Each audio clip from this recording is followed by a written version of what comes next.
Family, it's so exciting. On the night of my 3-year-old birthday, my eyes were in excruciating pain, bleeding nonstop, and I almost went blind. It turned out I had crossed over to the world of One Piece, to O'Hara, and had awakened a power similar to the Byakugan. Later, I met Nico Robin, and we witnessed the dawn of the great pirate era together. But O'Hara was about to face the demon-slaying order, and the plot was just too heart-wrenching. Let me tell you, I'll never forget that night of my 3rd birthday, when my eyes almost gave out. At that moment, I felt like there were 2 red-hot iron rods grinding inside my eyes. It hurt so much that I screamed and rolled around the bed, blood oozing out between my fingers, gushing like it was free. My grandfather, the Dr. Clover, kicked the door open, saw the scene, and turned pale. He picked me up and rushed to the clinic. Who understands at 3 years old, I had to experience a near-blindness package. At that time, the only thought in my mind was, it's over this high-end game. I got taken out right at the start. But to talk about the cause of this incident, I have to start from when I first crossed over. One moment, I was in my small rental apartment, slurping instant noodles while passionately criticizing Oda for being unreasonable. Goodness, Luffy's gum fruit. I've followed it for over a decade, and you tell me in the end that it's a mythical Zoan-type human fruit. Sun God Nika form? What was I watching all this time? I was so angry that I slammed the table and switched the channel to watch Naruto. Just as I was captivated by how handsome the 4th Hokage was using the Flying Thunder God technique. The next moment, everything went black, and when I opened my eyes, I found myself wrapped in swaddling clothes, floating in a wooden basin. Let me tell you, that scene was utterly helpless. I was drifting on the vast ocean until an old man with a head that looked like a clover fished me out. He examined me for a while, chuckled, and said we were fated, and from now on, I would be his grandson. Wow, so he was casually adopting a grandson, huh? This old man was Dr. Clover from O'Hara, and I got a new name, Morgansd. Big Ancient. I was speechless. I could accept being called Big Ancient, but what's with the Morgansd? Days passed, and in the blink of an eye, 3 years went by. I turned 3 and fully understood that this was the world of One Piece, and the place beneath my feet, O'Hara, was about to be leveled by the demon-slaying order. You say, should I be panicking? How could I not panic? So, from the moment I could run a couple of steps, I sneaked out of the house every day to practice secretly in a little forest. Don't ask me why I was so driven at 2, just ask about survival anxiety. But after practicing for just a few days, something strange happened. While I was running, my vision suddenly buzzed, and I could see in a full 360-degree panoramic view. At that moment, I thought I had an extraordinary talent and had awakened observation hockey. I hurried back home, stood in front of the mirror, and my pupils trembled. My dark eyes had turned completely white. Isn't this the Byakugan from the Hyuga clan in Naruto? I couldn't contain my excitement and laughed like a pig in my room, causing my grandfather to think I had gone crazy from training. With this Byakugan-like ability, I felt a bit more secure, and I trained even harder. On the day of my 3rd birthday, my grandfather mysteriously called me over and pulled out 2 legendary secret manuals from a mountain of books. I took a closer look and wow. Basics of Navy 6 Powers Training and Swordmaster Arthur's Training Notes. The value of these was incredible. I was so excited I could barely speak and rushed back to my room with the books. Let me tell you, I was on cloud 9. After reading the Swordmaster's notes, I felt invincible. And while doing a backflip on the bed with one hand pointing to the sky and the other to the ground, I shouted dramatically, above the heavens and below the earth, only I am supreme. Just as I was about to add, with hands that grasp the sun and moon, I shall pluck the stars, my grandfather's roar downstairs silenced me. Then, the scene at the beginning happened. My eyes were in excruciating pain, bleeding profusely. When I returned from the clinic, the pain in my eyes was gone, but my abilities had changed. A year later, I was 4 years old and had finally mastered this mutated pair of eyes. Whenever I wanted, my black pupils would instantly transform into silver-white scara with a sky-blue iris, and floating within it was a golden tomo. It looked cool, but I had no idea where it came from. That day, I was practicing swordsmanship in the little forest, as usual, when I suddenly heard a commotion nearby. I turned around and saw a little girl with black hair, standing there shyly, clutching the hem of her clothes, repeatedly saying sorry to me. Seeing her pitiful appearance melted my heart. As I walked over to pat her head, she closed her eyes in fear, thinking I was going to hit her. I gently asked her name, and she timidly replied, "I'm Nico Robin." My heart skipped a beat. The inevitable had come. I smiled and greeted her, but she cautiously asked me, "Big brother, aren't you afraid of me?" She said everyone called her a monster because she could grow many hands. I laughed at that. Monster? What are you talking about? To reassure her, I activated my mutated eyes and said, "Look, Big brother's eyes are also pretty monstrous, right? If the cute Robin is a monster, then I'm a monster too. Robin looked at my tricolor eyes and didn't get scared, but instead burst into laughter. Seizing the moment, I told her that I was actually only 4 years old, and I was tall because I was special, just a standout, so my peers wouldn't play with me. When Robin heard this, her eyes lit up, feeling like she had found her kindred spirit. Seeing this, I took her little hand and said, "Let's go, Robin.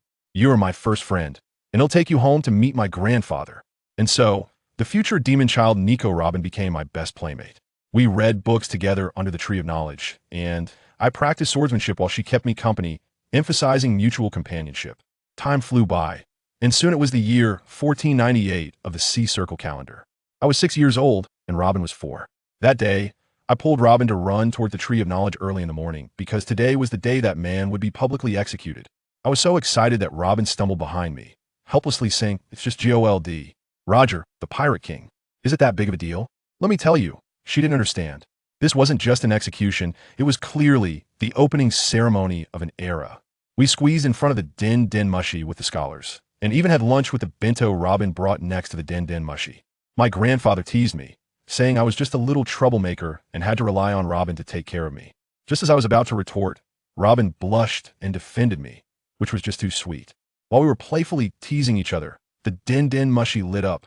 At the execution platform in Lowtown, the man still exuding an aura of dominance despite being shackled. GOLD. Roger. When someone in the crowd shouted, "Where's your treasure?" One Piece.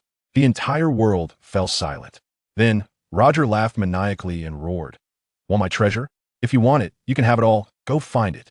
I put everything in this world there." With a boom, the whole world exploded. The Great Pirate Era had begun. 2 more years passed. It was now the year 1500 of the Sea Circle calendar. I was 8 years old. In these 2 years, pirates on the sea went wild, and O'Hara had been harassed several times. But I knew these small fries were no threat. The real danger was the impending Navy demon-slaying order. Robin's mother, Nico Alvia, would soon return. I stood by the sea, swinging my sword with all my might, and a 10-meter-long sword aura split the waves. I've already stepped into the threshold of a swordsman, but what good is that? My Sharingan has been dormant ever since it turned into 3 Tomo 3 years ago. 2 years ago, I accidentally awakened a sage body similar to that in Naruto, with physical abilities and recovery powers off the charts, but I have no chakra at all. Let me tell you, this ancient warrior is really miserable. I have the sage body, the Sharingan has opened to 3 Tomo, yet there's been no progress for 3 years. I finally awakened the sage body, with max stamina and recovery. But what good is it without chakra? Every day, I train hard, practicing swordsmanship in the sea, and after 10 years, I barely became a swordsman, and I'm only 10 years old. In the original text, this guy was about to go back into the sea for another round when the scene shifted directly to O'Hara, where Robin was chatting with the giant marine, Saul. Saul kept saying Dale CC, which gave me goosebumps. Robin had just passed her doctorate and wanted to share her joy with her mother, but Saul immediately poured cold water on her, saying her mother was captured by the Navy. Upon hearing this, Robin was on the verge of tears. Saul quickly comforted her, saying he had let her mother go. Just when Robin sighed in relief, she began to feel down about why her mother didn't come to find her. Saul reassured her that she might have gone home. Robin decided to go home and take a look. Goodness, just as she said goodbye to Saul, Kazan, also known as Akiji, showed up. He immediately asked Saul why he betrayed the Navy. Saul directly exploded, saying the Navy was going to massacre scholars, not even sparing such a young child like Robin, which was no justice at all. When Robin heard the words massacre order, she was so scared she almost peed herself and hurried to the Tree of Knowledge to inform everyone. Saul and Kazan immediately started fighting. Kazan launched an ice blade, but it was shattered by Saul's armament hockey. Kazan exclaimed that he was skilled, and Saul said he had just learned it. Kazan unleashed his big move, andSage, and Saul used armament hockey to clash Eden, getting pushed back several steps. The scene shifted back to the Tree of Knowledge. Robin finally saw her mother. The two of them embraced and cried, "DR, the matter at hand is urgent." It was then that Luau Bean remembered the matter of the demon-slaying order and hurriedly reminded everyone. Indeed, the Navy soon arrived, with Spandam leading CP9 to encircle the scholars. Spandam claimed they were researching history, seeking to master ancient weaponry. Dr. Sun Yat-Sao vehemently denied this, asserting that they merely wished to restore the truth of history. Spandam received a phone call, and the Gorosei personally issued instructions declaring that Dr. Sun Yat-Sao knew too much and must be silenced. Without hesitation, Spandam drew his gun and fired. At that critical moment, Dagu arrived. With a furious roar, the Conqueror's hockey erupted. rendering the entire Navy momentarily unconscious. However, Spandam's bullet still found its mark, and Dr. Sonya Tsao fell. Dagu, overwhelmed with grief, felt the dormant Sharingan evolve into the Mangekyo. What a remarkable transformation. The Conqueror's Haki Mangekyo. Truly an extraordinary power. Regaining his composure, Dagu swiftly avenged Dr. Sonya Tsao. With a single strike, he eliminated another CP9 member. Unfortunately, another CP9 member produced a Den Mushi to capture the moment. And as Dagu attempted to intervene, naval cannon fire rained down. Just as Luo Bin and her mother were about to be obliterated, Dagu activated Susanoo. Yet, to his astonishment, his Susanoo only manifested its upper half. After enduring a barrage of cannon fire, Dagu hastily utilized Flying Thunder God to escape. However, Kazan appeared, launching an icy spear towards him. Dagu used Flying Thunder God to whisk Luo Bin and the others away, leaving Kuzan empty-handed as he watched them depart. The scene shifted to the Grand Line, specifically the Calm Belt, on Jiushi Island. Hancock's three sisters were playing hide-and-seek in the woods when Hancock stumbled upon a group of individuals lying on the ground. Driven by her desire to help, she quickly gathered her sisters and brought everyone back to Jiushi Island. When Luo Bin awoke, she found herself on Jiushi Island. Relieved to see her mother was also there. Hancock informed her that she was the one who rescued them. Luo Bin inquired if she could see her mother, to which Hancock agreed. Hancock led Luo Bin to Dagu's room, and upon seeing him lying in bed, Luo Bin's heart ached. Hancock asked if Dagu was her father, and Luo Bin replied that he was her brother, leaving Hancock bewildered. I must tell you, this plot twist is simply extraordinary. At first, I thought it would be a tear-jerking drama, but it took a sharp turn instead. Dagu awoke, finding himself engulfed in darkness, utterly bewildered. I assure you, this opening is thrilling, a case of sudden blindness. He began to recall, unleashing his Conqueror's Haki and employing the ultimate ocular technique of Mangekyo Susanoo. What a magnificent display of power. It was exhilarating. Just then, Luo Bin entered, and upon seeing Dagu awake, she was overwhelmed with emotion and rushed to embrace him. Dagu, in turn, gently patted her back. However, as Luo Bin regained her composure, her cheeks flushed, and she stepped back. She informed Dagu that he had been unconscious for 5 days. Hearing this, Dagu felt relieved that it was only 5 days, and he inquired about their current whereabouts and the status of Annie and Grandpa. Luo Bin's expression darkened as she replied that they were on Jiushi Island, and both her mother and Grandpa Sonya Tsao had been buried. Dagu, heartbroken, looked up, determined not to shed tears in front of Luo Bin. Wait, Jiushi Island? What a twist. A voice, unfamiliar yet clear, emerged.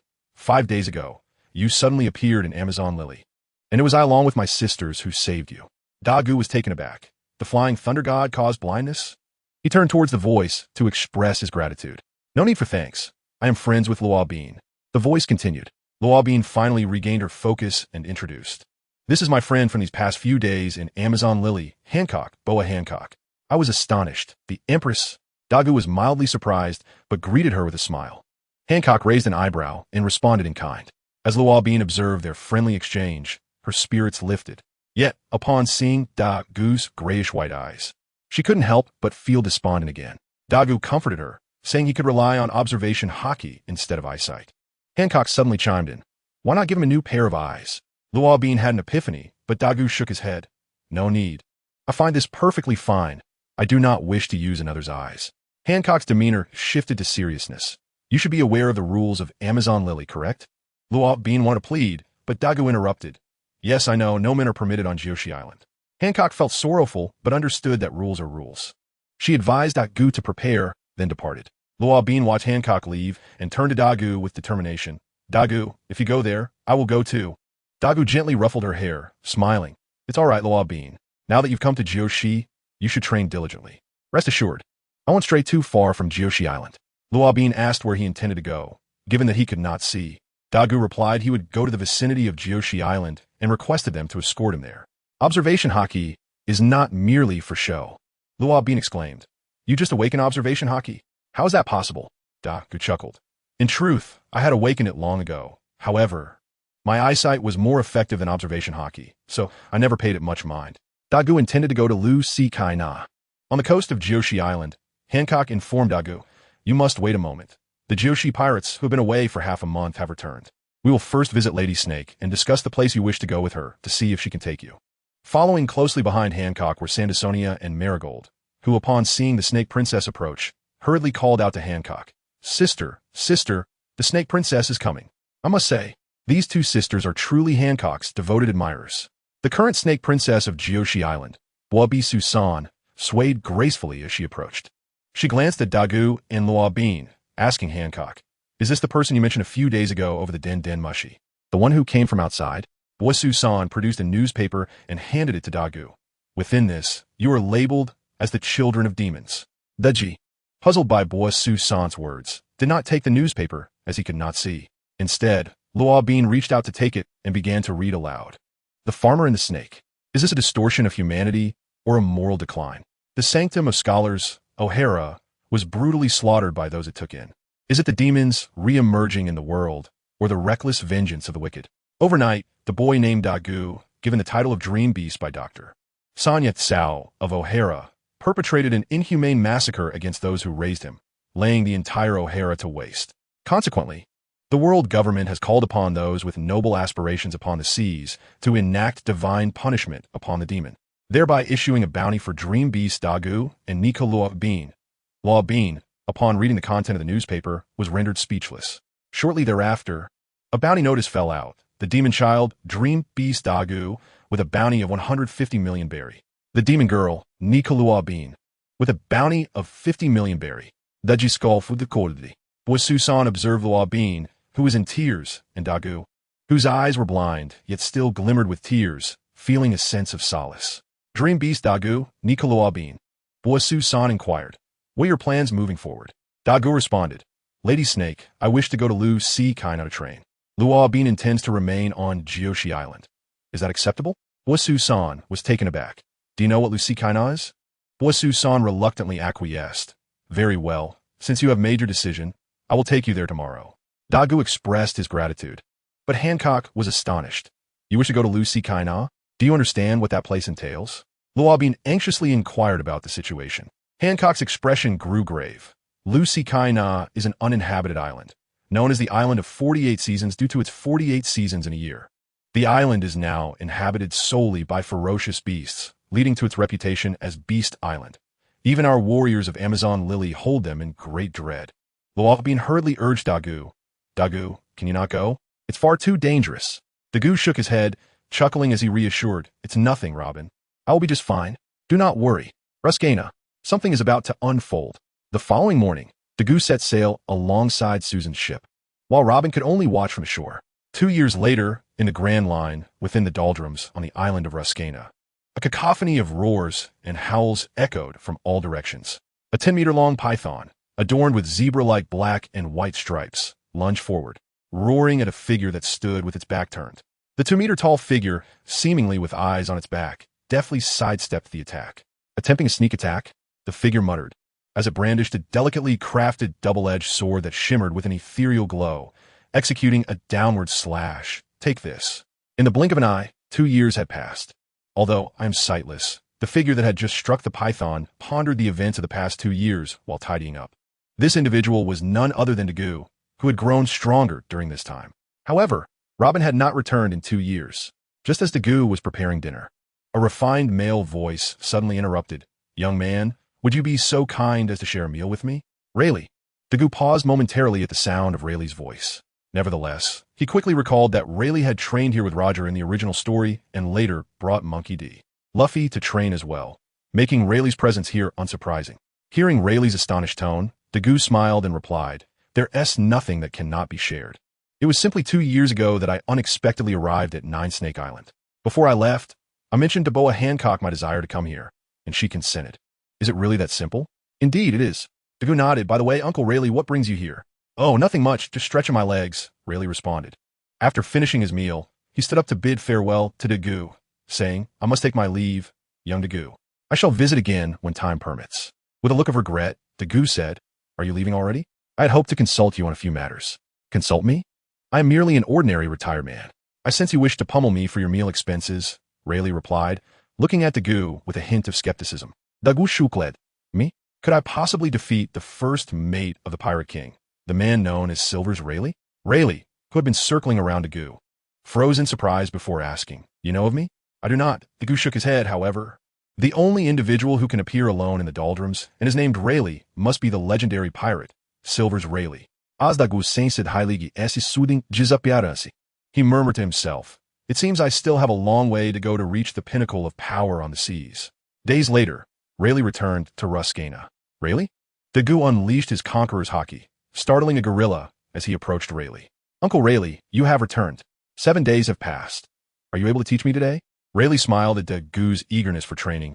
I did not expect you to possess conqueror's hockey. Frowning at Rayleigh's lack of direct response to his request, Dagu stated, I awakened my conqueror's hockey 2 years ago. Setting that aside for now, please, Uncle Rayleigh, teach me. Rayleigh, however, did not acquiesce to Dagu's request, but instead reflected on Dagu's techniques observed during the recent battle with the gorilla. Young Dagu, do you know Arthur? Arthur? Dagu replied, astonished. Are you referring to the Arthur of Excalibur? Indeed. Rayleigh nodded. Dagu shook his head. I do not know him. The resemblance to Arthur must come from the training notes I have been studying. Rayleigh, intrigued, asked, training notes? Where did you acquire such notes, young Dagu? Dagu explained, these notes were a birthday gift from my grandfather when I turned 3. Your grandfather? My grandfather was a scholar from O'Hara, named Clover. However, he is commonly referred to as Dr. Clover. You might be familiar with him. Dr. Clover? Rayleigh expressed surprise, then quickly composed himself. That makes sense. You are from O'Hara, so it is only natural you would know Dr. Clover. Rayleigh's words sparked a thought in Dagu's mind. Could it be that these notes were given to my grandfather by you, Uncle Rayleigh? Indeed. These notes were given by me to your grandfather, Dr. Clover. Rayleigh's affirmation piqued Dagu's curiosity. But uncle, where did you acquire them? A legendary swordsman's lifelong training notes would not be easily obtained. Correct. They were given to me directly by Arthur himself. But the tale is rather lengthy. Rayleigh began to recount the story of King Arthur. Family, who can comprehend this twist of fate? This plot twist is simply exhilarating. What will transpire next between Dagu and Rayleigh? How will Dagu grow stronger? When will Robin come to find Dagu? The anticipation is palpable. Indeed, Arthur, upon hearing Rayleigh speak of his sword as the Supreme Blade, beamed with delight. Only the Supreme Blade is worthy to clash with my holy sword. With that, he charged forward with a direct strike. Clang! Rayleigh was no novice. He raised his sword to block and swiftly countered with a thrust aimed at Arthur's lower body. Swish!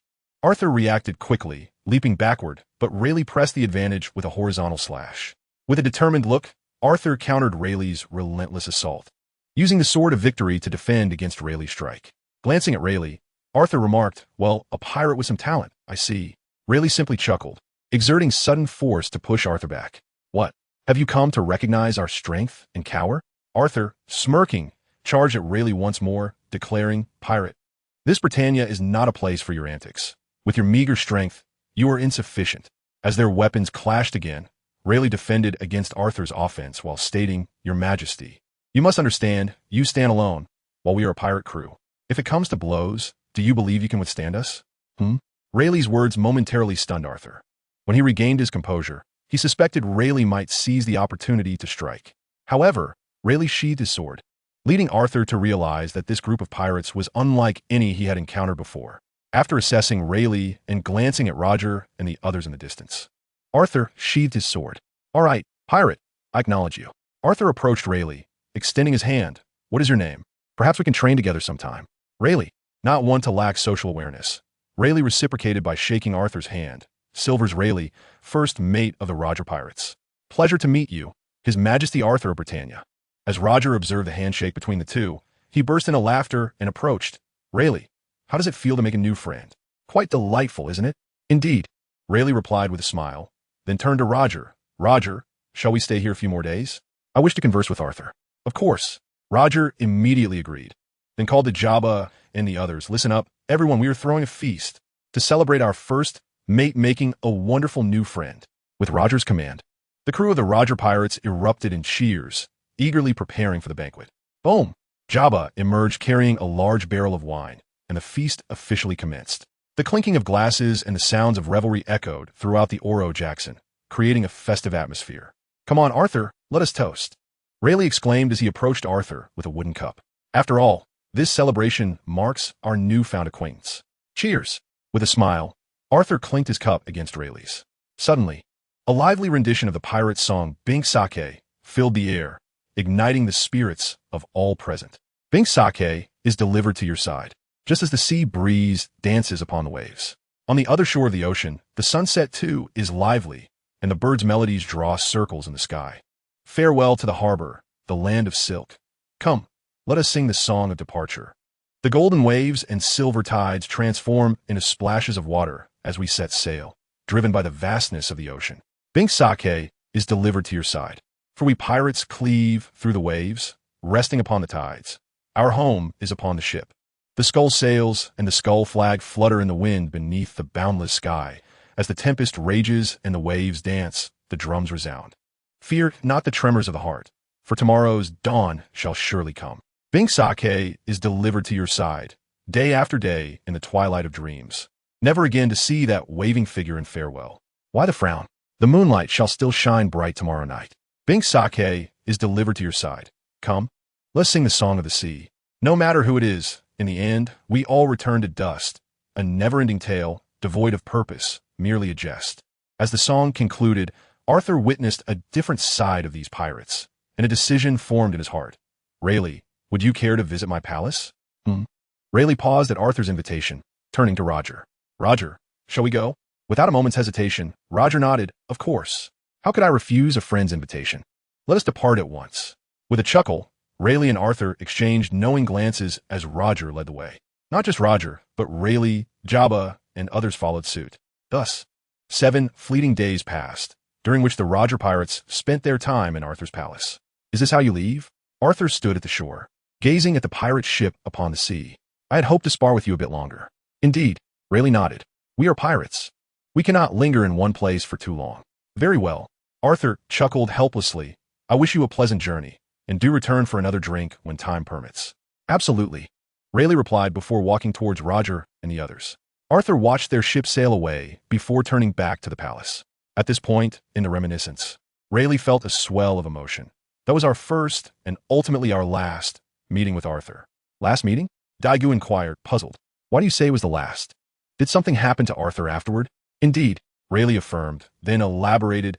After we sailed the seas for 2 years, we inadvertently caught wind of a troubling rumor, a tale concerning Britannia and Arthur. What rumor? Daigou speculated. Could it be that Britannia has fallen? Yes, Rayleigh nodded again.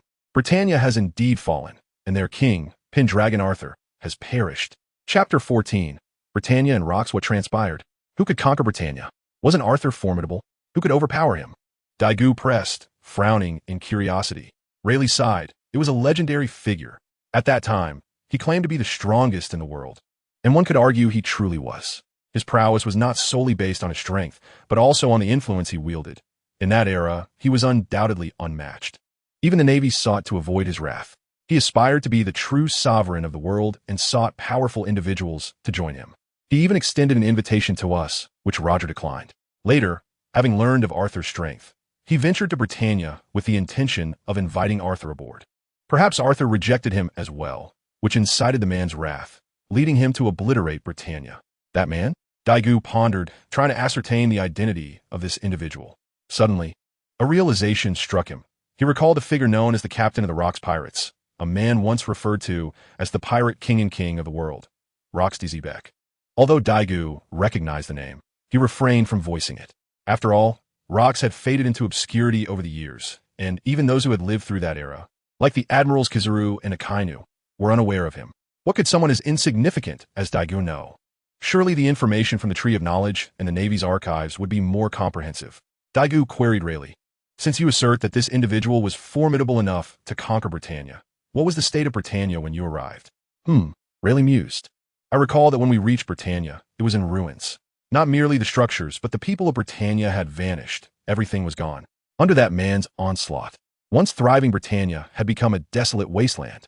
We searched high and low, yet amidst the rivers of blood in the city, not a single corpse could we find. The only remnant we discovered was Arthur's weapon in the grand square of Britannia, the holy sword, Excalibur. We were perplexed as to why this individual, after annihilating Britannia and leaving no trace of its inhabitants, would choose to leave behind such a potent sword. Why? Daigou inquired, intrigued. Rayleigh paused. Because that sword could not be wielded by anyone else. At the time, I, Roger, Jabba, and others all attempted to draw it. Yet no matter how hard we tried, it merely revealed its hilt above the ground, remaining firmly planted. It became clear why that man had left the sword behind. Daegu recalled another anime from his past, wherein a similar sword could only be drawn by a true sovereign. Whether Rox was a king or not was debatable, but Roger was undoubtedly a sovereign. He was the pirate king. Yet, if even Roger could not draw it, what thoughts must Rayleigh and the others have harbored? Daegu asked. What did you ultimately do? Rayleigh reflected. It was rather peculiar. By chance, when I drew forth the aurora, the sword leapt from its place. It only emerged a fraction, yet that was enough for us to extract it. Strangely, aside from Roger and myself, none could touch it. Oh, Daegu understood the reason behind their earlier inability to draw it. Rayleigh continued. Roger surmised that it was likely Arthur's will that lingered within the sword, permitting only those recognized by Arthur, specifically myself, who bore the aurora, to draw it. Thus, neither that man nor we could lay claim to it. Later, Roger explained that only a true sovereign could wield it, meaning one must possess the conqueror's haki to utilize this sword. I see. Daegu nodded, comprehending the revelation. He then returned to the initial inquiry regarding how Arthur's training notes ended up in the possession of Dr. Clover. Well, Rayleigh chuckled. During our travels across the seas, we inadvertently arrived at O'Hara and left Arthur's training notes there. Initially, we believed O'Hara to be a safe haven, being a place of scholars. So we entrusted Arthur's notes to Dr. Clover on the island. Of course, we retained a copy, for it was a legacy from an old friend, and it was prudent to have a backup. Rayleigh retrieved a book from his satchel and instinctively extended it toward Daegu. However, realizing that Daegu could not see, he hesitated, offered an awkward smile, and put it away. And what of that sword? Daegu inquired, sensing Rayleigh's actions through his observation haki, but choosing to focus on Arthur's sword. The sword? Rayleigh chuckled and remarked, as for the sword, that is not something to be discussed. You will understand when the time comes. Although Daegu felt curious, he refrained from inquiring further about the sword, and, feeling sufficiently rested, addressed Lee again. Uncle Lee, let's engage in a match. Lily, observing Daegu's eager demeanor, nodded with a sense of resignation. Very well, I shall indulge this young man in a spar. Thus, another contest ensued. To refer to it as a contest is somewhat flattering to Daegu, for he was still young, and in terms of combat experience and strength, he was not on the same level as Lily. This was merely Li imparting his teachings to Daegu. Chapter 15. 5 years and the restoration of sight time flew. And it was now the year 1507 of the Li, 5 years having passed since the encounter between Lili and Daegu. Along the shores of Daegu, now approximately 2 meters tall, gazed into the distance. This was his first sight of light in 7 years, and he felt a surge of excitement, even during his blindness. His observation haki enabled him to live as normally as anyone else. His exhilaration stemmed from the fact that, after 7 years of development, his eyes had transcended from a kaleidoscope to the reincarnation eye. Indeed, Daegu had not evolved into the rather, it had ascended to the level of the reincarnation eye, a transformation of this white eye. Daegu was perplexed as to why this had occurred, but it did not diminish his excitement. With these eyes, he no longer needed to fear blindness, and his strength underwent a monumental transformation. Over the past 5 years, Lily's assessment of him was that of a branch vice admiral, even merely an ordinary admiral's level. Now, with his sight restored and further evolved, Daegu was confident that, while he may not surpass an admiral, he was certainly on par with an admiral candidate, akin to the future Talto Jun or Chivinjaji. This was merely Daegu's speculation and had not been confirmed. He had contemplated asking Lei Li about it, but he intended to keep the reincarnation eye as a trump card. Daegu was well aware of the power of these eyes. With proficient use, he could easily become the next Vuja or even Noja. Furthermore, Daegu sensed that his eyes had not fully evolved. Should they evolve into something akin to the Sharingan, he would not hesitate to make Eventon Ongu kneel and sing his submission. Daegu, Lei-Li's voice called from behind. Uncle Lei-Li, you have arrived. Daegu slowly turned, looking at Lei. Did you not say I had graduated? Daegu, I am here. Suddenly appeared astonished, for he noticed Daegu's previously dim eyes now regained their brilliant luster, indicating that Daegu could see once again. Daegu, your eyes? Yes, Uncle Lei-Li. Daegu replied with a smile and a nod. My sight has returned. I can see now. He bowed. It is a pleasure to meet you, Teacher Lei-Li. Ha ha ha. Lei-Li, reassured of Daegu's restored sight, laughed heartily. Excellent, excellent. I was worried that your blindness would pose some inconvenience once you set sail. What a delightful surprise you have given me. Daegu chuckled in return. I too did not anticipate that my sight would return at this moment. Indeed, Lei-Li's expression grew serious. Now that your sight has returned, I presume your intention is to set sail? Yes, Uncle Layli. Dagu's smile faded as he gazed towards the distant sea, speaking solemnly. Those who dwell upon this great ocean will inevitably embark on a journey, for it is destined that one day, or after certain events transpire, they shall set sail. I can feel that my time is approaching. Turning to Fisi, Dago earnestly stated, Therefore, Uncle no, teacher, I hope you will grant me permission to sail. He bowed deeply, his stance unwavering, as if he would not rise should Lili refuse. Layli did not respond immediately. Instead, he regarded Dagu quietly. As moments passed, he gradually spoke, Fool, how could I possibly prevent you from setting sail? As you said, those on this ocean must ultimately embark upon their journey. Thus, I shall not hinder you. In fact, I have come to bring you something. Bring something? Dagu questioned, puzzled. Teacher, you have already taught me so much. Why would you bring me more? Layli removed a parcel from behind him, extracting a wooden long box. This is for you, and it also serves as your graduation gift. Dagu observed the box's shape and speculated it was likely a weapon, specifically a sword, as Layli wielded a sword, and Dagu, having trained under him, also employed sword. It was improbable that Layli would present him with firearms. It could only be a blade of some sort. With a click, Dagu knelt to open the box, revealing a sheathed long sword. He felt an inexplicable sense of familiarity, as if he had encountered it before. It was Arthur's sword, the legendary sword of victory of Britannia. Lee stood beside him, stating, In truth, I had considered giving you this sword the first time I met you, as you are, after all, a descendant of Arthur. However, at that time, I was uncertain of your character, thus I refrained from presenting it to you immediately. I believed that giving you such a powerful weapon prematurely would not be beneficial, which is why I waited until now. I hope you can understand. How could I be upset? Dagu lifted the sword and bowed to Lee. Teacher, you have considered my needs so thoughtfully. How could I possibly hold it against you? Even if you had not given me this sword, it would not matter, as it is not originally mine. Very well. Layli expressed his relief, glancing at the Jishakhitan ship being pulled by 2 sea kings. He turned to Dagu. The Josua has arrived. It is time for you to depart. Is that so? Dagu turned to the sea, affirming, Yes, teacher, I shall leave. I will visit you at Changboa di Qingdao when I have the chance. Go, go.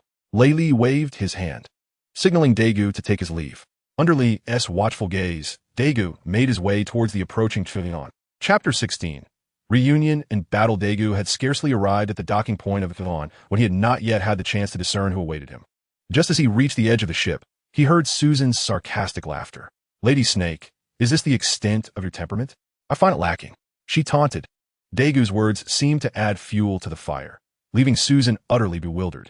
Perhaps she was contemplating why this boy remained unaffected by her conqueror's haki, which was so rare and powerful.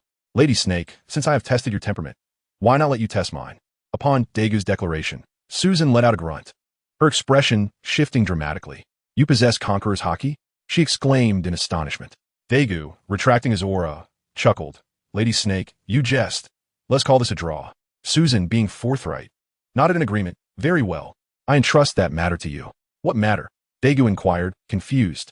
At that moment, Robin approached to clarify. Dagu, the 3 sisters of Hancock have gone missing. Lady Snake seeks your assistance in locating them. Even if you had not suggested it, she would have found a reason to have you intervene, simply to ascertain your capabilities. Now, comprehending the situation, Dagu realized that this was a pivotal moment for the 3 sisters of Hancock. He promptly assured, Rest assured, Lady Snake, I will find them. If it were not for Hancock and her sisters, Robin and I might not have survived. Good. Susan smiled, thinking that this boy seemed quite reliable. I shall await your good news at Jiushi, Meng by UC Dagu. Thus, Dagu followed Su Shan aboard the ship of the Jiushi pirates. Upon reaching their quarters, the 2 were finally able to indulge in their own world. Dagu was the first to speak, pouring forth tales of his life on the island of Lu Si Ka, Aina over the years. Though some of the stories were familiar to Robin, she listened intently. For who in their family could comprehend this feeling of being valued? Chapter 18. Farewell and setting sail. It was Robin's turn, and she began recounting her experiences throughout the years. She had been learning alongside Su Shan, and although her combat prowess did not rival that of Han Ku, she managed to keep pace. This was primarily due to the fact that Han Ku was still a minor. Otherwise, Robin would have undoubtedly been left behind. After all, the future Han Ku was to become one of the 7 warlords of the sea, a force capable of standing toe-to-toe with an admiral of the navy. Dagu gently stroked Robin's head, acknowledging her efforts. Robin leaned into his embrace and softly expressed, Han Ku has treated me well over the years, and I truly wish to bring her back. Dagu, can you really find Han Ku? Rest assured. Dagu reassured her with a pat on her back. I already know where Han Ku is, but we cannot reach her at present. What? Robin leapt to her feet. Is it true? Do you truly know where Han Ku is? Then let us seek her out. We cannot. We must enlist the help of Madam Snake and your teacher, Ming Wong Lei Li. They will surely assist us. Alas, Dagu sighed and shook his head, indicating that even with their help, it would be futile. Robin was bewildered. Was there truly a place in this world that even Ming Wong Lei Li and the Empress of Geo she could not conquer? Did they require someone like Han Ku to proceed? Suddenly, Robin glanced out the window and gasped, swiftly covering her mouth. After a moment of contemplation, she asked Dagu, "What about Han Ku and the others?" "Do not worry." Dagu held her close. "Did I not promise? I will certainly bring Han Ku back. Just keep your faith." Robin felt somewhat reassured, though she failed to notice the strain in Dagu's expression. Rescuing someone from the very heart of the world government was akin to climbing a mountain. He could wait for several years until the Fisher Tiger incident, when rescuing Han Ku and the others would be effortless. However, such an approach would not sit well with Robin, who would likely be the first to oppose it. In contrast to the original narrative, where Robin wandered the world, experiencing betrayal and carnage, the current Robin, due to Dagu's presence, began her journey in the sanctuary of Joshi Island, alongside her dear friend Han Ku. Thus, when she spoke of venturing into such perilous grounds, she held little apprehension, as she did not view it as an unattainable abyss, unlike in the original tale. Knock knock. A series of knocks interrupted their conversation. Robin quickly straightened her attire, while Dagu opened the door to find a member of the Geo-She pirates standing outside. "Madam Snake requests your presence," they stated before departing. "What is it?" Robin inquired. Dagu shook his head. "I do not know. Let's follow and see." The two made their way to the deck, where Sushan reclined on a sun lounger. "Madam Snake." Dagu and Robin greeted her, after which Dagu asked, "What is it you need from us?" Sushan sat up and replied, "It is nothing much. I merely wish to inquire about your plans moving forward." "Where do you wish to go?" Dagu pondered for a moment. He had initially intended to seek companions across the seas, but now he needed to rescue Han Ku. "Let's go to Xiangbo Di," he declared. "Xiangbo Di?" Sushan paused, then nodded. "Very well. I shall escort you to Xiangbo Di and then return to Joshi." "Thank you." Dagu expressed his gratitude. Sushan turned to instruct the crew. "Change course. Destination, Xiangbo Di." Thus, the Joshi pirates adjusted their heading toward the islands of Xiangbo Di. With nothing more for him to do, Dagu took Robin by the hand and led her back to their quarters. Alas, what Dagu did not realize was that as she watched their departing figures, Sushan sighed. "Young man, do you think I am unaware of your intentions? Do you believe I cannot surmise the whereabouts of Han Ku? Yet, what can I do against such a place? What recourse do I have? Beyond resignation, what options remain? I hope you are truly able to rescue Han Ku." With that, Sushan cast one final glance at Dagu's retreating silhouette before reclining once more on her sun lounger. Chapter 19. Xiangbo Di and the Art of Deception. Near the Navy headquarters, there stands the world's largest red tree, the Erchi Man Hongshu, whose roots emerge from the water, forming the islands of Xiangbo Di. This island, referred to by Brooke as the Island of Failure and the Island of New Departures, comprises 79 trees, each numbered and equipped with various facilities. A distinctive feature of Xiangbo Di is the natural resin secreted by the roots of the Erchi Man Hongshu, which expands upon contact with air, forming bubbles that ascend into the sky. Bubble cars, bubble Ferris wheels, and bubble houses. This bubble culture permeates every corner of Xiangbo Di, due to the fact that the bubbles are only suitable within the climatic range of the Erchi Man Hongshu. Once they leave this environment, the resin will explode. Therefore, these bubble creations are wonders that can only be witnessed on Xiangbo Di. The island is clearly demarcated into zones, based on the numbers assigned to the trees. Zones 1 to 29 encompass human trafficking shops, human auctions, and other unlawful territories. Zones 30 to 39 feature bubble parks, and the like. Zones 40 to 49 include sightseeing areas and specialty shops. Zones 50 to 59 are home to shipyards and coating craftsmen. Zones 60 to 69 host Navy outposts and government access points. Zones 70 to 79 comprise streets lined with inns. As this place serves as a crucial passage to the latter part of the Grand Line, it attracts numerous pirates, merchants, and bounty hunters. There is also a significant presence of human traffickers and bounty hunters, facilitating the trade of humans, mermaids, and fishmen, rendering this island in a sense, morally decayed. In reality, there are two routes to reach the latter part of the Grand Line. One can either petition the world government for passage through the holy land of Mariewa, located atop the Red Line, which, though costly and time-consuming, is quite safe. Or one can encase their ship in the resin of the Air Chi-Man, Hongshu, and dive 10,000 meters through a massive cavern beneath the Red Line, traversing the underwater route to Fishman Island and ultimately reaching the New World, a perilous endeavor. However, for pirates who are wanted by the world government, only the latter route remains viable, unless one possesses the extraordinary ability to make an entire ship fly, as did the captain of the Flying Sky Pirates, Golden Lion Shiki, a feat that is beyond most. For Daegu, who had sailed with the Jiushi pirates for half a month and found himself here, his purpose was not to venture into the latter part of the Grand Line, but rather to rescue the Boa sisters, although he was unaware of their precise location. Xiangbo Di was known to harbor celestial dragons. If Daegu could encounter a celestial dragon and mark them as he had done with the Sea Kings aboard the Jiushi ship, he would be able to follow them back to Mariewa, allowing him to search for and rescue Han, Cuckoo, and the others. We have arrived. Susan, standing on the deck, peered at the Xiangbo Di dock below. Turning to Daegu, she said, I have brought you to your destination. While I understand your intentions, I cannot and will not offer you even the slightest assistance. Furthermore, when you disembark, you must not exhibit any familiarity with us. Understood. Daegu nodded, comprehending Su Shan's rationale. After all, the actions he was about to undertake would pit him against the entire world. Their home, O'Hara, had been lost, but Jiushi and Amazon Lily remained. Should the world government discover any connection between Amazon Lily and them, Jiushi Island would be the next O'Hara. For the sake of Jiushi, for the sake of Amazon Lily, Su Shan had no choice but to say this. Seeing that Daegu understood, Su Shan sighed in relief and feigned ignorance, saying, Since you comprehend, you may disembark now. To Su Shan's astonishment, Daegu grasped Robin's hand, merely nodded at her, and then vanished, leaving behind only 2 fallen stones. Bang! As the pebbles struck the ground, Susan finally regained her senses.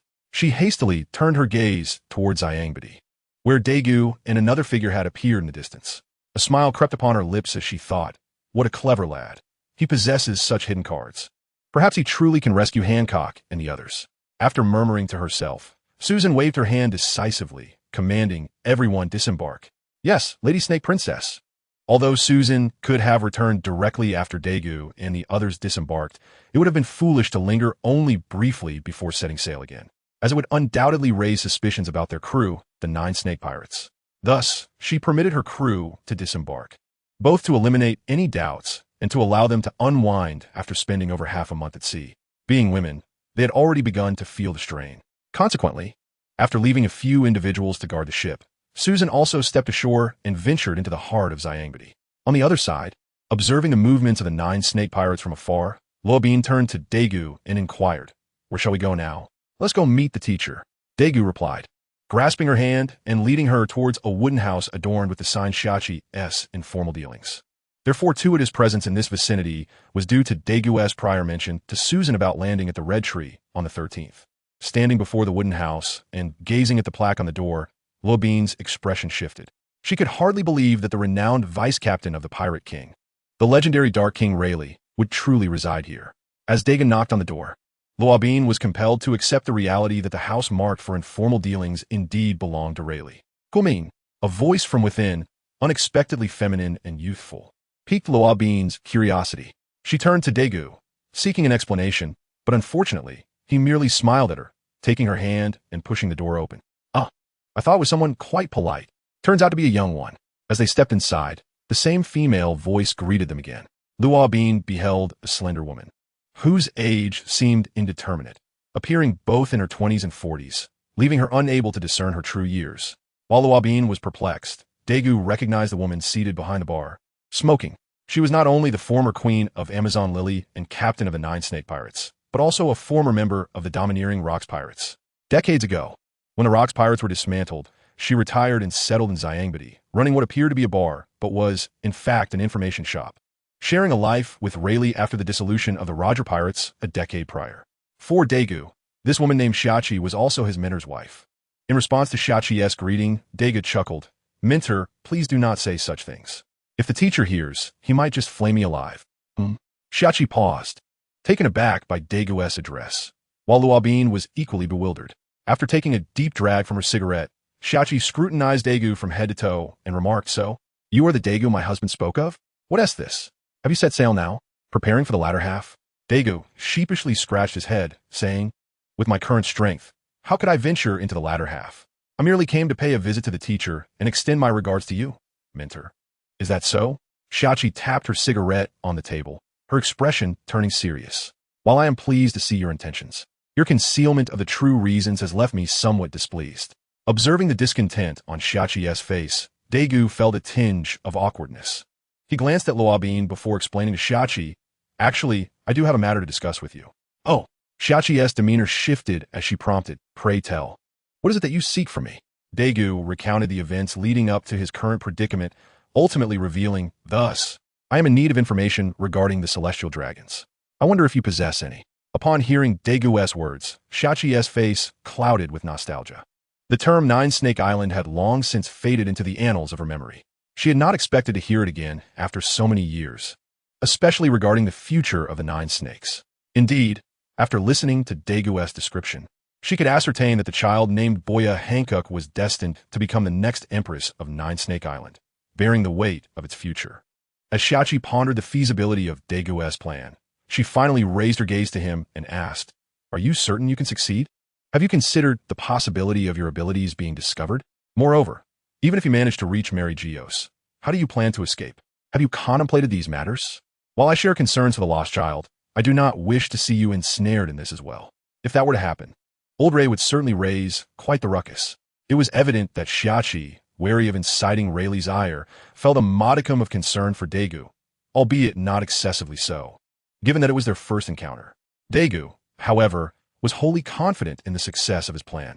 He explained to Shachi, "Mentor, rest assured, I am certain I can accomplish this plan. As for the abilities you mentioned, are you not curious how Luobin and I appeared in Nine Snake? I believe you have already deduced where Luobin and I hail from, yes?" Upon hearing Daegu's assertion, Shachi became intrigued about how they had seemingly teleported from the West Sea to Amazon Lily. Luobin, having experienced it firsthand, shared her curiosity, recalling that during that time, she had been unconscious and awakened only to find herself with Hancock. However, she did have a faint suspicion, considering how, just moments ago at the coastline, Daegu had seemingly transported her to a location some distance from the shore. Noticing their inquisitive gazes, Daegu closed his eyes and reopened them, revealing the kaleidoscopic Sharingan that had re-emerged after 7 long years. Gazing at the transformation of Daegu's eyes, even Luobin, who had seen them before, was taken aback, let alone Shachi, who was witnessing it for the first time. Nevertheless, being an experienced pirate who had encountered the world's pinnacle, Shachi quickly regained her composure and asked Daegu, "Is this the reason you can travel from the West Sea to Nine Snake?" "Precisely," Daegu affirmed with a nod, gesturing to his eyes. "These eyes are my power. They grant me spatial abilities. 7 years ago, when the Buster Call reached O'Hara, I evaded disaster thanks to these eyes." "Is that so?" After contemplating Daegu's explanation, Shachi recalled that Rayleigh had once mentioned he had taken on a blind disciple. Although Rayleigh had recently returned to say that the disciple's sight had been restored, she now understood the circumstances behind Daegu's previous blindness. However, she refrained from jumping to conclusions and asked him, "So, your previous blindness was indeed due to this?" Upon hearing Shachi's words, Daegu felt a bit embarrassed, while Luobin also realized why he had been fine before arriving at Nine Snake Island, but unable to see upon his arrival. Coming to this realization, Luobin expressed her concern for Daegu, wrapping her arms around his. Sensing her gesture, Daegu turned to her with a reassuring smile. He then redirected his attention back to Shachi, stating, "Indeed, as you mentioned, mentor, my blindness was a consequence of this matter for a time." Just as Shachi was about to respond, Daegu continued, "However, after these years, my abilities have matured completely and I no longer suffer from any after effects." As Shachi was about to speak, Daegu interjected, stating, "However, after these past few years, my abilities have matured completely and I no longer suffer from any after effects.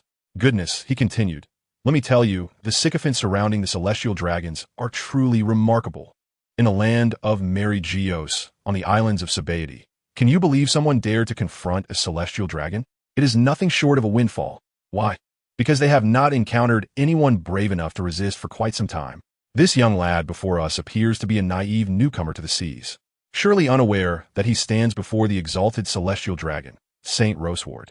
They calculated that once he comprehends the gravity of his situation, he would undoubtedly kneel and beg for mercy like those foolish youths before him. Ha ha ha! Upon this thought, the group erupted into laughter, pointing at Daegu and asking, "Young man, do you even know who stands before you?" "Huh?" Daegu replied, turning around with a calm expression. "Isn't he just the leader of the world government? One of the highest-ranking individuals in this world, with his attire and adornments. Is there anyone in this world who does not recognize him?" The group was momentarily taken aback and pressed him. "Then do you understand the consequences of offending a celestial dragon? Are you not afraid?" "Huh?" Upon hearing this, Daegu chuckled, drawing his sword, Victory of the Covenant, and caressing its sheath. "A Marine Admiral, you say? I would like to test my mettle." "Oh, is that so?" At that moment, a languid voice emerged from the nearby woods. Daegu was startled and quickly turned around to see a tall, lean figure sporting a noodle-like hairstyle and donned in a marine justice cloak. It was the Marine Admiral, Kazan. Daegu's tension escalated. Although he yearned to gauge the strength of an admiral, he had not anticipated such an encounter at this moment.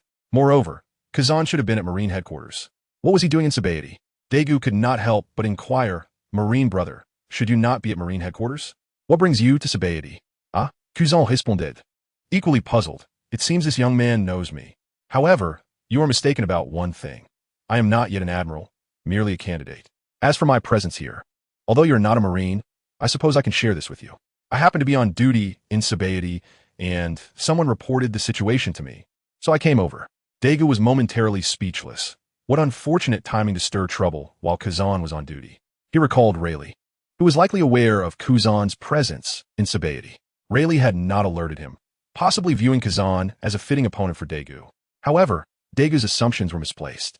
At that moment, while enjoying his drink, Rayleigh suddenly coughed a couple of times and asked Shachi, "Did I forget something?" "Something?" Shachi pondered. "If I recall correctly, you should have reminded your disciple about who is currently stationed on the island." Rayleigh awkwardly took a sip of his drink. "It can't be that unfortunate. Daegu wouldn't deliberately provoke that person." Robin, who had been listening, curiously asked, "Madam Shachi, who is this person you speak of?" Shachi informed her, "The next Marine Admiral. The current candidate, codenamed Kazan." "Ah," Robin gasped in shock, realizing that this Marine named Kazan was the one who had killed Saul years ago. She could not fathom that the first Marine she encountered after setting sail would be him. "Do not worry, they will not clash." Rayleigh intended to console Robin, but a sudden loud noise interrupted him. Using his Kenbunchika haki to sense the situation, his expression darkened. They had indeed clashed. Robin quickly implored Rayleigh, "Uncle, let's go help." Rayleigh pondered for a moment, sensing the situation carefully, then took another sip of his drink and replied nonchalantly, "Do not worry. Daegu is fine. He is currently engaging with that Marine, and there is no need for concern." "Really?" Robin glanced at Shachi, who reassured her, "Rest assured, Daegu is, after all, the disciple of that individual. He would not allow his disciple to encounter trouble right under his nose before he has officially set sail." With that, Robin finally breathed a sigh of relief. Meanwhile, Daegu had already begun to clash with Kazan. The sword, imbued with haki, met Kazan's ice blade, producing a deafening cacophony. In a flurry of strikes and parries, the two exchanged blows. "Marine, resolve this quickly. I have matters to attend to," the young Roseward Saint impatiently urged Kazan as the two remained locked in combat. "Young man," Kazan said to Daegu, "I apologize, but I must get serious now." Just as Kazan's words fell, Daegu felt an overwhelming increase in pressure. He glanced at Roseward Saint, observing the Shunpa marking on him. Daegu smiled, exerted force, and retreated slightly. "In that case, I shall take my leave for now. We shall meet again, Kazan." Kazan was taken aback. From where did this young man derive such confidence to utter those words? However, as he witnessed Daegu vanish into thin air, he began to comprehend the source of a young man's confidence and recalled why he found him familiar. If memory served, the individual from O'Hara years ago was indeed this young man. Kazan glanced at the unscathed Roseward Saint, gaining insight into Daegu's character. Typically, one would not spare the life of the perpetrator behind the destruction of their homeland. Yet Daegu refrained from attacking Roseward Saint. This alone elevated Daegu's standing in Kazan's mind. Marine, Roseward Saint, seeing Daegu vanish, demanded of Kazan, "How could you let that guy leave? Do you not realize whom he dared to confront? He has offended the great celestial dragon, me, Roseward Saint." Kazan yawned, looking at him. "Are you injured?" Besides, he vanished into thin air. Even if I wanted to pursue him, I wouldn't know where to go. Roseward Saint fumed, yet he could do nothing against Kazan. Were Kazan merely an ordinary Marine, even a lieutenant, Roseward Saint would have no qualms about using his sidearm against him. However, Kazan was no ordinary Marine. He was a vice admiral and a candidate for admiral, leaving Roseward Saint powerless. Oof. Roseward Saint snorted disdainfully before turning away with his subordinates. Watching Roseward Saint depart, Kazan sighed in relief, perhaps a habit cultivated from being alongside Garp, leading him to maintain a sour demeanor in the presence of celestial dragons. Who? Suddenly, Rayleigh turned his gaze towards Robin, questioning. He then unleashed his Haushiko haki towards the figure that had suddenly appeared. I must tell you, as soon as Dagus stepped in. His good friend eagerly asked, so did you find any clues? To which Roseward Saint shook his head, stating, no, I've only been out for a short while, and this is merely a small area where the celestial dragons reside. It will take 2 or 3 days to investigate thoroughly. Upon hearing this, Daegu felt a surge of agitation, contemplating whether to control a few more celestial dragons. Yet he promptly dismissed the notion. No, that would be too risky, and drawing too much attention would be unwise. It seems he would have to bide his time here for 3 days. Sai, who understands the plight of Daegu, it is indeed a challenge for him. He dares to rest on the territory of the celestial dragons, because he previously inquired about Roseward Saint, who informed him that this Grand Hall is generally accessible only to the celestial dragons, with CP0 required to submit prior reports. The celestial dragons are indeed so arrogant, holding everyone else in contempt, viewing the CP organization as mere dogs. Lo and behold, 3 days swiftly passed. Early in the morning, Luozawade Shung rushed to flaunt his slaves, and upon his return, he informed Daegu that he had inadvertently overheard Charma Koshing had recently acquired 3 young female slaves. Due to their tender age, they were not brought out. He further claimed that if he had brought the eldest among them, he would undoubtedly triumph in the upcoming contest. Upon hearing this, I was taken aback. Daegu immediately deduced that these 3 young women were none other than Hancock and her companions, with the eldest being Hancock herself. After ascertaining Charma Koshing's location, Daegu swiftly departed from Luozawade Shung's palace. Before leaving, he released his hold over Luozawade Shung and ensured that he would forget their encounter, erasing all traces of the event. Such is the nature of the celestial dragons. No ordinary individual would dare to act so brazenly, as their peculiar thought processes would not lead them to suspect their own involvement. Upon exiting Luozawade Shung's palace, Daegu could not afford to stroll openly through the streets of Mary Geos, given his status as an undocumented individual. Hence, he utilized the ability of his kaleidoscopic Sharingan to swiftly navigate towards Charma Koshing's Grand Hall. 10 minutes later, confronted by the resplendent architecture before him, Daegu nearly lost his sight. The aesthetic sense of the celestial dragons was utterly astonishing. He inwardly cursed, vowing that if he did not expose them, it would be a disservice to his titanium alloy eyes. After venting his frustrations, he activated his abilities once more and instantaneously entered through the grand entrance. However, once inside, Daegu found himself at a loss. He had no knowledge of where Hancock and the others were confined. In this place, he could not utilize Kenbunchika haki for perception, as that would reveal his presence. With no other options, he resolved to observe the surroundings, hoping to find someone who could guide him. As he scanned the bustling figures around him, Daegu struggled to identify a suitable candidate. After all, even if the celestial dragons were incompetent, they would undoubtedly station trusted guards to oversee such captives. Thus, Daegu sought individuals of lesser strength but higher status within the estate, as they would likely possess valuable information. Just then, the sound of footsteps captured Daegu's attention. Observing the figure entering through the door, he promptly decided that this was the one. Activating his Sharingan, he implanted 2 marks on the individual, one for control and the other a flying thunder god seal.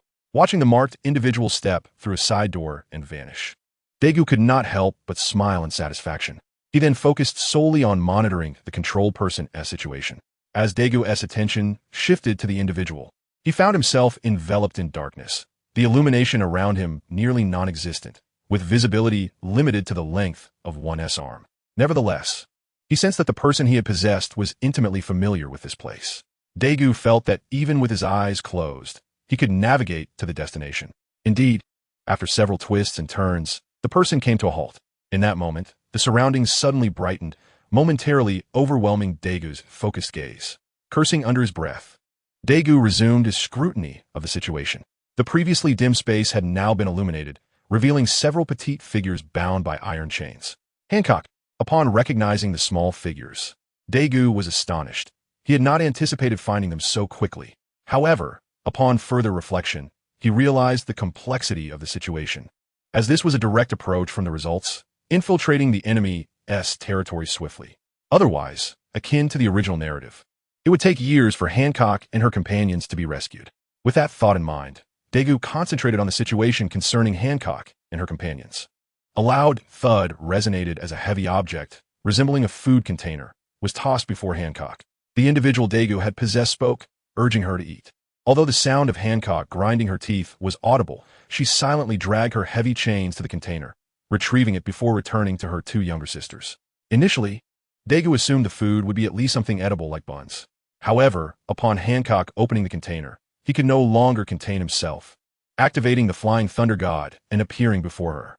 After swiftly dealing with the others, he sternly admonished Hancock, "Do not eat that." The reason for Daegu's agitation was clear.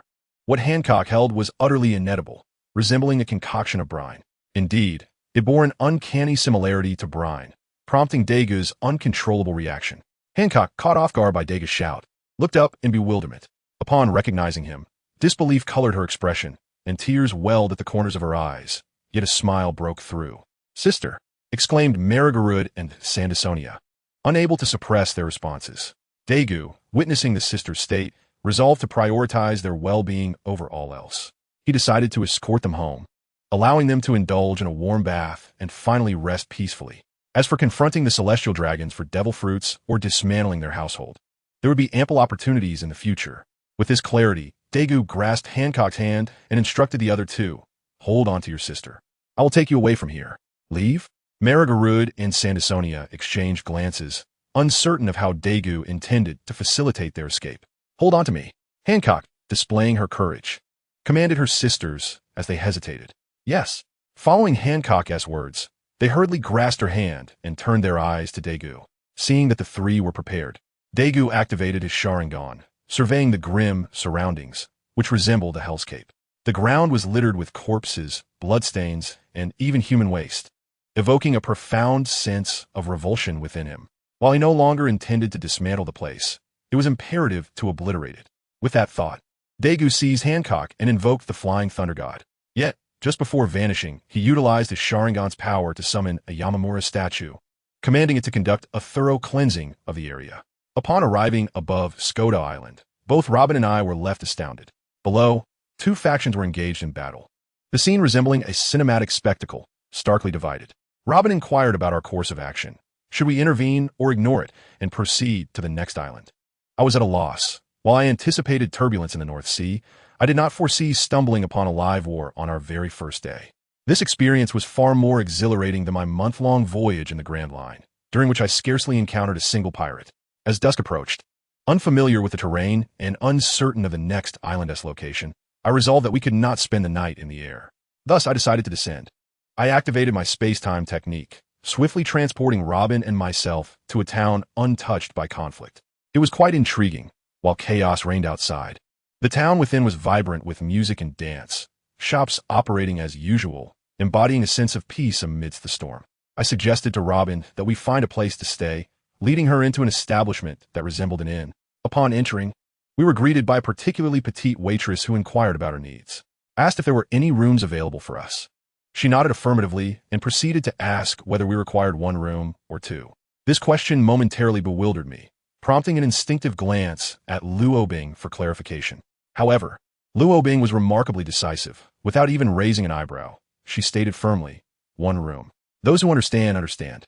Her assurance of wanting to stay with me provided an immense sense of security, filling my heart to the brim. "Very well, one room it is." I also requested her to bring us some delectable treats to our room. The waitress escorted us to our room on the second floor, and just before departing, she kindly cautioned us that the outside was quite perilous, advising us not to wander aimlessly. I smiled and assured her, internally reflecting that we had no intention of causing trouble. When she left, Luobing turned to me and asked, "Daegu, what exactly are you doing in Beihai?" While I inspected the room, I shared with her my purpose of seeking companions. Just the two of us, we aspired to navigate the vast ocean, and, clearly, we were shorthanded. I planned to assemble a pirate crew, aptly named the Guangxi Heizechuan, with an initial estimate of 12 members to create a cycle. While Luo Bing pondered the significance of the term companions, a sudden, loud banging resonated from outside, akin to the sound of a demolition crew. Instantly, we became alert. I called out towards the door. "Who is it?" But received no response, only more banging. Luo Bing reacted swiftly, shooting me a glance, and disappeared into the bathroom. I sighed and steeled myself to open the door, muttering under my breath about the potential damage being done to the door. Just as my hand grasped the doorknob, there was a thunderous crash, and the door was violently kicked open. A squad of armed soldiers stormed in, their guns trained on me, barking orders not to move. I was bewildered, my mind racing. What was happening? I had barely checked in for half an hour. Had they mistaken me for an enemy spy? The apparent leader, a burly man resembling a captain, aimed his weapon at my nose and demanded, "Where is your companion? Where are you hiding her?" The realization struck me. The entire town was likely under their surveillance. Before I could formulate a response, the sound of rushing water emanated from the bathroom. Great, Luo Bing was covering for me.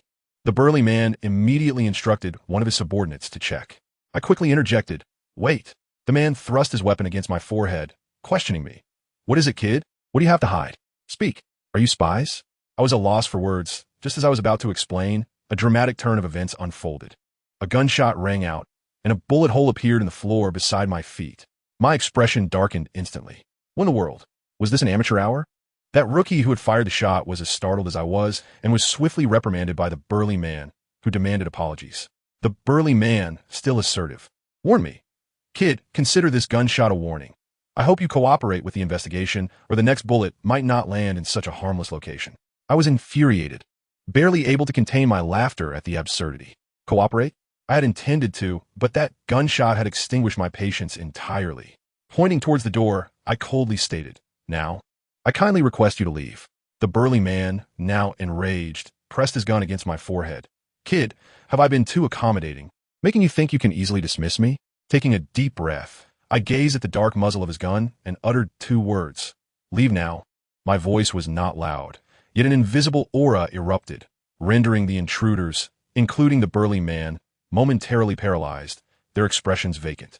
Soon after, a cacophony ensued as their weapons clattered to the ground. Indeed, I had exerted a hint of Haushiko Haki, observing the bewildered soldiers.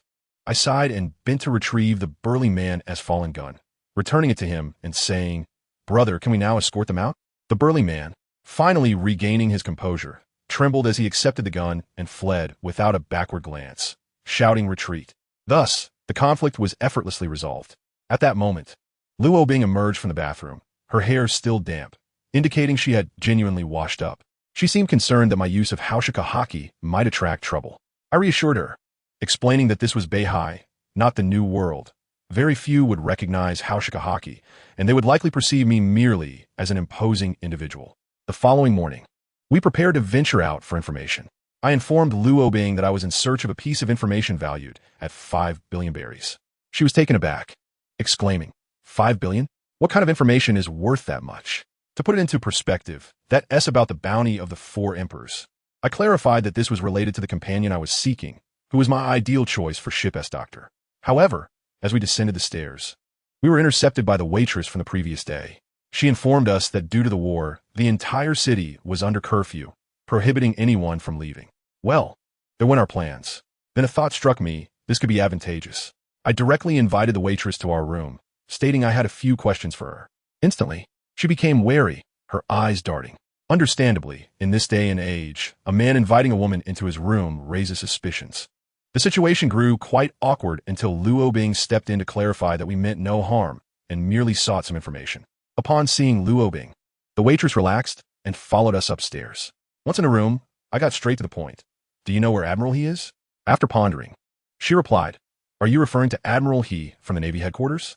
She returned to the Navy headquarters about a month ago after completing the operation against the bandits on Minion Island. A month ago, Minion Island, I noted, was the information I needed. I gestured to Luo Bing, who understood and led the waitress out. Luo Bing inquired whether my target was connected to Admiral He. I replied that it could be said there was a connection, but since she had already departed, it was no longer of consequence. With the information secured, I wasted no time. Without a second thought, I grasped Luo Bing's hand and declared, "Let us go to the next location." Luo Bing appeared bewildered, asking where we were headed. but I offered no explanation. I activated my Tiantially, instantly transporting us to an uninhabited area, and then soared into the sky, aiming in a specific direction. Our destination was Yinzi Island. It was only in mid-air that I revealed our intended location. However, my triumph was short-lived. After soaring for a significant duration, I abruptly halted. Luo Bing turned to me, puzzled, asking what was wrong. I sheepishly scratched my head. I seem to have lost my way. Luo Bing sighed in exasperation, lamenting that she had foreseen this outcome, having just arrived in Beihai and already flying aimlessly. Just then, she pointed to a ship ahead and suggested, "Since you're lost, let us ask someone who knows the way." Following her finger, I saw an imposing pirate ship adorned with a skull flag. The crew was indulging in revelry, intoxicated and clamoring to navigate the Grand Line. A smirk crossed my face. This was perfect. I silently guided Luo Bing to alight upon their mast, initially intending to hitch a ride. I overheard their conversation, only to discover that their destination was Skoda Island, from which we had just departed. What a futile flight. I decided to speak up. "Excuse me, my good fellow, it seems we need to request a change of course." My voice startled everyone aboard. The captain, adorned with a crescent hat, abruptly looked up, demanding to know who we were. Ignoring him, I gently descended alongside Luo Bing onto the deck and leisurely stated, "Who we are is inconsequential. We simply wish to request your assistance in reaching a destination. We are new to Beihai and are unfamiliar with the area." The captain's expression soured, likely recognizing us as formidable individuals, possibly possessing devil fruit powers. Before he could respond, his crew erupted in a frenzy, threatening us with aggressive taunts. The captain gazed at the once innocent villagers who had now transformed into their current guise, his eyes dimming with disappointment. Observing the situation, I felt no inclination to engage in further conversation. With a focused gaze, I unleashed my conqueror's haki once more. In an instant, every pirate on the deck, save for the captain, fell to the ground, their eyes rolling back as they succumbed to unconsciousness. The captain, utterly astonished, hurried to check on his crew, only to breathe a sigh of relief upon discovering they were merely asleep. He turned to me, his voice trembling, and asked where we intended to go. I replied with a smile, "Yinzi Dao." As for why we sought out his crew, I could only attribute it to fate. We had lost our way, and they had appeared before us. Given the circumstances, the captain could say nothing but nod in agreement. I led Robin towards the cabin and glanced back, advising him to persuade his crew when they awoke. Thus, we spent a fortnight aboard the ship. The pirates were terrified of me, aside from the burly captain. None dare approach us. One day, as Robin and I basked in the sun on the deck, the captain approached, exclaiming, "Dagu, we are nearing Yinzi Dao." Rising to my feet, I confirmed his words as the outline of the island grew increasingly distinct. Upon hearing we were about to dock, the pirates erupted in joyous celebration, eager to rid themselves of us, whom they considered harbingers of misfortune. Once we reached the shore, I escorted Robin off the ship. Before departing, I advised the captain against venturing into the Grand Line, warning him that the waters there were treacherous and beyond their capabilities. The captain, glancing at his inept crew, reluctantly nodded in understanding. My actions could be deemed commendable, as I had effectively dissuaded a pirate crew from their nefarious path, guiding them towards a more constructive future. As we walked into the town, the captain turned to his bewildered crew and declared, "Everyone, we are heading home. With these treasures, we shall rebuild our homeland." Upon entering Yinzi Dao, Robin and I embarked on a quest to scour the streets. She inquired, "Dagu, what kind of person are you searching for?" I described, "A man, around our age, wearing a spotted hat. His features are quite distinctive." However, after exhausting our efforts and combing through the town, we encountered no sign of the individual I sought. Sitting on a bench, I felt a wave of despair wash over me. Noticing my demeanor, Robin patted my shoulder and encouraged, "Dagu, think carefully. Do you have no other clues?" Her words struck me like a bolt of lightning. How could I have forgotten? At this time, Trafalgar Law, due to his debilitating illness, was not roaming the town, but rather living as a hermit in the nearby woods. I smacked my thigh and seized Robin's hand, racing towards the forest outside the town. Confused, Robin called after me, "Dagu, where are you going?" Without looking back, I shouted to find someone. As we reached the depths of the woods, we stumbled upon a scene of intrigue. A child wearing a spotted hat was stealthily hiding behind a tree, observing something ahead. There, not far off, two children were bullying a small, entirely white bear that could speak. Robin recognized it immediately and whispered, "This seems to be a member of the mink tribe, found only in the latter half of the Grand Line, specifically in a kingdom called Zhou." Just as we were taking in the spectacle, the situation took a sudden turn. Robin dashed forward, positioning herself protectively in front of the bear, and shouted, "Stop." The The bullies, taken aback, pointed at her and taunted. What do you want, kid? Are you trying to defend this talking bear? Robin glanced at the trembling bear, furrowing her brow before turning back to the bullies with righteous indignation. Can't you see it's frightened? Why are you bullying it? The bullies sneered. What do you care? We're just playing with this strange creature. Seeing their obstinacy, Robin decided to take action. With a chilling demeanor, she raised her right hand and uttered a single word. Room. Instantly, a semi-transparent blue dome enveloped all present. Without hesitation, she drew her sword and slashed towards the bullies. The forest echoed with their screams. In that moment, everyone but me was left in shock. Robin, the bear, and the unfortunate bullies were all frozen in disbelief. The bullies, despite being cut into several pieces, were still writhing about. Grasping my arm tightly, Robin's voice quivered. Dagu, what is happening? How can they still be alive after that? I chuckled, tilting my chin towards her. This is precisely why I sought him to be our ship's doctor. This is known as the Ope no Mi, a legendary fruit said to be worth 50 billion berry. Robin gasped. 50 billion? Why? I elaborated. It is said to grant the ability to perform the ultimate surgery, bestowing immortality. Robin gasped again, quickly covering her mouth, fearful of being discovered. I nodded affirmatively. Yes, immortality. Yet the cost is that the surgeon themselves will die. Furthermore, it requires exceptional skill. To wield this power, one must attain the pinnacle of medical expertise. As we conversed, the situation shifted once more. The bullies, now terrified, were on their knees before the bear, frantically apologizing. The bear, appearing rather endearing, looked between them and then towards Robin for guidance. Robin sighed and told the bear, you can choose to forgive them or to teach them a lesson. With a kind heart, the bear opted to let them go. As I observed this harmonious scene, I clapped my hands and stepped out from behind the tree. Who goes there? Robin immediately tensed, brandishing her sword at me. I grinned, attempting to convey a warm demeanor. Greetings. Iyo Ming Buc Dagu. I witnessed your actions and would like to invite you to join my pirate crew. Would you be willing? I glanced at the bear beside me, adding, and of course, if Mr. Bear wishes to join, he is more than welcome. The mention of a pirate crew caused Robin to furrow her brow, likely pondering the absurdity of my proposition. She even mocked me, suggesting I was foolish to think I could stand alongside the Pirate King, Joel D. Roger. Unperturbed, I leaned in and stated earnestly, you may not believe me now, but in time, you shall understand. Trafalgar D. Waterlaw. Upon hearing my full name, Law's expression paled instantly. He attempted to retaliate with another room, intending to perform a live surgical operation on me. Unfortunately for him, he miscalculated. His sword met my body with a resounding clang, akin to striking steel, sparks flying from the impact. Stunned, he sheathed his sword and subdued his abilities, his voice dropping to a whisper. Who are you? How do you know my name? I took the opportunity to reintroduce myself and gestured toward Robin. I am Dagu, and this is my companion, Robin.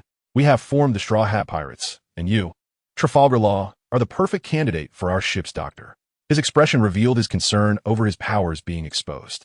To alleviate his worries, I articulated my knowledge of his situation, addressing both his hometown and his desire for vengeance against the Flamingo for the sake of Rosinante. His pupils dilated, and his face darkened with realization. Sensing the moment was ripe, I shifted my tone. Therefore, join us. I can provide you with the strength to confront and even take revenge on the Flamingo.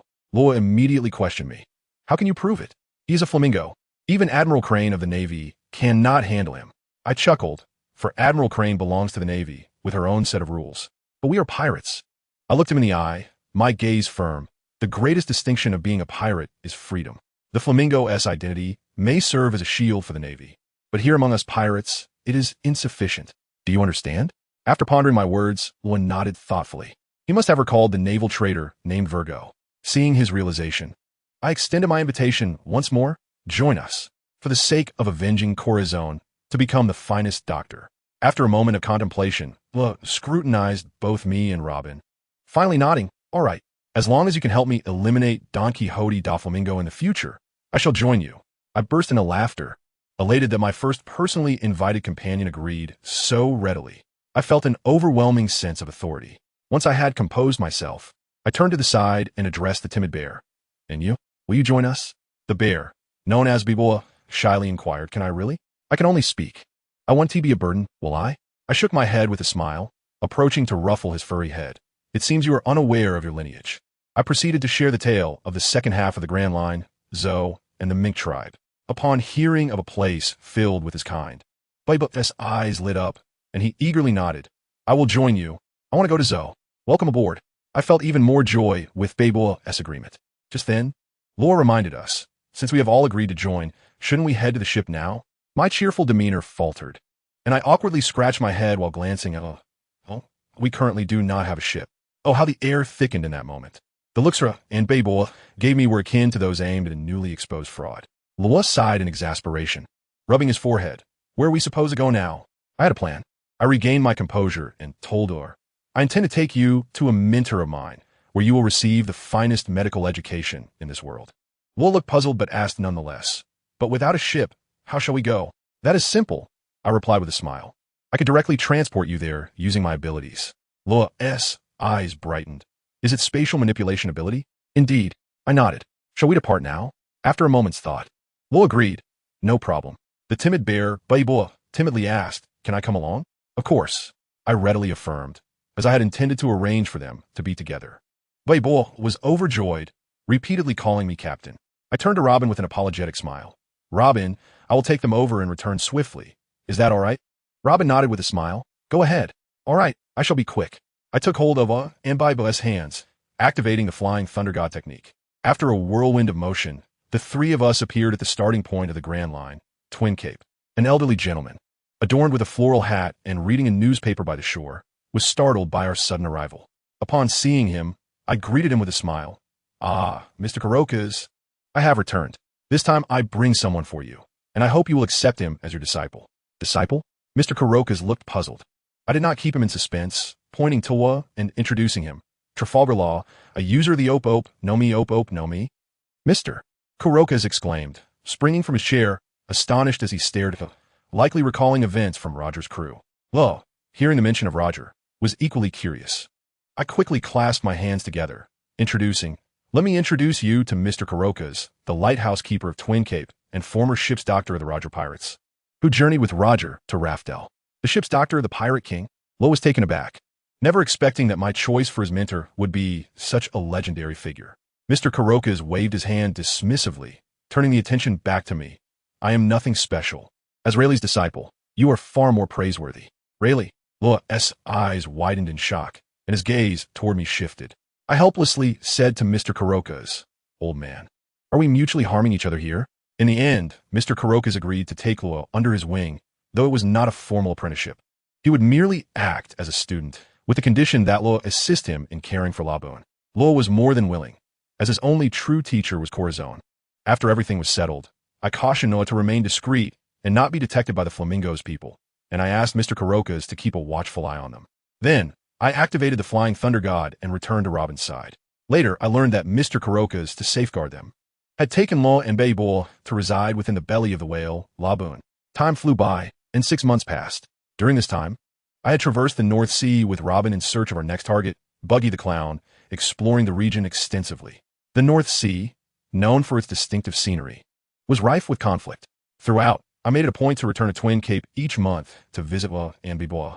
Law was diligently studying medicine, while Baibo had surprisingly begun to focus on navigation techniques, proving himself to be quite the prodigy. One day, we finally arrived at Yuen Town on the island of Pyraninda. I must tell you, this place is remarkable, with neatly arranged stalls draped in black fabric, all offering fortune-telling services. Upon observing this, I concluded that Buggy must certainly be on this island. Robin inquired, so, where do we find him? I pondered for a moment, gesturing toward the small black huts. Perhaps we should embrace local customs and ask them. Without hesitation, we entered one of the black huts. As soon as we stepped inside, a hoarse voice echoed, knowing the past 500 years, knowing the future 500 years, there is nothing I do not know, nothing I am unaware of. Then came another voice. You two are looking for someone, aren't you? I was momentarily taken aback by this dramatic monologue, while Robin appeared quite intrigued. I chuckled and asked the figure in the black robe, do you know where the person we seek is? The figure pointed at a crystal ball before him. Please extend your right hand and place it upon the crystal ball. I complied. After a series of incomprehensible incantations, a forest appeared within the crystal ball, where a young man was arranging playing cards. Suddenly, with a loud bang, the image in the crystal ball vanished. The figure informed me, the person you seek is in the woods to the west. Go and find him. Thank you. I expressed my gratitude and led Robin outside.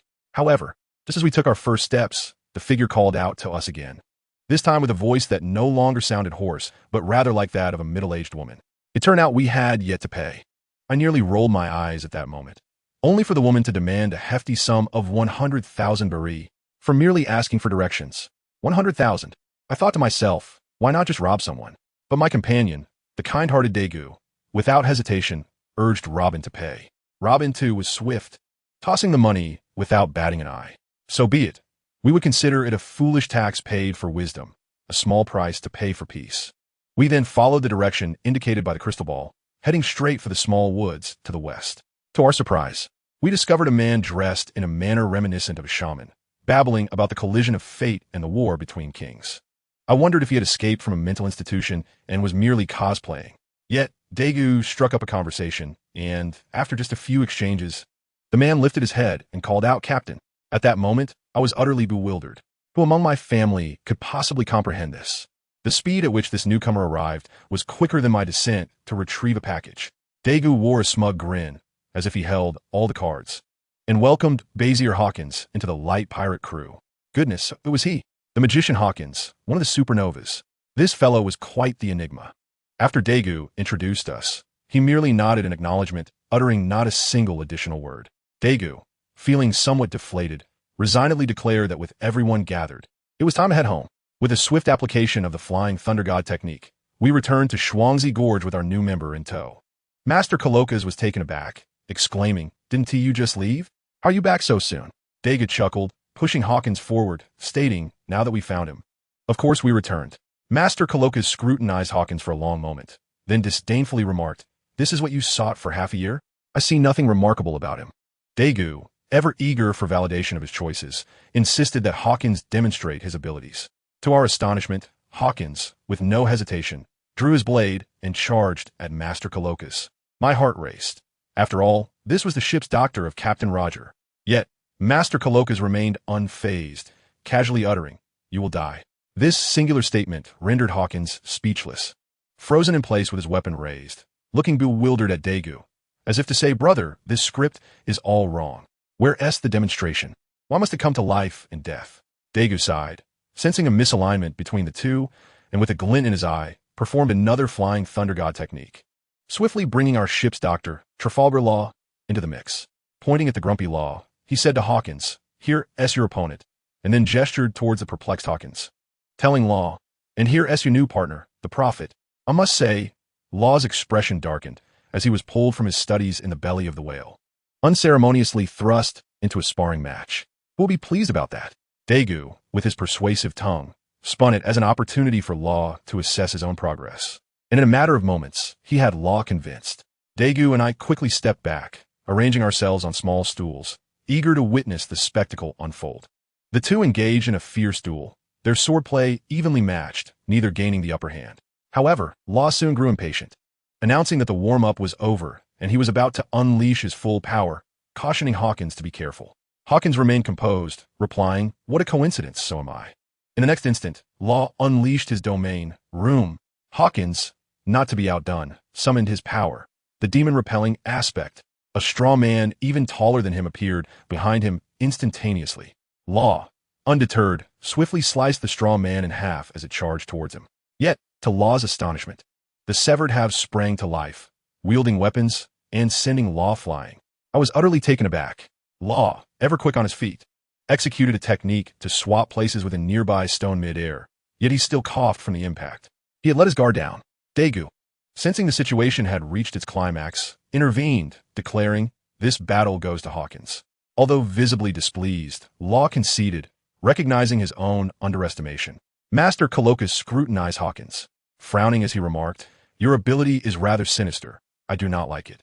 Daegu quickly interjected, "Everyone has their own style of combat." He then sent the disgruntled Law and his large companion, Bepo, back into the belly of the whale.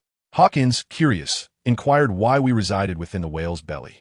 I smiled and explained, "The captain has said we are but saplings, needing to grow cautiously and not recklessly. Daegu believes in a nurturing form of growth." Just then, Daegu returned, announcing, "The affairs of the North Sea are settled. Our next destination is the South Sea." I was somewhat puzzled. Daegu seemed to have a knack for pinpointing our targets with uncanny accuracy. I couldn't help but ask him about it. After some stammering, He spoke of the mastery of Kin Bunchiko haki, which allegedly allowed him to foresee the future. I found that hard to believe. However, since he held such conviction, I chose not to challenge him, granting him the courtesy of his tale. Eagerly, Master Kalokas interjected, "If you're heading to the South Sea, could you also check on an island called Batalila?" Upon hearing that name, I sensed Dagu's mind was racing, and he inquired about the reason. The elder replied, "It's nothing significant, merely a visit to see how the children around the age of 8 or 9 are faring." I could see Dagu's expression shift. He must have realized the weight of the information he had just received. He agreed with enthusiasm. Once we had moved a distance away, he leaned in, his voice low and mysterious, and said, "Did you know? That is where Captain Roger placed his wife. The Pirate King has left behind an heir." I was utterly flabbergasted. This was monumental news. The Pirate King had a son still living. We were both exhilarated, yet Master Kalokas coughed, as if to warn us. We quickly understood, shutting our mouths and bidding farewell to the elder before making our way to the South Sea. We arrived at a place called Ducati Town in the South Sea. Goodness, this place was even more chaotic than the North Sea. One could witness 3 groups of pirates clashing on the streets with just a few steps. We sought refuge in an inn to have a meal, but just as our food arrived, a bottle smashed onto our table with a loud crash. A burly man resembling a bear, flanked by a gang of lackeys, approached us and declared, "Kid, you look good. How about joining my pirate crew?" I couldn't help but chuckle, glancing at Dagu to see how he would handle the situation. Dagu, appearing exasperated, replied, "Brother, you just smashed my dining table and now expect me to join you? That seems rather inappropriate." The man's subordinates were incensed, boasting, "Kid, don't be ungrateful. Our captain has a bounty of 15 million berries." I'm mused that this name held some weight in these waters, and Dagu instinctively nodded, seemingly assessing their strength. However, upon noticing Dagu's response, the captain, Targong, grinned, mistaking it for agreement, and began to embellish, "Smart kid. Fear not, follow me, and you will share my spoils." Dagu's expression darkened, and he quickly waved his hands. "No, brother, you've misunderstood." I wasn't nodding in agreement. I was simply lost in thought. Targong exploded with rage, pointing an accusing finger at Dagu. "What? You dare to play me for a fool?" As he spoke, he slammed a massive spiked club onto the table. Dagu attempted to reason with him, but the pirates erupted in laughter, clamoring, "We are pirates. What need have we for reason?" At that moment, I felt utterly bewildered, as if my worldview had been profoundly shaken. Dagu sighed, seemingly out of patience, his gaze turning icy as he stated, "Very well, if you refuse to reason, then I shall not waste my breath." As soon as the words left his mouth, an invisible aura erupted from him. Conqueror's haki. All of Targong's lackeys collapsed like dominoes, foaming at the mouth and losing consciousness. Targong stood there dumbfounded, shaking his subordinates, bewildered. "Hey, wake up. What is happening?" Dagu, floating nonchalantly, remarked, "Stop calling them. They won't wake until they've had a proper rest." It was then that Targong realized. Jumping to his feet, he pointed at Dagu and shouted, "Did you do this? What have you done?" To be honest, Dagu himself seemed taken aback, likely surprised that Targong had withstood his conqueror's haki without succumbing. But Targong was beyond reason, furious as he brandished his spiked club, swinging it towards Dagu. Dagu swiftly evaded the attack, allowing the Wolf Fong club to smash our pitiful dining table into fragments. Tak Gang was intently searching for someone, but I suddenly sensed movement beside me. Turning around, I found Robin. She stepped forward and calmly requested, "Let me handle this time." I was taken aback. Was Sister Robin truly planning to join the fray herself? Dagu also looked surprised, clearly not expecting Robin to volunteer. Thankfully, Dagu shouted to stabilize the situation, or Sister Robin might have clashed with that group of parasitic Navy officers. Dagu, being considerate, suggested they observe the situation first. The Navy colonel was no saint either, chummy with Ta Gang, referring to him as Brother Bahu. I was utterly flabbergasted. Even more ridiculous was the colonel instructing his subordinates to fetch a bounty notice, essentially fishing for evidence. Dagu and Robin were being treated like performance metrics. When the bounty was revealed, Robin's identity was exposed. Demonis Nico Robin. Bounty of 50 million berries. Ta Gang was utterly shocked, likely regretting his decisions, realizing he had stumbled upon a formidable adversary. The situation escalated further when the colonel announced Dagu's bounty. Demon's son, Monkey D. Dagu, bounty of 300 million berries. Ta Gang was petrified, probably feeling weak in the knees, thinking this was no pirate, but a walking printing press. To my astonishment, things grew even more intense. A Navy captain respectfully entered and asked, Monkey D. Dagu, what brings you to the South China Sea? This captain, appearing dignified, turned out to be a wolf in sheep's clothing. In a brazen manner, he declared, I graduated from the elite training camp. I nearly burst out laughing. A graduate of an elite camp engaging in entrapment? Then, the captain revealed his true intentions, stating, Demon's son, you are under arrest. Dagu, dumbfounded, pointed at Ta Gang and said, Captain, that one next to you is the pirate. The captain, unfazed, replied to Ta Gang, Thanks, brother. I nearly spat blood. The Navy was beyond saving. Seizing the opportunity, the captain launched a surprise attack while Dagu was distracted. Quick on his feet, Dagu drew his sword to parry, exclaiming, Captain, is this how you uphold martial ethics? Realizing the precariousness of the situation, Dagu decided they had to escape and told Sister Robin, Let's go. When the captain attempted to intervene, Dagu activated his spatial abilities, causing both him and Sister Robin to vanish in an instant. The captain, left helpless, could only call the Navy headquarters. When Sengoku heard the news, he was bewildered and promptly inquired about Akiji. Akiji replied, This kid's swordsmanship is exceptional. I find him quite troublesome. Sengoku, alarmed, immediately dispatched Momotaro to assess the situation in the South China Sea. Meanwhile, Dagu and Robin swiftly boarded a merchant ship bound for the South China Sea. The next morning, they felt rejuvenated and set out to explore after freshening up. You won't believe it, the crew completely ignored them, as it was a travel merchant ship where no one knew anyone. Dagu was amused, thinking this was going to be easy, and approached the captain for a chat. Sure enough, after a pleasant conversation, Dagu and Robin transformed into legitimate passengers. The captain revealed their destination was the Salb Kingdom, and Dagu was momentarily stunned. What a coincidence. When Robin inquired, Dagu quickly explained that he was also headed there. The following month was anything but tranquil, as pirate attacks occurred 6 or 7 times. Dagu was prepared to intervene, but he quickly realized that the merchant ship's armed forces were formidable, equipped with various firearms that decimated the pirates. I tell you, the technological level was astonishingly advanced for a pirate world. Finally, the merchant ship reached the Salb Kingdom. The captain, visibly relieved, promptly called the Navy. Hello, Navy Miss? Dagu has already landed in Salb Kingdom. Over. Meanwhile, a Navy warship was racing toward the Salb Kingdom, led by the future Vice Admiral Momotaro. Back with Dagu. He was wandering the capital of Salb Kingdom with Robin. When Robin asked where the person they were looking for was, Dagu replied, I have no idea, leaving him flustered. However, he added that the person was a member of the royal family and had leads. After some inquiries, they located the royal residence, only to be stunned. This was hardly a palace, but merely a slightly nicer house. Robin was astonished, exclaiming that the royal family was unexpectedly modest. Just then, a haughty female voice called out, Hey Dagu. Turning around, I was shocked to find it was the future supernova gourmet, Charlotte Bonnie. Dagu stared at Bonnie for a long moment, prompting her to retort that staring at a lady was quite rude. Dagu quickly shot back, Are you even a lady?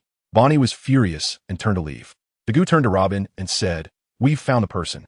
Bonnie walked ahead, with Dagu and Robin trailing behind.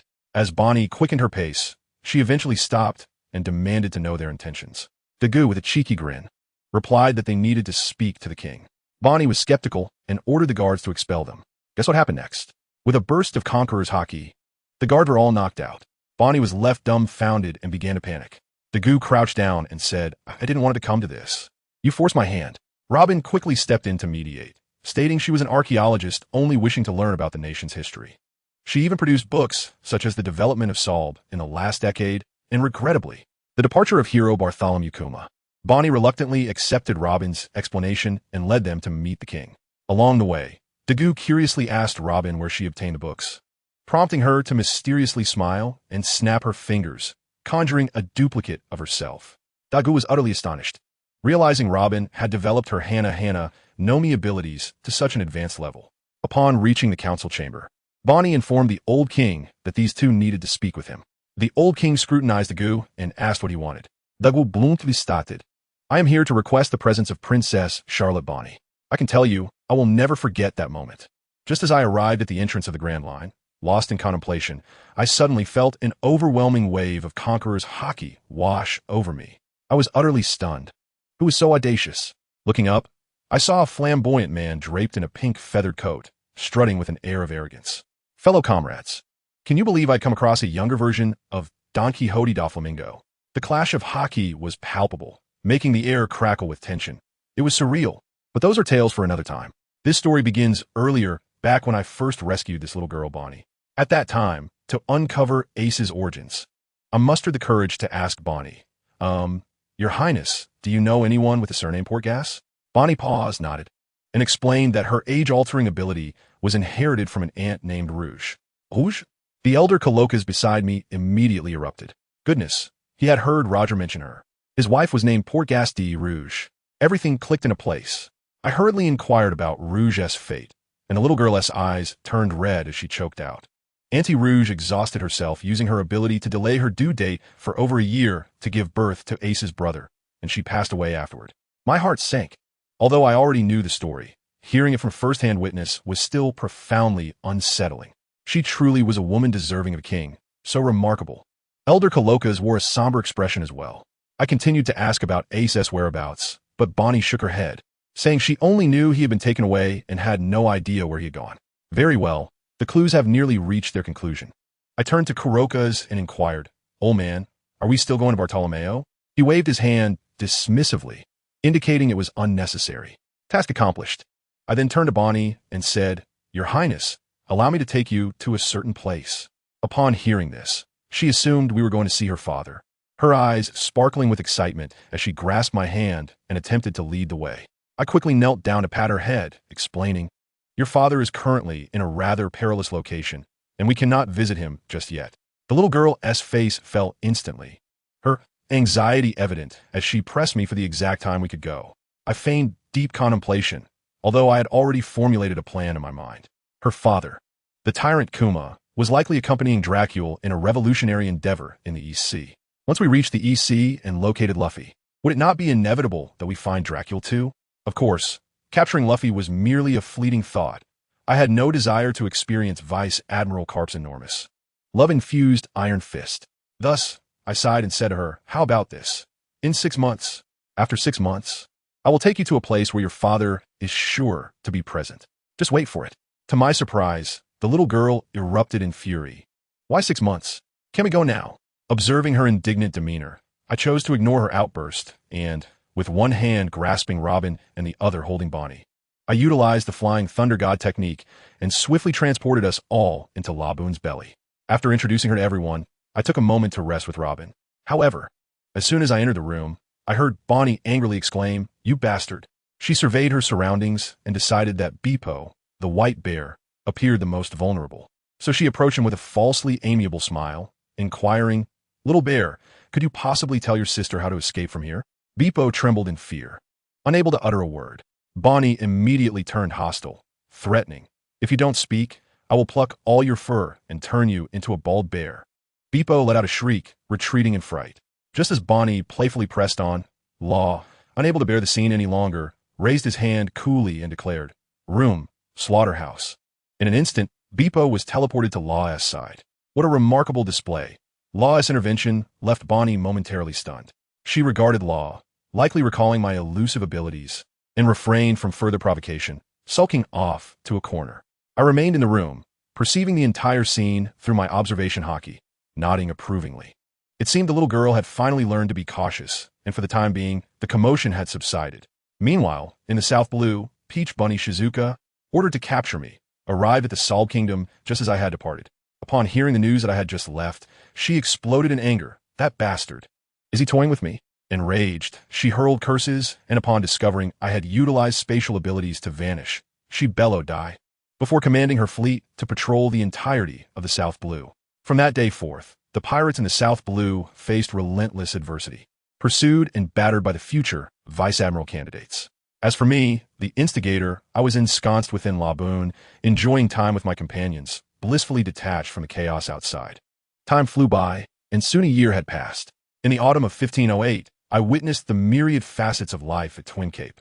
Countless pirates surged toward Reverse Mountain. Some were fortunate, basking in fair weather as they successfully entered the Grand Line, while others met a grim fate, encountering storms and hail, losing both their lives and their ships, tragically devoid of protagonist privileges. Some were even more unfortunate, having evaded natural disasters only to be sent crashing into Laboon, thus meeting the Dragon King. Of course, there were also formidable individuals who dared to confront Laboon. Previously, it had been Kurokas who dealt with them. But adhering to the principle of respecting the elderly and cherishing the young, I unleashed my conqueror's haki, sending them fleeing in terror. The most absurd incident occurred, as I had mentioned earlier. I released my conqueror as haki, only for my opponent to not only stand firm, but to retaliate with a surge of haki that clashed against mine. I was taken aback, wondering if haki had become so common in this era. Upon closer inspection, I was astonished to recognize the flamboyant figure clad in a pink feathered coat, striding with an air of indifference. It was none other than the infamous Don Quixote Doflamingo. He seemed intrigued by the presence of another haki user, casting several penetrating glances in my direction before marking me in his memory and departing with his family. Watching his retreating figure, I let out a sigh of relief. Fortunately, Law was still inside La Boone, engrossed in his medical studies. Otherwise, our meeting could have led to an immediate confrontation. Doflamingo would be a matter for Law to handle. I had faith in him. Throughout the year, our team's strength advanced by leaps and bounds. My eyes had bestowed upon me new capabilities, granting me the power of the Rinnegan. While its gravitational and repulsive forces overlapped somewhat with my previous abilities, this new power was decidedly distinct and offered me formidable techniques, such as the devastating Shinra Tensei. Robin's prowess had become unfathomable, and Hawkins, now at least a branch captain level, found himself unable to withstand even a few exchanges against her. Law, studying under Kuroka's, also saw steady improvement in his strength. Most remarkable was Beepo. This little follower had grown capable of holding his own against Law, resulting in a prolonged period of introspection for Law. As for Bonnie, her drive to train intensified due to her father's circumstances, yet the results were mediocre. How she eventually became a supernova remains a mystery. Perhaps her youth played a significant role. Dougal, Robin approached me. Should we not set forth? I smiled and waved my hand reassuringly. Fear not. Even if we depart at dusk, we shall never spend the night at sea. Initially, I had intended to activate my Rinnegan in chakra mode, flying both people and ship directly to the East Sea. However, upon reflection, I realized that having been at sea for so long without a proper voyage would render the experience rather dull. Thus, I approached the ship and with a grand gesture, declared, "Everyone aboard." We set sail. Our destination, the hometown of the Pirate King, Lowtown in the East Sea. On board, each of my companions bid farewell to Kuroka's, expressing gratitude for his care over the past year. The old man merely waved his hand coolly, saying nothing, likely accustomed to farewells. Watching this group of loyal companions filled me with a sense of comfort. As our vessel ascended the peak of Reverse Mountain, I pointed toward the other route and jested. What if I just sail straight ahead? Would we reach Raftel? In an instant, everyone grew animated, their eyes wide with anticipation, as though on the brink of becoming the Pirate King. Yet, I swiftly changed my tone, casually stating, "Never mind, I'm not interested in the title of Pirate King. Let's proceed to the East Sea." Setting sail, I nearly burst into laughter at their expressions, transitioning from ecstasy to bewilderment. They must have been curious about my true motives for setting sail, glancing furtively at Robin, who simply smiled enigmatically, saying nothing as she approached my side. Before long, we arrived at Lowtown, the town of beginnings and endings. As we strolled along the streets, admiring the architecture, Law couldn't help but express his thoughts. I nodded in agreement, saying, "Indeed, this is where Roger was born and perished. It also marks the dawn of this grand age of pirates." I led them to the infamous execution platform, and upon seeing it, Law and Hawkins were disheartened, finding only a pile of rotting wood. However, I stood mesmerized, lost in reverie as memories of Roger's final smile and the scene from the original story where Luffy, years later, faced death upon this very platform flooded my mind. This place bore an immense weight of history. Dougal, Robin's voice pulled me back to the present as she asked, "Have we found an inn? Shall we head over now?" Coming to my senses, I glanced at the sky and replied, "All right, let us rest first. We shall venture to the next location tomorrow." Bonnie, overhearing, immediately lifted her head with eager anticipation and asked, "Captain Dagu, when will you take me to find Daddy?" I smiled, patting her head, "Rest assured, I will take you to see your father tomorrow." "Really?" The little girl beamed with joy, tugging Robin along as they dashed toward the inn, eager for the dawn to arrive. Early the next morning, we set forth, our destination set firmly on Shimatsuki Village, the birthplace of Zoro and the home of the dojo. As for why we were not detected by the Navy in Laga Town, well, I had already cast an illusion filter with my Sharingan upon our landing, causing the Navy to see only the faces of passersby. On the ship, Bonnie could not help but ask me, "Will my father really be in that village?" I could only shake my head and speak the truth. I do not know.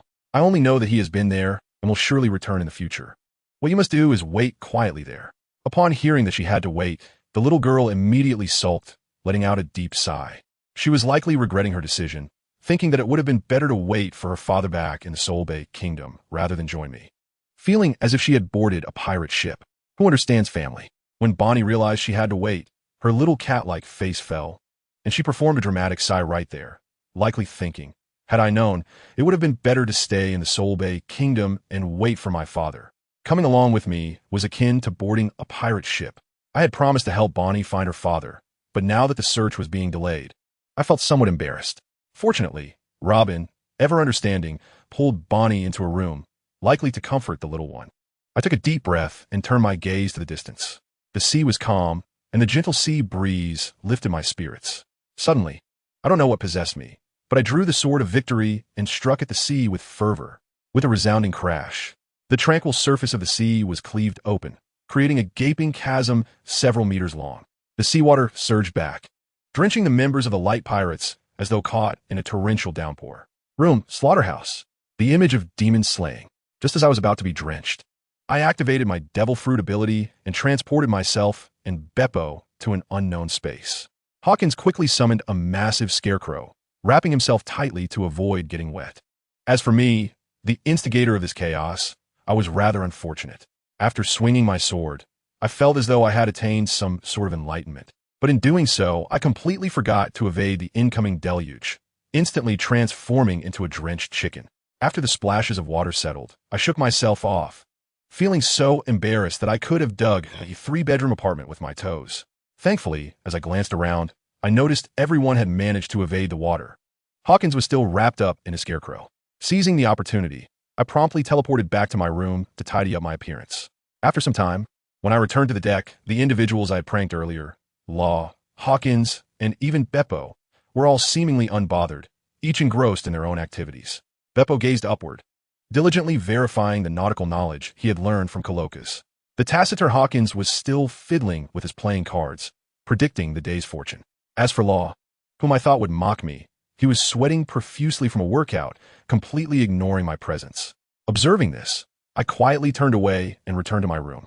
While sailing is wondrous, allowing one to encounter various intriguing people and events, oftentimes it is filled with boredom and solitude.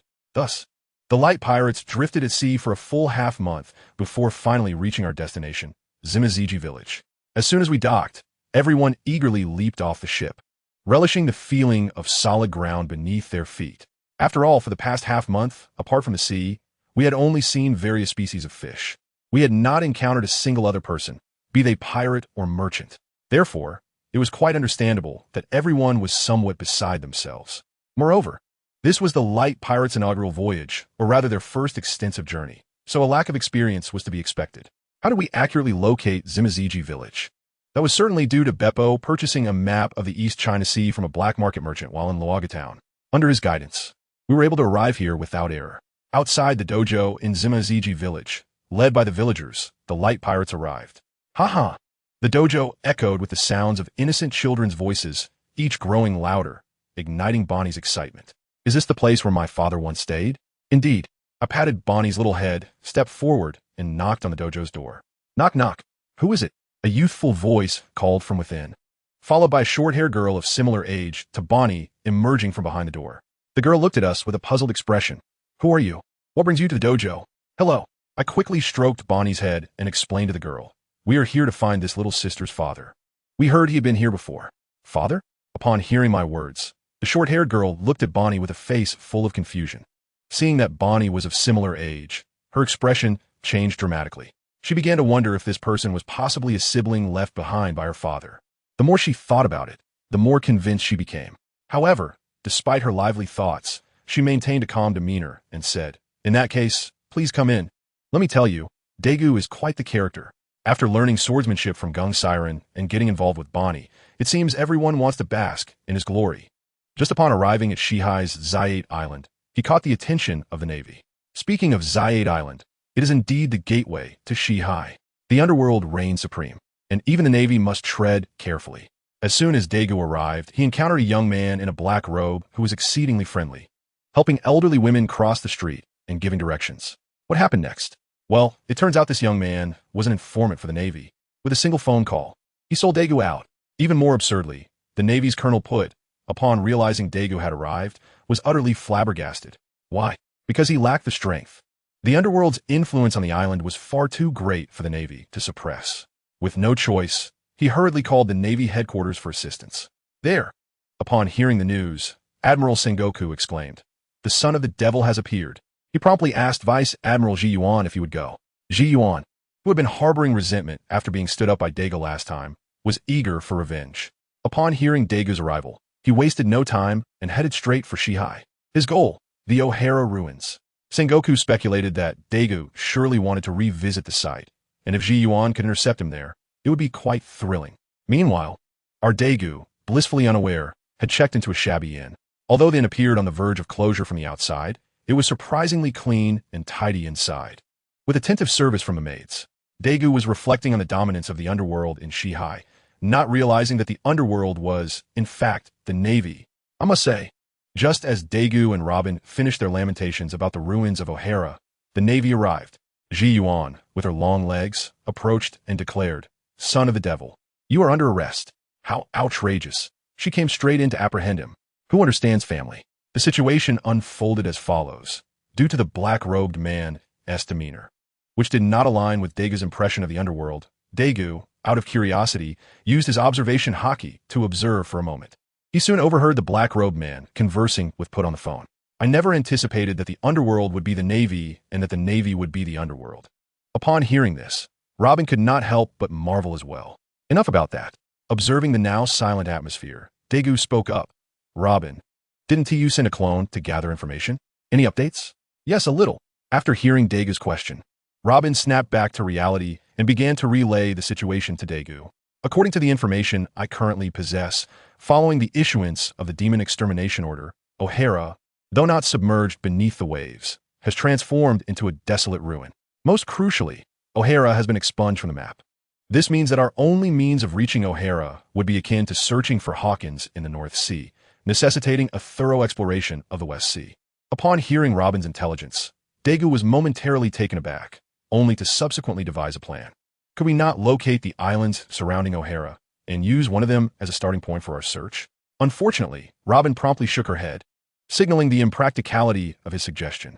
As Daegu pondered her response, Robin elucidated that, perhaps to prevent O'Hara from being discovered, the nearby islands had seemingly undergone name changes. This indicates that the island names we are familiar with have vanished from a map, rendering Daegu's proposed method futile.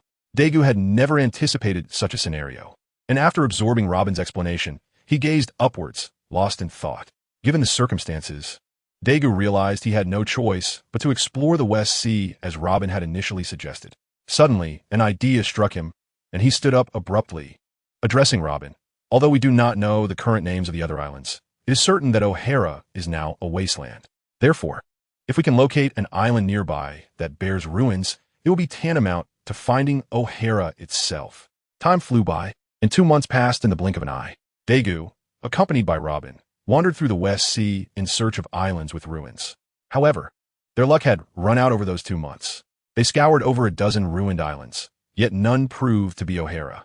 Finally, they stumbled upon an island that, were it not for the unchanged surroundings, they would scarcely dare to recognize as O'Hara. The once magnificent tree of knowledge was now completely absent.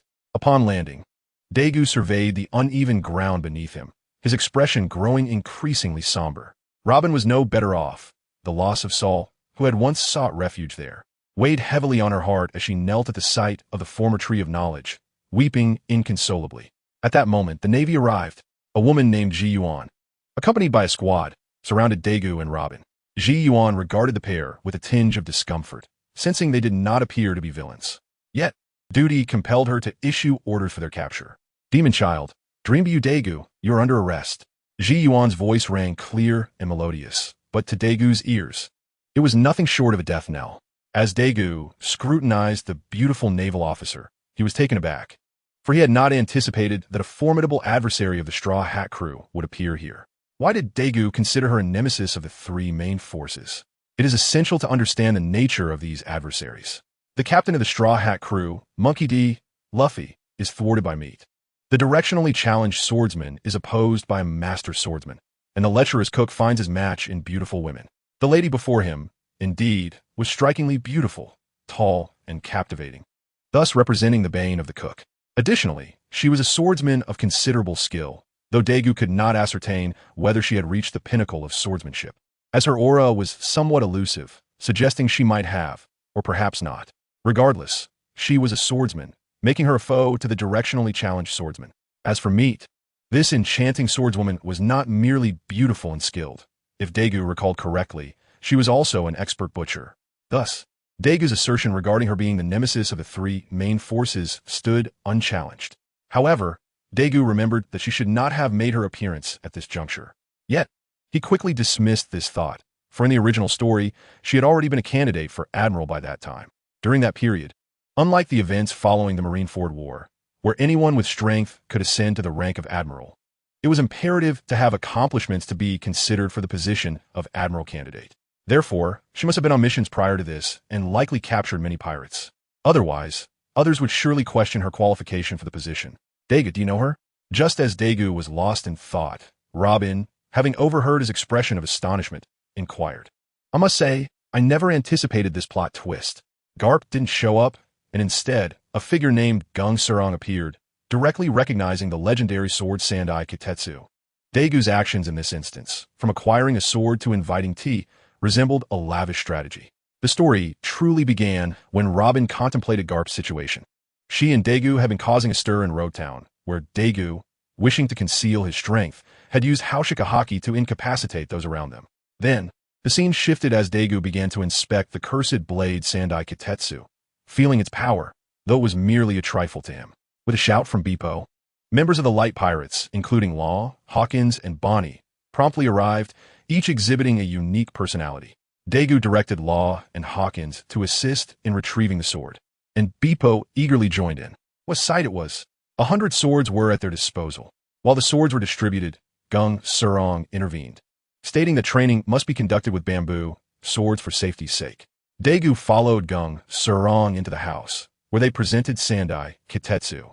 Gung Surong's piercing gaze immediately recognized its significance. Daegu explained the reasoning behind his sword acquisition and inquired whom Gung Surong intended to bestow it upon.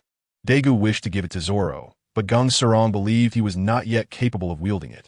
Daegu's thought process was rather unconventional, as he suggested that Gung Surong keep it safe until Zoro was ready for a proper initiation gift. Gung Surong found this idea acceptable. Then came the pivotal moment. Daegu's true objective was none other than Kuina. He laid his cards on the table with Gung Surong, claiming he could foresee the future, that Kuina would meet an untimely demise in a year. Surprisingly, Gung Surong did not question this revelation. Instead, he reflected on whether he had placed too much pressure on his daughter. Seizing the moment, Daegu asked Gung Surong if he would be willing to entrust Kuina to him. Gung Surong did not provide a direct answer, retorting with a question of when Daegu intended to set sail. Daegu replied that it would be in a year. Gung Surong concluded, then let us discuss in a year. Although Daegu did not receive a definitive answer, he felt a tinge of disappointment but did not press the matter further. He proceeded to the training grounds to observe Kuina and Zoro sparring, with Robin following closely behind. Daegu suddenly remarked, I am contemplating matters a year from now. Robin looked perplexed, and Daegu explained that he intended to depart from the East Blue then. Furthermore, he expressed his desire to explore the East Blue alone, urging Robin to take a well-deserved rest. The following day, Daegu departed from Shimazuki village, with everyone bidding him farewell. Zoro attempted to challenge Kuina to a duel once more, only to be swiftly defeated. Gung Surong, witnessing Zoro, recalled Daegu's earlier words and sighed as he walked away. Zoro, under the impression that Gung Surong was disappointed, felt even more indignant. Bonnie approached, delivering an uplifting speech to motivate Zoro to train diligently. Meanwhile, Daegu was selecting islands from the sky, ultimately opting for Kokoyashi village. Upon landing, he unexpectedly encountered Nami. This little thief had directly pilfered Daegu's wallet. Noki quickly apologized, and Daegu, not angered, seized the opportunity to educate Nami. Noki invited Daegu to his home, to which Daegu feigned reluctance yet ultimately accepted. Upon arriving at the orange grove, Daegu sampled an orange and was instantly inspired. He resolved to purchase all the oranges, including those for the forthcoming years. Velmer, Noki, and Nami were all taken aback. Daegu clarified that they were intended for his disciples, and only then did Belmare comprehend. They negotiated a price, with Belmare offering an exceptionally low rate. Daegu requested a few more oranges, and Belmare invited him inside to sit for a while. Nuachi Gao prepared a delightful orange tea for Daegu. Upon tasting it, was utterly captivated. Eager to learn the art of making orange tea, Daegu insisted on paying tuition. However, Nuachi Gao kindly declined, offering to teach him directly. Upon hearing this, Nami became anxious, exclaiming that Nuachi Gao was foolish. Daegu, teasing Nami, queried whether she could also make the tea, suggesting that if she could, she should charge him tuition. Nami was left speechless. In the evening, May carefully packed the oranges, and Daegu paid for them, even providing a deposit. Maya was profoundly touched. Daegu inquired about the next harvest time for oranges, then bid farewell to Nuachi Gao and Nami before vanishing with the oranges. Both Nami and Nuachi Gao were left in astonishment. However, May's expression shifted drastically as she realized Daegu possessed the powers of a devil fruit user. He was either a pirate or marine. Convinced that Daegu was a pirate, she urged her daughters to forget about him. I must say, this plot is utterly outrageous. Just after May apologized to Nami and Nuachi Gao and took them into town to make amends, the scene abruptly shifted to Windmill Village. The leap in narrative almost left me breathless. What a remarkable place Windmill Village is, teeming with hidden talents. Carp, Dorag, Ace, Luffy, and even the notorious Mountain Bandit. The Four Emperors' rival, Sig? Excuse me? ISNT Sig, a mere weakling? Nonetheless, I am entirely in awe of the author's imagination. Even more absurdly, Daegu had just taught Robin and Bonnie how to make orange tea days prior, and now found himself in Windmill Village. What could possibly compel him to travel such a distance? Tourism?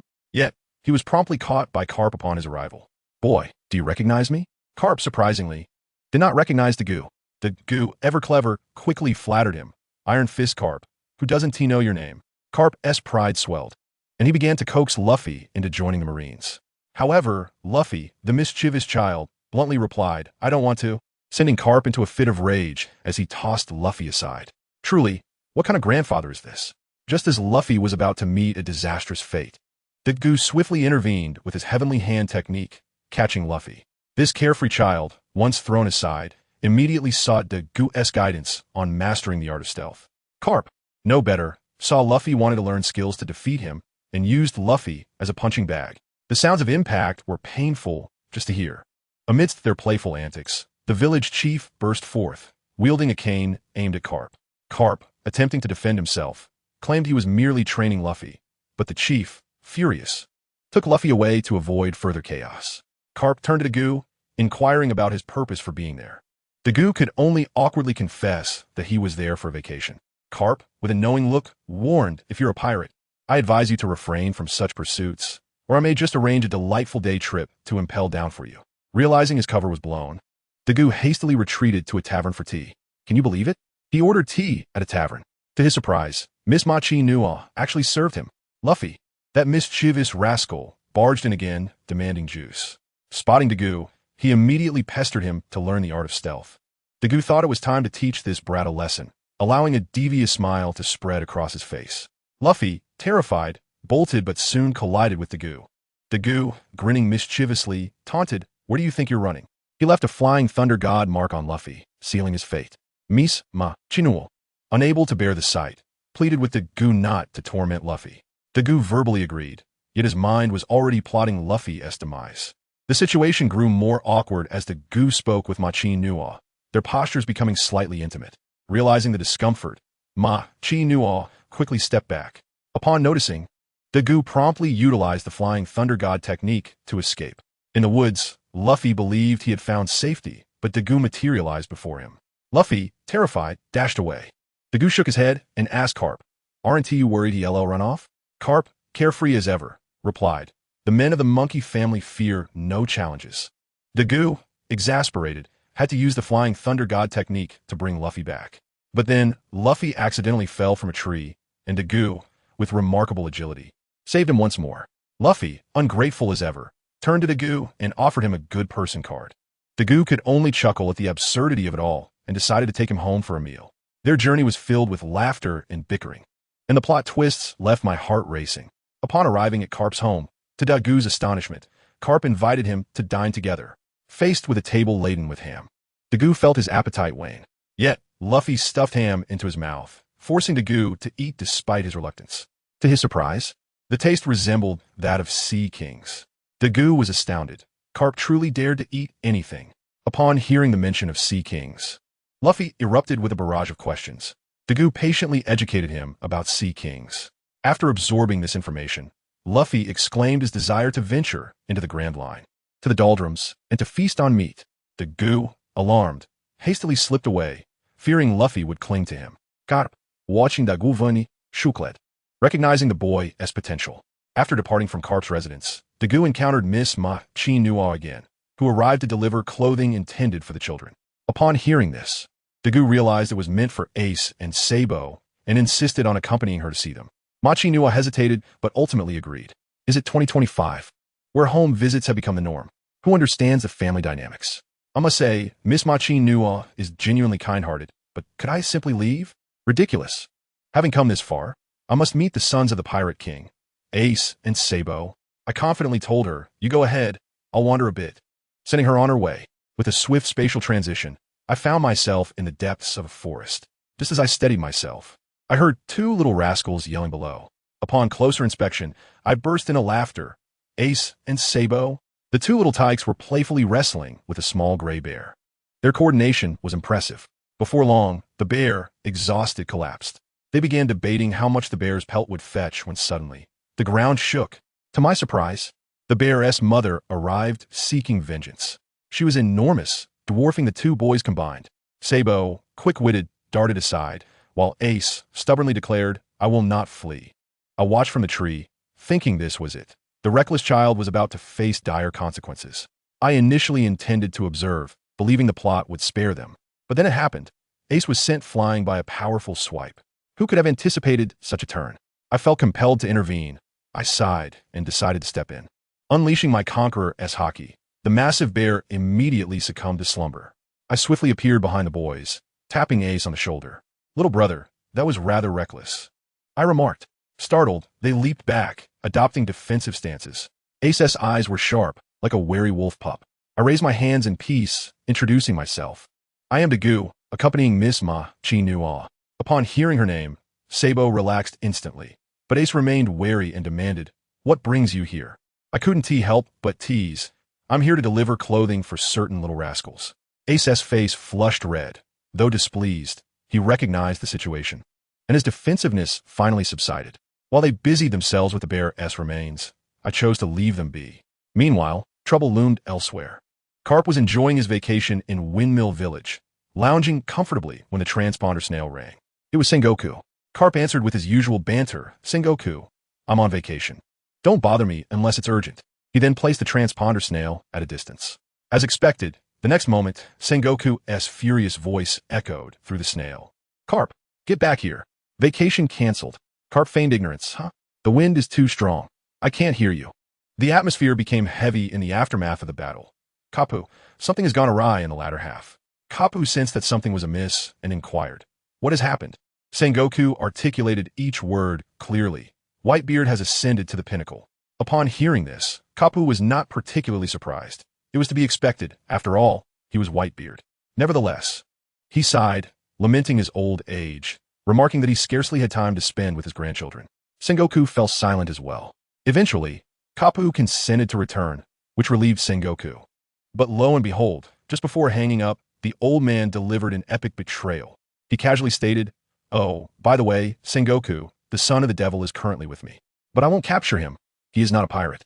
With that, he hung up. I could almost envision the scene at Marineford, where Sengoku's blood pressure must have skyrocketed. His face turned green with fury, and he had no recourse against Kapu. He could only seethe in silence and turn to call Ji Yuan. As soon as the call connected, Sengoku issued a direct command. Ji Yuan, regardless of your location, head to the East Sea immediately.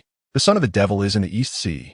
Ji Yuan was taken aback. She had only recently fought with me in the New World, and now she was being dispatched to the opposite end of the world? The speed was astonishing, faster than 5G. Yet, military orders are absolute, and she promptly set off at full speed towards the East Sea. At this critical juncture, Morgan's the loudmouth. announced Whitebeard's ascension to the title of Emperor of the Sea to the entire world. Instantly, chaos erupted globally. The small, reckless pirates across the seas clamored to usurp Whitebeard's position. The seasoned veterans of the Grand Line wore grave expressions. As for the common folk, some were in despair, while others were driven to madness, plunging the world into a state of utter chaos. The events in Fengshe village had seemingly reached a conclusion. I lingered in Xuanyue village for a few days, contemplating that the other members of the Straw Hat crew should also gather, and I resolved to seek out Usopp. However, while en route, my eyes caught sight of two figures, one large and one small, appearing to be on the brink of collapse on the rocks below. I descended to investigate and was astonished to find none other than the future cook Sanji and his boss Zeph. The two were famished, their eyes practically green with hunger. Upon seeing me, Sanji weakly pleaded, "Please, save this old man. His leg is broken." Zeph, ever defiant, retorted, "You little brat. Who told you to ask him for help?" Sanji shot back, "You old fool. Didn't you break your leg, saving me? How can I ignore you?" I watched the two comical figures and couldn't help but chuckle. "All right then, I shall rescue you." I swiftly activated my Flying Thunder God technique, effortlessly transporting them back to the dojo in Xuanyue village. Robin, astonished, exclaimed, "How did you return so quickly?" I gestured towards the bewildered Zeph and Sanji, having brought them along. Then I teleported again, bringing Robin with me. She wore a face of annoyance, saying, "Captain, must you always appear and disappear so mysteriously?" I chuckled. "Aren't you capable of the same? It's all about adaptation." I pointed to Zeph's leg and asked Robin, "Is there any hope for this leg?" Robin, known as the Surgeon of Death, approached, furrowing her brow before nodding. "It can be reattached." When she inquired about the leg, Sanji's face turned pale. "The leg? It was fed to the fish." He felt his knees, crying, "I'm sorry. It's all my fault. Just take my leg instead." Robin assessed the situation and shook her head. "That's not possible. Your limbs are too small. The sizes won't match." Sanji exhaled in relief, but then realized the implication, his face blanching in horror. Seeing the unfolding drama, I quickly intervened. "All right, Robin, you treat the wound first, and I'll find a replacement."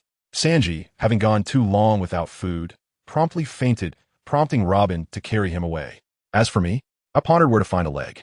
Why not try random teleportation? Taking a gamble. In a flash, I vanished. When I reappeared, I was taken aback. Below me lay an island. But this island floated amidst the clouds. My heart sank. Could this be the legendary stronghold of the Golden Lion Shiki? As I contemplated, a figure approached from a distance. Indeed, it was he, with a ship's helm embedded in his head and two famous swords for feet. I sighed and exclaimed, "I never expected the legendary pirate to be hiding here. Do you think being airborne truly elevates you above the sea?" Golden Lion. Upon hearing this, he erupted in a wild laugh, extending his hand towards me. "Kid, you can fly too? Join me. I will make you my second in command." I gazed at his disheveled appearance, feeling a twinge of pity. I shook my head, my eyes filled with disdain. "Not interested. Just look at your current state. The flying pirate crew is long gone. And how much strength do you have left? What makes you think you can keep me here?" His response was a furious reaction. "Huh, you think I'm washed up?" As his words faded, he delivered a powerful kick that unleashed a wave of slashing energy.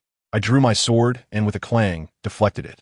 His excitement grew upon seeing his attack thwarted /wave. Another, even more ferocious assault followed. I scoffed and countered with a sword strike, neutralizing his attack. The more he saw my strength, the more eager he became to recruit me. I flatly refused. What I desire is freedom. This seemed to take him aback, perhaps reminding him of Roger. Realizing he could not keep me, his expression darkened. "This is my territory. Do you think you can come and go as you please?" With that, he charged at me. We exchanged numerous blows, and as he observed my unwavering defense against his assaults, his satisfaction blossomed. Suddenly, he fixated on my sword, seemingly lost in thought, as if he recalled something from long ago.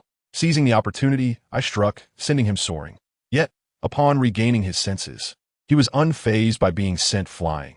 Instead, he fixated intently on my sword, as if reminiscing. He remembered that decades ago, he had accompanied his captain to recruit a formidable warrior who had resolutely refused and wielded the very sword I possessed. In the end, that warrior was slain, but his sword remained lodged in the ground, unmovable by any of them, including his once mighty captain. That sword, along with the name of that warrior, the Golden Lion recalled, was known as the Sword of the Covenant, Arthur. Upon hearing Arthur's name, Daegu was momentarily surprised, but then recalled that Rayleigh had mentioned that Arthur's kingdom, Britannia, was annihilated by the Rocks pirates. If Dagu's memory served him right, Golden Lion had been a member of the Rocks Pirates at that time. Now that Golden Lion recognized the Sword of the Covenant in my possession, it indicated his involvement in the obliteration of Britannia. Considering this, Dagu raised the sword, once Arthur's, and pointed it at Golden Lion, asking, "Golden Lion, are you prepared to face your demise at the hands of this sword?" His laughter echoed, "Kid, you must be overthinking. The last owner of that sword met his end by my hand, and you think you can use it to slay me? Absurd." Observing Golden Lion's arrogant demeanor, Dagu remained unfazed, calmly stating, "Whether it is absurd or not, you will find out. Then come." Seeing Dagu's composed and confident demeanor, Golden Lion ceased his laughter and charged at Dagu once more. The battle raged on, but this time, Golden Lion did not engage in close combat. Instead, he maintained a distance and kicked his leg, unleashing a slash wave. In response, Dagu furrowed his brow, gripping his sword horizontally and sweeping it forth. A sword aura matching Golden Lion's attack emerged, but faster. The two strikes collided without any explosive sound, only the whispering of the wind following the clash.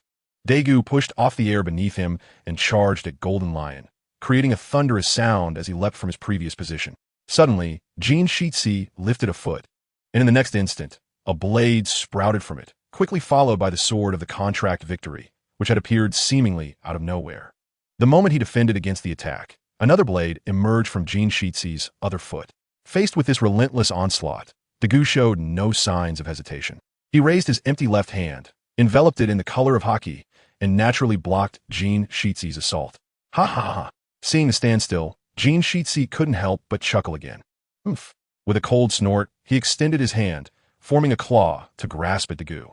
Dagu initially thought this strike was merely a standard physical attack. But when he keenly noticed the air beneath Jin Shitsi's claw, he could not help but feel astonished. He then exerted force with his hands, retreating from the battle. Gongzen? Dagu, having distanced himself from the fight, looked at Jin Shitsi's retracted hand, puzzled. Ha ha ha ha ha! Upon hearing Dagu's words, Jin Shitsi burst into laughter again. After a while, he looked at Dagu and countered, "Kid, do you know that fellow in Newgate?" Dagu shook his head in response. "Not acquainted." Observing Dagu's negative reply, Jin Shitsi inquired with curiosity, "Not acquainted? Then how do you know about Kongjun? This is Newgate's technique." To Jin Shitsi's question, Dagu merely replied, "I've heard of it." "Is that so?" Although Jin Shitsi was still somewhat skeptical of Dagu's statement, he did not press further, but instead turned to explain his earlier move. "Kid, while it may seem similar, my technique is not Newgate's Kongjun. I merely manifested my own Yushua Kong when using my hand." Chapter 88, Ingshi and Mugu. Understanding dawned upon Dagu as he nodded silently in acknowledgement. He then charged forward with his sword again, this time no longer underestimating Jin Shitsi. The previous encounter had instilled in him a newfound respect. As he recalled that in the original story, the elderly Jin Shitsi was defeated by the still embryonic Luffy, which had led Dagu to unconsciously belittle him. However, after their recent exchange, Dagu had completely shed his disdain for Jin Shitsi. Moreover, he realized that Luffy's victory over Jin Shitsi was not merely due to the latter's age and injuries, but primarily because Luffy possessed the protagonist's aura, enabling him to conquer this former ruler of the seas. With a swift motion, Dagu unleashed his long sword. The fierce sword energy accompanying his strike surged toward Jin Shitsi, who remained proudly suspended in midair. Faced with Dagu's strike, Jin Shitsi sensed a familiar aura emanating from him once more. "Kid, what is your relationship with Rayleigh?" After effortlessly neutralizing Dagu's attack, Jin Shitsi inquired, gazing at the figure before him, now within arm's reach. Hearing Jin Shitsi mention Rayleigh, Dagu was momentarily taken aback. He could not fathom how Jin Shitsi could perceive Rayleigh within him. After all, even Rayleigh had claimed to have forged his own path, asserting that one only needed to continue walking forward. If that were the case, how could Jin Shitsi discern Rayleigh's shadow within him? With this question in mind, Dagu turned to Jin Shitsi and asked, "How did you figure that out?" Ha ha ha. In response to Dagu's confusion, Jin Shitsi chuckled before explaining, "Kid, do you think I'm just anyone? I am Jin Shitsi, the captain of the Flying Sky pirate crew. My pirate fleet had countless encounters with Roger's crew back in the day. How could I not recognize Rayleigh's techniques?" At this point, Jin Shitsi scrutinized Dagu from head to toe before continuing. "Though your techniques have transformed considerably, they still bear the essence of Rayleigh. Is that so?" After hearing Jin Shitsi's explanation, Dagu nodded, indicating his understanding. perhaps dissatisfied with Dagu's seemingly ambiguous swordsmanship, or perhaps simply wishing to showcase his prowess. Jin Shitsi proceeded to declare, "In that case, allow me to impart some lessons."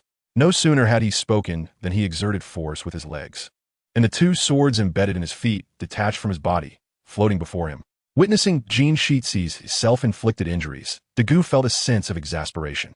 At that moment, Jin Shitsi extended his right hand, grasping the sword on his right, declaring, "This is Ing Shi." He then reached the sword on his left, saying, "This is Mu Gu." With both swords in hand, Jin Shitsi's aura underwent a dramatic transformation.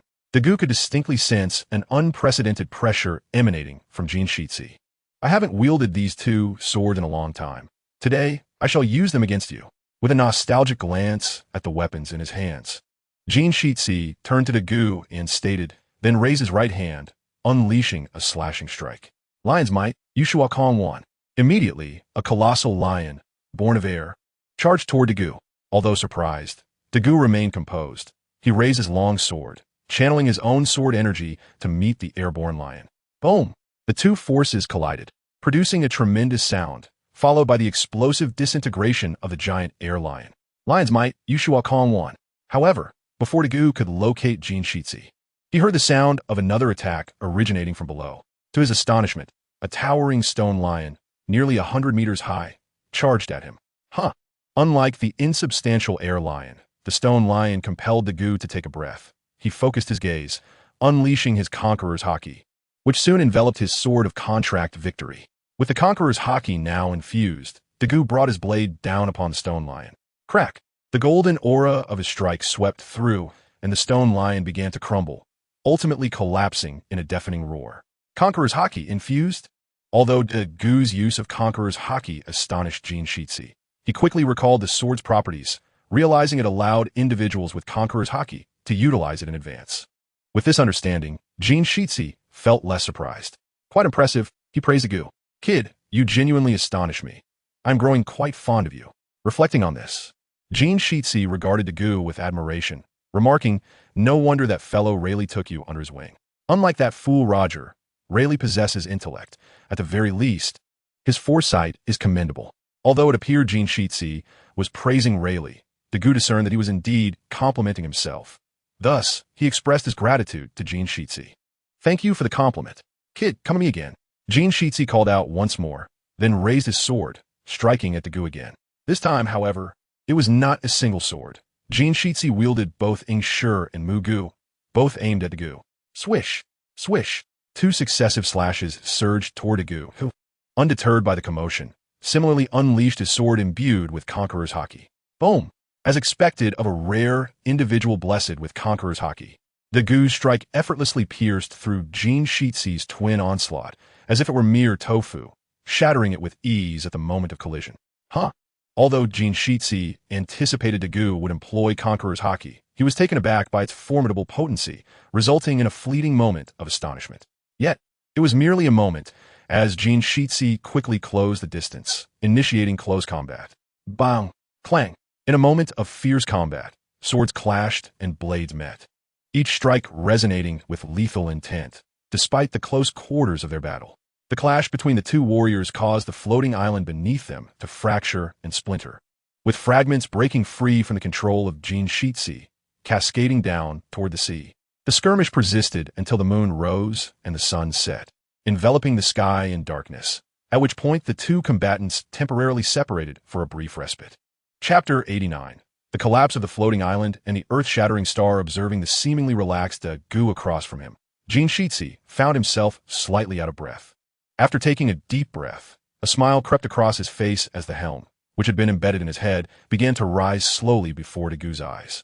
Upon witnessing this, Dagu furrowed his brow, realizing that Jin Shitsi was prepared to fight with all his might. Yet, he was puzzled as to why Jin Shitsi would resort to such desperation over what was merely an unexpected encounter.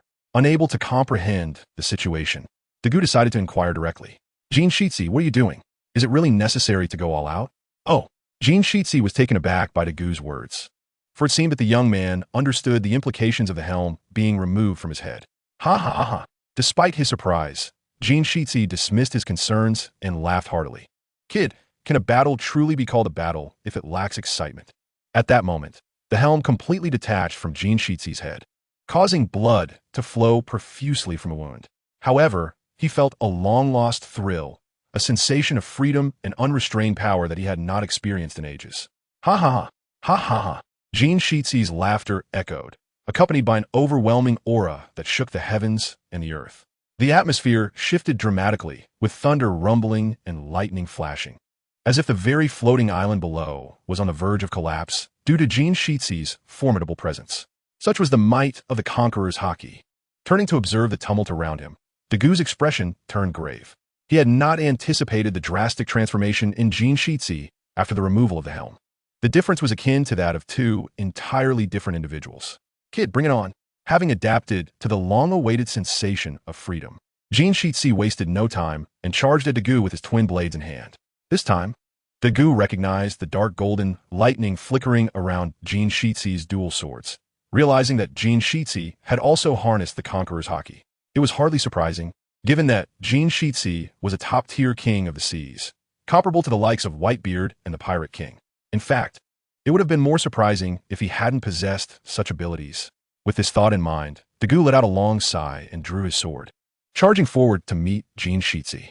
As their weapons, both imbued with Conqueror's haki, clashed, it became evident that this confrontation transcended mere weaponry, technique, and strength. It was a clash of wills. In a moment of tense silence, their blades did not collide audibly, yet the invisible force of their haki created a palpable tension between them. This resulted in a curious phenomenon. Although the tips of their swords faced emptiness, both Jin Shizi and Dagu exhibited signs of considerable exertion. Boom! After a prolonged stalemate, a thunderous sound erupted from the space between their weapons. Huh! As if signaling the beginning of a new phase, both Jin Shizi and Dagu shouted in unison, charging at each other with speeds imperceptible to the naked eye. In an instant, the dance of blades re-emerged, yet this time their weapons did not directly collide. An endless void seemed to separate their strikes. Boom! Despite this, every clash between Jin Shizi and Dagu produced resounding explosions. Moreover, the floating island beneath them began to show signs of imminent collapse due to their fierce battle, shaking violently as countless trees toppled and low hills were obliterated. Boom!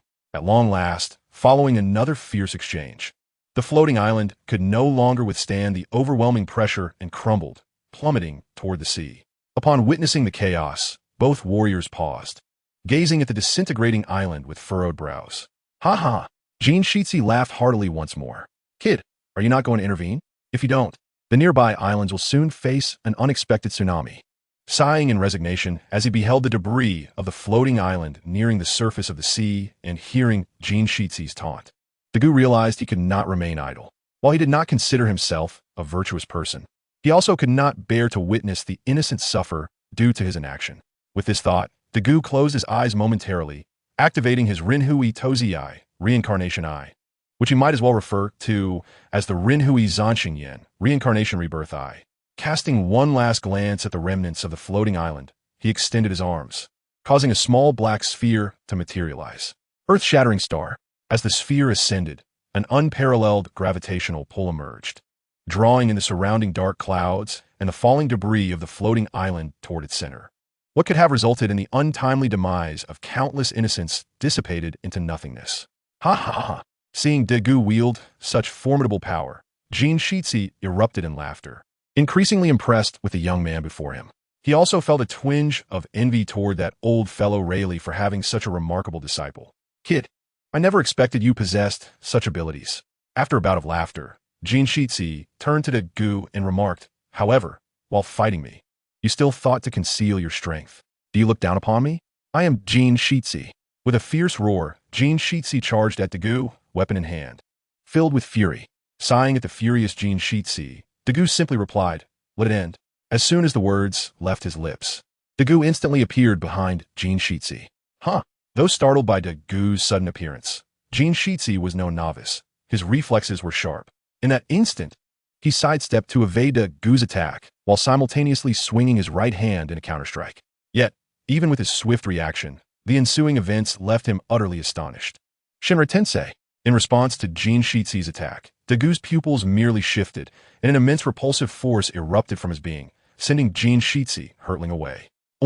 Just as Jin Shitsi managed to regain his footing, he instinctively sidestepped to avoid Dagu's next move, though he was still reeling from the unexpected display of power.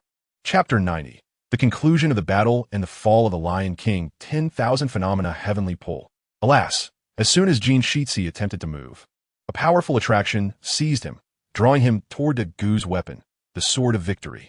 Ha! Faced with the brink of life and death, Jin Shitsi bellowed fiercely, employing his devil fruit abilities, Conqueror's Haki, and Armament Haki all at once, forcibly breaking free from a sudden pull. Truly, he was the legendary pirate, Jin Shitsi.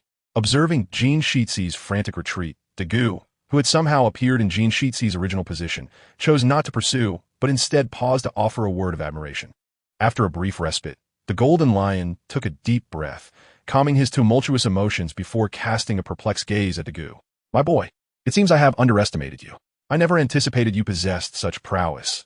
You truly astonish me. In response to the Golden Lion's remarks, Dagu remained unfazed and chuckled. You jest. It is you who has left me astonished. Typically, those encountering my abilities for the first time are rendered speechless, easily subdued by my might. At this juncture, Dagu scrutinized the Golden Lion, expressing his amazement. One must commend you for your resilience. You have withstood 2 of my assaults without a scratch. To the Golden Lion, Dagu's words implied that he was merely a minor player, incapable of responding even to such moderate attacks. With a scoff, the Golden Lion retorted, Boy, it appears you are underestimating me. Though I may have a ship's rudder lodged in my head and my legs severed, I am still the Golden Lion, still standing proudly above the seas. Observing the Golden Lion's seemingly defiant demeanor, Dagu felt a twinge of awkwardness and chose to remain silent. He executed another flying thunder god technique, reappearing before the Golden Lion, and thrust his sword forward. Although Dagu's assault was sudden, the Golden Lion, having already faced it twice, no longer reacted with panic. However, despite his composed demeanor, the disparity in their abilities proved insurmountable. The persistent burden of the ship's rudder had rendered the Golden Lion's Conqueror's Haki and Observation Haki nearly ineffective, significantly impairing his Armament Haki as well. While he had recently extracted the rudder and employed his Conqueror's Haki, his Observation Haki was no longer accessible. Indeed, the Golden Lion's Observation Haki had vanished. He had narrowly evaded Dagu's Flying Thunder God attack, primarily due to his battle-hardened muscle memory, which prompted instinctive movements. Regrettably, this instinct was not sustainable. As the battle dragged on, the Golden Lion gradually found himself overwhelmed. During a moment of vulnerability, his movements faltered for a second, allowing Dagu to strike his chest. Coughing and forcing Dagu back with his blade, the Golden Lion clutched his chest and coughed twice, gazing at Dagu as he exclaimed, Boy, not bad, quite impressive. Dagu, unreserved, replied, Thank you for the compliment. Acknowledging the old adage that one should seize the opportunity when an adversary is weakened, Dagu observed the Golden Lion's pallor and silently pressed his attack once more. This time, the results were even more gratifying, as if Dagu's previous strike had punctured the Golden Lion's spirit. Faced with another assault, the Golden Lion was unable to react in time, resulting in a gash across his left shoulder. Seeing the favorable outcome, Dagu unleashed a flurry of strikes, leaving the Golden Lion's chest, back, and limbs marred with wounds. As the injuries multiplied, the Golden Lion, who had already lost considerable blood from the rudder extraction, could no longer withstand the onslaught. Gasping for air, he found himself unable to halt the gradual decline of his body. The Golden Lion, having bled excessively, was not only disoriented but also completely drained of strength, struggling to maintain his abilities. Observing the Golden Lion's condition, Dagu sighed and sheathed his sword, soaring forward to bring the Golden Lion to the floating island created by the Earth explosion star.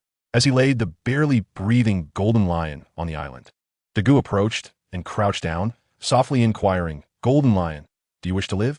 The question prompted a silence from the Golden Lion, who then closed his eyes and began to reflect on his life experiences. Captain Rox, Whitebeard, Lingling, Kaido, Wang Zhijian, Rayleigh. He quietly reminisced about those he had encountered throughout his life, ultimately calling out the name of the only person he recognized, Roger. Roger, I have been defeated once more. This time at the hands of someone from the EC. Ha ha ha. In the end, I have succumbed to someone from the EC. Upon hearing the Golden Lion proclaim himself a denizen of the EC, Dagu could not help but remind him, Golden Lion, I am not from the EC. I hail from O'Hara, from the West Sea. O'Hara. The moment Dagu's words fell, the Golden Lion was taken aback. He had not anticipated that Dagu was from the West Sea, especially from the now-destroyed O'Hara, which caught him completely off guard. Yet at this moment, the origin of Dagu mattered little, for the Golden Lion's voyage, dreams, and adventures had all come to an end. Everything was concluded. Ha ha ha. Thus, with a resounding laugh, the legendary pirate, once renowned alongside Pirate King Roger and having forced Roger into dire straits on multiple occasions, met his demise. As the Golden Lion gradually closed his eyes, Dagu sighed again. Although he had been the one to vanquish the Golden Lion, he could not suppress his feelings of melancholy. It was indeed a tragic fate for such a formidable figure to perish on a desolate floating island. It is a testament to the unpredictability of life, where one can never foresee whether misfortune or the dawn of a new day will come first. Since you willingly embrace death, I shall claim your body. After whispering this to the Golden Lion's lifeless form, Dagu placed his right hand on the spot where the rudder had been embedded in the Golden Lion's head. After a moment, with a flash of light, Dagu withdrew his hand from the Golden Lion. At that instant, an astonishing occurrence transpired. The once lifeless Golden Lion opened his eyes once more and stood upright. Observing the revived Golden Lion, Dagu nodded in satisfaction at this unexpected turn of events. As for why the Golden Lion, who had seemingly perished, was now standing again, it stemmed from Dagu's earlier actions. However, it cannot be classified as a resurrection. At this moment, the Golden Lion was, in a sense, merely a puppet, a creation belonging solely to Dagu. After observing the Golden Lion's form, Dagu addressed him. Excellent. From now on you shall be known as the embodiment of heaven. The Golden Lion puppet, or rather, the embodiment of heaven, simply nodded in silence. Now we must reattach your legs, otherwise it will have repercussions. Dagu then turned his gaze to the Golden Lion's severed legs and murmured before looking back at him with authority. Show me if you still possess the powers of the float fruit. With Dagu's command, the Golden Lion puppet raised its right hand, brandishing its blade, and unleashed a wave of slashing energy. Bravo! Delighted by the outcome, Dagu applauded, confirming his hypothesis that if a user is revived shortly after their death, their abilities remain intact. This revelation was inspired by Dagu's observations during the Marineford War, when Blackbeard seized the Tremor fruit from Whitebeard's corpse. As for why Dagu could revive others without employing the reincarnation technique, it was due to the unique nature of his Sharingan, which had awakened another ability, resurrection, over a year ago. However, the resurrection of Dagu is not without its limitations. Firstly, Dagu can only resurrect 6 individuals, precisely the number of those who possess the Sharingan. Additionally, he can only bring back those who have died within 10 minutes. Should this time frame elapse, Dagu will no longer be able to resurrect them. Moreover, the resurrected individuals will take on the appearance of the current Golden Lion, appearing dazed, rigid, and devoid of spirit. This is due to the fact that the resurrected do not retain any memories of their former lives. Their actions are solely driven by muscle memory or instinctual impulses. Let us have Luo massage his leg. After casting a glance at the Heavenly Path Golden Lion, Dagu silently resolved to take action and proceeded to the floating island, which had been immobilized by the Earth explosion star. Are there others here? As Dagu sotot, he utilized his Kenbunchika haki to perceive his surroundings, discovering the presence of additional individuals. This revelation astonished Dagu. After all, his battle with the Golden Lion had obliterated the entire floating island. The fact that he sensed others nearby was indeed a cause for surprise, prompting Dagu to investigate their situation. Suddenly, Dagu had an idea. Perhaps this was the perfect opportunity to test the other abilities of the Heavenly Path Golden Lion. With this thought in mind, he turned to the Golden Lion and commanded, "Go take a look." In response, the Heavenly Path Golden Lion silently ascended above the individual, using the power of the float fruit to displace all objects in its vicinity. Observing this, Dagu nodded appreciatively, acknowledging the efficacy of the Golden Lion's capabilities. As for why the Golden Lion could manipulate the floating island created by the Earth explosion star, it was simply because the Golden Lion embodied the essence of the Heavenly Path at that moment. And since the Earth explosion star is an ability of the Heavenly Path, who else could exert control over it? Once the Golden Lion cleared the area, Dagu approached, gazing down at the mangled figure below, and suddenly recollected a character from the original work.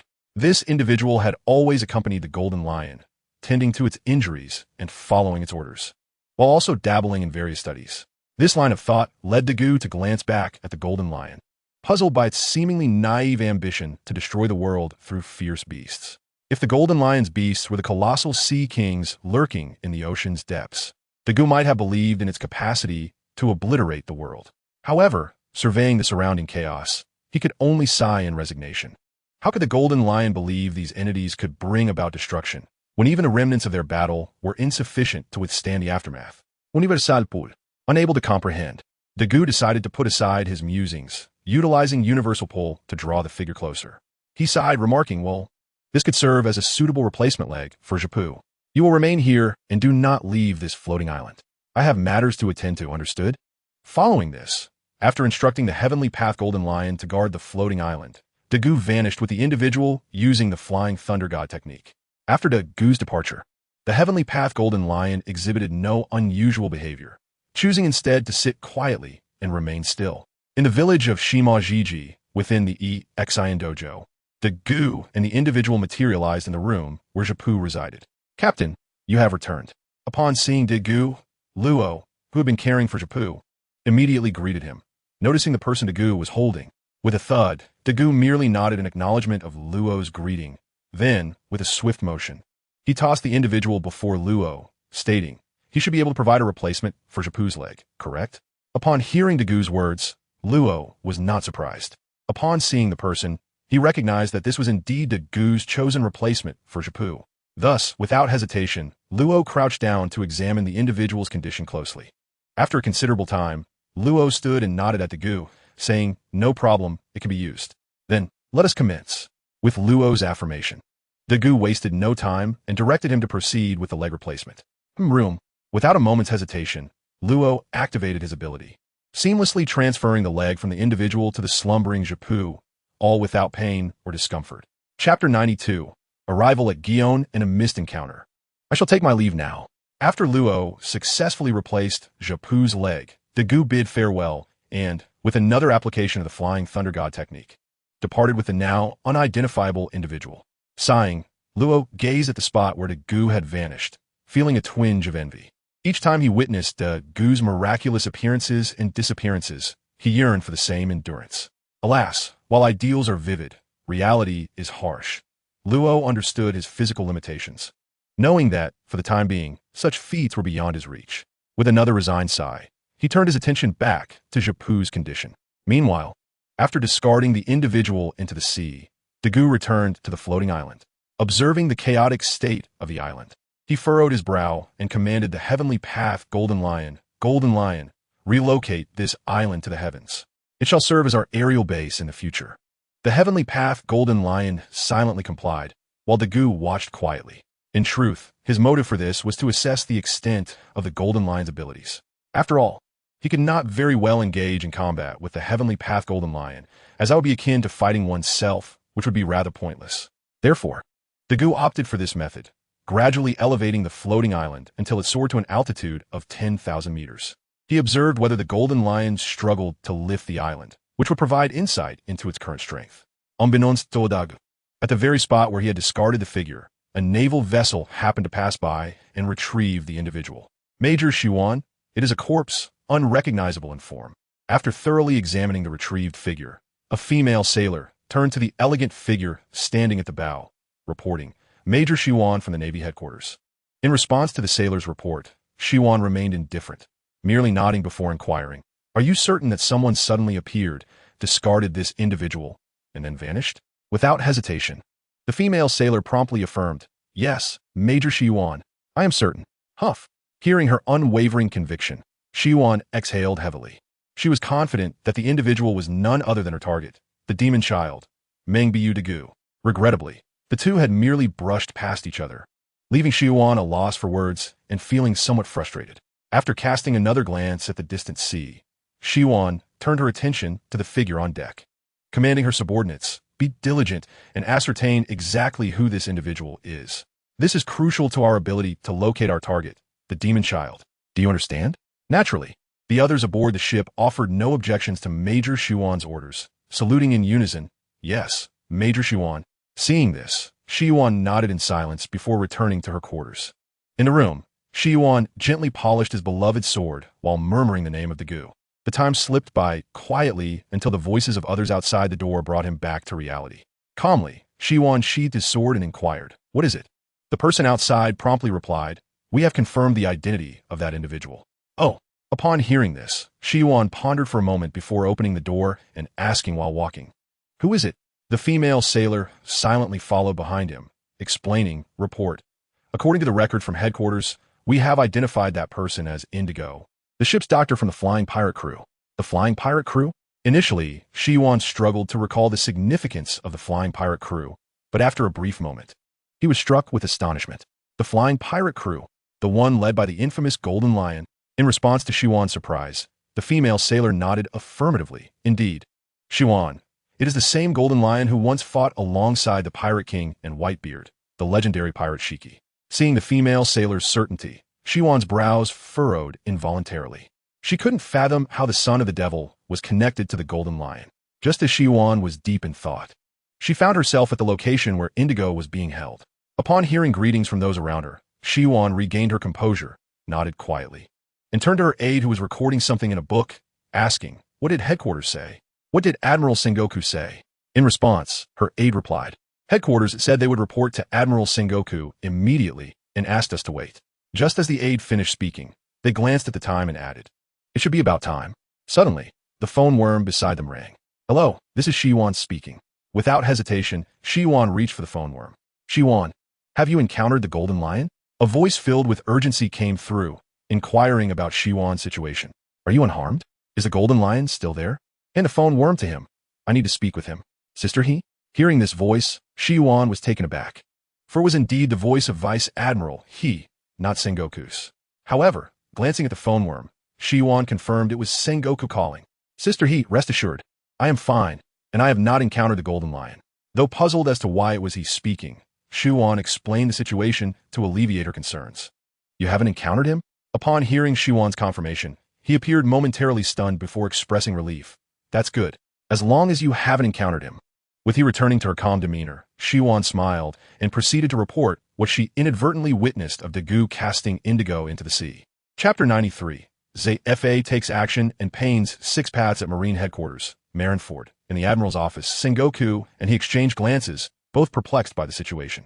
How could Dagu be involved with the Golden Lion? And why is the Golden Lion appearing in the East Blue? On the other hand, Shiwan felt somewhat awkward upon hearing their questions, as there was no way for her to know about Dagu's connection to the Golden Lion. So, where's the Golden Lion now? Perhaps Sengoku and he understood that Shiwan couldn't possibly know this, so Sengoku continued to inquire about the Golden Lion's whereabouts. Regrettably, Shiwan had to inform Sengoku, "I did not see the Golden Lion. I only witnessed the son of the devil's sudden appearance, and after tossing that individual into the sea, he vanished." Shiwan felt a twinge of frustration. It seemed she was perpetually in the dark regarding Dagu. "I see." After listening to Shiwan's explanation, Sengoku felt a bit disappointed, but bore no ill will toward her. He merely turned to He, awaiting her thoughts. After a moment of contemplation, he suggested, "How about this? Shiwan, you should find an island in that sea area and wait for reinforcements from headquarters. Is that acceptable?" "Understood, Sister He." Shiwan readily accepted He's directive, promptly instructing others to anchor nearby. Sengoku and he exchanged glances at the now silent phone worm, both lost in thought. "I will go." After a long pause, he proposed that she head to the East Blue to keep an eye on the Golden Lion.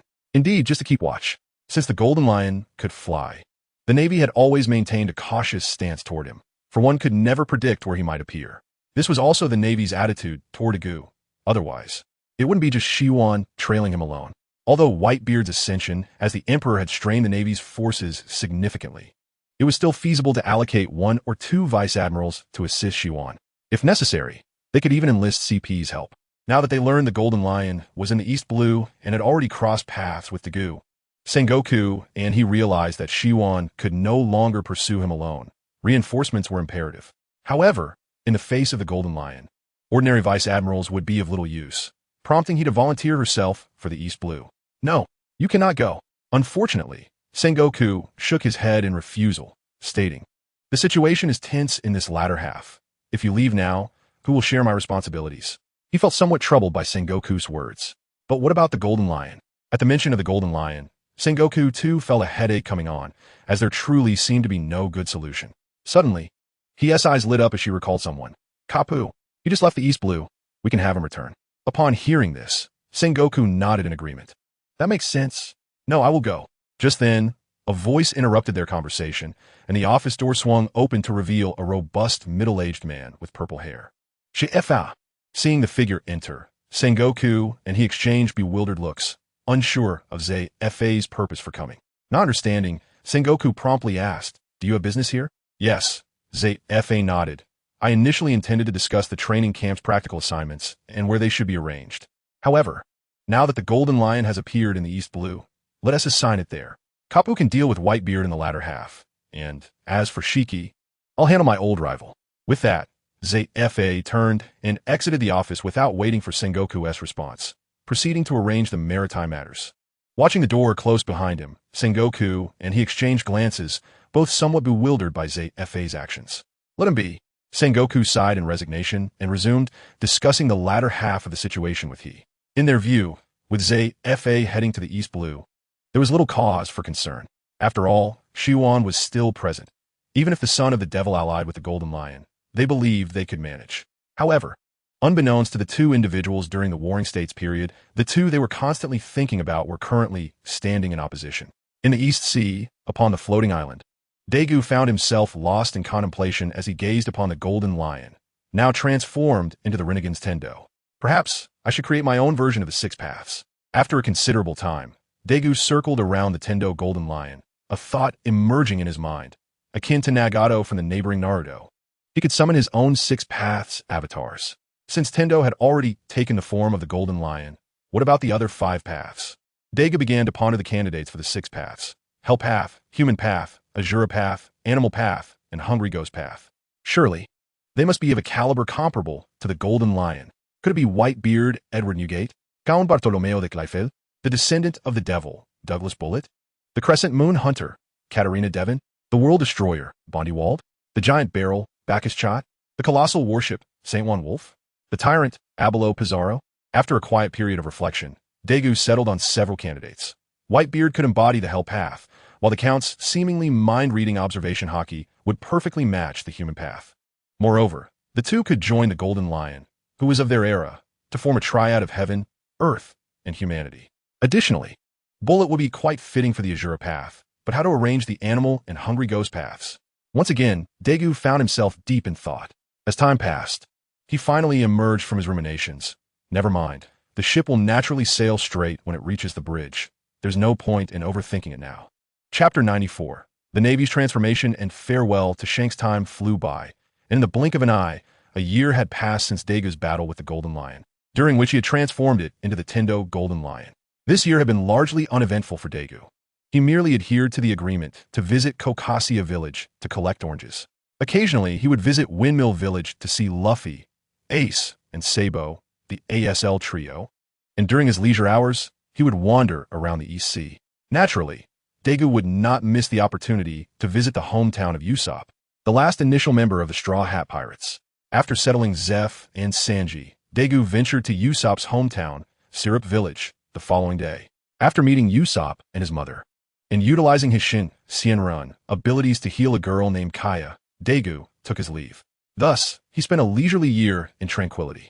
However, while Daegu enjoyed his peace, he inadvertently caused distress for those who had come seeking him, such as Zeph.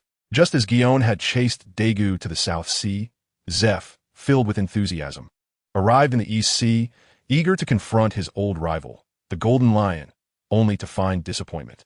Zeph scoured the entire East Sea for leads on the Golden Lion and Daegu.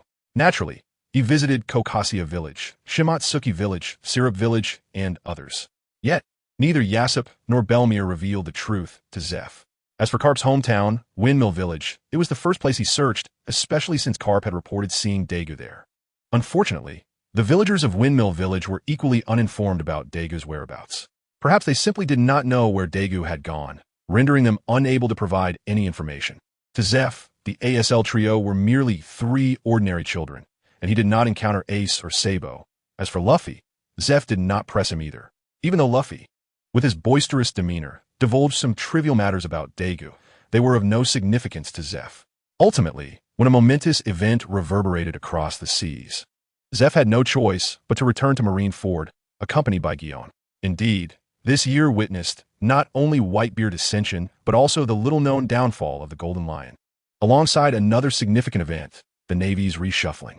Indeed, the Navy underwent a transformation. The then Fleet Admiral, Sengoku, was promoted to Commander-in-Chief, while the position of Fleet Admiral was, as expected, assumed by the sole remaining Admiral, Fujitora. With Sengoku's elevation to Fleet Admiral, the position of Admiral was left vacant. Naturally, the world government would not allow the formidable force of the Navy to become defunct. Consequently, the newly appointed admirals, Akainu, Kizaru, and Akiji, took their places, ushering in an era of 3 admirals, all possessing Logia powers. Similarly, with everyone being promoted, Gion, as the sister of the Navy's Chief of Staff, could not fall behind. She too advanced a rank, officially becoming a rear admiral within the Navy headquarters. It is often said that new officials ignite 3 fires. And with the complete overhaul of the Navy, it was inevitable that they would showcase their might to the world. Furthermore, the newly appointed Fleet Admiral, Sengoku, was a staunch believer in justice. Thus, the flames of conflict ignited. They burned fiercely, suppressing the pirate threat significantly. The latter half of the pirate ranks dwindled considerably. Concurrently, this event led to the latter half being referred to as the New World. This was not solely due to the Navy's actions. The ascension of Whitebeard also played a crucial role. Amidst such circumstances, Shanks, the man whom Daegu regarded as a senior brother, who had already made his mark in the New World, arrived in the East Sea with his crew. East Sea, Windmill Village, port long time no see, senior brother. Upon seeing Shanks disembarking from the ship, Daegu waved and greeted him. Dreaming Daegu. When Shanks spotted Daegu before him, he was taken aback, unable to comprehend why Daegu would be in the East Sea. Had he come to avoid trouble, like himself? Upon this thought, Shanks displayed an expression that suggested a camaraderie that warranted 1,000 cups of wine, then turned to his crew and said, "All right, everyone, let us celebrate. It's a reunion with my junior brother. Let's have a feast." Oh, a feast. Ha ha. The captain is always thinking about celebrations. Ha ha. That's our captain. With Shanks's command, the members of the red-haired pirates began to cheer excitedly, simultaneously preparing for the banquet. Observing the commotion, Shanks shook his head silently before approaching Daegu and inquired, "It's been a while. How did you end up in the East Sea?" Daegu replied with a smile, "I've been in the East Sea for nearly 2 years. What about you? Are you here to seek refuge?" Upon hearing Daegu's words, Shanks felt a bit awkward, uncertain of how to respond, as he indeed had come to seek refuge. "Not at all. I'm certainly not here to seek refuge." Just then, a sweet yet fierce voice piped up from the side, and a little girl with red and white hair approached the two. She pointed at Daegu and exclaimed, "Uncle, don't slander Shanks. He is a pirate, so be careful, or he might come after you." Daegu was momentarily speechless at the little girl's fierce yet cautionary demeanor. "Yuta." Simultaneously, Shanks exclaimed the little girl's name. "What is it, Shanks?" Upon hearing Shanks, Yuta turned to him, her eyes wide with surprise. "Are you going to attack this uncle?" Yuta, hearing her words, Shanks was once again at a loss for words. He crouched down, one hand patting her head, while the other pointed at Daegu and introduced, "This is my junior brother. How could I possibly harm him?" Upon hearing Shanks declare that Daegu was his junior, Yuta was instantly taken aback, and she quickly turned to Daegu with an apologetic expression, exclaiming, "Uncle, I had no idea you were Shanks' junior. I truly beg your pardon." As her words faded, Yuta performed a noble gesture to express her contrition, and then inquired with curiosity, "So, Uncle, are you a pirate as well? Could you share your adventures with me? I have a profound fondness for adventure." Chapter 95. Luffy and Yuta seeing the young girl in such a state, Shanks couldn't help but call out to her once more, for he felt her discourteous behavior reflected poorly on his upbringing as her guardian. However, Daegu paid no heed to Yuta's demeanor. Instead, he waved dismissively at Shanks, saying, "It's quite all right. If she enjoys hearing these tales, I shall gladly share them with her." With that, Daegu led Yuta to a quiet corner where they sat down, and he began to recount the epic tale of Journey to the West, one of the 4 great classics of his past life, skillfully intertwining it with the distinctive elements of the pirate world. "Yuta, Jr., the banquet is about to commence." When Shanks called out, Daegu suddenly realized that he had been narrating for 2 or 3 hours without noticing the passage of time. The banquet was fully prepared, and Shanks had even raised his goblet. Daegu then turned to Yuta and suggested, "Shall we go join the banquet? I can continue the story later." Upon hearing this, Yuta, though still eager to listen to Daegu's tale about the Zoan-type monkey fruit user, felt the pangs of hunger after such an extensive storytelling session. Reluctantly, she nodded in agreement, saying, "All right then." Thus, Daegu took Yuta by the hand, rising to follow Shanks onto his ship for a feast. "Uncle, where are you going?" At that moment, a familiar voice resonated in Daegu's ears, prompting him to reflect, destiny truly works in mysterious ways. For the voice belonged to none other than Monkey D. Luffy. As Daegu turned his gaze, he found Luffy rushing towards him. A look of confusion etched on his face. Sighing, Dagu glanced down at Luffy and, after exchanging looks with Shanks, squatted to ask, "Luffy, there's a banquet on the ship. Would you like to join?" "A banquet?" Luffy pondered for a moment upon hearing Dagu mention the feast. Then, recalling what a banquet entailed, he seized Dagu's hand with enthusiasm, exclaiming, "I want to go. I want to eat meat." As expected, Dagu thought Luffy would surely insist on accompanying him upon hearing about the banquet. Therefore, he merely smiled and ruffled Luffy's hair before turning to Shanks to inquire, "Brother, is that permissible?" Shanks, naturally supportive of Dagu's invitation for Luffy to attend the feast, readily agreed. Of course. The more, the merrier at a banquet. Yay! Banquet! Banquet! Meat! Meat! Upon hearing Shanks's approval, Luffy leaped for joy, fully understanding he could partake in the festivities. TCH, little brat. Yuta, observing Luffy's exuberance, scoffed dismissively. "Huh?" Luffy frowned at Yuta's retort. His curiosity piqued as he called out, "Hey, who are you?" "Yuta." In response to Luffy's inquiry, Yuta adopted a mature demeanor, casually brushing her hair aside before proudly declaring, "I'm the songstress of the red-haired pirates." "Humph." Luffy, unimpressed, countered, "What good is a songstress? Pirates need to fight. Can you do that?" Yuta's face flushed slightly at Luffy's challenge, and she stammered, "I can fight, of course." Observing her flustered reaction, Luffy smirked, realizing she likely could not. He teased, "I bet you can't. Songstress. You. Yuta, feeling her pride wounded, pointed an accusatory finger at Luffy, unable to articulate any biting retort. With a mischievous grin, Luffy made a face at Yuta before pulling Dagu along as they dashed towards the red-haired pirate ship. Yuta called after Luffy's retreating figure, but finding it futile, she stomped her foot in frustration. Watching Yuta's reaction, Shanks couldn't help but chuckle, as it was the first time he had witnessed her in such a state. Perhaps this was simply the nature of peers. With that thought, Shanks glanced at Luffy, who was following Dagu onto the ship, before turning to Yuta and suggesting, "All right, let us proceed to the banquet." "Humph." Although Yuta was reluctant to join that teasing little brat, she recognized the importance of attending the feast, especially as it was aboard her pirate cruise ship, the red-haired pirates. Once aboard, she considered that there would be ample opportunity to deal with that little brat, and with that thought in mind, Yuta huffed and took Shanks's hand, leading him toward the pirate vessel. "Wow, meat." On the deck, upon spotting an array of succulent ham, Luffy abruptly released Dagu's hand and dashed forward, eagerly grabbing a piece of ham larger than himself and biting into it with fervor. "Long time no see, Dagu." At that moment, Ben Beckman approached Dagu with 2 goblets, handing one to him while inquiring, "What brings you to the East Blue?" Typically, a person of your caliber would belong in the latter half. Oh no, it should now be called the New World. Well, Dagu accepted the goblet, casually explaining, "There's really nothing special. I just feel I'm still too weak and wish to find like-minded companions, much like Shanks did. So I came to the East Blue." "Companions, you say?" Ben took a sip of his drink, regarding Dagu with curiosity. "And where are your companions?" Dagu smiled lightly. "They're on other islands." "Companions? Islands? Junior, what are you two discussing?" At that moment, fortuitously, Shanks strolled by, intrigued by the lively exchange between the two. "Brother." Dagu greeted Shanks as he approached.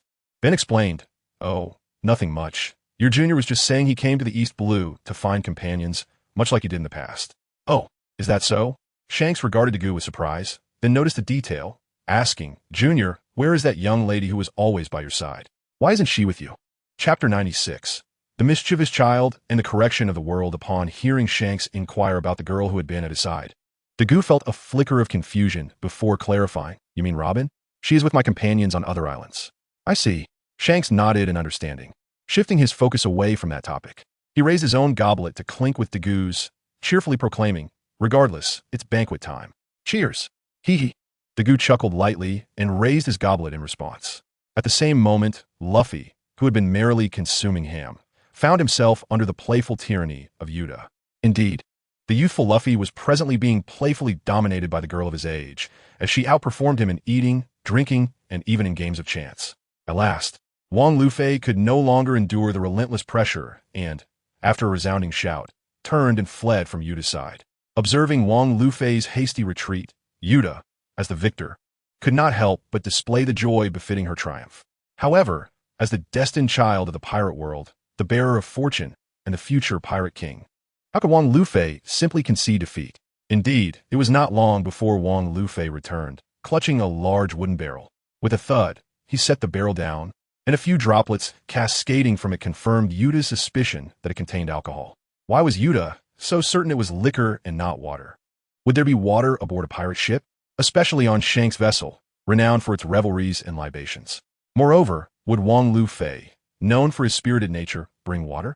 Following this, Wang Lufei's words validated Yuta's conjecture. He stated, "Yuta, let us settle this with a drink." "Lufei, are you out of your mind?" Wang Lufei's proclamation astonished Yuta for an entire year, considering they were merely children, around 6 or 7 years old. The notion of drinking from a barrel towering over them incited doubts about Wang Lufei's sanity. Unfortunately for Yuta, Wang Lufei, misinterpreting her astonishment as a vulnerability, provocatively challenged her. "Are you afraid?" Upon hearing this, Yuta paused momentarily, then hurried to the barrel. With a resounding clap on the side of the barrel, she declared with pride, "Who is afraid? It's just alcohol. I've had it before." No sooner had she spoken than she leaned over the barrel, ready to indulge. However, as she extended her tongue to taste, she found herself unable to reach the liquor and suddenly felt herself being lifted. "Yuta!" Shank's voice echoed in her ears, and she felt herself turned around to face him, his furious countenance filling her vision. Gazing at Shanks, Yuta pointed at the barrel and, with a playful tilt of her head, asked, "Hey, Shanks, would you like to drink?" In response to Yuta's antics, Shanks was both exasperated and amused. Ultimately surrendering to the situation, "Yuta, Haven tea, I already told you. You're still too young to drink. Stop thinking about alcohol every day, all right?"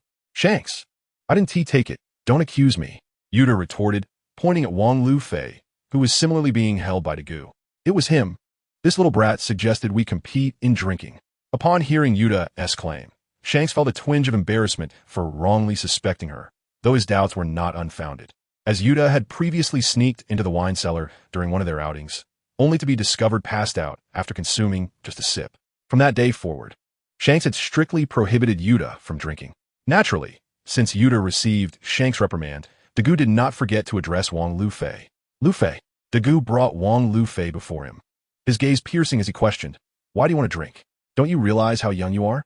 Then, perhaps sensing he had been too harsh, he softened his tone. "If you get drunk and something goes wrong, wouldn't Miss Makino, your grandfather, and everyone in the village be very upset? So, Lufei, this is the last time. You cannot drink again. Do you understand?"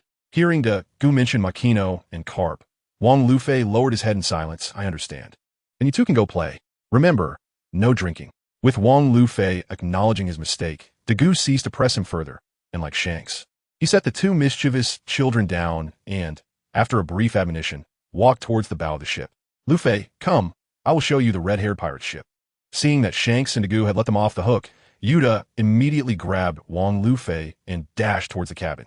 Shanks watched Yuta drag Wang Lufei away and gently shook his head, then moved to the bow.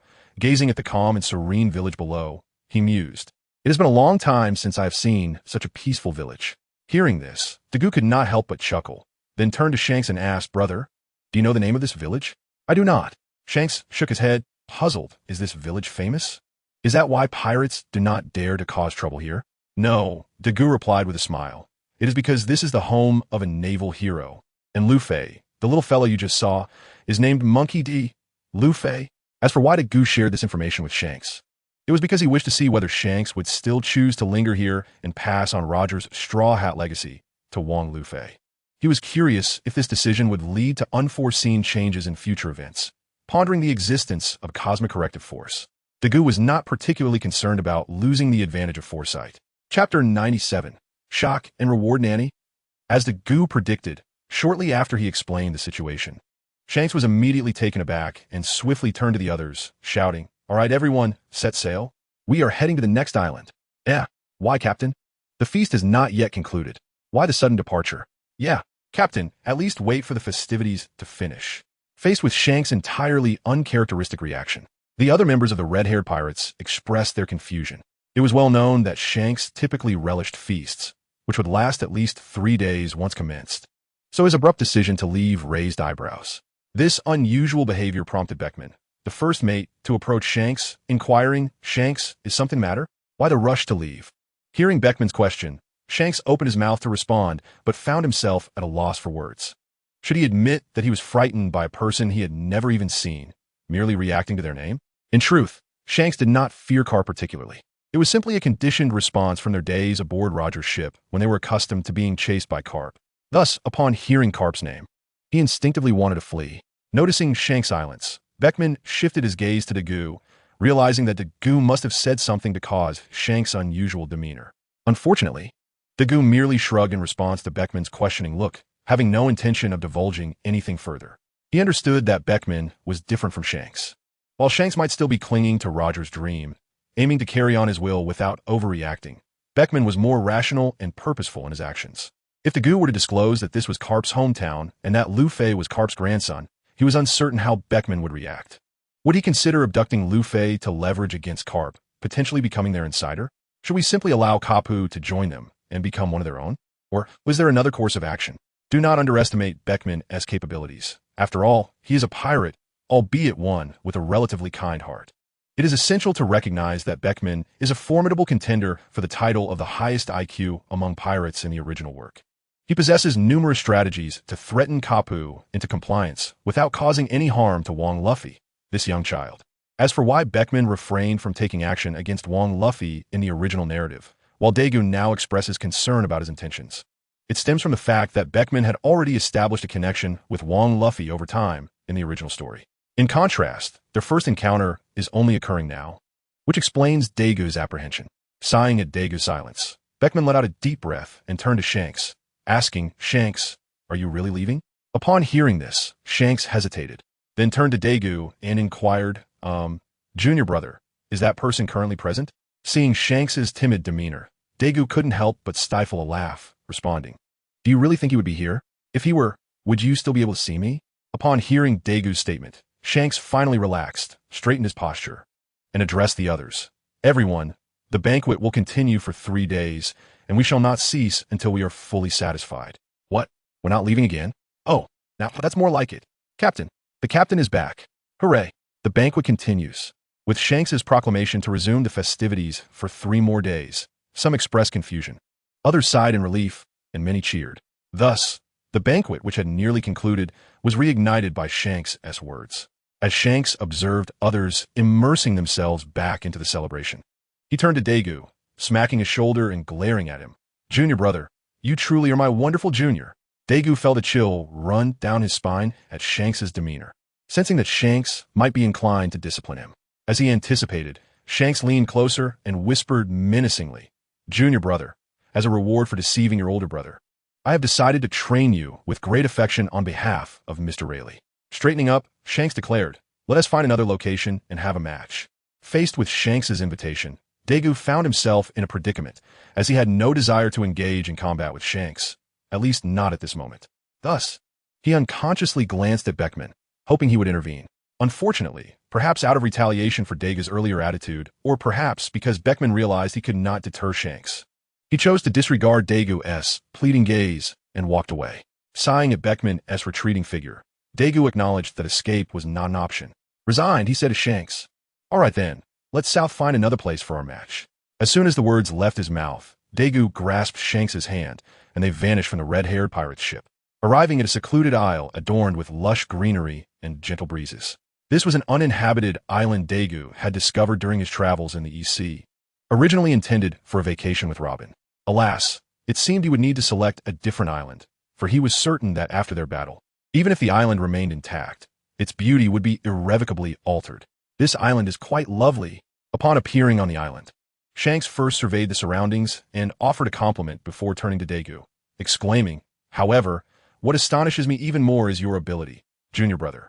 The power to traverse vast distances in an instant makes me wish to become an ability user myself." "You're jesting, brother." In response to Shanks' praise, Daegu remained unfazed, countering, "In truth, I admire you even more, brother. I've heard that your Conqueror's haki has reached the pinnacle of excellence, and you could potentially advance to the level where illusion influences reality. I must confess, it fills me with envy." Chapter 98. Daegu and Shanks, you flatter me, junior brother.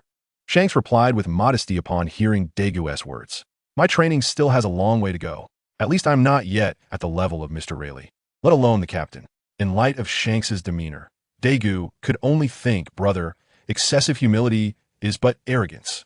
While Daegu's comment was merely a casual remark, it was perceived by Shanks as a provocation, prompting him to fixate on Daegu with a serious gaze.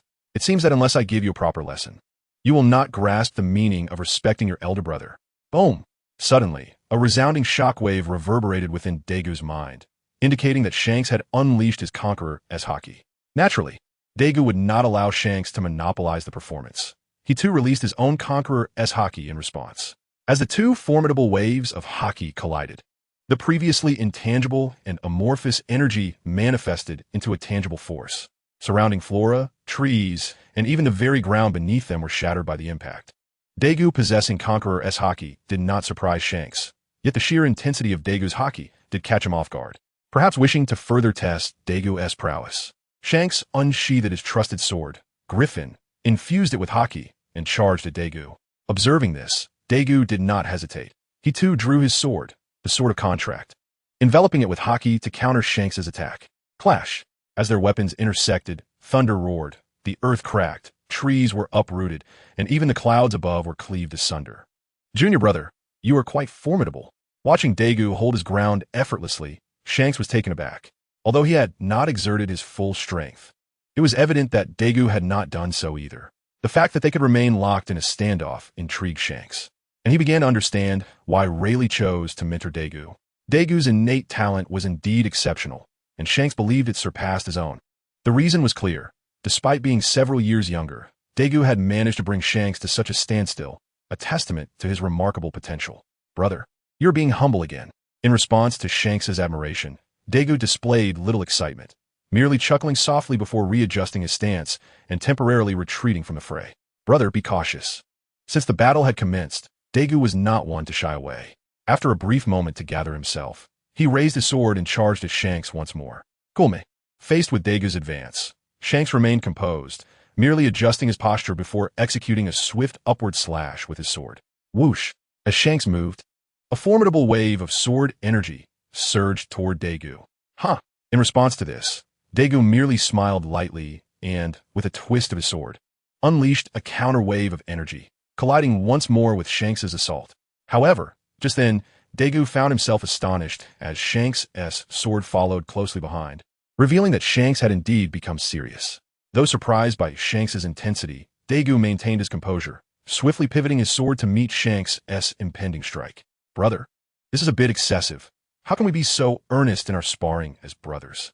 In the midst of a hurried confrontation, Daegu found himself momentarily at a disadvantage against Shanks, with the ground beneath him slightly fractured. This prompted Daegu to voice his grievances towards Shanks. In response to Daegu-S complaints, Shanks raised an eyebrow and lectured, "One must approach battle with seriousness. Did not Mr. Rayleigh teach you this, my junior?" As soon as he finished speaking, Shanks exerted his strength once more, causing Daegu's knee to bend.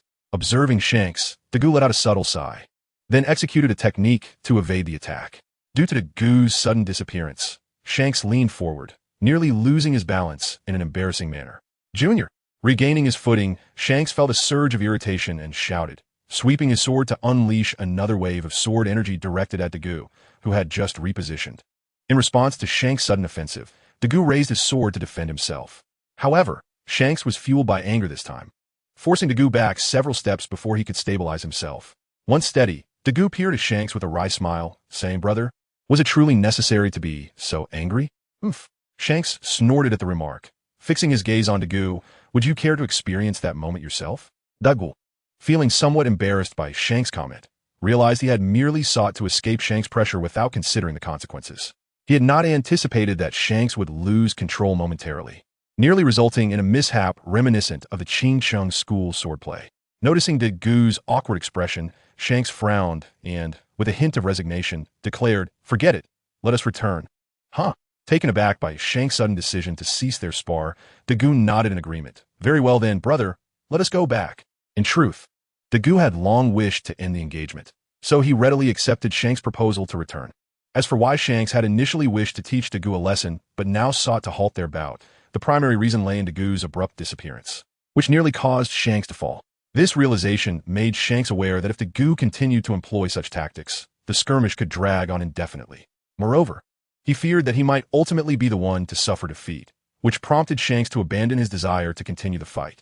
After all, persisting in the battle would yield no benefits, and should he fall as he nearly did, it would be a significant embarrassment for Shanks, the illustrious red-haired Shanks, the successor to the Pirate King.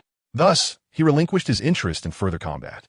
And so, a confrontation that began abruptly concluded in an equally bewildering manner, leaving behind only the remnants of a ravaged and battered nameless island. Chapter 99. Beckman's Confusion and Gung Silang's Reluctance. Welcome back. How'd it go? Upon seeing Dagu and Shanks reappear on the deck, Beckman inquired curiously about the outcome. Who emerged victorious, Shanks or Dagu? Reflecting on his earlier predicament, Shanks replied with annoyance, "We did not engage." Upon hearing this, while Beckman was puzzled, Dagu felt a wave of embarrassment wash over him. He extended his hand to grasp the arm of Monkey D. Luffy, murmuring a brief farewell to Shanks before descending from the ship, returning to Windmill Village. As for why Dagu was conveniently beside Luffy, it was because he had returned using the Flying Thunder God technique, anchored to Luffy's coordinates. Watching Dagu and Luffy depart, Shanks turned to Beckman and asked, "Beckman, what do you think of my junior?" "Unfathomable," Beckman replied after observing Dagu from a distance. "He seems to harbor deep reservations towards me, consistently appearing reluctant to engage in conversation." "Is that so?" Shanks nodded thoughtfully, then crouched to inquire of Yuta, who had approached unnoticed. "Yuta, what do you think of that boy named Luffy?" "Luffy?" Yuta initially expressed confusion at Shanks' mention of Monkey D. Luffy, then scoffed. "He is just a little brat, dreaming of setting sail." "Setting sail, you say? How intriguing." Shanks responded with a mixture of surprise and amusement. For if Dagu had not deceived him earlier, Luffy was indeed the grandson of a naval hero Garp, bearing the name Monkey. The notion that he, the descendant of a naval hero, fantasized about venturing out to sea astonished Shanks. "What do you find intriguing?" Beckman, curious about Shanks' reaction, pressed for clarification. "Nothing of significance. Let's return." The feast continues. However, Shanks chose not to divulge Luffy's identity to Beckman, merely reminding him before turning back to resume his revelry. As Shanks' figure receded, Beckman, filled with curiosity, turned to glance at the distant silhouettes of Dagu and Luffy before reluctantly following in Shanks' footsteps. Meanwhile, after escorting Luffy home, Dagu activated the Flying Thunder God technique to return to the Isen Dojo. Robin, who was engrossed in a book, had grown accustomed to Dagu's sudden appearances. Yet she was curious about his early return, asking, "Back already? Why are you home so early today? Don't you usually return at night?" "Hee." Dagu chuckled lightly in response to Robin's barrage of questions. "Well, today is somewhat special." "What is it?" Robin inquired casually. Dagu lifted a cup of water from the table and drank it down in one gulp, stating, "We are leaving the East Blue." "Oh." Observing Dagu's action, Robin initially intended to stop him since it was her cup, but she paused, realizing that Dagu was not a stranger, and decided to let it be. However, upon hearing Dagu's declaration of departing the East Blue, Robin's eyes widened in surprise, and she asked, "Leaving the East Blue? Where to?" "Yes, leaving the East Blue." "As for where?" Dagu nodded thoughtfully and moved to the window, gazing at the sky. "The Grand Line." "All right, I will make the necessary arrangements." Upon hearing Dagu mention the Grand Line, Robin set down her book and exited the room to notify the others. "Captain." Shortly thereafter, Robin returned with the entire Light Pirates crew. After exchanging greetings with Dagu, Robin asked, "Captain, are we officially setting sail this time?" Robin's question piqued the interest of the others, who were eager to know if this journey marked a genuine departure rather than merely relocating for training as before. Observing their eager expressions, Dagu felt a twinge of embarrassment as he replied, "Sort of. First, we will head to Windmill Village, then to Rogue Town, before plunging into the Grand Line. This serves as a tribute to my teacher, the Dark King Rayleigh." Why did Dagu say, sort of instead of affirming that they were truly setting sail? The reason lay in his plan to make a brief stop at another location to rest and prepare the unique pirate ship that the crew deserved. Thus, he opted for a vague response rather than a definitive one. Very well, although they understood that it wasn't a complete departure yet. They had no choice but to accept that Dagu was the captain. Thus, everyone could only nod in resignation, turning to prepare their belongings. After the crowd had departed, Dagu turned to Robin and suggested, "Robin, let us bid farewell to Mr. Gung Silang. After all, we have disturbed him for quite some time, and as we prepare to leave, we ought to express our gratitude." Upon hearing this, Robin quietly nodded and replied, "Very well, let us go." Subsequently, Dagu and Robin made their way to the dojo, approaching Gung Silang, who was instructing the children in swordsmanship. "Mr. Gung Silang," Dagu called out. Let us speak over there," Gung Silang replied, acknowledging their presence with a slight nod. He then walked aside, with Dagu and Robin naturally following closely behind. Observing the children train, Gung Siling softly inquired, "Are you leaving?" Dagu nodded affirmatively, saying, "Yes, we are indeed departing." Sighing at Dagu's confirmation, Gung Siling slowly continued, "Take Guyana with you. I understand your aspirations have never wavered." "Understood." Dagu, taken aback by Gung Siling's reluctance, found himself at a loss for words. Should he express, "I am taking your daughter, and you need not thank me"? Certainly not, for uttering such a statement would invite Gung Siling's wrath. Thus, Dagu merely nodded in silence, assuring, "Rest assured, Mr. Gung Siling, I will protect Guyana. Not only will I safeguard her, but I shall also cultivate her into a master swordsman, one who traverses the seas and earns your admiration." Upon hearing Dagu's words, Gung Siling displayed no signs of excitement. Only a gentle sigh escaped his lips. "I do not require her to become a master swordsman. I simply wish for her to grow up healthily, marry, and live a peaceful life." The weight of Gung Siling's statement left Dagu feeling somewhat awkward, realizing that Gung Siling harbored significant reservations regarding Guyana's departure. Yet, perhaps he was rendered speechless by Dagu's mention of the 2000 duel crisis, thus refraining from objecting to Guyana's departure. After a prolonged silence, Gung Siling retrieved the treasured sword, He Dao E1Z, from the rack behind him and handed it to Dagu. "Take this as a token from me, a father, for her coming of age." "Yes." Dagu accepted the sword quietly, then turned with Robin and left the dojo, utilizing the Flying Thunder God technique to appear before Guyana. Upon seeing Dagu suddenly appear in her line of sight, Guyana, who was in the midst of her training, halted her movements and asked Dagu, "Is something the matter?" However, as soon as she spoke, Guyana noticed the sword in Dagu's hand, the beloved weapon of her father, He Dao E1Z. Her expression dimmed as she softly asked, "Dagu, are you leaving?" Dagu silently nodded, "Yes." Hearing Dagu's affirmative response, Guyana took a deep breath, composed herself, and then looked up at Dagu with a radiant smile, saying then, "I look forward to your guidance, Captain." "Huh?" Surprised by Guyana addressing him as Captain, Dagu was momentarily bewildered. How did she know he had come to invite her aboard? "I informed her," Robin interjected calmly. "I had previously told Guyana that your intention was to invite her to join us. I also mentioned that if Mr. Gung Siling did not consent, we would not take her with us. If he does agree, we shall take her, and the evidence of his consent lies in the sword you hold." With that, Robin pointed to the long sword in Dagu's hand. Now it all made sense. Understanding Robin's explanation, Dagu extended the sword to Guyana, saying, "Welcome, swordswoman Guyana." With a swift motion, Guyana accepted He Dao E1Z, glanced at it briefly, and then expressed her gratitude to Dagu. She then bowed her head, quietly admiring the blade, which embodied her father's sentiments. "Let us return," Dagu remarked, unwilling to intrude further. He signaled to Robin and activated the Flying Thunder God technique, returning to their quarters. "I will organize our belongings first," Robin suggested as they arrived back in the room. "Let's do it together." Upon surveying the items scattered throughout the room, Dagu offered his assistance. "Very well." Thus, the two began to sort through their possessions.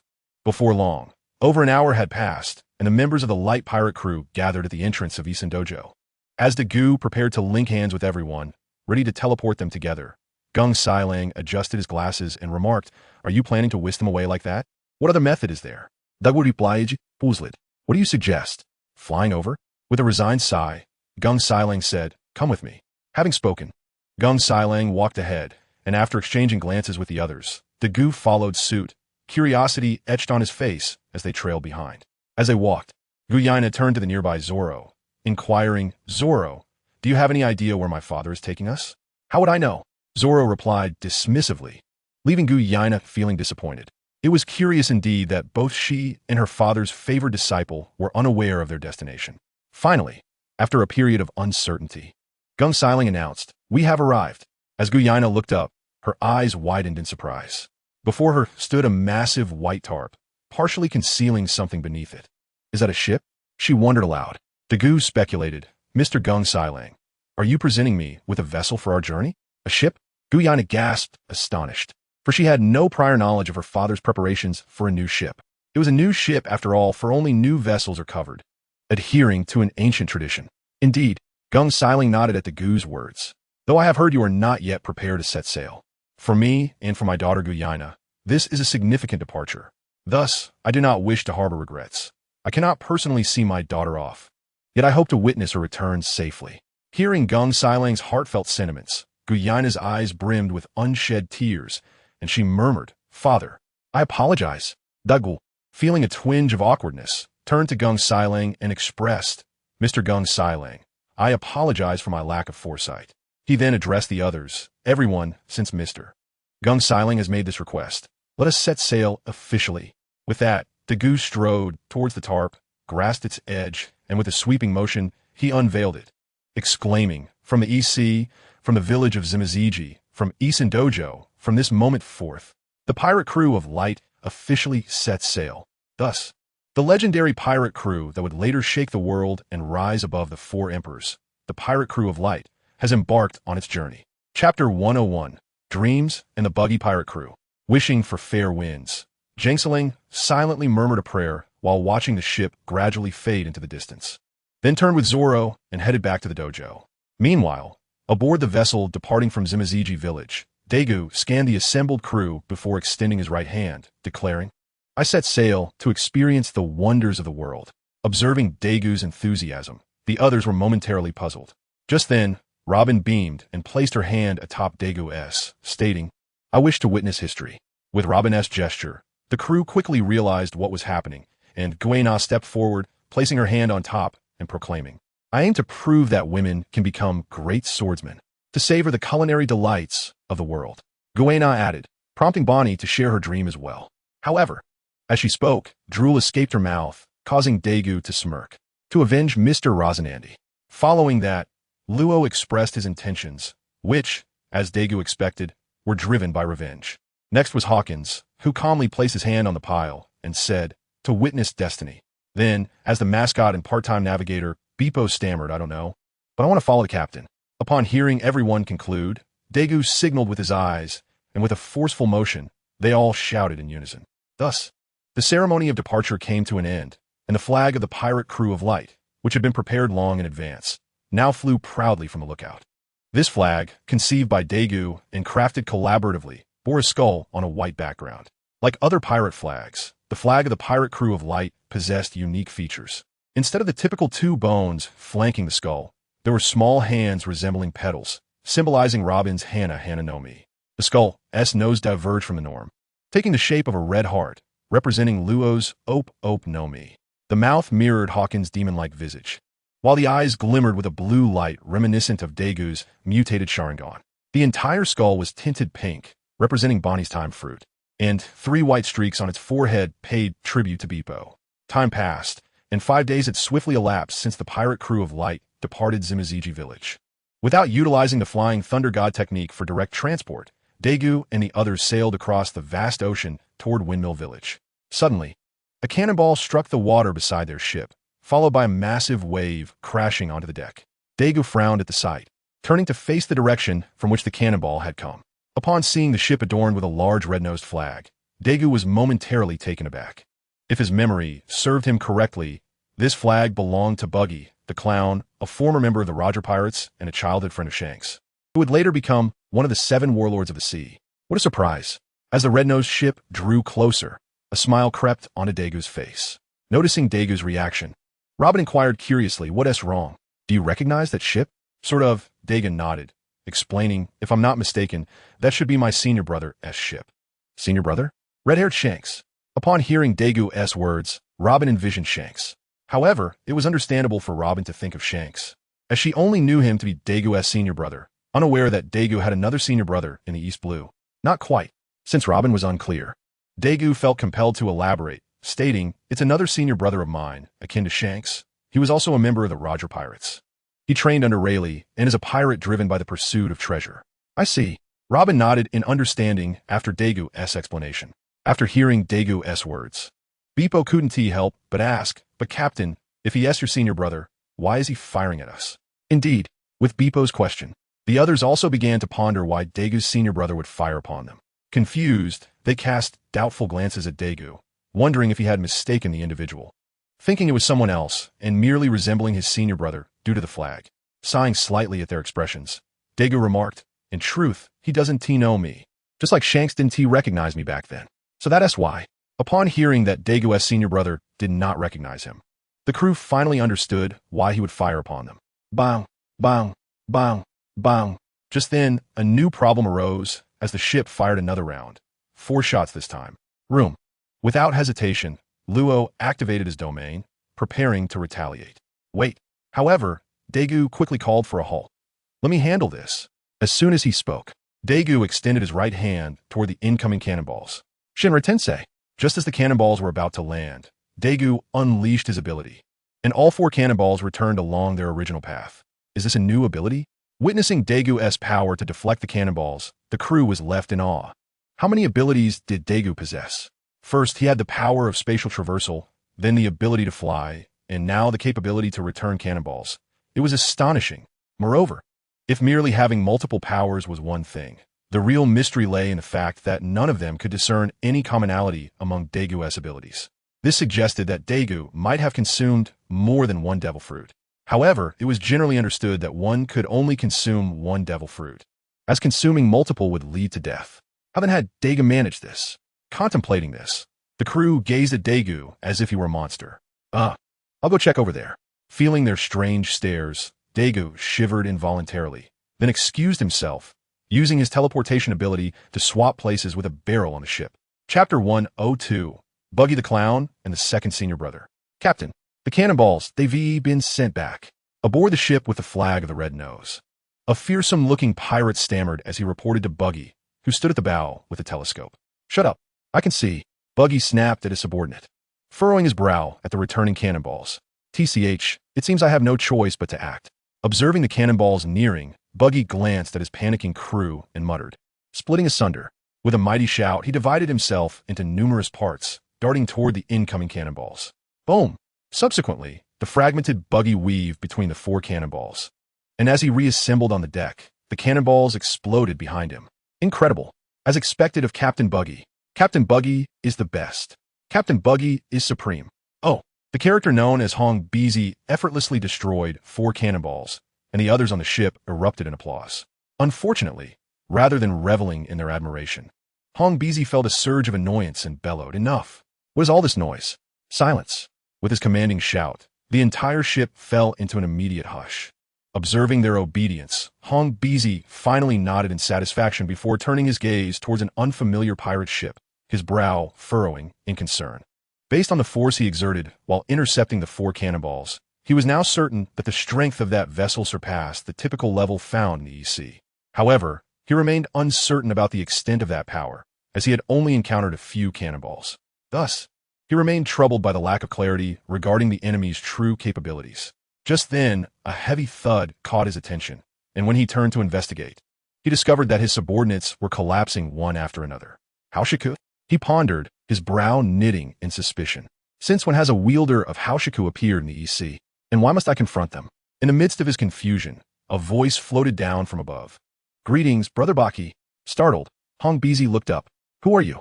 He exclaimed, his voice tinged with alarm. Why do you call me brother? And why do you refer to Mr. Rayleigh as your teacher? The voice belonged to none other than Daegu, who had just switched onto his ship using his powers. Daegu had been observing the entire scene from the lookout of the ship, whether it was Hong Beezy slicing through the cannonballs or reprimanding his subordinates. He had witnessed it all. However, he did not discern any hidden strength in Hong Beezy, contrary to the speculations of others from his previous life. Thus, he decided to utilize his abilities to intimidate Hong Beezy, hoping to gauge his true strength. Unfortunately, after 2 attempts, Daegu still could not sense any concealed power, perhaps due to Hong Beezy's adeptness at hiding it, or perhaps he truly lacked any hidden abilities. Uncertain about these points, Daegu knew it was time to respond to Hong Beezy's inquiries. With a smile, Daegu addressed him, Brother Baki, I am known as Meng Bias Daegu, but you may simply call me Daegu. As for why I refer to you as brother and Mr. Rayleigh as my teacher, it is only natural since I am a disciple of Teacher Rayleigh, and, as such, it is fitting for me to address you, who was raised by him, as brother. Wouldn't you agree, Brother Baki? Nanny. Hong Beezy was taken aback by Dagu's explanation, astonished that he had encountered a disciple of Mr. Rayleigh in the EC. He did not doubt Dagu's words. After all, he had never disclosed his past to outsiders in the EC. No one could possibly know he had once been a member of the Roger Pirates, nor that he had been raised by Rayleigh. This was a secret even his past acquaintances were unaware of, known only to those who share the same pirate crew. After the initial shock, Hong Beezy scrutinized Daegu from head to toe, still somewhat unsure. So, you truly are Mr. Rayleigh's disciple? But why are you here in the EC? I recall Mr. Rayleigh did not return here. How could he possibly have a disciple in this region? In response to Hong Bizi's skepticism, Dagu remained calm and clarified. Brother Baki, I am indeed a disciple of teacher Rayleigh, but I was not accepted by him here in the EC. Rather, it was in the Grand Line where I became his disciple. As for why I am in the EC, simply put, I arrived by ship. Did you think I just appeared? I see. Although Dagu's explanation was rather simplistic, Hong Bizi felt enlightened and then inquired, so, have you come to see me for a specific reason? At this point, Dagu found himself at a loss for words. As it was Hong Bizi who had fired upon his ship first, he then raised his hand, pointing at the opposing pirate vessel, and replied, Brother Baki, that is my pirate crew, my ship. You just fired several cannonballs at my vessel. So Wun-Ti, I have reason to come and see who is responsible? Embarrassed, Hong Bizi realized the awkwardness of the situation, but couldn't Ti be blamed entirely. For he had no prior knowledge of Dagu, or that the ship recently launched belonged to him. Just then, he noticed his fallen subordinates on the deck, and, taking the initiative, questioned Dagu, but you shouldn't have used Haoshiku to render my crew unconscious. Chapter 103. Pirates and Merchant Teams this time. It was Dagu who felt awkward, but unlike Hong Bizi, he quickly recovered and attempted to explain, Oh, I only knocked them out for your sake, Brother Baki. For my sake? Baki was perplexed, utterly bewildered. Seeing that Baki was momentarily distracted, Dagu seized the opportunity to press on. Indeed. Brother Baki, think about it. If I had not incapacitated them, what would happen if I revealed your identity in front of them? After all, you would want everyone to know who you truly are, would you? You make a valid point. Upon hearing this, Hong Bizi nodded silently. Indeed, if others discovered I was a member of the Roger Pirates and raised by Mr. Rayleigh, I could no longer search for treasure and peace. I cannot even fathom how much wealth I would lose.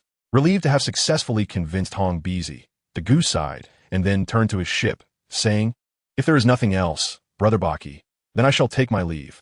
Until we meet again. As soon as he finished speaking, Dagu activated his Flying Thunder God technique and returned to his ship. However, just before departing, he whispered a phrase that left Hong Bizi in stunned silence. Shanks is in the East Sea? After murmuring this to himself, Hong Bizi abruptly lifted his head and shouted, No, we must flee. He then rushed over to his fallen subordinates, kicking them awake while shouting, Get up! Hurry! Wake up! We need to leave. As Hong Bizi increasingly intensified his kicks, his subordinates gradually stood, swaying as they regained their bearings. Once they were all upright, Hong Bizi urged quickly, Set sail. We are heading back. I, Captain Baki. Though the crew was bewildered by Hong Bizi's sudden urgency to depart, they dared not voice their objections. After all, they were simple folk from the East Sea, and having witnessed Hong Bizi's formidable abilities, they were too intimidated to resist. Thus, after acknowledging Hong Bizi, the crew hurriedly took their positions to maneuver the pirate ship into the distance. Aren't you going to invite your brother aboard for a chat, Dagu? On the ship of the Guangxi pirate crew, Robin turned to ask Dagu, who was beside her, about the departing figures of the buggy pirate crew. No, after all, we are not familiar with each other. Moreover, this senior brother is not on the same path as me, so there's nothing to reminisce about. I only greeted him out of respect for teacher Rayleigh, she explained.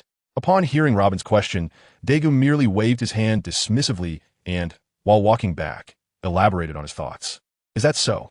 After listening to Dagu's explanation, not only Robin, but also others pondered and glanced at the buggy pirate crew before returning to their respective tasks.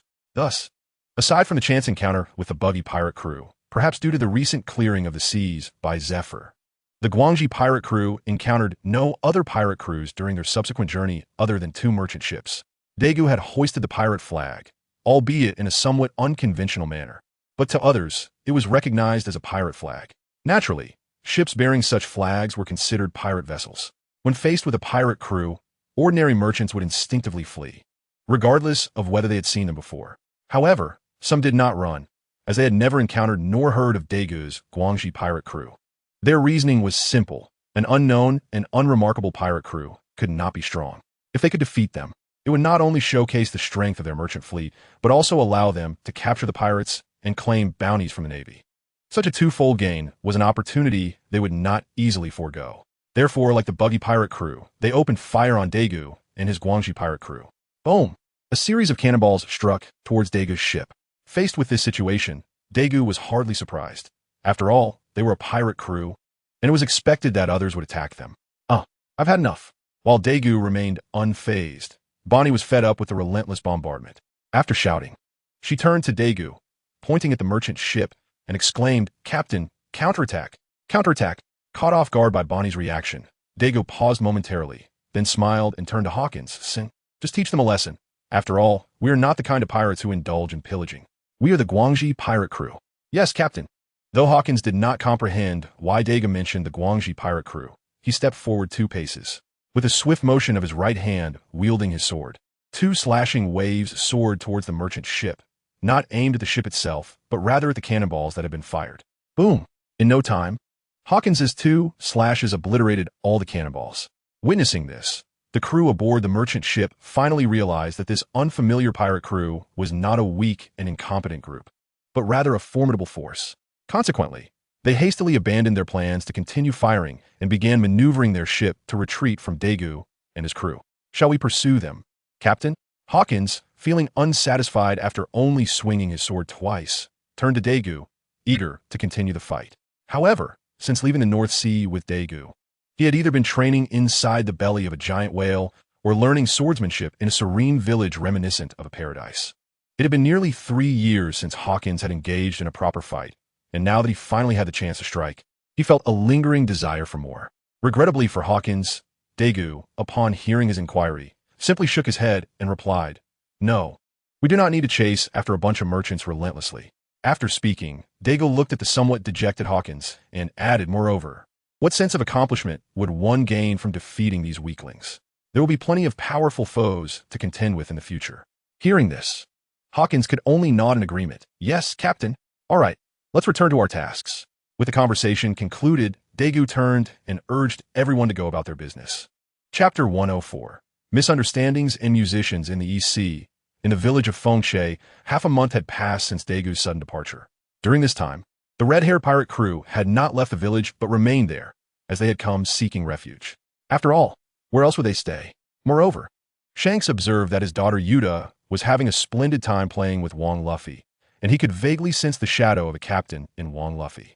This was the primary reason he lingered in Fengshe village. He wanted to ascertain whether Wang Luffy was worthy of inheriting the straw hat and will pass down by the captain. Now, although he had not yet reached a definitive conclusion, after half a month of interaction, watching Wang Luffy play with Yuta, Shanks was beginning to waver. "Shanks, someone is approaching." At that moment, while Shanks was lost in thought regarding Wang Luffy, the sniper Jesus Burgess alerted him, gazing at the distant sea. At the mention, Shanks turned his head to the sea and indeed saw a vessel slowly approaching. An unfamiliar flag. Are they newcomers? Beckman took out his telescope and, upon discovering the unknown flag, murmured, then turned to Shanks and inquired, "What should we do? Should we block their landing or sink them outright?" Gazing at the approaching pirate ship, Shanks pondered for a moment and then resolutely stated, "Let us intercept them, just enough to send them packing." "Yes, Captain." Seeing his captain issue the command, the sniper Jesus Burgess nodded in acknowledgement, then raised his gun, loaded it, and fired a shot towards the pirate ship 30 nautical miles away. Bang!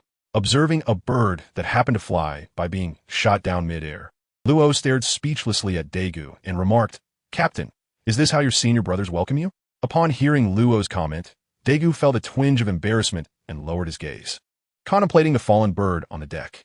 Ha ha ha ha. Watching Dago's unusual demeanor, Bonnie could not help but burst into laughter, finding his reaction amusing. Bonnie. Although Robin also found Dago's silence entertaining, she called out to Bonnie to rein in her laughter. All right. Robin's words proved effective as Bonnie ceased her loud laughter, though her suppressed giggles were evident on her face. "Why are you laughing?" Perhaps due to Bonnie's excessive exuberance or Dago's irritation. He suddenly raised his head and scolded her. Then, turning his gaze towards the distant island, he commanded everyone, "Prepare to disembark. I refuse to believe that Shanks will dare fire at me while I stand at the bow." As soon as he finished speaking, Dago stepped forward and positioned himself at the ship's bow. Seeing this, the others could only shake their heads helplessly and resumed their respective roles as they steered the ship towards Fengshe village. Meanwhile, Shanks and his crew were taken aback when they realized the pirate ship was undeterred and was instead accelerating towards Fengshe village. What the? Just then, as Jesus Burgess prepared to fire again, he was astonished to recognize the figure standing at the bow, who appeared to be his captain's junior. Thus, Jesus Burgess quickly halted his actions and turned to Shanks, exclaiming, "Captain, that seems to be your junior." "Nanny, junior?" Upon hearing the words of Yisu Bu, Xiang Kasi was momentarily taken aback, then swiftly seized the telescope from Bei Command's hands and gazed into the distance. Spotting Dagu at the bow of the ship, waving at him, Xiang Kasi pondered for a moment. Is it really him? Has the official voyage commenced? He then turned to the others and declared, All right, it's nothing serious. It's my junior ship, so let's attend to our respective duties. Aye, Captain. With Xiang Kusi's command, the crowd, which had gathered due to the earlier commotion, dispersed once more. Meanwhile, on the other side, witnessing Xiang Kusi refrain from launching another attack, Dagu couldn't help but feel a sense of pride. Uffed. Ha ha ha. Yet, Dagu's demeanor not only made Bonnie laugh again, but even Robin couldn't suppress a chuckle. Observing the two women's hearty laughter, Dagu felt somewhat helpless and ultimately chose to disappear from sight with a swift oration. He has fled, he has fled. Ha ha ha ha ha. Unfortunately, Dagu's departure did not quell the laughter of the two women. Rather, it incited even louder guffaws, to the extent that Luo and Gu Ina were also infected, their lips curling into smiles. Elsewhere, noticing Dagu suddenly appear beside him, Xiang Kasi pointed towards the distant ship, grinning as he asked, Junior, is it your pirate ship? Indeed. Upon hearing this, Dagu nodded, smiling as he replied, That is my pirate ship and my Guangjihai Zeituan. Guangjihai Zeituan, you say? Xiang Kasi mused lightly, then turned to Dagu and remarked, It seems my junior has found reliable companions.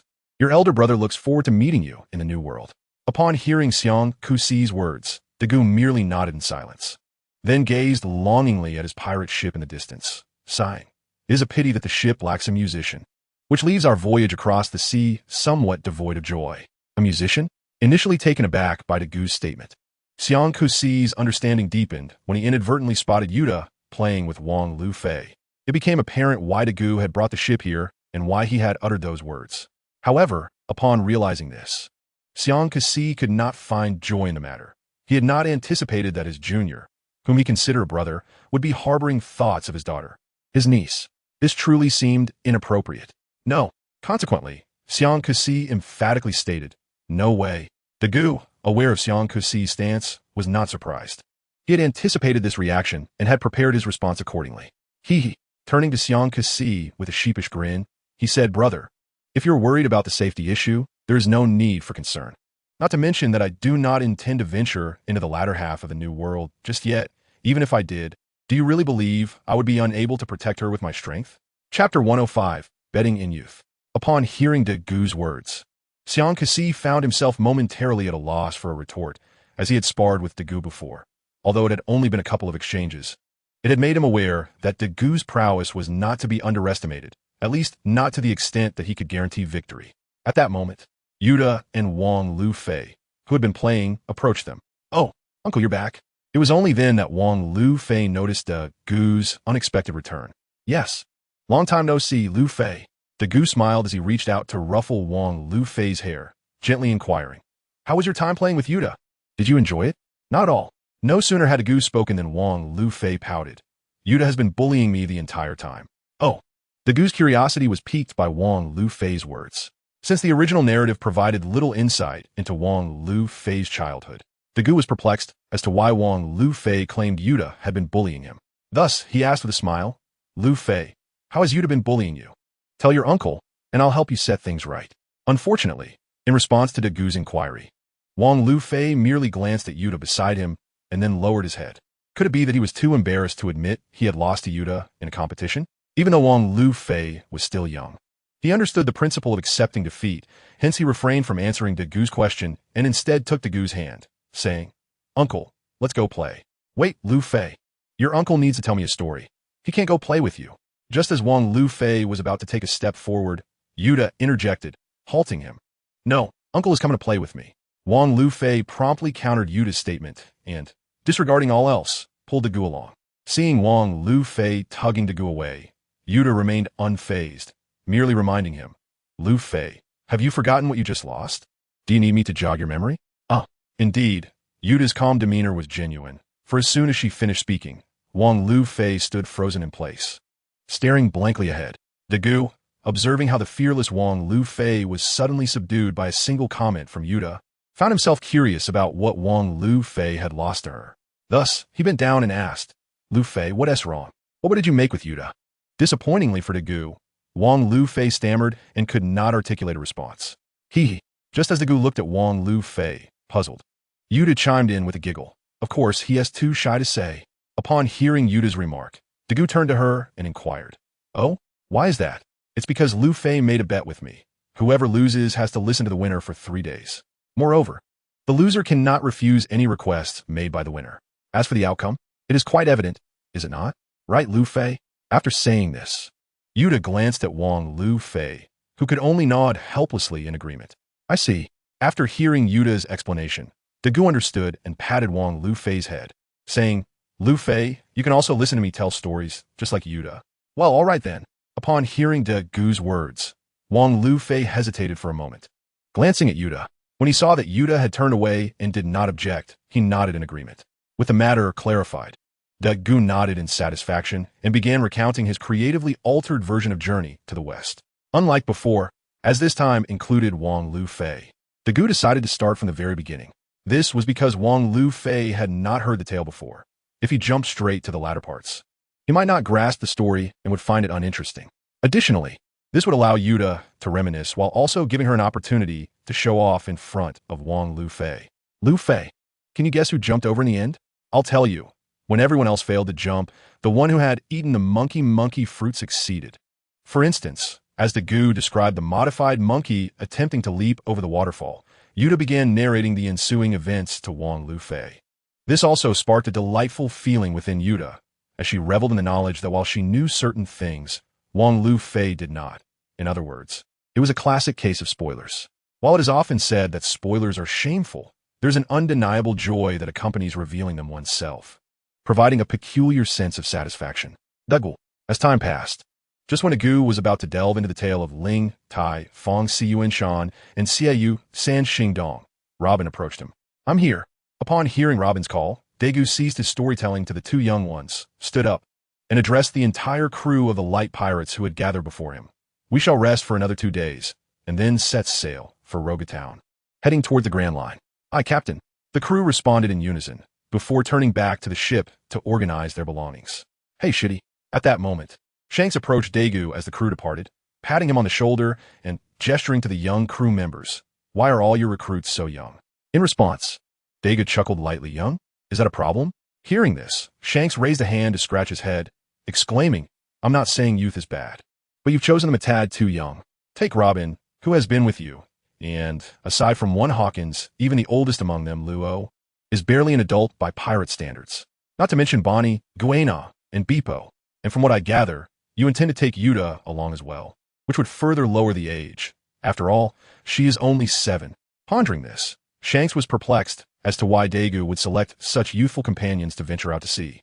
Unable to fathom it, he decided to directly ask the person in question, "Shitty, don't you think your companions are a bit too young to be setting sail at this time? Could this pose any issues?" Upon hearing Shanks' inquiry, Daegu did not provide an answer, but instead grinned. "Brother, I recall saying I do not plan to head to the New World just yet. I intend to wait a few more years. Now you understand my reasoning, right?"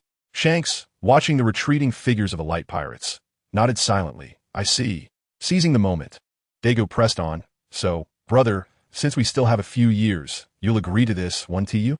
"Uh-huh." Momentarily taken aback, Shanks nodded along with Daegu. Seeing Shanks' acquiescence, Daegu swiftly added, "Thank you, brother. Fear not. I will take good care of Yuta."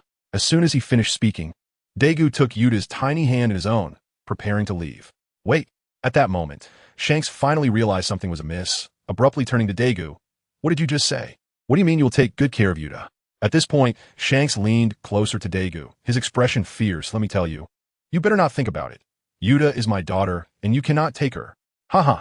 Unfortunately for Shanks, Daegu was unfazed by his demeanor, smiling cheerfully. "Brother, you agreed to this yourself. You are the renowned red-haired Shanks. Words once spoken cannot be taken back." Observing Daegu's cheerful expression, Shanks felt a surge of anger. Though Daegu had cleverly maneuvered him into an agreement, he was still the man known as red-haired Shanks. While he might not hold his word to the highest regard, he should at least honor his promises.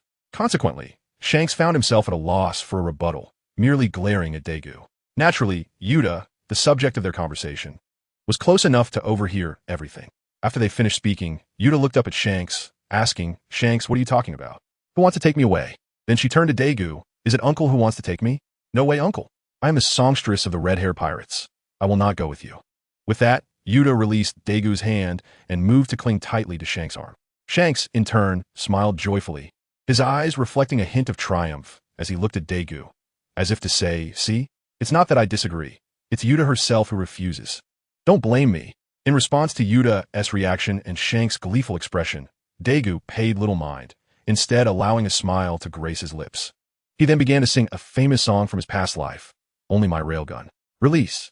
For the dreams etched in my heart, even the future can be disregarded. No need to heed any boundaries, for they hold no significance. With this power, let it shine, illuminating the distant dreams ahead. The path I once walked only ensnares me in the past. If there is no way, then why not destroy it all now? On the streets, shrouded in darkness. Where will the people go?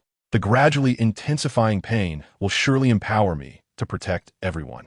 Behold, this current seeks a way out, swirling around this planet. At this moment, only I, the electromagnetic cannon, can strike with thunder. The precise premonition within my body races like light speed. Grasp it tightly, missing no opportunity. With my own brilliance, I will realize it. Have faith in the promises of that day. Even the tears from these eyes shall transform into strength.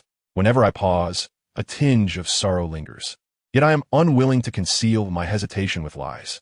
The coins dancing in the air depict the trajectory of fate. The answers I once grasped now swirl before my chest. Erupt. The shining light awakens the sincere desires within. Only I, the electromagnetic cannon, can strike with thunder, piercing through without a trace of doubt. Even if battered and bruised, I shall continue to move forward. Aim true, with steadfast and radiant eyes, slicing through the darkness without deviation, casting aside any lingering doubts. This heart cries out, refusing to allow anyone to obstruct me. Countless wishes fluttering in the void are gathering within these hands. The darkness that has been torn apart reveals heavy, profound memories of sorrow. In this fated reality, I nearly waver, yet I refuse to concede in the face of despair. I still maintain my essence, standing tall with pride. Look, this current seeks a way out, swirling around this planet.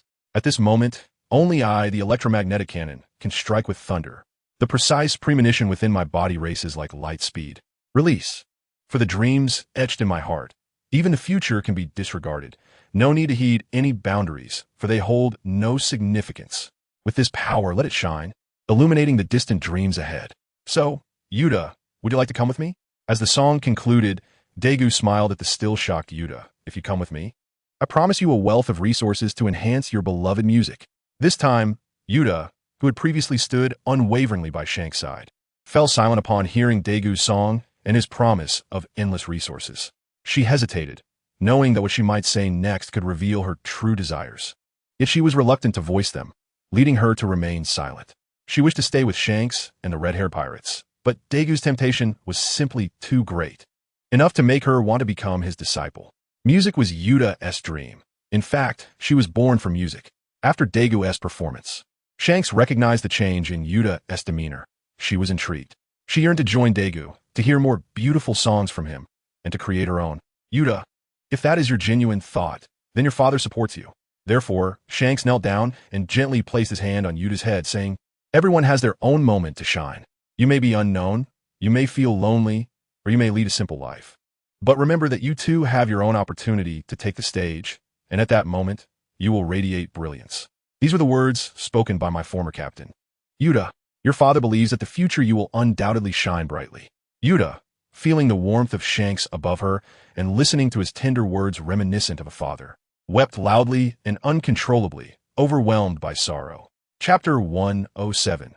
The Stubborn Luffy and Shanks Request Robin, Let's Depart. Upon witnessing the heart-wrenching scene of Shanks and his daughter embracing in tears, Daegu turned to Robin and, after a brief exchange, took Luffy's hand and began to walk away. Along the way, Luffy, being pulled by Daegu, could not help but look up and inquire, "Uncle, do you want Yuta to join your pirate crew?" "Indeed." Daegu responded to Luffy's question and then asked, "What's the matter? Do you have any concerns?" Nodding, Luffy gazed at Daegu and said, "Then can I join too? I want to set sail with you." After speaking, Luffy looked at Daegu with eager anticipation, waiting quietly for his response. Regrettably, Daegu had never contemplated taking Luffy on board. Setting aside Luffy's status as the child of destiny, the mere thought of Luffy's grandfather, the naval hero Garp, made Daegu hesitate to let him aboard. Not to mention Luffy's father, the world's most wanted criminal and leader of the Revolutionary Army, Monkey D. Dragon, along with Luffy's mother, whose whereabouts remain unknown. Thus, Daegu merely sought to establish a good rapport with Luffy but dared not, nor wished to, allow him on the ship. Consequently, Daegu slowly crouched down and placed his right hand gently on Luffy's head, saying, "Luffy, just as Shanks mentioned, everyone has their moment to shine. Your time has not yet come. It is not on my ship. When you turn 17, you will set out to sea, and that will be your moment of glory, filled with thrilling and fascinating adventures. Therefore, Luffy, I cannot allow you on board. Do you understand?" Hearing Daegu's words, Luffy could only pout in frustration. Though he was dissatisfied with why Daegu permitted Yuta to board, but not him, considering they were roughly the same age, he could not fathom the reasoning and left in a huff. "Daegu, will everything be all right?" Observing Luffy's solitary and despondent figure departing, Robin could not help but voice her concerns. However, Daegu merely waved his hand dismissively, saying, "Do not worry, that is Luffy. How could anything happen to him? Let's return." With that, Daegu resumed his steps towards their pirate ship. Robin, seeing Daegu's demeanor, glanced back at Luffy before turning to follow in Daegu's footsteps. Junior brother. After a while, once the two sorrowful figures had parted, Shanks lifted his head, prepared to speak with Daegu, only to discover that he had already vanished. With no choice but to abandon the thought, he turned to Yuta and smiled. "Yuta, being by his side is indeed the best choice for you." Perplexed, Yuta asked why. Seeing her confusion, Shanks chuckled. "Haha, I just realized it. My junior brother possesses the ability of instant teleportation over great distances, and if I am not mistaken, he can transport directly from here to the New World. So, if you ever miss us, you can have him bring you back." Upon hearing Shanks' explanation, Yuta was taken aback. Indeed, Shanks was correct. If she ever longed for him or her comrades in the red-haired pirates, she could simply ask her uncle to bring her back. Realizing this, Yuta beamed with joy, for if that were the case, she could return to Shanks every day, making it seem as though she had never left the red-haired pirates at all. It was this thought that filled her with such happiness and abandon. This child. Witnessing Yuta's elation, Shanks couldn't help but smile as well, then turned to Beckman, who had been by his side, asking Beckman, "Where did my junior brother go?" Beckman, upon hearing Shanks' inquiry, pointed towards the ship of the light pirates and replied, "Over there." Following Beckman's gesture, Shanks turned to see Daegu leading the well-prepared members of the light pirates down from the vessel. "Junior brother." Spotting Daegu descending from the ship, Shanks called out to him, signaling for him to approach. Daegu, having just stepped off the ship, was puzzled by Shanks' call. What could Shanks want from him? "Robin, please take them to the village. I will join you shortly." Not comprehending the situation, Daegu instructed Robin before making his way toward Shanks. As Daegu walked away, Robin turned to the others and said, "Let us head to the village and wait for him." With that, Robin led the way towards Windmill Village.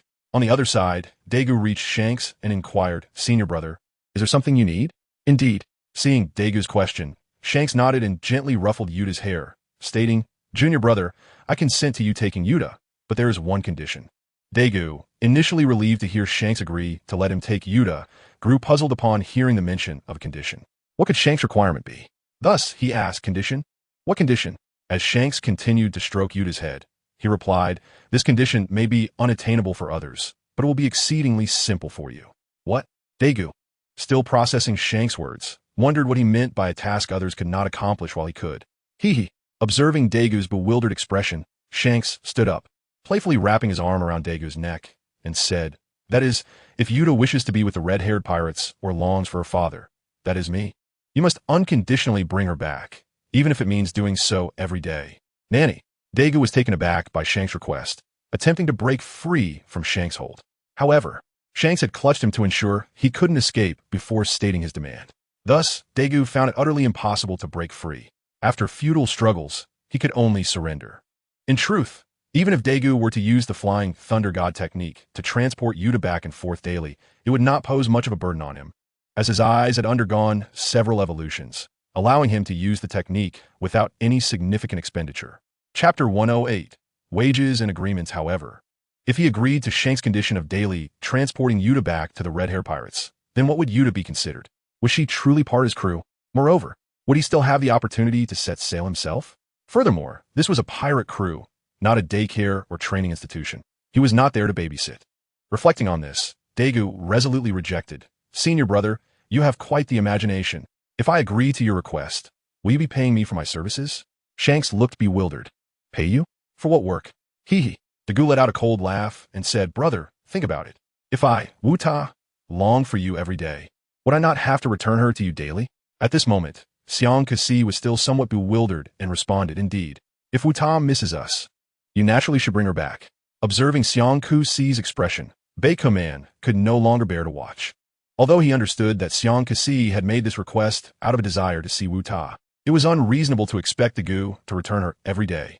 Therefore, Bei Command patted Xiang Kusi on the shoulder and remarked, Xiang Kusi, have you not realized yet? This request is unreasonable, not just for your junior brother, but even I find it hard to accept. Furthermore, if you require your junior brother to return Wu Ta daily, why did you even let him take her away? Would it not be better for Wu Ta to remain on our ship? Upon hearing Bei Command's explanation, Xiang Kasi finally regained his senses. He then looked at Dagu with a gradually diminishing gaze, ultimately expressing his apologies to Dagu. Well, junior brother, my concern for my daughter momentarily clouded my judgment. I apologize. With that, Xiang Kusi clasped his hands and proposed, let's do this once a month. No, every 7 days you shall bring Wu Ta back. Of course, if you have pressing matters, it can be postponed. However, at least once a month, we must see Wu Ta. Hearing Xiang Kusi's proposal, Dagu hesitated. Although Xiang Kusi had made a concession, agreeing to bring Wu Ta back once a month seemed unfair to others. Not to mention Hawkins and Luo, who had no family, Gu Aina and Bo and I, who were entrusted to him by their fathers. If they learned that they might not see their daughters for a year or even longer, while Xiang Kusi could see his daughter at least once a month, they would surely pursue him across the seas. Of course, there was a way to avoid being hunted down. Yet, that would bring the situation back to square one. It would be wiser to open a daycare in Fengche village, train the children, and allow them to return to their fathers once a month. Xiang Kusi. Think clearly. This thought also crossed Bei Command's mind, who scolded Xiang Kusi. Upon hearing Bei Command's reprimand, Xiang Kasi stammered for a moment before letting out a resigned sigh. He understood his stance was flawed. If the Gu could not teleport, Xiang Kasi would not have entertained such thoughts. However, the crux of the issue was that the Gu's teleportation ability provided the necessary condition to realize this idea, which was the primary reason for Xiang Kusi's insistence. Seeing Xiang Kusi's demeanor, the Gu sighed helplessly and softly suggested, how about this, once a year? Each year, I will bring Wu Ta back to meet you. How does that sound? Once a year. Upon hearing Dagu's proposal, Xiang Kasi clearly expressed his dissatisfaction, ready to refute. However, before he could speak, Bei Command interjected again. Xiang Kasi, that's enough. Once a year is already quite generous. You must understand that Wu Ta is at sea, not off to study somewhere. After hearing Bei Command's reminder, Xiang Kasi paused, glancing at Wu Ta before finally lowering his head in resignation. All right then. Seeing Xiang Kasi come to a realization, Dagu couldn't help but smile, feeling relieved. He then turned to Bei Command and expressed his gratitude. Thank you, Bei Command. In response to Dagu's thanks, Bei Command merely replied with a calm, it's nothing. He then turned and left, intending to inform others that Wu Ta had found her own companions. As by Kaiman departed, Xiang Kasi did not say anything further.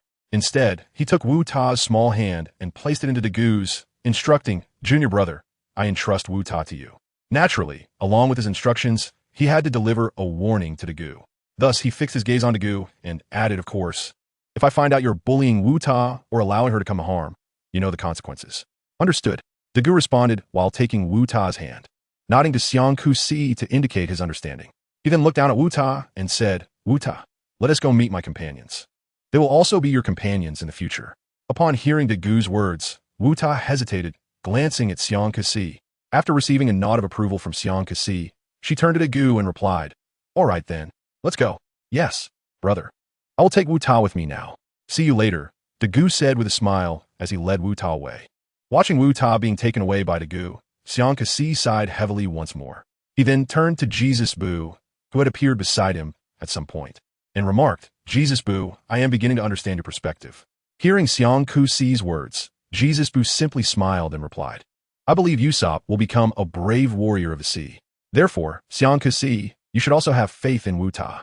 She will undoubtedly meet your expectations in the future, especially with the Gu looking after her. You can rest easy. In response, Xiang Kusi expressed his sentiments again. Indeed, in these vast seas, everyone ventures forth, albeit in different manners. Some are born to be kings, possessing the will of the conqueror. Others become outlaws, struggling for survival. And some pursue their dreams, chasing the dawn of freedom. Let us head back. After sharing his thoughts, Xiang Kasi called for Jesus Bu as they made their way back to their ship. Chapter 109. Departure from Fengche village and the struggles of the author as the sun rises and sets. 7 days swiftly pass. Dougal, who initially planned to stay in Fengche village for just 2 or 3 days, had to extend his stay at Xiang Kasi's request. Xiang Kasi's reasoning was simple. He wanted to spend more time with Wu Ta. How could Dagu refuse a father's desire to bond with his daughter? The answer was clear. He could not, which is why Dagu remained in Fengche village for a few more days. Uncle, are you really leaving? At the port of Fengche village, seeing Dagu and the others preparing to depart, Wang Lufei could not help but ask, "Can't you take me along?" "I am sorry, Lufei." Observing the tears in Wang Lufei's eyes, Dagu gently shook his head, reaching out to pat his head as he explained, "Your future does not lie with me. It is meant for you to create." With that, Dagu released Wang Lufei and turned towards the ship, calling out loudly, 10 years from now, I will be in the new world, waiting for you at the pinnacle of this world." Why did Dagu feel the need to shout when Wang Lufei was right in front of him? Naturally, it was because this statement was not solely directed at Wang Lufei. 2 young men in the distance were also watching Dagu depart. The new world, the pinnacle of the world? As he gazed at Dagu's figure and listened to his words, Ace mused, "I will go there, and not in 10 years. But in 7 years, I will find you, Teacher Dagu." Hearing Ace's murmurs, Sabo, who was also watching Dagu and the others, turned to Ace and extended his hand, saying, "Ace, let us see who finds Teacher Dagu first in 7 years. Sound good?" Upon hearing that Sabo had wagered with him, Ace was immediately filled with excitement. He grasped Sabo's outstretched hand and declared, "Sabo, I will not lose. I shall continue to win, time and again. 7 years from now, I will be the first to stand before Teacher Dagu in the new world. Thus, Sabo, you are destined to lose." After uttering these words, Ace regarded Sabo with a challenging gaze. However, Sabo remained unfazed, merely chuckling lightly. "Is that so? 7 years is a long time. Let's wait and see." With that, after noticing that Dagu and the others had departed, Sabo turned and walked into the woods behind him. "You rascal!" Ace shouted at Sabo's retreating figure before following suit. At the same time, as the two departed, Beckman at the port noticed them and inquired of Shanks whether any action should be taken. Naturally, Beckman was observant, and as a future Yonko, Shanks could not have overlooked them. However, Shanks simply shook his head and replied, "No need. Those 2 children should be acquaintances of my disciple, just like Luffy." Very well then. Upon hearing Shanks' words, Beckman ceased to pay attention to the 2 children and instead turned to direct others on their tasks. Meanwhile, aboard the ship of the light pirate crew, Yuta gazed at the distant silhouette of Windmill Village, her small face dimming with melancholy. "Yuta, do not worry. Since the captain promised to take you to the red-haired pirates at least once a year, he will certainly keep his word. This means that a year from now, you will see your father again." Observing Yuta's sorrowful expression, Kuina, who had been exercising nearby, paused her training and approached Yuta to offer comfort. Hearing Kuina's words and recalling Dagu's earlier remark that Kuina, too, had left her father, Yuta managed to compose herself and smile back at Kuina, saying, "Thank you, Kuina. Go ahead and continue your training. I will find the uncle. Oh, I mean the captain now. I shall ask him for some musical materials." Yuta expressed that she was fine now and encouraged Kuina to proceed with her training while she sought Dagu for music materials. After noticing that Yuta had indeed calmed down considerably, Kuina nodded and returned to her workout, while Yuta walked towards Dagu, who was basking in the sun alongside Robin. Suddenly, Dagu felt the sunlight being obscured and turned to the source of the shadow, inquiring, "What is it? Is there something wrong?" In response to Dagu's question, Yuta quietly said, "Captain, did you not mention that following you would provide an endless supply of materials? Where are the materials?" After speaking, Yuta extended her hand towards Dagu, signaling for her requested materials. However, Dagu felt a bit embarrassed at Yuta's request. He had not prepared anything in advance and wondered how he might produce them now. Yet, he certainly would not voice such thoughts. Instead, he shifted his gaze and said, "Today is your first day on the ship. Why not get acquainted with everyone aboard first? In 2 days, no, 3 days, I shall provide you with 5 pieces of material. How's that sound?" "All right then." Understanding that her sudden request for materials had caught Dagu off guard, Yuta did not press him further and agreed, turning to approach Kuina. To Yuta, it made sense to first get to know her peers, particularly Kuina, with whom she had already formed a slight impression over the past few days. Watching Yuta's departing figure, Dagu let out a sigh of relief. "Haha." Robin, who had been quietly reading, chuckled softly and teased, "Captain, you're digging your own grave?" "Sigh," Dagu replied, unsure how to counter Robin's remark, as it was indeed a predicament of his own making. He feared that the days ahead might resemble those of riders from his past life, constantly pursued by Yuta for submissions, especially since they were on the same ship. Even if he wished to cease, he would not know if it were possible. With this thought in mind, Daegu helplessly said to Robin, "I will go organize the materials. Please keep an eye on them." "Go ahead." Robin waved him off. Thus, amidst his sighs, Daegu returned to his room to transcribe classic songs from his past life, intending to provide Yuta with musical materials. Share the World, Crazy Rainbow, Fight Together, Superpowers, Heart's Nautical Chart, one by one. The iconic theme songs from his previous life as a pirate were fervently penned by Daegu, filling the pages with vibrant ink. Chapter 110. The relentless pursuit of submission and the return to Roadtown. Time flew by, and half a month had passed. During this period, due to Yuta's demands for materials, Daegu had not a moment's respite.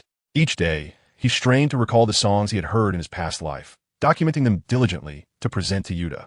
This relentless state resembled that of a rider racing against a deadline, leading Daegu to question whether inviting Yuta aboard had been a misstep.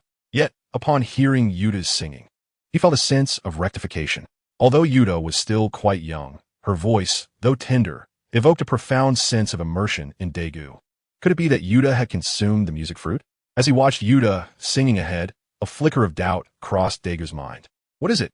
At that moment, Robin, having noticed Daegu's puzzled expression, turned to him and asked, "Is something bothering you?" In response to Robin's inquiry, Daegu chose not to divulge his thoughts, casually waving his hand and saying, "It's nothing, merely some trivial matters on my mind." "Oh." Upon hearing Daegu's dismissal, Robin lost her curiosity and turned back to enjoy Yuta's performance once more. Truth be told, Robin had initially worried that Yuta's young age might hinder her singing ability. But once Yuta began to sing, Robin realized her apprehensions were unfounded. Unlike the majority of ordinary individuals, some are truly blessed by fate, and Yuta was undeniably among them. Just then, Daegu noticed the silhouette of an island emerging on the distant sea, indicating that they were nearing Roadtown. Initially intending to inform everyone that Roadtown was fast approaching, Daegu, seeing that everyone was intently listening to Yuta's performance, wisely remained silent. He then turned and walked to the bow of the ship to enjoy the scenery. After a considerable time, Yuta's performance finally came to an end, and Roadtown was now within close reach. "Have we arrived?" Just as Daegu was about to remind the others, Robin's voice reached his ears. Daegu instantly retracted his words and instead asked, "Is it finished?" "Yes." Upon hearing Daegu's question, Robin nodded, expressing her sentiments. "Indeed, though I have listened to Yuta sing several times, it remains astonishing. Yuta seems to embody music itself, creating a powerful sense of immersion and resonance." Hearing Robin's praise, Daegu could not help but smile. Of course, just look at who found her. Observing Daegu's expression, Robin paused momentarily before breaking into a smile. "All right then, you are impressive." Just then, Bonnie arrived alongside Kuna and Yuta, having overheard Robin's words. Curiously, she inquired, "Sister Robin, what are you discussing? What is so impressive?" In response to Bonnie's inquiry, Robin certainly would not divulge the playful banter share between her and Daegu. Instead, she turned to Yuta and remarked, "It's nothing, just mentioning how remarkable Yuta's singing is. Indeed, I also believe Yuta possesses exceptional vocal talent. It is no wonder that Robin, adept at shifting the conversation, successfully diverted attention, as Bonnie immediately echoed her sentiments. "I feel the same." Soon after, Guena chimed in with agreement. Though Yuta felt elated by the praise, she remained somewhat reserved and quickly expressed her humility, saying, "Thank you, everyone. I'm really not that impressive. If it weren't for the materials provided by the captain, I wouldn't be able to sing so well." Upon hearing Yuta attribute her success to the materials, Daegu promptly interjected, "Yuta, do not say that. Your singing is truly delightful. The materials are secondary. Without your innate ability, the results would not be as profound. Just like me, you have heard me sing before. Did I evoke the same immersive experience as you?" At this point, Daegu turned to the others and inquired, "What did you feel when you listened to me sing before? How does it compare to Yuta?"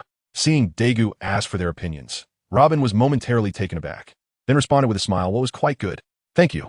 Hearing Robin praise his singing, Daegu immediately expressed his gratitude.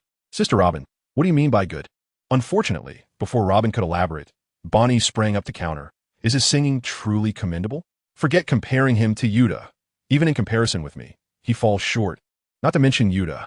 When placed beside Yuta, our captain is merely tone deaf. His pitch is only sufficient for clear speech." Upon hearing Bonnie's bold statement, An awkward silence enveloped the group. Bonnie, how can you speak of the captain that way? Goena could not help but call out Yuta's name and cautiously glanced at Daegu before stating, while it's true he cannot compare to Yuta, you cannot say that the captain merely speaks clearly. However, Bonnie dismissed Gwena's defense and even made a face at her before turning away, directing her gaze towards the now visible port of Rogatown. All right, let us prepare and disembark. With Bonnie turning away, Daegu was no longer interested in hearing others' evaluations. Fearing further mockery, and hastily called for everyone to prepare to go ashore. Aye, Captain. Thus, under Daegu's command, the crew took their positions and began steering the pirate ship towards the harbor of Rogatown. With a loud thud, the ship docked shortly thereafter.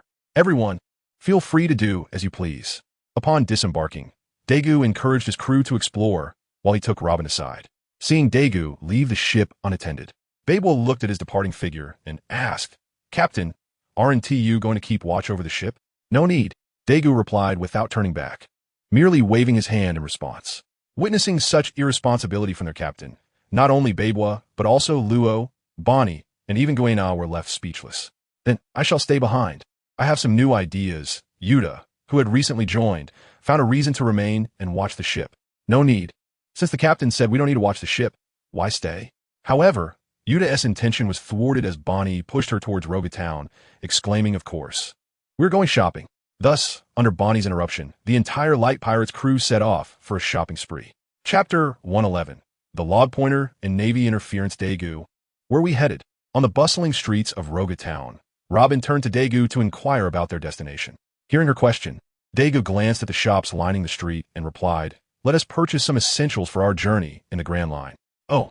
Robin nodded in agreement and followed Daegu into a store selling navigational equipment. Excuse me, do you have a log pointer? Upon entering, Daegu immediately addressed the shopkeeper seated behind the bar. A log pointer? The shopkeeper raised his head, and upon seeing how young Daegu and Robin were, he expressed his surprise. You wish to acquire a log pointer? Planning to venture into the Grand Line? Daegu nodded affirmatively, yes. Observing Daegu's confident response, the shopkeeper stood up in silence and walked over to a wooden box, retrieving a crystal ball and reflecting.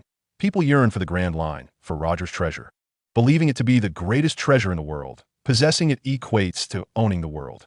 Yet, few realize that the greatest treasure has always been right beside them.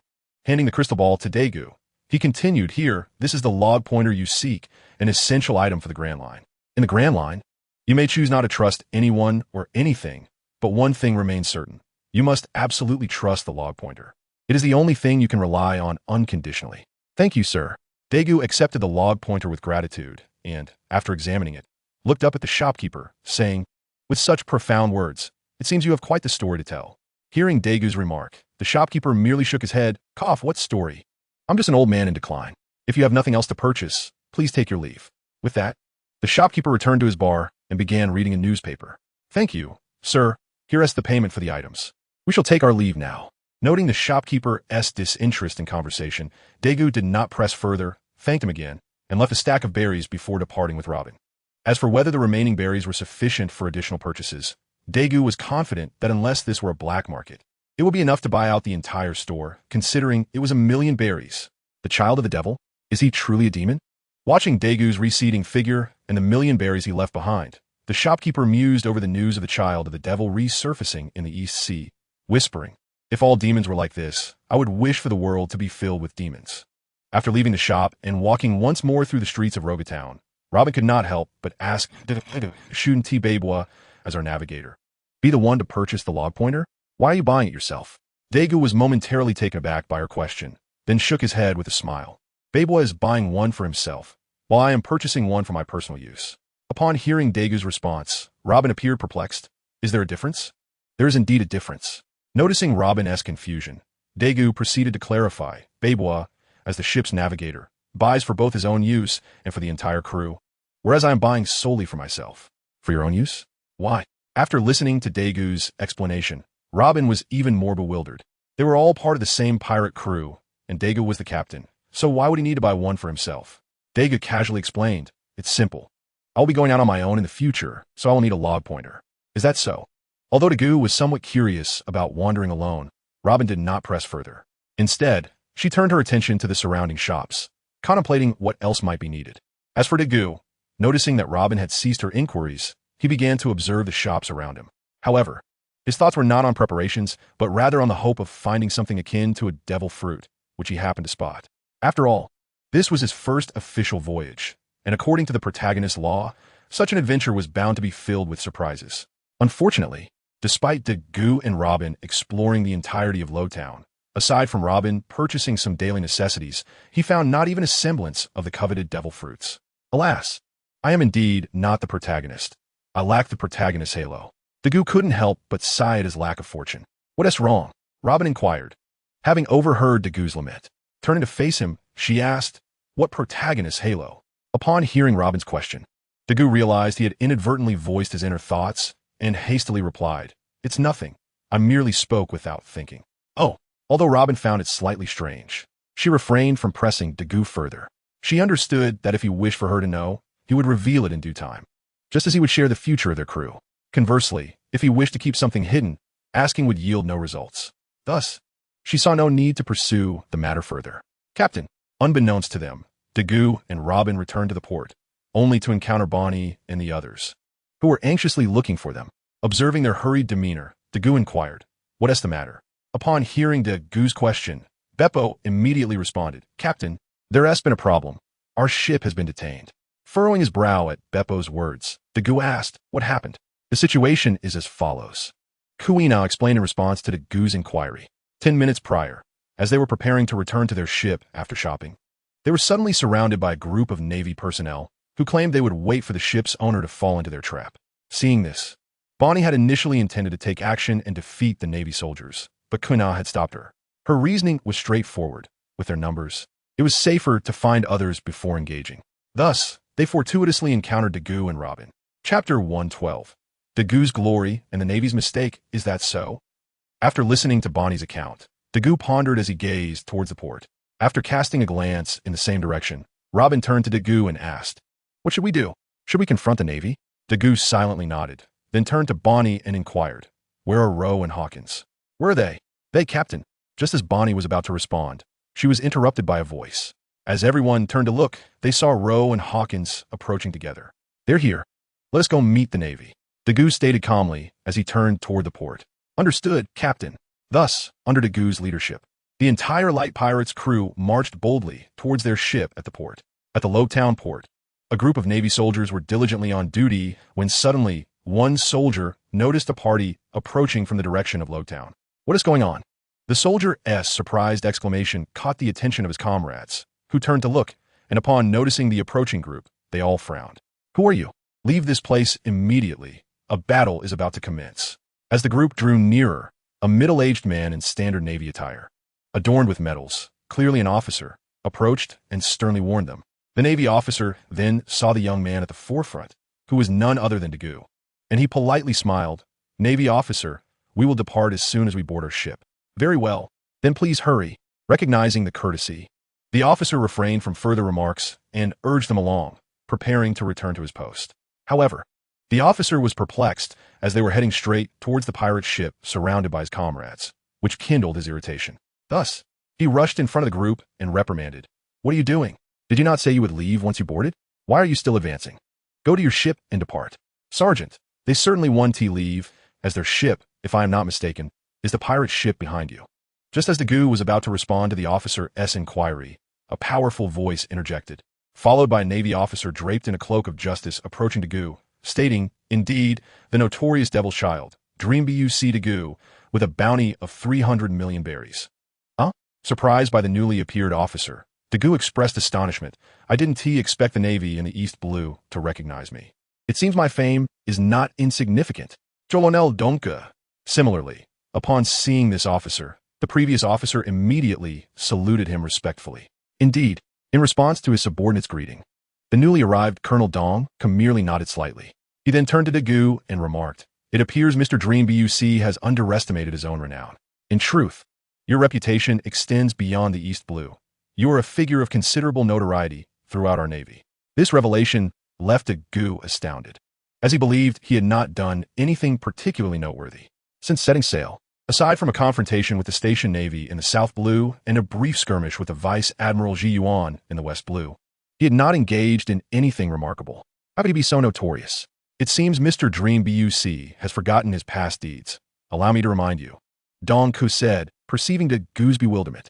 He proceeded to elucidate. At Sabeti Archipelago, you battled against Rear Admiral, currently Admiral Akiji Kazan, and managed to retreat unscathed.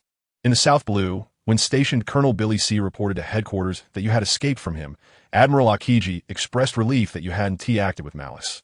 This indicates that in Admiral Akiji's mind, his junior, who graduated from Zifa's elite training camp, could not defeat you, and you could easily turn the tables on him. Next, in the West Blue, when your presence was reported, headquarters promptly dispatched former Navy Rear Admiral, now known as Vice Admiral Peach Rabbit, to your homeland to wait for your arrival. However, to everyone's astonishment, when all believed you could not escape, you brazenly walked away from Vice Admiral Ji Yuan. It's worth noting that at that time, Vice Admiral Ji Yuan was nearing the realm of the Great Swordsman, and after your encounter, he directly broke through to that level. Yet even so, you managed to leave without a hitch. Pray tell, how could someone with such a history not capture the Navy's attention? How could you not be renowned within the Navy? After concluding, Don Kiskiviques Natse, Pixated Intentlu on Dagu. Upon hearing Donka's words, Dagu helplessly gestured to his surroundings, indicating naval officer. Are you truly certain there are no repercussions for what you have just stated? Perplexed by this inquiry, Donka followed Dagu's gaze and observed that both his subordinates and the onlookers appeared utterly astonished, as if they could swallow an entire egg whole. It then dawned on Donka that he may have, inadvertently, uttered an erroneous statement. It was inappropriate to publicly disclose information that favored a pirate while undermining the Navy, especially in the East Sea, often dubbed the weakest sea. Regrettably, there was no recourse for Donka to retract his words. With a sense of urgency, he confronted Dagu, demanding, Demon Child, Mumbiyoshi Dagu, what brings you to the East Sea, to Rogatown? What are your intentions? Daji, taken aback by Donka's demeanor, chuckled lightly and replied, it is nothing of great significance. I merely sought to procure a few items necessary for the Grand Line, and I am now prepared to depart. The Grand Line? Donka paused, momentarily taken aback before exhaling a sigh of relief. Then you should hasten your departure. Upon hearing this, Dagu was momentarily stunned, then pointed behind him, stating, you are the one obstructing the way. Donka stood there in disbelief before hastily stepping aside, urging, please, make your exit swiftly. Seeing Donka's sudden change in demeanor, Dagu could not suppress a light chuckle and turned to Robin and the others, saying, you may board first. I shall follow shortly.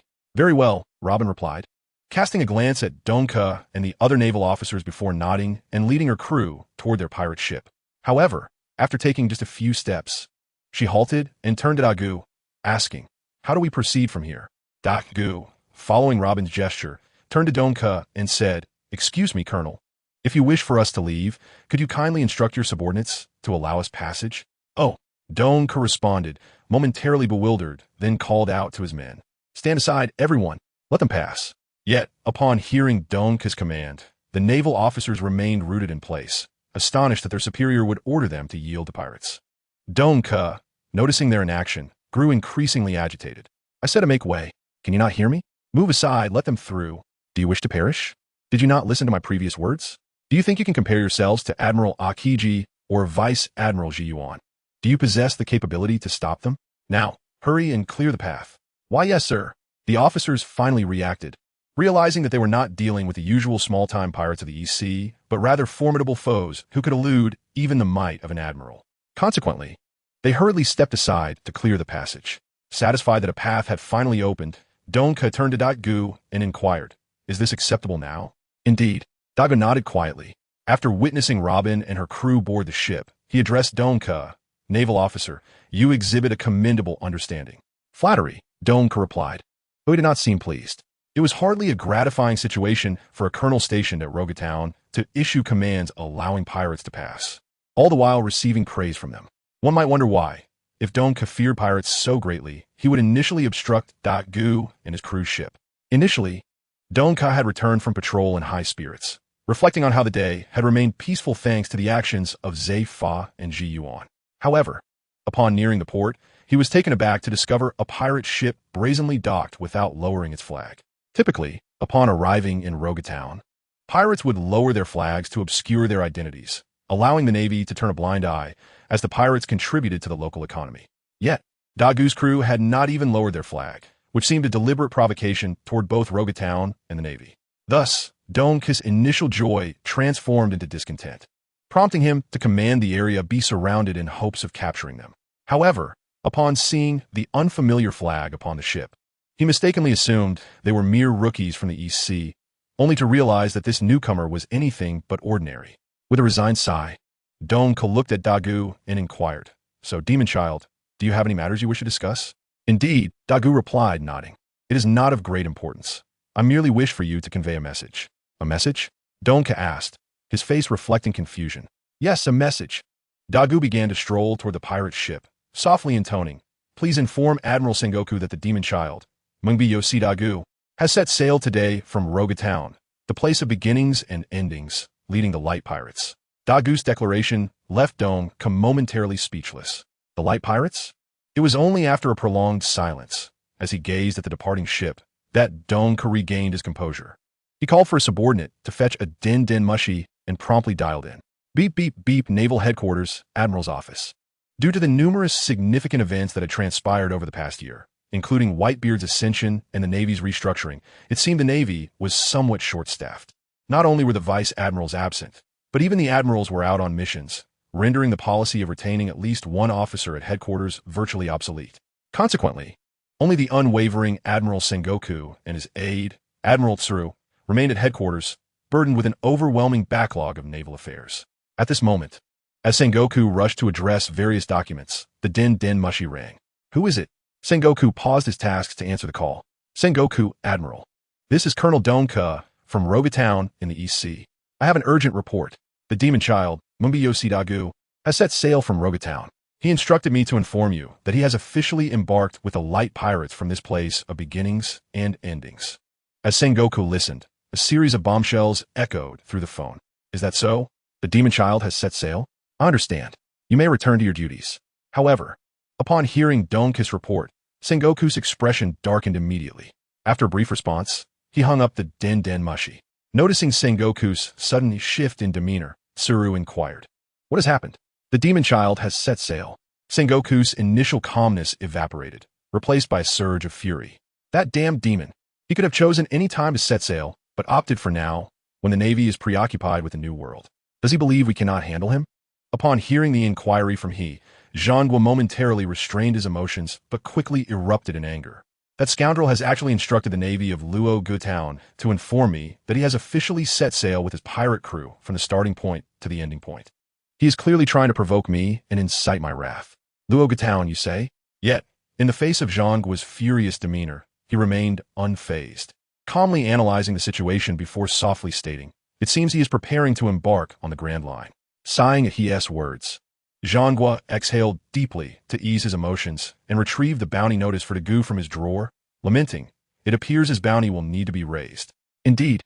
As Zhangguo observed the notice, he nodded in agreement, adding, "He has previously acted alone, but now that he has established a pirate crew, an increase in his bounty is warranted." Upon hearing he concurred with the need to raise Dagu's bounty, Zhangguo immediately suggested, "Let's tentatively set it at 500 million. 500 million? He pondered for a moment before shaking his head and declaring, "No, let us directly set it at 1 billion. 1 billion. As soon as he uttered these words, Zhangguo was taken aback, unable to fathom that he would assign such a staggering bounty to the son of the devil. "Yes, 1 billion. He calmly reiterated, prompting Zhangguo to pause in contemplation. He understood that he spoke the truth. According to Ku Zhan and Ji Yuan, the son of the devil likely possessed the strength to warrant such a bounty. Yet it was still 1 billion. This was not a mere 1 million, 10 million, or even 100 million. It was 1 billion. To comprehend that this tier of bounty was the pinnacle within the seas was essential. Even the current sea sovereign, Whitebeard, and the former pirate king, Roger, only reached the 1 billion tier. Although their bounties soared into the 40 or 50 billion range, it must be noted they had yet to surpass the 1 billion mark. Thus, Zhangguo's astonishment at his assessment of 1 billion was understandable. However, after his initial shock, Zhangguo began to acknowledge the rationale behind his assertion. Nonetheless, assigning a bounty of 1 billion was no trivial matter. Numerous factors must be considered. Furthermore, even if the son of the devil was awarded a bounty of 1 billion, would he truly be recognized by others in the seas without remarkable and sensational achievements? Suddenly, Zhang Guo's expression brightened as he enlightenedly regarded he, asking, "Are you suggesting that you want him to be overwhelmed with challenges?" "Precisely," he affirmed. "Even someone like you, who understands his accomplishments, is taken aback. One can only imagine the reactions of others. Many will undoubtedly seek to challenge him. But what significance does this hold? The average person cannot contend with him. They would merely meet their demise." Zhang Guo contemplated this, then lifted his gaze to he once more, stating, "So your target is not the son of the devil, but rather other pirates?" With a satisfied smile, he replied, "Now you understand." Zhang Guo realized that his suspicions were correct. His objective was never the son of the devil, but rather the other pirates along the Grand Line. In strategic terms, this was akin to executing two effortless maneuvers, one to divert attention and the other to exploit weaknesses. Having grasped this concept, Zhang Guo suggested, in that case, let us also raise the bounty for the daughter of the devil, tentatively setting it at 100 million. What say you? After speaking, Zhang Guo regarded he expectantly, awaiting her response. After a moment's contemplation, he nodded in agreement, stating, "That is acceptable. The daughter of the devil is merely an ancillary consideration, and raising her bounty from 50 million to 100 million would not attract undue attention, especially considering nearly a decade has passed since her last bounty was issued. Moreover, if the son of the devil is raised to 1 billion, while the daughter of the devil remains unchanged, it would draw even more scrutiny. Then it is settled." With his consent, Zhang Guo promptly made the decision, and thus, two entirely new bounty notices were dispatched from the office of the Navy Admiral, inciting a wave of upheaval throughout the world. In the latter part of the Grand Line, within the newly dubbed New World, a ship resembling a whale was sailing when suddenly a passing seagull dropped a piece of paper onto its deck. A tall man with golden hair and a crescent-shaped white beard effortlessly caught the paper and began to read. Suddenly, the golden-haired, white-bearded man erupted into laughter, exclaiming, "Indeed, the sea is teeming with remarkable talents. But what of it? I am Whitebeard. In the East Blue, at Windmill Village, Shanks, watching Monkey D. Luffy frolic, glanced towards the distant sea and chuckled. Brother, is this you? To create such a stir upon your departure, it seems I must hasten my own endeavors." Meanwhile, in the same East Blue at Simo Gigi Village, within the Exine Dojo, Gung Si Lang observed the bounty notice with a furrowed brow, sighing, "To cause such a commotion immediately upon setting sail, I cannot help but wonder if Gu Ina's decision to accompany him was wise." At the transit station of the Grand Line, the Sabeti Archipelago, under a red tree labeled number 13, Shaki, taking a gentle puff of her lady cigarette, remarked to the bespectacled elder before her, "Your disciple has gained notoriety. It seems you shall soon reunite." "Not yet. Unfortunately," the elder shook his head. "It will be a long while before you meet again." He has stated that he will not set foot in Sabeti for at least a few years. "Is that so?" Hearing the elder's words, Shaki inhaled another puff of smoke and lowered her gaze once more to the bounty notice. At that moment, having just arrived at Rivius Mountain, Dagu received his new bounty notice as well as Robin's from Ku Luo Cass, reading, "Son of the Devil, Dreamvisa Dagu, Captain of the Light Pirate Crew. Bounty of 1 billion berries. Daughter of the Devil, Nico Robin, member of the Light Pirate Crew, bounty of 100 million berries." After perusing the two bounty notices in his hand, Dagu chuckled lightly. It seems the Navy is quite swift in their actions. 100 million? At that moment, Robin reached out to take her bounty notice from Dagu's hand, glanced at it briefly, and then handed it to Bonnie, who had come closer. Turning back to Dagu, she inquired, "Dagu, do you think a bounty of 1 billion will pose any disadvantages for you?" "There will certainly be disadvantages." Dagu nodded without hesitation. "However, it is not a significant concern.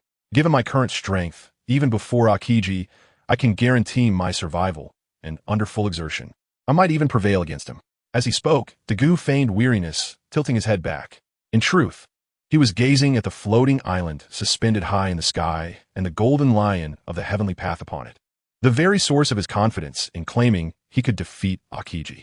However, those around him, unaware of the context, fell silent upon hearing Dagu assert he could now contend with a Marine Admiral.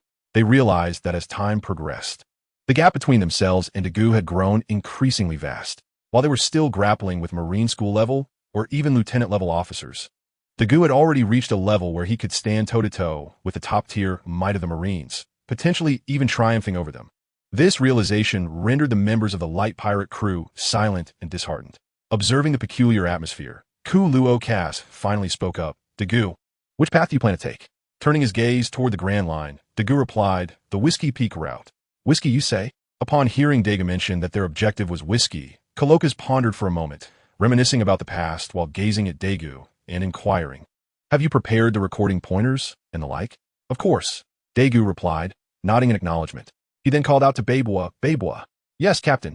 Babua promptly approached, retrieving 2 recording pointers from his bosom, stating, "Captain, here's one recording pointer for the first half and another for the latter half. I have procured both." Daegu was taken aback to see the 2 pointers in Babua's hands. He had not anticipated Babua's thorough preparation, even acquiring the pointer for the latter half.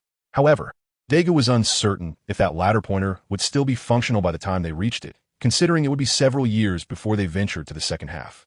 Reflecting on the fact that recording pointers were supposed to be permanent, he murmured, "But it should work, right?" After all, in the original work, Roger's recording pointer, which he tossed into the sea, reappeared decades later at Douglas's Grand Exposition.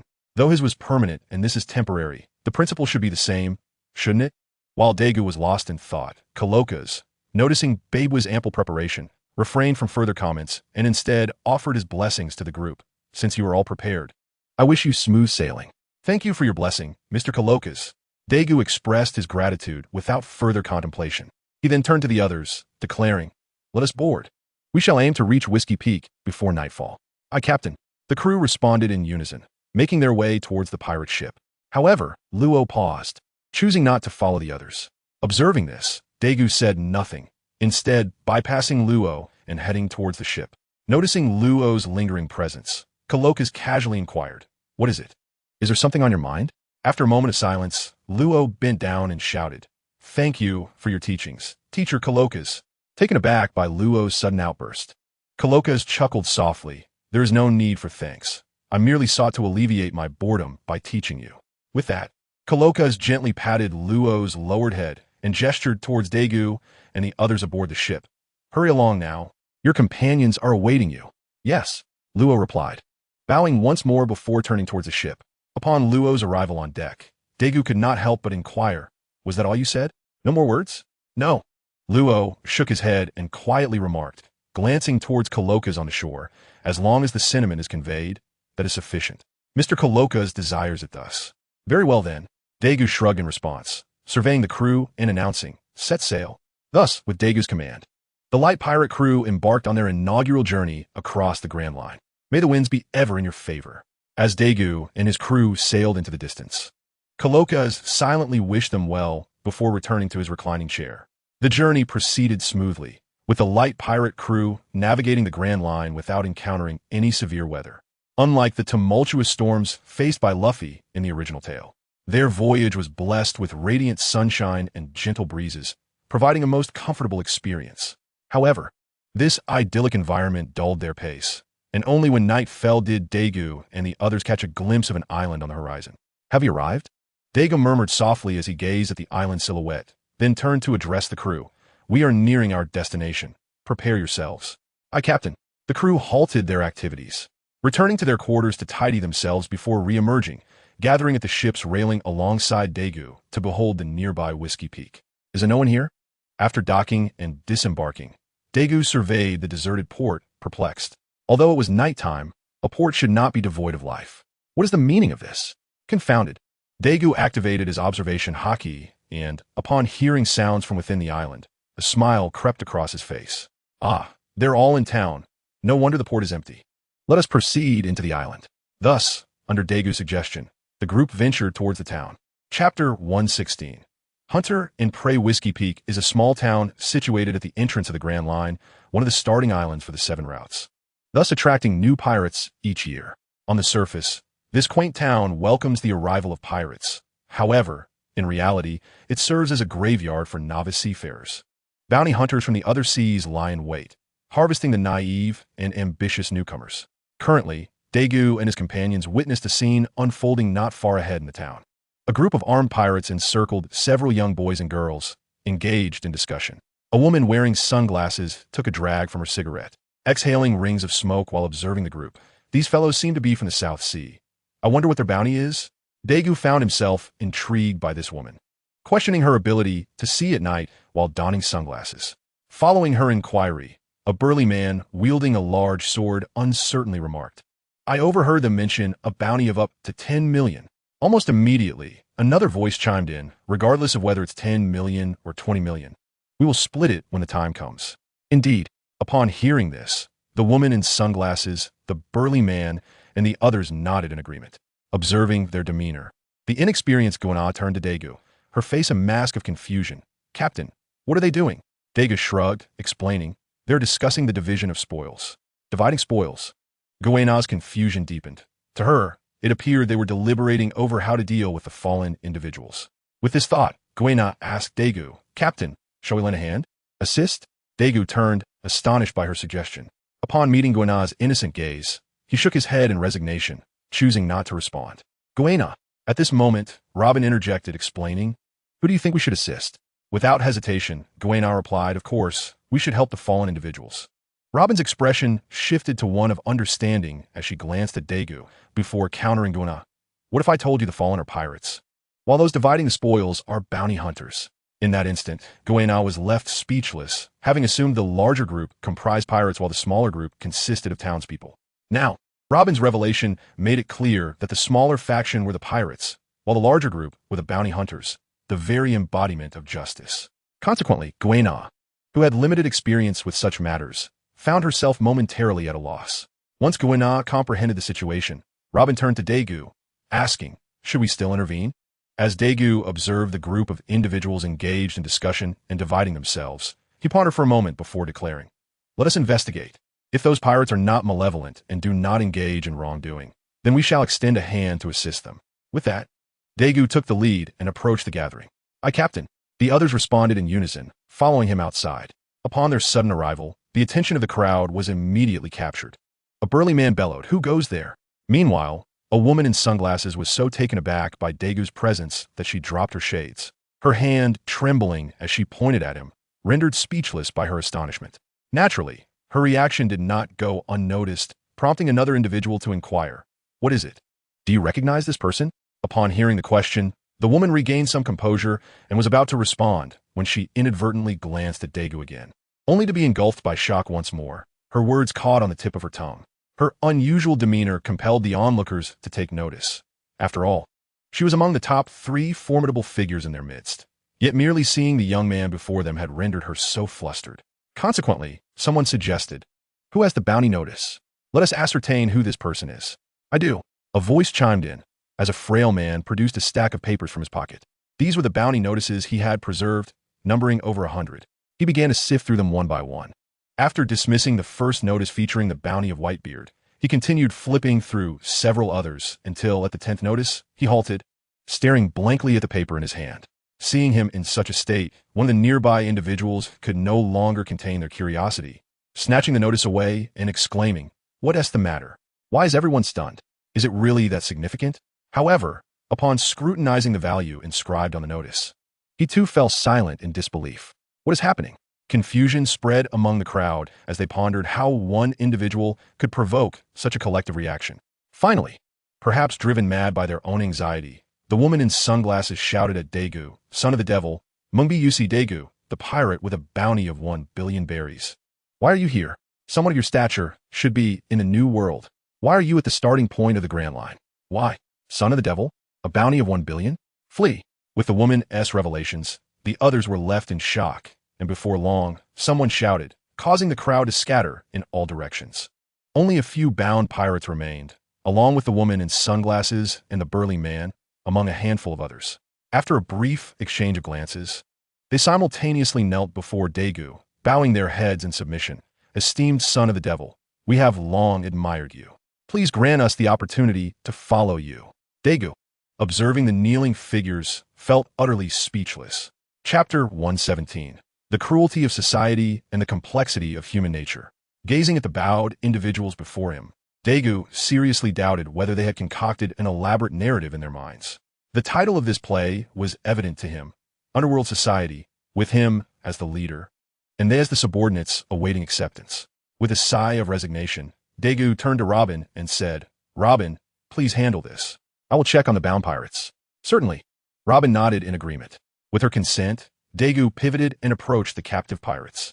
As he gazed at the bound individuals, a vivid image of narrating the tale of journey to the west to Luffy and Yuta flashed through his mind. He then spoke. Where do you hail from? And where are you bound?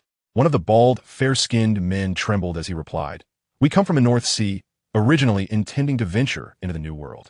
However, at this juncture, the fair-skinned man glanced at the kneeling bounty hunters nearby, his expression falling as he continued in a hushed tone. After this incident, we realize we lack the strength to explore the New World. Thus, we have decided to return to our homeland and lead a modest life, no longer setting sail. I see. After listening to the fair-skinned man, Daegu nodded silently and waved his hand, releasing their restraints. As he began to walk back, he advised them, I hope you adhere to your words and contribute to your hometown upon your return. Yes, sir. The men, overjoyed at their liberation, responded earnestly to Daegu's words. The fair-skinned man then turned to his companions, a man with a rugged face, another with a round visage, and one adorned with facial hair, suggesting, Let us depart. Thus, the fair-skinned man led his comrades away from Whiskey Peak, steering their vessel back to the North Sea. Meanwhile, upon Daegu's return, Robin pointed at the remaining individuals on the ground and reported, These people wish to join our ranks. I believe they possess abilities, but they seem hesitant. You decide. Join us. Daegu was taken aback by Robin's comment, turning to the individuals on the ground, lost in contemplation. Boss, sensing Daegu's introspection, the individuals prepared to express their intentions. But before they could utter a word, Robin signaled them to remain silent. No. After a lengthy pause, Daegu shook his head in refusal, stating, Our pirate crew does not require subordinate members, so you may remain here. Robin, let us depart. With that, Daegu beckoned to his companions and turned to leave. The individuals left behind exchanged bewildered glances, momentarily at a loss. They could not comprehend why someone would not desire followers. After all, it was their numerous subordinates that had allowed them to reign supreme in the territory of Whiskey Peak. This notorious son of the devil, with a bounty of 1 billion, was indeed unconventional, choosing to operate solo, leaving them astonished. Yet, as the saying goes, one may know a person's face, but not their heart. Humanity possesses many facets, and motives can often be inscrutable. Goodwill may not always yield benevolence, and intentions can turn awry, leading to malice instead. For instance, upon witnessing Daegu's leniency, the individuals on the ground gradually wore expressions of cold resolve, muttering, Since you do not wish to accept us, do not blame us for exposing your whereabouts. With that, one of the women retrieved a din-din mushie from her pocket and dialed number. After a series of beeps, the call connected. The woman, not waiting for a response, asserted, Is this the Navy? I am at Whiskey Peak. Looking up at Daegu, who was almost out of sight, she continued, I wish to report that the son of the devil, Mungbi Uc Daegu, and his companions have landed here. With that, without awaiting a reply, she hung up the din-din mushie and began to laugh with her companions. Regrettably, they may be aware that the figure with a bounty of 1 billion is not someone they can provoke or confront. However, what they fail to comprehend is that the person with such a bounty is also not someone they can easily undermine. As the woman finished her call, Luo turned his gaze towards Daegu, silently suggesting whether they should deal with those individuals. No need. Nevertheless, Daegu seemed unconcerned and shook his head, explaining to the others, There is no need to pay attention to this, for the Navy currently lacks the resources to concern themselves with us. After all, to deal with us, the Navy would at least need to dispatch a vice admiral or even a seasoned vice admiral to lead the charge, and, as it stands, these seasoned vice admirals are all occupied in the New World, leaving them no capacity to address the earlier matters. In such circumstances, what do we have to worry about? I see. Upon hearing Daegu's explanation, the others finally grasped the situation. After casting a glance behind them, they ceased to pay attention and followed Daegu to a house. Let us rest here for the night. Standing at the door, Daegu suggested to the others, This is the initial island, where the recording speed of the log pose is quite swift. It should be completed by tomorrow morning, and then we shall set off for the next island. Indeed, the crew had no objections to Daegu's suggestion, and after acknowledging it, they stepped through the door. After greeting the innkeeper, everyone retreated to their respective rooms to rest. Meanwhile, upon receiving the report from the woman, the branch of the Navy promptly relayed the information to the Navy headquarters, placing the news of Daegu and his companions appearing at Whiskey Peak before Sengoku. However, as Daegu had anticipated, the Navy was now in a state of want, unable to take action. Sighing at the intelligence concerning Daegu, Sengoku could not help but murmur to himself, perhaps the plan truly needs to be implemented. Chapter 118. Elbaf and the Kingdom of Giants Xiaohuayuan. An ancient island in the first half of the Grand Line is home to prehistoric species such as Tyrannosaurus rex, Allosaurus, Brachiosaurus, and pterosaurs, along with towering ancient trees. Logically speaking, such an island could hardly earn the title of Shaohuayuan. However, for the residents on the island, including the captain of the original giant warrior pirates, the Elbaf giant Qing Gue Dongli and Qi Gue Broki, this ancient island is indeed merely a small garden. So that is the reason. At the coast of Shaohuayuan, a pirate ship is quietly docked, belonging to the light pirates who had departed from Whiskey Peak and been sailing for 2 days. On board, after hearing Robin's explanation, Hawkins, Guena, and the others suddenly understood. After sensing the atmosphere of Shaohuayuan, Dagu promptly suggested to the group, "Let us disembark." Very well. Thus, under Dagu's suggestion, the entire crew of the light pirates stepped off the ship and onto the land of Shaohuayuan. Feel free to explore. I will accompany Robin to meet the giants on the island. Once everyone had disembarked, Dagu addressed the group before taking Robin's hand and heading deeper into the island. Watching the two depart, the remaining crew exchanged glances, and then Luo was the first to speak. "I will go have a battle with the dinosaurs here, Beibois." With that, Luo also ventured into the depths of the forest, calling for Beibois before he left. As Luo disappeared, Hawkins regarded the cards before him. The omens indicate that today is unsuitable for venturing out. Seeing that the boys had made their decisions, Bonnie turned to Guena and Yuta and asked, "What shall we do?" Upon hearing this, Guena looked towards the direction where Dagu and Robin had gone. Her face filled with anticipation. "I wish to meet the giants." Giants! Hearing Guena's words, Bonnie and Yuta also turned to the direction where Dagu and Robin had departed, nodding in agreement. "Very well, let us go together." Thus, under Guena's suggestion, the three girls made their way deeper into the island. Suddenly, a volcano in the center of the island erupted. But, with the eruption, two thunderous laughter echoed throughout Shaohuayuan, followed by violent tremors of the ground. Dongli, Broki, clang. Accompanying the laughter were two shouts, followed by the sounds of metal clashing. What is happening? This series of events left Hawkins on the ship, the three girls on the ground, and Luo and Beibois in the woods somewhat bewildered and at a loss for understanding. Immediately, Luo, Beibois, and the three girls hastened toward the source of the commotion, while Hawkins, after a moment of surprise, regained his composure. After all, today, as omens indicated, he should not venture out. Thus, although he was curious about what had transpired, he chose not to follow. Meanwhile, at the edge of the battle, Dagu and Robin stood observing. Is this the power of giants? Watching the combatants, Robin recalled the giant Saul she encountered in her childhood and couldn't help but express her thoughts. Yes, in response to Robin's sentiment, Dagu nodded. This is the warriors of the giant kingdom, Elbaf.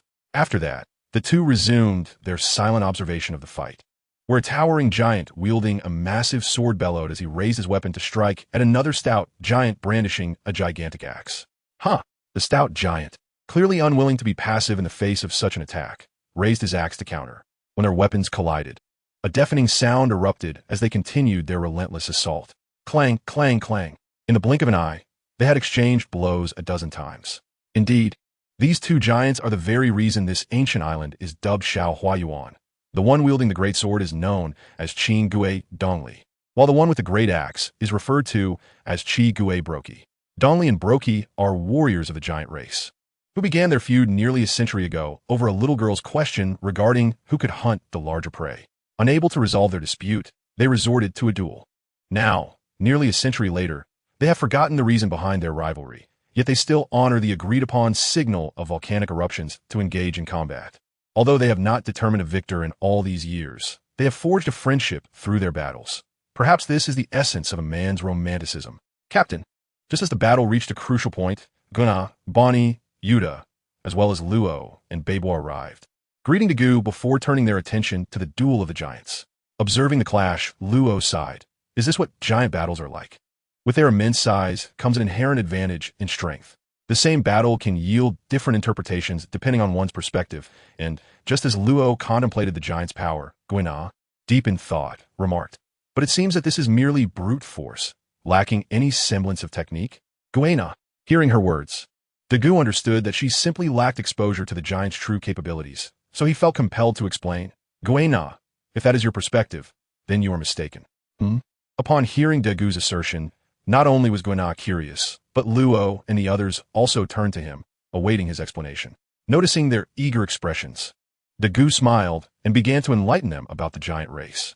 Jirinjo, a race characterized by their overwhelmingly immense stature, boasts an average lifespan of approximately 300 years, surpassing that of humans by more than threefold. Among them, Irbafu stands out, renowned for its brutish giants. However, while the giants of Irbafu may be known for their rough demeanor, there exist gentler giants, albeit not hailing from Irbafu. Situated in the New World, Irbafu is acknowledged as the foremost power on the globe. Notable figures include San Huzi Yalulu, Shan Huzielu, Pubu Huzi San Lulu, Pubu Huzi Shanlu, as well as the fierce Chinguri Dongli Chingue Dongli and Kungu Hongue Beloji, who are currently engaged in combat before Daegu and others. In contrast, the naval giant admiral, Saluo Umabin Luo Bin, encountered in her youth, belongs to the more temperate faction of giants, though he likely does not originate from Irbafu. Chapter Yao Yaojiu, Dongli Yerbuloji, Dongli and Buluoji, the world's foremost power. Upon hearing Gu's explanation, Guna could not help but turn her gaze towards the two giants engaged in battle. Eager to participate, her aspiration is to become the greatest swordsman in the world. However, Sensu also wields a sword. She has since relinquished her fixation on being the best. Nevertheless, her resolve to become a great swordsman remains unwavering. With the warriors of the world's greatest power before her, how could Guna not be moved? At that moment, the battle between the two giants concluded, resulting, unsurprisingly, in a draw. As the combat ceased, Dongli and Buluoji approached Dagu and the others. Captain, observing the advancing figures, Luo grew vigilant and turned to the inquiring, "What shall we do? Should we fight?" Others shared a sentiment, including Guina, who, having anticipated this moment, drew her sword, Hedao Yi Wenzu, Hedai Wenzi, awaiting Dagu's command. No, contrary to their expectations, Dagu shook his head, stating, "We're not here to engage in combat." He then turned and walked toward Luoji and Dongli, prompting the others to follow suit. "Young ones, do you have any alcohol?" Soon, they met, and the first words exchanged were the two giants asking Gu if he had any to Joe. Yes, seeing the hopeful expressions on Buluoji's and Dongli's faces, Dagu smiled and said to him, "Go with the Babwa and fetch some Joe." "Aye, Captain." Although it did not comprehend his unusual courtesy toward he and inviting them for drinks upon their first meeting, he remained silent, acknowledging Dagu as the captain and complying with his request. Beibo. Thus, after his agreement, Luo called to Beibo and headed back to the ship. As for Buluoji and Dongli, witnessing Dagu's generosity, they erupted in hearty laughter. "I am Buluoji, a warrior of Irbafu. I am Dongli, also a warrior of Irbafu." In response, Dagu introduced himself. "Greetings. I am Mengbi Yosu Dagu, Mengbi Yusidegu. Feel free to call me Dagu." He gestured towards the women beside him, stating, "These ladies are members of my Guangtan, Guangji Heizechuan. It is a pleasure to meet you." "Hello." In return, Buluoji and Dongli formed fists with their right hands and placed them on their chests, performing the customary Afu greeting. Following the introductions, Guina stepped forward, humbly requesting, "Greetings, I am Guina, a member of Guangji Heizechuan. May I spar with you?" The petite challenge caught Dongli and Buluoji off guard, leading them to exchange bewildered glances before bursting into laughter. What is so amusing? Guina, perplexed by their laughter, felt her expression darken. "You." Just as she was about to voice her indignation, Dagu placed a hand on her shoulder, explaining, "You are not yet their match. Even if they agree to spar with you, you may not gain any substantial advancement. Moreover, you could strike them countless times. Yet a single blow from them might send you tumbling." Regrettably, Dagu's caution fell on deaf ears, as he resolutely declared, "I am unafraid. Even if I fall with one hit, I still wish to battle the two giants." With determination, she fixed her gaze upon Buluoji and Dongli. Observing her tenacity, Buluoji and Dongli exchanged glances, then erupted in laughter once more. "All right." After a hearty bout of laughter, Buluoji addressed Dagu. "Since this young warrior wishes to spar with us, I hope the captain will permit it." Sighing, Dagu realized he could not refuse, and allowing Guina to gain experience was beneficial. Thus, after a resigned nod, he said, "Very well, but please be cautious." After reminding her to prioritize safety, Dagu stepped aside, with Bonnie and the others following suit. "Yes, Captain." Upon receiving Dagu's consent, Guina acknowledged him, then turned to Buluoji, drawing her sword, "Please be gentle." Buluoji Yeye, grandfather. Grandfather? Taken aback by the title, Buluoji momentarily froze, but once he processed her words, he could only nod helplessly. "Yes, be careful." "Ha, grandfather." Although Buluoji remained silent, his rival and friend Dongli could not contain his laughter upon hearing this address. Indeed, among the giants, both Dongli and Bulaji were still mere youths. At most young adults, yet to Ga, they appeared as elderly figures of the grandfather generation. The irony lay in the fact that, relative to Ga's teenage years, the two centenarians were indeed deserving of such a title, even qualifying as great-grandfathers. Captain, at that moment, Ambabor returned, carrying several barrels of oo. Observing the standoff between Gina and me, a confused Lo inquired of Vago, Captain, are we still going to fight? Not at all. Realizing Lo's misunderstanding, Dagu swiftly clarified. Guyina insists on sparring with the giants to broaden her horizons. Oh, with Dagu's explanation, Lo understood and quietly observed the impending duel. Meanwhile, in the center, Guyina raised her sword and introduced, Hedao Yi Wenzu, one of the Da Kuai Dao Er Shui Gong, the Kuai Dao Er Shui Gong. Please be gentle. Guyina. As formality surprised Buluoji, who then brandished his axe, stating, Jirfu, Jufu, forged from ordinary Ayurbafu or Wells N. Buluoji Yeye, please be careful. Although Buluoji's weapon was merely crafted from ordinary, or Guyina expressed no dissatisfaction. After cautioning Buluoji, she charged at him with her sword drawn. Witnessing her approach, Buluoji remained silent, merely raising his axe to deliver a powerful strike. A sudden gale erupted, sweeping towards Guyina in tandem with Biloki's fierce strike. Observing the battlefield, Yuta and Bonnie could not help but express their concern for Guyina. However, unlike the anxiety exhibited by Bonnie and Yuta, Guyina, the one directly involved, was not intimidated by Biloki's assault. Instead, she let out a cold snort, deftly sidestepping the attack while simultaneously launching a counteroffensive against Biloki. Seeing Guyina evade with such ease and retaliate, Bonnie and Yuta felt a surge of joy for her. Indeed, additionally, witnessing Guyina's unyielding spirit in the face of Biloki's imposing presence brought a satisfied nod from Daegu, who felt reassured that he had made the right choice in selecting her. Just as the spectators reflected on the unfolding drama, the battle took a decisive turn. With a resounding roar, Guyina ascended onto Biloki's massive arm, but her advance was short-lived. Biloki's other hand was swiftly descending upon her, and positioned as she was atop his arm. A slight flex of Biloki's muscles rendered Guyina unsteady. Consequently, she found herself unable to effectively fend off the impending strike, reluctantly abandoning her attack and leaping down from his arm. Initially, Guyina had contemplated embedding her weapon into Biloki's flesh to counter his offensive. However, she soon realized that their engagement was merely a friendly spar, not necessitating such rigidity. Thus, she opted to leap from Biloki's arm and instead aimed her attack at his legs. Unfortunately, despite her aspirations for success, either due to her insufficient strength or Biloki's formidable resilience, her strikes failed to penetrate. Simultaneously, Guyina recognized her earlier concern about harming Biloki as a rather naive thought. Although her assault did not inflict any damage, Biloki was not inclined to let Guyina depart so easily. With a sharp exhalation, he lifted his right foot and aimed to stomp at her. The sheer force of the strike reverberated through the air, sending a thunderous sound and a cloud of dust into the atmosphere, shaking the entire small garden. Witnessing this, Bonnie and Yuta were once again filled with anxiety, immediately attempting to rush to Guyina's aid, only to be halted by Robin's outstretched hand. Look, Robin urged, directing their attention to the battlefield. Confused, Bonnie and Yuta turned to observe, and, as the dust settled, they were astonished to find Guyina perched upon Biloki's shoulder. They were left bewildered as to how she had managed such a feat in such a brief span of time. The explanation was rather simple. Daegu, perceiving their confusion, clarified it was straightforward. At the moment Biloki raised his foot to stomp, Guyina seized the opportunity provided by the gust of wind generated from the impact, leaping onto Biloki's knee. Then, under the cover of the dust, she circled around him and made her way up to his shoulder. Understanding dawned upon Bonnie and Yuta, and even Robin appeared contemplative after Daegu's elucidation.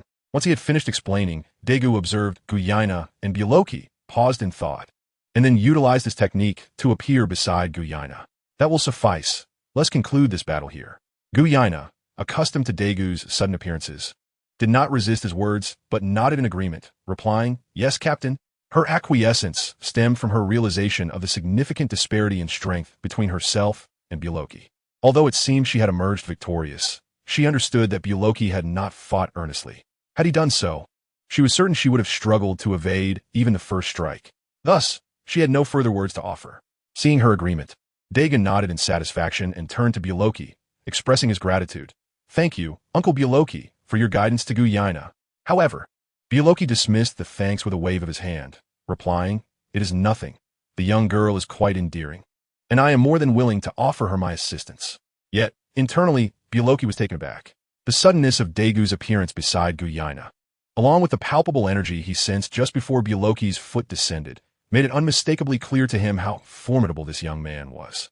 Had he not sensed Daegu's presence, Guyana would not have ascended to his shoulder with such ease. Moreover, it was not only Bioloki who felt this. The previously indifferent Dongli also sensed Daegu's sharp aura, leading to an unspoken shift in their perceptions of him.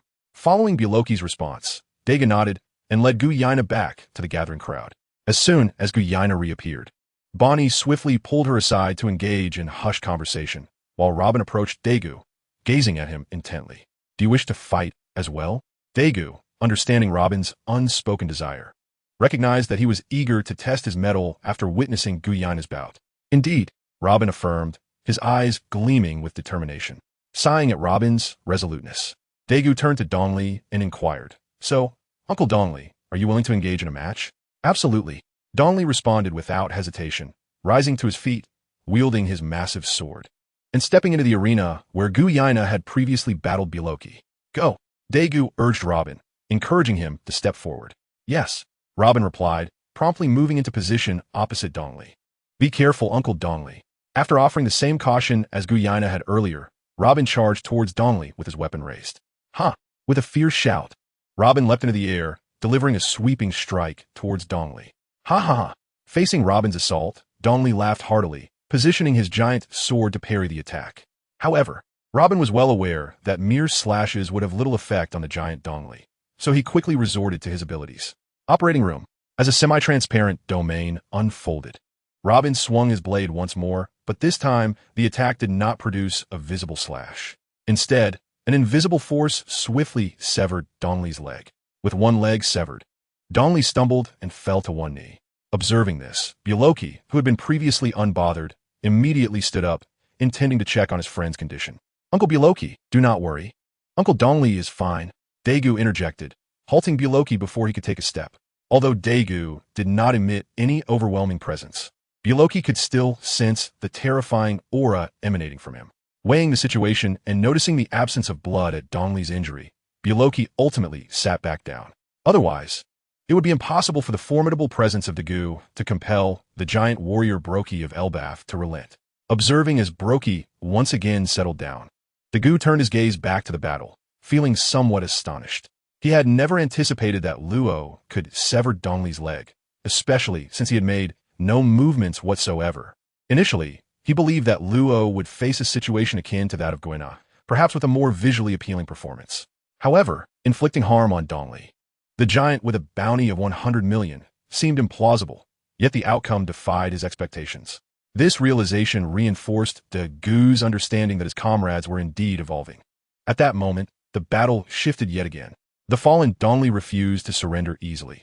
Instead, he supported himself on one leg, bellowing fiercely as he raised his massive sword to strike at Luo once more.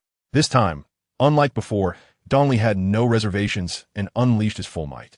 After having one of his legs severed by Luo, Dongli set aside his previous hesitations and became entirely serious. The intensity of Dongli's aura, now fully focused, was markedly different from before.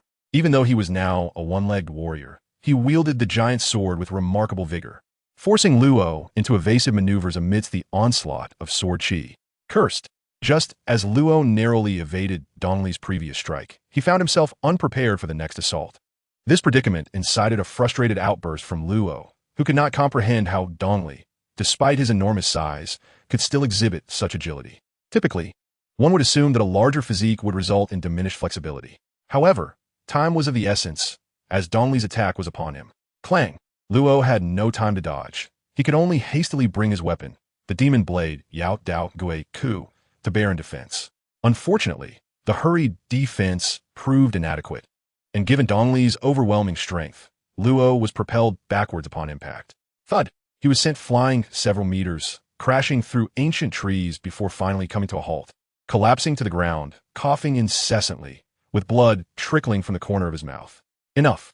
At this juncture, Daegu recognized that the battle had concluded, resulting in Luo's defeat. Although Luo had managed to sever Dongli's leg, he himself had sustained a direct blow from Dongli. Given his current strength, enduring such an impact had left him severely injured. Therefore, Dagu appropriately declared, this time, Uncle Dongli emerges victorious. He then approached Luo, assessed his injuries, and promptly employed his healing abilities to treat Luo's internal wounds. Following this, he instructed Luo, now, go restore Uncle Dongli's leg. Yes, though this was not the first time Luo experienced Gu's healing prowess, he always found it astonishing.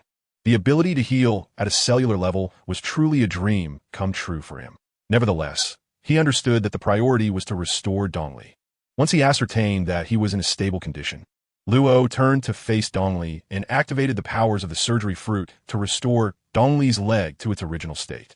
Ha ha ha. Observing Luo effortlessly mend his leg, Dongli was initially taken aback, but soon began to move it gently, confirming its perfect condition, and erupted in a laughter once more. Ha ha ha. Dongli's joy was infectious, as Brokey, witnessing Dongli's restoration, could not help but chuckle alongside him. Thud thud. Noticing Brokey's hearty laughter, Dagu approached the barrel of ale and remarked, gentlemen, since the battle has concluded, shall we share a drink? Oh, upon hearing Dagu's proposition, the two giants expressed surprise before bursting into laughter again, exclaiming, ha ha, yes. Let's drink. Come, let us drink. With that, Brokey and Dongli each seized a barrel of ale, which in Dagu's eyes still appeared substantial. But in their hands, it resembled mere small cups, as the contents barely sufficed for a single gulp. Bible. Observing this, Dagu felt a twinge of embarrassment and promptly turned to Babwa, instructing him to fetch more ale. Wait. However, before Dagu could finish his sentence, Dongli interjected. Dagu, if you plan to fetch more ale, I would advise against it. Indeed. Brokey concurred, adding Dagu, even if you were to bring all the ale from your ship, it would still not suffice for us. Let be. Upon hearing their unanimous agreement, Dagu contemplated briefly before reluctantly conceding, very well, then let it be as you say. Chapter 122. Magnetic force here in combat training 3 barrels of ale were woefully insufficient for the likes of Brokey and Dongli. It did not take long for them to finish it all, since they had declined further drinks. Dagu chose not to send anyone else for more and instead engaged in conversation with the two after they finished their ale. Captain.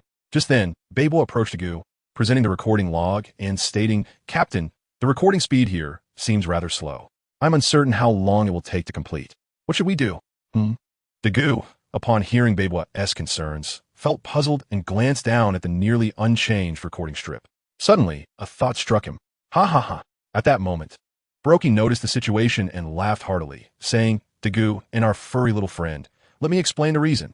With that, Brokey elucidated the matter. Although Dagu was aware of it, he had momentarily forgotten, resulting in a lack of preparation. The reason was that the little garden was an ancient island, and thus, recording its magnetic force would take significantly longer than other locations, an entire year. A year.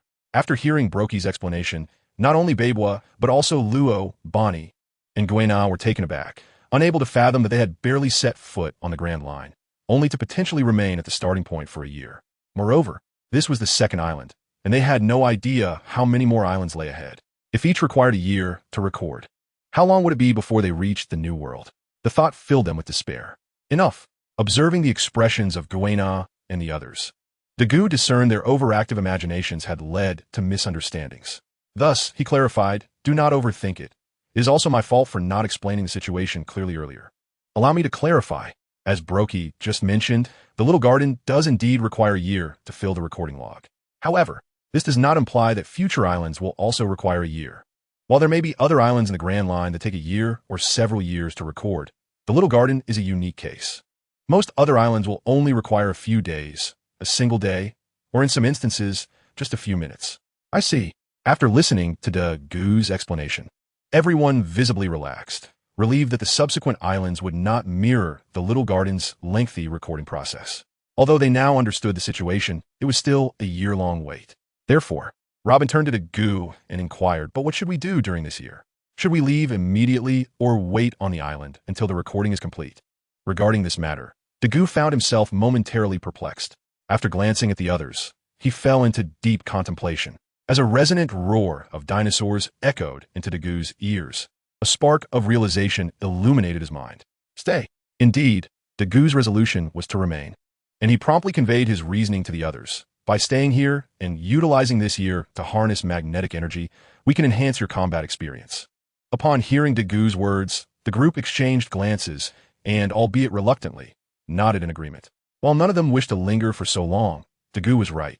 Their practical combat experience was woefully inadequate and required significant improvement. The little garden was not only home to the ancient and fearsome dinosaurs, but also served as a training ground with the giants Brokey and Dory as sparring partners. Not to mention the occasional visiting pirates. It could be said that Little Garden was an exceptional training venue, particularly for novices like Luo and Guena. Nothing could be more suitable. Seeing that everyone had consented, Dagu turned to Brokey and Dory, saying, "This is the plan, Uncle Brokey, Uncle Dory. We shall rely on your guidance over the next year." For Brokey and Dory, the prospect of Dagu leading the light pirates to stay was a coveted opportunity. Throughout the long decades, although they had shared pleasant conversations with some, none had chosen to remain until the magnetic energy was fully recorded. They all departed after merely 2 days.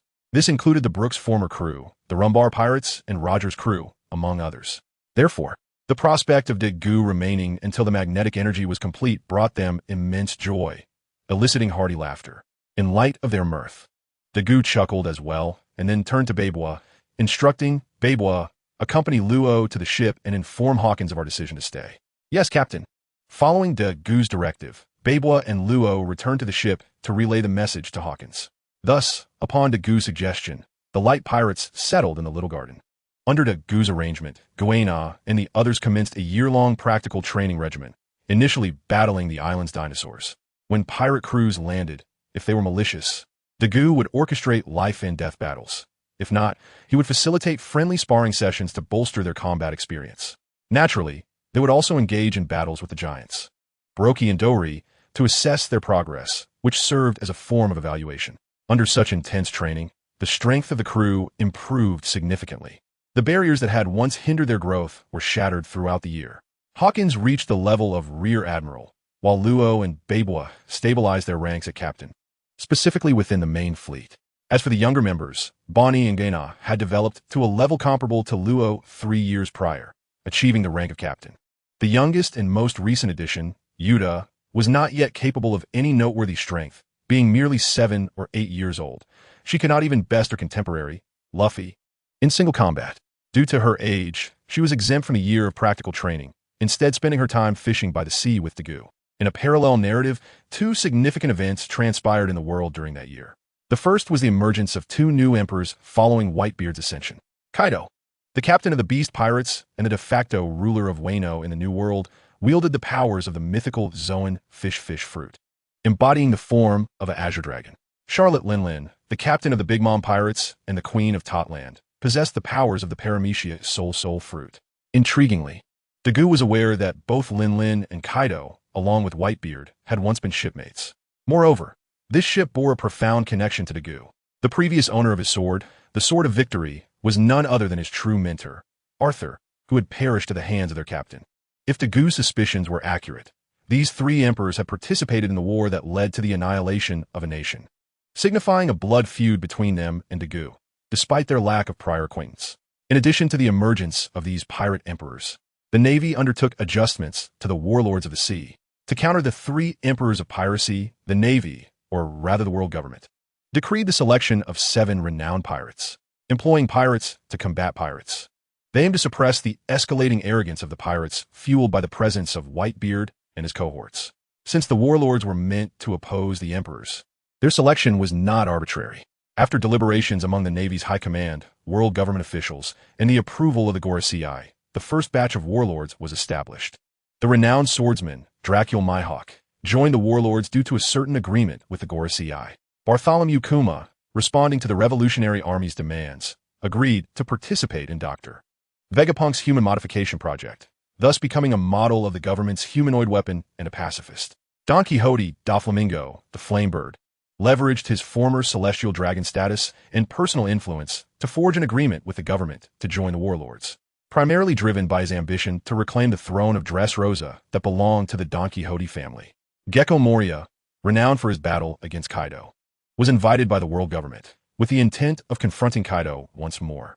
Similarly, Crocodile gained attention from the world government for surviving his encounter with Whitebeard and was invited to join the warlords, holding his own objectives of seeking the ancient weapon Pluton. Jinbei, the protector of Fishman Island, joined the warlords to ensure the safety of his homeland and fulfill the wishes of the deceased Queen Odoheim. Boa Hancock, the pirate empress and ruler of Amazon Lily, was the sole woman among the warlords, despite her age and strength not qualifying her for such a position. The absence of other formidable female contenders, either under the emperors or within the navy, led the world government to ultimately endorse her, in part to counter Charlotte Linlin, the only female emperor of the sea. Becoming a warlord does not imply immunity from consequences. Should a member abandon their title or be deemed too culpable by the world government, they risk losing their position and facing renewed bounties, or even direct eradication by the government. However, upon becoming a warlord, the member's prior bounties are annulled, and their past transgressions are no longer pursued. Although the actions of the warlords may be tacitly endorsed by the world government, should they be discovered engaging in piracy, they are still required to pay tribute. Moreover, the world government, in order to maintain the cooperative relationship with the warlords of the sea, concedes to their individual requests. For instance, they agreed to the demands of the pirate empress, Boa Hancock, prohibiting Navy vessels from approaching the waters surrounding the Amazon Lily. Similarly, they permitted Don Quixote da Flamingo to leverage the power of the warlords to expand his enterprises, even engaging in illicit transactions. However, beyond these privileges, the warlords also bear corresponding obligations. When the world government requires their assistance, a mandatory summons is issued. At that time, all members of the warlords must comply with the government's arrangements, or risk being stripped of their titles. During the Marineford War, for example, the world government issued a compulsory summons, and all warlord members were present. In essence, the warlords are merely bestowed with special powers and qualifications by the world government. They do not constitute a true organization, as each warlord operates independently. Furthermore, although referred to as government lackeys by other pirates, the reality is quite the opposite. Once the warlords present an opportunity, they may be eliminated by the government. Nevertheless, each warlord has their own motives for attaining their status, and for the sake of their ambitions, they cannot relinquish the power and position that come with being a warlord, leading to a mutually exploitative relationship with the world government. The warlords, utilizing their formidable strength and renown, serve to intimidate and suppress ordinary pirates. Most warlord members are exceedingly powerful, and therefore are widely regarded by pirates as government puppets. Additionally, while the warlords must comply with the world government's mandatory summons and pay a portion of their earnings, they are otherwise free to act independently without government interference. However, most warlords are reluctant to heed the commands of the Navy and the world government, with the sole exception being Bartholomew Kuma, who was placed there by the Revolutionary Army.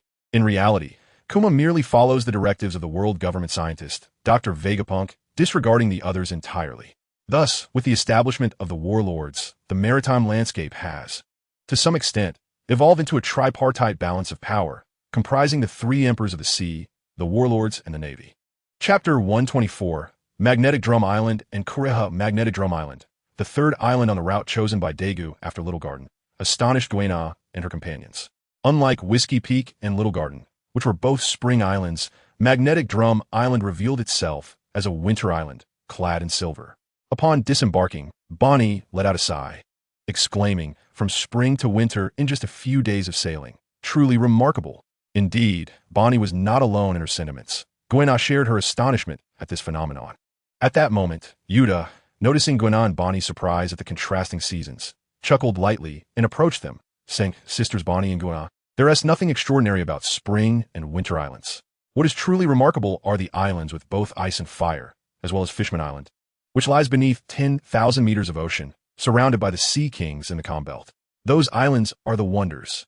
Hearing Yuta's words, both Gwenah and Bonnie were instantly taken aback, as they had never contemplated the existence of islands where ice and fire coexist, nor the actual existence of the legendary Fishman Island.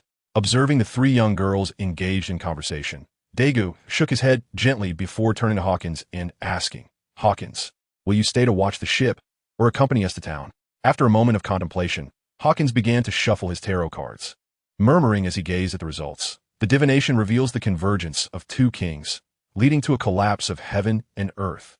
The convergence of two kings, leading to a collapse of heaven and earth. Daegu was perplexed by Hawkins' cryptic words, unable to discern their meaning. There was currently no pirate king, and if he referred to the king of this country, how could such a king, lacking strength, cause a collapse? Unable to fathom Hawkins' words, Daegu decided to simply ask him directly, "What does that mean? Are we to encounter some danger?" "No danger," Hawkins replied after a moment of reflection on the divination. He shook his head, stating, "The reading only indicates the convergence of two kings, which may lead to a collapse. Yet strangely, there is no danger involved." "No danger." Despite a collapse? Bonnie, who had been conversing with Goina, turned to Hawkins and questioned, "Could it be that your divination is flawed?" "Hawkins." Before Hawkins could respond to Bonnie, Daegu interjected, "We should trust our comrades." He then turned to Hawkins, affirming, "Since Hawkins has said so, it signifies that we shall surely encounter something ahead. Therefore, let's exercise caution in our activities on the island." "Understood?" After surveying the group, they nodded earnestly in agreement. "Then let us proceed into the town," Daegu instructed. Thus, under Daegu's command, the light pirates made their way toward the town. They encountered no incidents along the way and soon arrived at a tavern. Upon entering, Daegu inquired of the proprietor, "Do you have any food?" "Yes, indeed." The owner eagerly replied, "What would you like?" Noticing that Daegu and his companions appeared to be visitors, he enthusiastically recommended, "We have a signature dish, yellow soybean, white radish, and kelp soup. Would you like to try a portion?" After a moment's thought, Daegu concluded that a warm bowl of soup would indeed be comforting in the frigid weather. "That sounds good. Just prepare it as you see fit." The owner, being a local, clearly understood what the patrons would enjoy. "Very well," he exclaimed, delighted, and hurried off to the kitchen to place the order. At that moment, a commotion erupted outside, drawing everyone's attention. In the midst of the pure, white snow, a frail figure staggered forward, clutching a flask and taking swigs intermittently. "Who is that?" Daegu wondered, confused by the remarks from others who referred to her as a doctor. It seemed puzzling that a doctor would be inebriated, raising questions about whether anyone would seek her medical assistance. "That is our esteemed healer, Miss Kureha." At that moment, the owner approached with a tray of food, explaining, "Although we refer to her as a miraculous doctor, her peculiarities lead us to affectionately call her the witch doctor." Curious about the description of a fellow healer with eccentricities, Law inquired, "Oh, why is that? Guests, please enjoy your meal." Upon hearing the words, the shopkeeper gestured to the crowd, indicating that the meals were ready to be served. Before explaining to Luo, this is due to the unique practice of Madame Kaleha. She has a distinctive rule regarding treatment costs, which are not to be measured in gold or jewels, but rather in something of utmost value to you. This could be your life, a bailey, or even ordinary stone. It must be your most treasured possession, regardless of its perceived worth, as long as you deem it invaluable. It may serve as your payment for treatment. Such a notion left not only Luo, but also Bonnie, Guena, and even Hawkins astonished. They had not anticipated the existence of such an unconventional individual in the world. Typically, the exchange for medical treatment adheres to certain standards. Yet Madame Kaleha seemed to operate entirely on personal preference. Consequently, Luo felt a burgeoning curiosity about Kaleha's medical skills. "Captain, I wish to take a look," he declared, turning to Daegu before stepping out of the inn to follow Kaleha. Watching Luo depart, Bonnie found herself momentarily dazed, and then turned to Daegu, asking, "Captain, should we not also go and see?" Following her lead, Goena and Yuta similarly looked to Daegu, clearly eager to accompany him. As for Luo's little companion, Beibois, he had already followed Luo outside. Very well. Observing the eager expressions of the group, Daegu did not refuse, nodding in agreement to their request before rising to step outside. With the others promptly following suit, the lavish spread of food remained untouched, but in order to prevent the shopkeeper from thinking they intended to dine without payment, Robin intentionally lingered at the back to settle the bill, instructing the shopkeeper to warm the meals for their return, mindful of the shame associated with wastefulness. After ensuring everything was arranged, Robin turned to rejoin the group. As time passed, the group trailed Kaleha to a modest dwelling. Upon observing the pallid figure lying on the bed, Luo began to ponder the nature of the affliction. However, just as his thoughts were forming, Kaleha approached the patient directly, examining him briefly before turning to the relatives nearby, stating, "You are aware of my requirements. Are you prepared?" "Yes," the relative stuttered, reaching into his pocket to produce a shell with a look of helplessness, presenting it to Kaleha. "Dr. Kaleha, this is the most important thing to me." Initially, Luo and the others were taken aback that the relative had merely offered a shell as payment for medical services, expecting Kaleha to refuse treatment. However, to their astonishment, Kaleha accepted the shell and bent down to commence treatment. Witnessing this scene, Luo and the others were momentarily speechless, struggling to comprehend how Kaleha could genuinely accept a shell as payment. Unlike them, the patient's relative sighed heavily, a look of sorrow crossing his face. This reaction puzzled Luo and the others. Could it be that the seemingly ordinary shell harbored some profound secret? You are outsiders, so it is understandable that you do not know, an elderly bystander nearby softly explained. This shell was left to him by his mother. It contains her blessings for his adulthood. In the years following her passing, whenever he missed her, he would listen to the voice she left within this shell. Upon hearing the elder's account, Luo and the others understood that if the shell did not qualify as the most precious item, then nothing could. It held a mother's blessing for her child and the child's longing for his deceased mother. Yet now it was to be treated as payment. Taken by Kaleha. How heartless that seemed.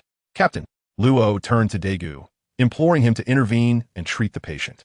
If Kaleha were to heal the individual, then the shell would be taken from its rightful owner. Yet, to Luo's surprise, Daegu did not acquiesce to his request. Instead, he replied softly, Luo, while I too wish to help him retain his mother-esque shell, we are merely passing through. If we intervene now, what the next time? After we depart, can you guarantee they will never fall ill again? Eventually, that shell will still end up in Kaleha's hands. With that, Daegu turned to Luo and asked, do you understand?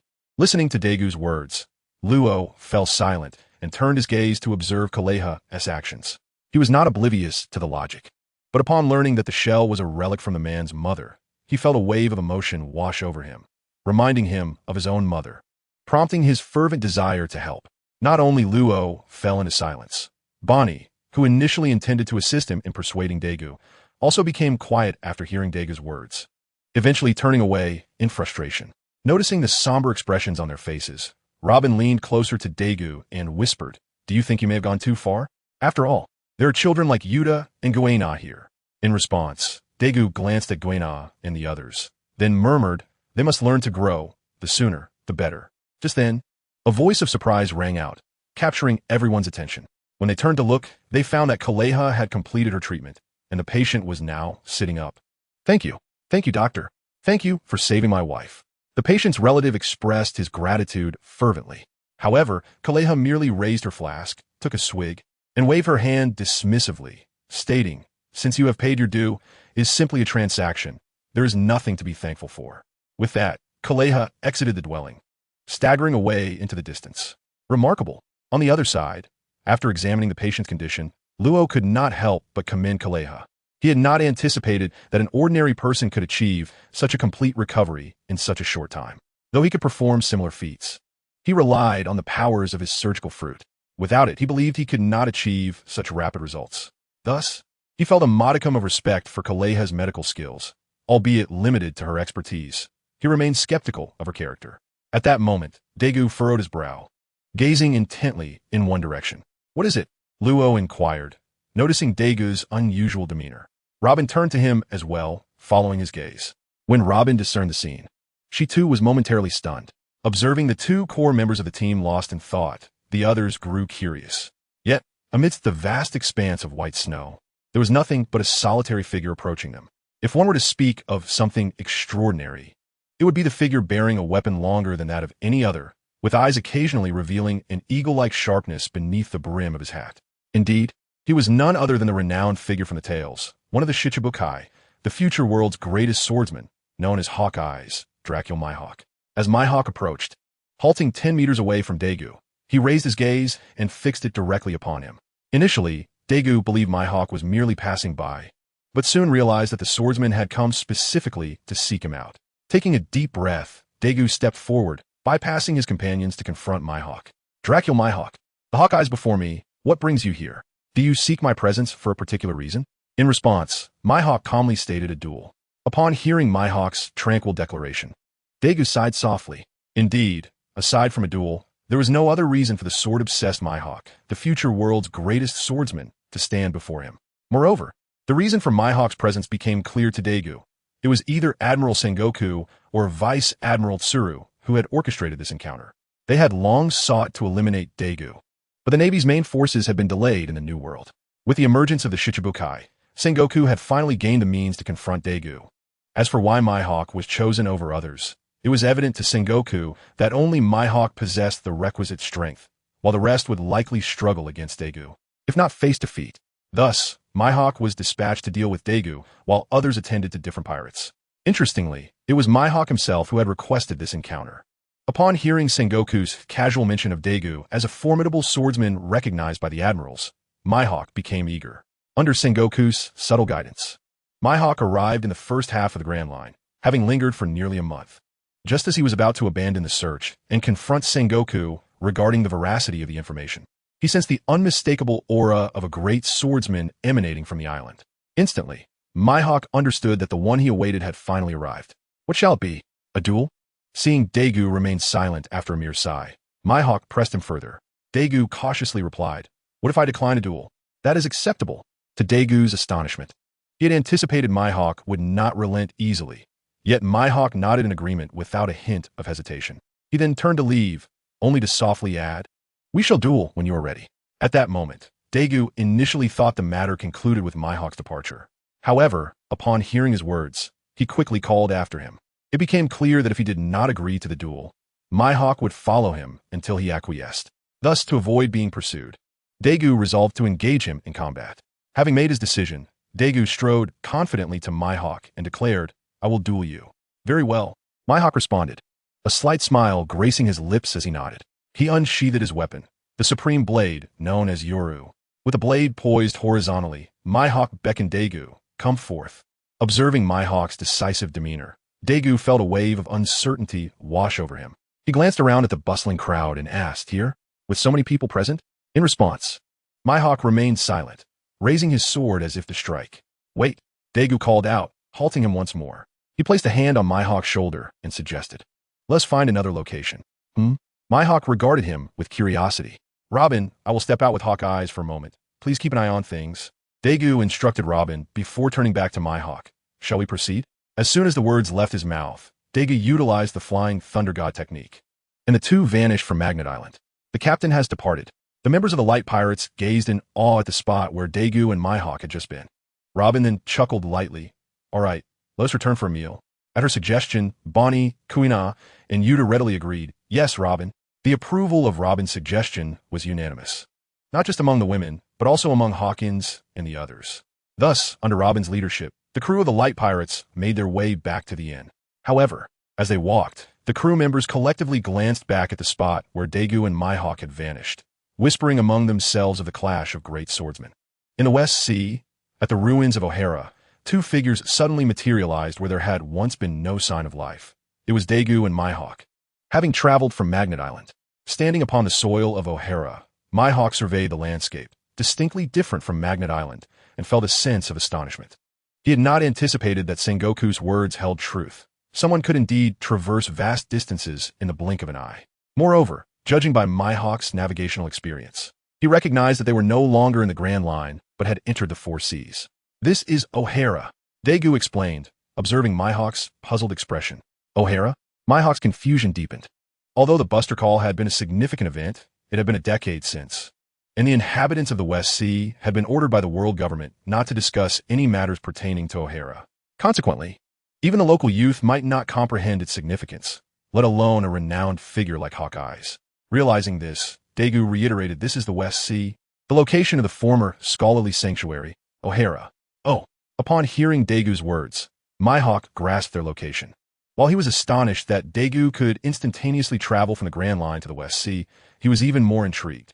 Since Daegu referred to this place as a scholarly sanctuary, how could it have transformed into its current state? Unable to comprehend, Mihawk voiced his inquiry to Daegu. "It is all due to the world government." Daegu turned his gaze to the overgrown land, a wave of sorrow washing over him as he quietly recounted, 10 years ago, the Navy learned that my grandfather, Dr. Clover, a historian from O'Hara, was researching the true history. Consequently, they issued the Buster Call on O'Hara, this sanctuary of scholars. As he spoke, anger welled within Daegu. Memories of the horrific scene where Clover had been shot before him etched into his mind forever. After a moment of silence, Daegu exhaled deeply, regaining his composure before shrugging and adding, "As you can see, after the devastation wrought by the Buster Call, the once great sanctuary of scholars has been reduced to this." Daegu's explanation left Mihawk reflecting on the desolate landscape before him, deep in thought. After expressing everything, Daegu seemed to release something within him, although he did not utter a word. The burdens that had long plagued his heart regarding O'Hara had been yearning for an outlet.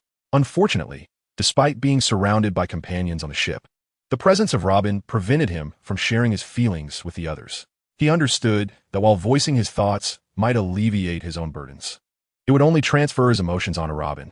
Thus, he chose silence, just as Robin refrained from mentioning the matter. Dagu realized that Robin shared his sentiments, both unwilling to burden the other with their emotions. With this thought, Dagu took a moment to calm himself before turning to Mihawk and saying, "Shall we begin?" Indeed, upon hearing Dagu's voice, Mihawk paused his thoughts and responded affirmatively, subsequently drawing his sword, Yuru. Clang! As Mihawk moved, Dagu also unsheathed his sword. Upon seeing Dagu's sword, Mihawk could not help but express his astonishment, for he discovered that this sword was not inferior to his Yuru. Curiosity compelled Mihawk to inquire, "What is the name of your sword?" Caressing the long sword in his hand, Dagu replied, "Its name is the Sword of Contractual Victory, a sword forged from stone, and also a Sword of Kings." A Sword of Kings. Upon hearing Dagu's words, Mihawk sensed the potent will residing within the Sword of Contractual Victory and nodded. Indeed, it possesses the essence of a king. He then gestured to his own sword, introducing it, one of the 12 supreme grade swords. With both parties having introduced their weapons, the battle was set to commence. "Be careful," Dagu warned, charging towards Mihawk with his long sword. This time, they held nothing back. Both combatants unleashed their full strength from the outset. As their blades clashed, a formidable force surged forth, sweeping across the already scarred terrain. Boom!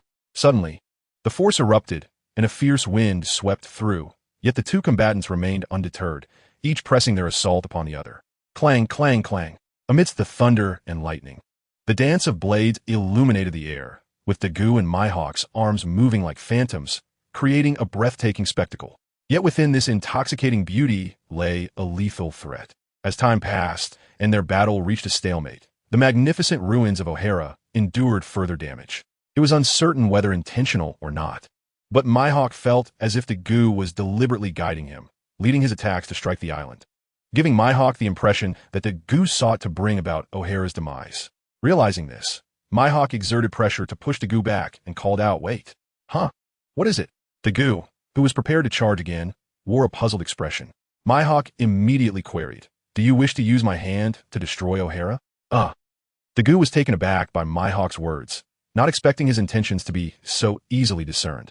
Indeed, Dagu had intentionally chosen to battle on O'Hara, a place of profound significance to him, instead of opting for another island. His motive was precisely as Mihawk had surmised. He wished to leverage Mihawk's prowess to obliterate O'Hara, a place steeped in childhood memories. As for why Dagu would choose to do so now, instead of waiting until he was powerful enough to rebuild O'Hara while looking down upon the world government, the answer was simple. Although O'Hara held immense value for Dagu, it had already been destroyed in his heart a decade ago when Clover was shot. Even if he were to later reconstruct O'Hara, it would only serve as a painful reminder of what once was. To prevent such sorrow and to ensure a better future for both Robin and himself, Dagu felt compelled to destroy O'Hara. Chapter 128. Cruelty and Grief. However, he found himself unable to strike the final blow against O'Hara, leading him to consider using another's hand instead. Coincidentally, Mihawk appeared before him at this critical moment. From the moment Mihawk arrived, Dagu had already devised his plan. His previous remarks were merely a facade to mask his true intentions, especially before Robin. It was a manifestation of his guilt, for he knew that if Robin were to discover his true intentions, she would undoubtedly oppose him. "All right, I understand." Mihawk, perceiving Dagu's demeanor, realized he had not been mistaken. Dagu indeed sought to use him to destroy his hometown of O'Hara. Since that was the case, there is no need for further delay. Let's begin. With this understanding, Mihawk no longer hesitated, prompting Dagu before charging once more. This time, his onslaught was noticeably fiercer. Previously, out of respect for Dagu's declaration of this being his homeland, Mihawk had restrained his attacks, directing them primarily towards Dagu. Swish! With a swift motion, Mihawk unleashed a cross/slash aimed directly at Dagu.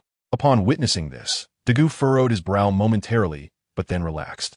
Sighing, he raised his long sword and executed a similar slash, countering Mihawk's attack. Bang! When the clash occurred, Dagu did not pause. Instead, he swiftly maneuvered his wrist, positioning his sword to parry Mihawk's advancing strike. Oof! Realizing his surprise attack had been thwarted, Mihawk grunted, reinforcing his grip as he unleashed his haki. Boom! Dagu felt a formidable force emanating from his sword. In response to this, Dagu's reaction was straightforward. With a powerful shout, an overwhelming conqueror's haki erupted forth, enveloping the sword of contractual victory. Huh. Mihawk, observing this development, was taken aback and quickly retreated from the fray. From a distance, Mihawk regarded the aura surrounding Dagu's sword with uncertainty. Conqueror's Haki? Indeed. Dagu did not deny it, nor could he. I never expected you could wield Conqueror's Haki. Mihawk exclaimed in astonishment, though he soon regained his composure. It was true that while Conqueror's Haki was rare, Mihawk was no stranger to it, having frequently battled Shanks, making him quite familiar with its presence. Mihawk's initial surprise stemmed chiefly from the identity of the wielder. He had never anticipated that Dagu could master the art of Conqueror's Haki. This revelation was the source of his astonishment, as no one had informed him of Dagu's capabilities, leaving him momentarily taken aback. However, it was merely a surprise, as Dagu's proficiency in Conqueror's Haki, while unexpected, did not compel Mihawk to flee. As Mihawk settled, he once again charged forward with his blade, his offensive prowess now heightened. Having discerned that Dagu could employ the Conqueror's Haki for entanglement, Mihawk felt no need to conceal his true capabilities any longer. Thus, he unleashed his Haki to its fullest, wrapping, materializing, flowing, mastering the advanced applications of armament Haki. Witnessing this display, Dagu momentarily fell silent, and with a sense of resignation, he too began to employ his own armament and Conqueror's Haki in succession. In an instant, an invisible force swept across the precarious island, its intensity now more ferocious and terrifying than before. The entire land trembled, as if on the brink of collapse. Finally, when the tension reached a critical point, both combatants launched themselves at each other with lightning speed. The clash ensued, a dazzling display of blades and a flurry of dust. It is often said that encounters between masters occur in the blink of an eye. However, the duel between Dagu and Mihawk extended for an hour or two without resolution, growing increasingly stalemated. While the two warriors were engrossed in their battle, the island beneath them, O'Hara, was beginning to buckle under the strain. With each slash from Dagu and Mihawk, deep gouges and fissures emerged, causing seawater to surge inward, forming a burgeoning lake. This artificial body of water appeared quite naturally in the midst of their conflict, and as the battle continued, it expanded further. With a thunderous crash, another exchange transpired, and as the aftermath of their struggle struck the lake, it stirred up colossal waves. In that moment, Dagu and Mihawk instinctively halted their movements. After surveying the surroundings, Mihawk turned to Dagu and quietly inquired, "Are you satisfied now?" Yet Dagu, observing the environment, remained silent. Truth be told, witnessing the impending submersion of O'Hara stirred a pang of reluctance within him. He had long been conflicted about whether this course of action was right. Observing Dagu's hesitation, Mihawk furrowed his brow, made a swift motion, and a strike sliced past Dagu's side. Before he spoke gravely, "Since you are unsure of what to do, allow me to assist you." No sooner had he spoken than Mihawk charged at Dagu once more. With a sweeping motion, his long blade descended with tremendous force. Recovering from the prior strike, Dagu, akin to a fierce tiger descending a mountain, softly exhaled and raised his sword in defense. Without uttering a word, the fierce battle resumed with renewed intensity, albeit with a notable shift in Mihawk's strategy. Although it appeared he was attacking Dagu directly, each strike merely grazed his side, not due to Dagu's dodging, but because Mihawk's true target was not Dagu himself, but rather the island beneath them, O'Hara, rendering Dagu unable to focus on the fight. Chapter 129, Sentiment and Indifference. Witnessing this, Dagu fell into silence. He understood that Mihawk's actions were intended to compel him to make a decision. However, confronted with his homeland, Dagu found himself at a loss, torn between the desire to see O'Hara vanish and the wish to preserve it. Nonetheless, his inaction against Mihawk's onslaught suggested an inclination towards destruction. Otherwise, he would not have chosen O'Hara as the battlefield or engaged in this monumental clash. Ultimately, the crux of Dagu's indecision stemmed from a subconscious realization. It is better to endure short-term pain than to suffer long-term agony. Although the destruction of O'Hara would bring a period of heartache in the grand tapestry of time, that sorrow would merely be fleeting. Suddenly, Dagu let out a long, anguished howl, and his body trembled as if possessed, unleashing his full potential. Conqueror's Haki, Armament Haki, Observation Haki, and even the Sharingan of Hokage. Yet, he retained a sliver of rationality, refraining from fully unleashing the Rinnegan. Mihawk observed this transformation with satisfaction, nodding approvingly and affirming, "This is how it should be. Combat demands complete commitment, devoid of hesitation." With his spirit fully unleashed, Dagu felt an unprecedented sense of relaxation. After taking a deep breath to steady himself, he addressed Mihawk. "Thank you, Mihawk." He then adjusted his wrist, unleashing a slash as he added, "If it weren't for you, I would have remained mired in indecision, and my state of mind would have languished in stagnation. Having finally let go, I am free of reservations. Thank you." After expressing his gratitude once more, Mihawk's lips curled into a slight smile. He then earnestly remarked, "Now that you have let go, it is time for us to engage in a proper battle." "Very well," Dagu shouted in response. With a swift motion, he activated his heavenly hand power, appearing beside Mihawk in an instant, his long sword aimed at his opponent's side. Although Dagu's strike was sudden, it was not enough to catch Mihawk off guard. Unlike the previously injured Shiki, Mihawk was now at his peak. Indeed, as Dagu's blade neared its target, Mihawk remained composed. With a deft twist of his wrist, he brought forth the Black Blade, one of the 12 supreme grade swords, successfully parrying Dagu's attack. Undeterred by the failure of his initial strike, Dagu swiftly launched a flurry of slashes aimed at Mihawk's upper, lower, left, and right flanks. However, Mihawk merely snorted in response to the relentless assault. He pivoted his weapon, targeting Dagu's lower half, executing a counter-strategy known as attacking the enemy's weak point. As anticipated, this maneuver proved effective. Upon realizing Mihawk's intent, Dagu, though reluctant, was forced to abandon his offensive and reposition himself using heavenly hand power. Yet, even as he adjusted his stance, Dagu did not retreat far, merely shifting from Mihawk's front to his back. Simultaneously, he continued his assault, executing a slight rotation with his sword as he lunged again at Mihawk. Unfortunately, while Dagu's attack was indeed unexpected, Mihawk had already encountered such tactics countless times. With instinctual precision, he evaded Dagu's ambush by a hair's breadth. With no need for further words, Mihawk refused to allow Dagu to dictate the flow of battle. As he evaded the attack, he maintained his own offensive, twisting his wrist and unleashing a swift slash that arced over his head, targeting Dagu from behind. Yet, Mihawk's strike did not find its mark. For Dagu had already anticipated the move, using heavenly hand power to vacate the area, now preparing for a formidable counterattack from a distance. A single strike fell short, and the ominous warning of Kin Bunshiku echoed in Mihawk's mind, allowing him to discern the intentions of Dagu without the need to glance back. In response to this dire situation, Mihawk unleashed his full might, enveloping his supreme blade, Kuroda Yoru, with an unwavering layer of Busashoku, prepared to counter Dagu's impending assault. Time seemed to stretch, perhaps a minute, perhaps 10 or half an hour, or even an entire hour.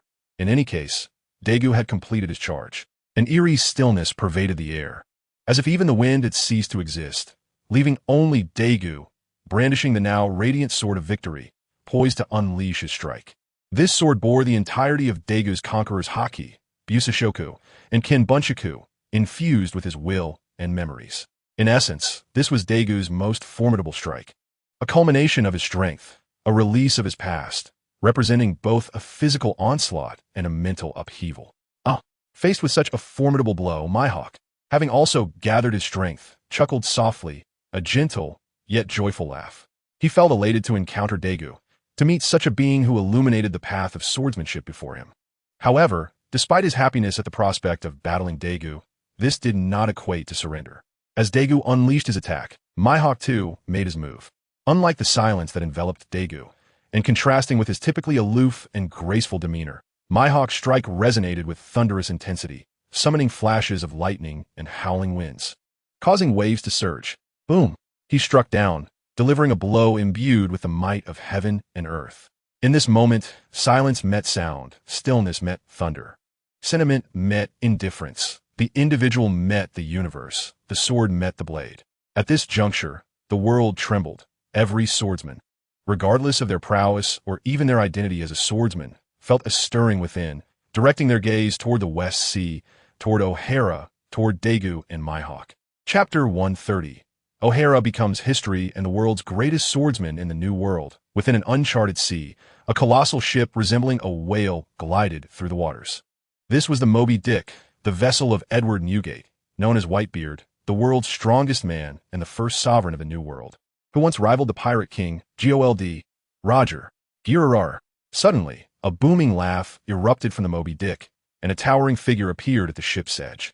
Looking toward the West Sea, toward O'Hara, and bellowing with glee, Girar, the world's greatest swordsman, Girar, I am Whitebeard.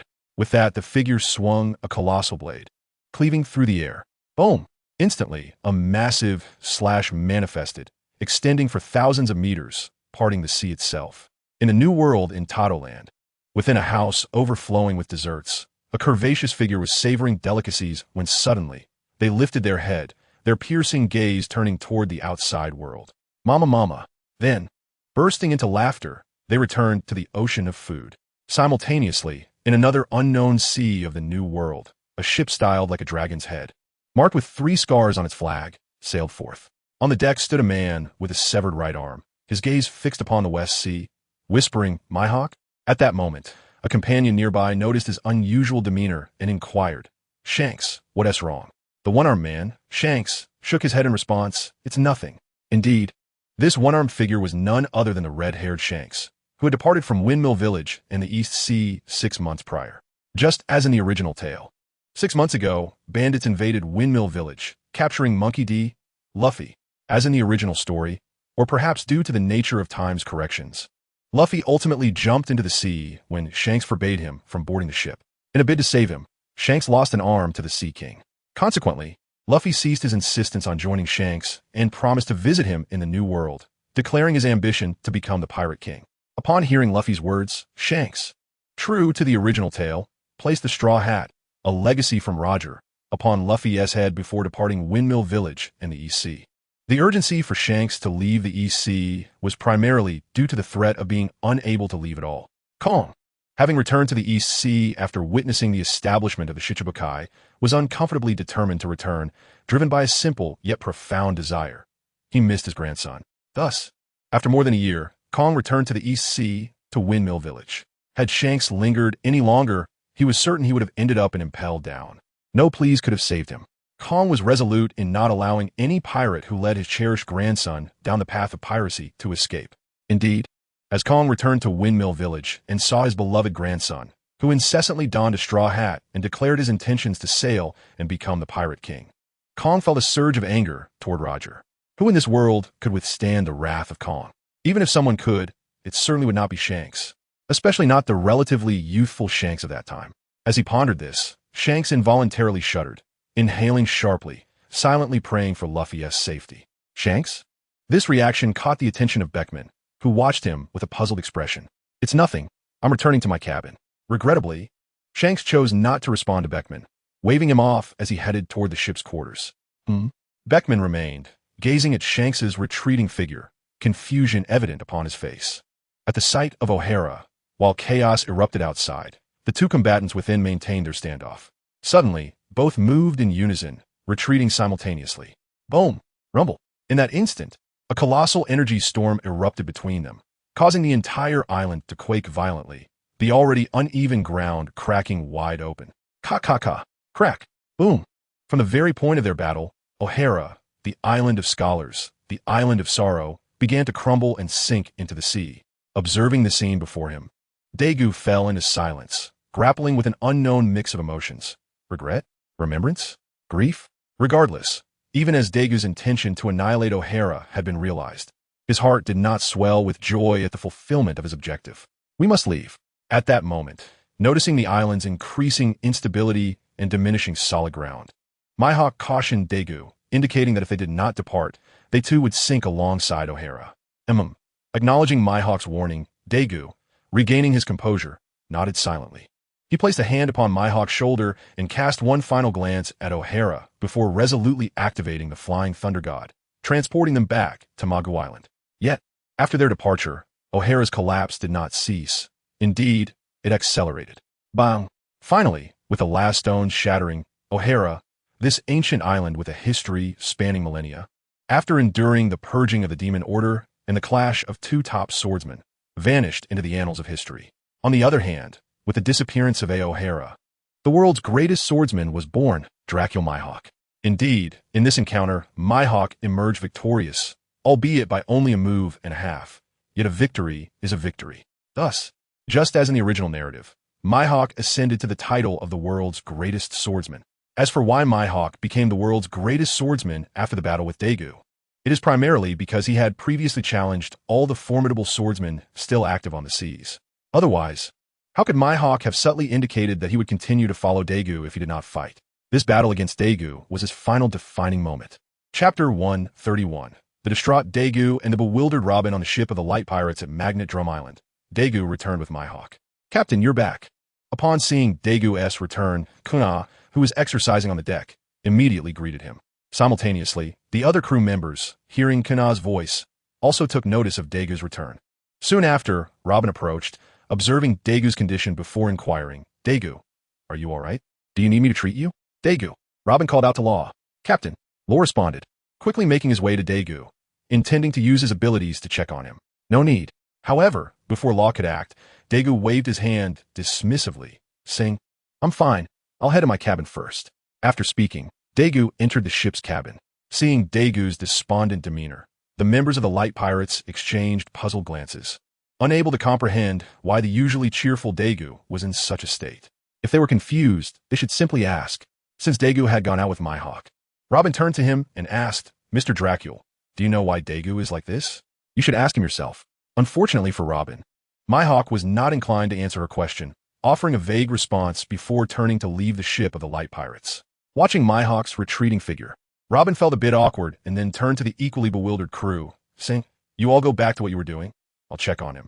All right. Thus, under Robin's suggestion, the crew resumed their tasks while she turned and entered the cabin, returning to her room with Daegu. You're here. Hearing the sound of the door opening, Daegu, lying on the bed, recognized it was Robin, as she was the only one who entered without knocking. Yes. Robin nodded quietly, sitting at the edge of the bed, gazing at Daegu as she asked, Did you encounter something with him? Did you lose, and that is why you're upset? Or, sighing, Daegu raised his head to meet Robin's worried gaze and slowly spoke, I'm sorry. Huh? Initially, Robin expected Daegu to say something substantial, but his simple apology left her bewildered. She could not fathom why he would apologize to her. Confused, Robin quickly asked, What's wrong? Why are you saying sorry to me? You haven't done anything wrong. As she spoke, she reached out to check Daegu's forehead, concerned he might be unwell. However, just as Robin's hand was about to touch Daegu's forehead, he grasped her wrist firmly and, with a gentle pull, enveloped her in his embrace. Hey. Daegu's sudden action startled Robin, causing her cheeks to flush with embarrassment. I'm sorry. I'm so sorry. As Robin began to lose herself in thoughts due to Daegu's gesture, he held her tightly, whispering, Robin, I'm sorry. It wasn't intentional. I believe that enduring pain is better than prolonged suffering. I'm truly sorry. Hearing Daegu's words and sensing his turmoil, Robin calmed down, realizing that something significant had indeed occurred. Something that caused the man who usually stood strong before her to break down. It's all right. Thus, it became her turn to support him. Robin wrapped her arms around Daegu, gently patting his back as she comforted him. It's all over. Feeling her soothing touch, Daegu paused. And although he wanted to share his burden with Robin, the words eluded him. Finally, unable to contain himself any longer, Daegu shouted, O'Hara, I destroyed O'Hara. Huh? Robin was momentarily stunned by Daegu's proclamation. What did he mean by destroying O'Hara? Hadn't O'Hara already been obliterated by the Marine's Buster Call? Why was Daegu claiming he destroyed O'Hara? Daegu's words left Robin in shock. Seeing Robin in a daze, Daegu understood she needed time to process this revelation. Taking a deep breath, he looked at her earnestly, explaining each word clearly. Robin, the grandson of Dr. Clover, an archaeologist from O'Hara, out of selfish desires, sank O'Hara, the scholarly sanctuary that had already become a ruin. O'Hara has sunk into the depths of the sea, never to be seen again. Upon hearing Daegu's confession, Robin stood frozen. She had never imagined that the one who grew up with her in O'Hara, her only support, would be the one to condemn their home to the depths of the ocean. As for whether Daegu was deceiving her, Robin never doubted him. She knew he might withhold certain truths, but would never lie to her. Thus, upon hearing Daegu's words, she comprehended that O'Hara, her homeland, her last memories with her mother, had been obliterated by the man she cherished. Everything was lost. Observing Robin's state, Daegu felt a deep sorrow. He had considered withholding the truth from her, but ultimately decided against it. He believed that enduring pain was far better than prolonging suffering. If he were to reveal it later, the impact would be far greater. What if Robin asked why he hadn't told her sooner? Why had he waited so long? Did he find pleasure in seeing her remain in ignorance?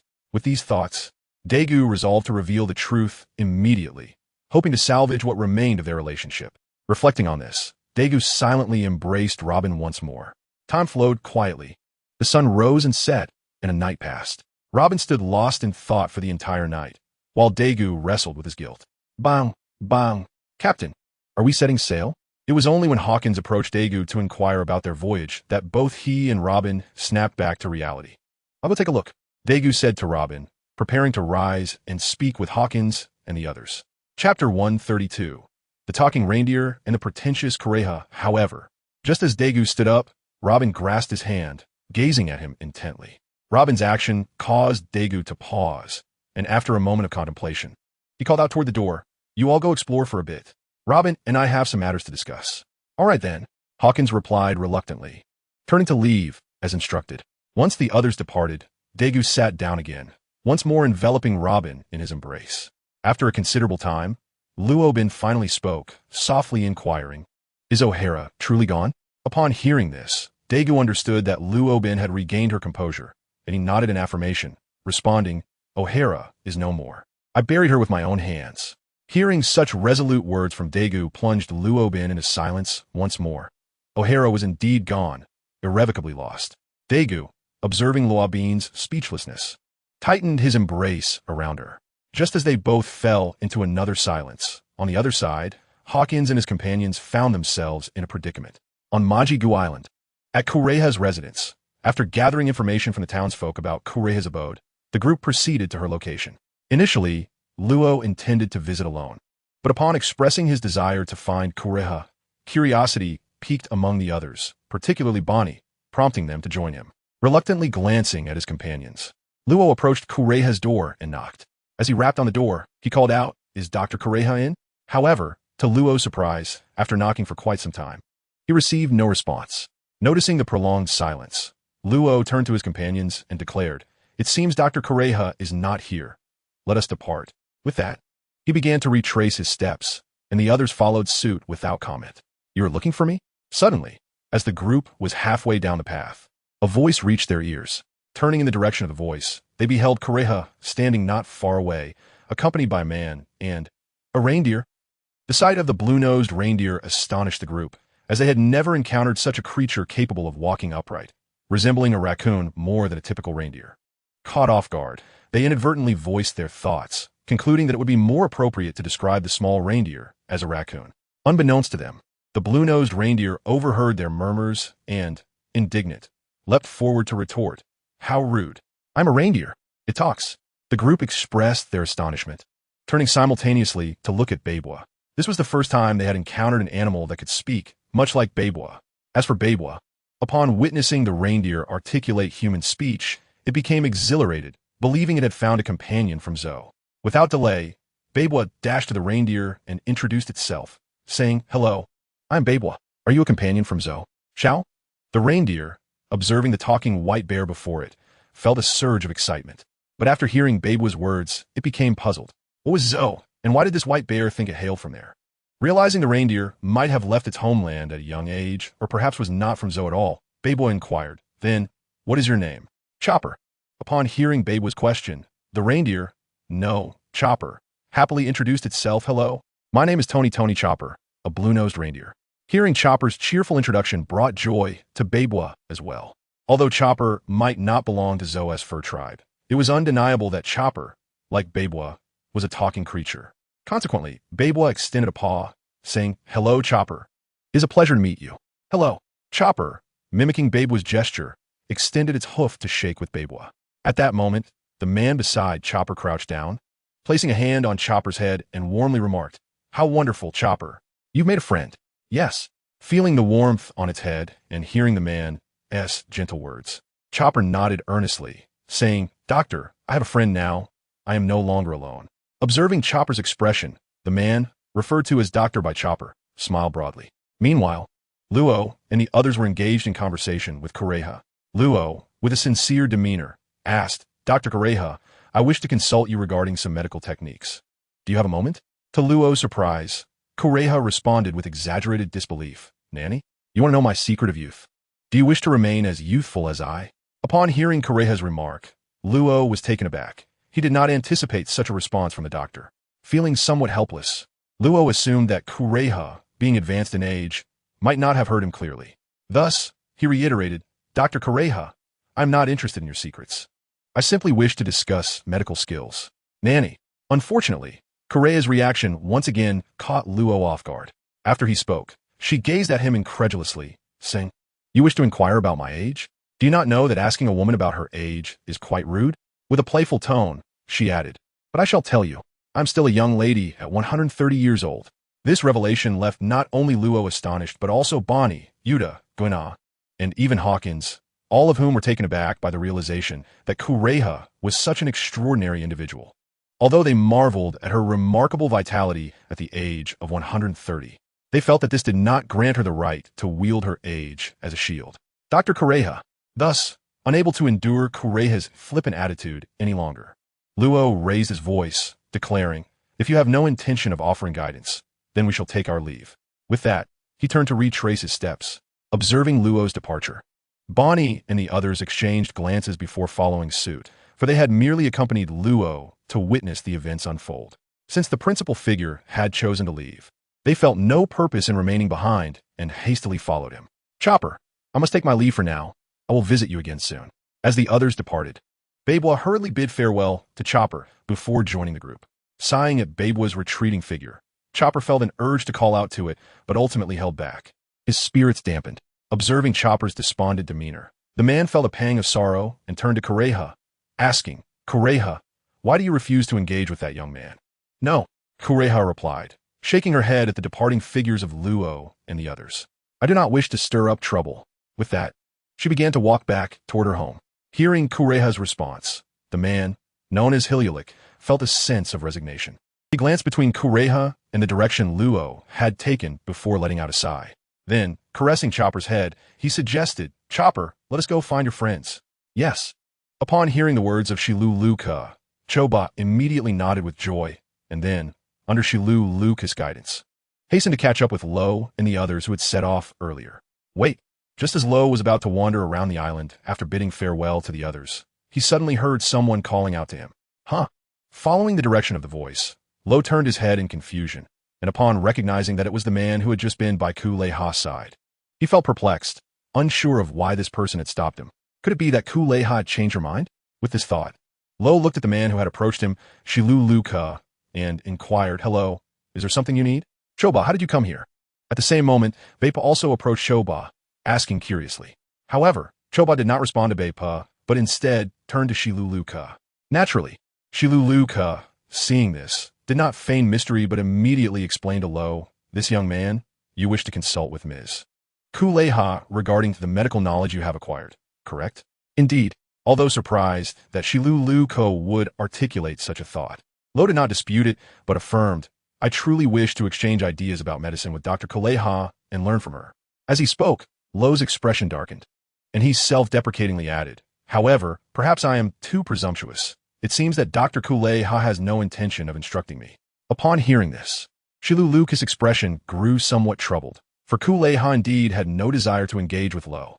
The reason he had approached was that he himself wished to converse with Lo, seeking inspiration to heal his beloved homeland. Not long ago, the despicable king of this nation had enacted a new law, declaring that henceforth there would only be 20 doctors, who would reside within the royal palace and serve the king. Should anyone else fall ill and seek treatment, they would have to approach the king and request a doctor's assistance. However, such treatment often demanded exorbitant fees, making it unaffordable for the common people. And over time, even the nobility would find it burdensome. Thus, Kuleha, a retired physician, was compelled to once again traverse the villages to heal the afflicted. However, to prevent the populace from feeling complacent and untroubled, Kuleha did not offer her services for free. Instead, she required them to relinquish their most cherished possessions as payment for her medical assistance. Initially, the people were dismissive and reluctant to seek Kuleha's aid, believing they could still afford the fees charged by the 20 doctors. Yet as time passed, some commoners began to struggle with the high costs and were eventually driven to beseech Kuleha for help. Thus, when others witnessed that one could present a mere letter from home as payment to receive Kuleha's treatment, they were stirred into a frenzy. They resolved to abandon the royal doctors and instead sought Kuleha's care. Unfortunately, they had greatly underestimated the situation. When they presented what they believed to be their most significant possessions in hopes of receiving Kuleha's treatment, they were met with her refusal. Kuleha reiterated that while her fees were not monetary, their value was immeasurable. This meant that one could indeed offer a worthless letter as payment, but could not present gold in exchange for her services. Those bearing gold were advised to seek the royal palace and the 20 doctors, not her. Consequently, the people found themselves in a quandary. To go to the palace meant confronting exorbitant fees that some could no longer bear. To see Kuleha, while she did not demand monetary payment, required something far more precious: memories, sentiments, and deep-seated attachments. Items such as an ancestral jade, tokens of love, or shells left by a mother. Thus, although the enactment of this decree was recent, Shiluluka had already foreseen the future.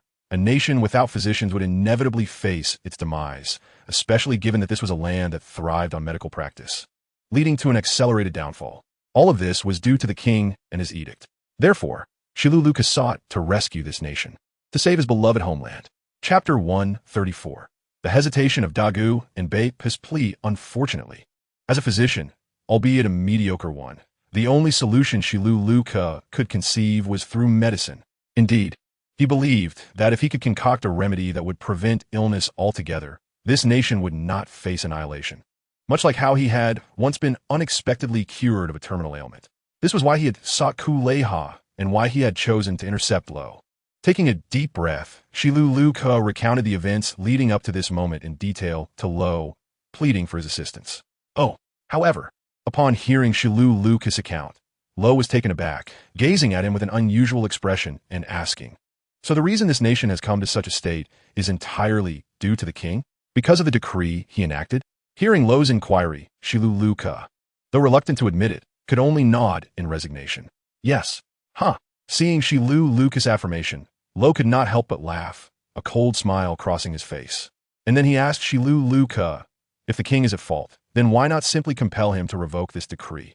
Upon hearing Lo's words, Shiluluka immediately shook his head, preparing to explain. However, before he could speak, Lo interrupted, "If you believe the king will not alter this absurd decree, then why not simply eliminate him? Eliminate the king." Upon hearing Lo's suggestion, Shiluluka was stunned, utterly shocked. He had never contemplated such an action. In his mind, the king was always supreme, and even if the king erred, he had never considered the possibility of demanding correction, nor had he ever thought that the king could be at fault. Observing Shiluluka's dazed expression, Lo shook his head in disappointment, realizing the weight of Dagu's earlier words. All men are born equal, yet varying circumstances create differing individuals. In this world, under the dominion of the Tenryubito, royalty and nobility are often seen as untouchable and inviolable by the common folk. Lo still vividly recalled the fervor in Dagu's voice when he had spoken those words, and it was then that he, along with the others, began to grasp a fragment of their captain's sentiments. "Baipa, we must take our leave." With this thought, glancing back at the still dazed Shiluluka, Lo called out to Baipa and proceeded to walk away. "Choba, until next time." Baipa quickly bid farewell to Choba before hurrying to catch up. However, this time, in contrast to before, Choba did not respond to Baipa's farewell. Instead, he gazed at Shiluluka, his face filled with concern. "Choba, let us return as well." After a long moment, Shiluluka finally regained his senses and called for Choba to return with him. Upon seeing Shiluluka regain his composure, Choba could not help but smile with delight, then took hold of Shiluluka's sleeve as they made their way back to their residence.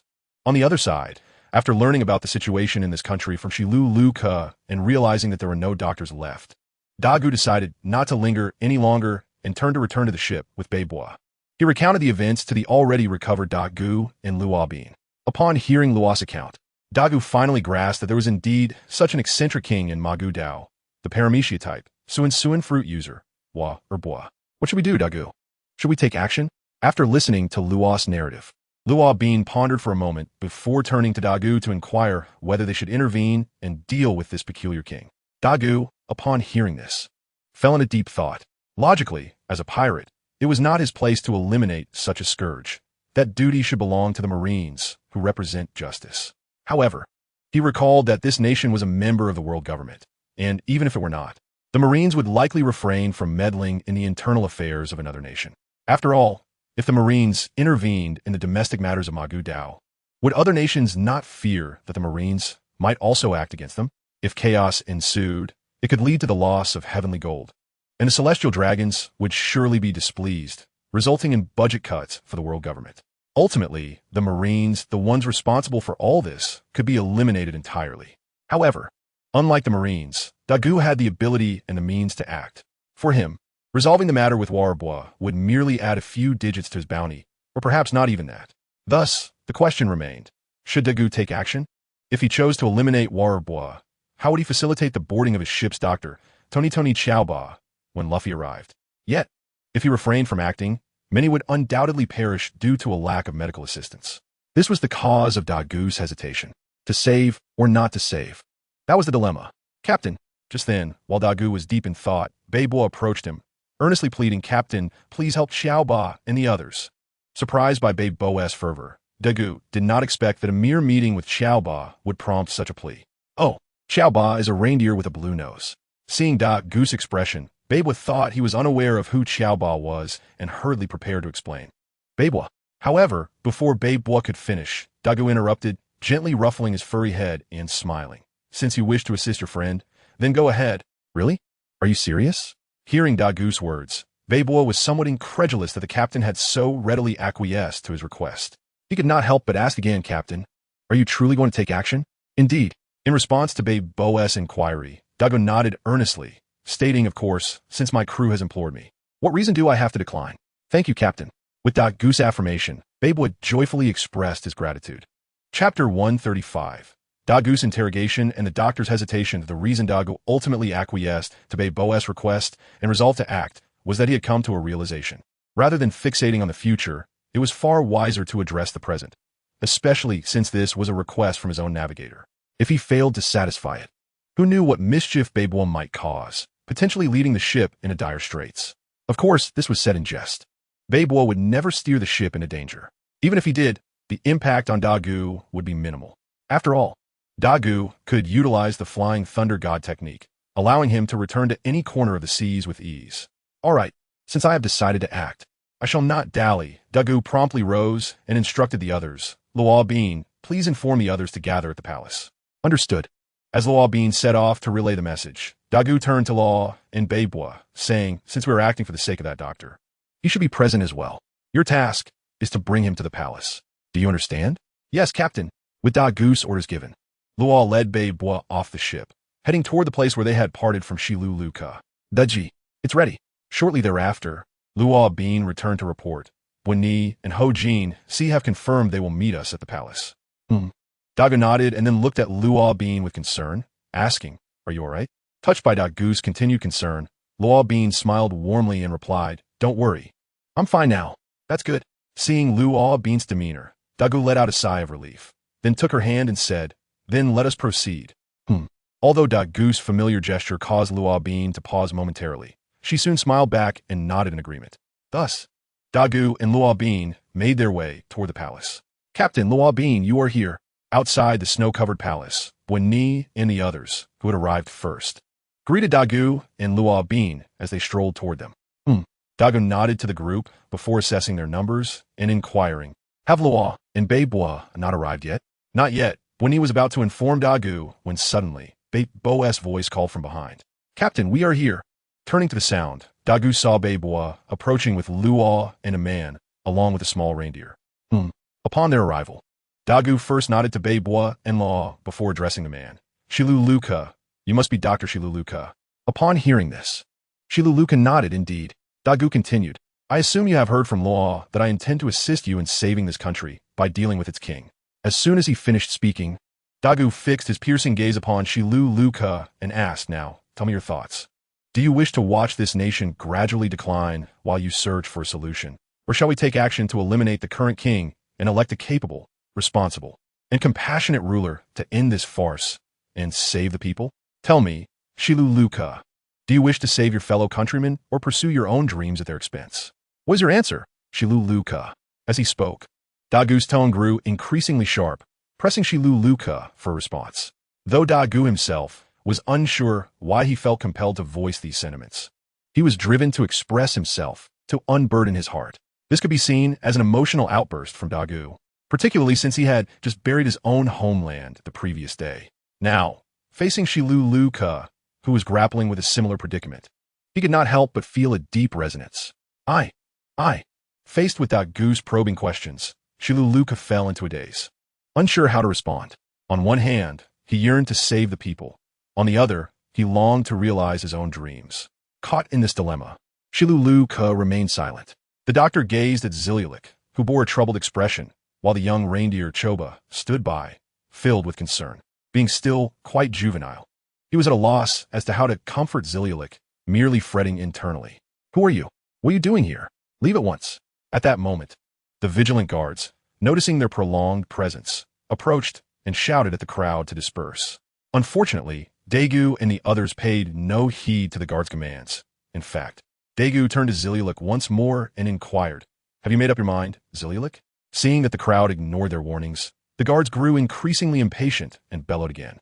"If you do not leave, do not blame us for taking action."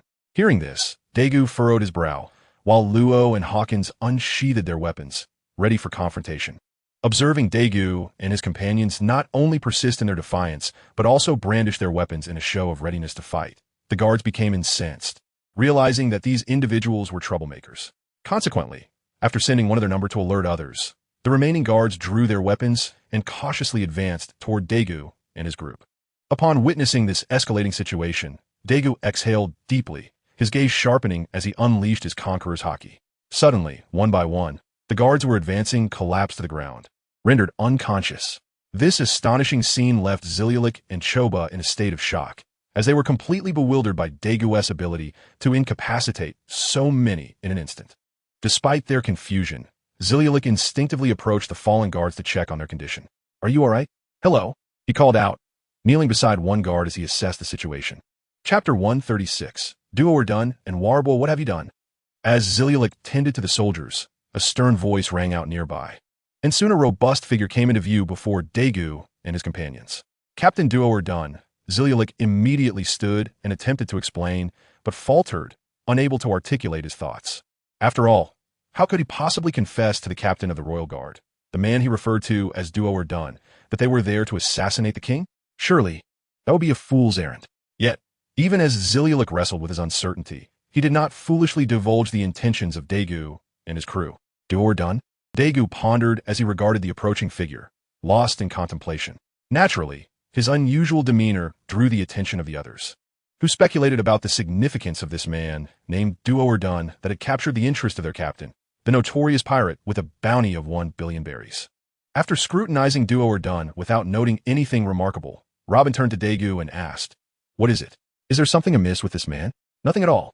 Dagu waved dismissively in response to Robin's inquiry, adding, "I merely overheard the locals mention that the king's captain, Duo or Done, is a compassionate officer who cares for his people. Is that so?" Upon hearing Dagu's words, the curiosity of the group regarding Duo or Done dissipated. They had initially thought he might be akin to Mihawk, someone of formidable stature, which was why Dagu had taken notice. However, upon realizing that Dagu had merely heard his name in passing, their disappointment was palpable. "Zilialik, you should take those people away quickly. Otherwise, when the king emerges, you will be in trouble." At that moment, Duo or Done, having confirmed that his subordinates were merely unconscious and unharmed, urged Zilialik to hasten his departure with Dagu and the others.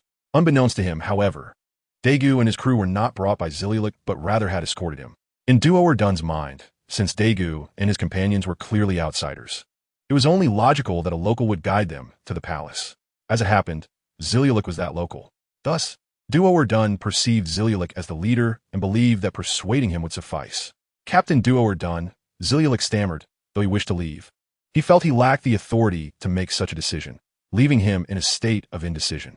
Noticing Zilialik's wandering gaze, which occasionally drifted toward Dagu, Duo or Done contemplated briefly before disregarding Zilialik and approaching Dagu, stating, "Sir, it is a pleasure to meet you. I am Duo or Done, captain of the royal guard. I am unsure of your reasons for being in the palace, but I advise you to leave with your companions at once. Our king is in a foul mood, and if he sees you here, you will certainly face trouble." However, just as Duo or Done began his counsel, Dagu interrupted, pointing behind him and asking, "Is that the king you speak of?" "Pardon?" Duo or Done, perplexed by Dagu's query, turned to follow his gesture. "Your Majesty." Upon spotting the rotund figure that had appeared behind him, he was taken aback. He hurriedly approached the figure, kneeling and exclaiming, "Your Majesty, what brings you here? Rest assured, I, TheO'Hara, shall swiftly remove these intruders and ensure they do not disturb you." Yet, fate had other plans. Just as TheO'Hara prepared to act, the king, Warbwa, the very orchestrator of the tragedy on Magnetic Drum Island, and a user of the paramecia-type tummy fruit, spoke up, calling TheO'Hara's name. He placed a hand upon his shoulder and remarked, "TheO'Hara, do I still need your guidance on how to conduct my affairs? The old fool is no longer here. Are you now attempting to take his place in managing me?" Upon finishing, Warbwa turned to TheO'Hara and bellowed, "Speak, TheO'Hara. Do you wish to assume the role of the old fool in overseeing my actions?" And no, how could TheO'Hara dare to think such a thing? In a panic, TheO'Hara bowed his head, hastily denying, "Your Majesty, I would never presume to think that. Please, see my sincerity, Your Majesty." As he spoke, TheO'Hara began to prostrate himself before Warbwa. Observing this display, Luo, Bonnie, Guena, and even Hawkins furrowed their brows, revealing their dissatisfaction with the situation. "Captain, let me." Unable to contain herself any longer, Guena implored Daegu, seeking permission to confront the arrogant king. However, before she could finish her request, Daegu gestured for silence and turned to Luo, instructing, "Luo, since this is a matter concerning the doctor, I entrust it to you, our ship's physician. Is that acceptable? Rest assured, Captain, I will fulfill this task without fail." Upon hearing that Daegu had unexpectedly allowed him to take action, Luo wasted no time. Eagerly stepping forward while drawing his weapon, the demon blade Ku, with his sights set firmly on Walbo. Luo's bold movements did not escape Walbo's notice, who promptly let out a cold snort and waved his hand, commanding his soldiers to charge toward Luo. Regrettably for them, Luo was unfazed by the impending onslaught. Or perhaps it was more accurate to say he felt no need to concern himself with it. As the soldiers closed in on him, Daegu made his move. Bang, bang, bang, bang. With a display of his conqueror's haki, every soldier fell to the ground, one after another. Witnessing the spectacle, Walbo was left in shock. And not just him, Dalton, who had been kneeling, turned his head upon hearing the commotion, equally stunned. So this is Walbo, is it? However, unlike them, Luo, now standing before them, remained indifferent to the situation. Instead, he pointed his long blade at Walbo and demanded, "Why have you driven away the doctors of your own nation? What benefit do you derive from this? Do you not realize that due to your decision, the populace is left without medical care?" As Luo expected, Walbo responded with a cold laugh. "What do their lives matter to me? Besides, I have not entirely dismissed the doctors." With that, Walbo clapped his hands twice, and from the palace emerged 20 figures clad in white coats. Looking at the neatly arranged 20 doctors, Walbo nodded in satisfaction and turned to Luo, saying, "See this? These are the doctors I have retained. If the citizens suffer from ailments, they can come to the 20 doctors for treatment. I have not prohibited them from providing care." Upon hearing Walbo's words, Luo's anger flared, pointing at him, momentarily rendered speechless. In truth, Luo felt little about Walbo expelling the doctors. After all, it was within the king's prerogative. What truly irked Luo was Walbo's attitude of treating the doctors as his private possessions, which was the root of Luo's ire. As his frustration mounted, Luo hesitated no longer and unleashed his abilities, raising Ku to strike at Walbo. Yet to Luo's astonishment, despite Walbo's ample figure, he deftly dodged the strike at the last moment. Although surprised that Walbo could evade his attack, Luo did not relent and swung his blade again. "Your Majesty, be careful," Dalton shouted, witnessing Luo's renewed assault on the king, rushing forward to intervene. With a swift motion, just as Walbo appeared unable to evade the deadly strike of Ku, Dalton miraculously positioned himself before the king, taking the blow meant for him. Ha! Walbo, having narrowly escaped death, did not spare a thought for the injured Dalton, instead bursting into laughter, as if mocking Luo, suggesting his attack had been futile.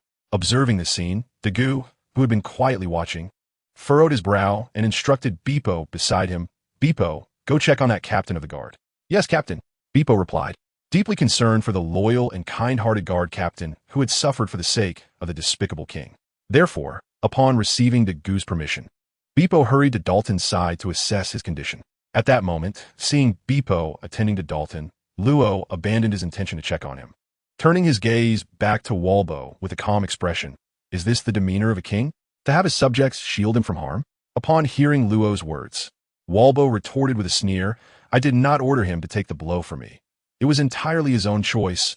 a consequence of his own making. Realizing this, Luo understood that Walbo was beyond redemption, consumed only by self-interest and indifferent to others. He foresaw that even Dalton, who had shielded him today, would likely face Walbo's wrath without reason should he displease him in the future. With a deep breath, Luo steeled his resolve and launched another 2 strikes toward Walbo. "Your Majesty!" Dalton, already gravely injured, staggered to his feet and attempted to make his way toward Walbo, clearly intent on shielding him once more. However, he soon found his path obstructed by a bear. No, a small white bear, Beepo, blocking his way. "Step aside, little bear. I must save His Majesty," Dalton commanded, frowning at Beepo. Yet Beepo, standing firm, replied earnestly, "You cannot go. If you take another blow, you will perish." "Move aside," Dalton insisted. But Beepo's heart sank at Dalton's refusal to heed his warning as he shouted back once more. Seeing Dalton's stubbornness, Beepo struggled to comprehend what was so commendable about this reckless king that warranted such a sacrifice from the elder. Unable to fathom it, Beepo decided to confront the matter directly. Thus, with a furrowed brow, Beepo questioned Dalton, "Uncle, why are you so determined to save him? What makes him worth your life? This selfish king disregards his people. What merit does he possess that warrants your sacrifice?" Hearing Beepo's words, though Dalton recognized the truth in them, he held steadfast in his belief that Walbo was the king. If Walbo were to fall, the already precarious kingdom would surely collapse. Therefore, in response to Beepo's inquiry, Dalton answered with serene conviction, "Because he is the king of this nation. Without him, this country ceases to exist." Taken aback by Dalton's response, Beepo found himself at a loss for words. From a certain perspective, Dalton's assertion held validity. If a nation's king were lost, the nation itself could be considered lost. After all, monarchy symbolizes a nation and serves as its foundation. If the king, the embodiment of royal authority, were to vanish, could that nation still be deemed a nation? It was these thoughts that left Beepo speechless. "Step aside." However, unlike the stunned Beepo, Dalton was not immobilized. Upon witnessing Walbo's increasingly perilous predicament, he once again urged Beepo to clear the way. Chapter 138. Bear and Bull. Yet, to Dalton's dismay, Beepo remained resolute, steadfastly blocking his path. With no other option, Dalton had to maneuver around him. However, as anticipated, wherever Dalton attempted to go, Beepo consistently stood in his way, thwarting his efforts. Suddenly, a pained scream echoed from another direction. "Your Majesty!" Upon hearing the cry, Dalton turned to see that at some point, both of Walbo's hands had been severed. Though bewildered by the absence of blood, the sight sent shockwaves through Dalton. Unable to remain passive any longer, Dalton glared at Beepo and declared, "Bear, if you do not step aside, I will not hold back." Regrettably, Beepo's response once again left Dalton disheartened. With a solemn bow, Beepo addressed him, "I apologize, but it is the captain's orders to keep an eye on you." Raising his head, he fixed a determined gaze upon Dalton, asserting, "Given your current condition, even if you were to proceed, you would be of no assistance to your king. Why persist in this stubbornness?" All right, Dalton repeated thrice, his expression faltering before he coldly retorted, "If you refuse to step aside, do not blame me for what follows." With a thunderous roar, Dalton's voice began to shift, and he gradually transformed, swelling in size. Ultimately, with a mighty bellow, Dalton had completely morphed into a wild buffalo.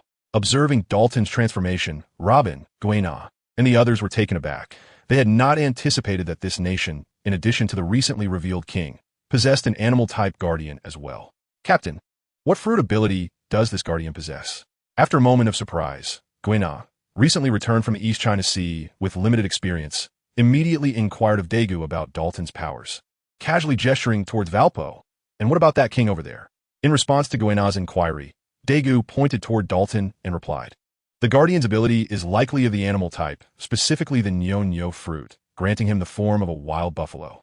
As for the king over there, he is probably a Paramecia type, possessing the ability of the Tsu fruit." Daegu continued, "As for their abilities, consider the guardian as merely a common buffalo, while the king's Tsu fruit allows him to swallow anything. Well, actually, it should not be in his stomach, but rather in another space." At this point, Daegu paused, then elaborated, "In that alternate space, ingested items are rearranged at the molecular, even atomic level, ultimately transforming into something entirely new." "I see." Upon hearing Daegu's explanation, Guena finally grasped the situation concerning the two individuals. Meanwhile, Dalton, now in his buffalo form, had already engaged in combat with Beepo. The clash of their powers resonated, with Dalton's forelegs meeting Beepo's bare paws in a fierce contest. Astonished, Dalton was taken aback by the ease with which the white bear countered his strength. He never expected that this bear, shorter than his own legs, could contend with him in his transformed state with such apparent ease. However, noticing Valpo's increasingly perilous situation, Dalton set aside his astonishment. With another resounding bellow, he summoned his strength, attempting to thrust Beepo away. Feeling the surge of power from his opponent, Beepo also rallied, responding with a shout, determined not to allow Dalton to breach his defenses. As the struggle unfolded between Dalton and Beepo, Valpo found himself gasping for breath, his arms severed, rendering him incapable of utilizing his powers, as he had no hands left to bring food to his mouth.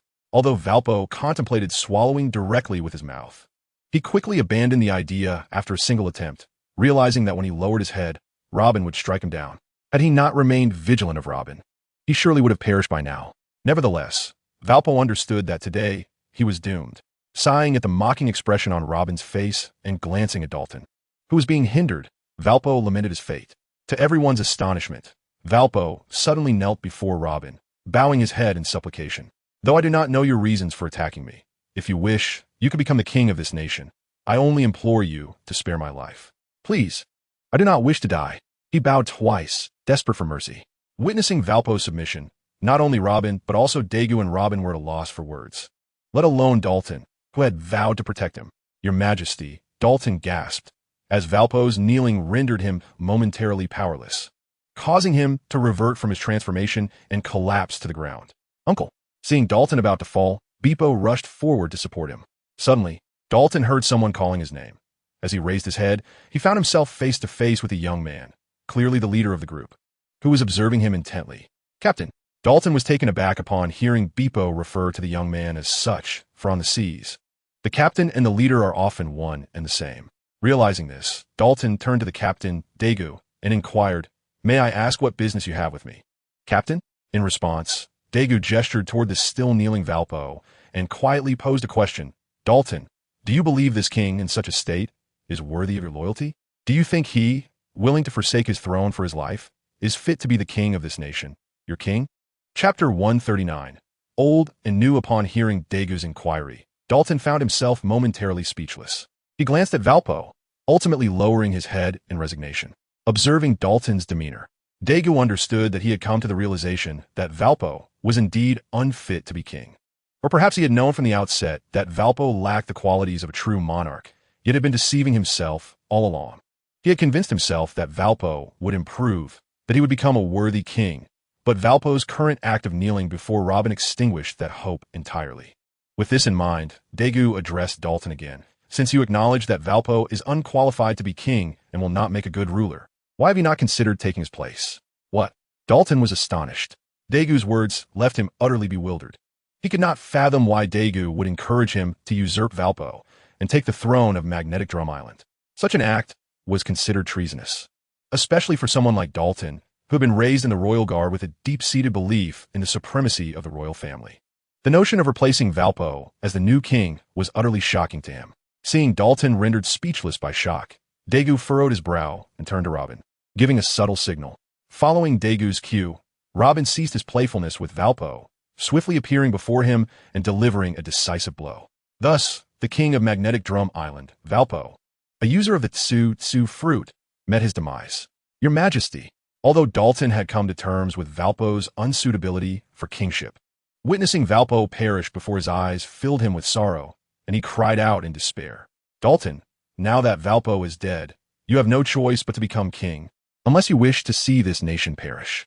Observing Dalton's grief, Daegu did not offer consolation, but instead pressed, Now, make your choice. Dalton, will you become king and protect this nation, or will you abandon it and allow it to fade away?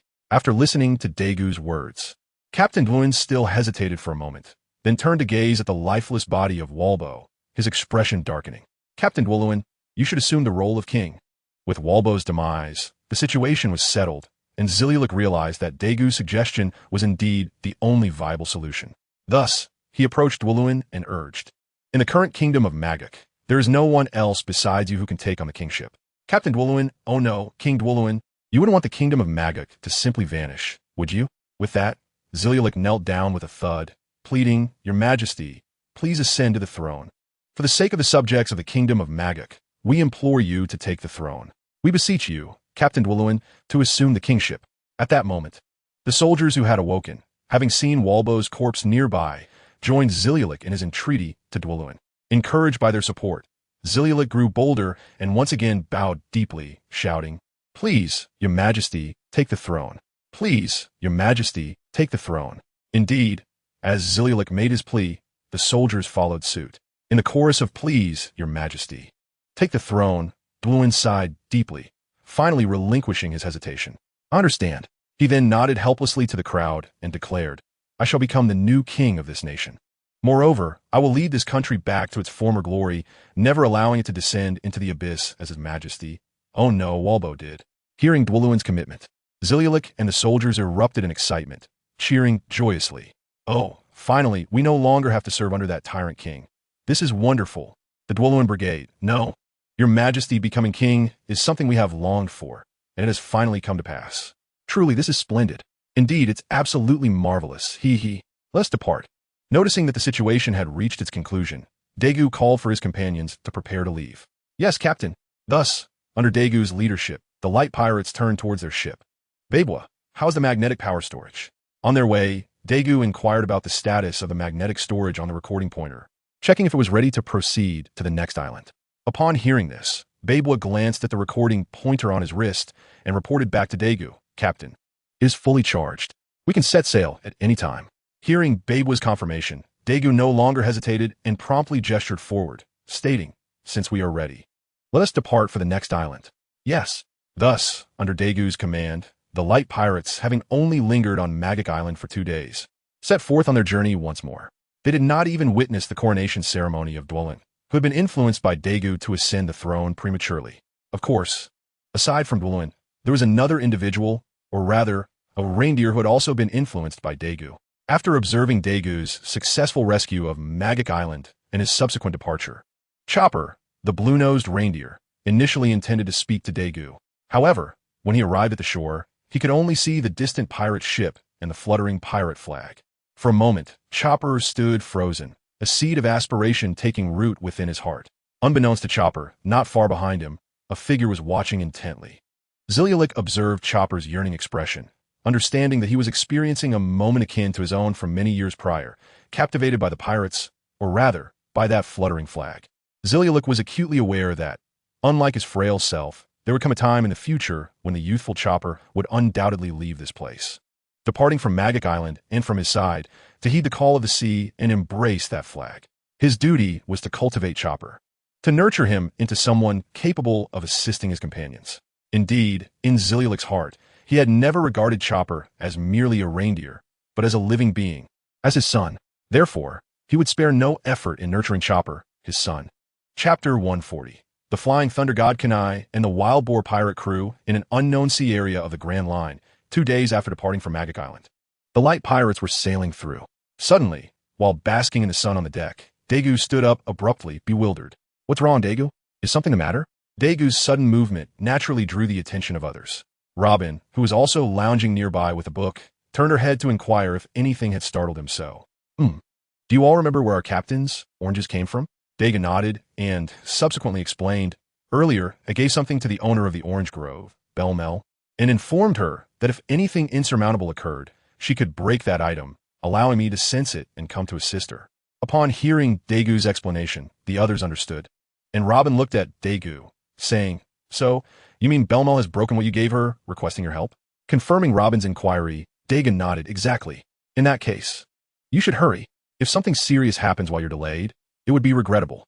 With the situation clarified, the others returned to their own tasks, even urging Daegu to act swiftly. "All right, I'm on my way." Heeding Robin's encouragement, Daegu immediately activated the Flying Thunder God technique, attuning himself to Nami's location. He feared that a delay might lead to the tragic events from the original narrative where Belmel was shot by Arlong, leaving Nami to live a life of deception for a bounty of 100 million berries. As for the item Daegu had given Belmel, it was essentially akin to the Flying Thunder God Kenai utilized by the 4th Hokage, Minato Namikaze, in the neighboring series, Naruto. By marking a Kenai with the Flying Thunder God technique, the user could sense its destruction and teleport to investigate the issue. This was a realization Daegu had come to accidentally. He had always considered the Flying Thunder God to be merely a coordinate, useful solely for transportation and little else. It wasn't until a random recollection reminded him of Minato's act during the Battle of Canopy Bridge, wherein he had given a kunai to Kakashi, Obito, and Rin, instructing them to break it in case of danger, that Daegu recognized the potential for using the Flying Thunder God technique for rescue. Thus, he created the marked item for Belmel as a precaution against the threat posed by Arlong. However, Daegu was unaware that, at the very moment he departed, a ship adorned with a skull flag emerged into Robin and the others' view. "What should we do, Sister Robin?" As the pirate ship approached, and with Captain Daegu absent, Bonnie turned to Robin, seeking guidance on what to do now.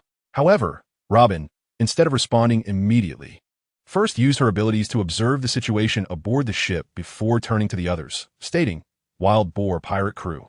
The captain, Mengzhu Zhu Ganglai, has a bounty of 30 million berries, hailing from the West Blue, and is a Zoan-type, user of the boar fruit, capable of transforming into a wild boar. The Mengzhu pirates, apart from their captain, had no other members with bounties. This implies that our primary concern is solely the captain, Zhu Ganglai." As Robin paused for a moment, she glanced at everyone before continuing, "There may be others concealing their strength, yet the main threat remains Zhu Ganglai. Do you understand?" "Understood." With Robin's command, everyone responded earnestly and promptly took their positions to guard against the now clearly visible Mengzhu pirates. "Is that the ship of the pirate with a bounty of 1 billion? Meanwhile, aboard the Mengzhu pirates' vessel, Captain Zhu Ganglai was observing Robin and her crew through a telescope. At that moment, a man with a long sword at his waist approached Zhu Ganglai and inquired, "Captain, shall we attack?" "Attack?" Zhu Ganglai was momentarily taken aback by the question, then looked back at the ship within range. He laughed. "Why not? That is a pirate with a bounty of 1 billion berries. If I managed to take him down, wouldn't I be able to pressure the Navy into making me one of the warlords of the sea? From then on, the Navy could never lay a hand on me, and I could do as I please." With that, Zhu Ganglai burst into boisterous laughter, and, as his mirth echoed, the other members of the Mengzhu pirates envisioned the Navy, which had relentlessly pursued them, bowing respectfully before them. With this thought, the entire crew erupted into hearty, unrestrained laughter. "Ha ha! The captain is right. How could the Navy dare to challenge us then?" "Exactly. If the captain becomes one of the warlords of the sea, we will be crew members of the warlords, equal to the Navy under the world government. Yes. At that time, we could even stroll through Marineford, visiting the offices of the admirals and the fleet admiral.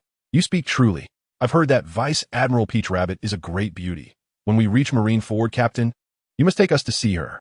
"Enough." Realizing that his crew was becoming increasingly absurd, Zhu Ganglai scolded, "Shouldn't you be preparing? How can I become a warlord without claiming the head of a 1 billion bounty?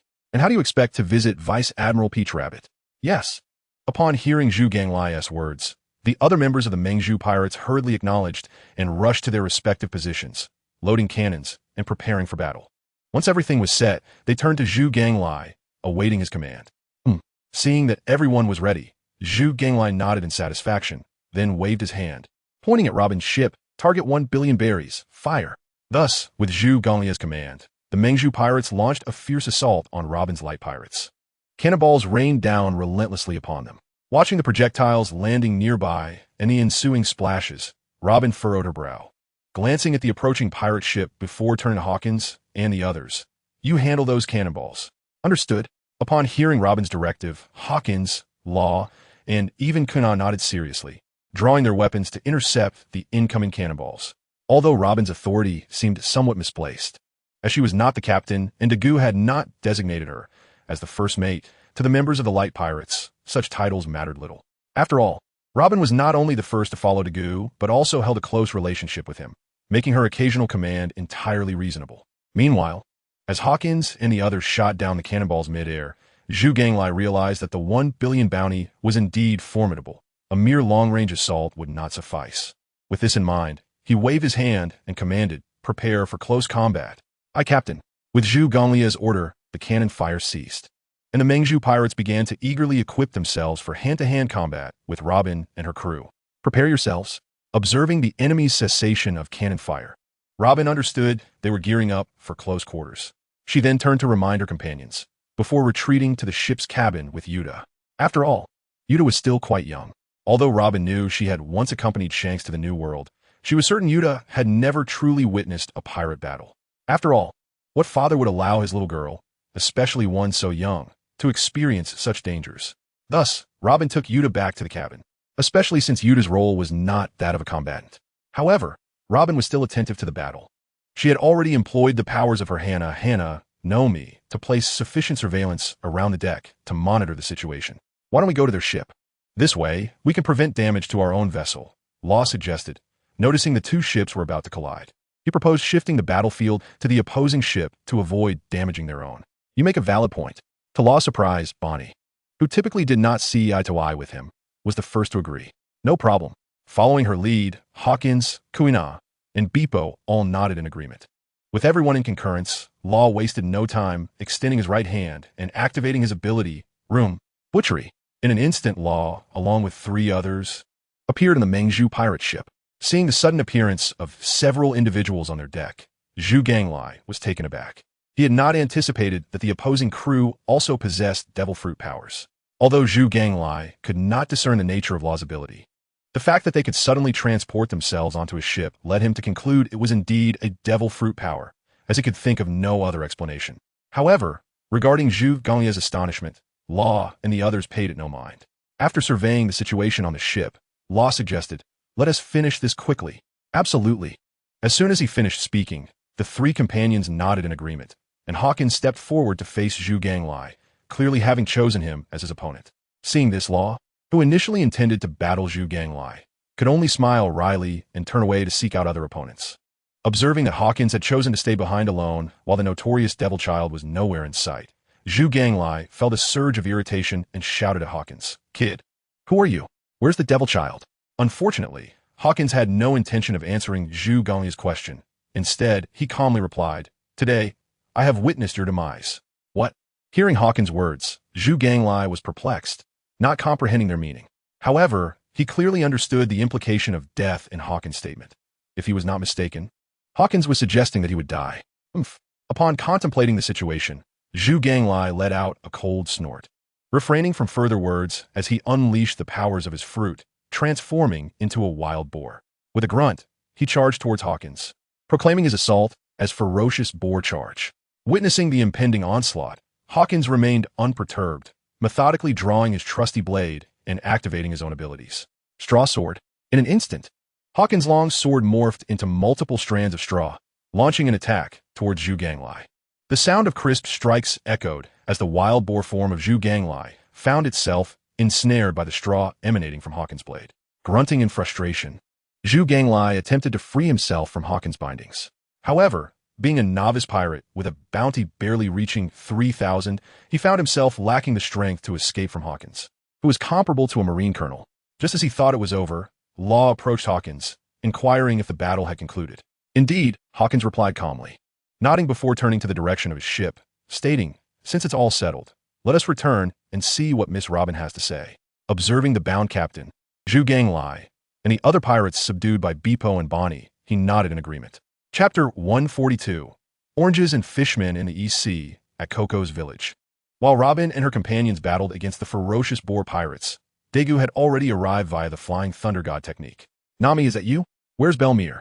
Daegu was astonished to discover that the individual who had destroyed the object marked with his Flying Thunder God seal was not Belmir, but the young girl Nami before him. Upon seeing Daegu, Nami anxiously implored, "Uncle, please save Belmir." Aunt Belmir, observing Nami's usual fearless demeanor, now filled with urgency. Daegu realized the gravity of the situation and ceased to listen to her further. Instead, he activated his observation haki, sensing that Belmir was relatively safe, which brought him a moment of relief. However, in the next instant, he sensed a fisherman raising a gun towards Belmir, igniting his fury. Daegu departed with a snort, unleashing his conqueror's haki. A resounding, invisible roar echoed throughout Coco's village, rendering all but Nami and Nojiko unconscious. What happened? Nami and Nojiko, while bewildered by the sudden silence, sensed something amiss outside. "It's all right." Noticing their panic, Daegu couldn't help but smile wryly. He crouched down, gently stroking their little heads, saying, "Nami, Nojiko, let us go find Miss Belmir." "Oh yes, let us hurry." Initially flustered, Nami and Nojiko quickly regained their composure, realizing that their priority was to rescue Belmir. and thus they eagerly took Daegu's hand and headed outside. As they made their way, the sight of numerous figures sprawled upon the ground filled Nami and Nojiko with dread. They could not comprehend what had transpired, why everyone lay unconscious.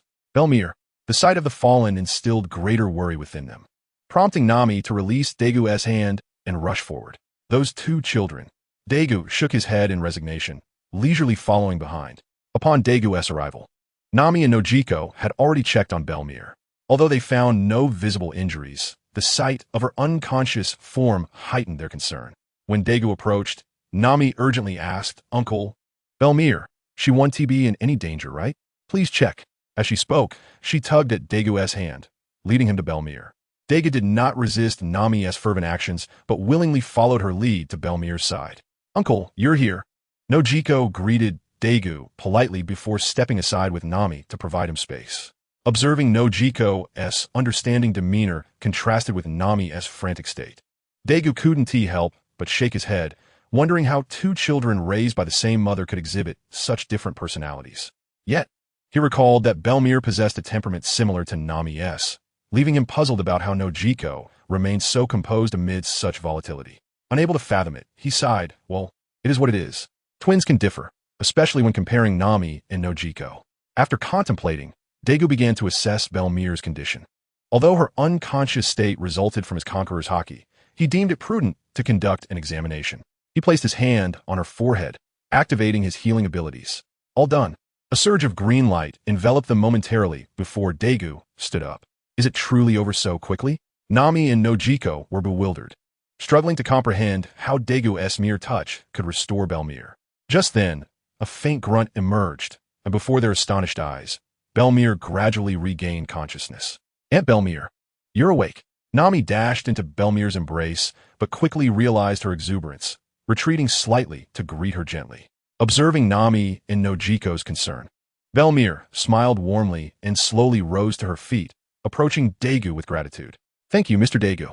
She glanced at the fallen fishmen and added, "Had it not been for you, I fear the entire Koko's village, would have fallen victim to them.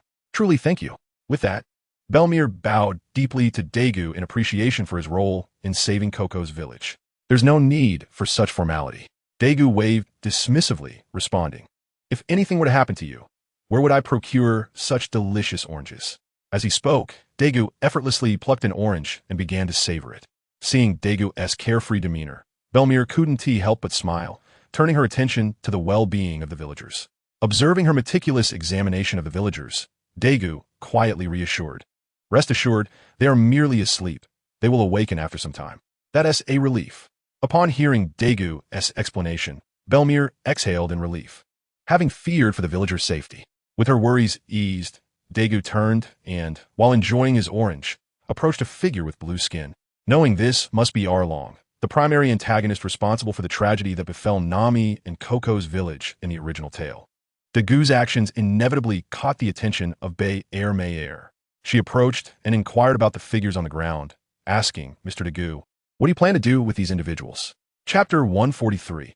Along and Xiaoba. Upon hearing withMuted's question, Daegu found himself lost in thought as he gazed at Along lying on the ground.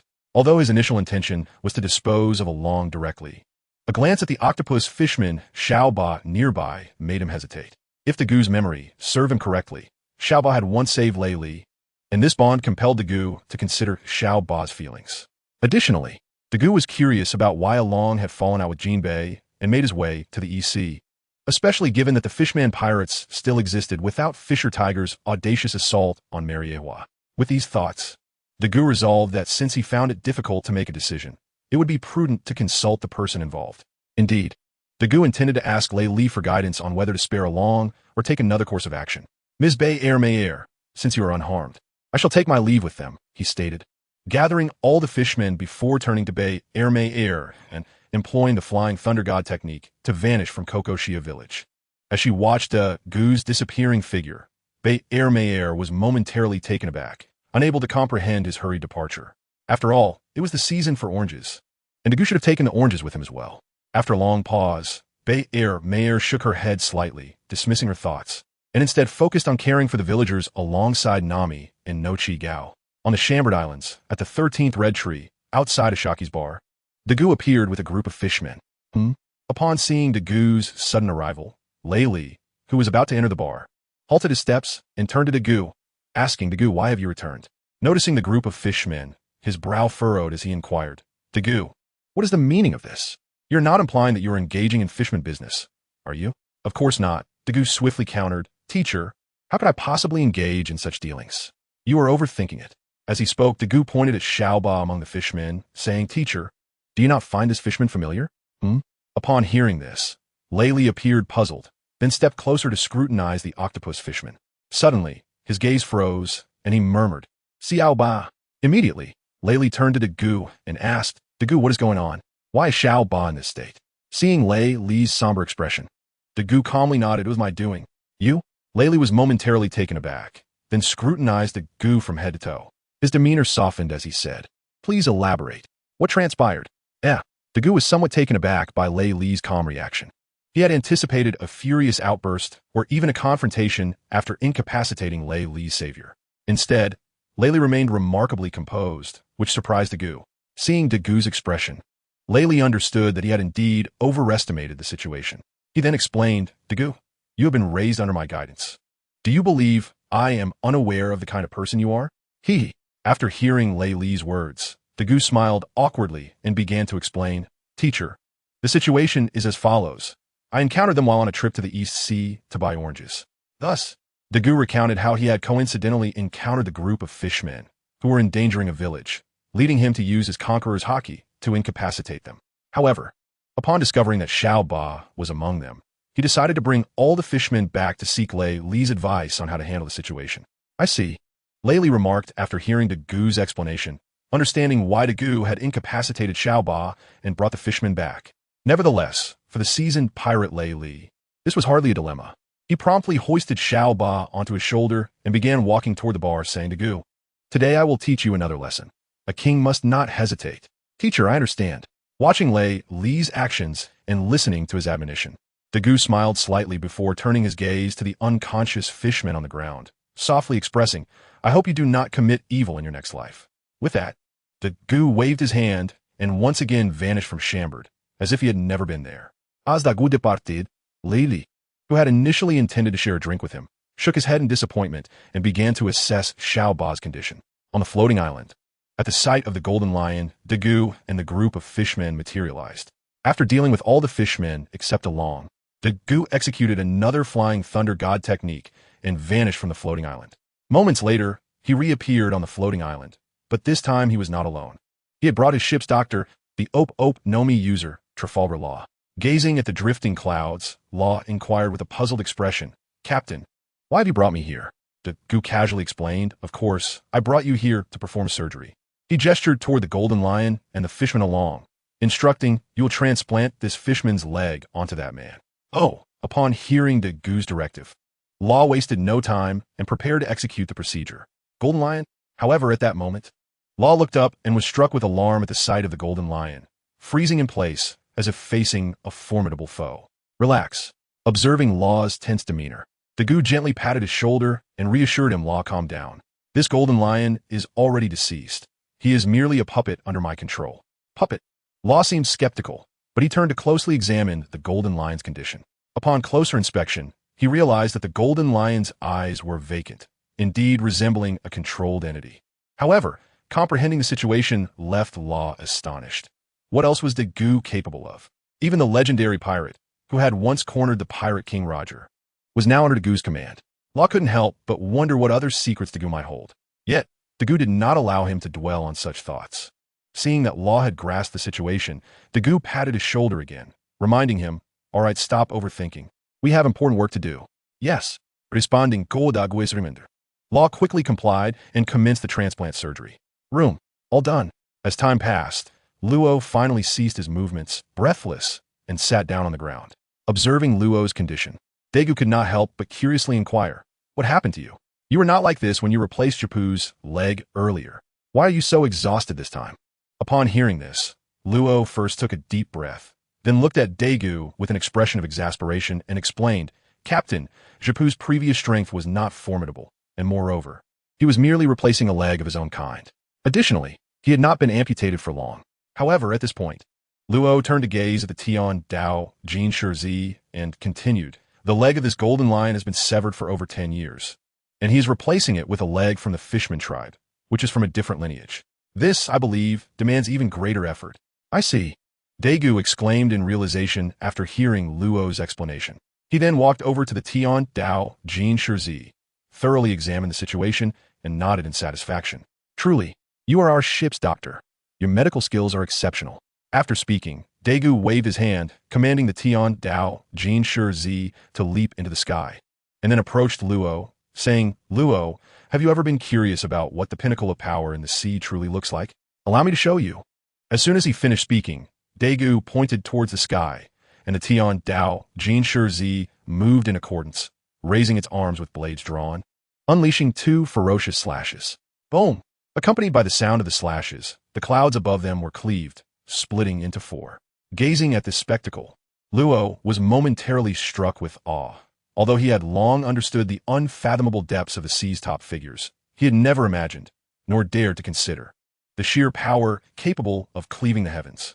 Indeed, it would be more fitting to refer to such strength as divine rather than human. Indeed, Daegu, observing the commotion caused by the Tian Dao Jin Shi, nodded in satisfaction. Suddenly, Daegu's gaze sharpened as he noticed that the Tian Dao Jin Shi was launching an attack towards them. Captain, Luo exclaimed, astonished. He could not comprehend why the golden lion, clearly under control, would suddenly turn to attack them. Despite his confusion, Luo was not inclined to remain passive. He immediately activated his domain, prepared to engage the golden lion above in battle. Do not panic. Just then, Daegu patted his shoulder reassuringly and said, It's all right, relax. I will handle it. With that, Daegu stepped forward, extended his right hand, and drew his sword, the Chua victory sword. Then with a flick of his wrist, he raised the blade. Swish! Instantly, a continuous slash surged towards the sky. Boom! The clash of their attacks produced a thunderous sound, causing the surrounding clouds to dissipate. Clang! Just when Luo thought the encounter was over, the sound of blades clashing echoed from above. When he turned to look at where Daegu had been, he realized that Daegu had vanished. At this moment, Luo understood that Daegu had ascended to confront the golden lion. Boom!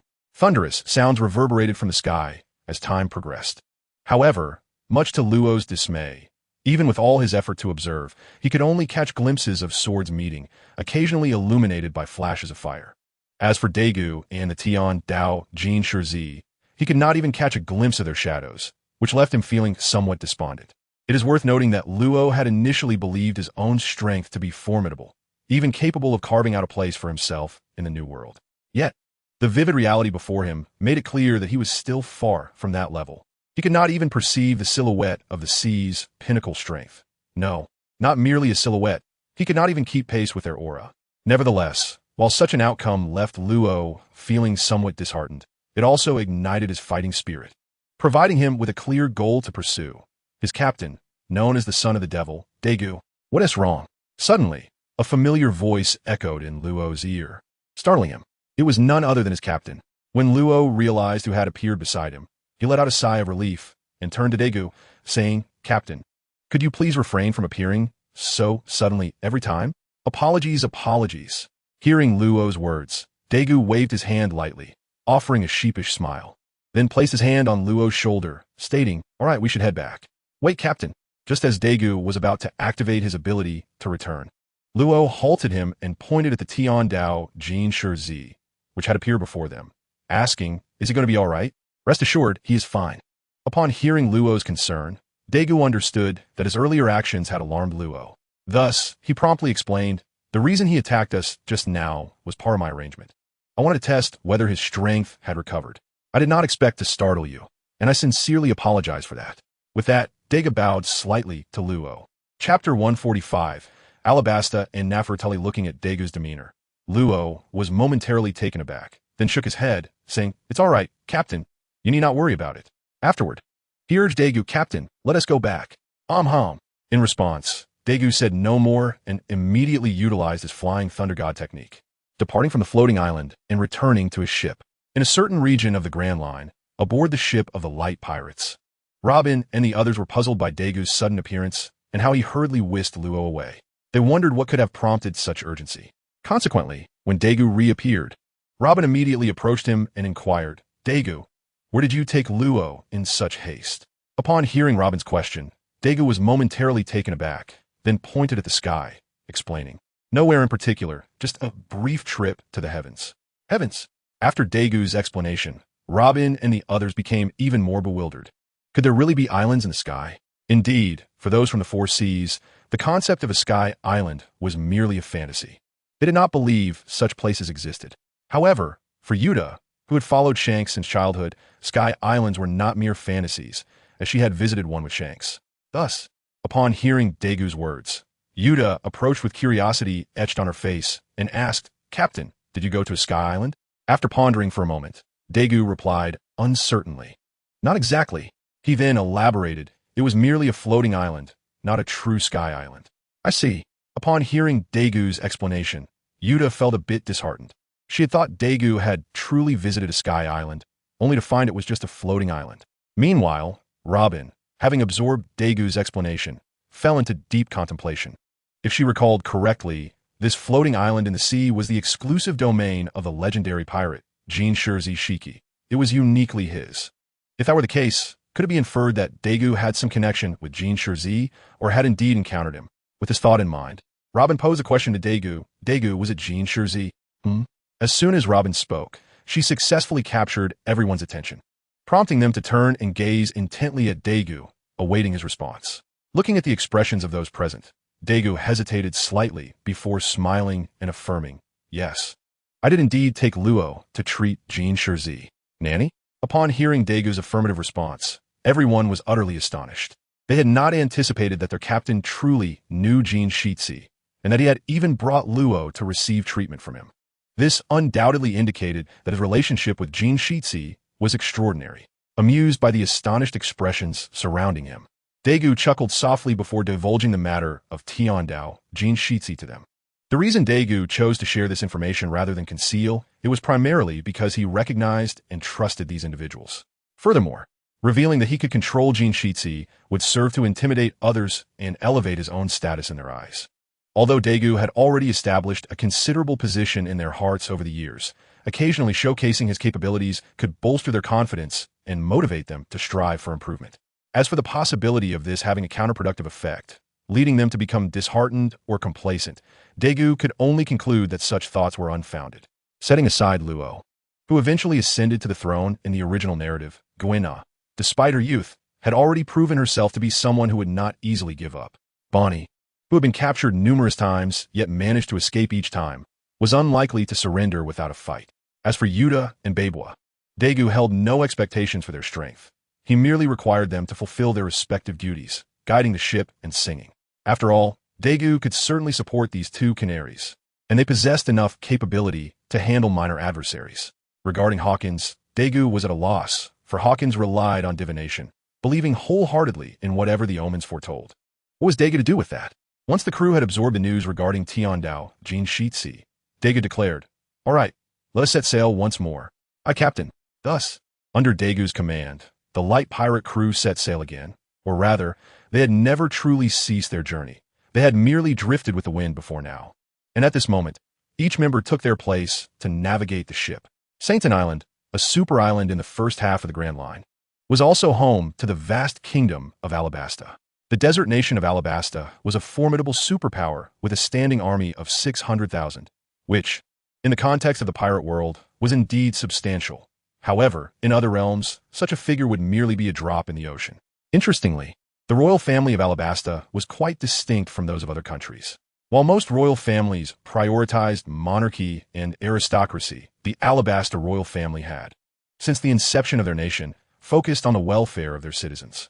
Consequently, 800 years ago, the Nefertari family, one of the 20 kings who could have become celestial dragons, chose to forego the opportunity to reside in Mariehua and instead remained in Alabasta amidst the arid desert.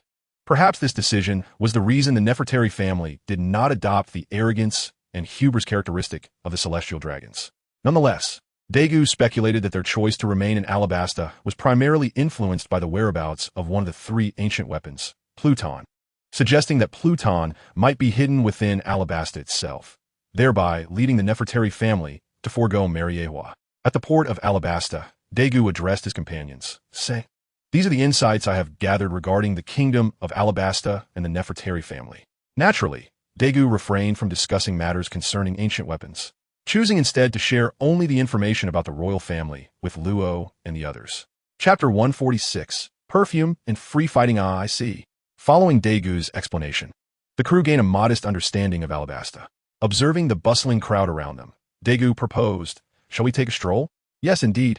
Upon hearing this, everyone nodded in agreement and subsequently divided into gendered groups to explore. Goena, Bonnie, and Yuta formed one group, while Luo, Hawkins, and Babel comprised another. Naturally, Robin accompanied Daegu. Let's depart as well. With the others having moved on, Daegu turned to Robin and then entered a nearby shop. "Welcome."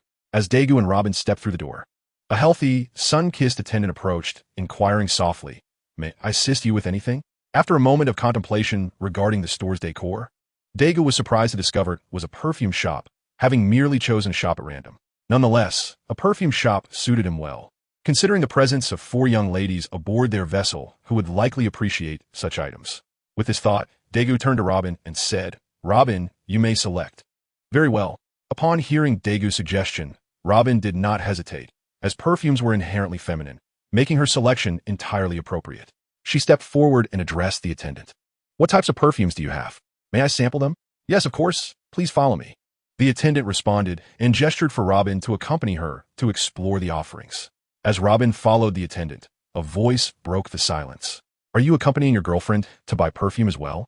Daegu turned to see a middle-aged man of average height and square face seated nearby. He smiled politely and replied, "Indeed, and you?" "Something like that." The man shrugged, adding, "I just don't understand why women are so enamored with perfume, knowing it could be toxic. Yet they remain so passionate about it." He sighed, glancing at his wife, who was busy selecting fragrances in the store. Daegu, reflecting on the man's words, responded, "Perhaps that is simply the nature of women. Just as we men enjoy our drinks for no particular reason, it is entirely normal for women to have an inexplicable affinity for perfume." The man paused, seemingly taken aback by Daegu's insight, before shaking his head in resignation. "Perhaps you are right. However," he then scrutinized Daegu closely, expressing surprise, "I never expected the infamous son of the devil, with a bounty of 10 billion, would be here shopping for perfume with his girlfriend." Daegu was not taken aback by being recognized. In fact, he had anticipated it. After a moment of surprise, he smiled back at the man likewise. "While I am unaware of your bounty, I suspect you are also a pirate. Am I correct?" The man neither denied nor confirmed, but merely chuckled softly. He then stood up and addressed a charming woman who had approached him without Daegu's notice. "My dear, shall we take our leave?" "Indeed," the woman replied with a smile, leading the way out of the store. "And I hope we cross paths again in the new world." Son of the devil. As the man watched his wife depart, he did not immediately follow her, but turned to Daegu and exchanged a few words before he finally matched her pace. "Are you familiar with her?" Just as Daegu was lost in thought, observing their retreating figures, Robin's voice reached his ears. "No." In response, Daegu turned to Robin and shook his head, stating, "She is merely a stranger, though quite formidable. Perhaps she could navigate the new world." "Is that so?" Upon hearing Daegu commend the stranger's strength, Robin's curiosity was piqued. Who could this individual be that warranted such praise from Daegu? It is worth noting that even at this moment, Dutt and Hawkins had only received lukewarm evaluations from Daegu, far from being deemed impressive. Contemplating this, Robin began to delve into her mental archives for information on the man. Tang Sanjiang, a master of pure physical techniques, captain of the Sanda High Pirate crew, with a bounty of 20 million berries. Shortly thereafter, Robin unearthed the information and related to Daegu. "Pure physical techniques, you say?" After absorbing Robin's introduction, Daegu gazed thoughtfully outside the shop. This was the first time, no, to be precise, the first time he had encountered a master of pure physical techniques other than Carp, which inevitably left him somewhat astonished. However, Robin, after divulging the details about Tang, found herself puzzled. After all, Tang's bounty was a mere 20 million, even lower than the bounty of the formidable Boar Bamboo, whom Hawkins had single-handedly dispatched. Yet, Daegu had rated Tang as impressive, earning his recognition, which left Robin in a state of confusion. With this in mind, she asked Daegu, "But his bounty is only 20 million berries. Can he truly be as strong as you claim?" Hee. Upon hearing Robin's words, Daegu shook his head and chuckled. "Robin, while a bounty can serve as a means of gauging strength, it is not an absolute measure, particularly for bounties below 100 million. Leaning closer to Robin, Daegu continued, I am certain that this Tang Sanjiang possesses strength on the level of over 100 million, possibly nearing 300 million. Nanny. Robin was taken aback by De Gu's assessment of Tang. Unable to fathom that a man with a bounty of merely 20 million could possess the strength typically reserved for a pirate of over 100 million. Or even 300 million. Observing Robin's astonishment, De Gu smiled and patted her shoulder, saying, "Fear not, even if he possesses a strength of 1 billion. I am unafraid, let alone just 2 or 300 million. With that, De Gu assured Robin, "Rest easy, I shall handle everything." Chapter 147, Habits and Space. Watching De Gu's demeanor, Robin couldn't help but chuckle lightly and then gently shook her head, saying, "All right, we've procured what we need. Let's explore other places." With that, Robin bypassed De Gu and ventured onto the street, with De Gu following closely behind. That evening, aboard the ship of the light pirates, the crew, having spent a day exploring, returned to the vessel and sat on the deck, gazing at the twinkling stars above. After a while, Beepo turned to De Gu and inquired, "Captain, where shall we head next?" Beepo's question drew the attention of the others, who turned to De Gu, awaiting his decision.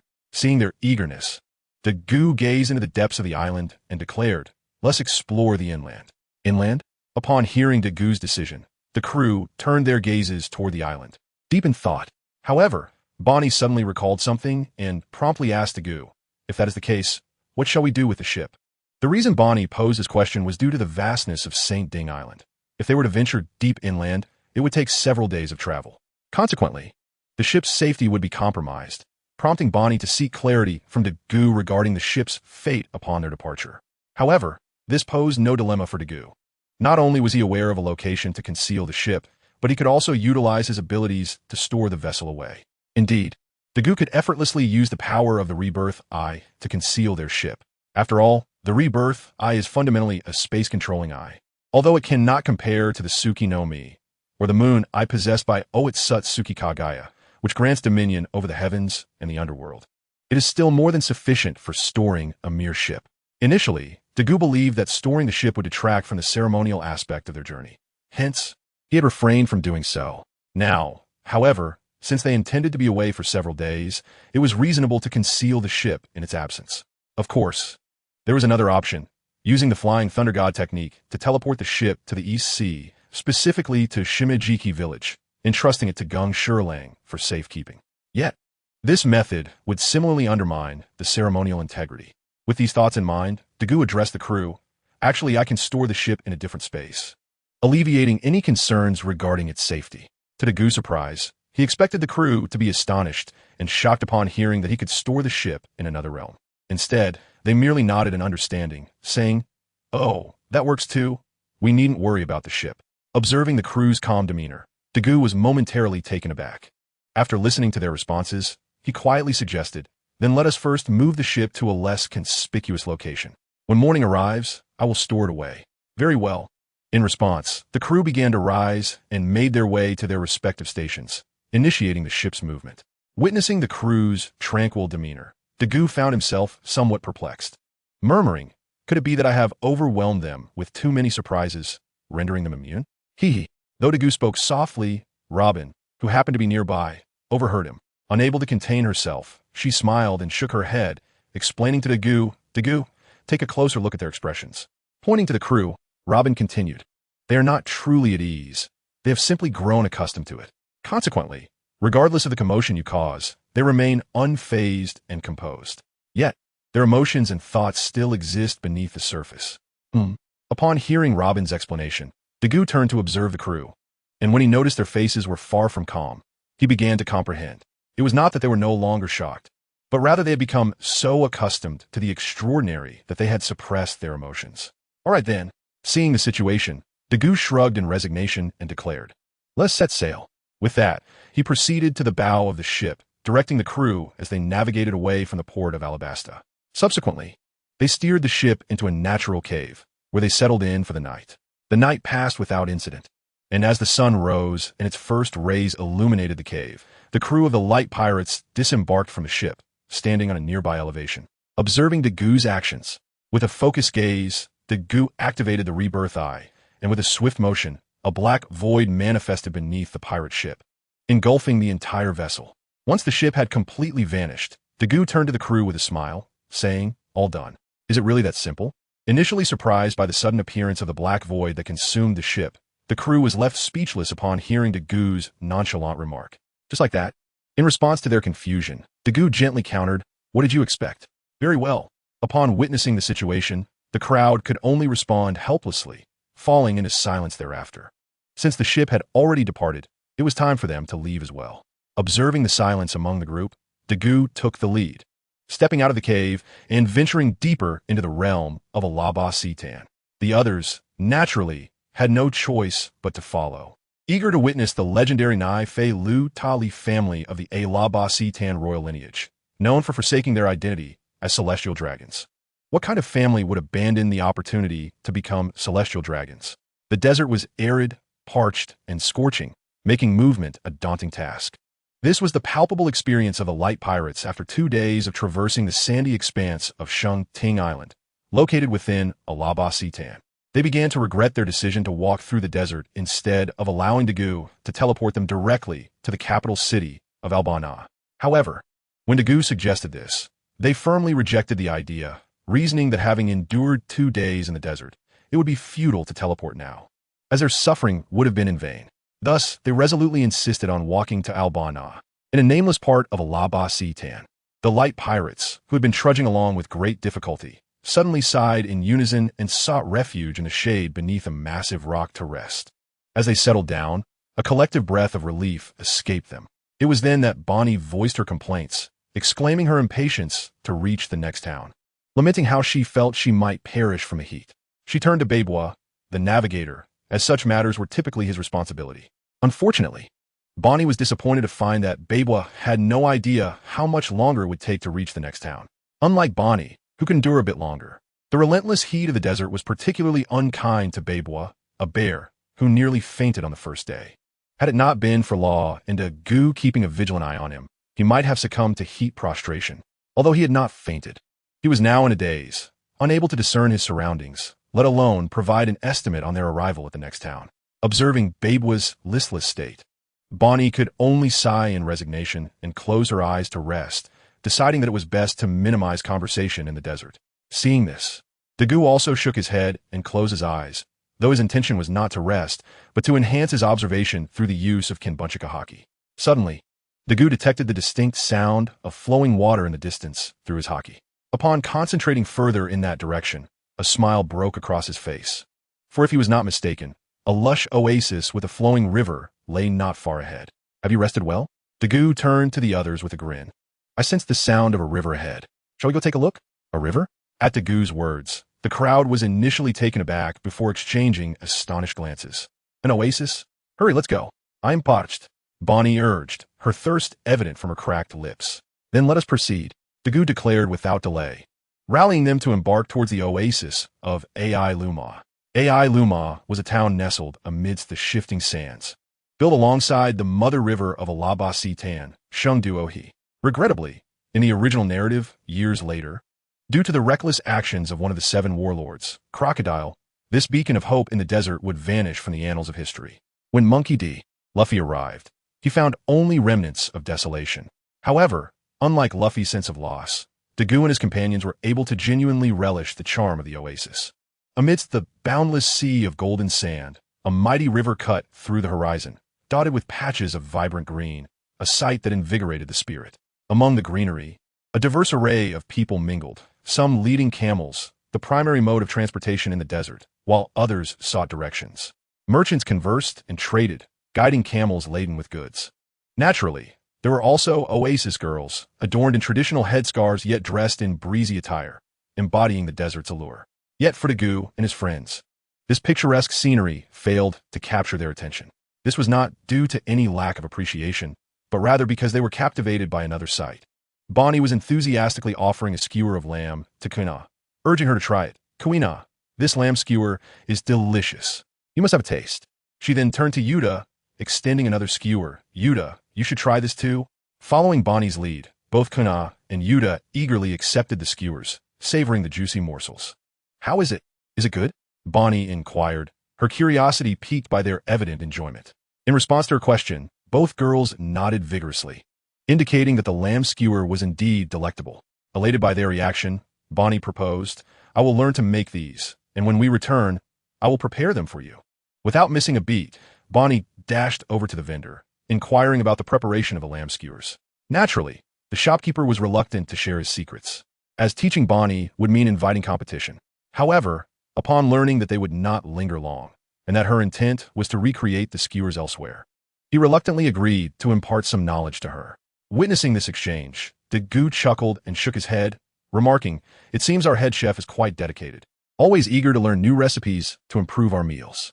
Just as Dagu finished speaking, Robin, who had been walking alongside him, smiled at a particular direction. "If you put it that way, I would say our navigator is equally diligent." "Oh," Dagu replied, slightly surprised, and when he followed Robin's gaze, he saw Babwa consulting with others, seeking advice on what to be cautious of in the desert.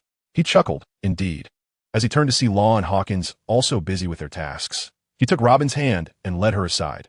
"Let's explore as well." "All right," Robin acquiesced, nodding gently as she allowed Dagu to guide her through the oasis. It is often said that time flies when one is engrossed in a task. And so it was as Bonnie learned the art of lamb skewers, Babwa absorbed knowledge about the desert climate, and Dagu strolled leisurely with Robin. As day gave way to night, an intriguing phenomenon emerged in the desert. The temperature could soar to 40 or 50 degrees during the day, only to plummet to the teens or even lower at night. The significant temperature fluctuations between day and night can indeed be regarded as a notable characteristic of the desert. Chapter 149, Song and Dance with Father and Daughter Hyo. The sudden drop in temperature caused Robin to sneeze and shiver. Observing her discomfort, Dagu promptly removed his clothing and draped it over her, embracing her warmly. He then suggested with a light-hearted smile, "Let's seek out the others and find a place to stay." In response to Dagu's inquiry, Robin, feeling shy from the unexpected embrace, could only nod silently in agreement. Thus, Dagu, seemingly oblivious to the surroundings, held Robin close, gathered everyone, and made their way to an inn. "Did you say there will be a song and dance performance tonight?" Hearing Yuta's announcement about the evening's entertainment, the others expressed their surprise. Indeed, Yuta confirmed, nodding affirmatively, and proceeded to relay the news she had overheard in the streets. It turned out that this period coincided with the celebration of the great Mother River, Shingduohi, which sustains their lives and prosperity. Consequently, nightly performances would be held for several days to pray for favorable weather in the coming year. After sharing this, Yuta looked at Dagu with eager anticipation and asked, "So, shall we go and see?" "Absolutely." Dagu, not wishing to disappoint Yuta, responded enthusiastically to the others. "Those who wish to join should change into warmer clothing, and let us all witness the song and dance amidst the desert." He then turned to Hawkins and Rodao, saying, "If you do not wish to go, feel free to stay behind and rest." "Understood, Captain.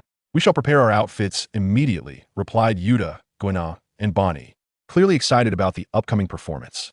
As anticipated, Hawkins shook his head and remarked, "Captain, I shall refrain from attending. The omens suggest it is not a good day for outings." Dagu, having expected this response, simply acknowledged it before turning to Rodao. "And what about you, Luo?" "I also," Rodao began, but before he could finish, Beepo gazed at him with hopeful eyes, evidently wanting him to join. Faced with this, Rodao altered his response. "I will prepare as well." He then beckoned Beepo to leave Dagu's room, followed closely by Hawkins. Once everyone had departed, Dagu turned to Robin and suggested, "Shall we prepare ourselves as well?" "Certainly."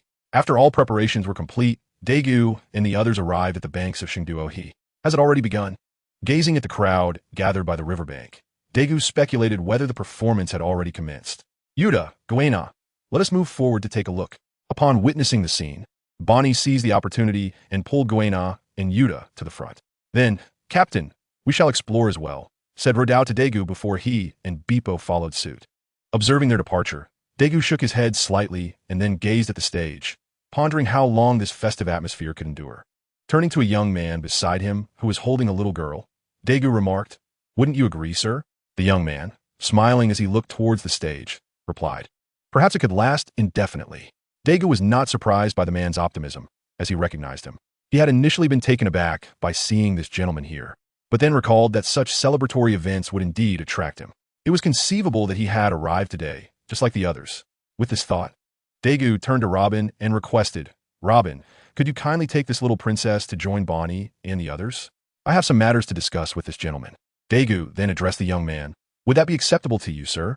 The young man first regarded Daegu, and then glanced at Robin before nodding in agreement.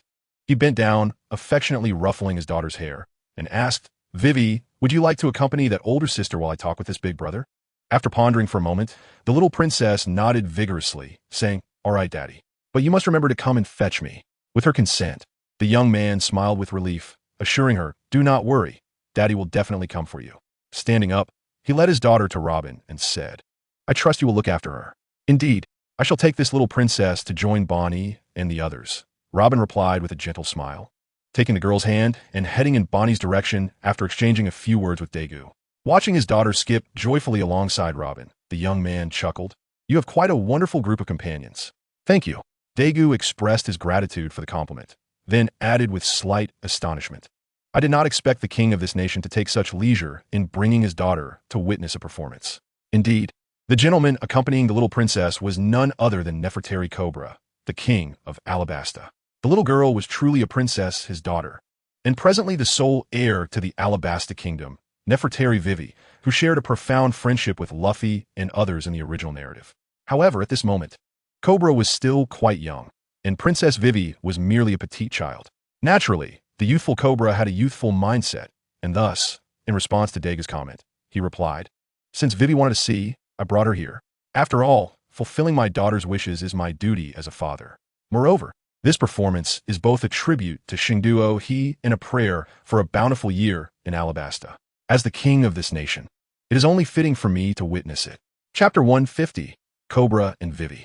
However, as soon as he finished speaking, Cobra turned to Daegu and remarked, "I did not anticipate that the new pirate with a bounty of 1 billion berries would be intrigued by this performance. And what surprises me even more is that the infamous son of the devil is so youthful and entirely different from the rumors." Daegu, not taken aback by Cobra's remarks, could easily imagine the external perceptions of him, which were undoubtedly disseminated under the influence of the Navy or the world government. Reflecting on this, Daegu offered a mysterious smile to Cobra and said, "What is heard may be false, and what is seen may not be the truth. What you perceive now may not represent the authentic me. Perhaps I am merely in disguise." Cobra was momentarily taken aback by Daegu's words, then chuckled awkwardly. "Perhaps."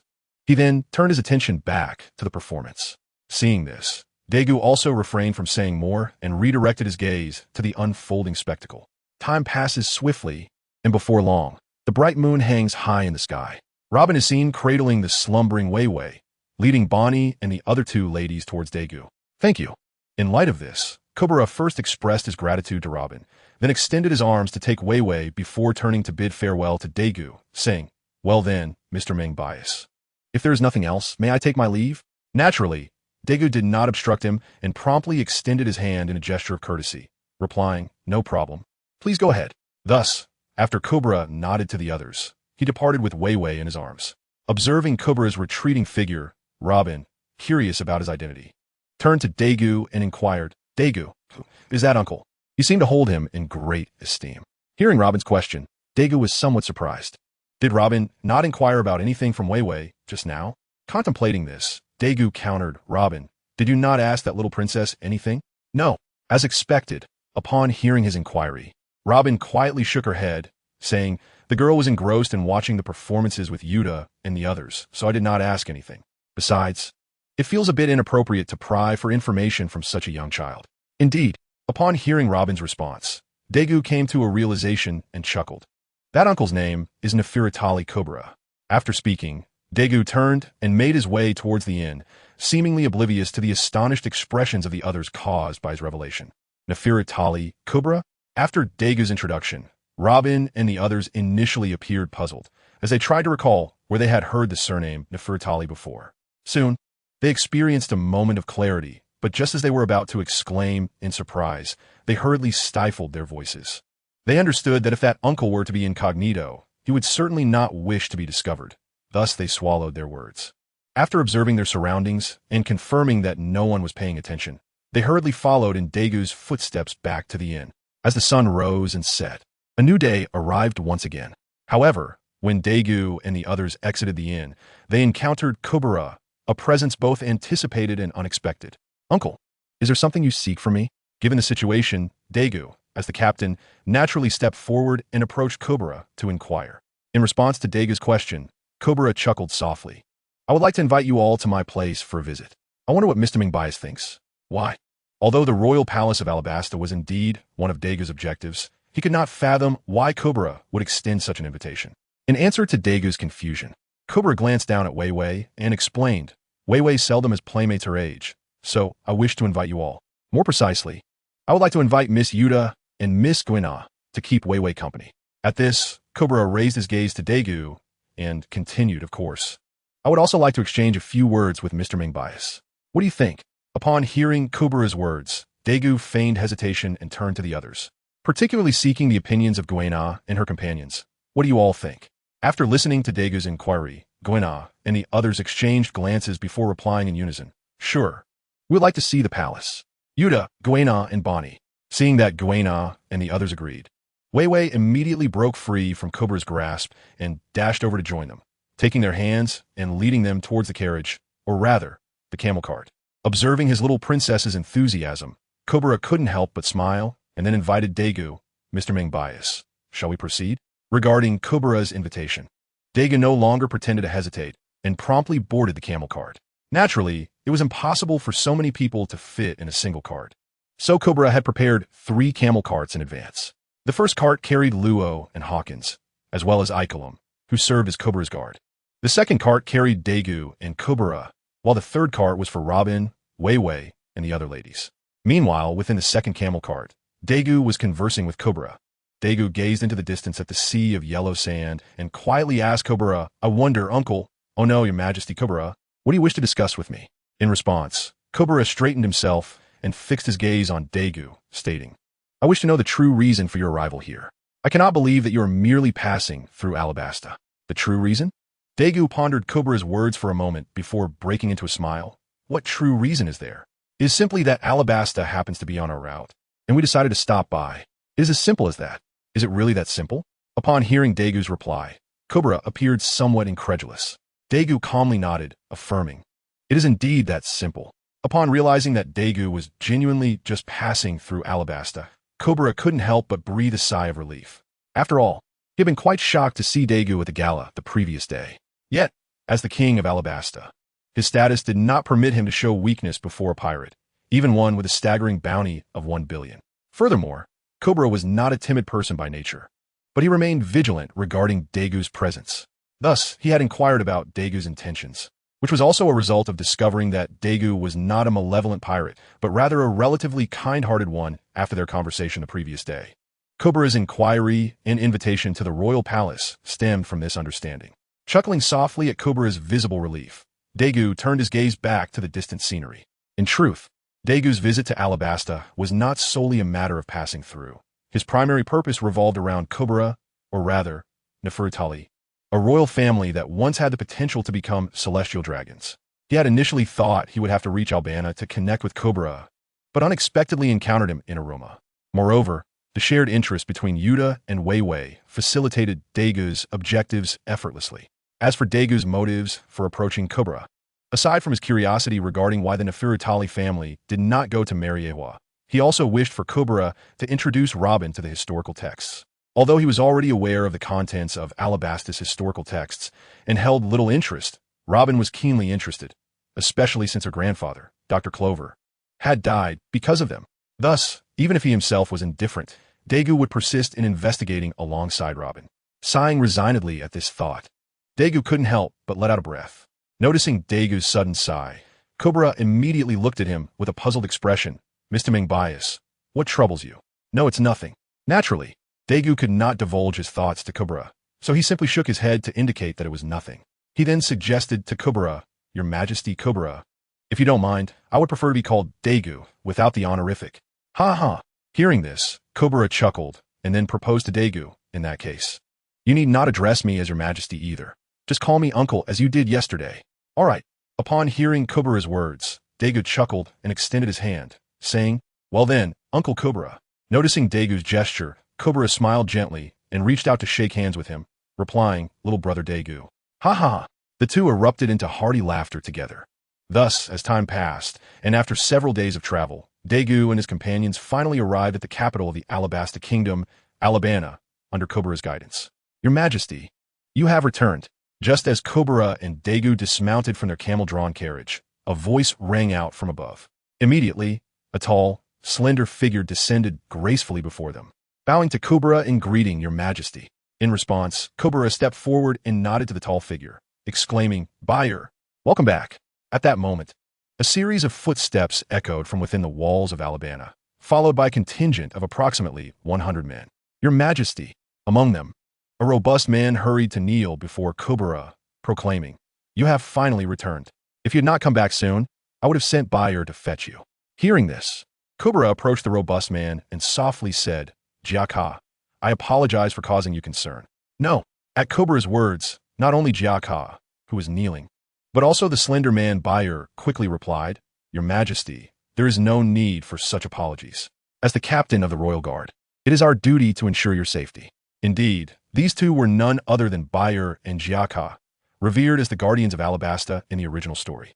Buyer possessed the abilities of the Tori Tori no Mi model, Falcon, while Jiaka was a user of the Inu no Mi model, Jackal. Seeing their earnest demeanor, Kobara felt at a loss for words, merely nodding in acknowledgement before turning to introduce Daegu. Jiaka, Buyer, this is the son of the devil, Daegu. Subsequently, Kobara shifted his focus to Daegu, stating, Little brother Daegu, these two are the guardians of our kingdom, Jiaka and Buyer. Following Kobara's introduction, Daegu stepped forward, extending his hand with a smile. Hello, I am dreaming of the future, Daegu. You may also call me Daegu, the son of the devil, dreaming of the future, Daegu?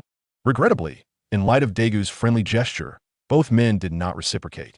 If memory served them correctly, this dreaming of the future Daegu was a pirate, notorious for having a bounty of 1 billion berries. With that thought in mind, the two quickly positioned Kobara behind them, adopting a combat stance while warily questioning Daegu. Son of the devil, what is your purpose in Alabasta? How do you know His Majesty Kobara? What do you intend to do?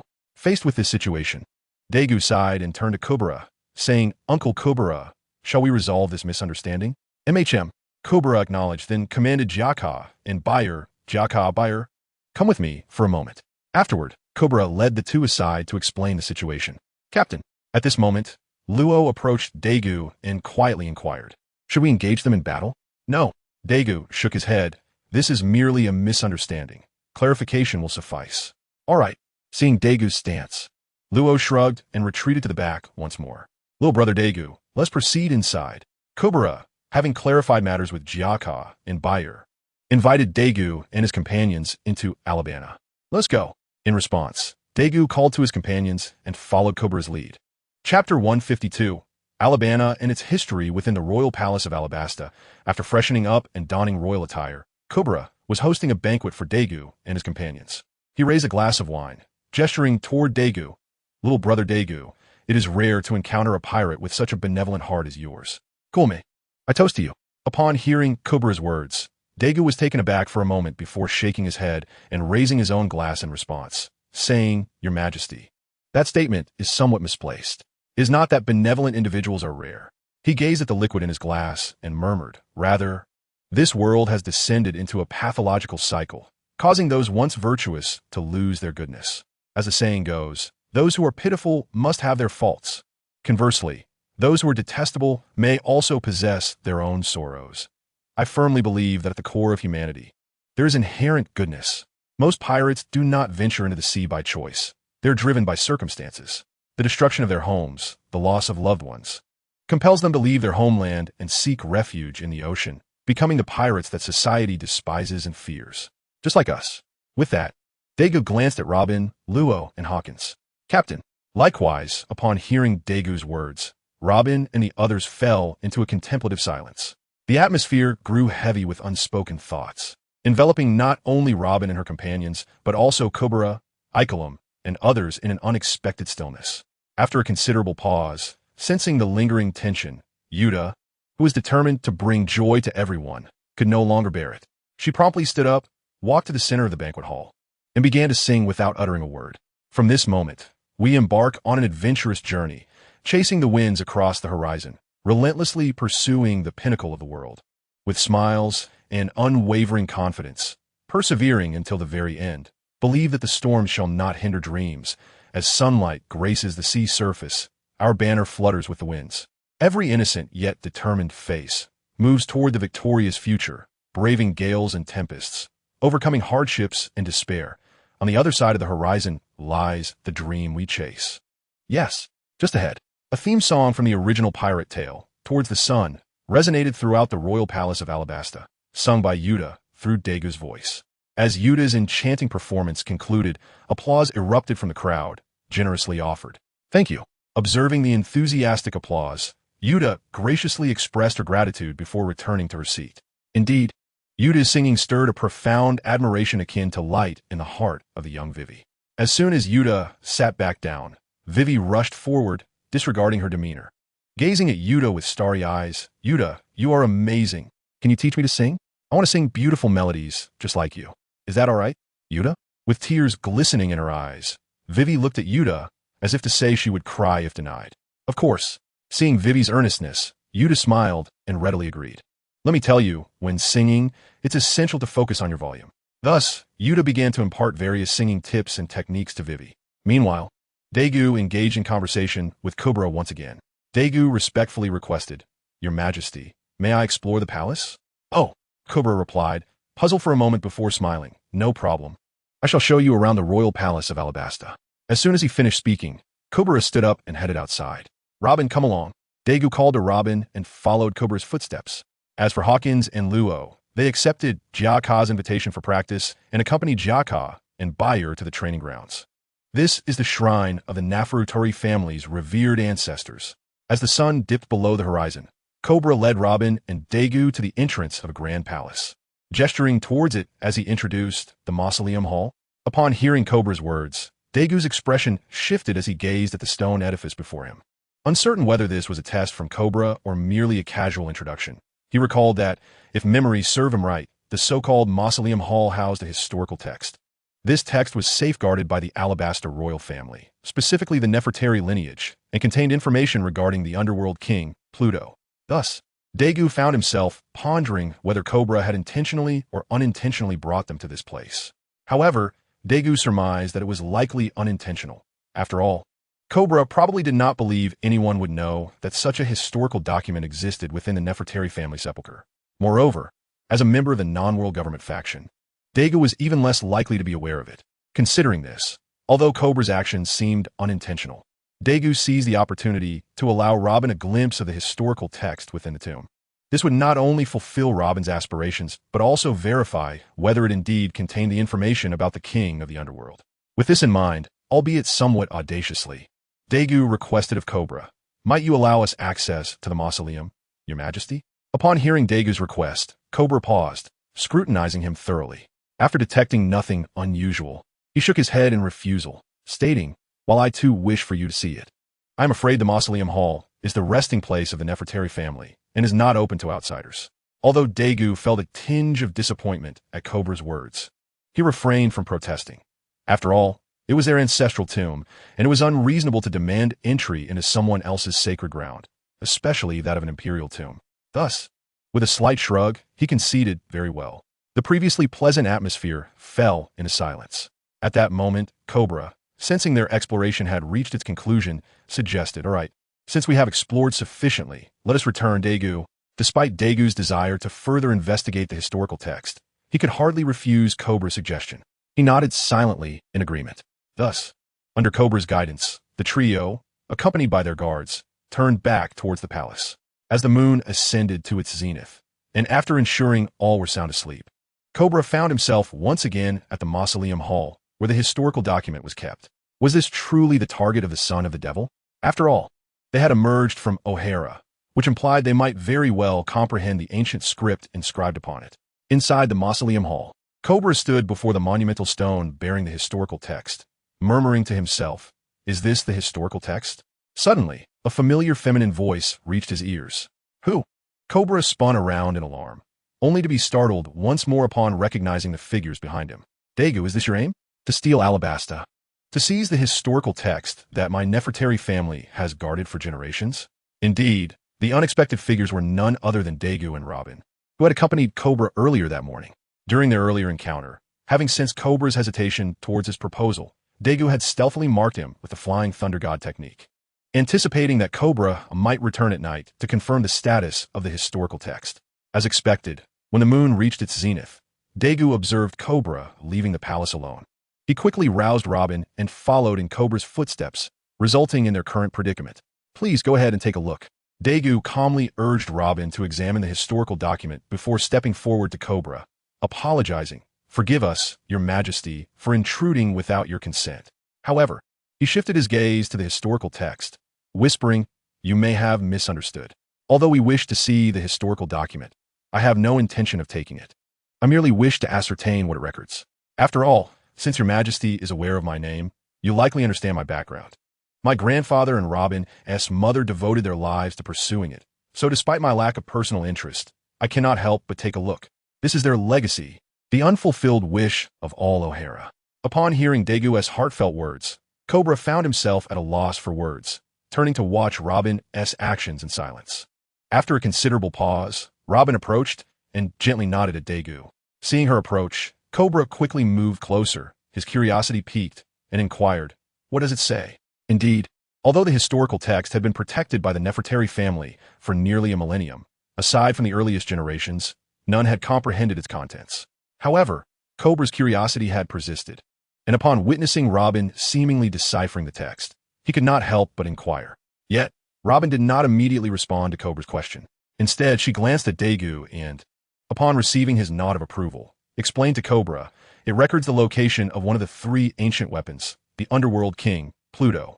Following this, Robin appraised Cobra with a playful smile, adding, If you seek to acquire this ancient weapon capable of annihilating the world, I can divulge all the information inscribed here, and you may pursue its recovery. In that case, neither the Navy nor the pirates would dare to act recklessly in your nation, would they? Upon hearing Robin's words, Cobra hesitated.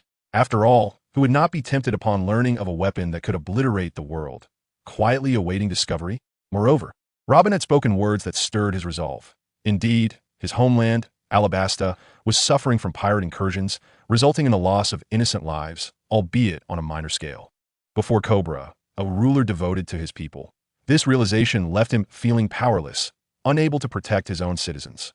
Yet, as Robin suggested, should he wield the ancient weapon, he would possess the strength and confidence to safeguard his people. He could stand tall against the pressures of the world government, engaging them on equal footing.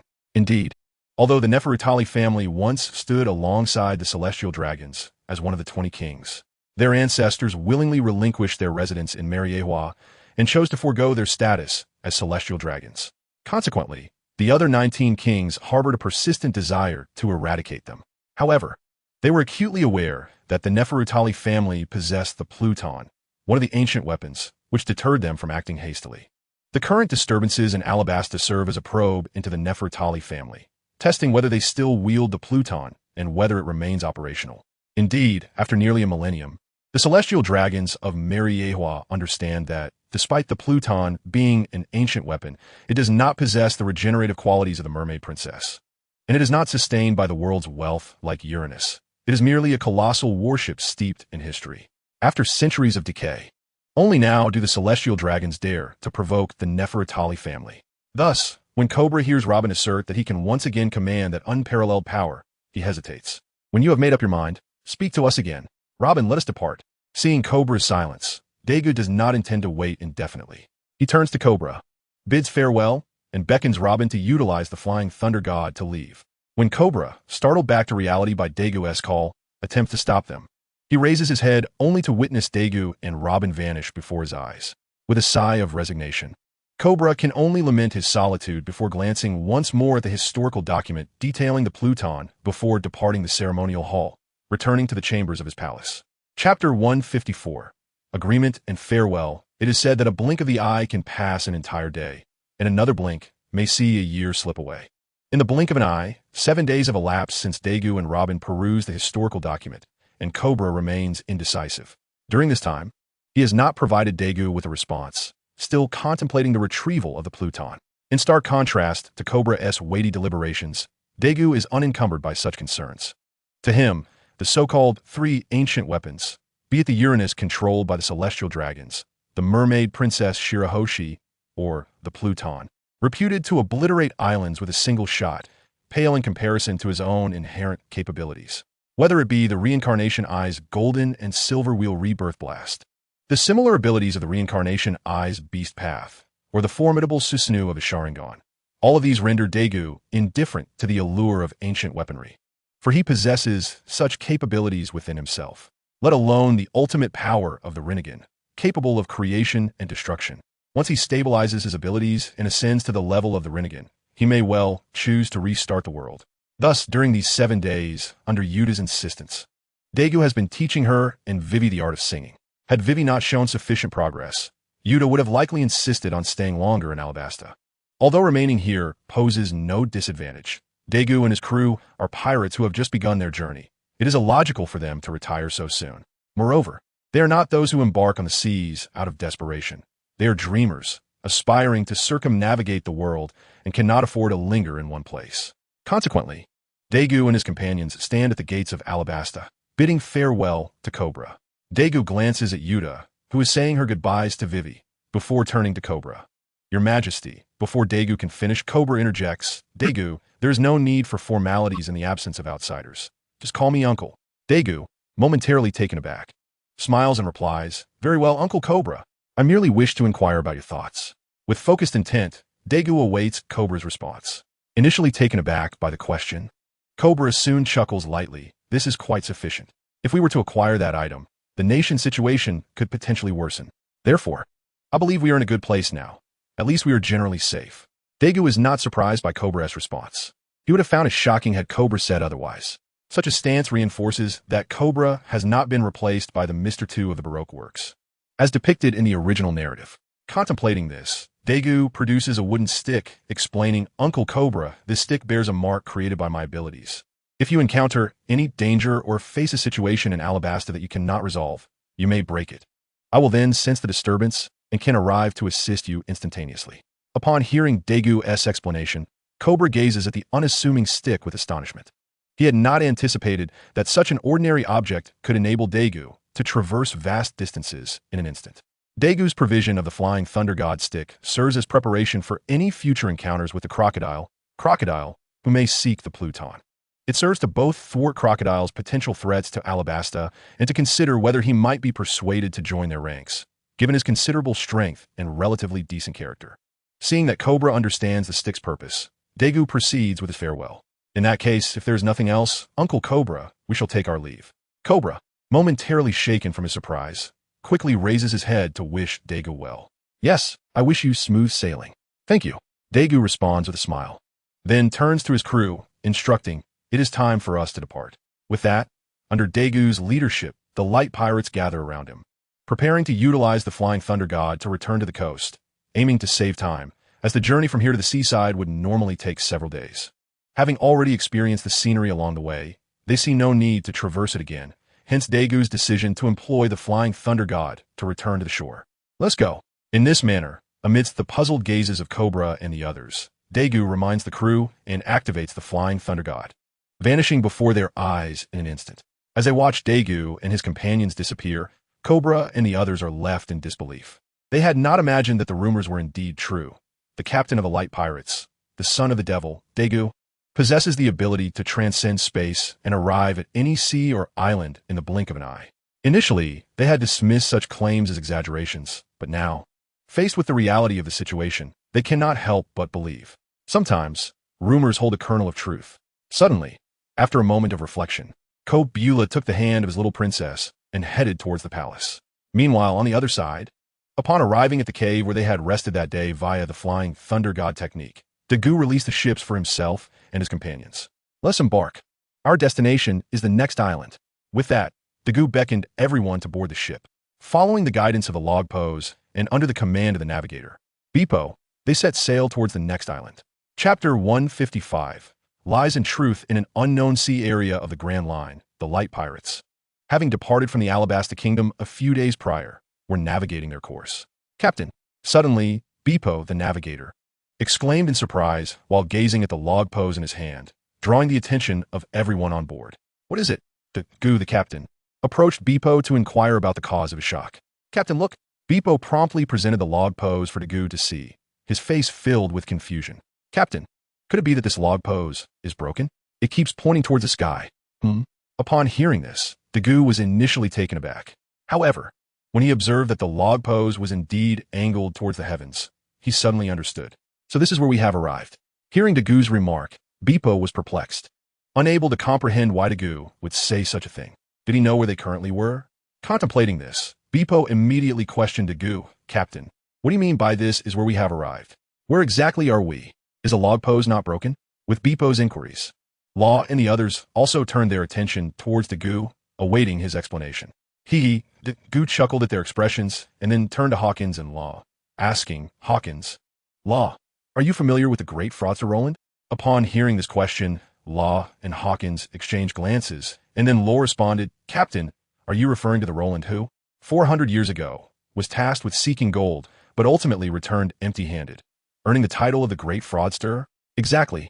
Dagu nodded and continued, "In truth, this so-called great fraudster of the North Sea, Roland, did not lie. He indeed discovered gold 400 years ago. However, when he returned a second time with an army, the gold had mysteriously vanished." Dagu then recounted the details he had gleaned from the original text, selectively explaining to everyone.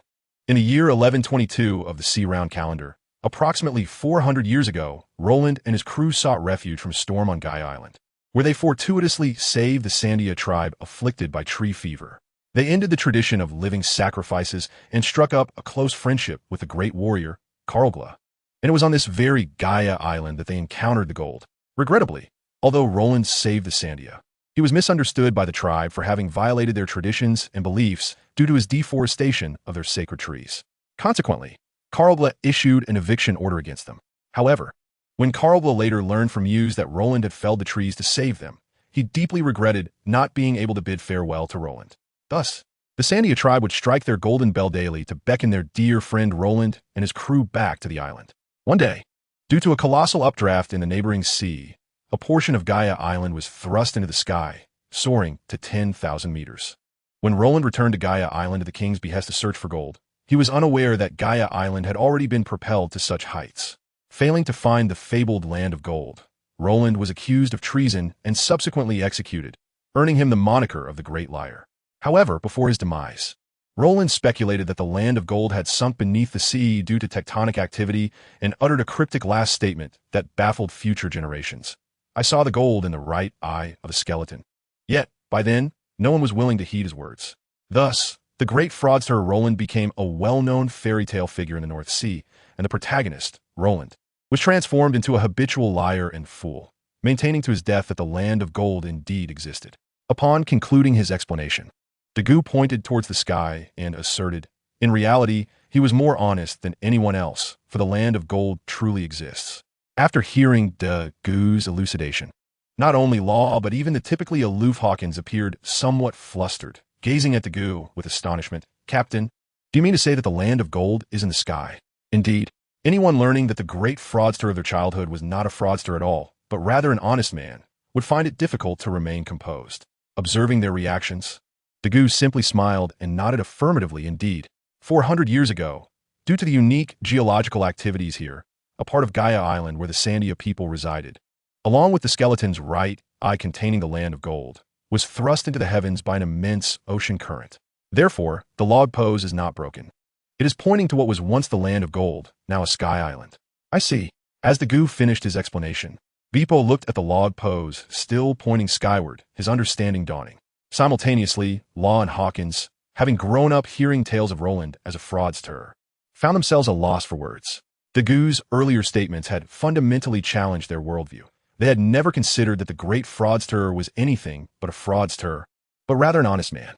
At that moment, the now enlightened Bonnie approached Dagu and asked, "Captain, does this mean we're going to ascend to the sky next?" "Exactly."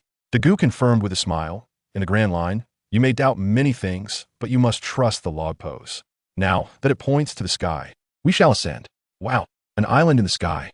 Upon hearing Dagu's affirmation, Bonnie, Yuta, and even Beepo erupted in cheers. Likewise, Hawkins lifted his gaze to the heavens, murmuring, "An island in the sky." However, he quickly posed a critical question. "But Captain, how are we going to ascend?"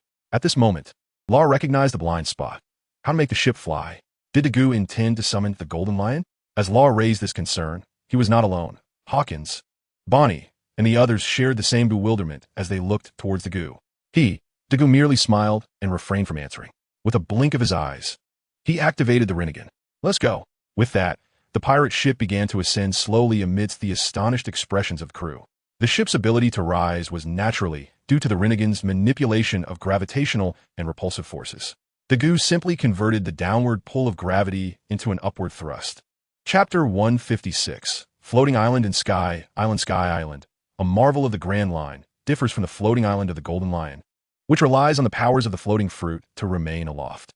The floating island is merely a manifestation of devil fruit abilities.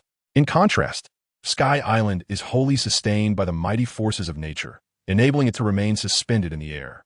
Indeed, the fundamental distinction lies in the fact that one simply floats while the other truly resides in the heavens. Akin to Angel Island high above the clouds and a part of Gaia Island, now referred to as Apiato. Angel Island is a floating land above the White Sea, inhabited by the residents of Sky Island, with its edges lined by Angel Beach. Upon this vibrant thoroughfare, known as Kuei Gia, one must traverse Kuei Dedeo to reach the enchanting Angel Beach. As for Apiato, it is revered as the island of the gods, the dwelling place of divine beings. Given the rarity of land amidst the skies and the presence of deities reigning over it, this realm is aptly dubbed the sacred territory. Within this sanctified expanse, however, lies a secret unknown to the inhabitants of the Sky Island, the legendary golden city of Zyangula. Zyangula, an ancient city that perished over 8 centuries ago, is renowned for its clock tower, houses, and streets, all crafted from gold, earning it the epithet of the Golden Land. The denizens of Zyangula guard a time-honored secret, a historical manuscript that chronicles the information regarding the ancient weapon known as the Sea King. Indeed, akin to the Neferutali family of Alabasta, the residents of the Golden City also safeguard the knowledge of the Sea King. However, over 400 years passed, following the tumultuous upheaval that thrust the island of Apiaduo into the White Sea. The Sky Islanders, having never witnessed land, venerated it as a holy site and subsequently invaded Apiaduo. The displaced Shandia people found refuge in a hidden enclave within the Sky Islands, which is now known as Yuninsuan. Yet, the Shandia were reluctant to accept their expulsion, and thus, in a bid to reclaim their homeland, uncover the secrets of the Sea King, and fulfill their pact with Luolanduo, the legendary warrior Karer Jella instigated a rebellion against the Sky Islanders. Consequently, the original Shandia inhabitants of Zyangula waged a protracted war lasting 4 centuries to reclaim their homeland and to once again sound the great golden bell in accordance with their covenant with Luolanduo. The White Sea, an ocean suspended at an altitude of 10,000 meters, encompasses both Angel Island, home to the Sky Islanders, and Apiaduo, the original abode of the Shandia. The White Sea, situated 7,000 meters above the ground, is a unique navigable expanse formed by cloud and mist, contrasting with the ordinary ocean below, referred to as the Qinghai. There are 2 means to ascend to the White Sea. One may, as the protagonists of the original tale did, ride the soaring ocean currents directly upwards. The other entails traversing the high sky route, enduring numerous trials to reach the White Sea. Nevertheless, both methods are fraught with inherent peril. Should fortune favor, all may arrive safely, but should misfortune strike, it could result in a catastrophic plunge into the depths below. One can only imagine the grim fate awaiting those who fall from such a height, destined for certain demise. The alternative, while ostensibly safer, also bears the risk of near total annihilation for the majority. As for the return journey, it is similarly perilous, necessitating a descent to the eastern terminus of the White Sea, where one must embark upon the colossal air-cushioned octopus. At this juncture, as Daegu ascended to the lofty heights of the White Sea aboard their vessel, he glanced at his companions and remarked with a smile, "Of course, we need not complicate matters. We can simply descend wherever we wish." Laughter erupted in response to Daegu's jest. However, the merriment was abruptly interrupted as a collective cough arose, and an unexpected difficulty in breathing pervaded the air. Observing the commotion, Daegu gently shook his head and clarified, "This is a normal phenomenon, a result of the sudden ascent to this high altitude where the air is thin, leading to oxygen deprivation. With your current strength, as long as you remain calm and take a few deep breaths, you will acclimate." In response, the group followed Daegu's lead, gradually calming themselves and inhaling deeply. After a moment of adjustment, the group regained their composure and stood upright, evidently having acclimated to the thin oxygen of the high altitude. Just as they recovered, Wooda pointed towards the White Sea beneath the ship and asked Daegu, "Captain, do you think there is a seabed in the Sky Ocean?" Upon hearing Widow's inquiry, Boni and Babwa also turned their gazes toward Daegu, their curiosity piqued regarding the distinctions between the ocean above and that below. In response to their inquisitiveness, Daegu, the exemplary captain, elaborated without reservation. "No," he exclaimed, shaking his head. "The sky ocean has no seabed, meaning if we were to fall, we would continue to plummet, until we land in the familiar ocean below." Upon hearing Daegu's explanation, despite their prior expectations, the group could not help but feel a sense of astonishment. For if that were indeed the case, one careless misstep could lead to their complete obliteration. The thought sent shivers down their spines. "All right," Daegu clapped his hands. "We need not descend to the ocean. It matters not whether there is a seabed. Moreover, should you happen to fall, do not forget that I possess the ability to fly. I will not allow you to fall." He continued, "Even if I cannot reach you in time, I can always employ the Flying Thunder God technique to appear by your side instantaneously. So there is no need for you to worry about this matter." Indeed, upon reflecting on Daegu's words, the group realized they were accompanied by a captain who could fly and teleport, rendering any concerns of falling moot. Seeing the realization dawn upon them, Daegu proposed, "Since you have come to terms with this, let us proceed." "Yes." Thus, the light pirate crew resumed their journey towards their destination, Appiaduo, following the direction indicated by the record compass. As for why they chose Appiaduo instead of Angel Island, it was primarily because Angel Island was truly an island formed of clouds, lacking the unique magnetic properties of land. Hence, the compass directed them towards Appiaduo rather than Angel Island. Chapter 157, Ganfuer and the Lord of the Sky. Is this Appiaduo? It seems rather ordinary aside from the tall trees. Upon observing the environment of Appiaduo, Boni voiced her confusion. "So, is the Golden Land truly located here?" "Indeed," Daegu affirmed with certainty, "the Golden Land is indeed here. However," he turned to the nearby woods and called out, "I wonder if the inhabitants here welcome us?" Daegu's sudden shift in tone alerted everyone, prompting them to glance towards the woods. "Qinghai people? It has been ages since any have visited." An elderly voice, both aged yet robust, emerged as an old man, wielding a hoe, ambled forth from the trees. Though his hair was white as snow and his long beard bore the same hue, his gait was steady and commanding. As the elder approached, Daegu stepped forward to greet him. At last, when they stood but a short distance apart, the elder inquired, "Qinghai people, what brings you here?" "Greetings," Daegu responded courteously. Introducing himself, "I am Boc Daegu, and these are my companions." He then explained their purpose. "We have come here in search of the fabled Golden Land. As we heard it is located here." Gold? Perhaps due to Daegu's politeness, the elder, despite finding it peculiar that they sought gold, responded with equal courtesy, "Greetings, Mr. Mumbiyo. I am Ganfuer, the deity of this place." He then added, shaking his head, "I regret to inform you that there is no gold as you seek. What exists here is merely Boci." "Boci?" Upon hearing the elder, Ganfuer's words, the other members of the light pirate crew exchanged puzzled glances. "What is Boci?" "Boci is land, and land is Boci." In response to the crowd's bewilderment, Daegu chuckled lightly and explained, "As there is no land in the sky, the inhabitants of the Sky Island have named this island, this cultivable land brought forth by the currents of the sea, Bas." Upon hearing Daegu's explanation, the others nodded in understanding.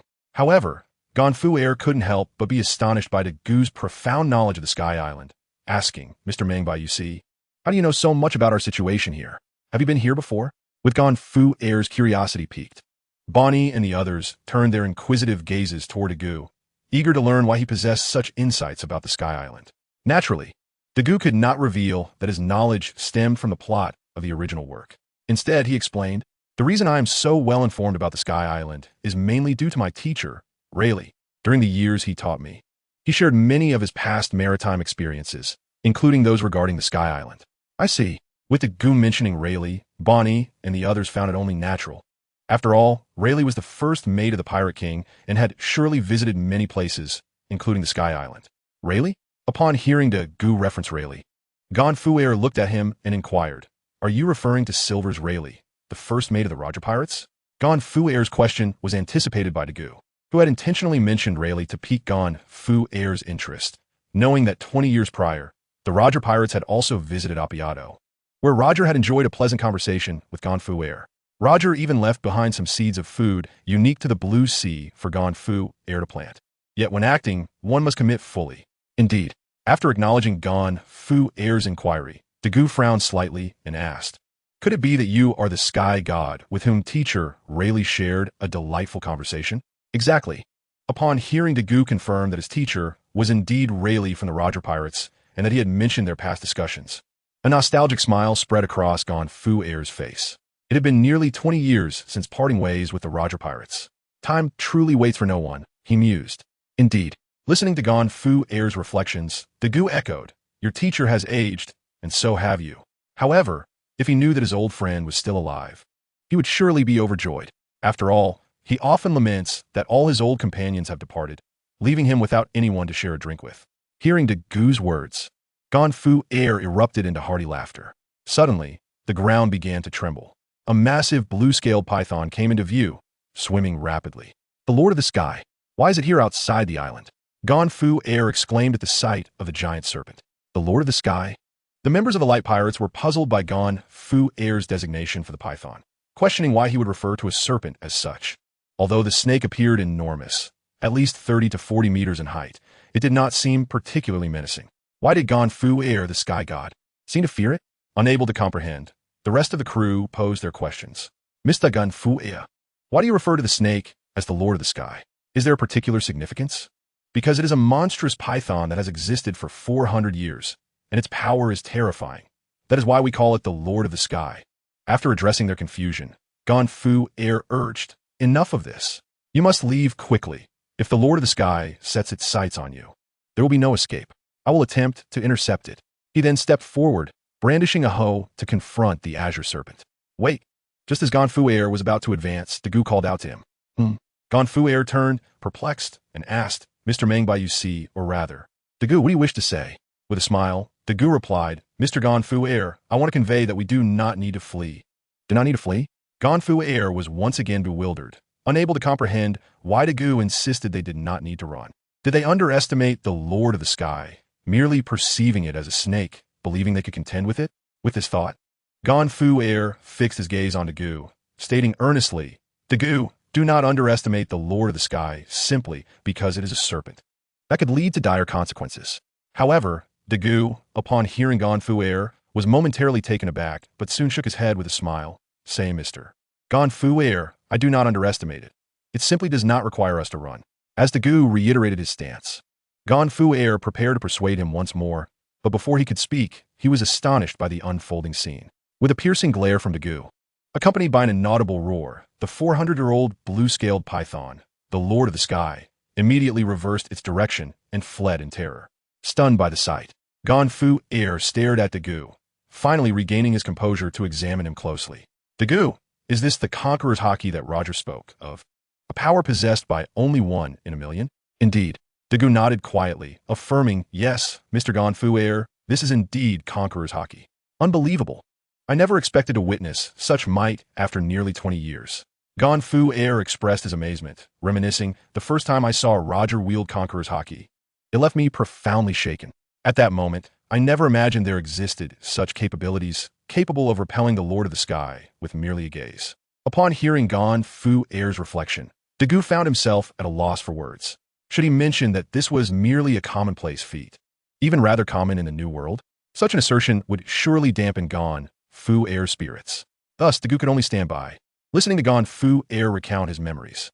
Perhaps, sensing Dagu's disinterest, or perhaps finding it dull to speak alone, Gon Fu Air finally invited Dagu, saying, "Come with me. After all, you are akin to old acquaintances, and I, Gon Fu Air, ought to host you." As soon as he finished speaking, Gon Fu Air turned and headed deeper into the woods. Dagu, seeing this, did not hesitate and beckoned the others to follow. "Captain, what do you think the land of gold could be?" On the way, Bonnie glanced at Gon Fu Air leading the way, then turned to Dagu and quietly inquired about the location of the land of gold. Unfortunately for Bonnie, despite her hopeful anticipation, Dagu shook his head and replied, "How would I know?" Just as Bonnie felt a tinge of disappointment, Dagu pointed at Hawkins and remarked, "This is a question you should pose to him. He is the seer." "All right." Upon hearing Dagu's words, Bonnie realized that they indeed had a seer in their midst, and she wondered why she had not thought to ask Hawkins instead of Dagu. Upon contemplating this, Bonnie was struck with a sudden realization. It was undoubtedly due to Dagu's incessant display of omniscience that she had assumed he possessed knowledge of everything. Murmuring softly, Bonnie affirmed to herself, "Indeed, That must be the case. Her peculiar demeanor caught Gaino's attention, prompting her to turn and inquire, "What do you mean by that?" "Oh, it's nothing." Naturally, Boney had no intention of revealing her nearly embarrassing moment. "Come with me." With a shake of her head, she led Gaina to face Hawkins, saying, "Brother Hawkins, do you know the location of the Golden Land?" "Golden Land?" Upon hearing Boney's question, Hawkins pondered for a moment before retrieving his deck of cards to commence divination. Observing Hawkins's actions, Daegu proposed to the group, "In that case, why don't we all seek out the Golden Land together? Robin and I shall accompany Mr. Gonfuer to his palace for a visit first." Robin. Without waiting for a response, Daegu called out to Robin and disregarded Hawkins and the others, instead following closely behind Gonfuer. Noticing Daegu's actions, Gonfuer glanced back at Hawkins and the others with concern and turned to Daegu, asking, "Are you certain there will be no issues? What if they encounter the Lord of the Void?" Although aware that Gonfuer was genuinely worried about Hawkins and the others' safety, Daegu recognized their capabilities. In the absence of Hawkins and Ro, he might have been somewhat apprehensive about Boney and the others facing that serpent. However, with Hawkins's presence, there was little cause for concern. Thus, Daegu smiled at Gonfuer and assured him, "Rest easy. They are quite formidable." Very well, though still somewhat uneasy, Gonfuer found solace in Daegu's words. He realized that if Daegu possessed such immense power, his companions, including Hawkins, must also be formidable. Much like the Roger pirates, where Roger and Rayleigh, along with Jabba, exhibited similar strength. Had Daegu been privy to Gonfuer's thoughts equating Hawkins and the others to Rayleigh and Jabba, he might have chuckled and told Gonfuer that he was overthinking it. While it was conceivable that Ro and the others could grow to the heights of Rayleigh and the like in the future, they were far from comparable at this moment. Moreover, the disparity in strength between them and Daegu was not even on the same scale as that between Rayleigh and Roger. One was a matter of geometric proportions, while the other was merely arithmetic. Thus, guided by Gonfuer, Daegu and his companions arrived at his palace. One could say that Gonfuer, the god of the Sky Island, despite his advancing age, led a life filled with richness and flavor. "God, you have returned." Just as they reached the palace entrance, two beautiful angelic maidens approached to pay their respects. In response to their greeting, Gonfuer adopted a demeanor markedly different from before. He solemnly nodded and instructed, "Please prepare some food. I wish to entertain these friends from the Blue Sea." "Yes, God." The two angel maidens promptly departed to prepare refreshments for Daegu and the others. Once they had left, Gonfuer reverted to his earlier demeanor and turned to Daegu with an apologetic expression, saying, "I apologize. I did not wish to put on such airs." "But, not at all." Before Gonfuer could finish, Daegu interrupted with a smile. "After all, as the god of the Sky Island, it is indeed necessary for you to maintain a certain authority in front of your subordinates. Otherwise, they might become uneasy and cause disturbances." At this juncture, Daegu glanced at Robin and continued, "I find myself in a similar position at times. I too must occasionally present a certain facade to ensure the stability of the team." Sigh. Hearing Daegu's words, Gonfuer could not help but sigh. It is not easy for anyone. He then gestured, "Well, let us not dwell on such matters. Please follow me." With that, Gonfuer stepped forward, leading the way into the palace, with Daegu and Robin closely behind.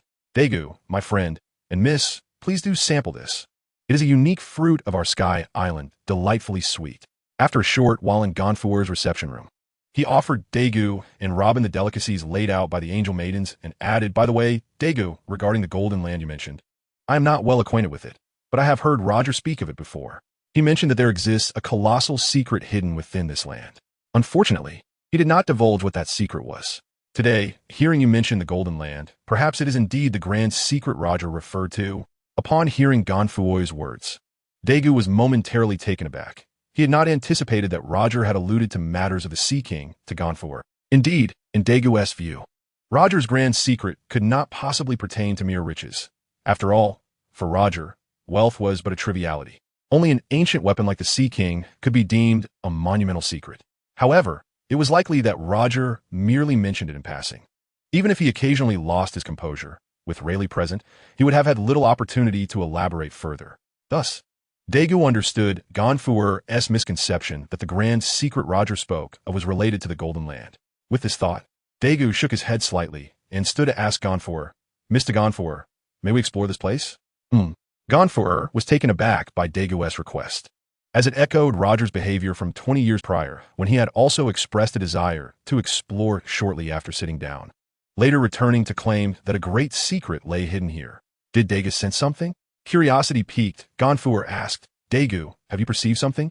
Daegu had not anticipated Ganfuer would inquire so, causing him to momentarily pause. After a lengthy contemplation, Daegu finally lifted his gaze to Ganfuer, having made a decision markedly different from Roger's. He looked at Ganfuer and said, Yes, I do sense something. Above this palace, there's something calling to me, which is why I wish to take a look. In truth, there was nothing calling to Daegu. He was not a chosen one like Roger or Luffy, endowed with the ability to hear the voices of all things. He merely understood, through the memories of the original work, that the Golden Bell and its historical base, which recorded information about the Sea King, resided directly above this palace. Naturally, Ganfuer, unaware of the true circumstances, assumed that Daegu was indeed perceiving something profound. Hence, he readily consented to Daegu's request, albeit with a personal desire of his own. May I join you? Daegu, of course, would not refuse Ganfuer's request. For this was his domain. How could he decline the owner's wish to see his own treasures? Certainly, let us set forth. Thus, with Daegu's approval, the three of them emerged from the palace, ascending along the massive vines that adorned its exterior. As the three individuals ascended into the sky, they were met with the imposing presence of the vast historical stone tablet and the golden bell perched atop it. Both Ganfuer and Luobin were left in awe. Ganfuer was taken aback to discover that the golden bell, sought after by the Sandians for 4 centuries, was located here, entwined in the colossal vines. As for Luobin, she was astonished to find the existence of historical text at such an altitude of 10,000 meters. It wasn't long before Daegu noticed that the two had regained their composure and intended to prompt Luobin to examine the historical text. However, before he could finish his thought, he observed that Luobin had already approached the historical text. Upon witnessing this, Daegu refrained from saying more and turned to Ganfuer, stating, Mr. Ganfuer, I believe this is the monumental secret Roger spoke of, rather than the golden country we are in search of. Is that not so? Hearing Daegu's assertion, Ganfuer was somewhat perplexed, as he considered it merely a golden bell. Although it was indeed larger than other bells, he pondered how it could embody the astonishing secret mentioned by Roger. Nevertheless, possessing this golden bell could indeed put an end to the 400-year-long conflict between the Sandians and the Angel Island.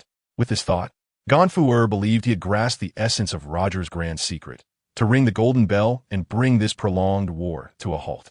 As he contemplated this, he found himself drawn towards the golden bell. However, as he stood beneath it, he fell into silence, for he realized he could not ring the bell. Its sheer size and the fact that it was crafted from pure gold meant that the effort required to sound it would be immense. Chapter 160. Roger's message and listening to the voices of all things observing Ganfuer's demeanor. Daegu understood his thoughts clearly. He vaguely recalled that in the original narrative, the war between the Sky People and the Sandians was ignited when a portion of Apaya Island was thrust into the heavens 400 years ago, accompanied by a resounding toll of the bell. Following that bell's chime, a 4-century-long war ensued between the Sky People and Apaya Island. Thus, to Ganfuer and his contemporaries, that bell sound symbolized the spark of war, or a clarion call. Therefore, they collectively believed that if the sound of the bell, which heralded the war, were to resonate once more, then the 4-century-long conflict would cease. Yet, Daegu was hesitant to endorse Ganfuer's desire to ring the golden bell at this moment. After all, this was not a time of battle. If Ganfuer were to ring the bell now, the Sandians might interpret it not as a signal of peace, but as a provocation from the Sky People. The sudden tolling of a bell that had remained silent for 4 centuries, with no prior warning, would be perceived as an affront. With this in mind, Daegu stepped forward to stand beside Ganfuer, gazing at the grand golden bell, and gently inquired, Mr. Ganfuer, do you wish to ring this bell? Indeed, Ganfuer replied, not concealing his intentions. He nodded and recounted the history of the Sky People and the Sandians over the past 4 centuries, emphasizing the significance of the golden bell. When it tolls, war commences. When it tolls again, war ceases. After listening to Ganfuer's explanation, although Daegu was already aware of these details, he followed up with Ganfuer's words. So, Mr. Ganfuer, do you believe that if you ring this golden bell now, the conflict between the Sky People and the Sandians will conclude? Ganfuer, though puzzled by Daegu's question, affirmed with a nod. Yes, once it is rung, this war, which has lasted 4 centuries, will surely come to an end. Daegu sighed, realizing that Ganfuer indeed held this belief. Thus, he articulated, Mr. Ganfuer, have you considered that this may not be the most opportune moment to ring the golden bell? Ganfuer was taken aback by Daegu's inquiry and turned to him, awaiting a unique perspective. Observing Ganfuer's puzzled expression, Dagu proceeded to express his thoughts candidly. Mr. Ganfuer, have you contemplated that since there is currently no warfare, if you were to ring the golden bell now, it might yield adverse effects? Hearing Dagu's words left Ganfuer momentarily speechless. Recognizing that Ganfuer had absorbed his point, Dagu continued to advise. Therefore, Mr. Ganfuer, you should choose a more appropriate moment to ring this golden bell, as otherwise it may further exacerbate tensions, making it impossible for the war to ever cease. Your aspirations would be squandered, spent inappropriately. After absorbing Dagu's explanation, Ganfuer fell into silence, staring vacantly at the monumental golden bell, rendered momentarily speechless. Seeing this, Dagu shook his head and refrained from saying more, opting instead to approach Luobin. Luobin, have you finished deciphering the text? He inquired, noticing that she had ceased her examination of the historical text. Yes, Luobin responded gravely, nodding. I have deciphered it, but the content has left me both surprised and shaken. It even references the sea.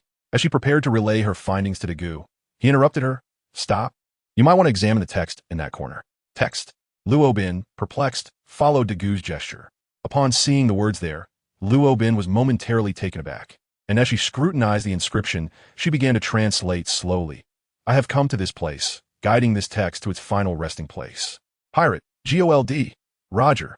In astonishment, Luobin stood upright and turned to Dagu, asking, how could Roger comprehend ancient writing and inscribe it upon the historical text?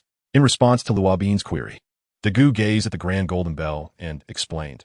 According to Sensei Rayleigh, Roger possessed a unique ability that others lacked, the capacity to hear the voices of all things. I believe he did not read the ancient script. Rather, he listened to it, perceiving the sound of the historical text. Nanny, Luobin was truly astonished this time, having never imagined that the pirate king Roger could possess such an ability, capable of even hearing the voice of the stone tablet. Dagu was not surprised by Luobin's astonishment, for he knew that this ability was exclusive to Roger and Monkey D. Luffy. Others, no matter how formidable, such as the formidable Red Earl Baroque works or the renowned Iron Fist Monkey D, Garp, and even Shanks, who was destined to be hailed as the greatest conqueror, lacked this extraordinary capacity to hear the voices of all things. This ability could be regarded as something uniquely belonging to the Pirate King. Reflecting on this, Dagu proceeded to clarify another matter for Luobin. As for the text on this historical tablet, it was not inscribed by Roger. Then who did? Luobin, having regained her composure from her earlier surprise, curiously inquired. Kazuki Oden, Dagu proceeded to explain. The teacher once told me that in the latter part of the story, specifically in a land of Wano within the New World, there exists a family known as Guangyue. This historical text was carved by their ancestors. Thus it is entirely normal for them to understand it. Chapter 161. Assistance and Delay. I see. After listening to my brother's explanation, Robin finally realized that there are indeed others in this world who comprehend ancient scripts. She had thought that after Dr. Sanchao and her mother passed away, she was the only one left who understood such writings. Little did she expect that in the land of Wano within the New World, there existed a family that inscribed historical texts. Furthermore, they had accompanied Roger to this place, leaving behind such a message. Contemplating this, Robin fell silent while gazing at the inscription. Suddenly, she turned to Dagu and said, by the way, regarding the content above. Although Robin had just begun to speak, Dagu already understood what she wished to convey. Robin. Unfortunately, Dagu had no interest in what Robin was about to say. Instead, he raised his hand to interrupt, stating, I'm not interested in these matters, and it is better that fewer people know about them. As he spoke, Dagu cast a subtle glance at Ganfuer, cautioning, to avoid implicating others. Understood. Seeing this, Robin nodded, indicating her comprehension. Thus, after a long while, when Ganfuer finally made a decision, it was to heed Dagu's suggestion and wait for an opportune moment to strike the golden bell. However, Ganfuer then pondered another issue. The golden bell is so massive, and the clapper has also fallen below. As he spoke, Ganfuer turned to glance at the equally enormous golden clapper lying nearby. Realizing this, Ganfuer understood that even if he summoned everyone from Angel Island, it would not be feasible to ring the golden bell in a short time, especially while battling against the Shandians.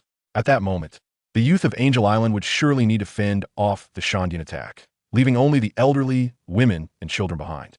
Under such circumstances, Ganfuer could foresee that the outcome would likely be a futile effort, with the golden bell remaining unmoved. Sighing at this thought, Gonfuer expressed his helplessness. Noticing Gonfuer's lamentation as he gazed at the golden bell, Dagu contemplated and quickly grasped the dilemma Gonfuer faced. He approached Gonfuer and inquired, Mr. Gonfuer, are you pondering how to ring the golden bell?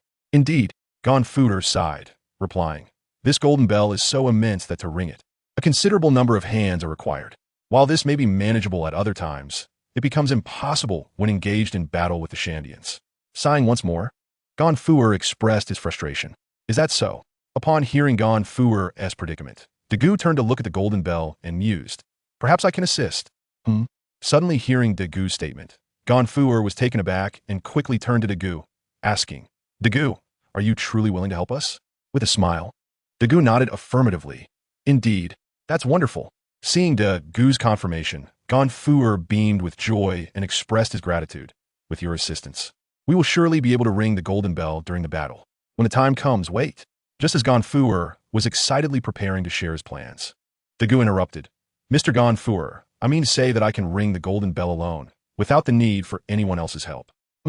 Hearing Dagu claim that he could ring such a massive golden bell by himself, Gonfuer was astonished, scrutinizing Dagu with skepticism. Really? You can do it alone? Pointing at the golden bell as he spoke. However, Dagu chose not to respond to Gonfuer's doubts this time, instead offering a confident smile as a reply. Suddenly, Dagu expressed surprise and turned his gaze towards the clouds below. What's wrong? Dagu's unusual behavior naturally caught the attention of Gonfuer and Robin. Robin approached Dagu, asking, has something happened? Gonfuer also looked at Dagu with curiosity, eager to discern what had transpired to astonish him. Upon hearing Robin's question, Dagu smiled at Gonfuer and remarked, Mr. Gonfuer, perhaps today is the time to ring the golden bell. What do you mean? Gonfuer was bewildered, recalling that Dagu had just mentioned waiting for the right moment amidst the Shandian assault. Suddenly, Gonfuer was struck with shock. Are you saying the Shandians are attacking? Indeed.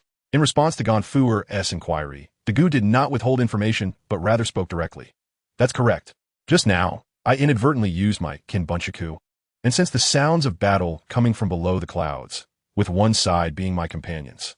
Without wasting a moment, Gonfuer turned and hurriedly descended the vine. However, just before reaching the bottom, he recalled the matter of the golden bell. Dagu, please ring the golden bell at the crucial moment to bring an end to this 400-year war. I beg you. After earnestly making his request to Dagu, he swiftly turned back and raced downwards. Watching Gonfuer vanish from sight, Robin turned to Dagu, inquiring, so, will you lend your assistance? Of course. Why wouldn't I help? Without a moment's hesitation, Dagu responded with a smile. After all, this is undoubtedly a noble endeavor to save two tribes. Moreover, noticing Dagu trailing off, Robin pressed. Moreover what? Dagu continued. Furthermore, we will likely be residing here for quite some time. Is that so? Well then. Although Robin was somewhat taken aback by Dagu's mention of their extended stay, she did not dwell on it too much. Moreover, she believed it was indeed wise to take a moment of respite, as they were nearing Shambard, and Yuta and the others had yet to grow up. If they continued on, Yuta and the others would be unable to keep pace with them. Thus, Robin wholeheartedly supported Dagu's decision to remain here, recognizing it as a prudent choice. Chapter 162, The Sound of the Bell and the End. Meanwhile, just as Dagu prepared to ring the golden bell, Gonfuer, upon descending the vine, arrived at the site where battles with the Shandians had previously taken place, accompanied by other combatants from his palace. To his surprise, he discovered that, in addition to the Shandians, other members of the Light of the Sea Pirate crew had gathered. Observing Gonfuer's arrival, and with Dagu and Robin absent, the first aboard the ship, Luo, took on the role of spokesperson. Stepping forward, Luo approached Gonfuer and inquired, Mr. Gonfuer, do you need our assistance? Although Gonfuer recognized Luo's good intentions, he shook his head and declined. No, this matter concerns us Sky Islanders and the Shandians. There is no need for our guests to intervene.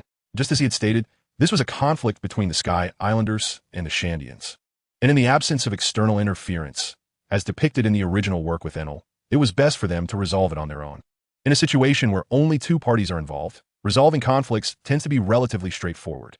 However, should additional individuals enter the fray midway, a triangular dynamic emerges. While such relationships can exhibit a degree of stability, they are not applicable here, as a triangle may lead to a temporary lull in hostilities without truly resolving the underlying issues. This contradicts Gonfuer's intention, as he seeks to eliminate discord and obliterate warfare. Consequently, After rejecting Luo's proposal, Ganfuer called out to the Sandia people to prevent any misunderstandings. Weepa, they are merely Qinghai individuals who happen upon this place by chance, and they have no stake in our affairs. They will not intervene. As Ganfuer's words echoed, a tall, slender man emerged from the Sandia camp. His dark face bore unique markings, and his attire barely draped over his form. This man was none other than the one Ganfuer had addressed, the contemporary warrior of the Sandia, the battle demon Weepa. He is a direct descendant of the formidable warrior Karljuller, who had made a pact with Roland 4 centuries ago. For these 400 years, Karljuller's descendants have upheld their ancestors' will, never forgetting the promise made, and persistently yearning to reclaim Apaya and resound the golden bell once more, fulfilling their forebears' agreement with Roland. Thus, upon hearing Ganfuer assert that Luo and his companions would not intervene, Weepa feigned a haughty snort, choosing not to voice further objections. Indeed, if Luo and his group refrained from action, it would be a boon for Weepa. This was all due to the prior brief confrontation between Weepa and Luo's faction before Ganfuer and his party arrived. The outcome had been dismal. Apart from Weepa, no one had managed to withstand even a single strike from Luo's side. Moreover, only Hawkins had engaged in battle. Luo and Guina had not participated. In such circumstances, Weepa's group had failed to inflict any significant damage on Hawkins, who had ultimately vanquished them all. Under these conditions, how could Weepa oppose Ganfuer's claim that Luo would not strike? He could only wish for it to be true. Regrettably, Ganfuer remained unaware of this context. He merely noted Weepa's unusual silence and felt a sense of relief. "Kind sir, might I trouble you to wait aside? Once we resolve our matters, I shall summon you." With that, Ganfuer turned to persuade Luo and his companions to maintain their distance and directed his warriors to charge toward Weepa. Attack! The Sandia, under Weepa's command, prepared to meet the oncoming assault. Weepa raised his cannon and fired a shot at Ganfuer. With a resounding boom, Ganfuer, unfazed, swiftly evaded the blast and, with a flick of his wrist, hurled his long spear. The 2-meter iron spear soared toward Weepa, who followed closely behind in pursuit. Just as Weepa turned to evade Ganfuer's spear, he was taken aback when Ganfuer reached the spear first, grasping it firmly before sweeping it toward Weepa's face with a fierce motion. Faced with such an unexpected attack, Weepa was momentarily taken aback, yet he maintained his composure, letting out a low grunt as he bent his knee to dodge the oncoming strike. However, Ganfuer had anticipated Weepa's maneuver. With a powerful shout, he transformed his sweeping motion into a downward strike aimed at Weepa's waist.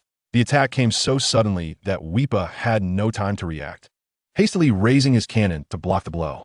Unfortunately, his hurried response diminished the force of his defense, leaving him vulnerable.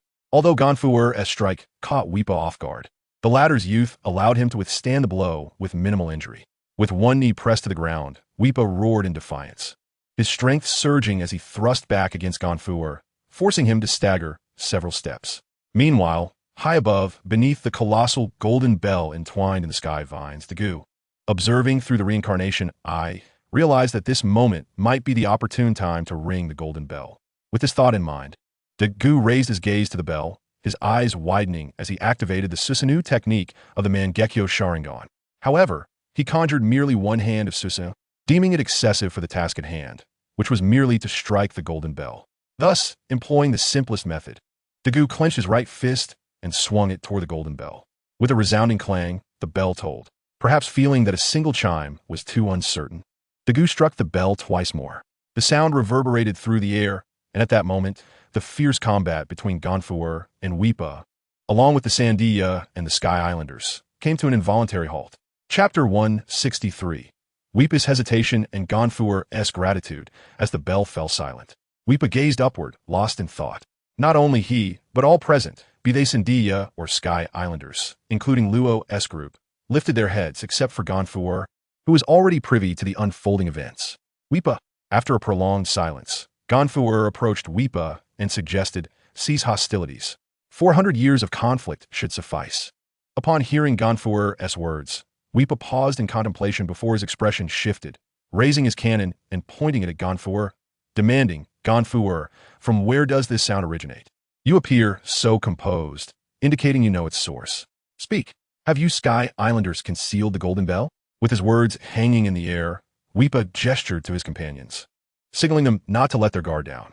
Observing Weepa's response, Ganfuer's demeanor became slightly uneasy, but he quickly regained his composure and tossed his long spear aside. "What are you doing?" Weepa's alertness heightened at Ganfuer's action, prompting him to hastily sidestep while raising his cannon once more to question. "This is indeed your scheme." "Isn't it, Ganfuer?" Yet, before Weepa could finish, a heavy thud interrupted him as the spear clattered to the ground. Realizing he had misjudged Ganfuer, Weepa understood that the latter had not aimed to attack again, but had instead relinquished his weapon, signaling his intent to cease fighting. Following the spear's descent, Ganfuer spread his arms wide, stating, "As you can see, I possess no fighting capability. If you believe that eliminating me will quell your hatred and foster amicable relations between the Sandia and the Sky Islanders, then do it." With that, Ganfuer closed his eyes and bellowed, "Finish me! Fire at me!" Crack! As Ganfuer's words fell silent, Weepa, without hesitation, took aim, loaded his weapon, and pulled the trigger. Bang! Initially, those around expected to hear the sound of cannon fire, yet after waiting for what felt like an eternity, no such sound emerged. When the crowd turned to look at Weepa with expressions of confusion, they discovered he had not pulled the trigger. He merely rested his finger in position, hesitating. Could it be that Weepa was indeed hesitating? The notorious battle demon was showing signs of doubt. Soon, astonished gasps arose as the crowd realized that the warrior, who had fought with reckless abandon in the past, was now engulfed in uncertainty. At that moment, Weepa exhaled heavily under the incredulous gazes of those around him and gradually lowered the cannon he held. Witnessing this action, the crowd, after their initial shock, erupted into cheers, their voices rising in a chorus that honored their lost loved ones. "How wonderful! How wonderful! Mom, Dad, do you see? The war has finally come to an end. Brother, did you see? After 400 years, the conflict has ceased. Sister, though I regret that I cannot avenge you, I believe you too would wish for this moment, wouldn't you? Because the war is over." From this, it was evident that both the Shandia people and the Kongdao people had long grown weary of battle and had desired an end to the calamity that had persisted for generations. They had merely awaited an appropriate opportunity, the chime of the golden bell. Indeed, their previous conflicts were rooted in a lack of such an occasion, a moment that would allow everyone to willingly lay down their arms. Aside from the resounding toll of the golden bell, no other moment could suffice, for it was the very catalyst of their ancestors' strife 4 centuries ago, and now it heralded their resolution. This was the moment that everyone could collectively acknowledge as the time to release their burdens. As he observed the jubilant crowd, a faint smile crept across the face of Weepa, who murmured to himself, "It seems my choice was not in vain."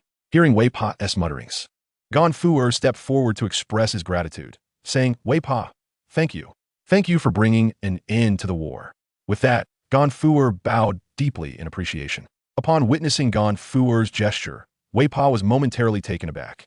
"Umph," he scoffed, turning with a cold glare. "Do not misunderstand. If you truly wish for the war to end, you must fulfill your promise and relinquish Apayadu. Otherwise, the conflict will never cease." What infuriated Weepa was Ganfuer's immediate refusal, devoid of any hesitation. "I will not relinquish Apayadu, for it does not belong to me, but to the Shandia people." Weepa was taken aback by this declaration, unable to comprehend that Ganfuer, as a deity of the Kongdao, would assert that Apayadu belonged to the Shandia rather than himself. Nevertheless, Ganfuer continued, "Thus, Apayadu does not require my concession. The Shandia can decide for themselves. However," he then made a request, "I hope you will permit us to reside here and cultivate some crops." Faced with Ganfuer's request, Weepa, whose mind was solely fixated on combat, found himself at a loss for words. In his world, fighting encompassed everything, rendering him inexperienced in matters of dialogue. Certainly, at that moment, a female voice resonated from behind Weepa. Lachi approached, a young woman shouldering a long gun. She addressed Ganfuer, "However, we must consult the clan leader before making a decision. Is that acceptable?" "Of course." Ganfuer readily agreed, knowing that the clan leader of the Shandia, like him, wished for peace and coexistence. Thus, under Ganfuer's watchful gaze, Weepa and Lachi departed with the Shandia people to prepare for their return to Apayadu. Chapter 164. Aftermath in the army. After seeing the Shandia people off, Ganfuer turned to Dagu and expressed his gratitude. "Thank you, Dagu. Without you, I cannot fathom how much longer this war would have persisted. How many lives would the Kongdao and Shandia have lost?" He sincerely thanked Dagu once more. "There's no need for such formality, Ganfuer," Dagu replied with a smile, waving his hand dismissively. He then requested, "Actually, I would like to settle here for a while. Would you be agreeable to that?" "Huh?" Gonfu was taken aback by Dagu's intention to remain in Apayadu. That is certainly not an issue. You may stay as long as you wish. He then inquired, but Dagu, aren't you planning to embark on adventures? Why would you want to linger in the Kongdao? Well, Dagu replied slowly, glancing at Utah and the others. As you can see, my companions are still quite young. They need time to grow. I believe the Kongdao is a suitable place for their development, which is why I wish to settle here for a period. I see. Upon hearing Dagu's reasoning, Gonfu looked at the young Utah, who was no more than 7 or 8 years old, and the similarly young Gu, Ina, and Buoni, realizing the truth of his words. Indeed, they were still very young and required a place to mature. Having grasped this, Gonfu assured Dagu, rest assured, you may stay in the Kongdao for as long as you wish. I believe that even if the clan leader of the Shandia knew that you were the one who discovered the Golden Bell, he would have no objections. Indeed, Dagu nodded in agreement and then suggested, in that case, Gonfu, shall we explore other areas? Certainly, Dagu. Feel free to go wherever you wish. Gonfu readily accepted Dagu's proposal, but added, however, I will remain here to wait for the Shandia people to arrive and discuss the specifics. Very well, Dagu acknowledged, not surprised by Gonfu's response, as he had merely been making polite conversation. After Gonfu's declaration, Dagu nodded and departed with the light pirates. As Dagu and his crew left, Gonfu turned to the Kongdao people behind him and instructed, please make the necessary preparations. After all, this is a long-awaited peace after 400 years, and there is much to arrange. Yes, Lord. Thus, most of the Kongdao people dispersed, some returning to the nearby Tianshur Island, others to their respective bases, and some to the palaces above the clouds, methodically preparing for the new era of coexistence with the Shandia people after 4 centuries of conflict. Meanwhile, the light pirates were making their way to the Golden Town. As they approached, Buoni turned to Dagu with a mysterious smile, asking, Captain, have you ever seen a town made entirely of gold? Upon hearing Buoni's words, Dagu was momentarily taken aback before shaking his head with a smile and responding, I cannot say for certain if I have seen it, but I do know that I have been to Maligiao. I dare say there is no place in this world more opulent than Maligiao. Nanny? Dagu's revelation left everyone, except for Reuben, utterly astonished. They had never fathomed that their captain had ventured to the pinnacle of this world, the place inhabited by the celestial dragons, known as the Holy Land of Maligiao. After the initial shock, Buoni and the others eagerly inquired about Maligiao. Buoni, gripping Dagu's hand curiously, asked, Captain, what is Maligiao truly like?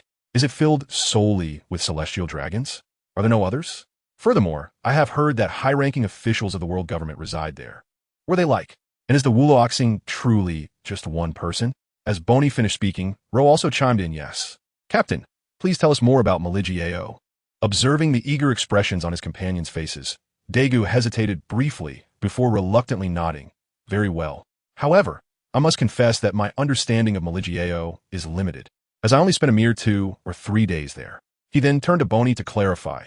Actually, Maligiao is not solely inhabited by celestial dragons. It also accommodates various personnel associated with the world government, such as the CP organization and others. In addition, there are soldiers and slaves of the celestial dragons present. Soldiers? Buoni's face was filled with confusion.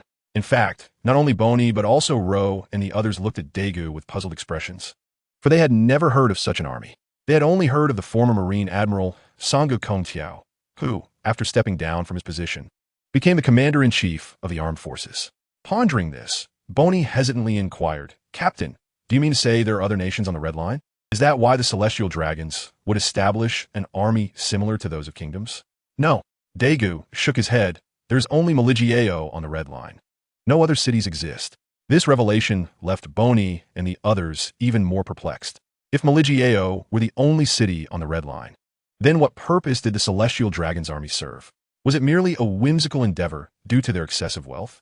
Noticing the myriad expressions on their faces, Dagu understood that they were pondering something profound, yet he shrugged it off, as he too was uncertain why the celestial dragons would form an army that seemed of little utility. Coming to this realization, he once again addressed Buoni's inquiry. I cannot fathom why the celestial dragons would establish an army. However, Buoni, the Wuloaxing is indeed comprised of 5 individuals, not just one. Upon hearing this, Buoni nodded thoughtfully. I see. Chapter 165. The Golden Chandora and Raki's Dread. All right, let us proceed inside. At that moment, Reuben interjected, with Reuben's reminder. The group became aware that they had unknowingly arrived at the outskirts of the Golden City. After casting a glance at the Golden City, Daegu declared, "Let us go," and led the way inside, with the others following suit. The Golden City of Shandaola, a town predominantly constructed of gold, stood in stark contrast to the condition depicted in the original story years later, when Enel ravaged it and took its gold to build the Golden Ark, Noah. Currently, Shandaola was a sight to behold, with gold glistening everywhere, its resplendent buildings shining bright. Although centuries of accumulation had left a layer of dust, the golden sheen beneath the mossy stones reflected brilliantly under the blazing sun. "What do you think?" As Daegu was momentarily entranced by the spectacle, Boni approached him with a radiant smile, saying, "Isn't it breathtaking? Everything is made of gold." Indeed, Daegu nodded, "This city is undeniably astonishing." While Maligieo also boasts grandeur, it is not entirely composed of gold. As he surveyed the surroundings, Daegu remarked, "In a certain sense, this place is even more awe-inspiring than Maligieo." Upon hearing Daegu's words, Boni, Gainga, and Wuda could not help but laugh. To them, witnessing their typically omniscient captain experience astonishment brought them joy, as it made him seem less like a deity, distant and unattainable. Indeed, throughout their journey, Daegu's prophetic insights and otherworldly demeanor had led them to subconsciously believe that they existed in different realms, as if separated by the heavens and the earth. Though he was right before them, he felt beyond reach. However, Daegu remained oblivious to their thoughts. Seeing Boni and the others giggling, he inquired, "What are you laughing about?" "Oh, nothing." Naturally, Boni and the others could not confess to Daegu, so they all shook their heads and said in unison, "Captain, we are not laughing about anything. Let us continue our exploration." As soon as she finished speaking, Boni took Gainga and Wuda away with her. Watching the three depart, Daegu felt somewhat perplexed, then shook his head and turned to Reuben, inviting her, "Reuben, shall we explore as well?" "Yes." Thus, at Daegu's invitation, Reuben followed him as they began to wander through the Golden City. Is this truly the place where our ancestors lived? The Golden City of Shandaola. As time passed, just after Daegu and the others finished their tour of the town built entirely of gold, a female voice suddenly echoed from outside. "Is this Shandaola? Our ancestral home, for which we have fought for 400 years. Shandaola, we have finally returned. What are these? Is this what the people of the Blue Sea refer to as gold?" As the female voice resonated, more voices emerged from outside Shandaola, followed by a procession of men, women, and children who entered slowly, clad in garments reminiscent of those worn by Weepa and Raki. Clearly, these individuals were the Shandia people, returning to reclaim their ancestral home. "Shandaola, who are you?" Suddenly, one of the Shandia noticed Daegu and the others standing aside, and upon seeing their distinct attire compared to that of the Shandia, immediately brandished their weapons, aiming them at Daegu while demanding answers. As this Shandia warrior acted, the others ceased their activities and encircled Daegu and his companions. Daegu intended to explain their presence. "Stop." Just then, Raki's voice emerged from behind the Shandia crowd. Raki hurriedly stepped in front of Daegu and addressed her fellow countrymen sternly. "What are you doing? How can you treat our guests this way?" As she spoke, noticing the weapons still raised, Raki commanded, "Put down your weapons at once, do you hear me?" "Yes." Although the Shandia were bewildered by Raki's protectiveness towards the Blue Sea people, her reputation as a formidable leader compelled them to obey her command and lower their weapons. Of course, they were also motivated by their respect for Weepa, for it was widely known that in Shandia, Raki was the only one worthy of standing beside him. Very well. Seeing the situation unfold, Raki nodded in satisfaction, having been alarmed to witness her kin aiming weapons at Daegu and the others. Because she was acutely aware of the prowess of Daegu and his companions, it was clear that they were not to be trifled with. Not to mention the formidable Hawkins, who single-handedly subdued the members of their guerrilla group. He was certainly not someone they could provoke. Moreover, Hawkins was not even the leader of this group. There was also Daegu, a figure highly esteemed by Gonfu Air. All of this underscored that Daegu and his associates were entirely beyond the reach of the Sandia. In Lachi's perspective, Daegu and his comrades had the power to utterly annihilate the Sandia at any moment should they choose to do so. Therefore, when Lachi witnessed the scene, she felt an immediate sense of anxiety. Upon seeing everyone holster their weapons, Lachi swiftly turned to Daegu and expressed her apologies, saying, "I am truly sorry, sir. My companions seem to have misunderstood you. I hope you can find it in your heart to forgive them." As she spoke, Lachi bowed respectfully to Daegu, imploring his understanding. "It is quite all right. There is no need for such formality," Daegu responded, waving his hand dismissively. Recognizing Lachi's demeanor, He added, ultimately, we intruded upon your space uninvited. It is not their fault. Boni and Luo, who had initially harbored some displeasure, upon witnessing La Chi's actions and hearing de Gu's words, hastily chimed in, yes, yes. There is no need for that, dear sister.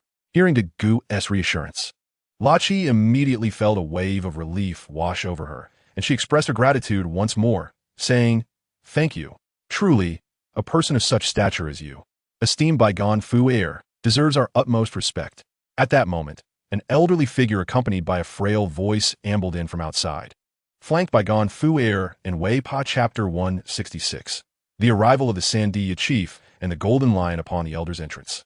The Gu stepped forward to greet him, inquiring, you must be the chief of the Sandia, am I correct? Indeed, the elder nodded in affirmation. I'm the current chief of the Sandia. Greetings to you, my friend from Qinghai.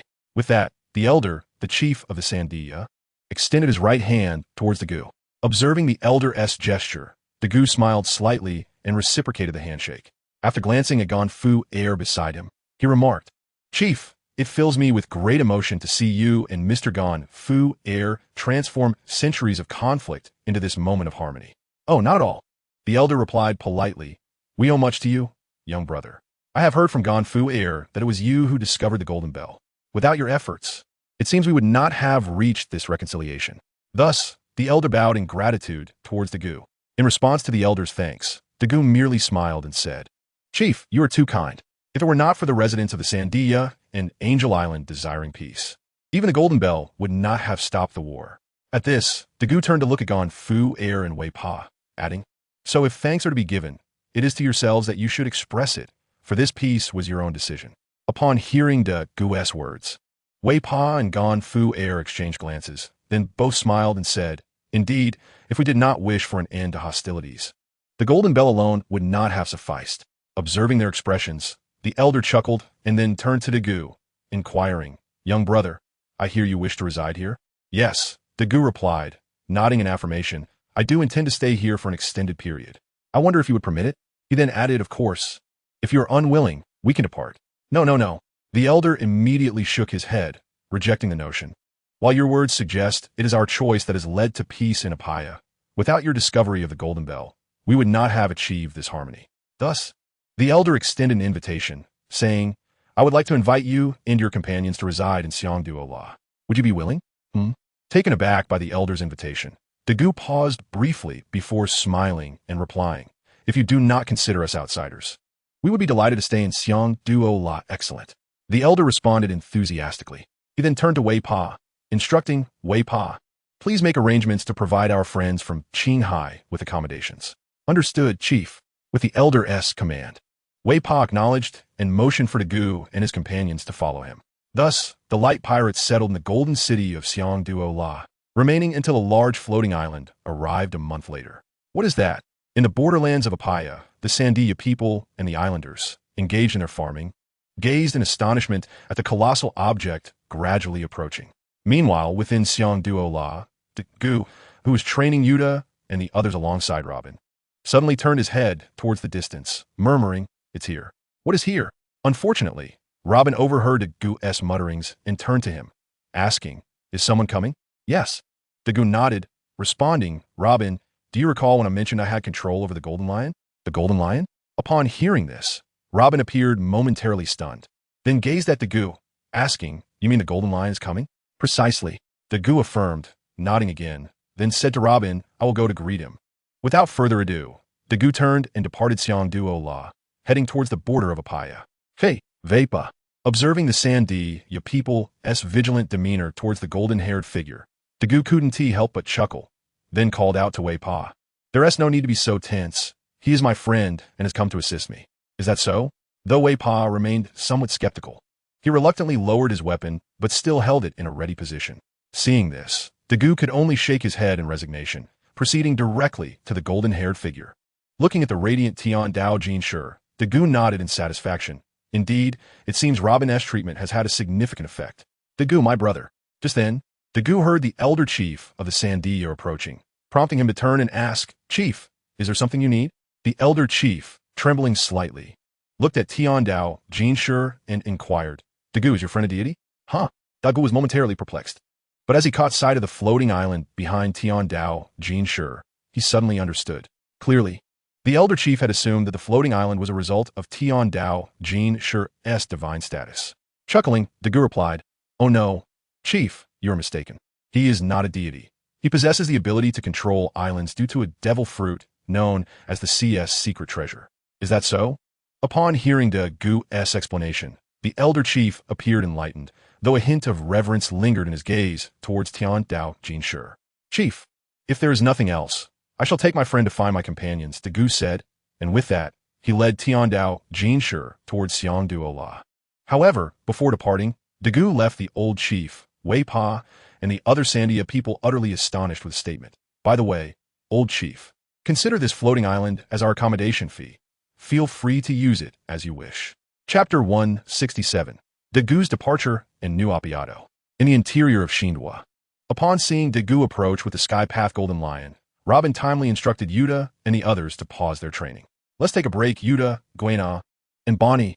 After regaining their composure, the three girls rushed to Dagu, their faces alight with curiosity as they gazed at the Sky Path Golden Lion, inquiring, "Captain, is this truly the Golden Lion?"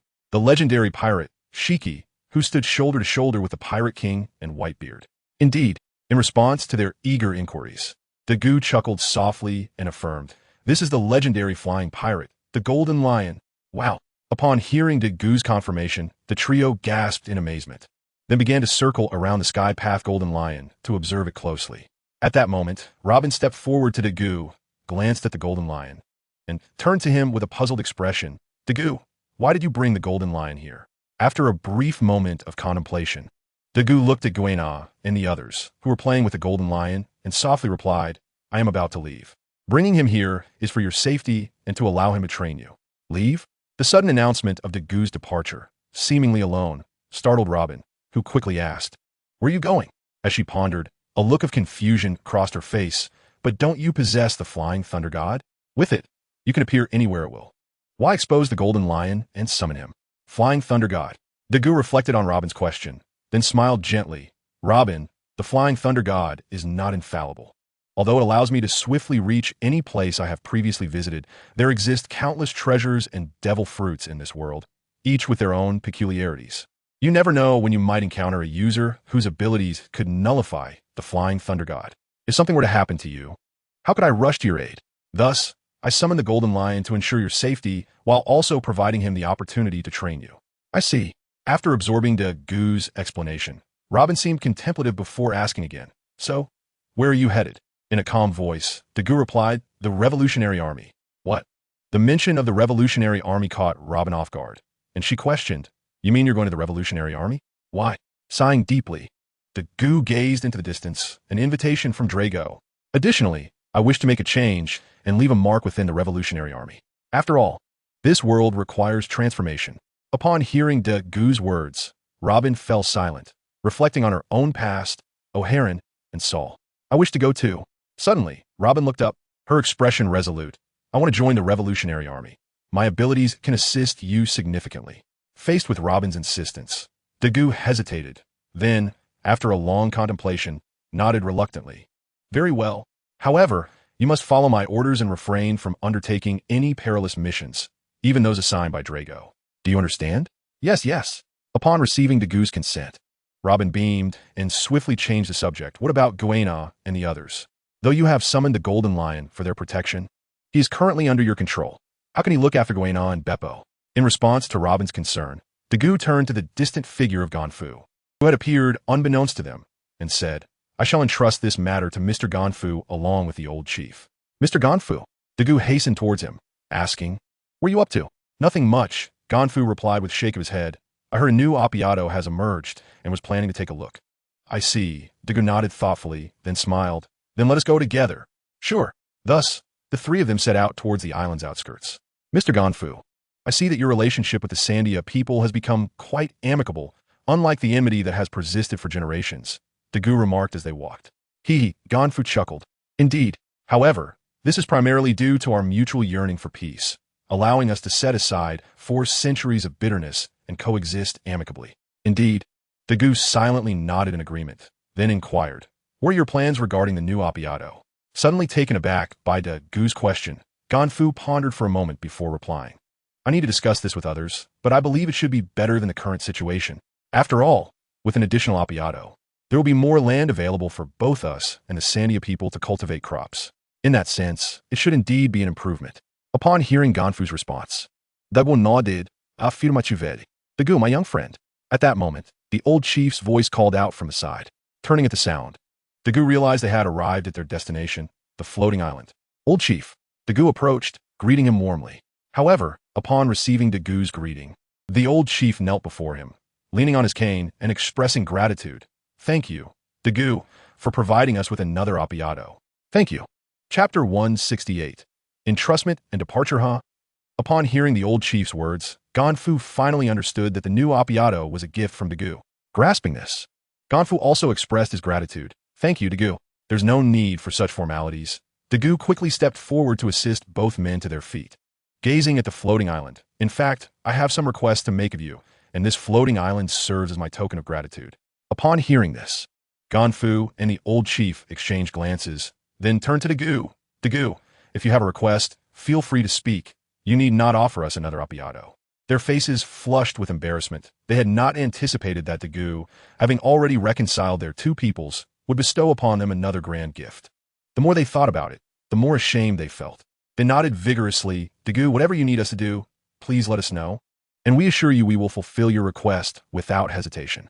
As Dagu gazed at Ganfu and the old chief, he found himself momentarily taken aback. He had not anticipated that merely gifting them a floating island would elicit such a response. The demeanor of the two men was astonishing, and Dagu could not help but ponder what would transpire if he were to present them with several more floating islands.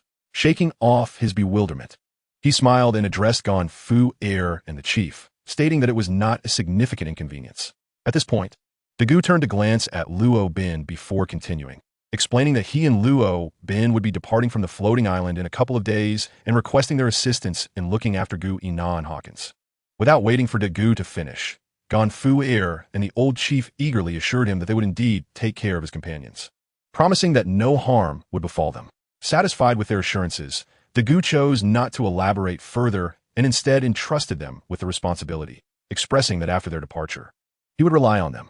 Ganfu and the chief nodded in agreement, indicating that Dagu could rest assured, as they would certainly look after Gu, Ina, and the others. With this matter settled, Dagu felt a weight lift from his shoulders and turned to Luo Bin, suggesting that they return. Thus, Dagu and Luo Bin left and returned to Xiang Duo La, observing their departing figures.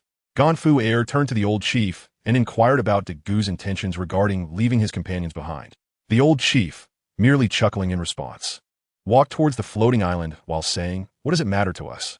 Whatever Dagu intends to do, can we truly stop him?" Taken aback by the chief's words, Ganfu shook his head and followed his lead, acknowledging the truth in his statement. Time passed quietly, and soon 3 days had slipped by. When Dagu saw that the inhabitants of the floating island and the Sandia people had finally settled matters concerning the floating island, he made the decision that it was time to leave. "Captain, can you truly not take us with you?" We asked it, glancing at the prepared Dagu and Luo Bin, hoping to embark alongside them. Regrettably, Dagu firmly shook his head, responding, "No, the destination is perilous, and I cannot guarantee that I will always be there to protect you. Moreover, this experience is vital for your growth." Hearing his words, Gu Ina paused, then nodded reluctantly. Very well. The reason for her swift acquiescence was that she had recently realized a burgeoning sense of dependence on Dagu. Understanding this, she accepted his decision and stepped aside. Noticing Gu Ina's departure, Dagu turned to the others, and upon seeing their silence, he self-deprecatingly remarked, "It seems my leadership as captain is lacking. Aside from Gu Ina, no one has come to bid me farewell." The others were momentarily stunned by Dagu's unexpected display of humor. However, soon after, Bonnie approached him, patting him on the shoulder. "Captain, do you really think Hawkins and the others would say any parting words?" To which Dagu bashfully smiled. "Why not?" With a chuckle, Bonnie replied, "At first, we might have thought so, but after a few years, especially during those initial 2 years when you often took Luo Bin away for extended periods, we have grown accustomed to it." She then looked at Dagu and playfully asked, "Captain, considering it's become a routine, how can we possibly articulate our farewells?" Taken aback by Bonnie's comments, Dagu surveyed the expressions of the others, and, seeing their agreement, he shrugged and sighed. "All right, perhaps I have been overly sentimental. Turning to Luo Bin, he said, "Let us depart." "Indeed," she replied without further ado. "Everyone, we shall take our leave now." With those words, Dagu grasped Luo Bin's hand and utilized the Flying Thunder God technique, vanishing before the others. As they watched Dagu and Luo Bin disappear, Bonnie sighed and then turned to grasp Gu, Ina, and Yuta's hands, saying, "Let us go as well. With Luo Bin absent today, we should take the opportunity to relax." With that, Bonnie led the two girls off into the distance. "Hawkins, it has been quite a while since we last sparred, hasn't it?" Turning to Hawkins, Luo invited, "How about a match?" Surprised by the suggestion, Hawkins did not decline, replying simply, "Sure, let's go." Thus, after Dagu and Luo Bin's departure, the other members of the Light Pirates began to engage in their own activities. Chapter 169, The Island of White Earth and Amnesiac Sabo Baldigo. The Island of White Earth is a desolate all strewn with yellow sand and jagged rocks. However, this is merely a facade. Beneath its barren exterior lies the stronghold of the most notorious criminals in history, the Revolutionary Army, which is sought after by the world government. The Revolutionary Army is a faction capable of overthrowing multiple nations and is designed to directly oppose the world government. Unlike pirates, who typically refrain from attacking the government or navy, the Revolutionary Army actively plots to dismantle national regimes. Consequently, the Revolutionary Army is perceived by the world government as the greatest threat to global stability, despite being viewed as the most significant menace. The Revolutionary Army remains shrouded in mystery, with the general populace largely unaware of their operations. The only individual known to the public is their leader, Monkey D.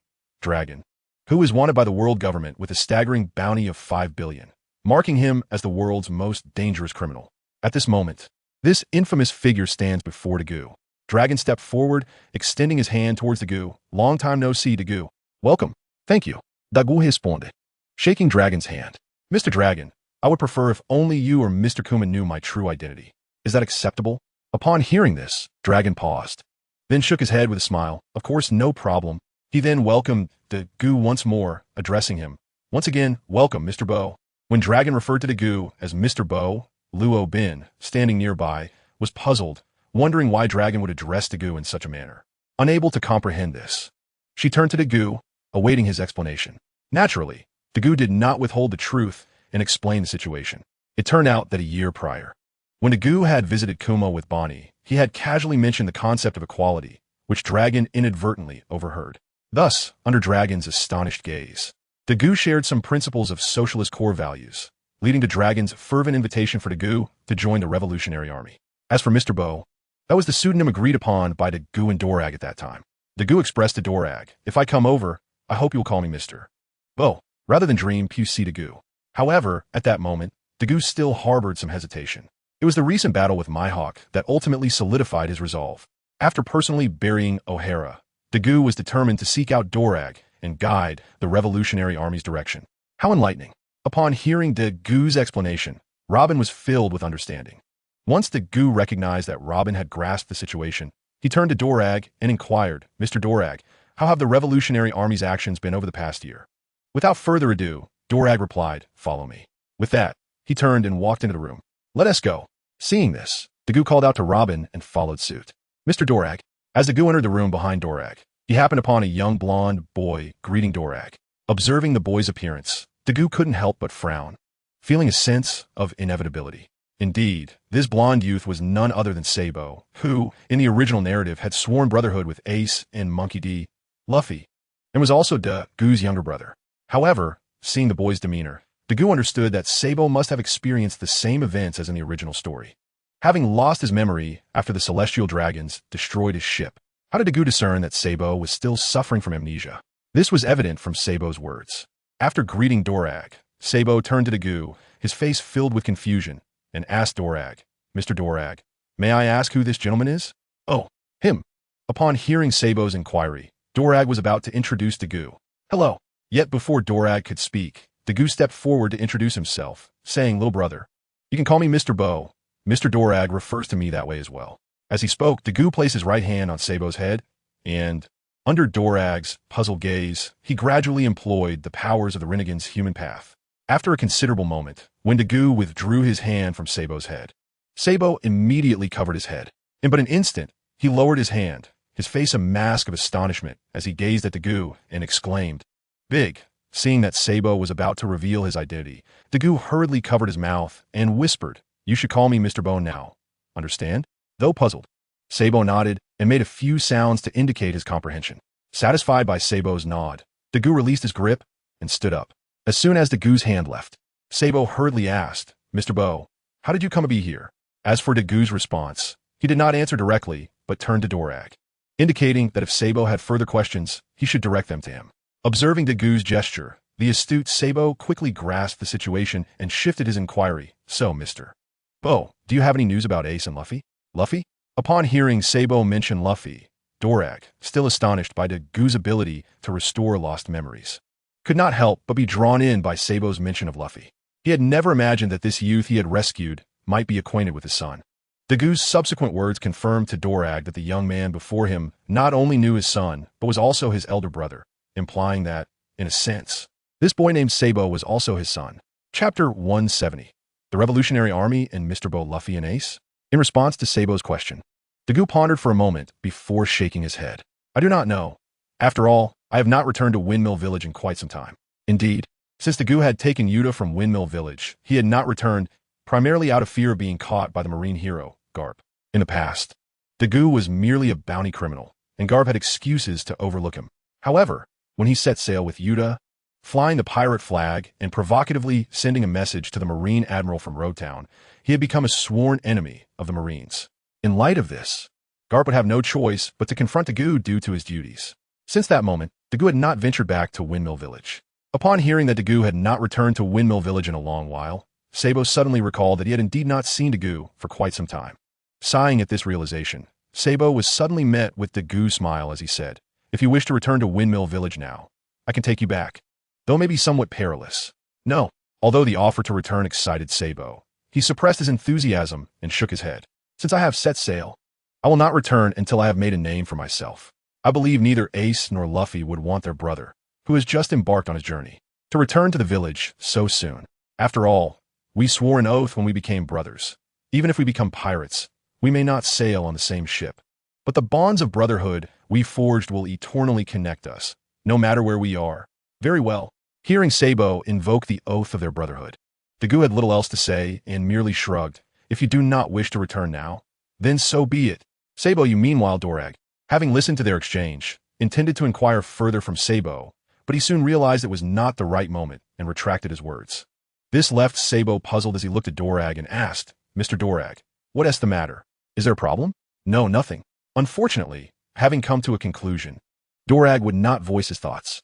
He shook his head and turned to Dagu, saying, "Mr. Bo, weren't you interested in the current situation of the Revolutionary Army? Please, follow me." With that, Dorag led Dagu to a large map, the world map. He began to indicate various locations on the map, explaining the Revolutionary Army situation. Among them, the Four Seas were the strongest stronghold of the Revolutionary Army, with the East Blue, where Dorag was born, being the most formidable. This was no surprise, as Dorag, being from the East Blue, naturally prioritized its circumstances, making it the strongest region of the Revolutionary Army. However, as Dorag began to elaborate on the Grand Line and the New World, Dagu could not help but frown, remarking, "Is the situation in these two areas truly so dire?" Sighing, Dorag replied, "There's nothing we can do. With the Marine headquarters at Marineford, developing under the Marines' watchful eyes is indeed a monumental challenge. Conversely, while the New World lacks a Marine presence, the pirates there are just as formidable, if not more so. It can be said that the entire New World is under the dominion of pirates. Without mentioning that our Revolutionary Army finds it exceedingly challenging to make progress in the New World, even the Navy and the world government are equally powerless in this realm." After hearing Drago's words, Dagu was momentarily taken aback, then shook his head in resignation, acknowledging, "You are indeed correct. Under such circumstances, it is genuinely difficult to thrive." Sighing, Dagu and Drago gazed at the map, sharing a moment of contemplation. Eventually, Drago, regaining his composure, turned to Dagu and said, "Mr. Bo, allow me to introduce you to the high-ranking officials of our Revolutionary Army." Thus, Drago began to introduce the officers of the Revolutionary Army to Dagu. Among them, besides Kuma, whom Dagu was already acquainted with, and Ivankov, who was away on a special mission, there were also the commanders of the Four Seas, intelligence officers, and others. The Eastern Army commander, Bello Betty, was a striking figure adorned with a black hat and sunglasses, a cigarette dangling from her lips.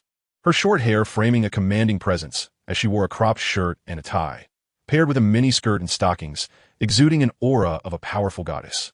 Additionally, she was revered as a goddess among the people of the transgender nation. The Western Army commander, Molly, might mislead one into assuming another female figure. But one would be mistaken. Molly was unequivocally a male, and quite a hefty one, akin to giants like Dongli and Bragi. The Southern Army commander, Lindbergh, resembled a feline creature, equipped with an array of peculiar weapons slung across his back. The Northern Army commander, Karas, donned a cloak similar to that of Ming Ge, only in black, while Ming Ji's was pink, his bald head hidden beneath a mask resembling that of a crow. The intelligence officer, Telly Kilio, was a man with a bear-shaped helmet, a cigarette clutched between his lips. Greetings. After Drago had introduced everyone to Dagu courteously acknowledged them in return and introduced himself, saying, "I am a Bibbo. You may call me Mr. Bo." He then gestured towards Robin, introducing her as, "This is my partner, Abihui." Robin, upon hearing Dagu's introduction, did not refute him, but stepped forward to greet the others as well, saying hello. Faced with the amiable demeanor of Dagu and Robin, the rest of the group felt compelled to reciprocate, especially considering Drago's demeanor, which suggested that the two must possess some remarkable qualities. Thus, they also greeted the pair. As the introductions concluded, Drago wasted no time and expressed his gratitude to Dagu, saying, "Mr. Bo, your earlier mention of the concept of encircling the cities from the countryside has greatly benefited us. Consequently, our progress has accelerated significantly over the past year. The size of our revolutionary army has doubled within just 1 year." With a keen gaze, Drago inquired, "Mr. Bo, we constantly yearn to hear your teachings again." Taken aback by Drago's intense gaze, Dagu was astonished. He had merely shared some concepts from his previous life, such as theories by Marx and Mao, and yet they had proven to be so impactful. As he pondered this, Dagu realized that for the people of this world, the ideologies of Marx and Mao might indeed represent avant-garde thoughts, capable of captivating even the most elite individuals. With this understanding, Dagu chuckled softly, shaking his head as he replied to Drago, "Mr. Drago, what I spoke of is merely a theory. The validity of a theory must be tested against practice and actual circumstances. Only when theory is combined with reality, grounded in practicality, can it be deemed correct. It is only through practice that we can test the truth of theories and establish veritable truths." Understanding dawned on Drago as he absorbed Dagu's words, and he eagerly pressed on, "So how do we connect theory with practice?" Caught off guard by Drago's inquiry, Dagu reflected, realizing that his forthcoming experiences within the Revolutionary Army would likely position him as a teacher, which amusingly paralleled his current alias. With a self-deprecating smile, Dagu continued to elaborate. To effectively connect theory with practice, we must first establish a foundational theory, followed by practical verification through repeated cycles of practice and authentication. If, after such rigorous testing, the theory proves to be correct and feasible, we can then define it as a truth. Achieving this requires fostering a commendable work ethic to guide our comrades. Upon hearing Dagu's insights, Drago fell into deep contemplation. However, Dagu, undeterred, proceeded to delineate his categorization of work ethics into 3 primary styles. The first is the style of integrating theory with practice, which combines theoretical frameworks with the concrete realities of revolution, construction, and reform. The second is the style of closely connecting with the masses, emphasizing that everything should be for the people, relying on them, and originating from them. The third is the style of self-criticism, which advocates for active ideological struggles, steadfastly adhering to truth while correcting one's own errors. Upon hearing Dagu's articulation of these 3 work styles, Drago suddenly stood up, a look of enlightenment illuminating his face. He then turned to Dagu, asking, "Mr. Bo, on what foundation should our Revolutionary Army's theories be based? Is it the harmonious world you mentioned, or?" In response to Drago's question, Dagu did not hesitate to elucidate the essence of theory and the foundation of harmony. Thus, as time passed, Dagu expounded upon various concepts, including Marxism and other ideologies.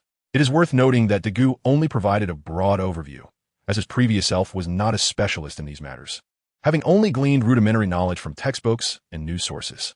Finally, as Dagu concluded his discourse, Drago sighed with relief and turned to Dagu once more, expressing his gratitude. "Mr. Bo, your words have been more enlightening than 10 years of study. If only we had met you sooner, our revolutionary cause would undoubtedly be several-fold more prosperous than it is now." At this moment, Drago grasped Dagu's hand earnestly, declaring, "Mr. Bo, I solemnly invite you to join our revolutionary army. I would even relinquish my position as leader for you to join us. Please, we implore you." As he spoke, Drago bowed deeply in a gesture of utmost respect. The other Revolutionary Army members, equally astonished by Dagu's insights, followed suit, bowing in reverence. Observing the collective gesture of the Revolutionary Army officials, Dagu was momentarily taken aback. Although he had anticipated their profound reaction to his words, he never expected Drago to extend an invitation of leadership so fervently. Regrettably for Drago, Dagu had no intention of assuming the role of leader within the Revolutionary Army, as the allure of such a position held no appeal for him. He would rather await the complete awakening of his own eyes. With the power of infinite Tsukuyomi at his disposal, the significance of any leadership role would be rendered moot. Of course, this is merely a metaphor. Dagu could not genuinely employ the infinite Tsukuyomi to ensnare the entire world in an illusion like Otsutsuki Kagaya. However, such a world is not what Dagu desires. He is merely using this as a figurative expression. With a light chuckle, Dagu took 2 steps forward, assisting Dorag while saying, "Mr. Dorag, am I not already standing here? Does that not count as joining your ranks?" Upon hearing Dagu's words, Dorag paused for a moment before bursting into hearty laughter. Indeed, Mr. Bo is now standing in the stronghold of our revolutionary army. Of course, he is considered one of us. Following Dorag's statement, the others joined in laughter. Nonetheless, the fleeting shadow of understanding that crossed Dorag's face revealed that he grasped the underlying meaning of Dagu's words. It was a suggestion for him to contribute ideas to the revolutionary army, or even take action on their behalf. But he should not expect to be bound to the revolutionary ship. Having comprehended Dagu's intent, Dorag promptly addressed him. "In that case, Mr. Bo, I would like to invite you to be the chief of staff for our revolutionary army. Would you be willing?" Chief of staff? Dagu was momentarily taken aback by Dorag's proposal. However, he soon realized it made perfect sense. Having joined the revolutionary army, he ought to find his own place. It would not be fitting for Dagu to be an outsider, feeling out of place among the ranks of the revolutionary army. Yet, starting as a mere soldier would not suit him either, especially considering he could not claim to have come to the revolutionary army only to serve as a foot soldier. After all, he was a person with a bounty of 1 billion, and without a sufficiently high position, he would not agree to join. The role of chief of staff was indeed a fitting choice, aligning with Dagu's stature and the responsibilities he would undertake, namely, to impart the ideology of the revolutionary army. Furthermore, Dagu recalled that in the original narrative, the chief of staff of the revolutionary army was Sabo, who was now his subordinate. With this in mind, Dagu turned to Sabo with a smile before returning his gaze to Dorag, saying, "No problem, Mr. Dorag. I accept the position of chief of staff for the revolutionary army." "Excellent," Dorag exclaimed, taking Dagu's hand and leading him to the main seat. He then turned to the others and announced, "Everyone, from this moment on, Mr. Bo is our chief of staff. From now on, what he says will be as if I said it. You must listen to him without question. Understood?" As Dorag's words resonated, the other revolutionary army leaders responded in unison. "Understood." Upon hearing their unified response, Dorag nodded in satisfaction and added, "In that case, let us welcome Mr. Bo to our cause, to our revolutionary ranks. Welcome." With that, Dorag was the first to applaud, expressing his warm welcome to Dagu. The others soon followed suit, raising their hands and clapping, exclaiming, "Welcome, Mr. Bo, to the revolutionary army. Welcome, welcome." Faced with such enthusiastic reception, Dagu felt both flattered and taken aback. After a brief moment of surprise, he quickly responded, "Thank you. I hope we can work harmoniously together to strengthen the revolutionary army for the sake of the people." Hearing Dagu's sentiments, the members of the revolutionary army were invigorated and echoed, "For the people." The sudden chorus took Dagu by surprise, but he soon realized they likely had never contemplated a slogan or perhaps had not thought of anything more dignified that could command respect. Understanding this, Dagu smiled again and proclaimed, "Once, the people were akin to cattle and horses. Now, we must allow them to reclaim their humanity and stand as upright beings." Upon hearing Dagu's words, the crowd was momentarily taken aback, then collectively affirmed, "To stand as upright beings. We must firmly believe that a spark can ignite a prairie fire. One day, we will overthrow the world government, topple the celestial dragons, and restore equality to the people. A spark can ignite a prairie fire, restoring equality to the world." After an extended period of fervent shouting, Dagu finally exhaled deeply, ceasing to speak. "Mr. Bo," Dorag then fixed his attentive gaze on Dagu, "your words are profoundly inspiring, invigorating us all. Indeed, I have not made a mistake in inviting you. You belong in the revolutionary ranks. Thus, Dorag extended another invitation. Mr. Bo, officially join us. The revolutionary cause cannot thrive without you. You are born for revolution. Yet, to Dorag's disappointment, Dagu resolutely declined, stating, I apologize, Mr. Dorag, but I am not inclined to join the revolutionary army at this time. Furthermore, I am weary from our lengthy conversation and wish to rest. May I ask where our quarters are? With that, Dagu expressed his fatigue after speaking for so long and indicated his desire to retire to his room. Although Dorag understood that Dagu's statement was merely a polite excuse, he found it difficult to refuse, as Dagu was not his subordinate. Very well, I will have someone escort Mr. Bo to his room, Dorag conceded with a nod, then turned to Sabo. Sabo, please take Mr. Bo to rest. Is that agreeable? Of course, Mr. Dorag. Sabo readily accepted the task and began to lead Dagu outside while saying, Mr. Bo, please follow me. I will show you to your resting place. Thus, under Sabo's guidance, Dagu and Robin departed from the Revolutionary Army's conference room and arrived at their quarters, where they would reside for the coming years. Mr. Dorag. After Dagu and the others left, the intelligence officer of the Revolutionary Army, Tyragerudio, approached Dorag and subtly inquired, Dorag, this Mr. Bo. Though Tyragerudio did not finish his sentence, Dorag understood that he had likely deduced Dagu's true identity.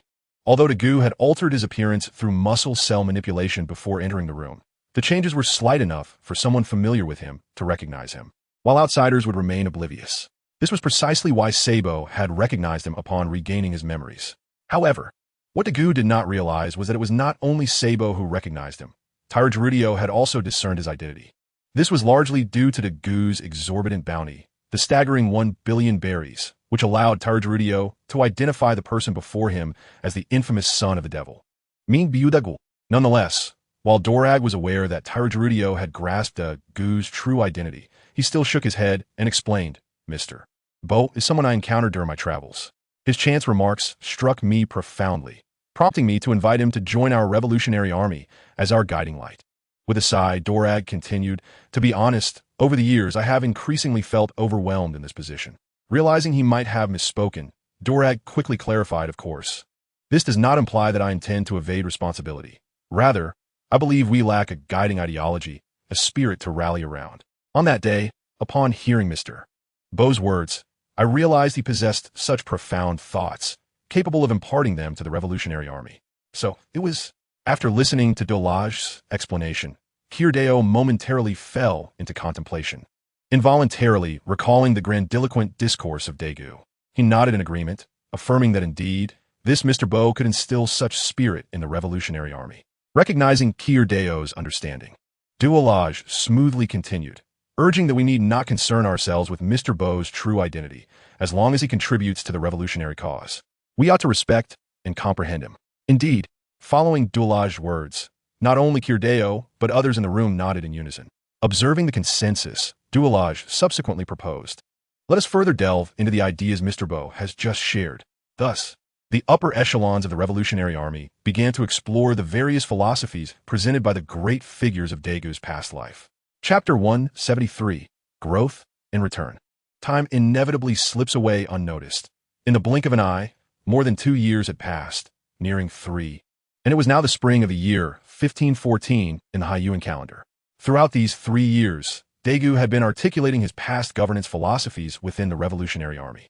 Consequently, through Dagu's insights, Dolaj had formulated the guiding principles and action programs of the revolutionary army, rejuvenating its previously disoriented and fearful spirit, transforming it as if through a baptism.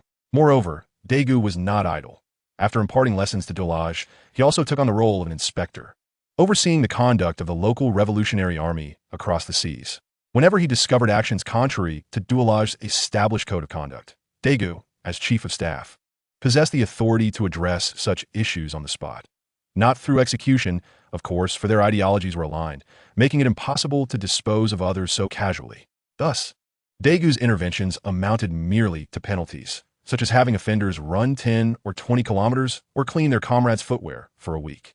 In essence, while Dagu's punishments appeared light, they tightened the psychological defenses of those involved, gradually reducing the likelihood of future transgressions until they vanished completely.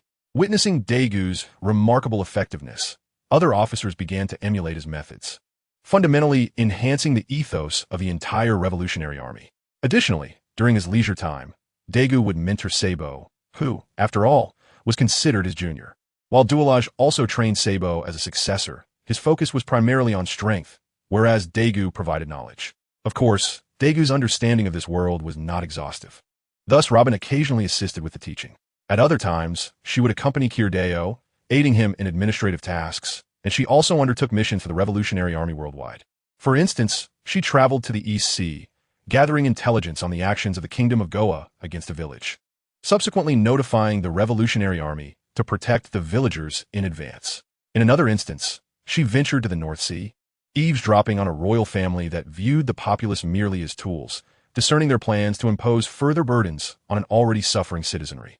She would then relay this information to the masses, urging them to join the revolutionary ranks and overthrow the decaying monarchy, singing songs of liberation. Moreover, both Daegu and Robin made noticeable strides in their abilities. Despite their engagement with the Revolutionary Army, they were not ordinary members and still had some respite. During their breaks, Robin trained under the Eastern Army commander Belabedi, and her combat prowess saw remarkable improvement. She had already mastered the transformation that, in the original narrative, would only be accessible 2 years later. It is noteworthy that this was merely the year 1514 in the Haiyuan calendar, with 6 years remaining until Monkey D. Luffy set sail, not to mention the 8-year gap until he would reach that level of strength. This signifies that under Daegu's guidance, Robin had entered the realm of a royal-level pirate crew 8 years ahead of the original timeline. Given Robin's advancement, it follows that Daegu, as her captain, would not lag behind. Over these 2 or 3 years, Daegu had also improved his strength due to frequent engagements with Duolage, though only to a modest extent. At this juncture, attaining a significant and rapid enhancement was a rare occurrence. As Duolage put it, Daegu's power was already on par with the current 3 admirals. Yet to genuinely reach or surpass their level, one must possess an extraordinary attribute. Much like Whitebeard's world-destroying devil fruit ability, Kaido's terrifying regenerative capabilities, Big Mom's destructive force, and the future might of Shanks' haki. In summary, although Daegu was not inferior to the 3 admirals, he had not surpassed them. He was merely a figure of equivalent standing. However, this was merely Duolage's perspective. In truth, Daegu had already reached, if not surpassed, the level of the 3 admirals. Even if faced with Garp in a confrontation, Daegu would confidently assert that Garp might not prevail against him. The crux of Daegu's confidence stemmed from the completeness of his Rinnegan, which had fully manifested the 3 great ocular techniques known as the Sage's Eye, Sharingan, and Rinnegan from the adjacent universe of Naruto. The collective awakening of these 3 ocular techniques, to a certain extent, had enhanced his Sage body, propelling it from an intermediate stage to a state of perfection. Such transformations, of course, Daegu kept to himself, including from Robin, not out of distrust, but to spare her the burden of pressure. After all, if Daegu were to inform Robin that, in his presence, she was merely a pair of eyes, how would she react? Thus, Daegu refrained from disclosing this to Robin and was even less inclined to share it with Duolage. Thus, after 3 years of rigorous training within the Revolutionary Army, Daegu and Robin resolved to depart from their base on Bartigo Island. Naturally, the members of the Revolutionary Army, who had absorbed Daegu's teachings over 3 years, felt a profound reluctance at his departure. Even as Daegu prepared his belongings and took his first step, Duolage could not help but implore, "Mr. Bo, will you truly not stay a while longer?" "No," came Daegu's firm yet regretful response. Faced with Daegu's resolute refusal, Duolage understood that further entreaties would be futile, perhaps realizing from the outset that Daegu would not remain. Yet, he could not restrain himself from voicing a plea, perhaps harboring a hope that Daegu would choose to stay and continue imparting knowledge about the revolution. Nevertheless, he was acutely aware of Daegu's stance, and since Daegu had expressed his desire to leave, it was evident that he truly wished to depart. Very well. With a resigned sigh, Duolage extended his blessings to Daegu, saying, "May you have a smooth journey and great fortune in your endeavors. Indeed, may fortune favor you." In response to Duolage's words, Daegu returned the gesture with a bow, then took Robin's hand and vanished from Duolage's sight, sighing after a long while and gazing at the spot where Daegu and the others had vanished. Daegu could not help but exhale deeply before turning back towards the room. Chapter 174. The Innate Disadvantages of Women, and Who Says Women Are Inferior to Men? Seong Duo La, during the 2 years since Daegu's departure, had not undergone any remarkable changes. Everything appeared just as it had 2 years prior when Daegu left. The only notable difference was perhaps Wei Pa, who was currently engaged in practice with Luo. Indeed, The Wei Pa, who had been easily defeated by Hawkins 2 years ago, could now hold his own against Luo. Although Luo refrained from utilizing his devil fruit abilities, he did draw his trusty blade, Ki Ku, showcasing a certain level of skill. Even so, Wei Pa managed to maintain a stalemate with Luo, still at a disadvantage, yet not on the verge of collapse. At that moment, Luo seemingly sensed something and instantaneously activated his devil fruit powers, teleporting behind Wei Pa. With a loud thud, Luo struck Wei Pa at the back of the neck. Upon witnessing this, La Qi, who was observing the match, gasped in alarm and rushed over to support the faltering Wei Pa. Meanwhile, after knocking Wei Pa down, Luo swiftly approached Gu, stating, "Captain, you have returned." "Captain?" Suddenly hearing Luo's words, Gu Ina, Bei Bo, and the others, who had been focused on the recent battle, turned their heads in unison. "Captain!" Upon seeing the two figures before Luo, they exclaimed and hurried over to greet Gu and the others, saying, "Captain, Sister Robin, you have returned." "Yes." In response to their greetings, Gu smiled and, after surveying the group, remarked, "It seems that during my absence, you have not grown lax." Indeed, hearing Gu's words, Bonnie immediately lifted her chin and replied with pride, "During your absence, we have undergone rigorous training, and our abilities have naturally soared." "Oh." Listening to Bonnie's words and observing her proud demeanor, Gu could not help but suggest with a smile, "How about I assess your training progress? What do you think?" "Ah." Upon hearing Gu's suggestion, Bonnie immediately wilted, lowering her head and stammering, "He, little one." Observing her reaction, Gu chuckled and teased Bonnie before turning his gaze to Gu Ina. Smiling, "Gu Ina, it seems you have made considerable progress over these 3 years." "Yes." In the face of Gu's praise, Gu Ina felt a flicker of joy within, yet maintained a calm exterior, replying, "Over these 3 years, through the training under Brother Luo and Brother Hawkins, as well as the guidance of the Golden Line Senior, my strength has not stagnated but," as she spoke, a troubled expression crossed Gu Ina's face, and her spirits seemed to dip. Witnessing Gu Ina's demeanor, Gu found himself at a loss for words. Although he had not visited the Sky Island during these 3 years to see them, he had occasionally gathered information about everyone from the legendary Golden Lion. Indeed, as Bonnie had stated, during this time, Bonnie, Gu Ina, and even Yuta had undergone significant training and made notable advancements. However, they were still women, and Bonnie and Gu Ina were at the critical juncture of transitioning from girls to young women.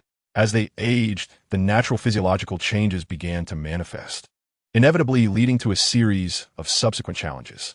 Perhaps Bonnie was not greatly affected, but for Gu Ina, who was inherently strong-willed and eager to prove herself before her father, Gung Si-Lang, and to demonstrate that women are not inferior to men, these physiological adjustments felt as if fate were conspiring against her, leaving her in a state of despair. Understanding Gu Ina's aspirations, Gu was momentarily rendered speechless upon seeing her downcast expression. Gu Ina. While observing the two, Robin was initially uncertain about the cause of their distress. However, after listening to Gu Ina's words and noticing her gradually developing figure, she comprehended that Gu Ina had matured. Following this realization, and reflecting on Gu Ina's dreams, Robin quickly called out to her, "Gu Ina, come with me." Turning to Bonnie and Yuta, she added, "You two should join us as well." No sooner had she spoken than she turned and walked aside. However, Gu Ina hesitated at Robin's invitation and glanced back at Gu. "Go ahead." Yet, facing Gu Ina's puzzled expression, Gu merely smiled and waved her on, encouraging her to follow Robin. Seeing Gu's affirmation, Gu Ina, though still somewhat uncertain, opted not to voice any further objections and quickly caught up with Robin and the others. Captain, at that moment, observing the departing figures of the women, Luo felt compelled to say something. "All right, let them be." Just as he was about to speak, Gu raised his hand to interject, then turned to face him. "Speaking of which, it has been a while since we last sparred." With that, Gu cracked his knuckles and invited Luo, "What do you say? Would you care for a match? It would also serve to gauge the extent of your progress." Turning his gaze to Hawkins, he added, "Of course, even if you want to team up with Hawkins, that would be fine." Hearing this, Luo and Hawkins exchanged glances, then simultaneously turned to Gu and agreed. All right. In truth, Luo was indeed eager to find someone to test his abilities. Otherwise, he would not have been sparring with Wei Pa out of boredom, as he found himself lacking worthy opponents here. Fighting Hawkins? Luo could only chuckle. Over the past 3 years, he had sparred countless times with Hawkins. Initially, Hawkins maintained a winning rate of about 70 to 80%. However, in recent months, Hawkins had ceased to accept his challenges, claiming that the divination indicated their matches would end in a draw. At first, Luo had not believed in such superstition and insisted on sparring with Hawkins. But when the outcomes indeed turned out as Hawkins predicted, he had no choice but to abandon the idea of continuing to practice with him. Chapter 175, Luo's Urgency in 1 against 2. After all, battling someone of equal strength, while it does offer some progress, yields minimal noticeable improvements in speed or any other aspect. Moreover, prolonged sparring with the same individual might even lead to regression in skills. When one trains for an extended period with a single partner, they become intimately familiar with each other's movements, when and how they strike, whether they use their left or right hand, and so forth, such that one can anticipate actions without even needing the foresight provided by Kinbunchika hockey, relying solely on instinct. Thus, Luo chose not to persist in training with Hawkins. Initially, he had planned to seek out the Golden Lion, believing that as a legendary pirate who had sailed alongside the Pirate King, he must still possess formidable strength even if currently restrained. However, he encountered a setback.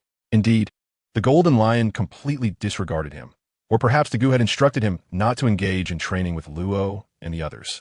Consequently, Luo returned disheartened after a hopeful visit. The primary reason the Gu refrained from allowing the Golden Lion to train with them stemmed from his concern that the Golden Lion might not be able to restrain himself. Ultimately, the Tiandao Jin Shitsi is merely a puppet, not the true Jin Shitsi. It possesses the strength of Jin Shitsi, but lacks its consciousness. At this moment, Luo stands before the Jin Shitsi as nothing more than a triviality, and a momentary lapse could lead to his demise. Therefore, to prevent any unforeseen circumstances, the Gu refrained from issuing orders for the Jin Shitsi to engage in battle with Luo and his companions. As time passed and boredom set in, the Gu began to seek trouble with Wei Pa, challenging him to a duel. Initially, Luo unleashed his full power, swiftly bringing Wei Pa to the ground. However, he soon realized that he had not come to bully the weak for amusement, but rather to hone his skills. Upon this realization, Luo consciously began to moderate his strength, initially defeating Wei Pa with his abilities before gradually restraining himself, opting to fight barehanded. During one such bout, while engaged in unarmed combat with Wei Pa, Luo was unexpectedly overpowered and brought down. He had lost. It was in this moment that Luo discovered he still had significant room for improvement, leading him to train diligently with Wei Pa. For being bested while fighting unarmed, he eventually reached a point of parity with Wei Pa.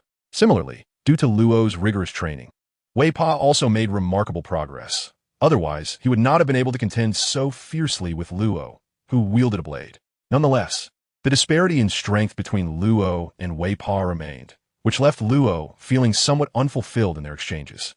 Thus, when he heard the Gu express his willingness to engage in a spar, Luo, aware that it would likely be a one-sided battle, nonetheless accepted. He yearned to comprehend the extent of his gap in strength compared to Doflamingo, and how much further he needed to grow to avenge Rosanani.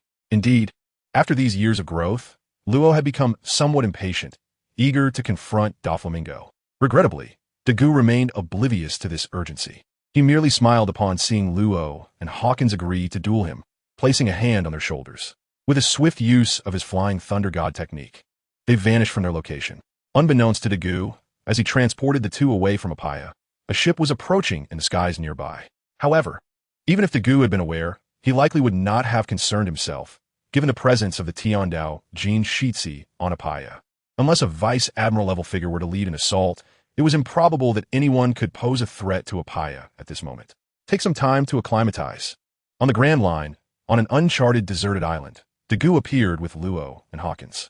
Observing their flushed faces from their abrupt descent from an altitude of 10,000 meters to sea level, he couldn't help but remind them, "Let us commence our training." Upon hearing this, Luo and Hawkins did not respond, but instead began to adjust their states as instructed. After a prolonged moment, with a deep sigh of relief, Luo and Hawkins finally regained their composure. They then simultaneously looked at the Gu and declared, "Captain, let us begin." "Very well." Seeing that both had readied themselves, Dagon nodded, "Affirmative. Start." Room. With the Gu's command, Luo swiftly activated his Devil Fruit ability, opening a surgical space. Demon's form. Meanwhile, Hawkins also unleashed his abilities, summoning a towering, menacing scarecrow. Slaughterhouse. Without further ado, Luo executed a space swap, instantly appearing behind the Gu, aiming to strike. Concurrently, Hawkins, in perfect synchrony, shouted as the colossal scarecrow swung its weapon towards the goo. Yet, in a turn of events, both anticipated and unexpected. Just as their attacks were about to connect with the goo, he employed his heavenly hand technique to evade. Clang! Thus, Luo's and Hawkins' strikes collided. This unexpected turn left both Luo and Hawkins momentarily stunned before they hastily retracted their assaults. Clap, clap, clap. Just then, having sidestepped, the goo approached, applauding and smiling at the two. Not bad, very good. Continue. Observing Dagu's playful demeanor, Luo coldly snorted and silently reappeared behind Dagu, his blade, Ghost Cry, aimed at him. Clang. However, just as Luo's sword was about to strike Dagu's side, a golden longsword intercepted its path. Luo then saw Dagu turn, a puzzled expression on his face as he asked, Luo, why do you always target my side? TCH. In response to Dagu's inquiry, Luo remained silent, merely curling his lips in annoyance. He then pivoted his wrist, activating his ability. Slap. At that moment, Dagu's empty left hand reached out, seemingly grasping something, before he turned to the other side and remarked, Hawkins, is this how you coordinate with Luo? Indeed. Dagu's left hand had extended because Hawkins had appeared on his left, sword also aimed at his side, ready to slice down. Hey! However, rather than respond to Dagu's question, Hawkins remained silent, while Luo smirked slightly. Slap! He decisively reached for Dagu's hand, exclaiming, Hawkins, attack. Chapter 176. Luo, Dagu, and Hawkins. Observing Luo's actions and hearing his words, Dagu felt a twinge of confusion. Soon after, he sensed movement from the other side, and without a moment's hesitation, he released Hawkins and performed another heavenly hand technique to evade. Clang! As Dagu swiftly departed, the scene left him smacking his lips. Upon Dagu's departure, Luo, due to inertia, leaned forward slightly, while Hawkins' considerable hand also continued to swing forward.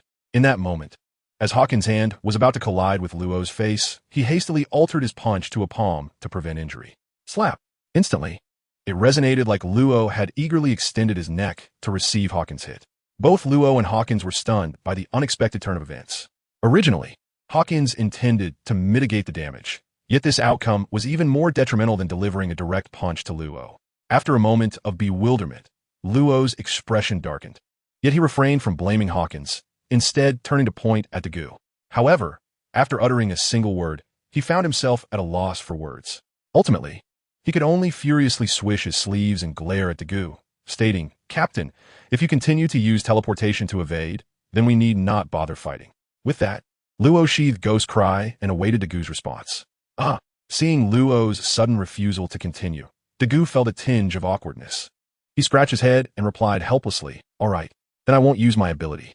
With that, Dagu immediately exerted force beneath his feet, charging straight at Luo and Hawkins while simultaneously drawing his sword, unleashing a fierce sword aura aimed at them. Swish! As Dagu made his move, Luo and Hawkins instantly focused their attention. Luo opened his domain once more, wielding Ghost Cry as he countered Dagu's incoming strike with a slash of his own. In silence, Dagu's attack was cleaved in two, though this did not imply that Luo's strength had surpassed Dagu's to the extent of severing his assault. The ability to sever Dagu's strike was fundamentally derived from his own fruit power, the surgery fruit. It was indeed through this ability that he managed to cut through Dagu's blow. At that moment, Hawkins, who stood nearby, suddenly extended his hand, positioning his sword to block the approaching strike from Dagu. Well done, Dagu remarked with a light chuckle, noticing Hawkins had successfully parried his attack. You've made considerable progress. Hawkins, but can you withstand this next strike? With that, Dagu momentarily withdrew his sword, only to thrust it forward again with remarkable speed. Clang! Faced with such a situation, Hawkins hastily raised his sword to his chest to absorb Dagu's forceful blow. However, Dagu's strike was imbued with considerable strength, and as predicted, Hawkins, despite managing to block the attack, was sent flying backward. At that moment, Dagu's left hand shot out suddenly. Bang! A resounding clash echoed. Dagu's expression darkened as he glared at Luo and remarked with a frown, Luo, do you harbor a grudge against my kidney? Must you always aim for it? With that, Dagu exerted force, causing Luo to stagger back a few steps, then pointed at his own face and added, You could aim for my face without issue. But must you consistently target my kidney? Upon hearing Dagu's words, Luo scoffed again, stroking his left cheek and inquired, Then how would you classify this slap? Looking at the red mark on Luo's left cheek, Dagu found himself in an awkward predicament. Aware of his fault, he could only helplessly respond. But you can't keep aiming for my kidney.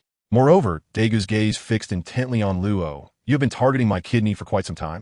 Why is that?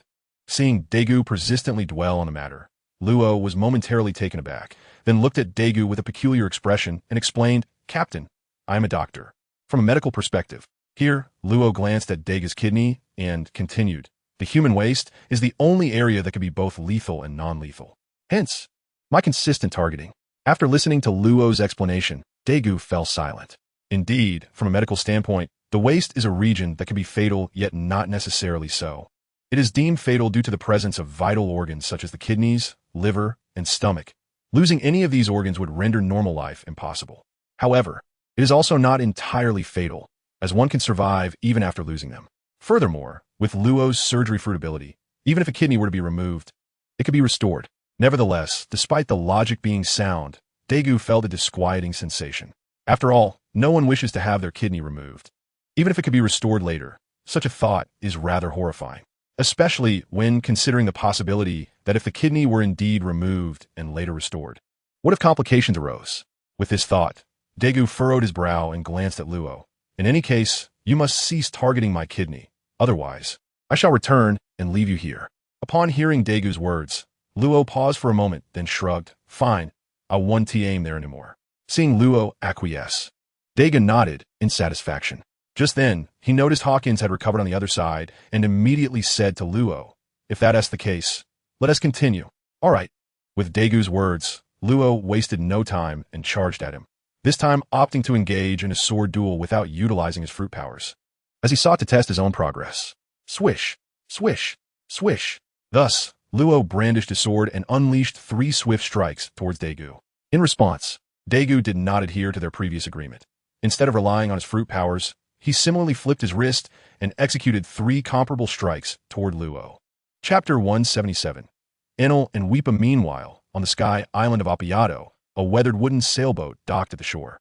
Robin, Gwaina, Bonnie, and other members of the light pirate crew, along with Gonfur, Weepa, and other residents of the sky island, confronted a peculiar young man. This man wore a white headscarf, sported long earlobes adorned with earrings, and had his upper body exposed, with 4 war drums strapped to his back. His lower half was clad in baggy pants, and he was barefoot, with rings on his toes. Indeed, this man was none other than Enel, the god from the original story who would soon conquer the sky island of Appiato for 6 years, wielding the power of the Rumble fruit. Upon seeing that, aside from Weepa, the opposing group consisted solely of women, the elderly, and children. Enel sneered contemptuously. It seems the god here is rather unimpressive, allowing a bunch of weaklings to face our Lord Enel. As soon as Enel finished his taunt, those standing behind him erupted in laughter. Ha ha ha, the Lord is right. The god here is a coward, sending mere old and feeble women and children to confront our Lord Enel. Exactly. You should kneel before our Lord Enel and plead for mercy. Perhaps then you may continue to live, or else. Haha. Yes. Hurry and kneel. Kneel. Witnessing the outsider's arrogance and relentless demands to kneel, Weepa could no longer contain himself. He furrowed his brow and stepped forward, glaring at Enel. Who are you? What brings you here? Humph. In response to Weepa's inquiry, Enel merely snorted dismissively and chose not to reply. Instead, a tall, bald man emerged from behind Enel, brandishing a sword and pointing it at Weepa. Call out your god. You lack the qualifications to converse with our deity. Following the bald man's words, the others behind Enel joined in the mockery.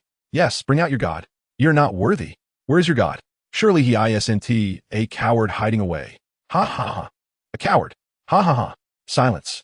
Unable to tolerate the situation any longer, Weepa bellowed, raising a cannon from his side and aiming it directly at Enel. I am the god of this place. He then demanded of Enel, now tell me, who are you? What are you doing here? What is your purpose? However, when Enel heard Weepa declare himself the god of the sky island, he paused in surprise, scrutinizing Weepa before looking at him with a puzzled expression. Are you truly the god here? Indeed.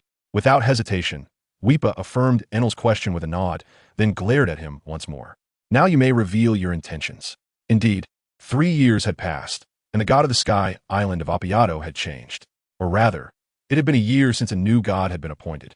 The new god was Weepa, and the decision had been reached through discussions among Gonfur, the elder chief of the Sandia, and the residents of the sky island, who unanimously agreed that since it was a fresh start, a new god should be appointed. Weepa, due to his identity as a Sandian and his exceptional strength, was deemed irreplaceable among the younger generation. Thus, with widespread support, Weepa became the new ruler and god of Apiato. However, to err on the side of caution, it is not the formidable Weepa who truly decides matters, but rather Ganfuer. Indeed, after Weepa ascended to divinity, Ganfuer, as his aide, has been diligently supporting him to prevent any unforeseen incidents. Similarly, the female warrior of Shandia, Laki, has taken on an auxiliary role.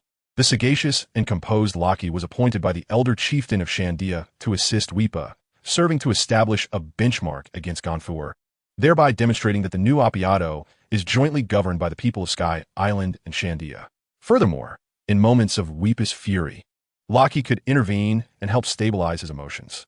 Nonetheless, setting that aside, when Enelu encountered Weepa, he arrogantly proclaimed, "Since you are the deity here, I officially announce that there is but one god, and that is I." With the declaration, a thunderous clap reverberated throughout the heavens. At that moment, when Guinabani and others looked up at the clear sky, they were left perplexed by the origin of the thunder.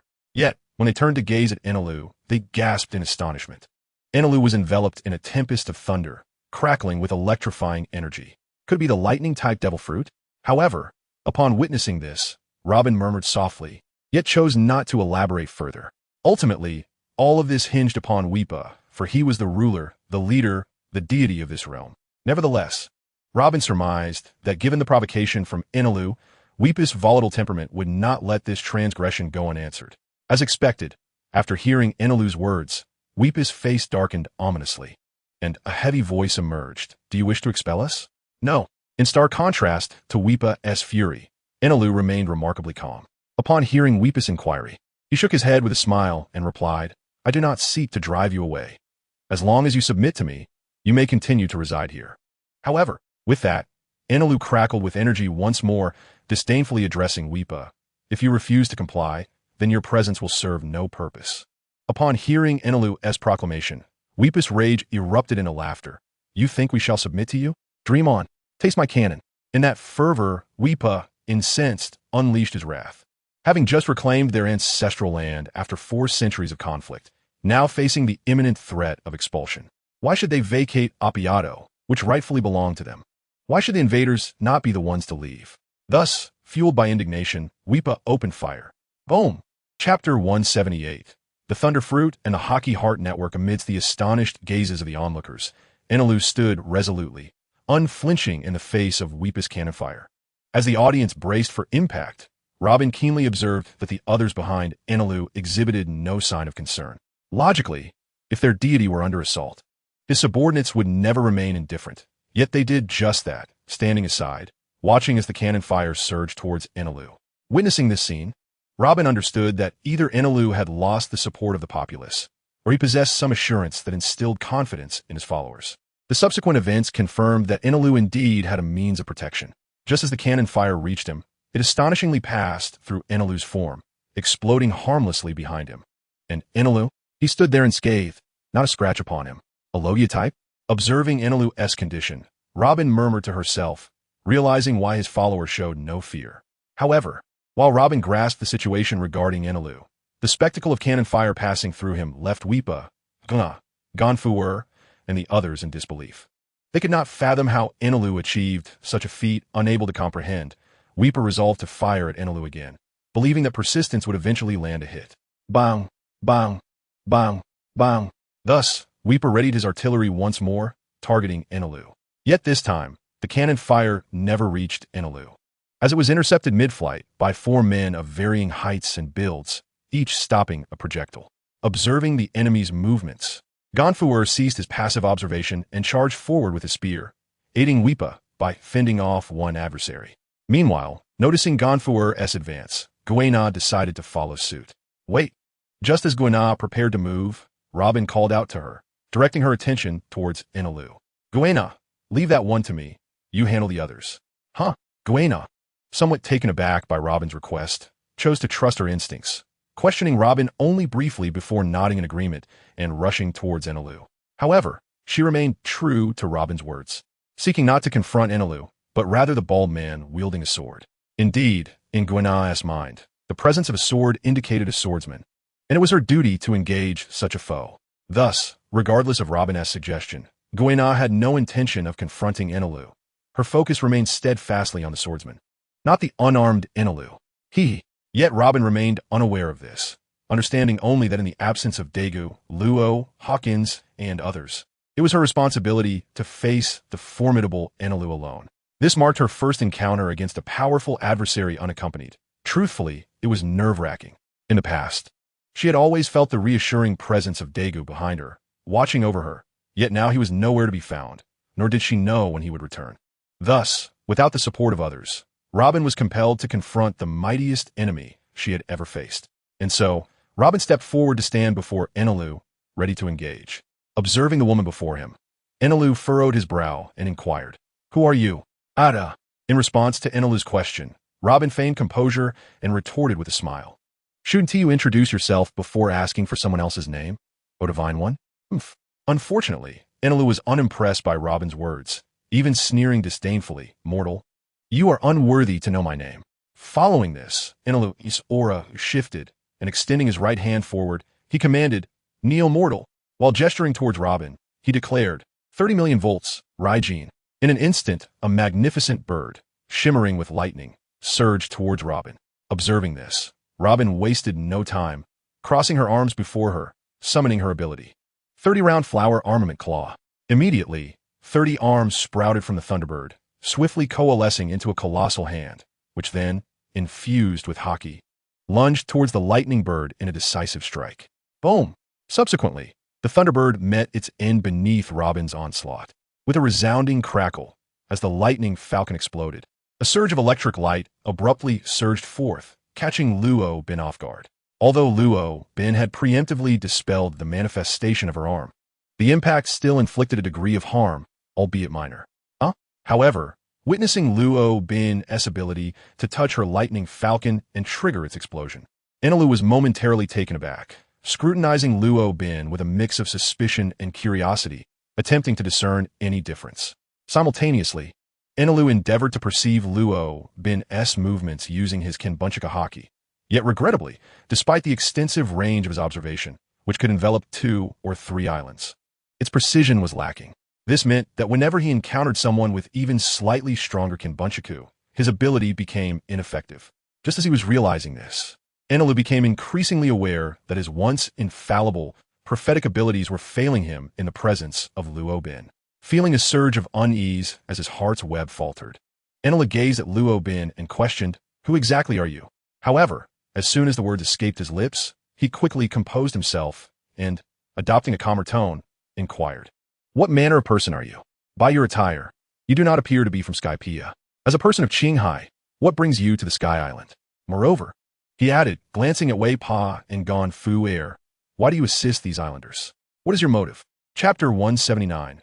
Luo Bin and Enelu. As for how to respond to Enelu's inquiry, Luo Bin turned a glance at Gon Fu Air and the others, contemplating for a moment before turning back to Enelu with a smile. "Because we are friends with Mr. Gon Fu Air, I believe that friends should help one another without requiring any justification, right?" Upon hearing Luo Bin's words, Enelu was momentarily stunned, murmuring, "Friends?"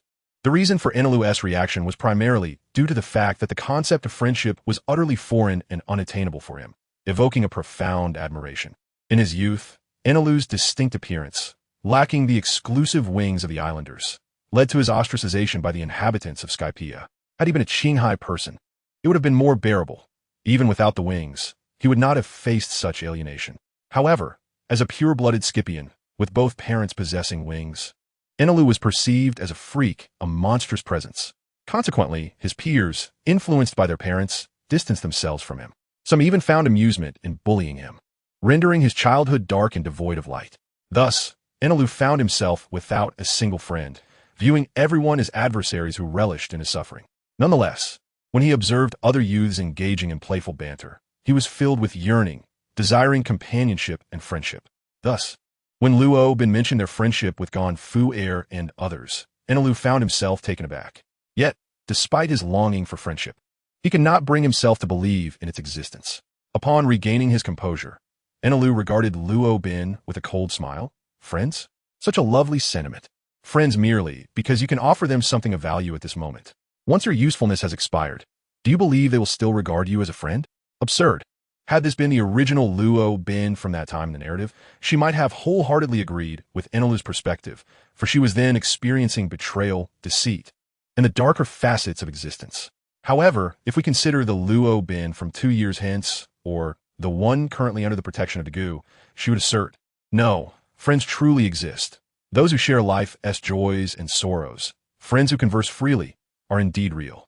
With that, Luo Bin turned her gaze towards Guina, Bonnie, and others engaged in battle, smiling as she remarked, just like us. Regrettably, her words failed to resonate with Enelu and rather provoked him. With a scoff, Enelu pointed at Luo Bin and declared, 60 million volts, Thunder Dragon. In an instant, a dragon of flickering lightning appeared, charging directly at Luo Bin. 60-round flower, armed tree. Faced with Enelu's assault, Luo Bin remained composed, crossing her arms before her and conjuring a colossal hand to meet Enelu's Thunder Dragon. With a resounding clash, Luo Bin's massive palm collided with Enelu's dragon. However, at that moment, a sudden crackling sound erupted beside Luo Bin. Reacting instinctively, she crouched down and executed a sweeping kick. To her astonishment, what she expected to be a simple maneuver unexpectedly knocked Enelu, who had positioned himself beside her, to the ground. Yet, as Luo Bin prepared to capitalize on this advantage, another crackling noise reverberated, and Enelu reappeared on the opposite side. Observing her intently, Enelus katinitset Luo Bin toofli. In his limited experience, especially after gaining divine powers, it had been ages since he had been struck by anyone, let alone a woman's sweep. However, no matter how intently he examined Luo Bin, he could not fathom what force had impelled her to strike him. Puzzled, Enelu furrowed his brow and demanded, Hey woman, what means did you employ to strike this deity? Upon hearing Enelu's inquiry, Luo Bin was taken aback momentarily before swiftly realizing that he, like many others, was unaware of the existence of the 3 types of haki. Otherwise, he would not have posed such a question. Nevertheless, Luo Bin chose not to respond, for who would divulge their secrets regarding how to counter their opponent? Thus, she merely smiled at Enelu, showing no inclination to speak. Observing her demeanor, Enelu's brow knitted tighter. It was clear that she had no intention of revealing her methods, and the ineffectiveness of his heart's web only added to his frustration. However, this state of discontent did not last long, as Enelu soon recalibrated himself. Gazing at Luo Bin with solemnity, since he refused to disclose, I shall investigate myself. With that, he aimed his right hand at Luo Bin, lightning crackling around it. As the electric energy enveloped his arm, Enelu launched his attack. Divine Judgment. Witnessing Enelu's formidable strike, Luo Bin was taken aback. She had not anticipated that someone unfamiliar with the 3 types of haki could possess such strength to unleash such a powerful assault. With uncertainty about her ability to withstand it unscathed, Luo Bin prepared herself, summoning her own formidable power, Vibrant Blossoms, Giant Trees Slap. As Robin unleashed her abilities, a colossal hand materialized, striking against the lightning pillar that Enel had unleashed. The clash resonated powerfully, sending shockwaves that engulfed the surrounding space, shrouding it in dust and smoke. As the haze began to dissipate, a series of coughs emerged. Chapter 180. The Appearance of the Golden Lion and Enel's Ambitions. Gradually, as the scene clarified, it became evident that Robin had fallen to her knees. The reason for her collapse lay in the earlier confrontation. Despite Robin's potential and talent, she did not possess the pinnacle capabilities of this world, which resulted in her, although having progressed comparably to her peers, still falling short in terms of the reserves of her Busashoka haki. This inadequacy meant that she faced Enel's divine retribution head-on. Fortunately, Robin had not resisted directly, otherwise, the consequences would have been dire, leading to more than mere kneeling. She could have faced severe injury. Nonetheless, Robin's fall did not signify the loss of her combat ability. She merely experienced a moment of unbearable pain and paralysis from the lightning strike. Once she regained her composure, she stood up once more. At that moment, a figure suddenly appeared before Robin, hovering in midair. Upon seeing this figure, Robin couldn't help but smile faintly, retreating silently to the back.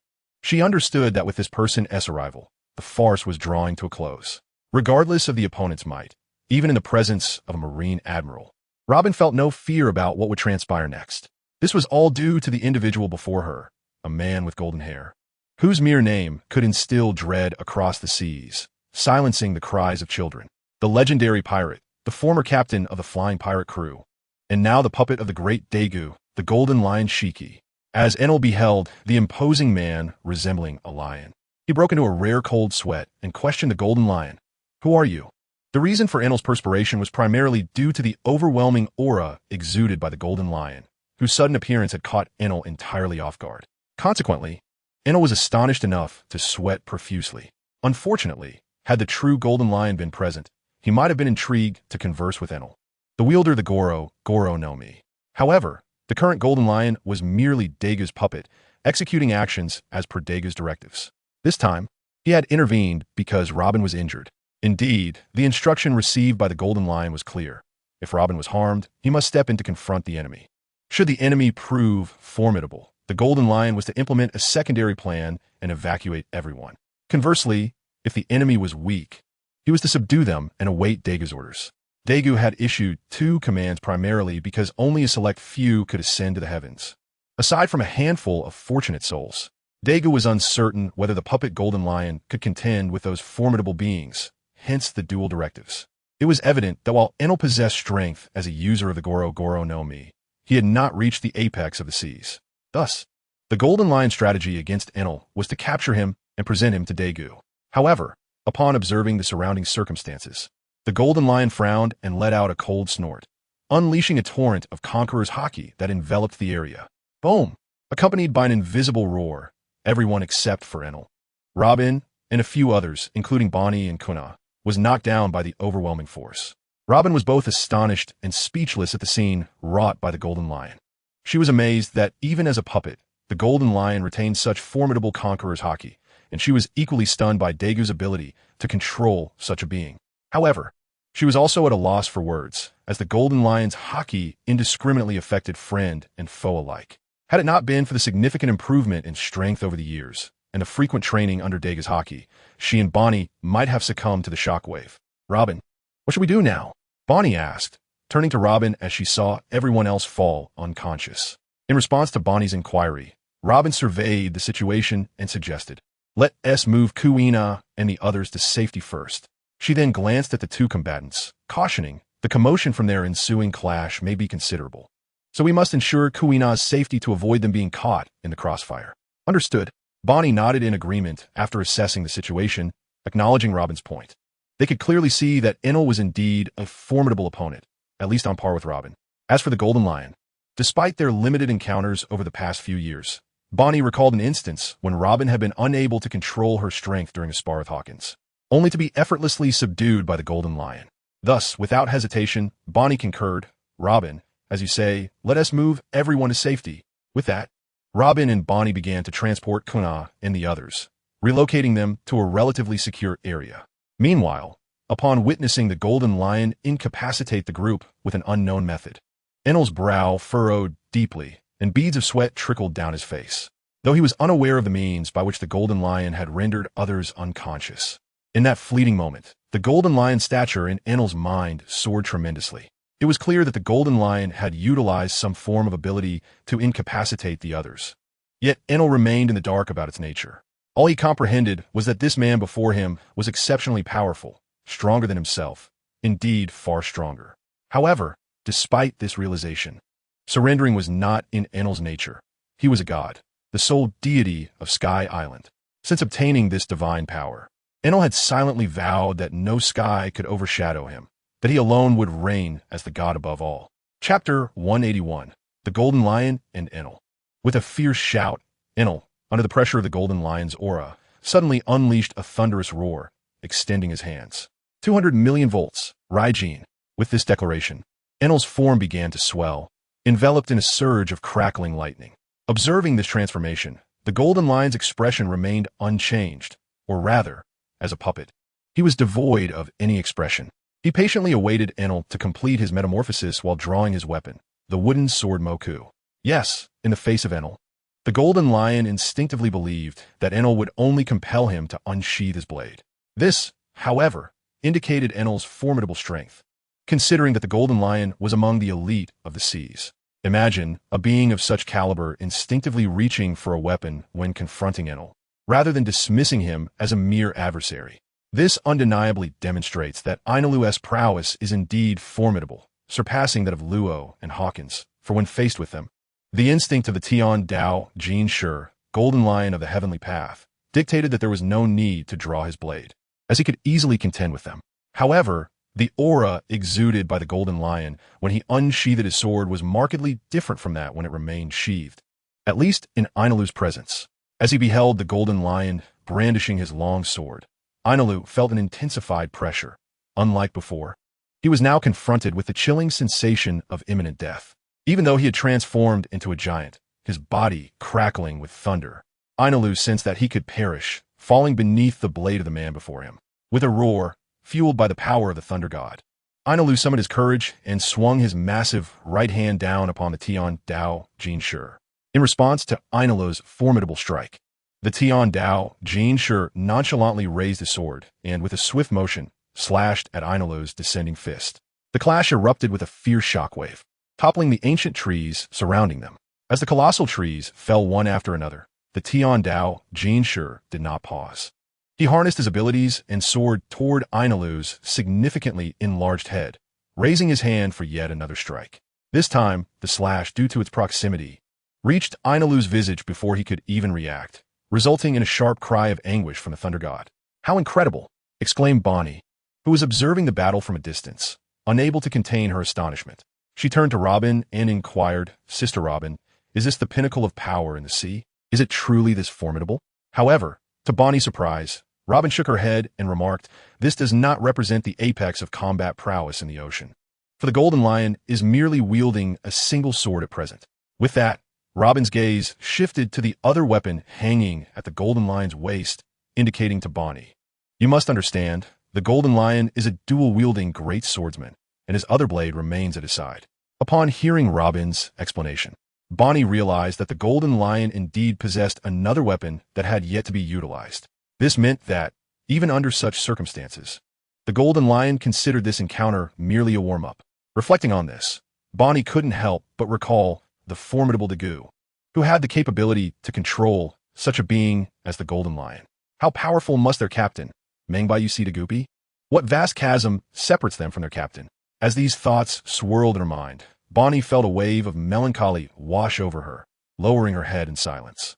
She had believed that her years of training had narrowed the gap between herself and Dagu, yet now it was painfully clear that she had overestimated her progress.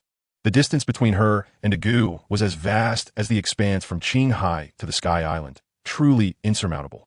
Robin noticed Bonnie's state, understanding that she was momentarily overwhelmed by the Golden Lion's might.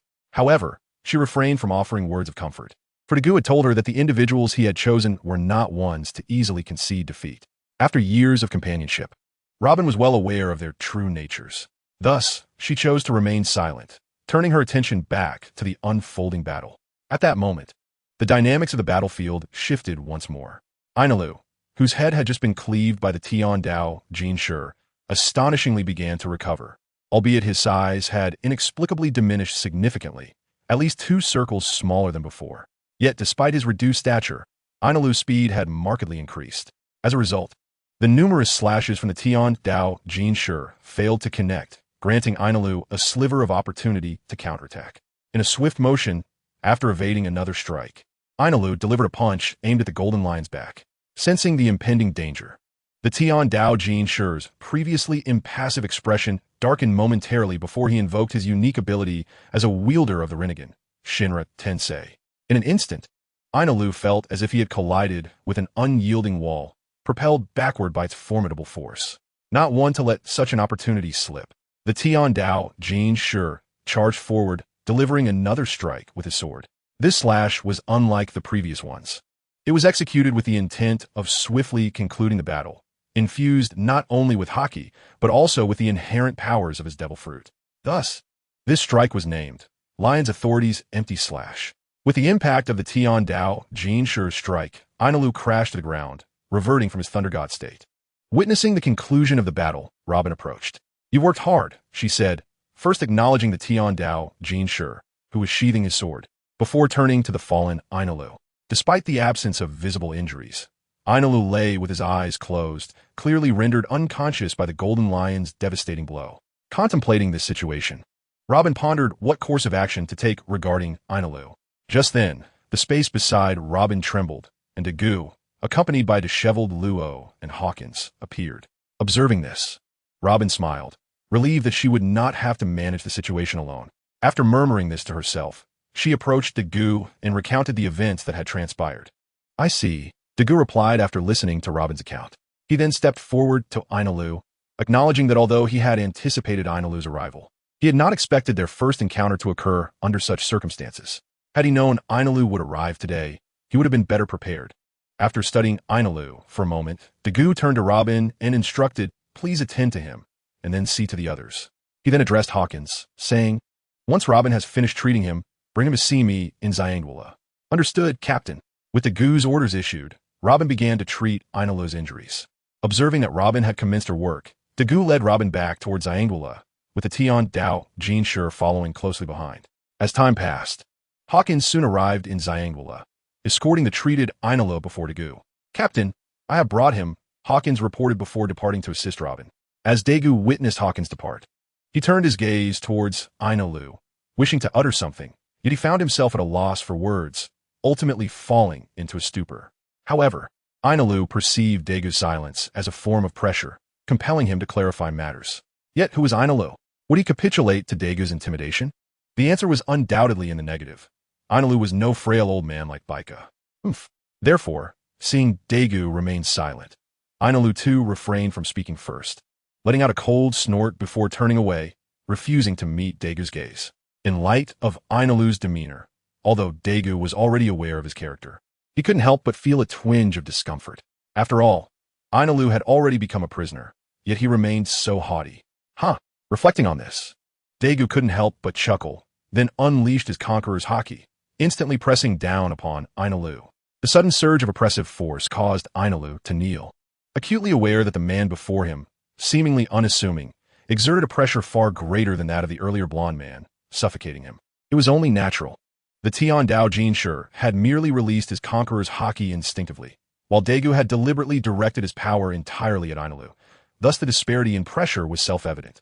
However, witnessing Ainalu still holding his ground despite kneeling, Daegu was somewhat taken aback. He had anticipated that Ainalu would crumble under such weight. To his surprise, Ainalu had endured, albeit not unleashing his full conqueror's haki, which was certainly beyond the capacity of a novice like him. Pondering this, Daegu regarded Ainalu's stubborn expression with a nod of satisfaction, then withdrew his haki, addressing the panting Ainalu. "Do you wish to join us?" Upon hearing Daegu's words, Ainalu, who had been catching his breath, abruptly halted and stared at Daegu in disbelief, pointing at him and then at himself. "You? Me? You want this god to join you and become your subordinate?" "Indeed," Daegu affirmed with a quiet nod. "Impossible. Absolutely impossible." Faced with Daegu's genuine offer for him to join and serve as a subordinate, Ainalu hastily shook his head, exclaiming, "You are deluded. As the only true god of Sky Island, how could I serve another? It's out of the question." Daegu felt a twinge of embarrassment at Ainalu's response.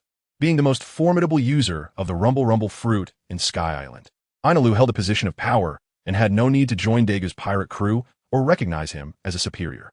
Nonetheless, Daegu had set his sights on Ainalu. For the power of the Rumble fruit was undeniably formidable. Possessing both speed and strength, it epitomized the fruit Daegu desired. Had he not possessed the Sharingan, he might have already sought out Baika to acquire the Rumble fruit rather than waiting for Ainalu to come to him. However, now that Ainalu had approached him, what reason did Daegu have to let him go? Thus, witnessing Ainalu's refusal, Daegu's expression darkened, and he murmured, "Very well. I had hoped that once you joined us, we would not have to make things difficult for you. But since you choose not to join us..." Suddenly, Daegu lifted his head, unleashing his conqueror's haki once more, calmly stating to Ainalu, "Then do not blame us for taking your life to seize your power." Ainalu was taken aback by Daegu's abrupt shift, falling into contemplation. "All right." After a long pause, Ainalu slowly raised his head, looking at Daegu and declaring, "I will join you, but only if you can surpass me in speed. If I win, my divine status remains, and you must obey me unconditionally. Conversely, should you win, I shall submit to your will." Chapter 183. The Flying Thunder God and the Thunderman agreed. Without a moment's hesitation, Daegu accepted Ainalu's conditions. Yet, he added, however, "It must wait 2 days." "Why?" Ainalu inquired, his face marked by confusion, unable to comprehend Daegu's reasoning for postponing the duel. In response to Ainalu's question, Daegu chuckled lightly. First, I have just returned after 2 or 3 years away. Second, Daegu appraised Ainalu before continuing. Naturally, it is due to your recent battle with another. And to ensure you are at your best, I cannot take advantage of your weakened state. Upon hearing Daegu's explanation, Ainalu understood. Indeed, as Daegu had suggested, he had just fought the blonde man, and his current condition was less than optimal. Nevertheless, Ainalu, ever proud, would never concede to admitting his current state. Thus, after grasping Daegu's intent, he coldly snorted and turned away, ignoring him. Seeing Ainalu's defiance, Daegu couldn't help but shake his head and smile. Rest here for today. This is the room I have arranged for you. Robin, let us depart. After addressing Ainalu, he took Robin and exited the premises. Watching Daegu and Robin leave, Ainalu fell into deep thought, realizing that today's experiences had far surpassed his previous understanding. Whether it was Robin's sudden appearance with that enormous arm, her ability to contend with him, or the Tian-Dao Jinshi's capacity to incapacitate others, along with the wall he had encountered when facing the Tian-Dao Jinshi, all of these elements made Ainalu aware that these people from the Blue Sea possessed some means to counter the divine. Even he was not their match. Indeed, Ainalu recognized that if it were just that woman, he might stand a chance, but against the blonde man. As he contemplated this, Ainalu murmured towards the direction Daegu had departed, and that man, surely I would have no room for resistance. It was precisely because Ainalu understood his inferiority to Daegu that he proposed a contest of speed rather than a direct clash of strength. For he was acutely aware of the vast disparity between their powers, one so great that even his usually inflated ego recognized his lack of chance. Sighing at this realization, Ainalu allowed himself a quiet lament before lying down, patiently awaiting the duel that was to unfold in 2 days. Thus, in the blink of an eye, 3 days passed. Originally scheduled for 2 days, the duel was delayed due to the damage inflicted upon Apaya by Ainalu's battle with the Tian-Dao Jinshi. Consequently, Daegu had spent the past 3 days assisting in the restoration of Apaya's environment, resulting in a postponement of the competition by a day. Yet it was merely a day, and given the nature of this contest, Ainalu did not voice any complaints as he regarded the somewhat awkward Daegu and asked flatly, "May we begin?" Upon hearing Ainalu's inquiry, Daegu, who had been feeling somewhat sheepish for failing to adhere to their agreement, quickly regained his composure and nodded affirmatively. "We may proceed." Just as Daegu's words fell, without hesitation, Ainalu unleashed his abilities, accompanied by a cacophony of crackling sounds, swiftly propelling himself to a distant location. Seeing this, Daegu did not feel anxious. Rather, a confident smile graced his lips, embodying the assurance of victory. However, it is true that Daegu had subtly marked Enelu with the flying thunder god seal long before Enelu proposed this contest. This implies that regardless of how far Enelu attempts to flee, as long as he exists in this world, Daegu can instantaneously appear before him. Furthermore, in the neighboring world of Hokage, although the original flying thunder god technique was developed by the second Hokage, Senju Tobarama, to counter Uchiha Izuna, it was truly the fourth Hokage Namikaze Minato who brought it to prominence during his confrontation with the Raikage, thus earning fame throughout the ninja realm. Now, even though there is no Raikage to elevate Daegu's reputation, Enelu's power, the Rumble fruit, aligns even more closely with the concept of lightning than the Raikage himself. Contemplating this, one might conclude that Daegu employing the flying thunder god against the lightning-wielding Enelu is indeed fitting. Ha ha ha! With this thought, Daegu couldn't help but burst into laughter. However, this display of mirth left others perplexed. Why was Daegu laughing at such a moment? Enelu was already nowhere to be seen. Yet, Daegu was not in a hurry to pursue him, instead indulging in his own amusement. This prompted the ever-competitive Yuta to turn and inquire, "Captain, why aren't you chasing after him? That person is already gone, and if you don't hurry, what if you lose?" Yuta's words momentarily stunned Daegu, who merely smiled and shook his head in response. At the same time, Bonnie approached Yuta and remarked, "Yuta, have you forgotten? The captain possesses the ability to teleport. He has no reason to fear that fellow escaping." She then turned to Daegu and added, "No matter where that guy runs, the captain will instantly appear before him." Understanding dawned on Yuta with Bonnie's explanation. She recalled Daegu's extraordinary ability, or rather unfair advantage. Realizing this, not only Yuta but also Bonnie, Guena, Robin, and even the others regarded Daegu with an odd expression before casting sympathetic glances in the direction Enelu had departed. Indeed, if this were the case, then the outcome of the contest had been predetermined from the start. Enelu could never win, no matter where he fled, He could not escape Daegu's instantaneous movement. Observing the expressions of his companions, Daegu found it hard to contain himself, and after addressing everyone, he hastily activated the Flying Thunder God and left his original position. Thus, the contest between Daegu and Enelu commenced. Chapter 184. Apples and joining the crew, that guy on Angel Island, along Angel Road. Enelu was munching on an apple he had obtained from an unknown source, glancing at the shops lining the street while murmuring, "He certainly didn't expect me to come here." "Hell, is that so?" Just then, a somewhat familiar voice suddenly echoed from behind him, causing him to jump. Slap! Almost instantly, Enelu felt a hand on his shoulder. Gradually turning his head, he faced the towering figure of Daegu, momentarily at a loss for words. Heh. Observing Enelu's stunned reaction, Daegu couldn't help but chuckle, then inquired about the apple in Enelu's hand. "Is this apple tasty? Where did you buy it?"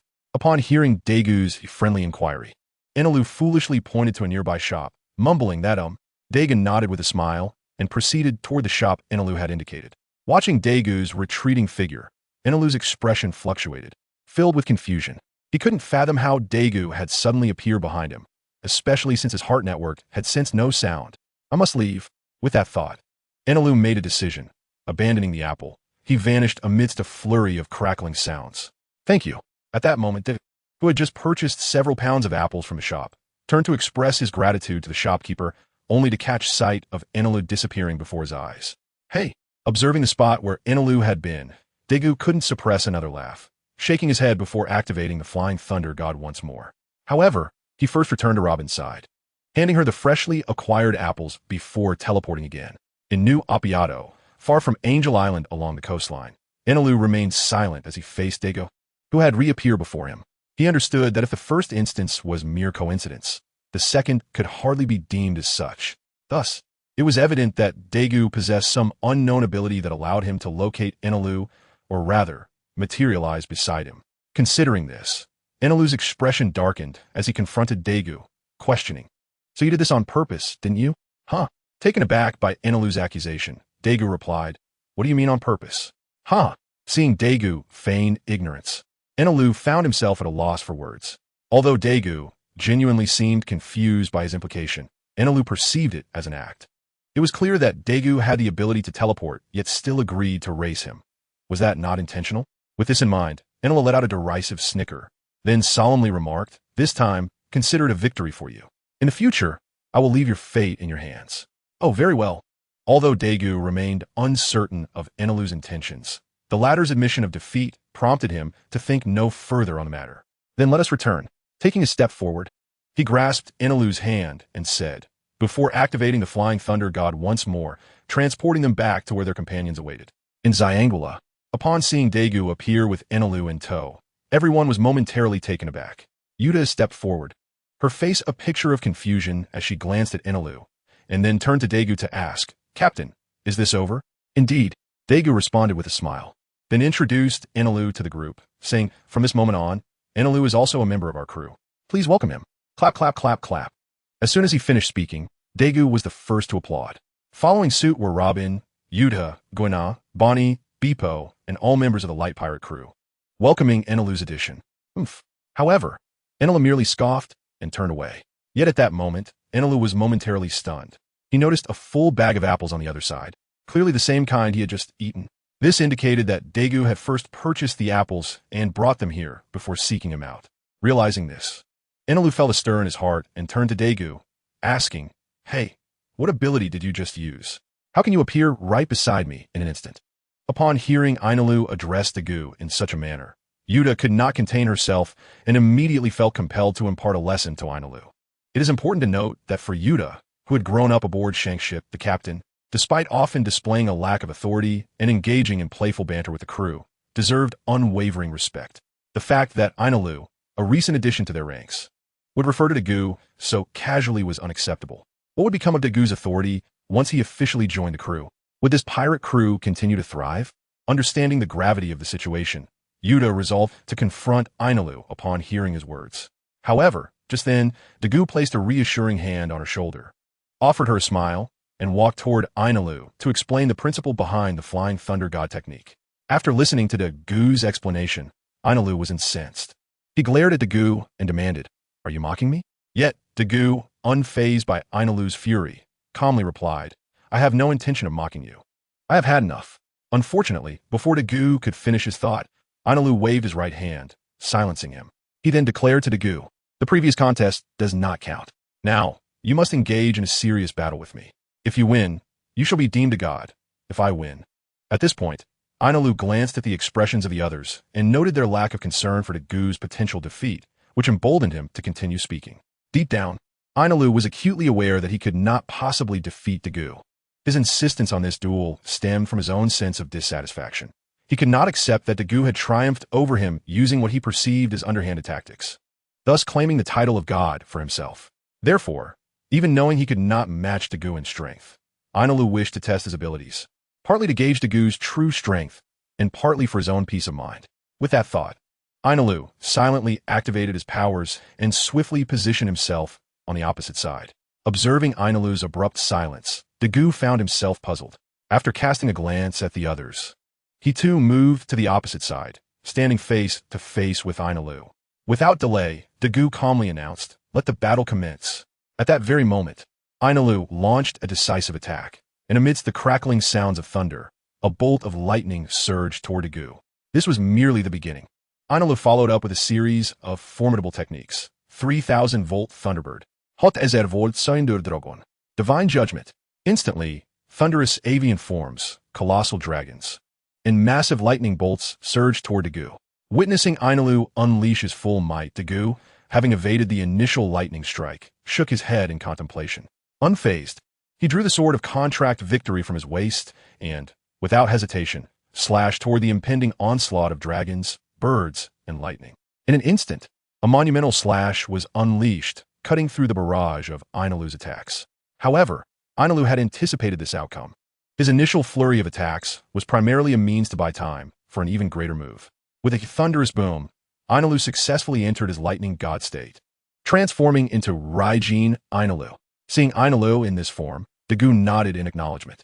Although Ainalu's current strength fell short of Dagu's expectations, it was commendable, at least on par with that of a typical vice admiral. Yet, Dagu had no intention of remaining in a stalemate, for he understood that the most effective way to defeat someone as prideful as Ainalu was to overwhelm him with sheer force. This way, Ainalu would have no grounds to refute Dagu's authority. With this in mind, Dagu's expression grew serious as he intensified his resolve, unleashing his observation haki, armament haki, and conqueror S haki. Resolute in his decision to vanquish Ainalu with overwhelming might, Dagu unleashed all three types of haki. A terrifying aura surged through the space, causing Raijin Ainalu to momentarily freeze in place. This oppressive presence invoked memories of his childhood, where he had been subjected to bullying, leaving him feeling helpless, isolated, and aggrieved, as if the world itself were closing in on him. Yet, in that moment, a crack of thunder rang out, and Raijin Ainalu raised his head defiantly, proclaiming, I am a god. No one shall ever bully me again. With a fierce roar, he charged toward Dagu. Though taken aback by Ainalu's sudden outburst, Dagu did not falter. With his three types of haki fully activated, the sword of contract victory shimmered with golden light as Dagu raised it and swung down with tremendous force. In an instant, a colossal golden slash descended upon Raijin Ainalu, its might so profound that it felt as though the heavens themselves were bearing down upon him. As the golden slash drew near, Raijin Ainalu let out a primal scream, channeling all his lightning into a massive spear, sacrificing his lightning god state. Go! With another thunderous roar, the lightning spear surged to meet Dagu's slash. Simultaneously, as Ainalu unleashed this devastating attack, he collapsed to the ground. On the other side, witnessing Ainalu's formidable strike, Dagu's eyes widened in disbelief. He had not anticipated such a significant surge in Ainalu's power under these circumstances. While still not on par with an admiral, with this single strike, Dagu could confidently assert that even an admiral like Aokiji would hesitate to confront him directly. Ainalu's strike possessed the destructive capability of an admiral, albeit at the cost of his own strength, leaving him incapacitated after this one powerful blow.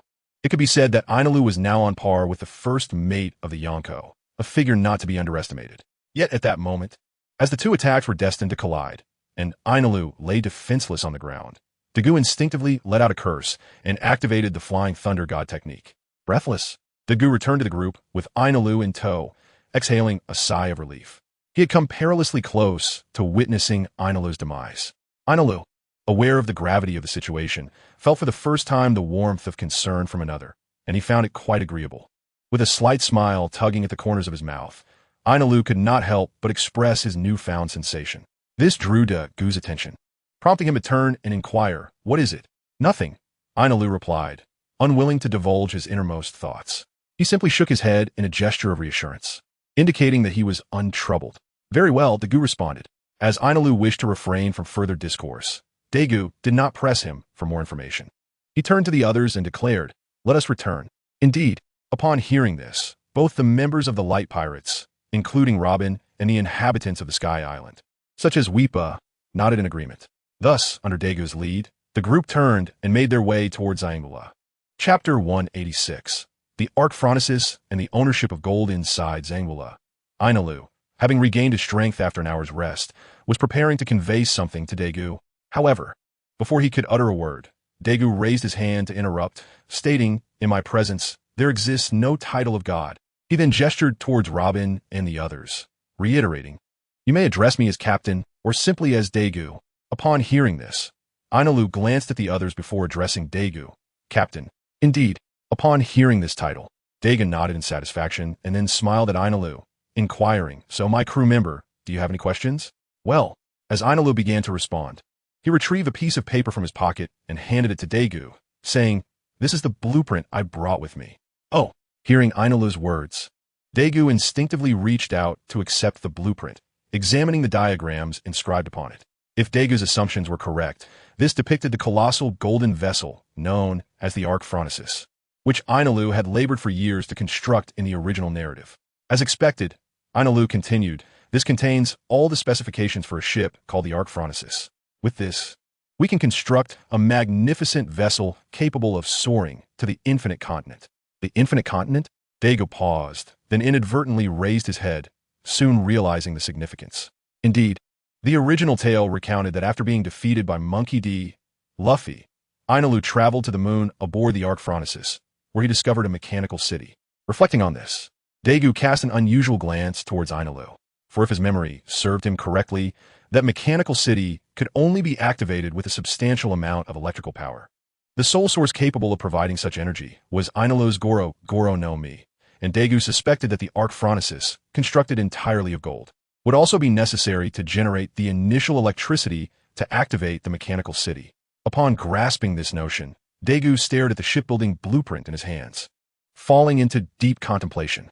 However, Ainalu misinterpreted Dagu's silence as confusion regarding the infinite continent, prompting him to elaborate. "The infinite continent is a land entirely composed of base." "Stop."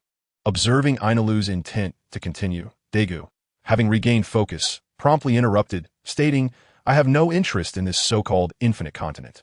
"Of course." He scrutinized Ainalu before continuing. "If you seek land, I can assure you that beneath lies the blue sea, which indeed possesses infinite land, or what you refer to as base. Although Ainalu sensed that Dagu's description of the infinite continent diverged from his own vision, he refrained from further argument. After all, at this moment, he was merely a subordinate of Dagu, or rather, as Dagu preferred to say, a crew member. Regardless of titles, he ought to heed Dagu's commands. Thus, even though Ainalu felt a sense of strangeness, he chose to remain silent. Robin, noticing Ainalu's reluctance to speak further, Dagu turned to summon Robin. "What is it?" As Robin approached and inquired, Dagu extended his hand to present the blueprint, asking, "Can you comprehend what is depicted here? Is it feasible to construct?" "Very well." Robin nodded and accepted the blueprint of the Phronesis, examining it with great care. "Captain." Just then, Ainalu exhibited a hesitant demeanor as he gazed at Dagu. "What is it?" Observing Ainalu's expression, Dagu turned his attention back to him, urging, "If you have something to say, please do so. If it is within my means, I shall assist you. As long as it does not contravene my principles, I am willing to help." Recognizing Dagu's willingness, Ainalu felt a sense of relief and declared, "Captain, I can build this ship." Dagu suddenly realized that in the original narrative, it was indeed Ainalu who constructed the Archphronesis, confirming his capability to accomplish the task. "Excellent," Dagu responded. "Since you are able to construct it, make the necessary arrangements. Inform me of what is required, and I shall procure it." "Understood." Upon hearing Dagu's affirmation, Ainalu felt a stir of excitement. The sensation of being trusted was indeed delightful. He promptly listed the materials required for shipbuilding. Gold. Initially, Daegu was unfazed by Ainalu's request, since most of the materials he mentioned were readily available on the Sky Island. However, when Ainalu specified the need for a substantial amount of gold, Daegu found himself in a quandary. Gold was not lacking. In fact, it was abundant. Yet, therein lay the dilemma, that gold did not belong to him. It was the property of Xiangula and the Shandians. If Daegu were akin to the original Ainalu, ruling with an iron fist over Appiato, he would undoubtedly seize all the gold without hesitation. However, that was not the case. He had not wielded violence against the Shandians nor dominated Appiato. He merely resided there as a friend. Simply put, as a guest. What right did he have to demand that the host's hand over vast quantities of gold for shipbuilding? Even if gold held no value in the Sky Island, it was not something Daegu could take freely. Captain Daegu. Just as Daegu grappled with his predicament, Weepa approached him, having conferred with Gonfuer and Laki. He sincerely stated, "If you require gold, we can offer you all the gold within Xiangula." However, Weepa paused, turning to indicate the massive golden bell outside. "The golden bell cannot be given to you." Wait. Upon hearing Weepa's words, Daegu thought he had misheard. Therefore, after Weepa finished speaking, he sought clarification. "Weepa, are you truly willing to gift us the gold?" Chapter 187. The Sandwich Vessel and the Ascendancy of the Red-Haired Indeed. At that moment, Gonfuer stepped forward, affirming Daegu's inquiry. "Brother Daegu, since you require gold for shipbuilding, feel free to take the gold from Xiangula." Why? Daegu remained perplexed. He could not fathom why anyone would willingly part with the gold of an entire city, a treasure worth kingdoms. Unbeknownst to him, in the hearts of Gonfuer and the others, Daegu was akin to a divine being for aiding them in resolving a 4-century-long conflict and bestowing upon them a divine island. Thus, they were wholly willing to offer up vast amounts of gold. In fact, if not for the immense significance of the Golden Bell, they might have even considered gifting it to Daegu, for gold held no value to them. It could neither cultivate crops as Basi nor serve multiple purposes like Bay. Hence, the prospect of utilizing such superfluous gold to repay Daegu's kindness was, in their eyes, the most favorable outcome. After listening to Gonfuer's explanation, Daegu fell into silence. After a considerable pause, he reluctantly nodded and expressed his gratitude to Gonfuer and Chief Weepa, saying, "Thank you, Mr. Gonfuer." "Chief Weepa." "It's nothing," they replied, hastily waving their hands to dismiss his thanks. Weepa then suggested to Daegu, "Captain Daegu, if you are in need of additional hands." He glanced at Lachi, who nodded in agreement, and then turned back to Daegu, saying, "You can count on us. We will be delighted to assist you in building the ship." Faced with Weepa's enthusiasm, Daegu hesitated for a moment, but after glancing at his own crew, he nodded in acceptance of Weepa's offer. Once again, he expressed his gratitude, stating, "In that case, thank you once more, Chief Weepa. Let us begin without delay." With the issues of materials and manpower resolved, Ainalu eagerly urged everyone to commence work, as he was eager to steer the Ark of Prophecy towards the limitless continent of Qinghai. Indeed, after hearing Daegu's words, Ainalu slightly shifted his focus, wishing to first visit Qinghai before seeking out the limitless continent where their ancestors resided. However, seeing Ainalu's urgency, Daegu did not deter him, saying, "Ainalu, let's postpone it for today. You have already sustained injuries. It will be better to wait a few days until you have recovered." Hearing Daegu's words, Ainalu paused, then replied quietly, "All right, we shall wait a few days then." Thus, a year swiftly passed, and time unwittingly carried them to the year 1515 of the Sea Circle calendar. During this year, Daegu and his crew remained in place, constructing their ship, the Ark of Prophecy, under Ainalu's guidance. Indeed, Daegu chose not to rename the vessel, primarily out of consideration for Ainalu, as the ship was powered by his abilities, and it was only fitting to take his opinion into account.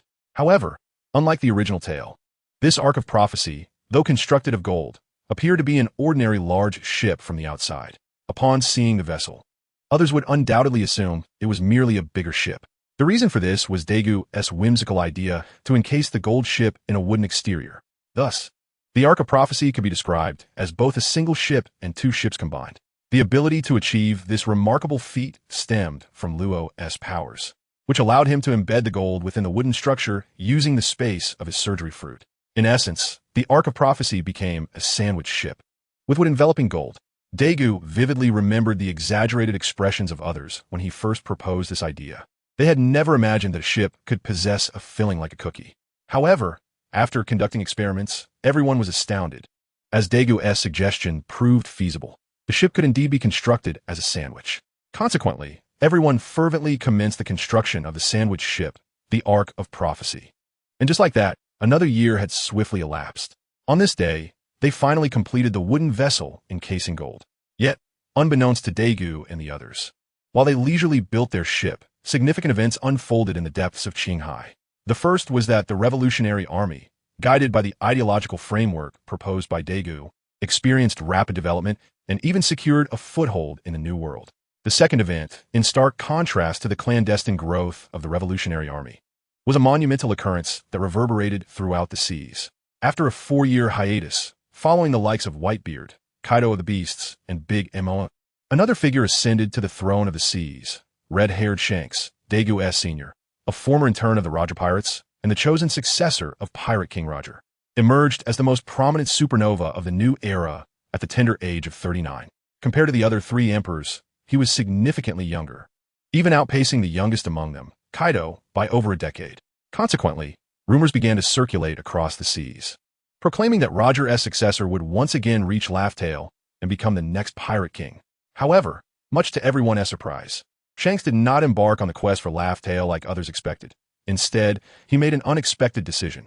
After becoming one of the 4 emperors, he halted his advance. Indeed, the inheritor of the Pirate King's legacy, hailed as the most likely candidate to become the new generation's Pirate King, red-haired Shanks, ceased his pursuit and opted instead to engage in territorial conquests, clearly indicating his intention to establish a domain rather than continue towards Laugh Tale. This left the world astonished, as they could hardly fathom that the most promising candidate for the Pirate King would halt at the threshold of achieving that very title. Nevertheless, regardless of public opinion, Shanks continued on his chosen path, pursuing his endeavors in territorial acquisition. Chapter 188. Emogu Town and the Pirates' Emogu Town. A port town on Gaia Island along the Grand Line is the only town of its kind, situated in a lawless zone where neither the Navy nor the kingdoms, nor the populace exert control. Consequently, Emogu Town has inevitably become a haven for nearby pirates who gather here to revel in merriment. However, despite the apparent abundance of pirates in Emogu Town, one should not assume that its strength deters the Navy from intervening. In truth, the pirates in Emogu Town are merely small-time crooks, most of whom have bounties of only a few million. Not a single one boasts a bounty in the hundreds of millions. The Navy's indifference towards Emogu Town primarily stems from the fact that its pirates are exceedingly weak. Given its geographical position along the Grand Line, the absence of any pirate with a bounty exceeding 100 million and their tendency to band together for warmth raises questions about why the Navy or the warlords of the sea would take them seriously. Perhaps it is precisely this weakness that allows such a motley crew to gather in Emogu Town. However, today at this very moment, Emogu Town is transformed. Its bounty cap has risen from millions to billions as it welcomes the arrival of a significant figure aboard the Ark of Prophecy. On board are not only the infamous demon girl Nico Robin, boasting a bounty of 150 million, but also the formidable demon boy Daegu, with a staggering bounty of 1 billion berries. "Captain, something seems off about the townsfolk here," remarked Guna, furrowing her brow as she observed the bustling crowd. Daegu, facing her inquiry, chuckled sheepishly and replied, "Ah, that is because there are no ordinary people in this little town. They are all pirates." With that, Daegu glanced at the others and declared, "Let us go. We should explore and gather information about the happenings at sea over the years." "Yes," they responded in unison, following Daegu as they disembarked from the ship and set foot on the soil of Emogu Town. "Let us check out the tavern. It's the easiest and best place to gather news." After observing the surrounding scene, Daegu addressed the crowd and then made his way towards the quaint little house adorned with a wine glass emblem. In response, the other said nothing but silently followed in his footsteps. Even Bonnie, typically the most vivacious and often seen whisking away with Guena and Yuta, obediently trailed behind Daegu without straying. This was all due to Daegu's words. This small town was inhabited entirely by pirates. Some merely pirates, thus prompting Bonnie not to wander off with Guena and Yuta. Moreover, in Bonnie's heart, she believed that a town solely comprised of pirates would not offer any delightful places to explore. As such, under Daegu's guidance, the members of the light pirate crew arrived at a tavern in Mogu Town, casually selecting a spot to sit amidst the gazes of others. "Boss, bring us something to drink," Daegu called out to the proprietor as soon as they settled in. After all, having entered the tavern, It would be rather peculiar to merely sit idle in the eyes of onlookers. However, Daegu might have overestimated the situation. Their entrance had already attracted attention. Their combination was indeed rather unusual. Not to mention their physiques, even the presence of Beepo, a polar bear, and the young Yuta was enough to draw stares. In fact, a man with a slicked-back hairstyle was already scrutinizing Robin, a smile creeping at the corners of his mouth. Not bad. Just enough for my captain to play with for a couple of days. Of course, it wasn't just Robin's alluring figure that drew attention. Others did as well. Nearby, a tall man with black-framed glasses, exuding an air of sophistication, was smiling enigmatically at the youthful Yuta. Besides the women like Robin, men such as Law and Hawkins also garnered frequent glances. However, unlike the attention drawn to the women due to their physiques, the men attracted interest due to their demeanor. Whether it was Hawkins' indifference, Enel's arrogance, or Law's silence, their distinct personalities gathered together naturally caught the eyes of others. Ultimately, the most captivating figure remained Daegu, the captain, as he sat at the head of the table, engaged in light-hearted conversation with Robin and the others. It was evident to any discerning observer who the true leader of this group was. Unlike the scenario a few years prior at Whiskey Peak, perhaps Daegu and his crew had been absent from the public eye for too long, or perhaps Daegu had not made any significant achievements aside from those two world-shattering bounties. This led to the fact that, despite the tavern being crowded, no one recognized Daegu immediately, unlike the swift recognition he received at Whiskey Peak. Thus, in the eyes of others, Daegu and his crew appeared merely as fledgling pirates. Being newcomers, the seasoned veterans could not resist the urge to impart some lessons on the young ones.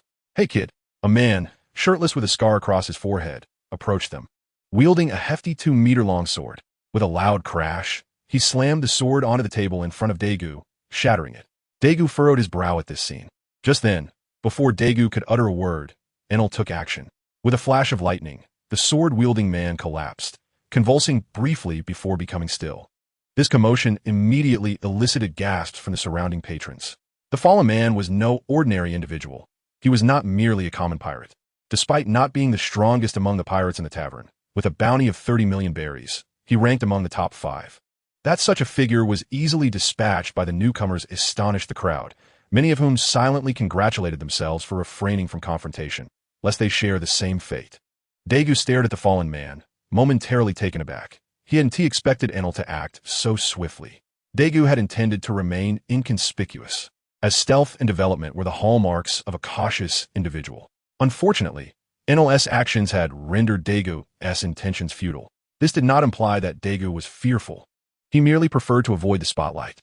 Had he sought public attention, he would not have covertly infiltrated Mariewa to rescue Hancock and her companions. Instead, he would have boldly announced his deeds, leaving behind a trail of evidence that he was indeed responsible. The tale of breaking into Mariewa and emerging unscathed would undoubtedly elevate Daegu's notoriety, possibly even allowing him to rally others to his cause.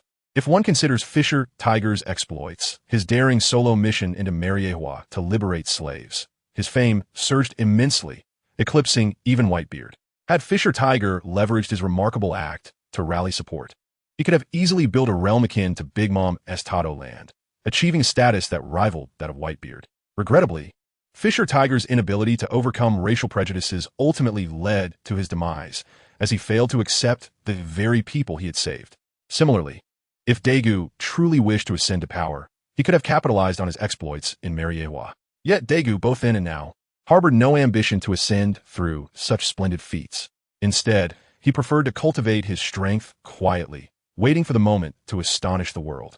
This was the very reason he sought out Law and the others, even inviting the young Yuta aboard. Daegu wished to maintain a low profile, avoiding excessive notoriety. Although he had already caused ripples in the world with his bounties, those were mere whispers, known only to the Navy. The public remained largely unaware of his true capabilities and exploits, and thus, he risked fading into obscurity like many others in the tavern. However, following the recent incident, Daegu realized that maintaining a low profile was no longer feasible. Regardless of his intentions to develop quietly, it did not signify that he was afraid of confrontation, particularly against those whose bounties fell short of 100 million berries. If faced with someone of Whitebeard's caliber, he might reconsider his approach. As the astonishment lingered among the crowd, Daegu slowly rose from his seat. Suddenly, an invisible wave surged forth, unleashing Haushika Haki, causing all but a few individuals in the tavern to collapse. A man with a slicked-back hairstyle, a bespectacled gentleman, and a voluptuous young woman remained standing. "Captain, could you refrain from using Haoshiku next time?" Bonnie remarked, looking at Daegu with an exasperated expression. "Doing this makes his crew members feel utterly superfluous." As Daegu heard the words, he couldn't help but feel a moment of awkwardness before smiling and responding. "All right, no problem. I won't do that next time." As soon as he finished speaking, he turned to the three individuals still standing nearby and began to speak. However, before he could utter another word, the two men and one woman hurriedly approached him, bowing respectfully as they inquired, "My lord, do you have any instructions?" It was hardly surprising that the trio exhibited such deference. Moments earlier, they had perceived Daegu and his companions as mere fledgling pirates. Little did they realize that despite their youthful appearance, Daegu and his crew possessed formidable strength that far surpassed their own. The three were acutely aware that Dagu's ability to incapacitate others was not merely a trick, but a manifestation of the awe-inspiring might that only a true sovereign could wield. Specifically the Conqueror's Haki. Had they not previously visited Xiong Bodhi and learned of the existence of this powerful ability, they might not have felt the overwhelming fear they now experienced. They could have easily mistaken Dagu's prowess for an unknown power. But their understanding of the Conqueror's Haki clarified the gravity of the situation, leading them to act so submissively.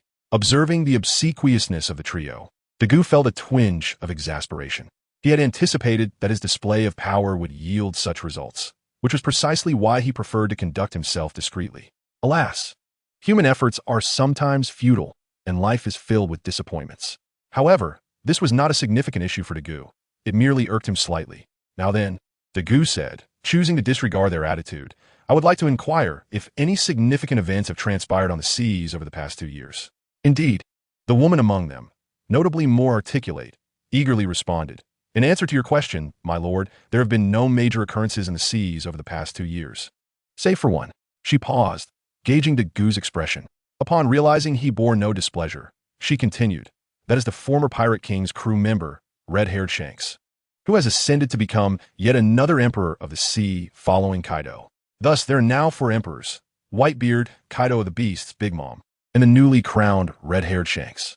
Collectively, they are referred to as the 4 emperors, and their pirate crews are known as the 4 Emperor pirate crews. Is it already at this stage?" Upon hearing the woman's explanation, Daegu fell into deep contemplation. He had unwittingly learned that red-haired Shanks had become one of the 4 emperors. Shanks has become one of the 4 emperors. At that moment, Yuta, Shanks' daughter, gasped in astonishment and turned to Daegu, saying, "Captain, may I return to see him? I wish to ask why such a monumental event as becoming an emperor was not shared with me, and whether I still hold a place in his heart as his daughter." Chapter 190. The CP Organization and Dagu's return. Upon hearing Yuta's words, Daegu was momentarily taken aback, while the other 3 fell into a state of shock. They had not anticipated that the youngest member of their group was connected to the illustrious red-haired Shanks, and the implication that she was his daughter was astounding. With this realization, they regarded Daegu with newfound scrutiny. The devil's offspring. Suddenly, the bespectacled man exclaimed in surprise and promptly fell to his knees before Daegu, trembling and unable to speak. The devil's offspring? At the same time, although the other 2 were somewhat bewildered, they followed suit and knelt before Daegu, not daring to hesitate even for a moment. "Oh, Daegu," taken aback by the man's exclamation and the subsequent kneeling of the others, had not expected to be recognized upon his return to Qinghai after so many years. He had underestimated his own influence. After all, not everyone received a bounty exceeding 100 million on their first outing, and it was rare for someone to break the billion mark on their second. Even the likes of Whitebeard, Edward Newgate, and Pirate King Joel D. Roger were not initially deemed worthy of such bounties, let alone Monkey D. Luffy, who had begun with a mere 30 million. Nevertheless, he shrugged off the recognition, for he had already revealed his capabilities and was not concerned about being known. "Let us proceed back to the ship," Daegu instructed Robin and the others, turning away from the kneeling individuals as he walked towards the door. "Yes, Captain." Upon hearing this, Robin and the others glanced at the kneeling trio before following Dagu's lead. "Wait, the devil's offspring." Just as Daegu was about to exit the tavern, the bespectacled man abruptly stood up and called out. Daegu turned back, silently regarding him. The man, not hesitating, addressed Daegu, "My lord, I wish to..." However, Daegu raised a hand to interrupt him, turning away without looking back. "If you wish to join my crew, then I must decline. I have no need for vassals." Watching Dagu depart with his companions, the bespectacled man stood frozen in place, astonished that such a remarkable entity existed, one who would refuse followers offered to him. Hey, why were you so respectful to that person just now? Meanwhile, as Dagu and his party distanced themselves, the fiery woman approached the bespectacled man to inquire about Dagu's identity. Although she recognized that anyone capable of being the captain of Shank's daughter was surely extraordinary, she was still in the dark about Dagu's true nature. The man with the slick back hair beside her shared her confusion, having heard the mention of Dagu, but unable to recall who the devil's offspring truly was.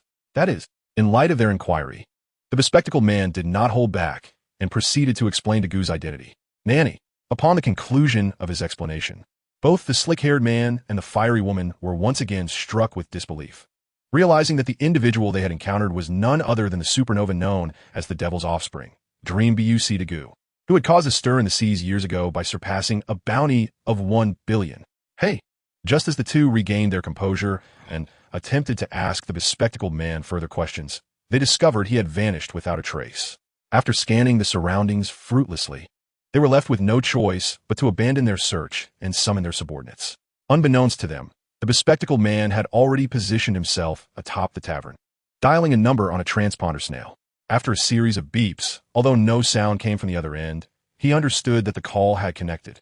Therefore, without further ado, he reported, "Commander, this is Mo Town. Just now, the devil's offspring, Dream Buc Dagu, who has been missing for years and carries a bounty of 1 billion berries, has landed here with his companions." Billy, suddenly, a flash of lightning descended from the heavens, striking down upon him with tremendous force. And just like that, the bespectacled man vanished from the mortal realm. Meanwhile, at the holy land of Mary Geos, in the command center of CP5, the commander of CP5 gazed contemplatively at the suddenly silent Den Mushi before him. After a prolonged pause, he once again picked up the Den Mushi and dialed number. "Who is it?" Shortly thereafter, a voice he had anticipated emerged from the device. "Admiral Sengoku." Upon hearing this, the CP5 commander did not adopt the same haughty demeanor he had exhibited earlier with the bespectacled man. Instead, he directly relayed the situation reported by the bespectacled man to Admiral Sengoku of the Navy. After conveying the details of the report, the CP5 commander added, "There's another piece of news. I suspect that a lightning-type ability user has emerged within the ranks of the Devil's Child, and their observation haki is quite formidable." Upon hearing this, Sengoku, situated far away in the Marine headquarters at Marineford, was taken aback and subsequently inquired, "What makes you say that?" Unfazed by Sengoku's probing, the commander promptly shared his conjecture. He reminisced about the earlier commotion while analyzing to Sengoku, because just before the incident, I distinctly heard a thunderclap. Furthermore, my subordinate, a member of CP5, could not possibly be foolish enough to report to me right under the nose of the Devil's Child. After listening to the commander's analysis, Sengoku fell into a contemplative silence. He understood that the reality might indeed align with the commander's assertions. The Devil's Child, Momonosuke Daiku, had returned with even more formidable strength after inexplicably disappearing for several years. Chapter 191. The Gion Deployment and Private Space. After casting a quiet glance at the now disconnected Den Mushi, Sengoku turned his attention to the young woman standing nearby and said, "Gion, you must have heard. What are your thoughts?" In response, the tall and graceful young woman, known as Momotori Gion, calmly replied, "Mr. Sengoku, I wish to set sail." Hearing this, Sengoku scrutinized Gion for an extended moment, and upon seeing her unwavering resolve, he reluctantly waved his hand and said, "Go ahead. Be careful." "Yes." Thus, with Sengoku's permission, Gion exited the office and boarded her vehicle, heading towards Water 7. It was evident that Gion understood that if she directly proceeded to Magic Valley Town, she might miss Daiku once again. Therefore, she intended to take the initiative and arrive first at the next island along Daiku's route, Water 7, in hopes of waiting for the opportunity to arise. In Magic Valley Town, aboard the Ark Maxim, Enel, who had just unleashed a divine retribution, was regaining his composure. Meanwhile, the oblivious Bonnie approached Enel with a puzzled expression and asked, "Enel, what did you just do? Why did you attack?" In response to Bonnie's inquiry, Enel's lips curled into a slight smirk, and he coolly replied, "The deity, just dealt with a rat." "A rat?"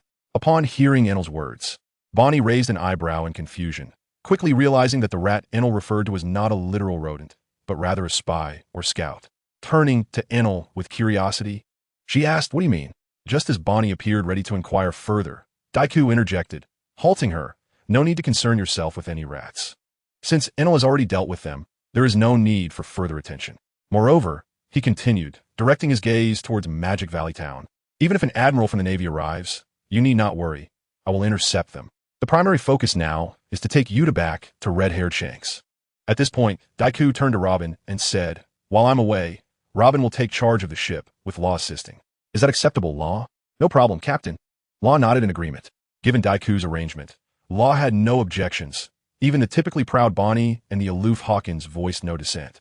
The crew had grown accustomed to Robin managing affairs in Daiku's absence, so they had no qualms about her leadership. As for Law, no one paid him any mind, as Robin would handle everything, leaving Law with little opportunity to assert himself. Of course, this did not include Enel, who had only joined the crew a year prior and had been with everyone since. In Enel's eyes, Daiku as captain posed no issue for him. Robin, being Daiku's partner and having proven her strength in their previous encounters, also did not raise any objections to her taking charge. However, Law, that was a different matter entirely. He could not accept being subordinate to someone he deemed beneath him, especially not to a mere mortal. Hence, Enel addressed Daiku directly, saying, Captain, I have an objection. Oh. Surprised by Enel's statement, Daiku turned to him and inquired, what is it? Do you have an issue? Without hesitation, Enel pointed at Law and declared, Captain, I have no objection to Robin being the temporary commander, but I do have an issue with Law being the second in command. Hearing this, Daiku paused momentarily and pressed on. What is your objection? Without a moment's thought, Enel responded, Law's strength is not greater than mine. Enel's words left not only Daiku in silence, but also rendered Law speechless. However, their reactions differed. Daiku felt a slight headache from Enel's defiance, while Law was simply frustrated by being outclassed by a newcomer without any means to retort. After a long contemplation, Daiku raised his head and calmly looked at Enel, stating, Enel, do you believe your strength is unrivaled on these seas? Upon hearing Daiku's words, Enel immediately retorted, not at all. At least you, Captain, are stronger than I am.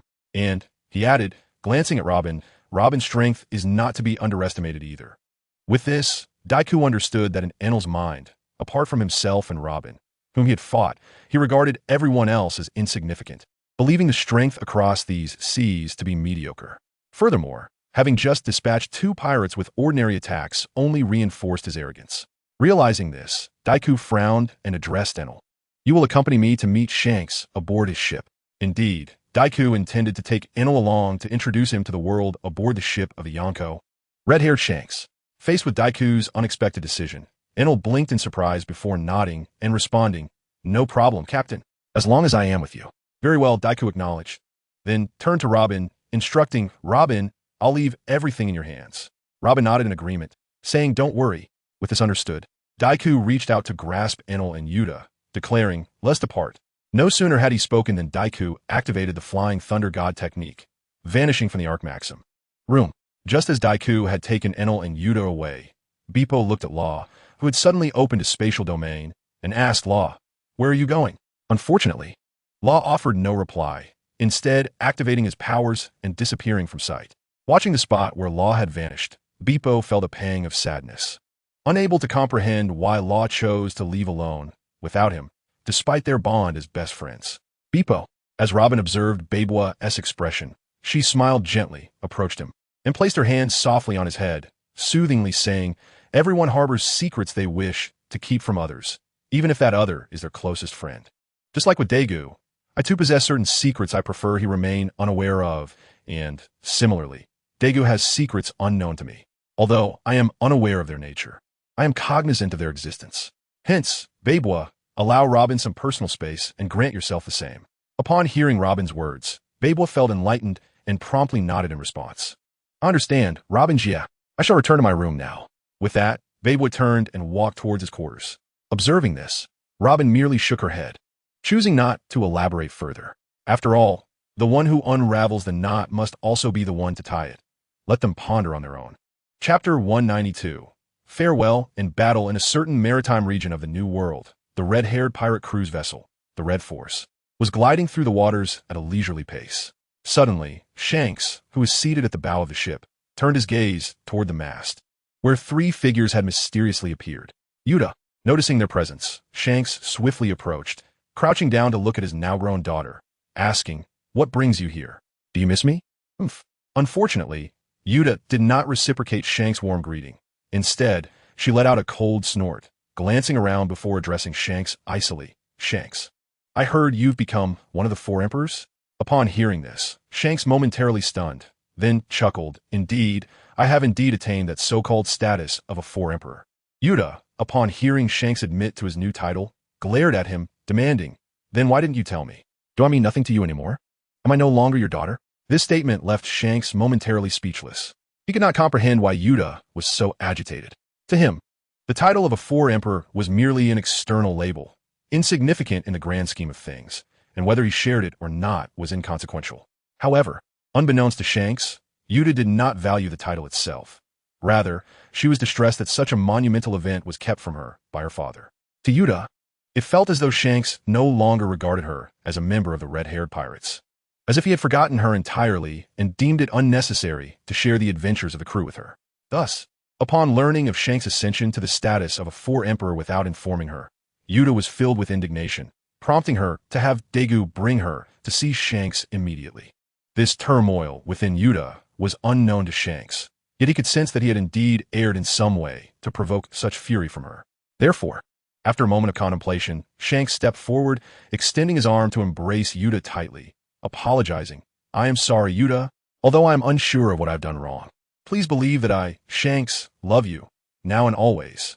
You are forever my daughter, no matter the time. You are the one and only daughter of me, red-haired Shanks. Listening to these heartfelt words, Yuta fell silent, uncertain if she should still feel anger or if any reason remained for her to harbor such feelings. Thus, the father and daughter held each other in a warm embrace, enveloped in silence as time slowly drifted by. After an indeterminate period, witnessing no signs of their separation, Daegu could no longer restrain himself and cleared his throat twice, offering a gentle reminder to the two. Upon hearing the noise, Yuta promptly pushed away from Shanks, who slowly rose and turned to Daegu, inquiring, disciple, did you come here for something specific? As Shanks spoke, he glanced at Enel beside Daegu, asking, is this your new companion? Indeed, Daegu affirmed with a nod, then clarified to Shanks, brother, while the primary purpose of this visit is Yuta wishing to see you. He paused, turning to Enel. I would like Enel to engage in a friendly spar with the members of the red-haired pirates, if possible. Oh. Shanks was momentarily taken aback by Daegu's statement, then scrutinized Enel from head to toe before greeting him. Hello. I am Shanks, pleased to meet you. To Shanks' greeting, Enel merely offered a subdued acknowledgement. Observing this reaction, Shanks was momentarily stunned, then smiled knowingly, understanding Daegu's intention in bringing Enel along for a spar. Enel's demeanor clearly indicated he was a fledgling, unaware of the vastness of the world, prompting Daegu to facilitate this encounter for the sake of Enel's learning experience. Beckman. Having deduced this, Shanks turned to his first mate, Ben Beckman, instructing, go and spar with this young man. Understood. Beckman did not hesitate to comply, for he had been observing Enel since the beginning. He understood that to meet Daegu's unspoken expectations of Enel facing a setback, the crew's other members would prove inadequate. Although Jesus Burgess and Lockie Liu could defeat Enel, Beckman sensed that they would encounter a stalemate, which did not align with Daegu's intentions. If Beckman was correct, Daegu likely sought to deliver a crushing defeat to Enel, thus tempering his arrogance and sense of superiority. Only Shanks and Beckman possessed the prowess to achieve this within the red-haired pirates, but it would be inappropriate for Shanks, as captain, to engage in a bout with a mere crew member, even in a friendly context. Hence, Shanks had delegated the task to Beckman, who readily accepted without hesitation. Disciple. Observing Beckman's agreement, Shanks turned back to Daegu, stating, since the contender is decided, the venue shall be arranged by you. Certainly. Daegu responded without hesitation, then placed his hands on Beckman and Enel, invoking Flying Thunder God. In a swirl of spatial transformation, Daegu whisked the two away from the Red Force. Yuta, witnessing the departure of the three, turned to Shanks, requesting, Father, it has been a long time since we heard your song. Would you sing for us? Observing Shanks in this manner, Yuta frowned, perhaps having grown unaccustomed to Shanks' playful demeanor after spending time on the solemn ship with Daegu. However, it mattered not. Yuta soon relaxed her brow and moved to the center of the ship, taking her former position, and began to sing. The journey had just begun, filled with courage, love, and friendship. Chapter 193, Beckman and Enelbam. In the North Sea, on an unknown isle, thunder rumbled, lightning flickered, and the sky overhead was devoid of clouds. With a fierce sun hanging high, Amidst the roar of thunder, the sounds of gunfire echoed. Billy, suddenly, a bolt of lightning descended from the heavens, hurtling towards a tall man on the island. In the face of the formidable lightning, the tall man exhaled softly and raised his weapon. Bang! With the sound of a gunshot, a bullet shot forth from the man's firearm, colliding with the majestic pillar of lightning. Boom! The bullet met the lightning. And to everyone's astonishment, that small projectile shattered the surging lightning with a single strike. Oomph! Witnessing this scene, a burly man with long ears, wielding a golden staff high above, let out a snort. He then swept his golden staff, striking accurately against the 4 empty drums behind him. Zong! Zong! Zong! Zong! With the resounding echoes of the drums, 4 more pillars of lightning emerged, rushing directly towards the tall man below. The 2 combatants were none other than Beckman, brought here by Daegu from the red-haired pirates, and his crewmate, Enel, the wielder of the rumble fruit. The 2 had been engaged in battle for half an hour. Initially, Daegu believed Enel would soon be defeated by Beckman, realizing that he could not dominate the world with his current strength.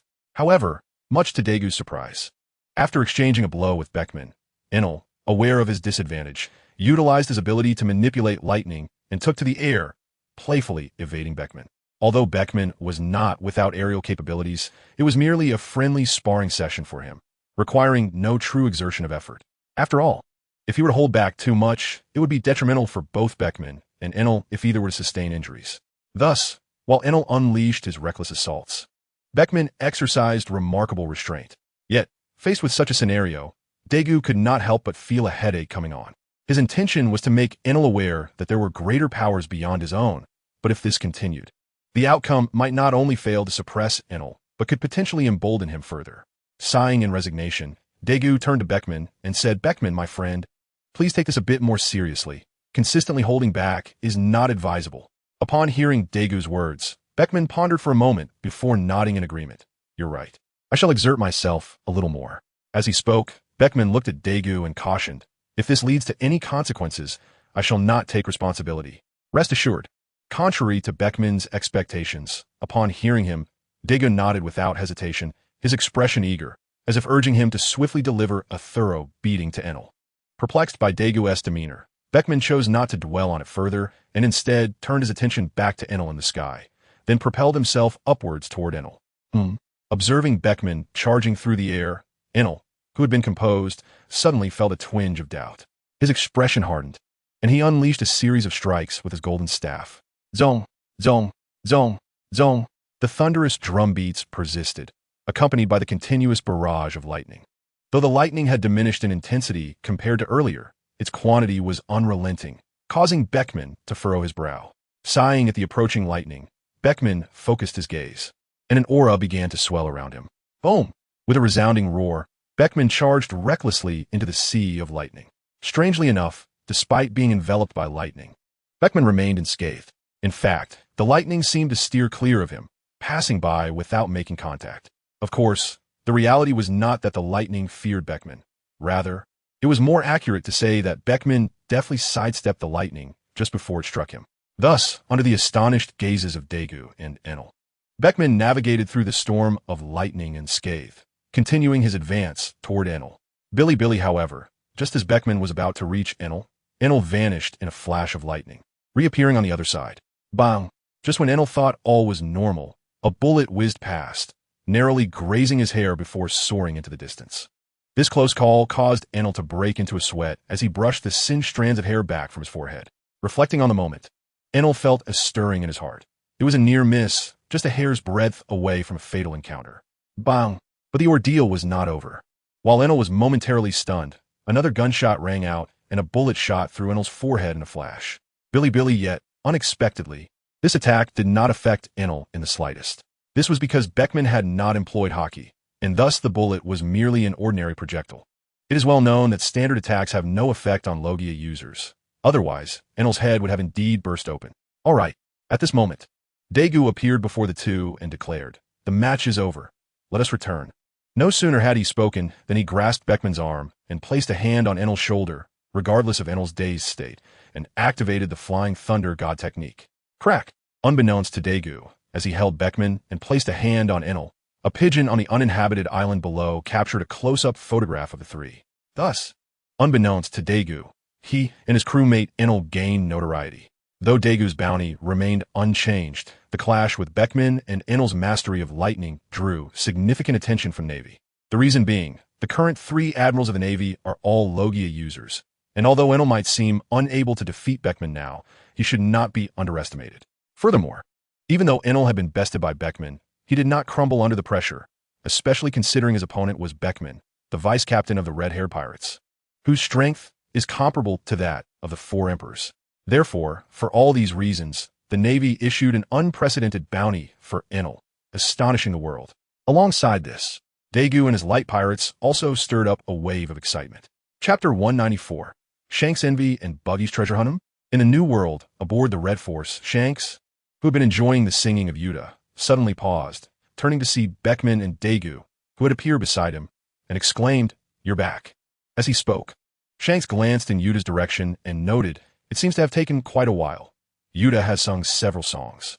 Apologies. Upon hearing Shanks, Beckman initially expressed his regrets before sitting beside Shanks to listen to Yuta's performance. Observing this, Shanks did not press Beckman further, but instead turned to Daegu and inquired, "So, how'd it go?" As he finished speaking, Shanks gestured toward the still dejected Enel. "Hee." In response, Daegu merely shook his head with a faint smile, choosing not to answer Shanks' question, but instead turned to Enel and said, "Enel, don't be disheartened. Come join us in listening to Yuta sing." Upon hearing this, Enel remained silent, but moved to the side, quietly watching Yuta as she sang. As Daegu observed Ainalu's demeanor, he could only shake his head in resignation.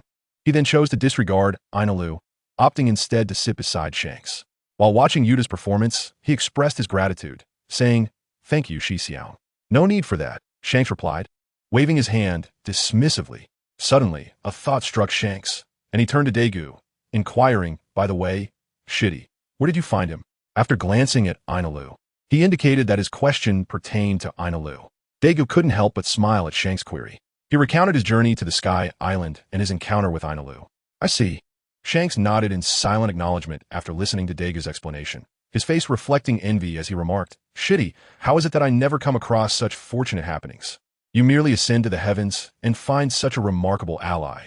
At that moment, noticing Shanks' expression, Beckman interjected, "And he is also the reputed wielder of the strongest Logia type, the Goro Goro no Mime." Shanks was momentarily taken aback by Beckman's words, his pupils widening as he gazed at Ainalu with intense longing. It was evident that he was intrigued. Given Ainalu's current age and abilities, Shanks was certain that under his mentorship, Ainalu would undoubtedly evolve into another formidable figure among the current 3 admirals of Logia. Moreover, the abilities of the Goro Goro no Mi were more versatile than those of the present admiral's fruits. While he could not claim to be stronger than the other 3 admirals, Ainalu would certainly be more adaptable to various environments. The Goro Goro no Mi possessed speed comparable to the Pika Pika no Mi and power rivaling the Magu Magu no Mi, and its paralyzing effects were akin to the control capabilities of the Hai Hai no Mi. With such an almost omnipotent devil fruit, who could remain indifferent? Even Daegu, with his sage eyes and the physique of a sage, had once been swayed, let alone Shanks, who only wielded haki and swordsmanship. However, Shanks soon darkened in expression as he recalled that Ainalu was currently a companion of his daughter and a crew member of a Shitty. Nevertheless, he could not resist asking Daegu, "Shitty, do you think you could persuade that young man to join my crew?" Upon hearing Shanks' request, Daegu was momentarily speechless, staring at him in disbelief. Although he was well aware that Shanks had an eye for talent, and had even invited Marco aboard his ship in the presence of Whitebeard, Daegu was astonished that Shanks would attempt to poach his Shitty's crew member. Reflecting on this, Daegu looked at Shanks and said, "Shixiao, I have never encountered someone as shameless as you."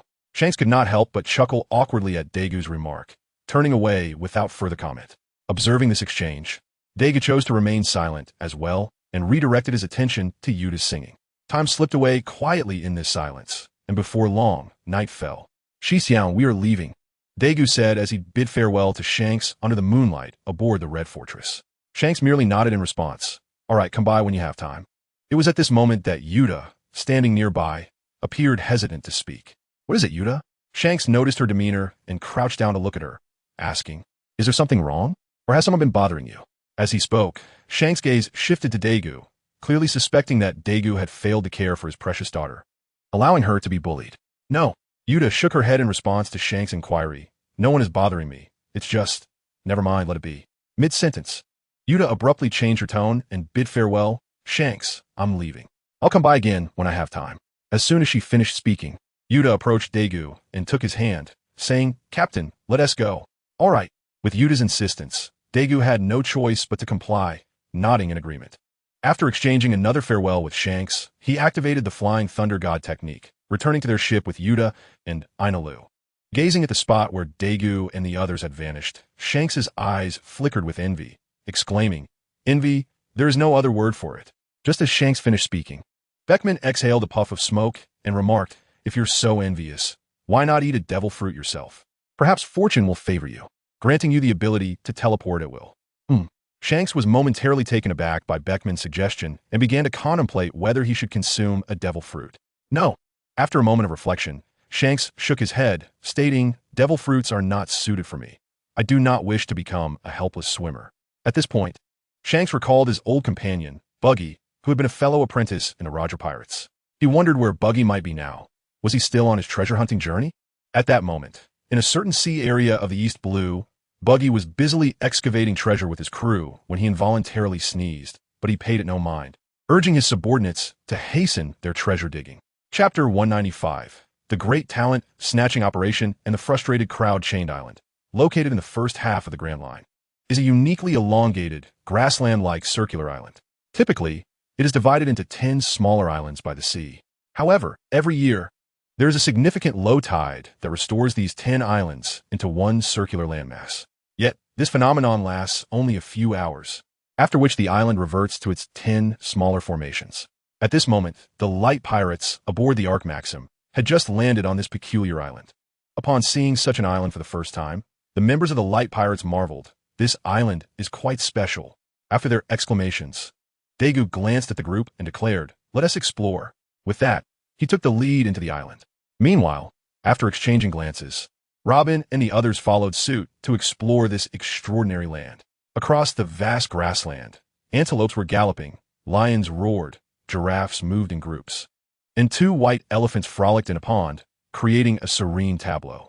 Suddenly, an abrupt sound shattered this tranquility, causing the animals to scatter in alarm. Witnessing this, Daegu and his companions' expressions darkened as they turned to confront the source of the disturbance, a striking woman clad in a vibrant red robe, who stood nearby, waving at them. Observing her actions and the individuals surrounding her, Daegu approached the woman and inquired, What brings you here? In response to Daegu's query, the woman did not answer immediately. Instead, she scoffed and then addressed Daegu. You are pirates, are you not?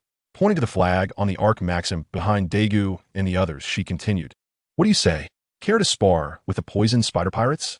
Poison spider.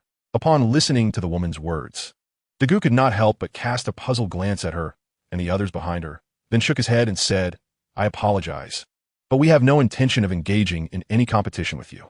With that, he prepared to turn away. Wait, just as Daegu turned, the woman called out to him again, asking, Are you familiar with Davy Back Fight?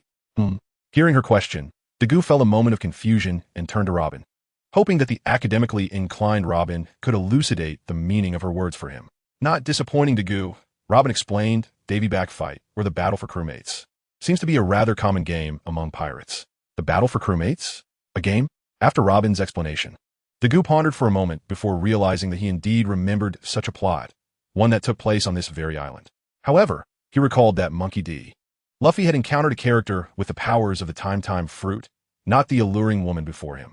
Reflecting on this, Daegu scrutinized the captivating woman before him, then considered that Luffy had set sail at least 5 years ago. It was quite normal for this woman not to be the character he recalled. Nevertheless, Daegu rejected the woman's proposal, as he had no interest in such games. From what he understood, the so-called battle for crewmates was merely a frivolous pastime, devoid of any significance.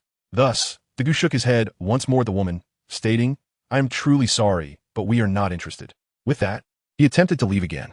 However, at that moment, the alluring woman, seeing that Daegu was unresponsive, threw a coin of berries into the sea.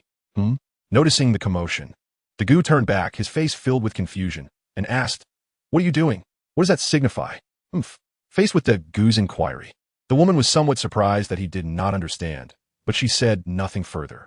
With a huff, she explained, This is a game that has been passed down from a certain pirate paradise long ago. Pirates compete to obtain the best crewmates from one another. which is the essence of Davy back fight. Throwing berries into the sea signifies that Davy Jones has sanctioned this game. The entire game is played in a best-of-3 format, and the loser must vow lifelong loyalty to the winner before Davy Jones. If there are no desired crewmates, one can also seize the pirate flag, regarded as the lifeblood of the ship. It is a brutal contest that stakes comrades and honor. The Davy back fight also entails 3 major treaties. First, anything lost in the Davy back fight must be won back in the same manner. Second, the defeated crewmates chosen by the victor must immediately swear allegiance to the opposing captain. Third, the flag taken from the loser shall never be raised again. Those who violate these 3 provisions will be deemed a disgrace to pirates and sent to Davy Jones's locker. Legend has it that Davy Jones, cursed by a demon long ago, lives beneath the sea, collecting all ships and treasures that sink to the depths in his locker. After listening to the woman's self-indulgent introduction, Dagu's expression darkened as he remarked, "So, you mean we must comply?" Indeed, although the woman felt a flicker of fear upon witnessing Dagu's demeanor, she steeled herself and stated, "You must play this game with our poison spider pirate crew, or you will be considered to have disregarded the rules and bring shame upon pirates." Hearing her words, Dagu's eyes widened as he prepared to unleash his conqueror's haki to incapacitate her. However, at that moment, Robin placed a hand on his shoulder and gestured for him to observe the reactions of their companions. Following Robin's gaze, Dagu was taken aback to see that his comrades were eager to participate, clearly excited about this so-called Davy back fight. Very well. Realizing that he could not prevent them from playing, Dagu reluctantly turned back to the woman and said, "We will play. How do we proceed?" He inquired about the rules of the game. Seeing Dagu's agreement, the woman could not suppress a sly smile and chuckled lightly. "It is quite simple. Davy back fight is generally played in a best-of-3 format." Thus, after the woman's introduction, a traditional game among pirates officially commenced. Chapter 196. The Quirks of the Purple Pearl and Pirate Football. The first round is to find the strongest animal on Long Chain Island. Let the games begin. Before long, after the female pirate introduced the contest, she immediately declared the start of the match without any pause and turned to Dagu and the others, saying, "Contestants, please come forward." Upon hearing the pirate's call, Dagu and his companions turned to Enel. Clearly, for this first round of the scavenger hunt, they had chosen Enel as their representative. With his vast observation haki, he was indeed the best choice for this task. Although Dagu's observation skills and even his eye abilities surpassed Enel's, as the captain, it was unconventional for him to lead the charge. Thus, the first round naturally fell to Enel. Enel, curious after his recent defeat at Beckman's hands, was intrigued to discover whether anyone in the Blue Sea could overpower him effortlessly. Whether it be Dagu, the Golden Lion, or Beckman, he had also heard that his father, the red-haired man, was even stronger than Beckman, further piquing his curiosity. Hence, without hesitation, Enel accepted the challenge, eager to see if anyone in the Blue Sea could indeed best him. However, he soon felt disappointment, for when he effortlessly brought forth a 10-meter-tall lion before the crowd, the opposing team presented merely a small lion of about 5 or 6 meters, which appeared almost juvenile in comparison. Faced with this situation, Enel felt no joy but rather a sense of disillusionment. It seemed that not everyone in the Blue Sea was formidable. Sighing quietly, Enel retreated behind Dagu, no longer interested in what had now become a farcical game in his eyes. In contrast, the members of the poisoned spider pirate crew, witnessing the grand lion brought forth by Enel and comparing it to their own small lion, were left in shock. In that moment, they realized that Dagu and his crew were likely not ordinary pirates, for no typical pirate could easily subdue a lion exceeding 10 meters in length. Coming to this realization, the female pirate instructed the others to investigate the bounties of Dagu and his companions while she stepped forward to address Dagu, stating, "Since you won the first round, according to the rules, you may choose one of our crew to go over or have us lower our flag. Speak your decision." However, much to the female pirate's astonishment, after hearing her words, Dagu merely waved his hand dismissively, saying, "No rush. Let us finish the next 2 rounds first." Upon hearing Dagu's words, the female pirate's face was awash with astonishment. She had never anticipated encountering someone as audacious as Dagu. Clearly, had he made demands, whether for captives or for them to lower their pirate flag, it would have severely undermined their morale. Yet, Dagu asked for nothing but to compete in the next game, leaving the female pirate uncertain whether to view him as overly confident or genuinely bold. Regardless of which interpretation held true, she perceived Dagu's request as foolish, and naturally, she would not refuse such a ridiculous proposition. "Very well. Let us discuss it after the match, she exclaimed, and with that, she turned to return to her crew. Oh, by the way, just as she pivoted to take a step, a thought struck her, and she turned back to Dagu with a smile, saying, I am Zizhenju, captain of the Poison Spider Pirate crew. After introducing herself, the captain of the Poison Spider Pirate crew, Zizhenju, did not wait for Dagu's response and resumed her stride toward her crew. Her demeanor towards Dagu inevitably drew curious glances from Bonnie and the others. Captain, Bonnie called out, her gaze darting between Dagu and Zizhenju. Seeing Bonnie's reaction, Dagu felt a wave of exasperation. How could he have known that Zizhenju would glance back at him as she departed? With that thought, he turned to Robin, and noticing her lack of reaction, he breathed a sigh of relief before addressing Bonnie. Hurry up, didn't you say you wanted to participate in this match? Key. Upon hearing Dagu's words, Bonnie, who had been keen to observe the spectacle, let out a scoff as she noticed Robin's indifferent demeanor. She then called out, Guina, Yuta, and Babua, let us go. With that, Bonnie took the lead towards the Poison Spider Pirate crew, followed closely by Guina and the others. As Dagu watched Bonnie and the others depart, he approached Robin, intending to say something. However, before he could utter a word, Robin raised a finger to his lips. She then stepped into his embrace, whispering, There is no need for words or explanations, just let me stay by your side. In response, Dagu said nothing further. He simply wrapped his arms around Robin, conveying everything that needed to be said in silence. Meanwhile, Zizhenju, who had been closely observing Dagu, felt a twinge of irritation upon seeing him embrace another woman. She clicked her tongue and turned to her team for the second match, commanding, Listen closely. We must win, not lose. With that, she turned back to Dagu, muttering, I want that boy to be mine. Yes, Captain. With Zizhenju's orders given, the participant from the Poison Spider Pirate crew charged toward the trio of girls and a small white bear on the opposing side. Let the game begin. Soon, both teams came face to face, and Zizhenju wasted no time in announcing the star of the contest. Hee. Upon hearing their captain's command, the members of the Poison Spider Pirate crew exchanged mischievous grins and launched into action, kicking the ball towards Bonnie and her companions, who were fully focused on intercepting it. Indeed, this second match was none other than a game of football, or rather a variant of it.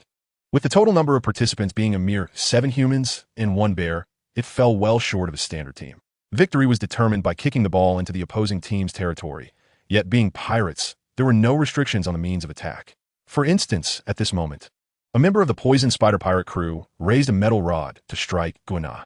Without hesitation, Guina drew her katana, Wado Ikamanji, to block the attack.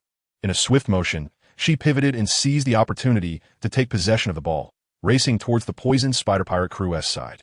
Guina's rapid movements astonished the pirate wielding the iron rod, who had expected to easily overpower the seemingly young girl. However, upon impact, he felt an unexpected surge of strength emanating from her, leaving his hand numb. What astonished him further was her speed, a quality he had only ever witnessed in their captain, Zizhenju, who was renowned for her agility and had a bounty of 40 million berries. The realization that such remarkable speed could manifest in someone who appeared to be a mere child was utterly shocking. It was not just him. Even Zizhenju, observing from the sidelines, felt a stir of surprise, beginning to suspect that Dagu and his companions were not ordinary pirates, but rather individuals of significant stature. Yet, the informant she had sent out for intelligence had yet to return, leaving her unable to ascertain the true identities of the opposing team. As Zizhenju pondered these matters, the situation on the field shifted once more. With a commanding shout, Bonnie unleashed her power, and a wave of pink energy swept over the opposing pirates, transforming them into elderly men with white hair, moving with great difficulty. The ball, now unchallenged, was effortlessly carried past them and presented to Zizhenju. As she stared blankly at the 4 balls before her, Bonnie called out, Hey woman, we VE won. Announce the results quickly. Roused from her stupor by Bonnie's shout, Zizhenju glanced at her with a complex expression before raising her voice to declare, This Davy-back fight has been lost by the Poison Spider Pirate crew. Feeling dejected, Zizhenju approached Dagu, saying, Captain, according to the rules, you have won 3 out of 5 matches. This grand battle for recruits is a resounding victory for you. She then looked up at Dagu, inquiring, How do you intend to handle our crew? Faced with Zizhenju's question, Dagu hesitated. It was not that he had any particular intentions towards her. Rather, he struggled to conceive a suitable resolution. Should he invite the Poison Spider Pirate crew to join him as a subordinate crew? He shook his head vigorously. That was out of the question, as he found the idea cumbersome. What about disbanding the Poison Spider Pirate crew? That thought sparked a glimmer of hope. But it quickly dimmed as he considered whether they would genuinely adhere to the game's rules. After all, it was merely a game. Dagu himself had not invested much thought into it. Had it not been for Bonnie's enthusiasm, he likely would have returned to the ship to rest long ago. With a resigned sigh, Dagu waved his hand dismissively at Zijinju, stating, "Never mind, we have no use for your crew. Just ensure that you do not oppress ordinary citizens in the future." Turning to Robin, he added, "Let us depart." Without waiting for Zijinju's response, he beckoned to the others and turned to leave. He was genuinely apprehensive that Zijinju might utter something inappropriate, which, although it would not have significant repercussions, could be quite disheartening. Thus, he decided to deny her the opportunity to speak and return directly to the ship. Watching Dagu's retreating figure, Zijinju found herself momentarily frozen in place, initially believing that Dagu's previous silence indicated some ulterior motive regarding her entire poison spider pirate crew. However, now that the outcome was clear, Dagu merely requested that they treat ordinary people with a bit more kindness, without imposing any actual demands on them. This left Zijinju perplexed and piqued her curiosity about Dagu even further. At that moment, a sudden shout from behind her snapped Zijinju back to reality. Slowly turning around, she faced the subordinate she had dispatched to gather information and asked, "What is it? Have you found anything?" "Yes, Captain. Look," the pirate exclaimed, catching his breath while presenting a stack of bounty notices to Zijinju. After hesitating, Zijinju accepted the bounty notices and began to examine them one by one. "Light pirate crew, Captain, son of the devil, Meng by UC Dagu. Bounty, 1 billion berries. Crew member, daughter of the devil, Ni Ko Luo Bin. Bounty, 150 million berries. Crew member, Thunder God, Ai Ni Lu. Bounty, 300 million berries. Crew member, Surgeon of Death, Te La Fa Ergua.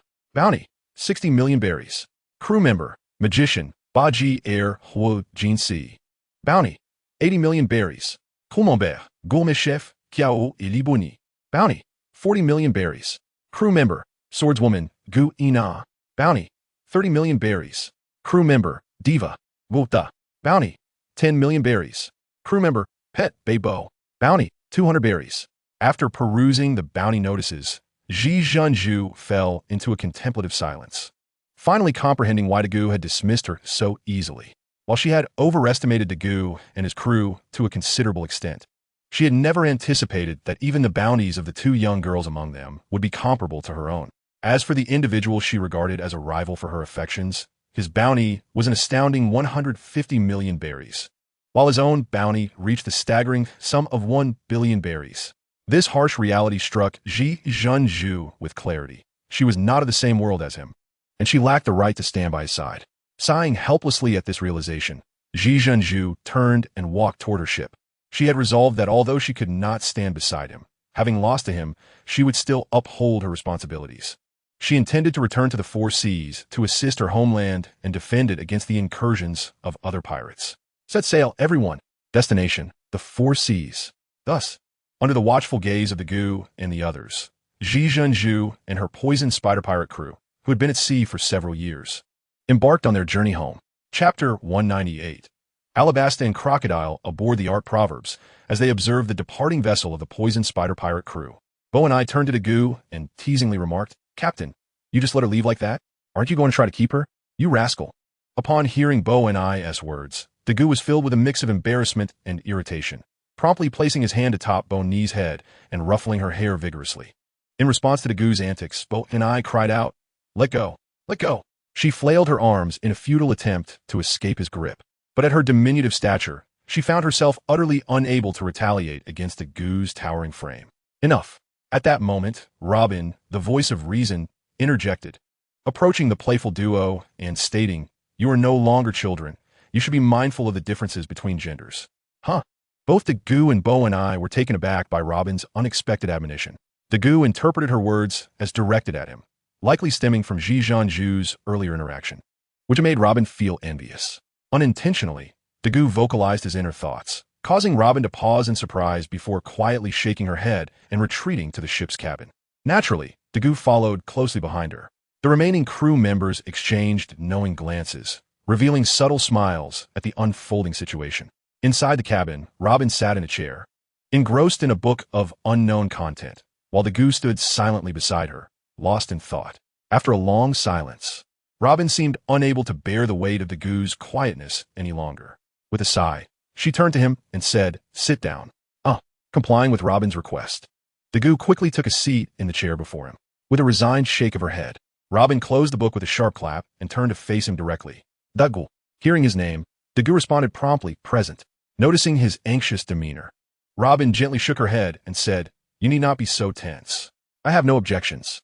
Moreover, she added with a smile, "It does not matter if you have anything with Zhu. As long as you are here with me, that is all I need to know." Listening to Robin's words and seeing her gentle smile, Dagu fell into silence, slowly extending his hand without uttering a word, merely drawing her into an embrace. In that moment, time seemed to stand still for the two of them. Eventually, after what felt like an eternity, Robin gently pushed Dagu away, her eyes sparkling with warmth, and said, "All right, let's head out. You still need to decide on our next course." With that, Robin pulled Dagu to his feet and led him toward the door. "Captain, Sister Robin." On the deck, upon seeing Dagu and Robin emerge, Guina and the others greeted them immediately, patiently awaiting Dagu's orders on whether to continue their voyage or linger for a while. "Yes." Acknowledging their greetings with a nod, Dagu surveyed the crew and declared, "Set sail toward our next destination." However, to everyone's surprise, Dagu abruptly halted mid-sentence, his expression growing increasingly serious. This sudden change piqued the curiosity of all, and Robin directly inquired, "What's wrong? Is something the matter?" "No." Gradually regaining his composure, Dagu glanced at everyone before stating, "You all can stay here and enjoy yourselves for a bit. I have something to attend to." Before anyone could respond, Dagu vanished from view in a flash, leaving the crew in a state of confusion. Cinque Dagu di part sugestiri. Despite his assertion that there was no significant issue, the crew sensed something was amiss and turned to Robin with puzzled expressions, hoping she could provide an explanation. Unfortunately, Robin was equally in the dark. With a resigned wave of her hand, she replied, "I'm not sure what the situation is either." Afterward, Robin turned her gaze toward the Long Chain Island and said, "Even though we do not know the circumstances, we can trust in Dagu's words. So let us heed his advice and enjoy ourselves here." Listening to Luobing's words, the crowd felt the truth in them. Their captain was indeed a remarkably cautious individual. Even in the face of challenges beyond his capability, he would never find himself in peril. After all, at the first sign of danger, the captain could employ the Flying Thunder God technique and vanish to some distant corner of the world. With this understanding, they nodded in agreement, saying, "Very well. Let us wait for the captain's return here." Immediately, Boni turned to Guina and Yuta, exclaiming, "Guina, Yuta, let's go play below." Without waiting for their response, she grasped their hands and leapt from the ship, once more setting foot on the land of Changlian Island. Meanwhile, in the palace of Alabasta, within the study of Cobra, Dagu, who had been transported here via the Flying Thunder God technique, inquired about Cobra's well-being, suspecting something was amiss. Otherwise, Cobra would not have damaged the items he had left behind to summon him. Well, in response to Dagu's question, Cobra pondered for a moment before explaining. "It is as follows, dear Dagu. Alabasta has been facing a troubling period." As Cobra elaborated, Dagu began to grasp why he had been called. It turned out to be as he suspected. This was the time when the sand crocodile doll was preparing to strike Alabasta. However, Dagu was perplexed. Robin had always been by his side, never leaving. How could Crocodile have known to come to Alabasta? What made him believe that the object he sought existed within its borders? Lost in thought, Dagu speculated whether the world government had provided him with information as a means to test the royal Nefertari family of Alabasta. Chapter 199. Cobra's Sigh and Crocodile Doll. With this in mind, Dagu turned to Cobra and asked, "Cobra, do you have any idea why Crocodile has come to Alabasta?" As soon as he spoke, Dagu realized the futility of his question. How could Cobra possibly know Crocodile's motives? Indeed, after hearing Dagu's inquiry, Cobra was lost in contemplation for quite some time, unable to articulate a coherent response. Observing this, Dagu shook his head and asked, "Then, Cobra, where is Crocodile now?" Cobra quickly replied, "In the rain base. Ever since he arrived, he has made it his stronghold." Upon hearing this, Dagu was not surprised. Crocodile had indeed chosen the same location as in the original narrative. Nevertheless, Dagu was not well acquainted with Alabasta's geography, having not explored it thoroughly on his previous visit. Thus, he reluctantly asked Cobra, "And where exactly is this rain base?" Cobra, realizing Dagu was unfamiliar with its location, wasted no time. He turned to the window and called out, "Buyer." Shortly after, Buyer, the guardian of the Alabasta kingdom, entered the room and approached Cobra, saying, "Your Majesty."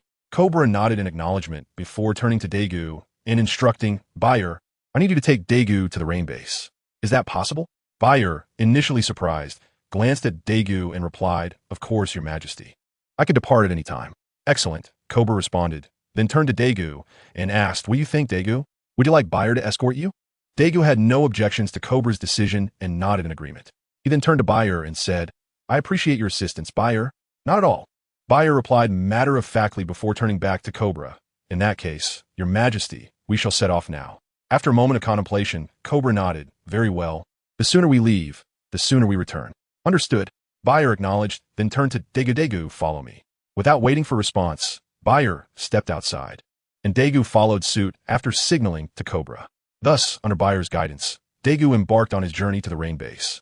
Watching them depart, Cobra gazed out the window, murmuring, "If it were not for you releasing the dance powder in this nation, the warlord of the sea would not have prompted me to summon Daegu." Indeed, Cobra's primary reason for calling Daegu was due to Crocodile's actions involving the dance powder. Unlike in the original narrative, where Cobra, despite knowing Crocodile was the cause of Alabasta's drought, felt powerless, this time he had a choice. Daegu, yes, in Cobra's heart, he trusted Daegu more than the Navy. Faced with a warlord of the sea, the Navy was utterly inconsequential. Moreover, Cobra believed Daegu would be better equipped to resolve the predicaments facing this nation. Hence, he had damaged the items left by Daegu to summon him. Sighing, Cobra lowered his head and murmured, "World government." On the other side, after a day of flight, Daegu finally arrived at Crocodile's stronghold, the rain base, under Buyer's guidance. Flap, flap. In the sky, Buyer flapped his wings, observing Daegu, who hovered beside him, with a glint of surprise in his eyes. He had initially expected Daegu to be perched on his back or grasped by his claws, but he had never anticipated that this child of the devil could fly. Shaking his head, Buyer pointed to the town below and explained to Daegu, "This is the rain base." After arriving in Alabasta, the warlord Crocodile established it as a stronghold and opened a casino here. Continuing, Buyer indicated a building shaped like a crocodile within the rain base, saying, "That is Crocodile's casino, named Rain Banquet. Due to Crocodile's notoriety as a warlord of the sea, this casino has become the most renowned entertainment venue in all of Alabasta. Many come seeking fortune and wealth." However, Buyer's expression grew serious as he continued, "Furthermore, recently, Crocodile has dealt with numerous pirates disturbing Alabasta, which has greatly enhanced his reputation among the populace, even surpassing that of the beloved Cobra." But, as he spoke, Buyer's demeanor darkened, and he declared with indignation, "All of this is a facade. I have witnessed the interactions between those pirates and Crocodile firsthand. I saw them kneel before him. Clearly, the reason the pirates invaded Alabasta was due to Crocodile's instigation. Otherwise, how could so many foolish pirates dare to attack Alabasta just as Crocodile arrived? Alabasta is not a small nation. It boasts a standing army of 600,000. How could it frequently suffer pirate invasions? Are these pirates mad, seeking their own demise despite knowing they have no chance of victory?" Listening to Buyer's passionate words and observing his indignant expression, Daegu fell into a thoughtful silence. From the perspective of Daegu, based on the original text, it is evident that Crocodile is indeed capable of such deeds, a person who would stop at nothing to achieve his goals. However, regardless of whether in the original work or the present, the ultimate outcome will always be Crocodile's failure, initially due to Monkey D. Luffy's presence, and now due to his own ambitions against Daegu. Upon this realization, Daegu shook his head with a smile and assured Bell, "Do not worry. After today, Crocodile will no longer linger in Alabasta." With that, Daegu strode directly towards the crocodile-shaped casino known as Rain Banquet. Observing this, Bell hesitated for a moment before quietly descending to the ground, concealing himself among the crowd. Eager to witness who would prove to be the mightier adversary, the notorious demon child with a bounty of 1 billion berries or Crocodile, one of the Shichibukai. Chapter 200, Daegu and the Crocodile. Rain Banquet, a casino established by Crocodile to amass funds, has gained considerable notoriety in Alabasta, thanks to the convenience and authority of the Shichibukai, along with Crocodile's previous schemes. Not only the inhabitants of Alabasta, but also those from nearby islands have flocked here, hoping for a chance at overnight wealth. Consequently, Rain Banquet and the surrounding area have become quite lively. However, ever since Crocodile's arrival, the climate in Alabasta has become increasingly peculiar. This has aroused suspicion in Cobra, who instructed Bell to conduct a covert investigation, revealing that Crocodile has been clandestinely employing dance powder within Alabasta. Without locating Crocodile, Cobra would never permit Daegu's arrival. Yet, unbeknownst to Cobra, the item Daegu left for him, marked with the Flying Thunder God seal, was specifically intended for Crocodile. Years prior, upon his first arrival in Alabasta, Daegu had set his sights on Crocodile, hence leaving such an item behind, instructing Cobra to reach out to him with any concerns. Nevertheless, Daegu later realized that with Robin always by his side, Crocodile might seek him out first, prompting him to consider abandoning the situation with Cobra. However, perhaps due to the light pirates being constantly in the skies these past years, and Daegu and Robin working clandestinely for the Revolutionary Army, Crocodile was unable to find them, thus setting his sights on Alabasta instead. Reflecting on this, Daegu raised his gaze at Rain Banquet before shaking his head and stepping inside. Quick, quick, place your bets. The clamor of voices filled the air. Big, big, big. What a big win. Small, small, small. What a small loss. I want a leopard, a leopard. A flush. Ha ha ha, I have one. Damn, how did I lose? Upon entering, the cacophony enveloped Daegu, making him feel as though he had crossed into another realm. Good day, sir. At that moment, a waitress clad in a bunny girl costume approached Daegu, inquiring if he needed assistance. Daegu pondered momentarily, surveying the surroundings before smiling at the bunny girl. I'm looking for someone. I wonder if you could guide me to meet him? Oh, who is it? The bunny girl was taken aback by Daegu's request, unable to comprehend why this towering gentleman would seek someone in a casino. Without hesitation, Daegu replied, one of the Shichibukai. The atmosphere froze as Daegu uttered these words. The previously raucous noise, surpassing that of a bustling marketplace, ceased abruptly. Laughter erupted, echoing throughout the hall as everyone found amusement in Daegu's bold claim. A young man, lamenting his lost fortune, laughed heartily. You think you can find the illustrious Crocodile? Ha ha ha. A refined gentleman in a dealer's robe joined in. Indeed, boldness is commendable. I admire your courage. On another side, a striking woman exhaling smoke from a cigarette appraised Daegu before chuckling. So, young man, are you freshly emerged from the seas, seeking to challenge Lord Crocodile? The laughter resonated as all present mocked Daegu for his audacity to challenge the formidable Shichibukai. Amidst this derision, Daegu sighed, well aware of the inevitable response. Crocodile, as a Logia user, seemed insurmountable to these individuals, akin to a deity. Yet to Daegu, Crocodile was merely an opponent, perhaps even surpassable by Enel at this moment. The jeering around him was disconcerting, prompting Daegu to dismiss the chatter with a cold snort, unleashing his conqueror's haki. Instantly, a silent wave swept through the hall, rendering everyone unconscious save for the bunny girl before him. Witnessing the scene, the bunny girl realized that Daegu was no ordinary individual, and thus, without hesitation, she addressed him, please, sir, follow me. I shall take you to meet our boss. Very well, Daegu nodded in acknowledgement. Under the bunny girl's guidance, he finally stood before the proprietor of the casino, Crocodile, one of the Shichibukai who had once challenged the world's strongest man, Whitebeard, and now sought the ancient weapon, Pluton, wielding the powers of the Sansan fruit. As Daegu gazed at the man with slicked back hair, smoking a cigar across the long table, he felt a sense of surreal familiarity, as if he were transported back to his previous life, seated in front of a computer. Yet Daegu understood that this was merely an illusion, created by the overwhelming sense of familiarity this scene evoked. What's this? The demon child appears somewhat disappointed in me. Crocodile remarked, interpreting Daegu's headshake as discontent. No, Daegu swiftly refuted, I am not disappointed in you. Rather, I am disappointed in myself. Oh, Crocodile's curiosity was piqued. What do you mean by that? Why would someone with a bounty of 1 billion express disappointment in themselves? What aspect of yourself do you find lacking? Sighing, Daegu replied, my disappointment lies in the fact that I should not have entertained the notion of having you as my crew member. I initially believed that after challenging Whitebeard, you would recognize the world's might and strive diligently to surpass him. However, Daegu's gaze lingered on Crocodile before he turned to leave, stating, I apologize. I seem to have come to the wrong place. Chapter 201, Daegu in the Desert. As Daegu uttered these words, Crocodile remained silent. Yet Daegu could discern from the shifting sands beneath his feet that Crocodile's response aligned with his expectations. As he gazed at the quicksand that seemed poised to engulf him, Daegu's lips curled into a slight smile before he regained his composure.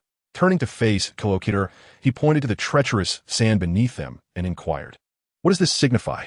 In response to Daegu's question, Kilokiter merely scoffed, offering no further words.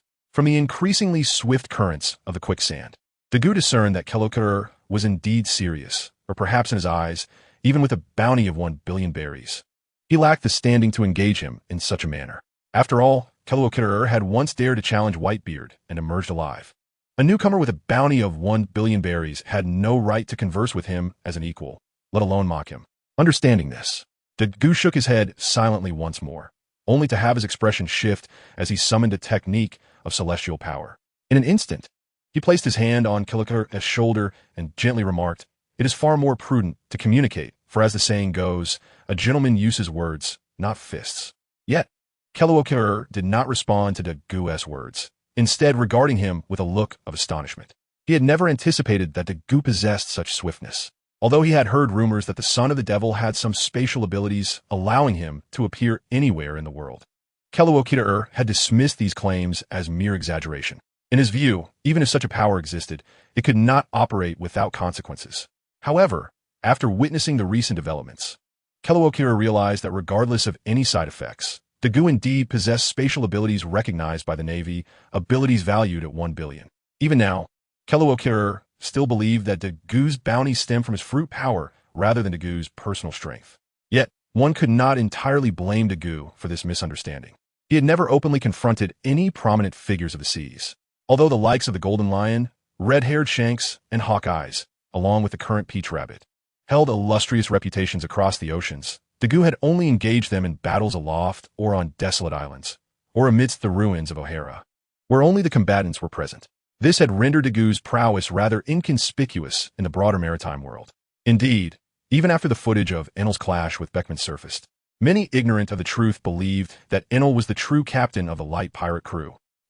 Among them, scrutinized Dagu from head to toe and inquired, "How does your strength compare to that of your captain, Thunder God?" "My captain? Thunder God?" Dagu responded, perplexed, as he had no knowledge of having a captain by that name. Pondering this, Dagu soon lifted his gaze to Keluokidar and asked, "Are you referring to Enel? You claim Enel is my captain?" "Indeed," Keluokidar replied, observing Dagu's astonishment with a degree of confusion, yet he refrained from probing further. Instead, he turned and retrieved a bounty notice from a nearby table, tossing it to Dagu.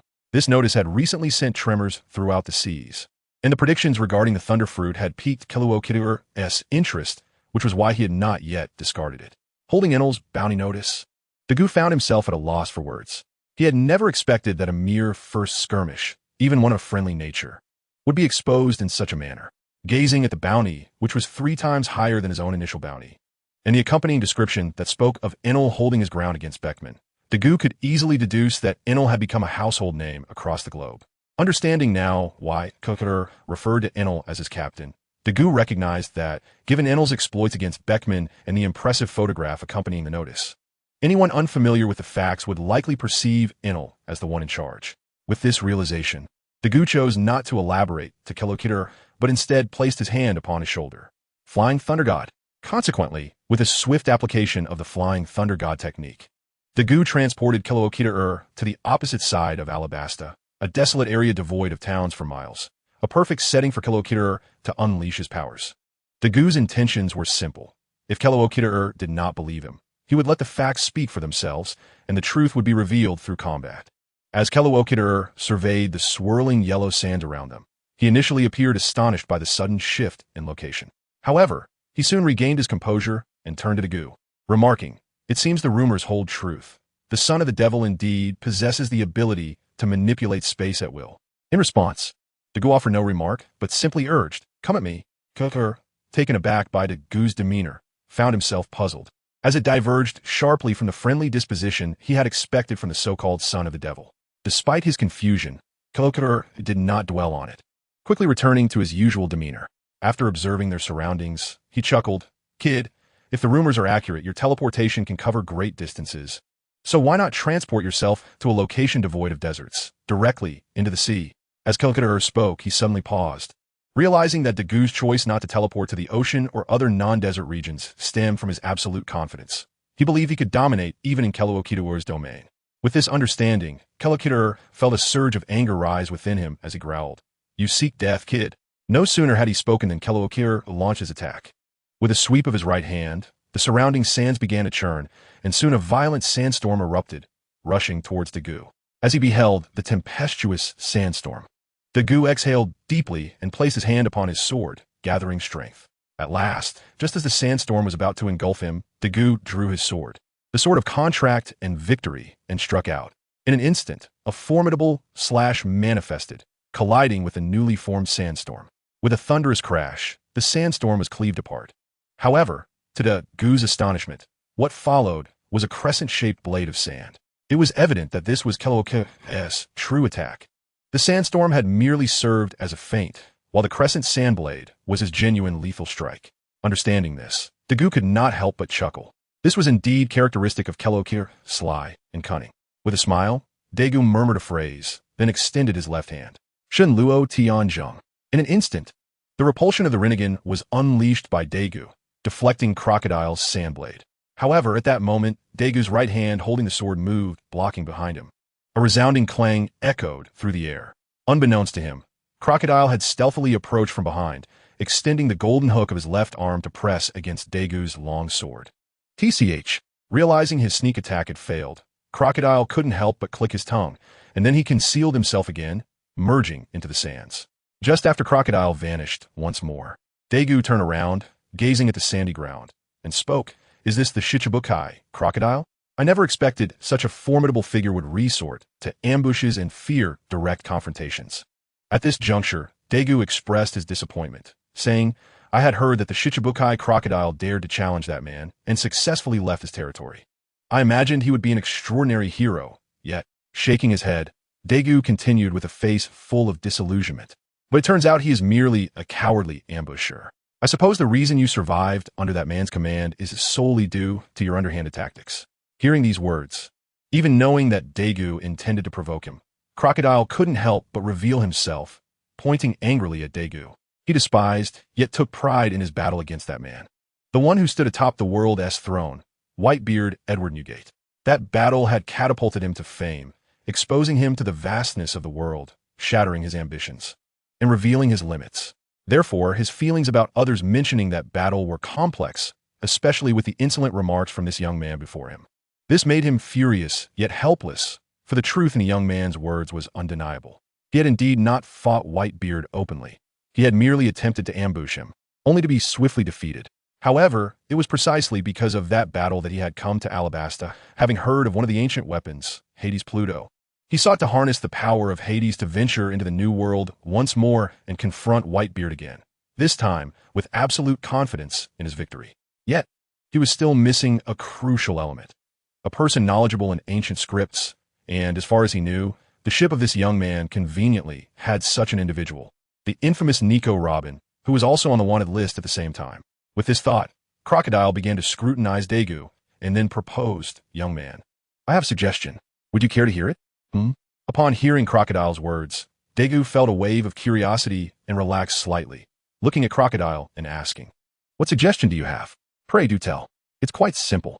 Seeing Daegu lower his guard, Crocodile smirked and continued. I need Nico Robin from your ship to assist me with a task.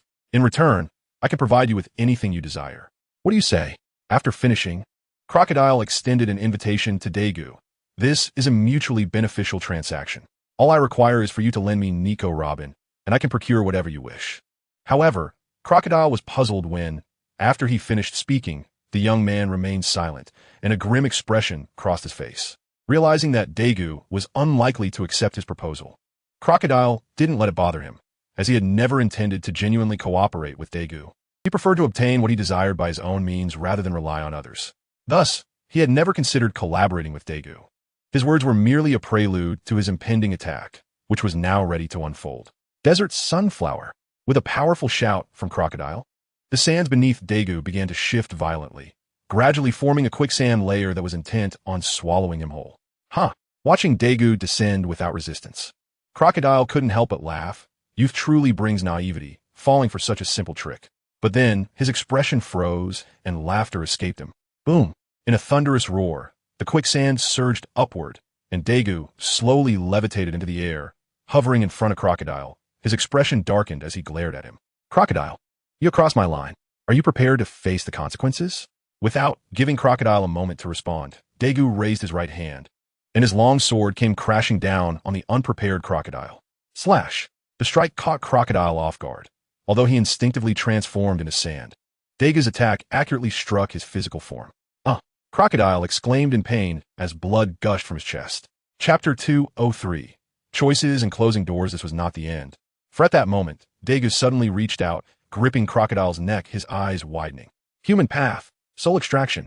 In an instant, Degu unleashed another ability awakened from his Rinnegan over the years, the human path of the six paths, forcibly separating Crocodile's soul from his body.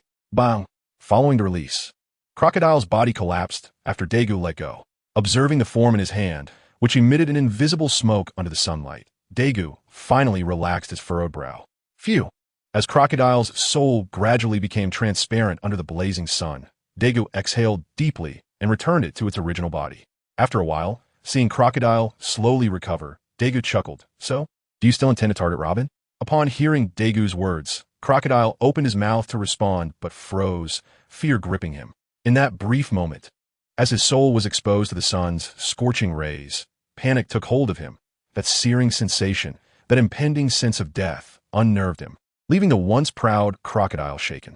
Even when facing Whitebeard, he had never experienced such trepidation, but here, before this young man, he was terrified. Observing Crocodile's reaction, Degu nodded in satisfaction, then addressed him. Crocodile, considering your earlier attitude, I hereby formally inform you that you. With a smirk, Degu added, you will henceforth be my crew member. This is to prevent you from plotting against us in the shadows. Of course. He paused, shifting his tone. You can choose not to join us, but I believe you understand the consequences. I will not allow someone who harbors intentions towards my companions. No, my wife, to remain among the living. So Crocodile, choose. Will you join us, or shall I send you to meet Roger? With that, Degu silently awaited Crocodile's response.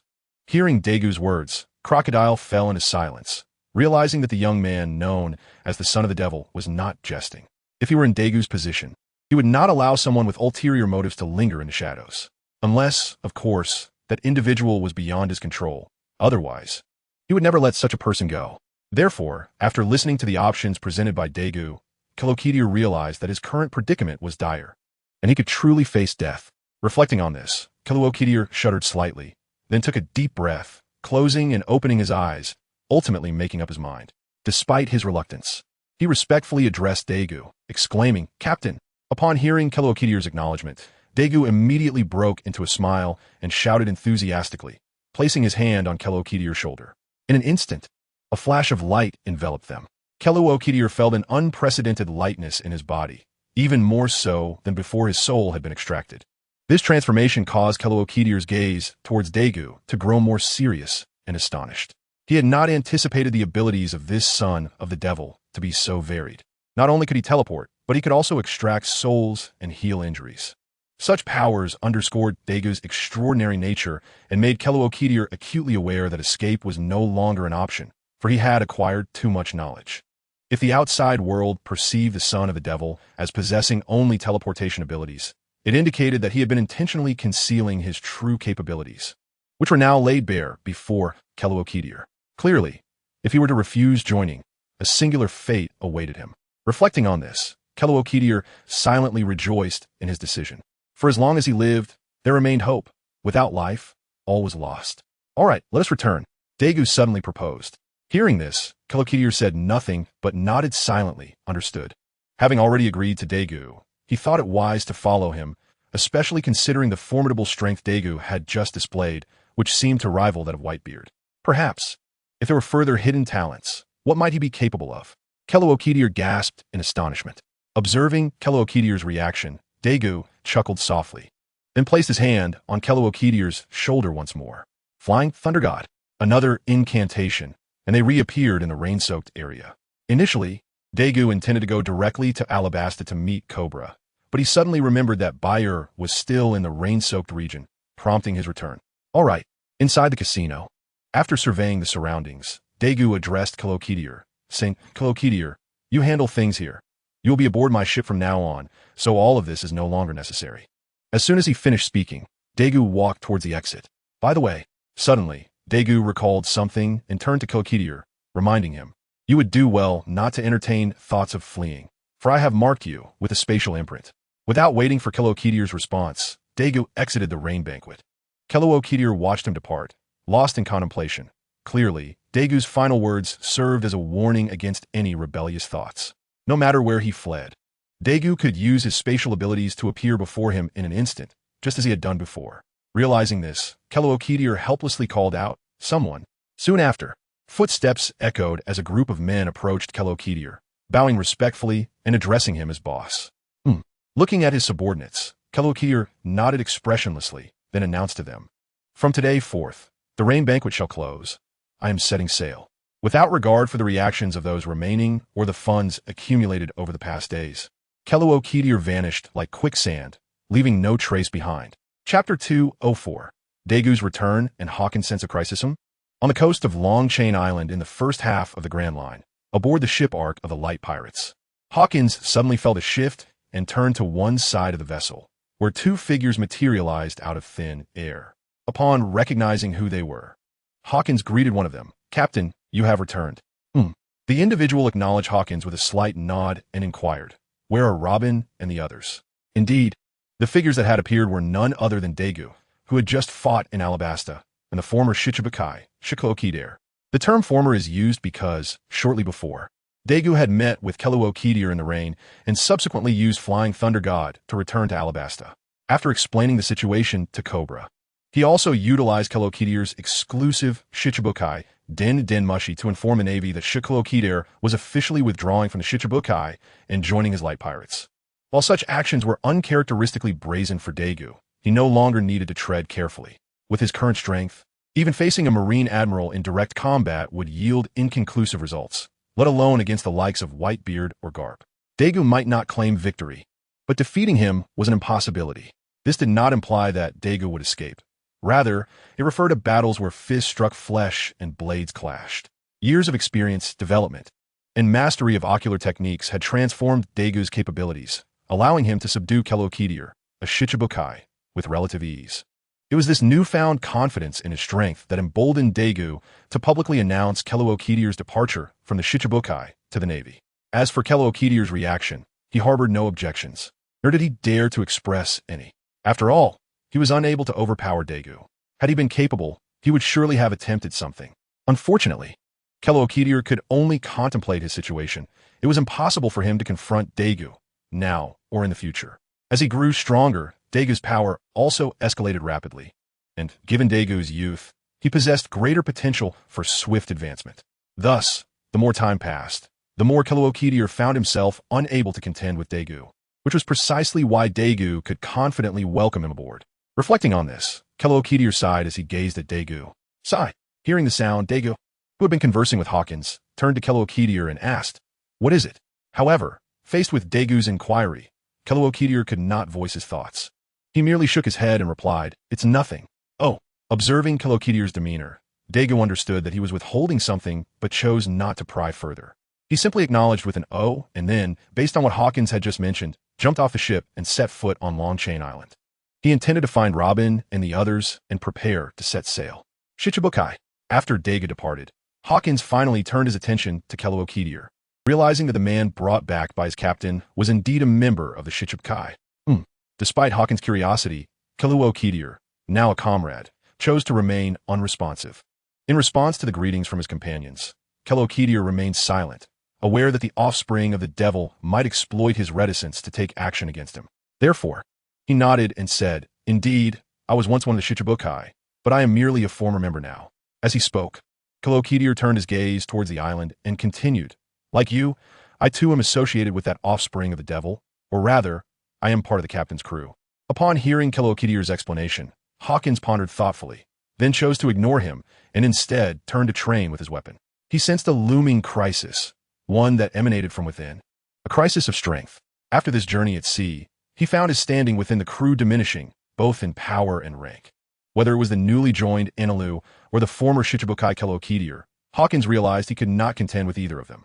Moreover, even those who had once been beneath him, like Luo, were gradually catching up, if not surpassing him. This realization left Hawkins unable to remain calm. Despite being one of the veterans aboard this vessel, he felt increasingly outmatched by newcomers, igniting a frustration within the typically aloof Hawkins. As he trained, he exerted himself even more vigorously, the swordsmanship he inherited from Isin Dojo's Kankan Shiro dancing gracefully in his hands. Meanwhile, Kidir, encountering Hawkins for the first time, mistakenly perceived him as a dedicated and diligent individual, marveling at the relentless training of the crew under the Devil's progeny. On another part of Changlian Island, Daegu did not utilize the Flying Thunder God technique to teleport directly to Robin and the others. Instead, he followed the reaction he had sensed through Kinbunchika Haki to locate them. Robin, he called out as he approached the group gathered together. Daegu? Robin was taken aback by the sudden voice. Upon lifting her head and seeing Daegu approaching, she immediately rose to her feet and greeted him. You have returned. Indeed, Daegu replied with a smile, before turning his attention to the others. Captain. Upon meeting Daegu's gaze, Gwena, Bonnie, and Yuta greeted him in unison. Daegu responded with a warm acknowledgement and then asked Robin, where Enelu, Luo, and Babwa? Where have they gone? They? Robin pointed in the direction the others had taken and replied, they went that way, but I'm not sure what they are up to. Oh. Daegu felt a surge of curiosity regarding Enelu and Luo's activities. I'll go take a look. After informing Robin, he proceeded towards the direction she indicated. Chapter 205. The connection between the Shichibukai and the others boom. A sudden thunderous sound echoed across one of the islands of Changlian Island. Crackle. Following this, a resounding clap of thunder reverberated as a colossal pillar of lightning descended from the sky, crashing down to the ground. Boom! Another tremendous roar resonated, shaking the entire island as if it were trembling. However, before the lightning struck the earth, a transparent barrier had already formed, enveloping a substantial area. Sighing, Daegu observed the scene unfolding below. He understood that this conflict was evidently proposed by Luo, for Enelu did not have a strong inclination towards battle. Although Luo was not particularly fond of fighting either, he had grown impatient. Ever since leaving the Sky Island, his urgency had intensified. It was indeed understandable. For nearly 9 years had passed since Daegu invited him aboard following the passing of Razanani. In this span of time, Luo had matured from an inexperienced youth into a young man on the verge of adulthood, and his strength had advanced significantly. Presently, even against a vice admiral of the Navy, Luo could hold his own with a strong chance of victory. This enhancement in power fueled Luo's eagerness for vengeance against Doflamingo. However, as the captain of the ship, he could not dictate their course. Although he knew Daegu would eventually seek out Doflamingo, the impatience within him drove him to challenge Enelu. In prior years, Luo's rival had always been Hawkins, as their strengths were closely matched. Unfortunately, after numerous confrontations, Luo found that he no longer perceived any growth against Hawkins. Their familiarity was such that even the slightest muscle twitch could reveal the other's next move. In such circumstances, how could either of them hope to progress? Thus, he sought out Enelu, who, despite having known him for over a year, had not had ample opportunity for sparring due to everyone being preoccupied with constructing the Arc Maxim. Moreover, Enelu's superior strength would provide the pressure required to spur Luo's improvement. Looking at Enelu across from him, Luo declared, Enelu, you are formidable, stronger than I anticipated. This is excellent, truly excellent. Room. Butchery. With that, Luo instantly activated his ability, teleporting beside Enelu and slashing at him with his sword Onakiri. Seeing this, Enelu wasted no time in utilizing his elemental transformation, preparing to evade Luo's attack. Clang! Crack! At that moment, a figure suddenly interposed itself between the two, blocking Luo's strike with one hand and preventing Enelu's retreat with the other. Huh! The unexpected turn of events startled both Luo and Enelu, who then exclaimed in unison, Captain? They both lowered their auras and turned their attention to their captain, Daegu. Welcome back, they greeted him. Indeed, Daegu responded quietly, merely nodding without commenting on the earlier confrontation. Instead, he turned and said, Prepare yourselves, we are set to depart. Without waiting for a response, he turned and made his way back. Understood. Luo and Enelu exchanged glances, then nodded in agreement and followed Daegu. Before long, Daegu returned with them to the location of Robin and the others, accompanied by Babwa, who had been trailing behind Luo. We're back. Robin greeted as she noticed Daegu's return. Indeed, Daegu replied with a smile, then glanced at the group and announced, Let's head back. We are ready to set sail. And I have a new companion to introduce. A new companion? The others were left puzzled and curious about who this new addition might be, prompting them to follow Daegu back to the shore. Upon seeing the tall figure with a slick-back hairstyle, smoking a cigar at the ship's edge, they were momentarily taken aback. The Shichibukai. Robin turned to Daegu in confusion, asking, Is this the new companion you mentioned? The former Shichibukai crocodile? Exactly. Upon hearing this, Dagu nodded affirmatively and gestured toward the figure of Crocodile above. He is Crocodile, one of the former 7 warlords, codenamed the Sand Crocodile, and he will henceforth be a member of our light pirates. As soon as Dagu's words fell, a wave of astonishment rippled through the crowd. Going on, the others could hardly fathom that this new companion was indeed a warlord, and the very first to attain such a title, the Sand Crocodile. Gazing at the somewhat shadowy figure illuminated by the sunlight, a myriad of thoughts surged through their minds. Was this individual, who shared the rank of warlord with their father, truly a part of their crew? The daughter of another warlord, Bartholomew Kuma, Charlotte Bonnie, couldn't he help but reflect on her own father as she regarded Crocodile's shadow. The 7 warlords? Don Quixote da Flamingo.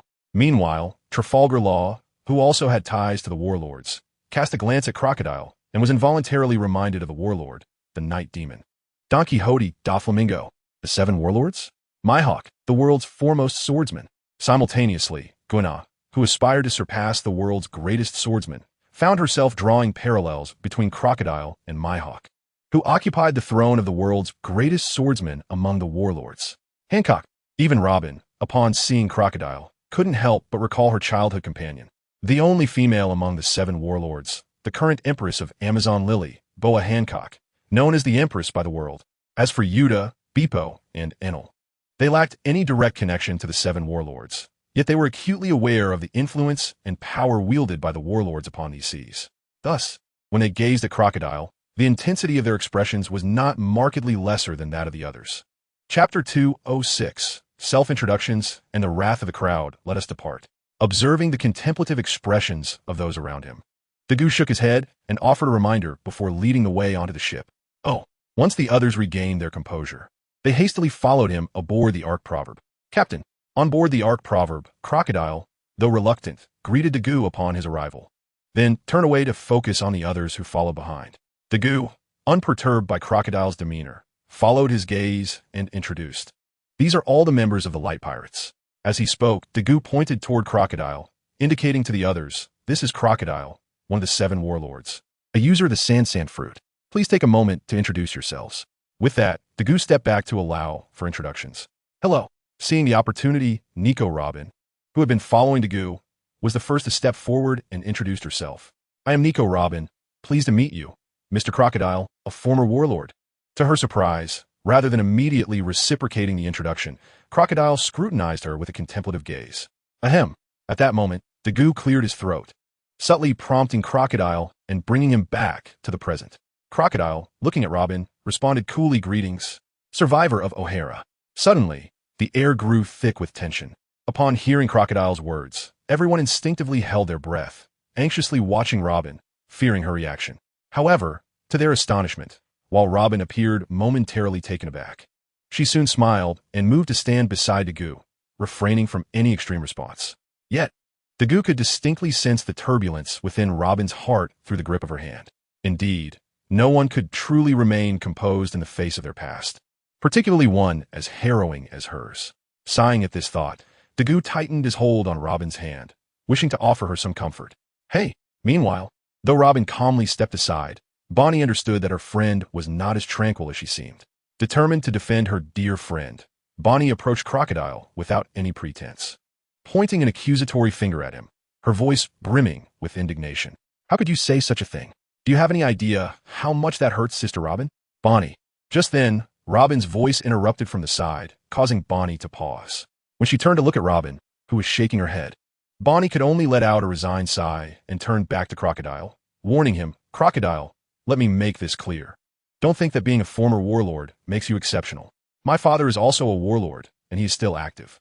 Do not presume that I fear you, especially with the captain still present. The captain cares deeply for Sister Robin. If you dare to make her unhappy again, you had better beware of the captain's wrath. Humph. Having said that, Bonnie refrained from introducing herself further and turned to stand beside Robin, quietly observing her. Bonnie began, but before she could finish, Robin shook her head. No need to say anything. I'm fine. With a smile, Robin expressed her gratitude, but I truly appreciate your support. Thank you for speaking up for me. No, Sister Robin, upon hearing Robin's words, Bonnie was eager to express her feelings, but her words were cut off by Dagu. All right, Let us move past this incident. No more discussion on the matter. With the Gu's intervention, Bonnie realized that, in a sense, her words could also be seen as a blow to Robin. Understanding this, she obediently fell silent and turned her glare toward Crocodile, the source of attention. At that moment, Crocodile was engaged in conversation with Yuta. Yuta mimicked Bonnie's earlier gesture, pointing at Crocodile, but she was even bolder. Utilizing the air shoes crafted from the wind shells on Skypiea, she soared above Crocodile's head, looking down upon him with an air of superiority. I warn you, if you ever cause Sister Robin distress again, I assure you, you will not only face the captain's wrath but also the ire of the 4 emperors. And do not think I am bluffing. I am Yuta, the daughter of the red-haired emperor, and I guarantee I will make good on my words. Oof. With that declaration, Yuta huffed and flew back to join Bonnie, standing resolutely behind Robin, as if to bolster her resolve. Following Yuta was Guena. Although she yearned to support her sister Robin as Bonnie and Yuta did, lacking their formidable connections, she felt powerless. Thus she addressed Crocodile. Crocodile, while I may not possess the extraordinary background that Bonnie and Yuta have, drawing her sword, Wado Ikamanji, from her waist, Guena pointed it at Crocodile. But I, Guena, will undoubtedly become a great swordsman, perhaps even the world's greatest swordsman. So you had best take heed. With that, Guena too turned away, joining Robin's side, without waiting for Crocodile's reply. Regarding Kaluokitaur, after listening to her words, he expressed skepticism about her claim of lacking any background. In his view, if this woman named Gu Ina had no connections, it would be inconceivable for her to possess a renowned blade. Indeed, although Kaluokitaur was unfamiliar with He Dao Iwenzi, he could discern that the sword in Gu Ina's hand was no ordinary weapon, certainly belonging to the category of prestigious blades.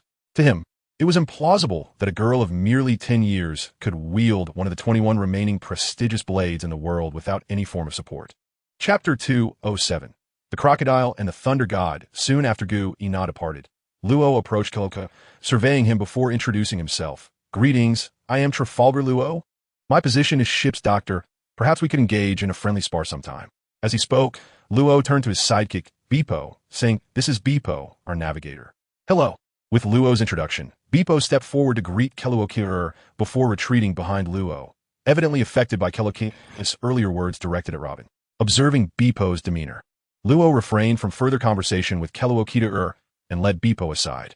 To be candid, Luo harbored some discontent towards Kaluokitaur, not solely because he was one of the 7 warlords, but also due to Kaluokitaur's previous remarks. After all, he had lived alongside Robin for nearly 9 years, forming a bond. And witnessing her discomfort weighed heavily on Luo's heart. Thus, after their introductions, he chose to walk away with Beepo. At that moment, a bolt of lightning suddenly shot towards Kaluokitaur. Faced with this spectacle, Kaluokitaur furrowed his brow, but remained still, allowing the lightning to course through him. Bang! Momins late. The lightning pierced Kaluokitaur's body, striking the nearby Chonglian Island. In contrast, the area struck on Kaluokitaur merely shed a few grains of sand, leaving him entirely unscathed. Nevertheless, this occurrence prompted Kaluokitaur to furrow his brow even deeper, directing his gaze toward the long-eared man before him, who he had mistakenly identified as the captain of the light pirates, Enelu, Thunder God, with a bounty of 300 million berries. Upon witnessing Kaluokitaur withstand his attack in a similar manner, Enelu scrutinized him closely and inquired, Are you also a god? God? Kaluokitaur found himself puzzled by Enelu's remark, but he quickly realized that Enelu likely equated the abilities of the Logia type with divine powers. Indeed, from a conventional perspective, the formidable destructive capabilities of Logia powers, akin to natural disasters, could be perceived as godlike. However, this did not justify Enelu's assault, especially since Kaluokitaur was neither his enemy nor a rival, but rather a comrade. It struck Kaluokitaur as rather impudent for Enelu to extend such a welcome through an attack. With this thought, Kaluokitaur let out a cold snort and suddenly raised his right hand, producing a grain of sand that struck directly at Enelu. Enelu had not anticipated Kaluokitaur would retaliate. He merely intended to jest with him, considering Kaluokitaur's status as one of the 7 warlords. Based on his previous observations, it was evident that the strength of this warlord was considerable, prompting Enelu to test his mettle, partly to vent his frustrations for Robin. Indeed, Enelu's motivation to strike Kaluokitaur was significantly influenced by his desire to defend Robin, although he had only been with the light pirates for a brief year. His loyalty to the crew was profound. As for why Enelu felt such deep affection for the crew, It stemmed from his childhood experiences in his homeland, Sky Island Burka, where he had never encountered a peer, nor had anyone shown him kindness or communicated with him amicably. In the Light Pirates, despite the mere years spent with them, the circumstances had been unfathomably transformative for Enelu. He had never imagined that he could one day have friends who cared for him. Consequently, he did not refuse Luo's sparring request and became inexplicably enraged at the targeting of Robin. However, Enelu would not articulate these sentiments aloud. When faced with Kokita's counterattack, he remained motionless, allowing the sand to pass through his ethereal form and strike the distance. With a thunderous clap, Enelu regained his composure, gazing at Kokita with a calm demeanor, stating, "Shall we engage in a battle?" A clash of gods. Upon hearing Enelu's words, Kokita furrowed his brow once more, scrutinizing Enelu closely as realization dawned upon him. This thunder god was likely a novice at sea, or perhaps merely a young man newly entering society. With this understanding, Kokita found himself less incensed, yet he was not inclined to let Enelu's earlier attack go unaddressed. Thus, after a moment of contemplation, Kokita turned to Dagu and queried, "Captain, I wish to spar with this thunder god. What is your opinion?" Hearing Kokita express his desire to duel Enelu, not only Dagu but also Robin and the others were taken aback. They had not anticipated that Kokita, having just joined the crew, would stir up so much drama, now seeking to battle Enelu. Even more surprising was that after Kokita spoke, Enelu immediately echoed, "Captain, I too wish to spar with the 7 warlords to gauge the strength of the Blue Sea." Upon hearing their intentions, Dagu pondered briefly before reluctantly nodding in agreement. "Very well." As soon as he finished speaking, Dagu cautioned them, "However, you both should exercise restraint. If I observe you using excessive force, do not blame me for the consequences." Listening to Dagu's warning, Kokita froze momentarily, recalling the agony of being burned by the blazing sun. A shiver ran down his spine as he assured Dagu understood. Meanwhile, Enelu also affirmed to Dagu, "Captain, rest assured, I will be mindful of my strength." Indeed, seeing both of them express their intentions, Dagu felt it unnecessary to say more and instructed, "You shall battle here on Changlian Island." Turning to Robin and the others, he added, "You should observe the prowess of the elite in this sea and reflect on what you may lack in comparison." "Yes, Captain." Upon Dagu's directive, Luo, Hawkins, Gu Ina, and the others responded in unison, then focused intently on Kokita and Enelu. Chapter 208. Thunder and Sand and the Awakening of the Devil Fruit. A sudden gust of wind swept across Changlian Island in the Grand Line. Crackling. Soon, dark clouds loomed overhead, and lightning surged, arcs of electricity illuminating the dim landscape shrouded by clouds. Boom. Suddenly, a cacophony erupted, causing the entirety of Changlian Island to tremble violently, as the once picturesque meadows transformed into a swirling storm of yellow sand. Witnessing this scene, the crew aboard the Ark Proverbs could not help but be astonished. Although I had long heard of the formidable prowess of the Zyran system, capable of effortlessly altering the surrounding environment, I was nonetheless astonished by the extent to which it could transform the entire landscape of an island. However, what truly left the crowd in awe was the fact that, in response to this spectacle, Enelu launched a counterattack of equal magnitude.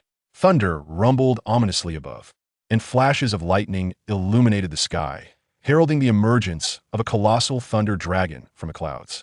The immense creature, a double thunder dragon with a staggering voltage of 100 million volts, descended upon the island with a fierce roar, accompanied by another equally formidable beast. The 2 thunder dragons unleashed a deafening roar, their overwhelming presence pressing down upon the golden sands below with unstoppable force. Upon witnessing the impending assault of the dragon, Kokita, standing upon the yellow sands, could not remain passive. With a swift gesture, he summoned the sands around him, causing them to rise and swell. The weighty sandstorm began to coalesce, and with a powerful shout from Kokita, the tempest surged forth, transforming the landscape with an earth-shattering force. Yet, the Thunder Dragons showed no sign of retreat. Instead, their spirits soared higher, plunging fearlessly into the swirling sandstorm. The collision of thunder and sand produced a sound that reverberated through the heavens, shaking the very fabric of the world. On the sidelines, Luo, Hawkins, Hua Jinsu, and others watched in profound astonishment. Even with their current might, they had never envisioned such feats of human capability. Their limited experiences, confined to the East Sea and the Sky Island, failed to prepare them for such a display. Although they had received guidance from figures like Tiandao, Jin Shitsi, Tandal, Jinshri. Confronting the likes of Ainalu required little effort on his part, rendering the dramatic scene before them beyond their comprehension. Moreover, compared to the ethereal powers of Tiandao, Jin Shitsi s Piao Piao fruit, the manifestations of the Xiren system were far more striking and awe-inspiring. After all, it is said that human strength pales in comparison to the might of nature itself.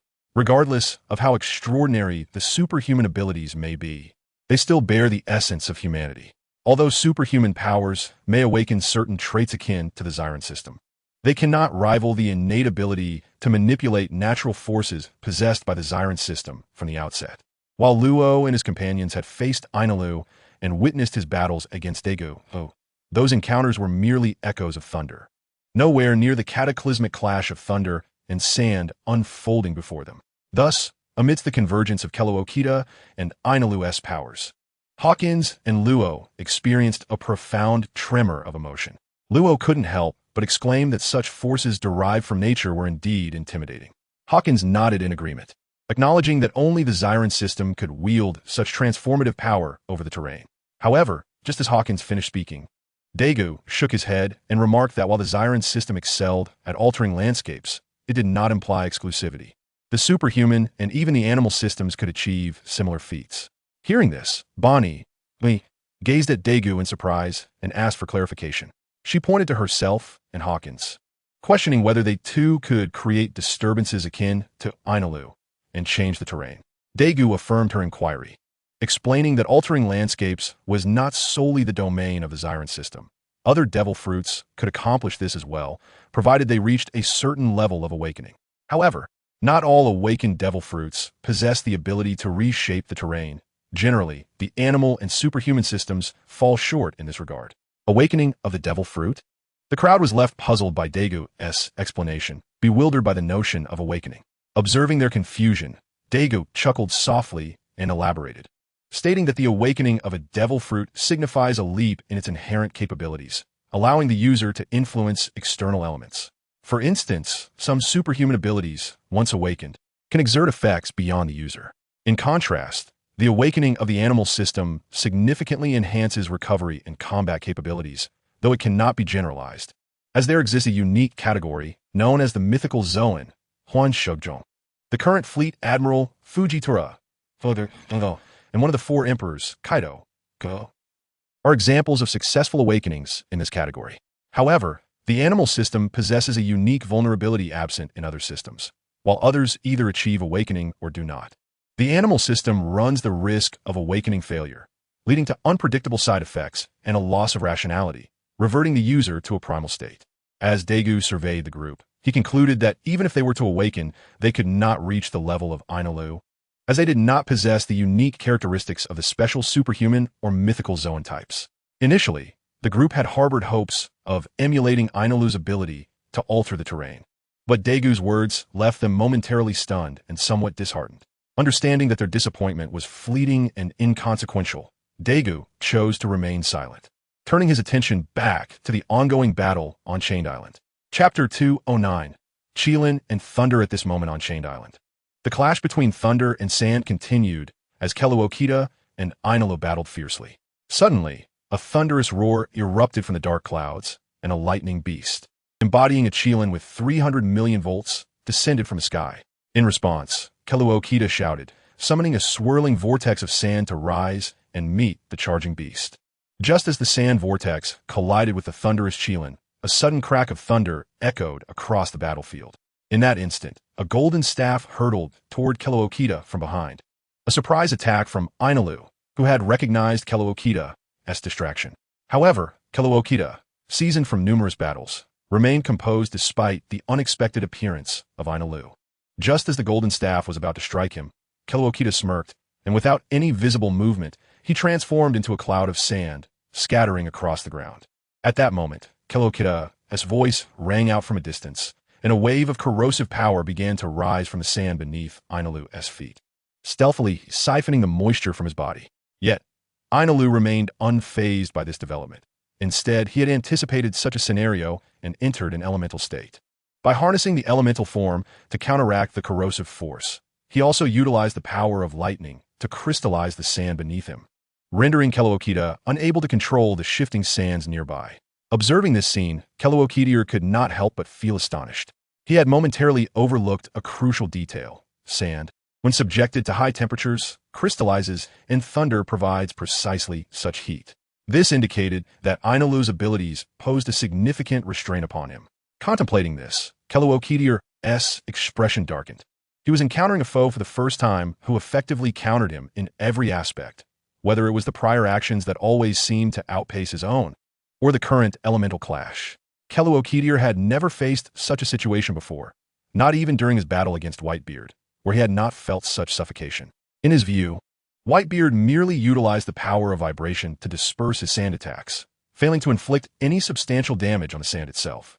In stark contrast, the individual before him, Ainalu, had the audacity to condense the quicksand into crystals, stripping him of control.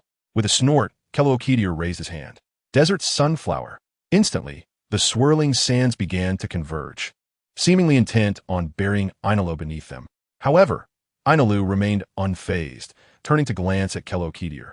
Billy, a thunderous sound erupted, and in an instant, Keloakita watched in dismay as Ainalu reappeared high in the sky, rendering Keloakita's attack futile.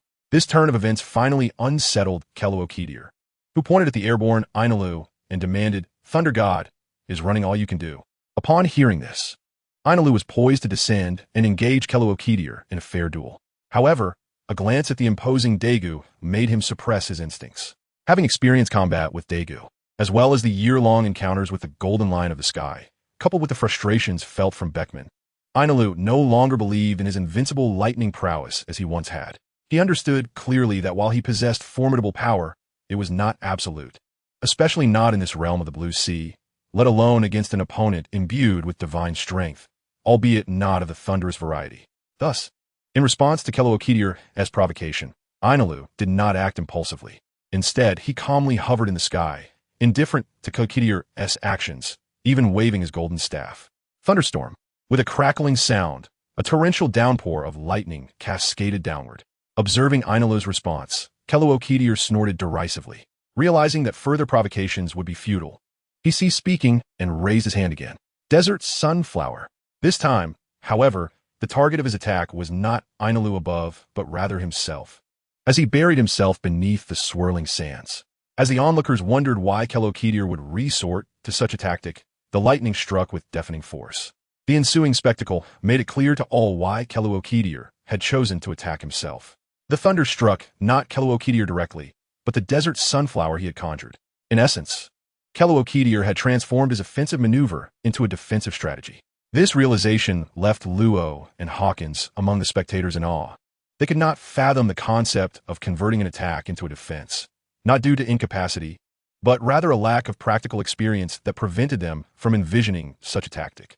In stark contrast to the astonishment of Hawkins and the others, Ainalu appeared to have anticipated Keloakita's actions.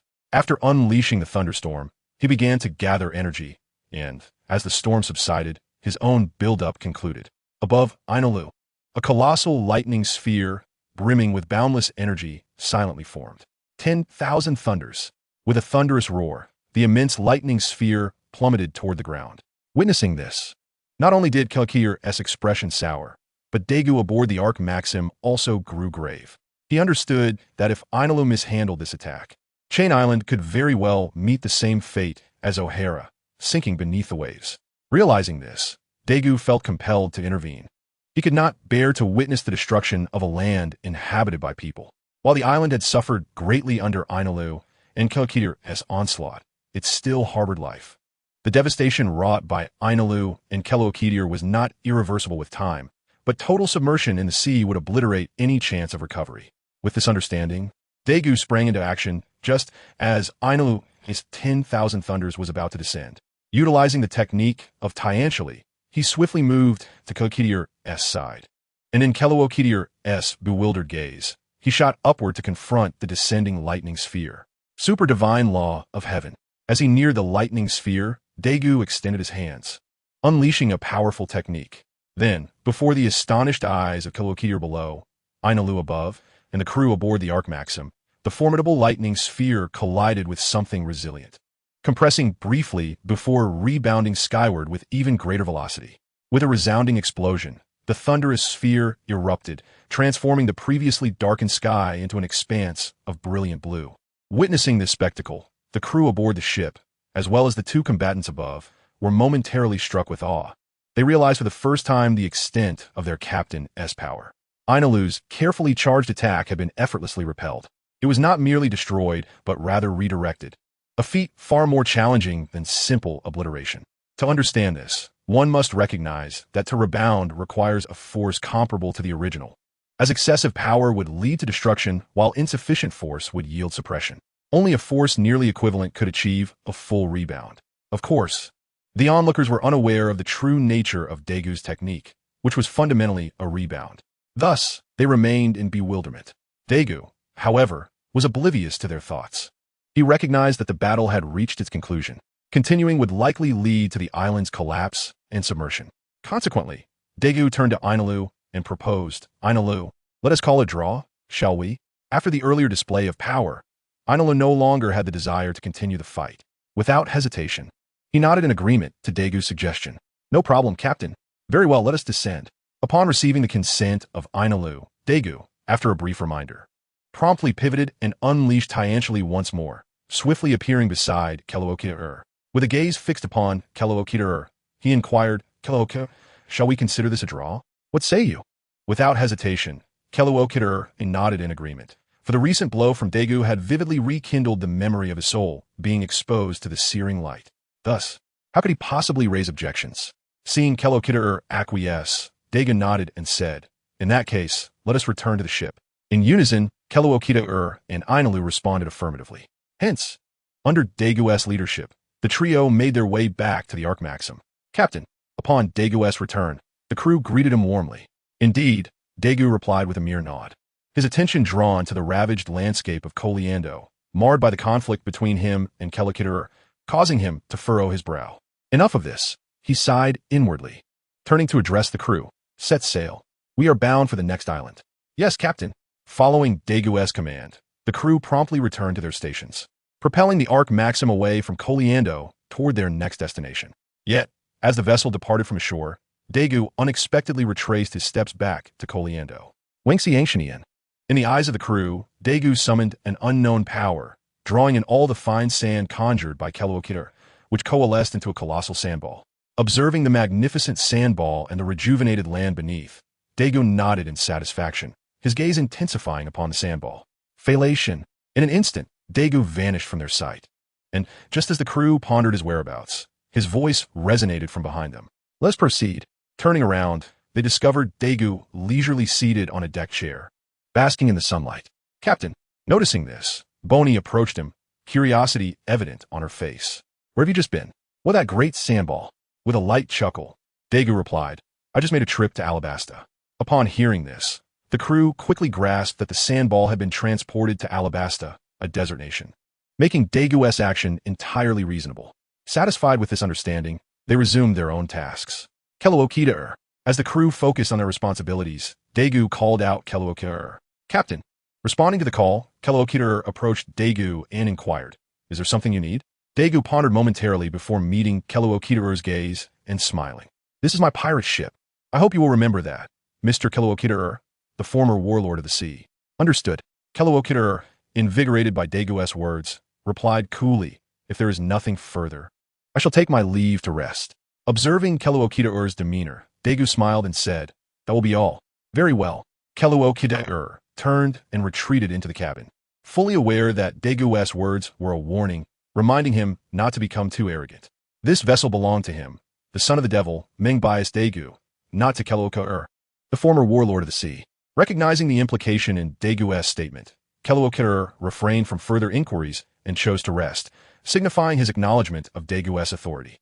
Thus, after watching Kelookiter return to his quarters, Daegu resumed his enjoyment of the sun. Chapter 211. Naval Reinforcements in that man 2 days following the conflict between Ainalu and Kelookiter. At the Navy headquarters in Marineford, high-ranking naval officers convened in the office of the Fleet Admiral due to the disturbances at Koliando. The current Fleet Admiral, Fatsi Zhanghua, seated at the head of the table, initiated the discussion. "Let's hear your thoughts. How shall we respond to this light pirate crew? He gestured toward the bounty posters of the light pirate crew laid out before him, alongside the reinstated bounty of 400 million berries for the former warlord of the sea. Shakelowokita. To his dismay, upon posing a question, not a single high-ranking officer offered a response. Each feigned deep contemplation, as if genuinely pondering the matter. However, as the fleet admiral and reputed strategist, Zhang Guo was well aware of their thoughts. They possessed no viable strategy. Sighing in resignation, he turned to his old comrade, Rear Admiral He, beside him, and asked, "What is your view, He?" "Indeed," He replied after a moment of reflection, "I believe our immediate priority should be to recall Ziyuan." She continued, "Given the current strength of the light pirate crew, Ziyuan alone cannot contend with them. Not only is he incapable, but he may also be captured, placing us in a precarious position." Upon hearing He's reasoning, the other officers exchanged apprehensive glances, uncertain how to proceed. They recognized the validity of her words. However, allowing Ziyuan to withdraw would imply that they, the Navy, feared the light pirate crew. Such a concession would undermine their authority. How could they maintain order upon the seas? Would the public continue to trust a Navy that yielded ground to pirates? Unthinkable. While Hei's suggestion was indeed prudent for preserving the promising new Admiral Ziyuan and his contingent of naval elites, the overarching interests of the Navy and the global impact necessitated a different approach. They could not simply retreat without confrontation. Of course, Hei understood this dilemma as the Navy's chief of staff. Thus, she promptly added, "However, we cannot truly recall Ziyuan. Therefore, for the sake of safety, I propose we reinforce him, dispatching additional personnel to assist in capturing the light pirate crew." Indeed, as Hei articulated her thoughts, not only did the others nod in agreement, but even Zhang Guo acknowledged her perspective. Yet, he then posed a question to Hei, "Hey, who should we send as reinforcements? You are aware that given the current situation with the light pirate crew, we must deploy powerful forces, potentially even an admiral, to ensure success." As Zhang Guo surveyed the assembled high-ranking officers, he reiterated, "You see, all three admirals are currently engaged on missions. Sakaski has gone to guard the New World. Palyasolino has ventured across the seas, and Kuzan has departed from Mariehua. As for that scoundrel Carp, he has returned to the East Blue."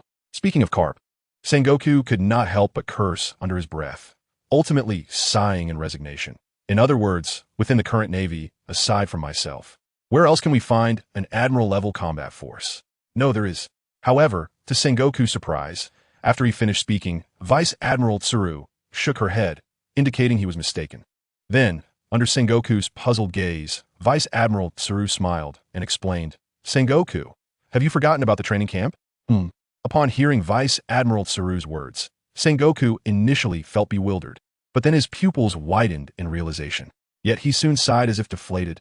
Alas, indeed, he is also an admiral-level force, but given his physical condition, I worry he may encounter problems. Little Tsuru, in response to Sengoku's concerns, Vice Admiral Tsuru shared similar sentiments, sighing, "I am well aware of what you mentioned. But without a commanding admiral, I fear we cannot intimidate the current son of the devil." Afterward, Vice Admiral Tsuru glanced at Sengoku, stating, "While you could take the lead, would you be able to go yourself? As the fleet admiral, you're personally pursuing a rookie pirate who has just set foot on the Grand Line would not reflect well on your reputation. Thus, we can only let him engage. With his presence, we will neither lose face nor compromise our operational feasibility." At this point, Vice Admiral Tsuru turned to the senior Navy officials, asserting, "To prevent any unforeseen circumstances, I believe we should also assign a few more vice admirals." Oh, hearing her words, Sengoku momentarily appeared dazed, then turned to the others with a smile. Indeed, having multiple vice admirals would surely minimize risks. Then, Sengoku's expression grew serious as he looked at the assembly and inquired, "Is there anyone willing to engage in battle?" Regrettably, upon hearing Sengoku's question, none of the high-ranking Navy officials stepped forward to volunteer to assist Ji Yuan against the pirates. However, this was not surprising, as this was primarily a support mission. Regardless of victory or defeat, the main credit would ultimately belong to Ji Yuan. Moreover, considering Sengoku's earlier comments, it appeared the individual from the training camp would also be participating. In such a scenario, even if they were victorious, the accolades would be negligible. They were not like the hawkish Navy members such as Sakaski or Doberman, who harbored a strong desire to eliminate pirates. If there were merits to gain, that would be one thing, but without any accolades, why would they foolishly throw themselves into danger? Thus, as Sengoku regarded them, they all wished they were not present, to avoid such awkwardness. Sighing heavily at their demeanor, Sengoku finally declared. Since you do not wish to volunteer, I shall appoint someone. Bang! Just as he spoke, the office door was abruptly pushed open, and a male voice resonated. Fleet Admiral Sengoku, I believe I can handle it alone. Chapter 212. The Admiral Candidate Chaho and Arrival at Water 7. Immediately, a man nearly 3 meters tall, albeit somewhat unsightly, strode into the room. Jiaji. Upon recognizing the man, Sengoku expressed mild surprise and inquired, Have you completed your mission? Yes, Fleet Admiral Sengoku, replied the man, known as Jiaji, nodding. I just finished my task and coincidentally overheard your earlier discussion. With that, Jiaji turned to the others and stated, I believe I alone can manage this task. Continuing, Jiaji proposed to Sengoku, If you have concerns, you may arrange for the instructor to accompany me. Upon hearing Jiaji's suggestion, Sengoku fell into contemplation, carefully considering the feasibility of this proposal. After a considerable time, Sengoku concluded that Jiaji's suggestion was entirely viable. For this man named Jiaji was none other than Chaho Jiaji, another candidate for admiral alongside Ji Yuan within the Navy headquarters. With him and Ji Yuan, coupled with the individual from the training camp, they would essentially have 3 admirals in action. Such strength, not to mention the Light of Dawn pirate crew led by Daegu, made Sengoku worry they might venture into the New World to provoke the 4 emperors, for they possessed that capability. Excellent. With this thought, Sengoku agreed promptly, Jiaji, you shall assist Ji Yuan, not necessarily to capture that son of the devil, but at least to uphold the Navy's reputation. Understood. Although Jiaji found it curious why Sengoku believed their lineup might struggle against a newly developing pirate crew, he did not hesitate to accept, saying, Since the decision is made, Fleet Admiral Sengoku, I will inform the instructor and prepare to depart at once. Very well, go, replied Sengoku, nodding. Wait. Suddenly, Sengoku recalled something and added, You can utilize the Justice Door to reach Judicial Island, then depart from there to Water 7. Got it. After acknowledging Sengoku's reminder, Jiaji nodded earnestly and then exited the office without looking back. Following Jiaji's departure, one of the Navy high-ranking officials stood up and inquired of Sengoku, Fleet Admiral, why do you believe their formation cannot capture that so-called son of the devil? Sighing at the question, Sengoku initially hesitated before replying. Have you forgotten the abilities of the son of the devil? I see. Upon hearing Sengoku mention the son of the devil's abilities, not only the inquirer, but others as well suddenly understood. Indeed, considering the son of the devil's ability to traverse space at will, even with an incredibly powerful lineup, capturing him was not a certainty. Now that the decision has been made, you may all return. Recognizing that the others had comprehended, Sengoku refrained from saying more and gestured for everyone to return to their respective posts. Yes, Fleet Admiral. Without hesitation, the others complied and departed Sengoku's office, leaving only Vice Admiral Tsuru, the chief of staff. Gazing out at the sky, Sengoku murmured, Do you think they can capture that son of the devil? Not likely.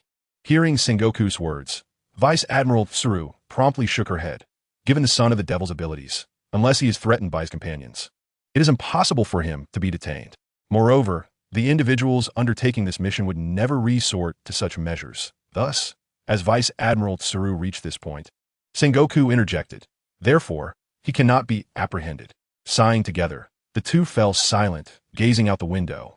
Meanwhile, the Light of Dawn pirate crew, having drifted at sea for several days, finally landed in Water 7, the city renowned for its advanced shipbuilding industry, under the guidance of Navigator Beepo. At this moment, at the port of Water 7, the Light of Dawn pirate crew was preparing to dock the Ark Maxim. Hey! Just then, a somewhat gruff voice called out from the side. Hearing the voice, Crocodile frowned, ready to take action. However, upon noticing Daegu looking his way, Crocodile suppressed his discontent and continued with his work. Seeing Crocodile calm down, Daegu smiled slightly and approached the man, asking, Hello, may I ask what the matter is? Unexpectedly, instead of appreciating Daegu's friendly greeting, the man coldly snorted. You lot are pirates, aren't you? Upon hearing the words, Daegu was about to respond. Yet before he could utter a sound, the man continued, saying, If you are pirates, you should not dock here. Furthermore, how dare you fly the pirate flag? As he spoke, he cast a glance at the flag fluttering atop the Feng Zhou Jinyan, adding, You are truly courting death. You must be aware that the Navy is present on the island, yet you swagger about so boldly. Listening to the man, Daegu was momentarily taken aback. He had never anticipated that the Seven Water City would currently have a Navy presence. Although he did not know which faction it was, he realized that his actions were indeed rather conspicuous. Thanking the man, Dagu then turned to Analu on the lookout tower and instructed, Analu, take down the flag. Understood, Analu replied, though he appeared somewhat puzzled. He promptly complied and lowered the flag. However, Analu's actions were slightly delayed, just as he had stowed the flag. A man inside a house within the Seven-Water City, holding a telescope, had just spotted the fluttering skull flag. Immediately, the man turned to the two men and one woman in the room, reporting, Commander, the light pirates have landed in the port of Seven-Water City. The elder among the two men nodded quietly upon hearing the report, saying, It seems our mission is about to commence. Indeed, Teacher ZFA. The remaining man and woman nodded in unison. Chapter 213. ZFA's Justice and Ji Yuan's Decision Boom. Shortly thereafter, a formidable pink slash rushed toward the port. Watching the impending attack, Dagu, who was about to speak to Robin, showed no hesitation and swiftly drew the contract victory sword from his waist, meeting the slash head-on. Bang! In moments, the two slashes collided, neutralizing each other. However, Dagu's expression grew increasingly grave, as he had deduced who among the Navy was stationed here. In his recollection, there was only one person capable of such a slash, the former Navy lieutenant, now Navy colonel, and a candidate for admiral, Peach Rabbit Ji Yuan. While Dagu pondered this, the figure emerging from the city confirmed his speculation. Long time no see, Navy Miss. Dagu greeted her as she approached, then shifted his gaze to the two figures flanking her, a rather stout elder and a rather unsavory-looking middle-aged man. Faced with these two, along with Navy Miss Ji Yuan, Dagu understood that today would likely not end well. What surprised him further was that the Navy would mobilize such a formidable lineup for him. They truly held him in high regard. If his guesses were correct, the elder was indeed the former Navy Admiral and now Navy Chief Instructor, renowned as Black Arm ZFA, and the unsavory middle-aged man, considering his gaze toward Ji Yuan and his positioning, was evidently another candidate for admiral. Chuckling to himself, Dagu could not help but smile in self-deprecation, dreaming of the great ancient. Observing Dagu smiling in such a dire situation, Ji Yuan assumed he did not recognize the two individuals beside her and called out Dagu, then introduced, This is Teacher ZFA. However, just as Ji Yuan began to speak, Dagu turned to ZFA and remarked, I have indeed heard of your reputation, Black Arm, for not killing admirals. Surprised and a bit embarrassed that Dagu knew ZFA, Ji Yuan was astonished, considering ZFA had not appeared in public for quite some time. The fact that Dagu could recognize him at a glance left Ji Yuan in disbelief. Yet, the surprises did not end there. After greeting ZFA, Dagu turned to Jiaji and said, I presume this is Colonel T-Pig? I did not expect the Navy to send you out to deal with me. As soon as he finished speaking, Dagu surveyed the three individuals and remarked to the familiar Ji Yuan, Navy Miss, your Navy truly holds me in high esteem to counter us. You have dispatched a former admiral along with two candidates for admiral. Three individuals of admiral caliber. Nanny. Following Dagu's declaration, the members of the light pirates standing behind him, who had initially been indifferent, were left utterly astounded. They had thought that the three individuals opposite them were merely three middle-ranking officers at most. However, after hearing Dagu's introduction, they realized their assumptions had been overly simplistic. They had never anticipated that the Navy would deploy three figures of admiral stature, albeit one was a retired admiral. The other two, as inferred from Dagu's words, seemed to be candidates for admiral, future admirals, if you will. Regardless, whether retired or aspiring, both indicated they possessed strength comparable to an admiral or close to it. Faced with such a formidable lineup, how could Robin and the others not be shocked? Ha ha ha! Upon hearing Dagu's words, ZFA, standing in the back, laughed heartily and stepped forward, eyeing Dagu with curiosity. Kid, since you know about us, you seem remarkably unconcerned about your safety. Shukling de Gatli, Dagu replied.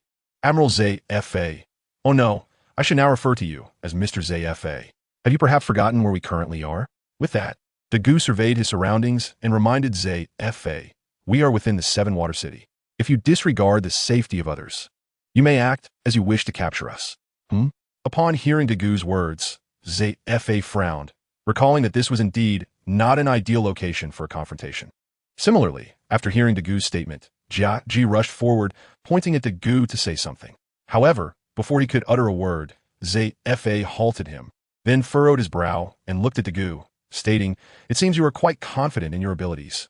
I dare not, Dagu replied humbly, bowing slightly before meeting ZFA's gaze. In the presence of Mr. ZFA, I would not presume to elevate myself.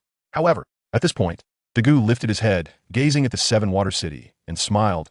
It would not bode well for Seven Water City if we were to engage in battle. I believe. Hearing Dagu's words, Zfa merely snorted coldly, offering no rebuttal.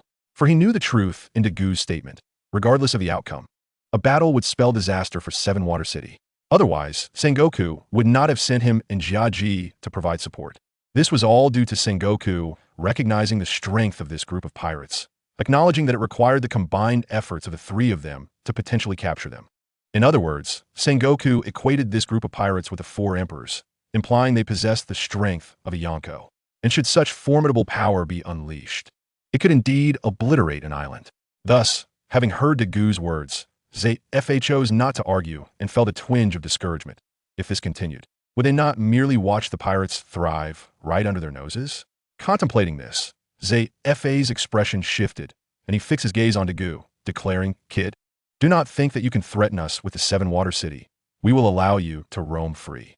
You had best never leave Seven Water City. Otherwise, Impel Down will surely have a place for you.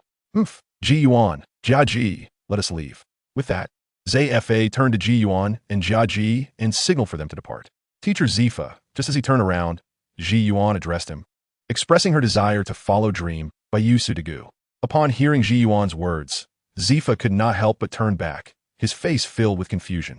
Observing the determination in Ji Yuan's eyes and glancing at the members of the light pirate crew nearby, he discerned her intentions and nodded in acquiescence to her request. Teacher Zifa, you. However, before Jiaji could finish his thought, Zifa interrupted him. Ji Yuan has her own considerations. Let us proceed. With that, Zifa disregarded Jiaji and made his way back to Water 7. Jiaji, momentarily speechless, looked at Ji Yuan again, and upon seeing her resolute expression, he reluctantly followed in Zifa's footsteps back to Water 7. Chapter 214. Carrera and Katafa, as Dagu observed the departing figures of Zifa and Jiaji, and noted Ji Yuan remaining in place. He quickly grasped her intention. If Dagu's conjecture was correct, Ji Yuan likely intended to monitor them to prevent any covert escape. Realizing this, Dagu shook his head in resignation and turned to Enelu and Crocodile, saying, "Feel free to explore." As soon as he spoke, Dagu added a cautionary note, "But do avoid causing any major disturbances. After all, the Navy is present here." "Understood, Captain." After Dagu's words, the group nodded in agreement and, under Ji Yuan's watchful gaze, began to disperse in pairs. Ji Yuan, however, paid little heed to the others' departure. For her sole task was to keep an eye on Dagu. The activities of the others were of little consequence. After all, none possessed the ability to teleport as Dagu did. Consequently, only Robin remained, stepping forward to regard Ji Yuan and saying, "Long time no see, Miss Navy, MM." In response to Robin's greeting, Ji Yuan nodded slightly and silently moved aside, lacking any intention to converse with Dagu and Robin. The brief time apart had allowed Dagu's strength to surpass hers entirely, although Dagu's aura was subdued, preventing her from discerning his exact power. It was precisely this inability to sense that led her to realize Dagu had indeed surpassed her. If their strengths were comparable, even with Dagu's efforts to conceal his power, she would have been able to detect it. Only a significant disparity in strength would render one undetectable. She had encountered this phenomenon with only two individuals, the renowned Navy hero Monkey D, Garp, and the now-promoted Fleet Admiral Sengoku. Moreover, over the years, Sengoku's presence had become increasingly clear to her, while Garp still lingered shrouded in mystery. If her perceptions were accurate, it would imply that Dagu, the son of the devil, had attained strength comparable to that of a Navy hero. Thus, Ji Yuan chose to quietly withdraw, refraining from further interaction with Dagu. Unaware of Ji Yuan's thoughts, Dagu found her unexpected behavior peculiar, but did not inquire further. Recognizing their differing allegiances, she was Navy, and he was a pirate. "Robin, shall we go explore?" Dagu suggested. However, Robin did not respond immediately to Dagu's invitation. Instead, she paused thoughtfully before stepping in front of Ji Yuan and asking, "Miss Navy, would you like to join us?" Taken aback by Robin's proposal, Ji Yuan glanced at Dagu before shaking her head. "You may go. I can follow along." "Very well." Acknowledging Ji Yuan's words, Robin nodded helplessly and turned to Dagu, saying, "Let us depart." Dagu nodded in return, and together with Robin, they began their journey through Water 7, with Ji Yuan trailing behind. As time passed, Dagu and Robin thoroughly enjoyed the local culture of Water 7, savoring the water meat, admiring the vehicle named Brew, and marveling at the fountains and arches along the way. Yet, none of this concerned Ji Yuan, although she accompanied them on their explorations. Her focus remained solely on Dagu, vigilant against his sudden disappearance. To her disappointment, yet relief, Dagu showed no signs of attempting to flee that day. Even when they encountered Zifa, he behaved completely naturally, greeting him and even offering a piece of water meat, inquiring if he would like to taste it. Naturally, Zifa declined Dagu's courtesy with firm words and turned to leave. Observing Zifa's lack of appreciation, Ji Yuan noted that Dagu suddenly expressed a desire to visit the shipyard. Though Ji Yuan found this suggestion abrupt, she did not dwell on it. After all, Water 7 was renowned for its shipbuilding industry, making Dagu's interest in the shipyard entirely reasonable. Thus, the trio arrived at the largest shipbuilding company in Water 7, Carrera, accompanied by the Navy's candidate for Vice Admiral, Ji Yuan, and with Dagu's substantial bounty, they were granted unhindered access to the office of Isbagu, the company president and mayor of Water 7. However, upon entering, Dagu and his companions were greeted not by Mayor Isbagu, but by a strikingly beautiful blonde secretary. "Hello." The secretary greeted them as they entered and turned to Ji Yuan, asking, "May I inquire if Vice Admiral Peach Rabbit has come here for any specific needs from Carrera Company?" Yet, to the secretary's surprise, Ji Yuan did not respond. Instead, she turned to Dagu, signaling that he was the one in charge. In fact, upon seeing Dagu for the first time, the secretary recognized him as the notorious son of the devil with a bounty of 1 billion berries. However, to maintain her facade, she feigned ignorance and redirected her attention to Ji Yuan, who, as a vice admiral, would naturally be assumed to be the one in command. After listening to Ji Yuan, the secretary, now aware of her cue, turned back to Dagu and greeted him. "Hello, sir, I am Kadifa, secretary to President Isbagu. How may we assist you at Carrera Company? Are you seeking shipbuilding or repairs?" Hearing Kadifa's inquiry, Dagu did not respond immediately. Instead, he curiously examined her before replying. "I would like to speak with President Isbagu. There are matters I wish to discuss." Upon hearing Dagu's request, Kadifa hesitated momentarily, but after receiving a nod of affirmation from Ji Yuan, she replied, "Very well." Kadifa then turned and gestured toward a small door, inviting Dagu to follow her. "Please, come with me." With that, Kadifa stepped ahead toward the small door and called inside. "Mr. Isbagu, Vice Admiral Peach Rabbit has brought someone to see you." "Oh, is it Vice Admiral Peach Rabbit? Please come in." A steady male voice responded from within. As Kadifa finished speaking, she opened the door and turned back to Dagu and the others, saying, "Please." "Thank you." Dagu expressed his gratitude to Kadifa before stepping into the room, followed closely by Robin and Ji Yuan. Chapter 215, Isbagu and the shipwright within the room. Upon witnessing the entrance of Dagu and his companions, Isbagu promptly approached. "Greetings, Yuan, with respect. General Yuan, may I inquire if you have any matters that require the attention of Carrera? If so, I assure you I will take it upon myself." "You're too kind, Mayor," Yuan replied courteously before stepping aside, gesturing to Isbagu. "In truth, it is he who seeks you, not I." "Oh." Hearing Yuan's words, Isbagu turned to face Dagu. Upon seeing Dagu and Robin, Isbagu's pupils involuntarily contracted twice. Then he inquired of Dagu, "May I ask what brings you to me, sir? Are you interested in shipbuilding or something else?" In response, though he noticed Isbagu's unusual reaction, Dagu remained unperturbed and replied, "Indeed, Isbagu-san, it seems my vessel has encountered some issues. May I request your assistance in inspecting it?" Faced with Dagu's request, Isbagu hesitated, for he discerned Dagu's intent. He clearly preferred Isbagu himself to examine his ship, rather than any other shipwright from Carrera.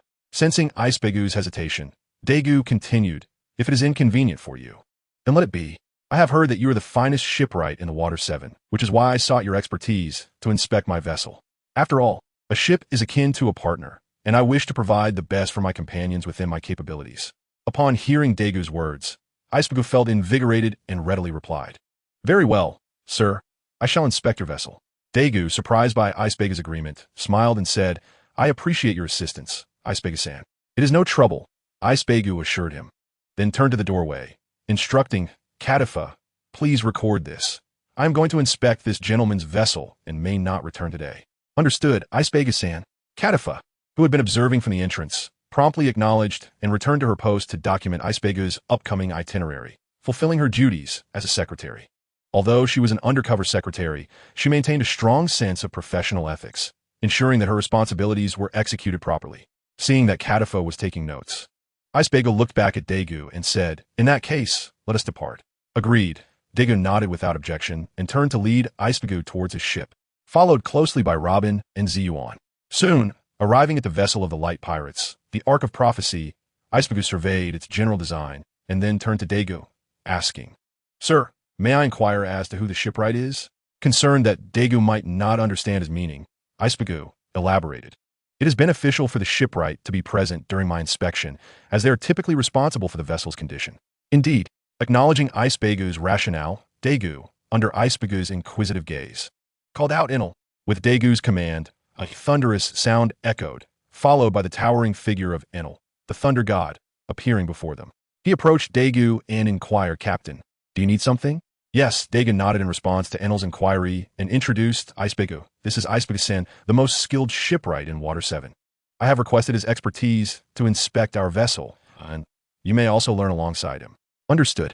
Although Enel was intrigued by Icebagu, he did not contest Daegu's words and nodded in affirmation, then approached Icebagu, saying, "Let us proceed." Icebagu felt a twinge of embarrassment at Enel's demeanor. He had not anticipated that Daegu, who was so courteous, would be accompanied by a shipwright with such a contrasting attitude. However, Icebagu quickly regained his composure and boarded the Ark of Prophecy with Enel to commence the inspection. Meanwhile, Daegu, feeling somewhat bored, produced a deck of cards from seemingly nowhere and gestured to Ziyuan. "Miss Navy, would you care to join us for a game?" Observing Daegu's actions, Ziyuan hesitated momentarily before agreeing. "Very well." Daegu. With Ziyuan's consent, Daegu called out to Robin, then casually found a spot to sit and began playing cards with the two. Time passed quietly until Enel and Icebagu completed their inspection of the Ark of Prophecy, prompting Daegu and the others to cease their activities. As Icebagu disembarked from the ship, Daegu promptly approached him, saying, "Thank you for your hard work." Icebagu said, "Not all." Icebagu waved dismissively, indicating that it was of no concern. Yet, he then regarded Daegu with a peculiar gaze, exclaiming, "Now I comprehend why you insisted on my presence." Upon hearing this, Daegu understood that Icebagu had grasped the structure of the ship, leading him to smile sheepishly while scratching his head. Noticing Daegu's reaction, Icebagu shook his head, choosing not to elaborate further. He could only imagine the shock he would feel upon learning that such a grand vessel was constructed entirely of gold. The sheer volume of gold led Icebagu to question Daegu's identity as a pirate. After all, weren't pirates typically in pursuit of treasure? With such an abundance of gold, Daegu and his companions had already achieved financial freedom, and Icebagu could not fathom why they still sailed the seas, constantly at risk of naval pursuit. Reflecting on the Navy, Icebagu glanced at Ziyuan, who stood behind Daegu, then resignedly shook his head, dismissing those thoughts. He addressed Daegu, "Since the matter has been resolved, I shall take my leave." With that, Icebagu turned to Enel and continued, "I have conveyed all pertinent details regarding the vessel to the shipwright, and any subsequent issues should be manageable for him." "Thank you." Daegu expressed his gratitude once more. In response, Icebagu said nothing further, turning to exit towards the city.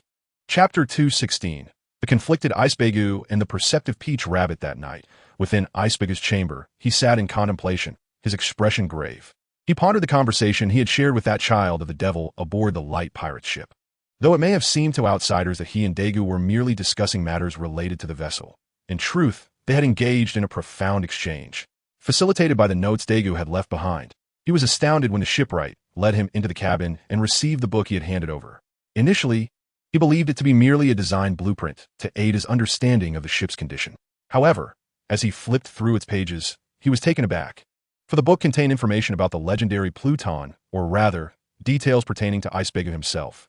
Indeed, the above passage meticulously chronicles the series of events involving Icebagu and Cataphalon, detailing their shared status as disciples of Tom, including the renaming of Fram to Frankie and the transfer of the design for the Pluton from Icebagu to Frankie. Each of these incidents led Icebagu to ponder whether Daegu was also a direct participant. However, these were not the elements that plunged him into contemplation. Rather, it was the mention of CP9 at the very end. He was genuinely taken aback to discover that his secretary, Katafa, was affiliated with the world government's CP organization. It was not just Katafa. Even the newly arrived shipwrights, Rob Lucci, Kaku, and others were members of CP with the ultimate objective of stealing the Pluton design. Sighing at this realization, Isabagu felt a wave of resignation. Frankie then turned to the window, gazing at the distant lights, while Isabagu's thoughts drifted elsewhere. Meanwhile, in a certain inn in Water 7, after arranging accommodations for everyone, Daegu was somewhat astonished to find Gion, who would also be staying there, and he inquired, "Miss Navy, do you not need to join Mr. Zephyr and the others?" "Not necessary," Gion replied calmly, shaking her head. "My mission is to monitor you. If I were to return now, wouldn't that be neglecting my duty?" Upon hearing this, Daegu and Robin exchanged glances, ultimately sighing in resignation. "All right then, Robin, let's return to our room." Just as Daegu turned to take Robin back, Gion called out to him, "Wait, what is it?" Daegu asked, turning back with a puzzled expression. "Is there something else you need, Miss Navy?" Gion nodded in response to Daegu's question and pointed at Robin, stating, "For today, or rather for a while, she will be with me." "Huh?"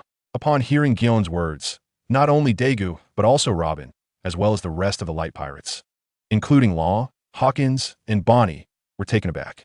They had not anticipated that Gion would devise a means to keep Robin, who held immense significance for Daegu, by her side for 24 hours in order to restrain him. This strategy, one must admit, was indeed effective. Gion's idea stemmed from observing Daegu and Robin throughout the day. She noted that the son of the devil, Monkey D. Luffy, genuinely cared for the daughter of the devil, Nico Robin, to the extent that he worried about her falling or getting hurt, even while fully aware of her strength. Thus, it dawned on her that she need not focus solely on the son of the devil. Monitoring the daughter of the devil would suffice. Consequently, when she saw Daegu and Robin preparing to return to their room, she called out to Daegu, insisting that Robin accompany her. After a moment of shock, Daegu also recognized this point, and he couldn't help but admire Gion. Indeed, she was a woman who served alongside the Navy's chief of staff, and her insight was sharp and astute. Contemplating this, Daegu shook his head and turned to Robin, asking, "What is your perspective?" Robin smiled lightly. "I have no objections." With Robin's affirmation, Daegu had no choice but to nod in agreement. "Very well." He then turned to Gion, saying, "Miss Navy, I will leave Robin in your care during this period." "Understood." Gion responded with a simple nod before addressing Robin. "Then, Nico Robin, let us proceed."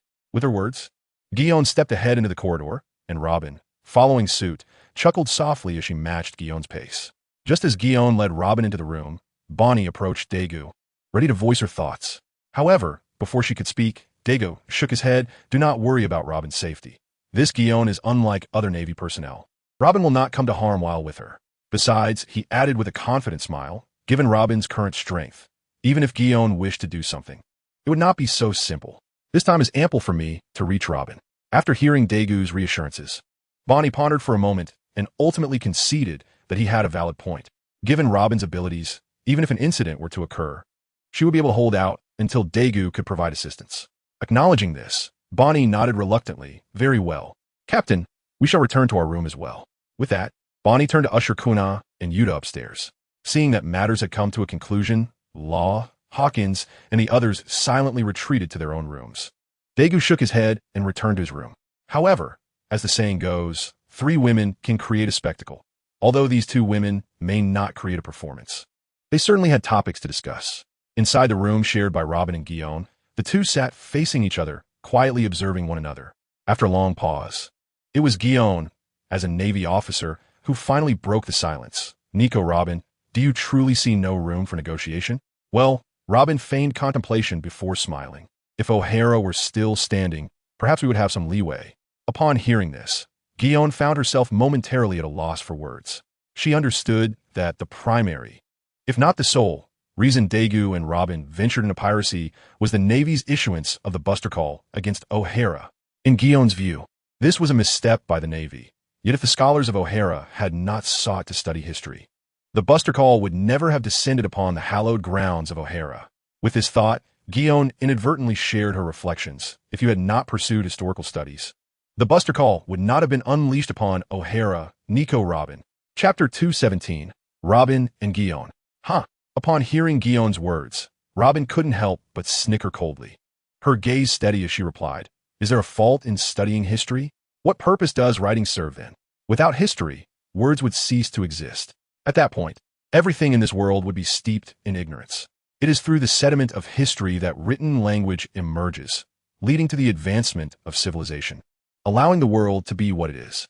If history were to vanish, and words cease to exist, what would become of the world, and what fate would humanity face? As she concluded, Robin fixed her gaze on Guillaume, asking, "Have you ever considered this?" She then prodded further. "On what grounds can you claim that O'Hara's pursuit of historical knowledge is erroneous? On what basis does the Navy and the world government deem it justifiable to annihilate O'Hara?" As Robin's tone rose, she ultimately shouted at Guillaume, "On what grounds?" Faced with Robin's inquiries, Guillaume found herself momentarily speechless. It must be said that Robin, as a scholar, presented her arguments with such reason and evidence that they were irrefutable. Meanwhile, Daegu, who had been observing the commotion, fell into a deep silence. Sister Robin, as for Bonnie, Kuina, and Yuta, the three women rushed out of their rooms, racing to Robin's side while calling her name and pushing open the door. Clearly, Robin's sudden outburst had led them to believe she was in danger. However, upon entering the room and witnessing the scene, they were momentarily bewildered. Guillaume was bowing her head in silence, while Robin was equally uncommunicative, and the atmosphere in the room was eerily quiet. Though uncertain of the situation, Bonnie approached Robin, keeping a wary eye on Guillaume, and inquired, "Sister Robin, are you all right?" "I'm fine," Robin replied, feeling warmth from the three girls' concern, but she shook her head. "You should return. I am unharmed." However, upon hearing Luo Bin's words, both and I still felt somewhat uneasy. She wanted to say something further, but as soon as she opened her mouth, Luo Bin interrupted her, saying, "Rest assured, if anything were to happen, Daegu would undoubtedly be the first to arrive before you." Upon hearing this, the three women nodded in agreement. If something truly happened to Luo Bin, the captain would surely be the first on the scene, and since the captain had not appeared, it indicated that nothing was amiss. Having come to this realization, Bo and I silently nodded, turned, and left the room with Gu, Na, and Wu Ta. Yet Bo and I could not resist saying to Luo Bin, "Sister Luo Bin, if anything does happen, please remember to call for us." "Don't worry, I will," Luo Bin replied with a smile, appreciating Bo Ni's concern. Seeing Luo Bin's assurance, Bo and I said nothing more and directly led the other two out of the room, returning to their own quarters. However, once back in their room, the three did not rest but remained vigilant, prepared for any unforeseen developments regarding Luo Bin. As a result of Bo and I and the others' commotion, the previously awkward atmosphere was alleviated. "My apologies." Ji Yuan approached Luo Bin, who had resumed reading in her chair, with an expression full of remorse. "I don't need it," Luo Bin replied without lifting her gaze from her book, dismissing Ji Yuan's apology. Upon hearing this and observing Luo Bin's demeanor, Ji Yuan, although still having words unspoken, chose not to voice them. Instead, she turned and gazed out the window, lost in thought as she looked up at the sky. As the sun rose and set, a new day began. When the sun ascended, the light pirates once again roamed the city of Water 7. Once Bo and I and the others confirmed that Luo Bin was indeed fine and that Daegu was by her side, they turned to leave the inn. "Daegu, where are we headed today?" Luo Bin asked, turning to Daegu as the group departed. "Let us visit the shipyard today." Daegu pondered for a moment before replying. "I heard that it was the place where the world's foremost shipwright, Tom, constructed the Oro Jackson, the vessel that carried Roger." "The ship of the Pirate King?" Luo Bin murmured, following Dagu's gaze into the distance. "Let us go." Under Dagu's lead, Luo Bin and Ji Yuan made their way to the site of the former Tom's workshop, now a shipyard. "Is this the place where the ship that sent Roger to the pinnacle of piracy was built?" Luo Bin remarked, taking in the chaotic surroundings and the shipwrecks scattered about. "Indeed," Dagu nodded lightly, responding, "This is the shipyard where the Oro Jackson and the Sea Train were constructed, the former Tom's workshop. Let us go and take a look at this place of miracles." With that, Dagu stepped into the shipyard, with Luo Bin following closely behind. As for Ji Yuan, she too was curious about the vessel of the Pirate King and the sea train that thundered across the waters, so she followed Dagu. "Impossible." Suddenly, a sharp reprimand pierced the ears of the three. "There is nothing impossible. Frankie, you must leave today." The familiar voice of Icebug followed closely. The three exchanged glances, then moved towards the source of the commotion. Not far off, they saw Icebug confronting a man clad in a short-sleeved shirt. The man scoffed at Icebug. "In any case, I am not leaving. Why do you have to tell me what to do?" "Frankie," Icebug exclaimed, his voice rising in anger. "Now is not the time for stubbornness. You must think not only of yourself, but also of Mr. Tom. Can't you listen to me just this once? Mr. Tom?" The mention of his mentor momentarily stunned the man known as Frankie. However, he quickly raised his head, determination in his gaze as he replied, "In any case, I will not leave here. Give up on that thought." With that, Frankie turned away and walked off, ignoring Icebug. "Frankie," Seeing Frankie's attitude, Icebug called out again. But his plea fell on deaf ears as Frankie resolutely exited the shipyard. Chapter 218. Internal Affairs and Surveillance. Mr. Icebug. Witnessing Frankie leave, Dagu immediately led Luo Bin and Ji Yuan out. Icebug was momentarily taken aback by Dagu's call, his expression betraying a hint of panic. However, upon recognizing Dagu, he visibly relaxed and turned to greet him. "Hello, Mr. Dagu." Indeed, Dagu nodded in acknowledgement of Icebug's greeting, then glanced in the direction Frankie had departed, inquiring, "Mr. Icebug, who were you just speaking with?" It seemed rather contentious. Understanding Dagu's feigned ignorance, Icebug recognized that he was only saying this because Ji Yuan, a member of the Navy, was present. If she were not there, Dagu would surely not have brought it up. Nonetheless, aware of Dagu's intent, Icebug felt compelled to respond. If Frankie's identity were exposed in front of Navy, it could potentially reveal the design blueprints of Pluton. Thus, to maintain discretion, Icebug casually replied, "It was nothing. That person is a local ruffian in Water 7 who often disrupts the work of other shipyards, which is why I confronted him." However, Icebug sighed, continuing, "Ruffians, as you know, are not easily persuaded." "I see." Upon hearing Icebug's explanation, Dagu and the others were enlightened. Of course, whether they believed Icebug's words was a matter of personal judgment. Following Icebug's lead, Dagu offered, "If you are unable to resolve the matter, I could intervene on your behalf, as a token of gratitude for your assistance in inspecting our vessels." "No need." Hearing this, Icebug quickly assumed that Dagu was trying to seize the opportunity to obtain Frankie's blueprints. So he hurriedly shook his head in refusal. "This is an internal matter for Water 7. I wouldn't trouble you, Mr. Dagu." Upon finishing his words, Icebug turned to add, "If there is nothing else, I will take my leave. Mr. Dagu, you all should enjoy your time here. Water 7 is worth exploring." "Very well." Dagu nodded in agreement. "Mr. Icebug, please do as you wish."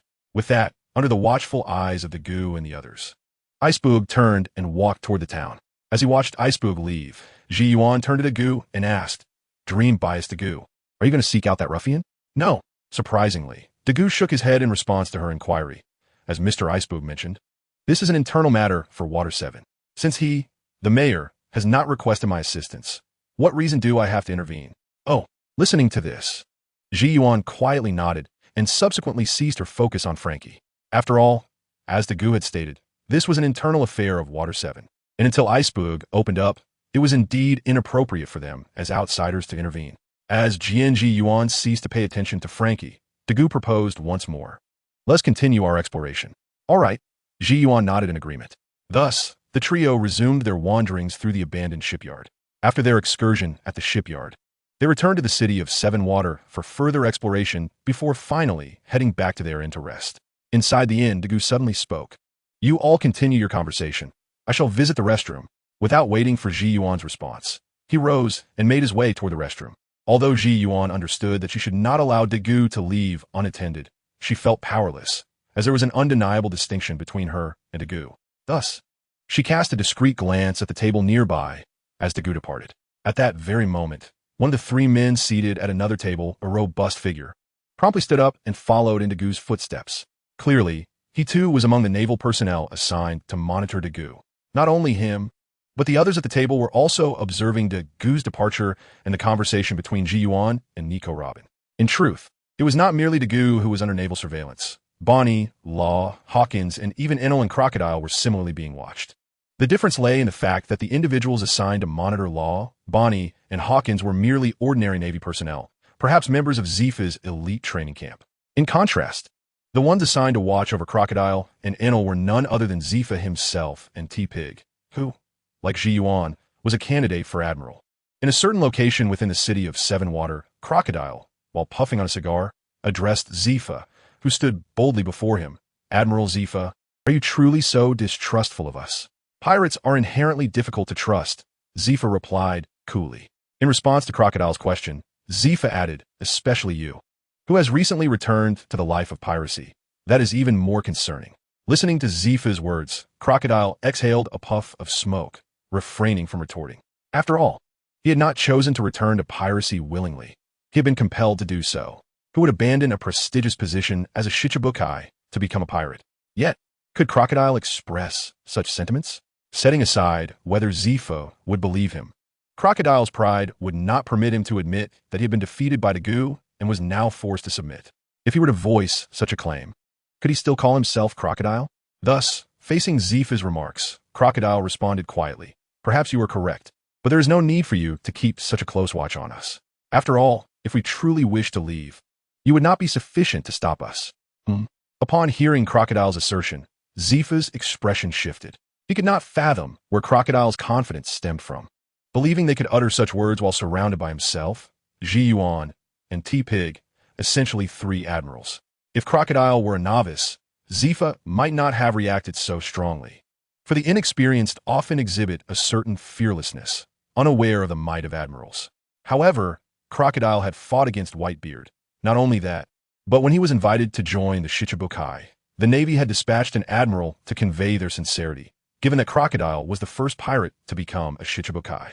It could be said that Crocodile was acutely aware of the true strength of the Navy's admirals. Yet, faced with the 3 of them, Crocodile claimed their strength was insufficient to threaten the light pirates. How could this not cause Zifa to be alarmed? Observing Zifa's reaction, Crocodile chose not to elaborate further. After exhaling another ring of smoke, he turned his gaze to the distance. After some time, Zifa, regaining his composure, fixed his gaze on Crocodile and inquired, "What did you mean by your earlier statement? Are you implying that you possess the strength to confront 3 Navy admirals simultaneously?" Listening to Zifa's question, Crocodile replied nonchalantly, "That is not my assertion. It is the belief of your Navy." "Our Navy?" Zifa was momentarily taken aback. "Indeed, your Navy's belief," Crocodile reiterated, nodding. "If your Navy did not think we were capable of confronting 3 admirals, how could they have sent all of you here?" Zifa found himself momentarily speechless in response to Crocodile's statement. Indeed, if it were not for the Navy, more precisely, Sengoku, believing that the light pirates possessed such strength, they would not have dispatched all 3 of them simultaneously. Realizing this, Zifa sighed and remarked, "It seems you have truly grown strong enough to warrant Sengoku's concern." Hearing Zifa's words, Crocodile let out a cold chuckle and turned to face Zifa, saying, "What you say has nothing to do with me. I have only just joined." Taken aback by this, Zifa scrutinized Crocodile, contemplating the implications of Dagu's strength once more. Given Crocodile's demeanor, it was evident he was not voluntarily remaining with the pirate crew, suggesting that someone had firmly compelled him to do so. In Zifa's view, that person could only be Dagu, the captain of the pirate crew known as the Devil's Child, who possessed such formidable strength. As these thoughts swirled in Zifa's mind, his expression grew grave. He began to worry about Ji Yuan's safety, uncertain if she was in any danger. Meanwhile, Ji Yuan, whom Zifa was concerned about, was experiencing a starkly different reality. Within the inn where everyone had gathered, she sat face to face with Robin, both enveloped in silence as they awaited Dagu's return. "Are you both this quiet?" Suddenly, Dagu's voice reached their ears, and his figure appeared around the corner. "Isn't it better to be quiet?" Robin responded with a light laugh. "Do you wish to see us fight?" Upon hearing this, Dagu was momentarily taken aback, then shook his head, saying, "Of course. I do not wish to see you 2 fight. But don't you have any topics of discussion?" As Dagu reclaimed his seat and glanced between the 2, he continued, "As women, surely you must have plenty to talk about." Upon hearing this, Robin and Ji Yuan exchanged glances before shaking their heads in unison. No. As soon as the words left their mouths, they were both momentarily startled by their synchronized response. Yet, they chose not to elaborate further, returning to their tranquil state. Seeing this, Dagu could only shake his head in resignation, sighing, "Well then, since you have no topics to discuss, let it be." As soon as he finished speaking, Dagu turned to Ji Yuan and said, "Navy miss." Ji Yuan, puzzled by Dagu's sudden call, looked at him and asked, "What is it?" After a moment of contemplation, Dagu replied, "Tomorrow we shall be leaving the city of 7 Water. If you plan to capture us, you may as well follow along." Ji Yuan, upon hearing Dagu's words, felt little impact. She simply nodded quietly, then stood and exited the inn. She had long known that Dagu would not remain in 7 Water indefinitely, which was why she had suggested to Zifa to keep an eye on him, fearing he might flee unexpectedly. Her unwavering departure now was due to the understanding she had gained from her time spent with Dagu, as she realized the true meaning behind his words, a declaration of war. Indeed, Dagu has issued a challenge to their navy. Given the nature of a challenge, Ji Yuan naturally does not fear that Dagu might suddenly flee. For if Dagu were to escape after issuing the challenge, his reputation upon the sea would be irrevocably tarnished. No one would respect a man who runs away after throwing down the gauntlet. Thus, after accepting Dagu's words, Ji Yuan left without hesitation, casually summoning other naval personnel. Are we departing tomorrow? Observing Ji Yuan and the others as they departed, Robin turned to Dagu and inquired, "Have you resolved your matters?" "Yes." Without a moment's hesitation, Dagu nodded in response to Robin's question, affirming, "It is settled. Once we return to my room, I shall show you." "Very well."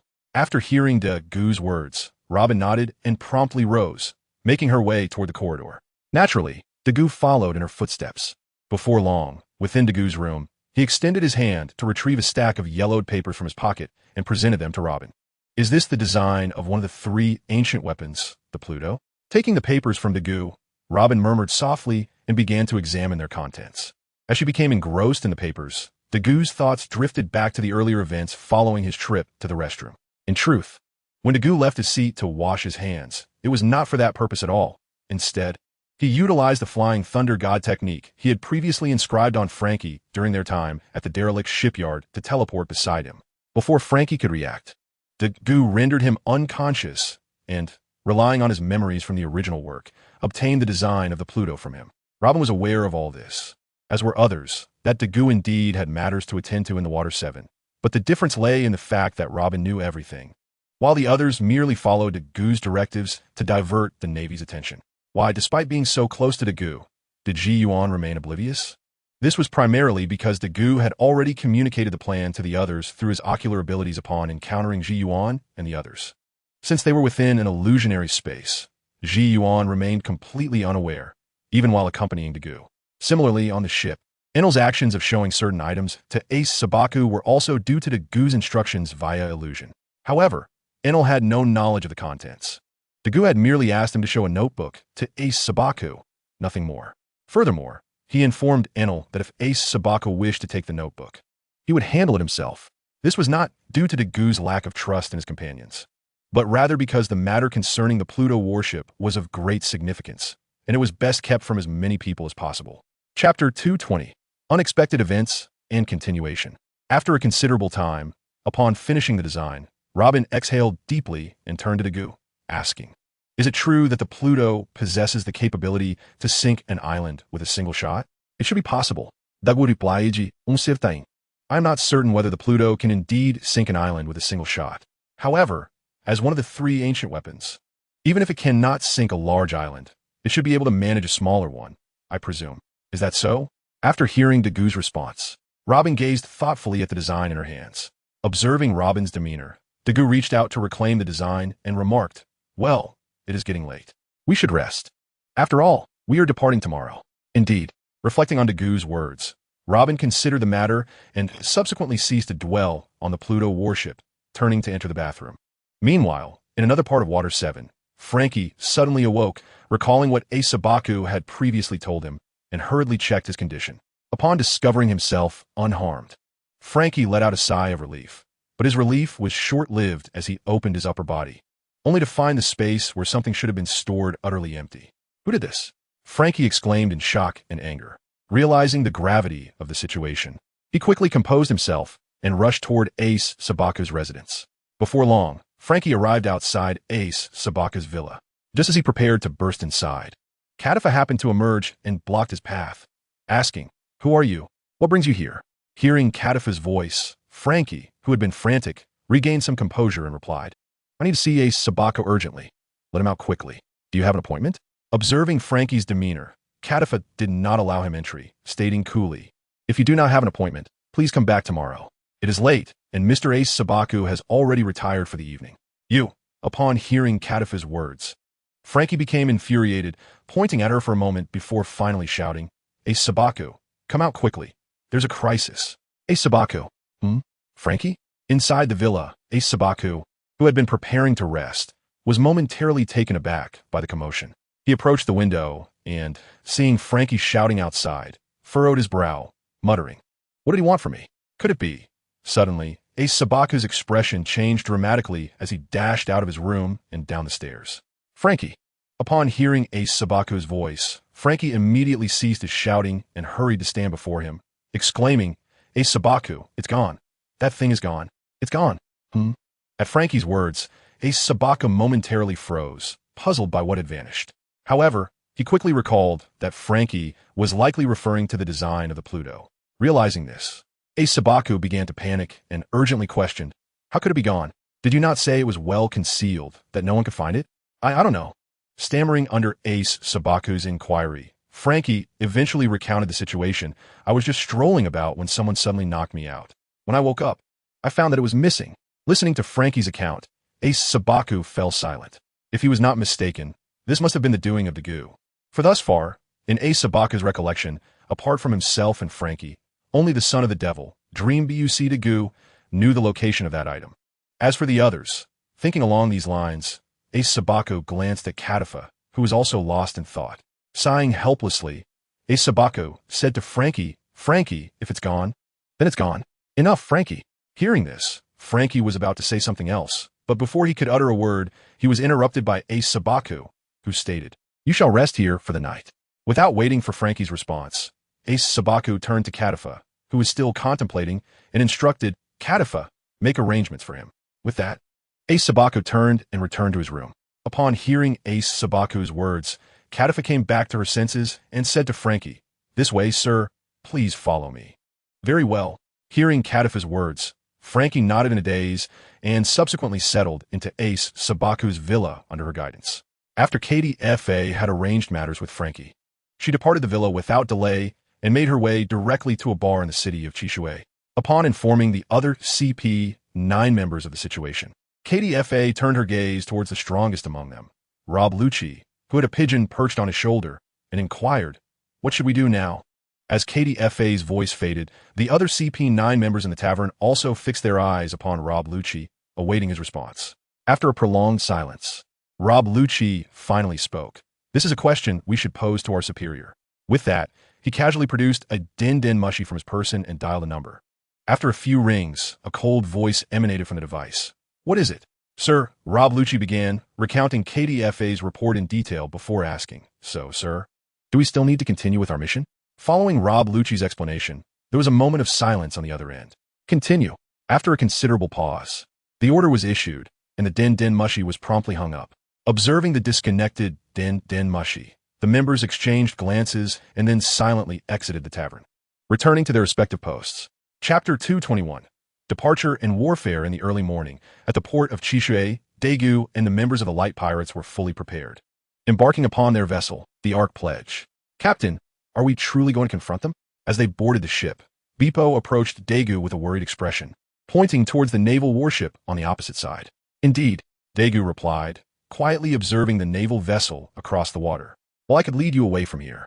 If we flee every time we encounter the Navy, what adventures would await us?" Upon hearing Daegu's words, Beepo fell silent. Noticing Beepo's silence, Daegu turned to survey everyone and continued, "In previous years, I endeavored to keep you in relatively safe environments due to your youth. Now, with the exception of Yuta, who remains relatively young, the rest of you have matured. Given this, must we continue to evade?"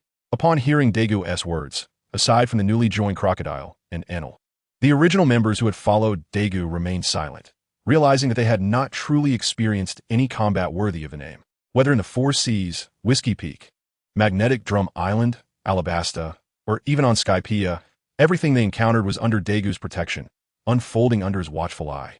This inadvertently fostered a mentality among them, a blend of contempt for others and overconfidence in their own abilities, bordering on arrogance. Their previous endeavors had been too effortless, almost as if they were on holiday. Although some felt a sense of urgency for various reasons, that urgency was, in fact, a manifestation of their self-assuredness. They believed their strength was formidable and were eager to prove themselves, to show they were not merely idle passengers on the ship. Daegu, fully aware of this issue, chose not to employ the Flying Thunder God technique to escape with both ship and crew, but instead opted to stay and confront the Navy. This was also a form of training for Hawkins and the others. Reflecting on this, Daegu glanced at the Navy ship across the water, where Ji Yuan was vigilantly observing them, and he shook his head helplessly before addressing his crew. "Set sail." "Aye." Thus, at Daegu's command, the Ark Pledge began to move slowly. "Teacher." As the Ark Pledge set sail, Ji Yuan immediately turned to Zephyr and asked, "The Devil's Child has departed. Should we pursue them?" "Indeed," Zephyr replied, furrowing his brow as he watched the Ark Pledge recede into the distance, silently nodding in agreement with Ji Yuan's request. "Set sail." With Zephyr's consent, Ji Yuan wasted no time and shouted to everyone, then directed his gaze towards the Ark Pledge, declaring, "Target, the light pirates ahead." Aye. Under Ji Yuan's orders, the Navy personnel sprang into action, steering their ships closely behind Daegu and his crew. In the blink of an eye, a day had passed, with the Navy trailing Daegu's crew throughout the day. They had drifted far from Chishui and were now a considerable distance from the next island. Thus, Zephyr prepared to take action. "All hand prepare," Zephyr shouted, waving his hand. "Target the pirates ahead. Fire." Boom, boom, boom. With Zephyr's command, the Navy warships unleashed a barrage of cannon fire towards the Ark Pledge. Captain, meanwhile, witnessing the hail of cannonballs, Yuta, Bippo, and the others turned to Daegu with expressions of concern. Daegu furrowed his brow and shouted, "Enel." "Yes, Captain." Upon Daegu's command, Enel immediately sprang into action. Crackling thunder erupted as lightning surged forth to meet the incoming cannonballs. Boom, boom, boom. In no time, the artillery fire from a Navy was entirely intercepted by Enel's thunderous assault. Jiaji, observing the scene, Zephyr's brow furrowed as he exclaimed, "Stop him." "Yes, teacher." Jiaji promptly took command, executing a series of naval moonwalks before hovering above the Ark Pledge, calling out to Enel, "Hey, lightning boy, why not come up and play?" "Oomph." In response to Jiaji's challenge, Enel scoffed, and without needing further encouragement from Daegu, he ascended into the air, using his powers to confront Jiaji. As Enel engaged Jiaji, Zephyr turned to his subordinates and instructed, "Continue firing." Boom, boom, boom. With Zephyr's new command, the cannon fire resumed. Observing the situation, Daegu frowned but refrained from speaking, instead glancing at Crocodile, signaling that it was time for him to act. However, to Daegu's surprise, Crocodile exhaled a puff of smoke and explained, "Captain, we are at sea. My abilities are quite limited here." Hearing Crocodile's words, Daegu's brow tightened. Although he recognized Crocodile's desire to shirk responsibility, he had no valid rebuttal. As Crocodile had rightly pointed out, they were surrounded by the vast ocean, and once his sand came into contact with water, his control would diminish significantly. This meant that Crocodile's strength would rapidly decline, and the more his sand came into contact with water, the weaker he would become. At this early stage, it was indeed unwise to risk Crocodile's abilities. With a sigh of resignation, Daegu turned to Law and Hawkins, instructing, "You two take over." "Aye, Captain." In response, Law and Hawkins promptly complied and stepped forward. Demon's form, room slaughterhouse. Immediately, the two activated their powers, swiftly obliterating all incoming cannonballs in midair. Chapter 222, Objectives and Failures. Gazing at yet another intercepted shell, Zephyr furrowed his brow and commanded, "Continue firing." Boom, boom, boom. As Zephyr's words echoed, a torrent of cannon fire erupted once more. Meanwhile, witnessing the onslaught from the Navy, the members of the Guangxi pirates frowned in unison. There was no need for Daegu to issue orders. Bo and I, Gu Ina, Bei Bo, and even Wu Ta rose in succession, joining Luo and Hawkins to retaliate against the incoming shells. Observing their offensive thwarted yet again, Ji Yuan's expression darkened as he turned to Zephyr and suggested, "Teacher, let us engage in close combat." Hearing Ji Yuan's words, Zephyr fell into contemplation. After witnessing another round of cannon fire intercepted, though resigned, Zephyr could only decree, "Target the pirate ship ahead. Engage in close combat." Yes. With Zephyr's command, the cannon fire finally ceased. "Captain." Noticing the Navy had halted their bombardment, the crew immediately approached Daegu, eager to speak. Enough. However, before anyone could voice their thoughts, Daegu took the initiative, stating, "Prepare yourselves. We are about to engage in close combat." Upon hearing Daegu's declaration, the crew exchanged glances before nodding in agreement. "Yes, Captain." They then proceeded to ready themselves, awaiting the Navy's approach. Bang! Shortly after, with a resounding clash, the Navy's warship connected with the Ark Proverbs. Ming Bi Xi Dagu. Simultaneously, Ji Yuan shouted, leaping over the obstacles, brandishing his weapon, Jinji Luo, and charging towards Daegu. In response, Daegu wasted no time, drawing forth the sword of contract, ready to meet the oncoming strike. Clang! As blades collided, an invisible shockwave surged forth, causing the surrounding individuals to squint against the force. "Il, Binzi." Zephyr then turned to the two students behind him, instructing, "You two take a portion of the crew to engage the magician Hawkins and the surgeon Trafalgar Law." "Yes, teacher." Following Zephyr's orders, Ain and Binzi set out, rallying a team of comrades before charging towards Law and Hawkins. Tina, observing Ain and Binzi depart, ZFA glanced at the pink-haired Navy officer, commanding, and Kaluo Bin, I entrust this to you. Tina understood. At his words, the pink-haired officer, Hey Lao Tina, promptly accepted her mission, positioning herself against Robin. You must figure out what to do. Just ensure you do not interfere with my capture of pirates. Just after Tina left, ZFA murmured something, though it was unclear to whom he spoke. He then turned to the others, instructing, the rest of you. Target the Guangxi pirates, advance. With that, ZFA charged forward, confronting Crocodile. Former warlord, Sand Crocodile, I hereby declare your arrest. Observing the nonchalant Crocodile puffing on a cigar, ZFA frowned and shouted, You are under arrest. With that, ZFA unleashed a fierce roar and lunged at Crocodile. Boom! As fists rained down, a formidable energy surged forth, yet regrettably failed to affect Crocodile. For just before ZFA's attack could land, Crocodile had already transformed, deftly avoiding the onslaught. Aren't you going to assist? Meanwhile, in the skies, witnessing the close-quarters battle unfold, and noticing the opposing side was clearly at a disadvantage, Jiaji turned to the seemingly indifferent Enelu and inquired. In response to Jiaji's question, Enelu merely replied coolly, They can manage. Why should I seek trouble? Moreover, he glanced down at Dagu, who was grappling with Shi Yuan, saying the captain has not issued any orders. Why would I act on my own? I did not expect you to possess such principles. Hearing Enelu's words, Jiaji expressed surprise, then sighed. It is a pity you have become a pirate. Since you are a pirate, you cannot be allowed to roam free. Just as these words left his lips, Jiaji launched another attack against Enelu. Crackle. Simultaneously, a storm of electricity erupted around Enelu, surging towards Jiaji. The battle in the skies reignited, while fierce combat continued below on the ships. Crocodile, you hold no advantage at sea. Surrender, ZFA declared sternly, fixing his gaze upon Crocodile. Unfortunately, Crocodile simply exhaled a puff of smoke, regarding him with indifference. What the sea? While my advantages may be suppressed, capturing me will not be so simple. He continued, rather than aiming to subdue me. You would be wiser to focus on capturing the captain. If he could recruit me, wouldn't he that be even more? At this point, Crocodile paused, appraising ZFA with a smirk. I see. You lack the confidence to capture the captain who can manipulate space at will. Hence you have turned your attention to us. I see now. As the commander, you do not seek the captain, but aim to capture me instead. Hearing Crocodile's words, ZFA could only snort coldly, refraining from rebuttal. Clearly, as Crocodile indicated, their target was not the son of the devil. Even if they set their sights on him, capturing him would remain a formidable challenge. If so, why waste manpower and resources? It would be far more prudent to focus on others from the outset, such as Crocodile before him or Nico Robin at the side. With this thought, ZFA glanced at Nico Robin, nodding in satisfaction. Bang! With a sudden crash, Robin, who was engaged in combat with Tina, was caught off guard and struck heavily in the back, sustaining significant injury. Sister Robin, witnessing this, Guina, Boni, and Wu Ta, who were fighting other Navy soldiers, gasped in shock, momentarily distracted.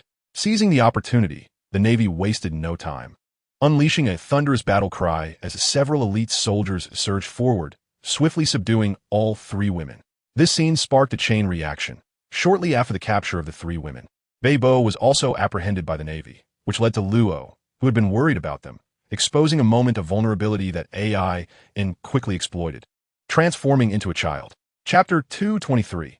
Dagu's return amidst ZFA's fury. Luo. Witnessing Luo transform into a child, Hawkins's pupils dilated in momentary shock. Vina entwinings. Seizing the opportunity, Binzi, who was engaged with Hawkins, swiftly ensnared him. Thus, apart from Crocodile, who was battling ZFA, Enelu, who was clashing with Jiaji, and Dagu, who was grappling with Ji Yuan, the Guangxi pirates had been utterly vanquished. Sighing deeply at the sight of his subdued comrades, particularly Robin, who was sealed by Tina's black bars, Dagu lamented, truly, they fell after such a brief struggle. It seems they still lack experience. He pondered. It appears I must assign them more tasks in the future to hone their adaptability. However, observing Dagu's demeanor, Ji Yuan, standing opposite him, could not help but furrow her brow. She was baffled as to how Dagu could remain so composed in such dire circumstances. It was evident that a majority of his crew had already been captured. Did he not feel anxious? Unable to comprehend, Ji Uninkart, Meng Buc Dug. Your companions have all been captured. Are you not worried? Huh? As Dagu pondered over various thoughts, he was suddenly taken aback by the voice of Yuan. With a smile, he shook his head and remarked, "Miss Navy, it is not that I hold you in disdain, but rather that it is impossible for you to capture my comrades in my presence." Upon hearing Daegu's words, Ziyuan immediately pointed towards Robin and the others, intending to say something. However, before she could utter a word, she felt an invisible force sweeping across the sea. Subsequently, one by one, the naval officers collapsed. In the end, only a handful remained standing, including Zay Fa, Tina, Ein, Binzi, and 3 other ordinary naval soldiers. While they were indeed naval officers, Daegu did not regard them as mere soldiers, for it was inconceivable that ordinary naval personnel could still be upright in such a situation. At that moment, accompanied by a crackling sound, Enelu suddenly appeared aboard the ship, coming to the aid of the temporarily incapacitated group. Observing this scene, Daegu turned to Ziyuan and smiled. "Miss Navy, do you still have any doubts?" Ziyuan's expression darkened at Daegu's smug demeanor, inwardly cursing the Haoshiku. Simultaneously, witnessing his subordinates rendered unconscious, Zay Fa's face darkened, filled with regret. Had he known this would happen, he would have brought seasoned veterans instead of this batch of new recruits. At least the veterans would have had some resistance against the Haoshiku's impact, rather than facing total collapse as they did now. Indeed, while it appeared that the Navy had the upper hand, Zay Fa felt they had already suffered complete defeat. The pirates who had been captured had risen again, seeming to have sustained no significant injuries, at least none that would affect their combat capabilities. Realizing this, Zay Fa glanced at the few conscious individuals gathered around him, then stepped forward to confront Daegu, stating, "Demon Brat, you are quite impressive." Upon hearing this, Daegu chuckled lightly, replying, "You flatter me, Mr. Zay Fa." Then, Daegu's tone shifted as he inquired, "Might I ask, Mr. Zay Fa, if you would allow us to depart? After all, a battle has ensued, and let's call a draw this time." Faced with Daegu's proposition, Zay Fa fell into contemplation. To be honest, he felt this was the best possible outcome. Continuing the fight could lead to catastrophic consequences, especially if the lightning boy and that crocodile unleashed their full strength, potentially endangering everyone present. Commander Fa. Just as Zay Fa was deep in thought, the 3 naval officers in uniforms promptly reminded him, "Commander Zay Fa, you should understand the critical nature of this mission." However, before Zay Fa could respond, Enelu unleashed a bolt of electricity towards them, causing all 3 to involuntarily shudder. This change prompted Zay Fa to exhale deeply, then looked at Daegu and said, "Demon Brat, as you wish. You may leave." With that, Zay Fa casually picked up 2 unconscious naval officers nearby and returned to the Navy's warship. Though reluctant to admit it, the others followed Zay Fa's lead, bringing their fallen comrades back aboard the naval vessel. In truth, had the team leader been Sakaski instead of Zay Fa, Daegu and the others would have found it impossible to threaten the Navy into retreating. The only plausible outcome would have been that under Sakaski's orders, Daegu and his crew would perish alongside the unconscious naval officers. Of course, had they encountered Sakaski, Daegu would not have engaged in battle, but would have instead transported Sakaski to a deserted island, leaving him to his own devices. It was precisely because Zay Fa led the expedition, accompanied by moderate naval officers like Jiaji, Yuan, and Tina, that Daegu felt they were able to depart so easily.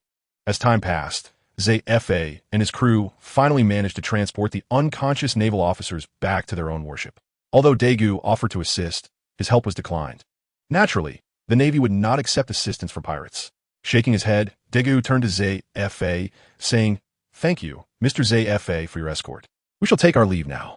Let us go." With that, Daegu turned to his companions and signaled them to begin their departure. Soon, accompanied by a thundering sound, the Ark Maxim sailed off into the distance. As they observed Daegu and his crew gradually fading from sight, Zoan murmured, "Ah, there's something I need to attend to." Just then, Daegu's voice suddenly echoed from behind them. Dreaming of Daegu. Upon turning around, the group saw Daegu standing behind the 3 naval officers, whose necks bore traces of blood. Noticing the collective gaze upon him, Daegu smiled at the group and said, "All done. Farewell, everyone." With that, Daegu vanished in an instant. Dreaming of Daegu. Witnessing Daegu move about freely before them, Zay Fa could not help but roar at the Ark Maxim in anger.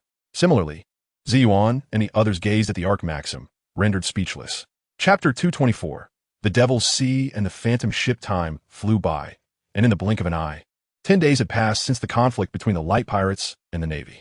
During this period, the members of the light pirates not only recuperated but also reflected on their missteps. This defeat made everyone acutely aware of a pressing issue. Their combat experience was severely lacking. In previous encounters with other pirates or the Navy, they had faced little pressure due to the significant disparity in strength, and Daegu's initial use of Haoshiku had incapacitated their opponents. Since their adversaries had been subdued by Daegu's Haoshiku, they experienced minimal pressure during combat. Everything had gone smoothly until now. As they faced ZFA's naval fleet for the first time, where they truly felt the weight of pressure and what it meant to engage in a battle of equals. This realization left everyone, even after 10 days, still preoccupied with thoughts of that battle, contemplating what they had overlooked and what had been superfluous and unworthy of their attention. Suddenly, the navigator, Beepo, gazed ahead with a puzzled expression at the mist-shrouded area and exclaimed, "What is that place? It's so dark." Hearing Beepo's exclamation, Daegu turned his head in confusion. Observing the dark fog ahead, Daegu's lips curled into a smile as he explained to the others, "This is known as the Devil's Sea, where many ships that have passed through have never returned." Upon hearing this, Beepo immediately cried out and hurriedly hid behind Luo, clearly frightened. Seeing Beepo's reaction, Luo could only facepalm, exclaiming in exasperation, "With the captain here, do you think we won't make it out?" Upon hearing Luo's words, Beepo paused for a moment before realizing the truth. Indeed, with Daegu's ability to traverse space, how could they possibly fail to escape? Meanwhile, Yuta was gazing at Daegu with eager anticipation, pleading, "Captain, let's go in and take a look." "Absolutely." Faced with Yuta's request, Daegu nodded without a moment's hesitation. His primary purpose for this journey was to venture into the Devil's Sea to seek out a certain individual, the former member of the Rumbar Pirates, the acting captain, Brook. Indeed, Daegu had not forgotten the promise he made to Kurokas to search for Brook, or rather, to find him for Labun. With this thought in mind, Daegu turned to his companions and declared, "Set sail, destination, the Devil's Sea." "Aye, Captain." With Daegu's command, the Ark Maxim slowly began to move, gliding into the dimly lit waters of the Devil's Sea. Inside the Devil's Sea, surrounded by the oppressive darkness, it felt as though it were the dead of night despite it being midday. Beepo, Yuta, and Bonnie shivered, their composure shaken. Simultaneously, after observing their surroundings, Law inquired of Daegu, "Captain, what lies within this Devil's Sea? Why does it appear this way?" To this, Daegu pondered momentarily before hesitantly replying, "I once heard a speculation that one of the 3 ancient weapons, Pluton, lies dormant within this Devil's Sea. Of course, this was merely hearsay. Its veracity remained unknown." "Pluton?" As soon as Daegu finished speaking, Crocodile's pupils constricted, his expression one of shock. He had never imagined that Pluton would reside in this Devil's Sea. Although Daegu claimed it was merely a rumor, the tales of Pluton combined with the legends surrounding the Devil's Sea led Crocodile to believe that Pluton might indeed exist here. Yet, observing Daegu's nonchalant demeanor, Crocodile felt puzzled. He could not fathom why Daegu seemed indifferent to Pluton's power. If he was aware of such might, why did he appear unaffected? After all, this was not a matter of Daegu scouring the world for historical texts or coordinates of Pluton. Merely navigating a circle around the Devil's Sea could potentially lead to its discovery. The legendary weapon was within reach. Why then was Daegu seemingly unmoved?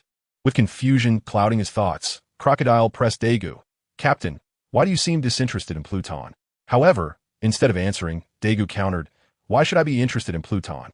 This left Crocodile momentarily speechless before he exclaimed with growing excitement, "But it's Pluton, the ancient weapon that can supposedly sink an island with a single shot."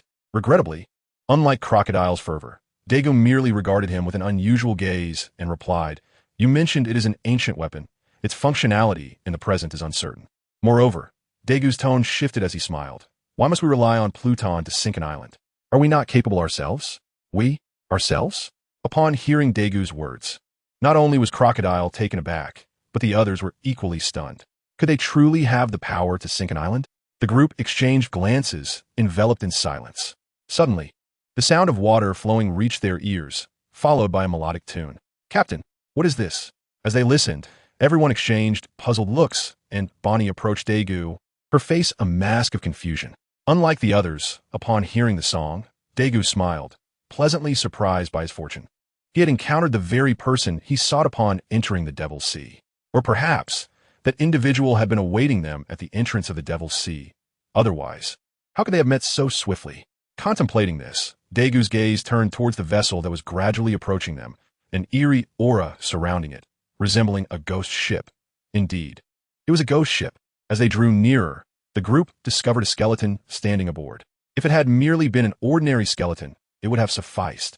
But this skeleton was waving at them.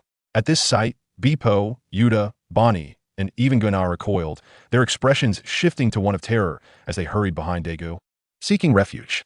Though they clustered behind Daegu, trembling, they still couldn't resist peeking at the skeleton. Observing this, Daegu shook his head in resignation and turned to his companions, asking, "I intend to investigate. Does anyone wish to join me?" Faced with Daegu's question, the group exchanged glances, clearly reluctant to meet a moving skeleton. The image was too fantastical for them to even contemplate, let alone witness. Sighing at their response, Daegu remarked, "Since none of you wish to go, I shall proceed alone." With that, Daegu leaped through the air and landed aboard the ghost ship. Ahoy! Upon Daegu's arrival, the skeleton greeted him warmly, bowing as it said, "Greetings. It has been many years since I last encountered a living person. This place is nothing but ghost ships, quite frightful indeed. Come, do not be shy. Let's converse." As the skeleton turned to invite Daegu into the ship's cabin, Daegu, however, did not accept the invitation. Instead, he scrutinized the skeleton before speaking. "I wonder how Laboon would react upon witnessing this scene." Laboon? Upon hearing Daegu mention Laboon, the skeleton visibly trembled, despite its lack of flesh. "Have you seen Laboon?" The skeleton then turned to Daegu, inquiring, though it lacked eyes. Suddenly, being stared at so intently by a skeleton sent shivers down Daegu's spine. It was an unsettling experience. This had nothing to do with strength. It was purely the fear of the situation. No one could remain calm in such a scenario. A skeleton, in a dim environment, fixated its empty eye sockets upon him. Daegu pondered how the members of the Straw Hat Pirates, who had accompanied him in the original tale, managed to endure such sights. He could not fathom how Luffy, Nami, Usopp, and Chopper had withstood this. Unable to comprehend, Daegu merely shook his head, attributing it to the fact that WT was merely a cartoonist. Seeing Daegu's silence, the skeleton inquired once more, "Sir, may I ask if you have encountered Laboon?" Indeed. Finally snapping back to reality in response to the skeleton's persistent questioning, Daegu affirmed, "I have indeed seen Laboon. In fact, no ship currently navigating the Grand Line is unfamiliar with Laboon." Upon hearing Daegu's words, the skeleton was astonished. Although Daegu did not elaborate, the skeleton understood. Laboon was evidently still adhering to their agreement, waiting at the base of the Leviathan Mountain in the Twin Gorges. If that were not the case, this young man before him would not have claimed that no ship on the Grand Line was unaware of Laboon. Laboon, contemplating this, the skeleton hesitated before asking Daegu, "Is he well?" "Not well," Daegu replied, shaking his head. "He collides with the Red Line almost daily. How could he possibly be well?" "Nanny? Laboon?" The skeleton was taken aback, unable to fathom why Laboon would strike the Red Line. However, just then, the skeleton abruptly lifted its head, its hollow eye sockets fixated on Daegu. It understood. Laboon must have thought they were on the other side of the home to continent, which is why it had been relentlessly crashing against it in search of them. Realizing this, the skeleton's mood darkened, and it murmured, "Labu, how foolish you are." After saying that, the skeleton raised its head again and said to Daegu, "Thank you for informing me about Labu." Then, with a change of tone, the skeleton requested Daegu, "However, I would like to ask you for a favor. Could you tell Labu for me? Just say that Brooks says the Rumbar pirates have not forgotten him, but they have." Stopped. Unfortunately, just as the skeleton was about to say more, Daegu raised his hand to stop him. "What's wrong?" Seeing Daegu's gesture, the skeleton tilted its head in confusion. Observing the skeleton's demeanor, Daegu chuckled lightly and said, "Whatever you wish to say, you should convey it directly to Labu yourself, rather than asking us to do it. After all, your personal presence is undoubtedly more impactful than 1,000 words." Upon hearing Daegu's words, the skeleton fell silent once again and then helplessly explained, "Although I would very much like to personally tell Labu, I currently..." Noticing the skeleton's troubled expression, Daegu suddenly realized, if his memory served him correctly, the skeleton before him was none other than the former acting captain of the Rumbar Pirates, Brook, who had lost his shadow to Moonlight Moria and, consequently, his ability to exist in sunlight. Those who had their shadows taken by Moria would gradually vaporize upon encountering sunlight. This meant that Brook could only barely survive in the dark, devilish waters where even sunlight could not penetrate. "This is my situation, so I apologize, but please convey my message to Labu." Just as Daegu was lost in thought, Brook had already finished explaining his predicament and requested, I, Brooke, assure you that the Rumbar pirates have not forgotten our promise. But please let him know not to wait foolishly any longer. I beg you. After saying this, Brooke bowed to Daegu. Seeing Brooke bowing before him, Daegu felt a surge of emotion, as if he had been transported back to a previous life. Sitting in front of his computer, watching One Piece. The reason he had pursued One Piece so fervently was not merely due to the captivating skills and devil fruits, but initially because he was drawn in by the bonds of friendship depicted within, which kept him engaged. All right, having come to this realization, Daegu immediately called out to Brooke. However, before Brooke could feel elated, Daegu changed his tone, saying, "Whatever you wish to say to Labu, you should say it yourself. If your shadow is taken and you cannot see the light, then it is simply a matter of retrieving your shadow." With that, Daegu beckoned to Brooke, "Come with me." Without giving Brooke a chance to respond, Daegu turned and headed back to his ship, the Ark Maxim. Brooke, taken aback for a moment, then followed Daegu onto the Ark Maxim. Chapter 226, Brooke's Shadow and Moonlight Moria upon Daegu's return to the Ark Maxim. Bonnie and the others immediately wanted to inquire about something. However, before they could speak, they noticed the explosive-haired skeleton, Brooke, following Daegu. Upon seeing Brooke, everyone became alert, and Bonnie directly questioned him. "Who are you? No, what are you? Ho ho." Hearing Bonnie's voice, Brooke finally regained his composure and smiled at the gathered crowd, exclaiming, "It has been such a long time since I have seen so many living beings. I am truly moved. Ho ho." As soon as he finished speaking, Brooke approached Robin and politely requested, "Dear lady, may I ask you to show me your undergarments?" Upon hearing Brooke's words, Robin couldn't help but chuckle as she rested her chin on her hand, then turned to Daegu and asked, "Should I tell this skeleton gentleman? Don't be mischievous."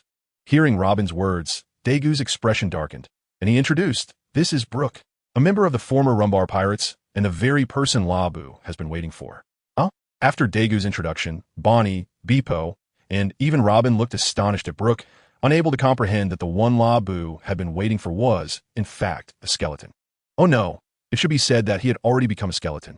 As for Enel, Crocodile, and the other members who joined later, they were unaware of Labu's existence, so they had little emotional response regarding Brooke's story.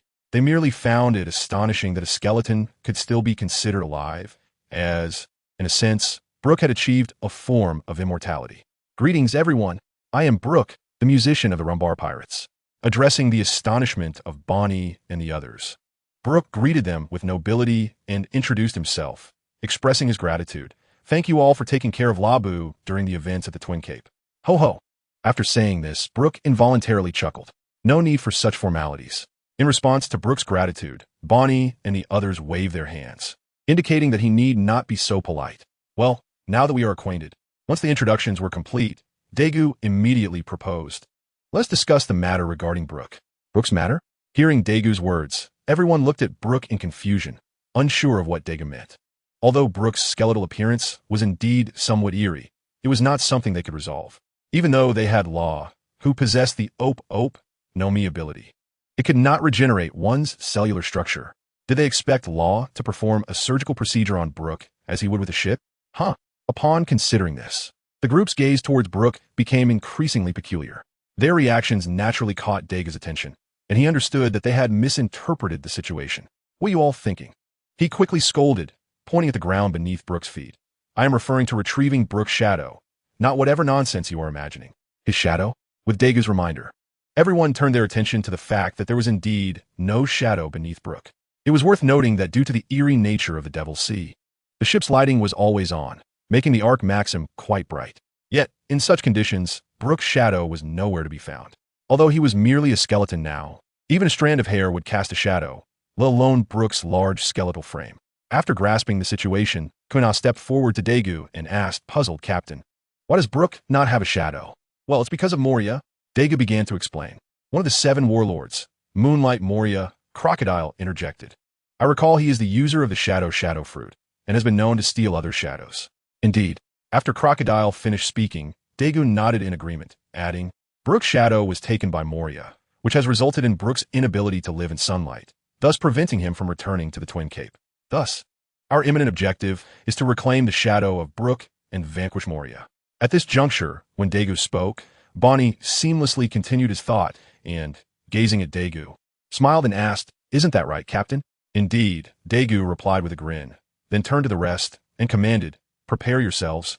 We shall seek out Moria. As soon as he finished speaking, Daegu turned to Ainalu and instructed, Ainalu, ascertain Moria's whereabouts. Yes, Captain, Ainalu responded without hesitation. He then activated his expansive observation haki, keenly attuning himself to the disturbances within this treacherous sea. Moments later, Ainalu pointed in a particular direction and declared, Captain, there are some chaotic sounds over there. Good, Daegu replied, then conveyed to the crew, set sail. Our target is the warlord, Moonlight Moria. Oh, with that command, the light pirates began to navigate the Ark of Prophecy towards the direction Ainalu indicated. It was at this moment that Brook finally grasped their intention, to seek trouble with the very individual who had stolen his shadow. Realizing this, Brook contemplated dissuading Daegu, for he deemed the crew, with the exception of Crocodile, too youthful to confront such a formidable adversary. However, before Brook could voice his concerns, Daegu raised his hand, interrupting. Brook, I believe you underestimate us and overestimate Moonlight Moria. After this, Daegu ignored Brook and turned to join Robin on a bench on the deck. Closing his eyes to rest, observing Daegu's demeanor, Brook found himself bewildered. Could it be that these young individuals possess considerable strength? Although I have never encountered this Moonlight Moria, Brook pondered. Meanwhile, noticing Brook's expression, Law explained, but for the captain, it matters not who the opponent is. He shall never be defeated, even if the adversary is an admiral of the Navy. Upon hearing Law's words, Brook was taken aback. Although he had not traversed the seas for decades, he understood what the rank of admiral entailed, an epitome of power upon the ocean. Now, it appeared that this young man, named Daegu, was already of such caliber. This revelation astonished Brook while simultaneously easing his mind.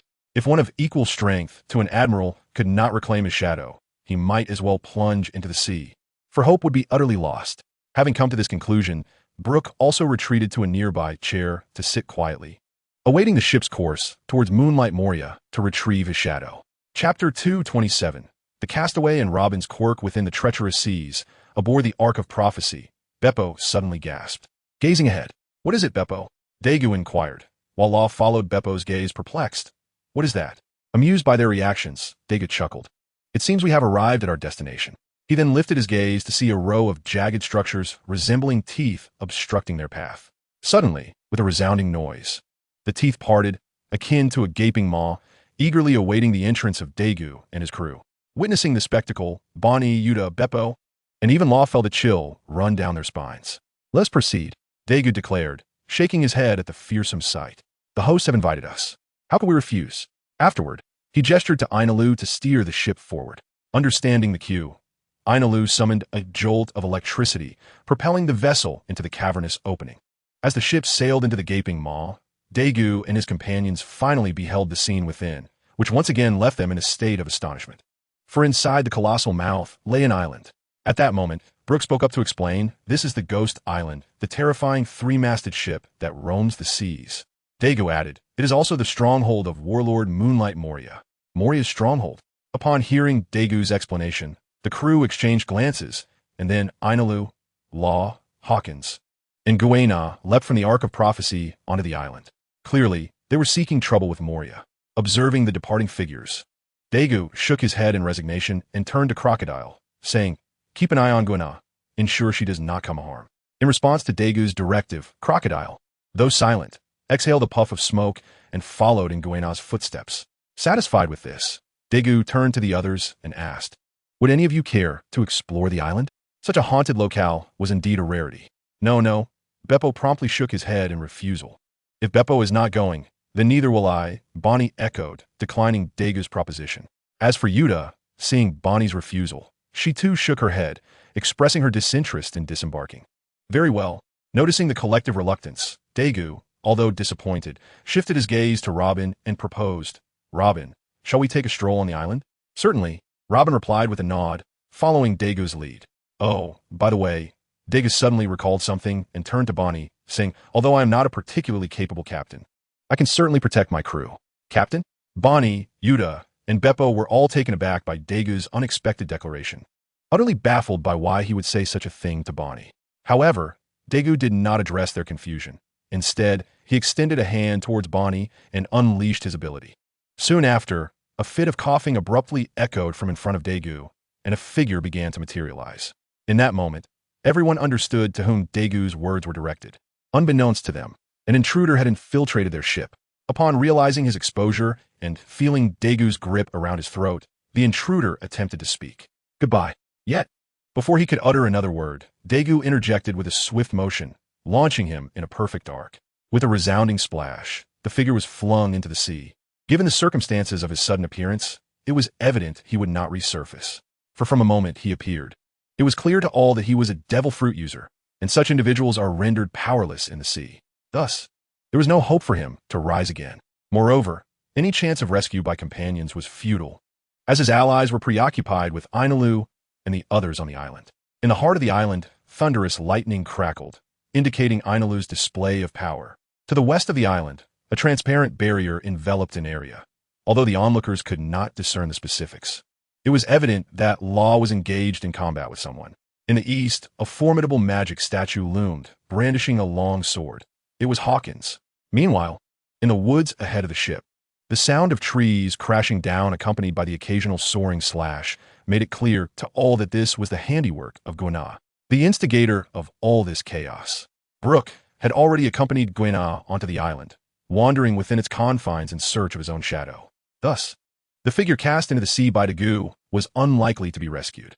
Observing this, Dagu turned to Robin and said, "Let us proceed to the island." Robin replied, offering no further words, merely nodding quietly before following Dagu onto the shore. As they strolled through the island, surrounded by a flurry of peculiar creatures, Robin's spirits were undeniably lifted, filled with curiosity. However, witnessing Robin's eagerness in the face of such bizarre beings, Dagu could only shake his head in exasperation. Indeed, although Robin had been by his side and had not endured the troubling events of the original tale, her sense of aesthetics remained remarkably unique. Nevertheless, Dagu felt a slight sense of resignation towards Robin's peculiarities, choosing to remain silent. Perhaps it was precisely these quirks that made him perceive Robin, usually the epitome of sophistication, as possessing a charmingly youthful side. Contemplating this, Dagu addressed Robin. "What if we were to capture one of these creatures and raise it?" "Capture one?" Robin paused at Dagu's suggestion, glancing at the strange animal before her, and with a smile, she shook her head, saying no. "While I have a fondness for these oddities, I am certain that Bonnie and the others would not share my enthusiasm. Thus, how could I allow my preferences to dampen everyone else's spirits?" With that, Robin lifted her gaze to Dagu and declared, "Let us continue our journey." Upon uttering these words, Robin shifted her focus away from the bizarre creatures, directing her steps toward the thunderous area. Observing this, Dagu could only shake his head slightly and followed suit. Chapter 228, Inaru and Moria Boom. Shortly thereafter, Dagu and Robin arrived at the heart of the island, where they beheld a colossal figure engaged in battle with Inaru. Robin found herself momentarily lost in thought, reminiscent of over a decade ago back in O'Hara, as the size of Salo was strikingly similar to that of the figure before her, evoking memories of him. "Captain, you have arrived." A sudden voice crackled with thunder beside them, followed by Inaru's greeting. In response to Inaru's salutation, Dagu nodded and inquired about the massive figure. "Inaru, what do you make of this beast?" "Well," Inaru pondered for a moment before responding, "it appears lacking, not just in strength, but even its movements seem rather simplistic." "That is to be expected," Dagu acknowledged with a nod, elaborating, "for this creature is merely a puppet created by Moria's abilities." Understanding dawned upon Inaru. It was no wonder he felt something amiss, for it was simply a marionette. In essence, he had been battling a mere puppet, behaving as if it were a monkey. Crackle. Realizing this, Inaru's expression darkened with anger. How could the mighty god of thunder allow himself to be toyed with like a fool? The consequences of Inaru's wrath were severe. In an instant, he vanished into the skies, brandishing his golden staff downward. 300 million volts, Kirin. Thunder roared as a thunder beast manifested, charging towards the enormous figure of Oz, the legendary giant from 500 years ago. Roar. Facing the oncoming thunder beast, Oz, the massive corpse, also roared and raised his fist to meet the attack. Boom. Not long after, the two collided, unleashing a terrifying shockwave as lightning surged. However, at that moment, another roar erupted from Oz, and he suddenly collapsed. Clearly, compared to Inaru, who was fully engaged, Oz's lifeless form was utterly insufficient. Previously, Oz had managed to hold his ground simply because Inaru had not fought earnestly. Once Inaru unleashed his full power, the outcome was inevitable. Oz could not withstand a single blow. Suddenly, as Oz fell, a loud roar emanated from the castle behind him. A robust figure emerged from the castle's peak, glaring fiercely at Inaru. Thunder God, why have you destroyed my Oz? Regrettably, in response to this inquiry, Inaru could not be bothered to reply, merely scoffing and dismissing. Does this god need to report his actions to you? Upon hearing this, the figure froze momentarily before realizing they were adversaries. Why would an enemy divulge their reasons? Yet, despite being foes, the audacity to destroy his Oz demanded retribution. With that thought, the figure's gaze sharpened, proclaiming, "In that case, allow me to show you why I." Moonlight Moria was summoned into the Shichibukai. Shadow Javelin. Moria, the target of Daegu and his companions, bellowed as a shadow surged from beneath his feet, launching toward the airborne Inaru. Unfazed by Moria's assault, Inaru merely chuckled coldly, raising a finger. 30 million volts, Raijin. Instantly, a Thunderbird materialized, intercepting Moria's attack. Bang! The Thunderbird collided with the Shadow Javelin, scattering bats in all directions. However, this was not the end, for following the Shadow Javelin, Moria had another attack ready. As the javelin vanished, a swarm of bats suddenly appeared, darting toward Inaru. Noticing the approaching bats, Inaru furrowed his brow, raising his golden staff towards the sky. 100 million volts, Raijin. In an instant, the already darkened sky grew even gloomier, and countless bolts of lightning cascaded down, targeting the flocks of fluttering bats. Bang! Bang! Bang! Without any surprise, all the bats were struck by the lightning, scattering into chaos. Seeing this, Moria was taken aback. He had initially thought that the so-called Thunder God was merely a novice, his high bounty merely a result of his devil fruit powers. However, the current situation made it clear that this Thunder God's strength might indeed justify his bounty. With this realization, Moria's expression grew serious, and he suddenly spread his arms, gathering energy. Shadow Sorcerer. In an instant, Moria divided into two, a clear indication that he was now serious. Observing Moria's transformation, Inaru was taken aback and pondered whether he too could split himself like Moria. Without hesitation, Inaru began to channel his power, lightning swirling around him as it seemed to coalesce into a humanoid form. Crackle. Unfortunately, the raw power of the lightning was too chaotic, and as it was Inaru's first attempt, it inevitably ended in failure. Observing Inaru's plight, Moria could not help but burst into laughter, loud and unrestrained. With Moria's mocking laughter, Enel felt a slight flush on his face. He let out a cold snort, choosing not to speak, and raised his golden staff once more, declaring, 60 million volts, Raijin. In an instant, a colossal beast of lightning surged toward Moria. Shadow Horngun. Despite still chuckling, Moria did not relent. He raised his hands, causing the shadows beneath him to rise, launching another Shadow Horngun at Enel. However, at that very moment, Enel had already appeared beside him, swinging his golden staff towards him. With a resounding thud, Moria seemed caught off guard by Enel's sudden assault, and he was struck by the staff. Yet, observing the dissipating form of Moria, Enel felt no elation. Instead, a grave expression crossed his face. He had not experienced the resistance one would expect upon striking a target. Rather, it had felt astonishingly smooth. Shadow Box. Suddenly, Moria's voice rang out, confirming Enel's suspicions. He had not actually hit Moria.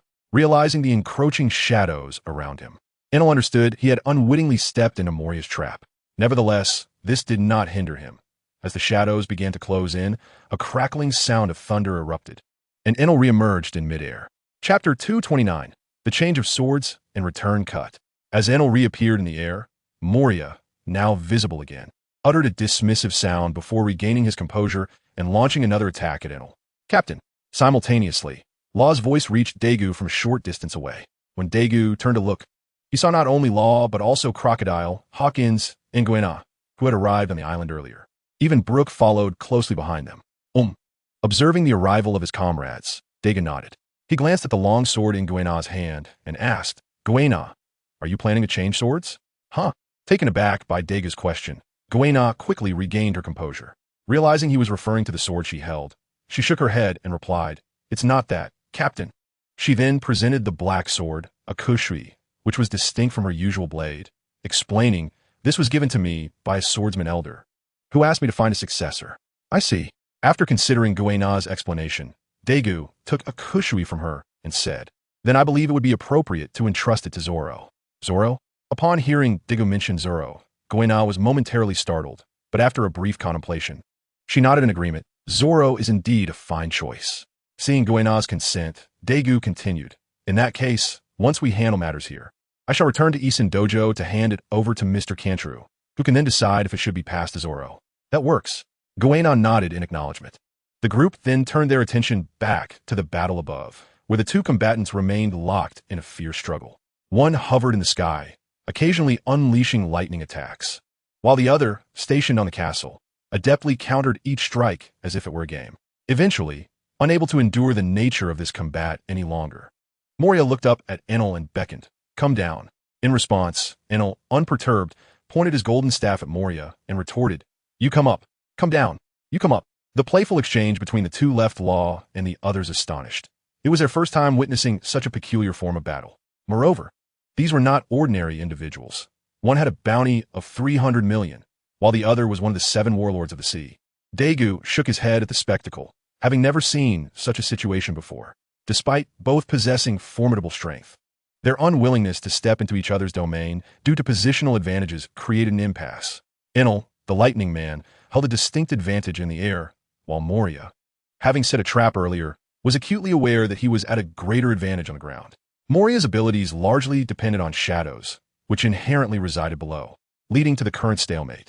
This was not to imply that Moria was incapable of flying. Had he been unable to do so, how could he have contended with Kaido?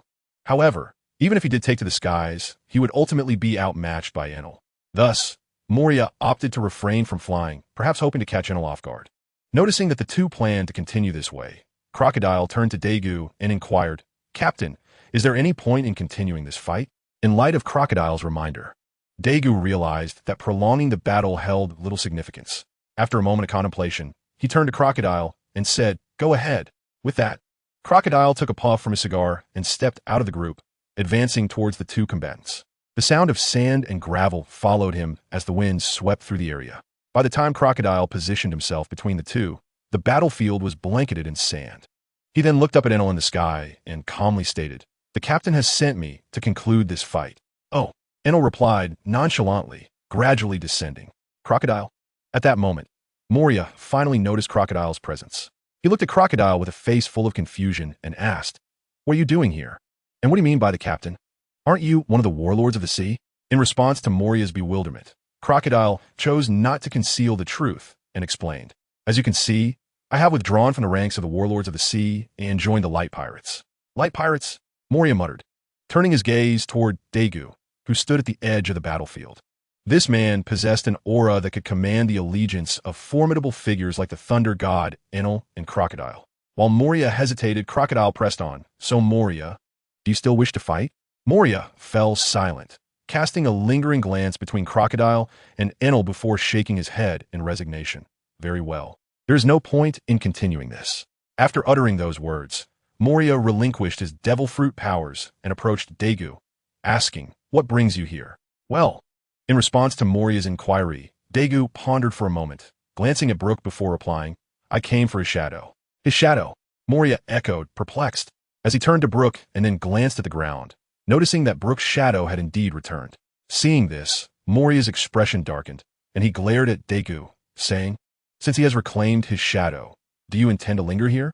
"Well," Daegu hesitated, originally intending to recruit Moria into their ranks, considering his abilities to contend with Kaido.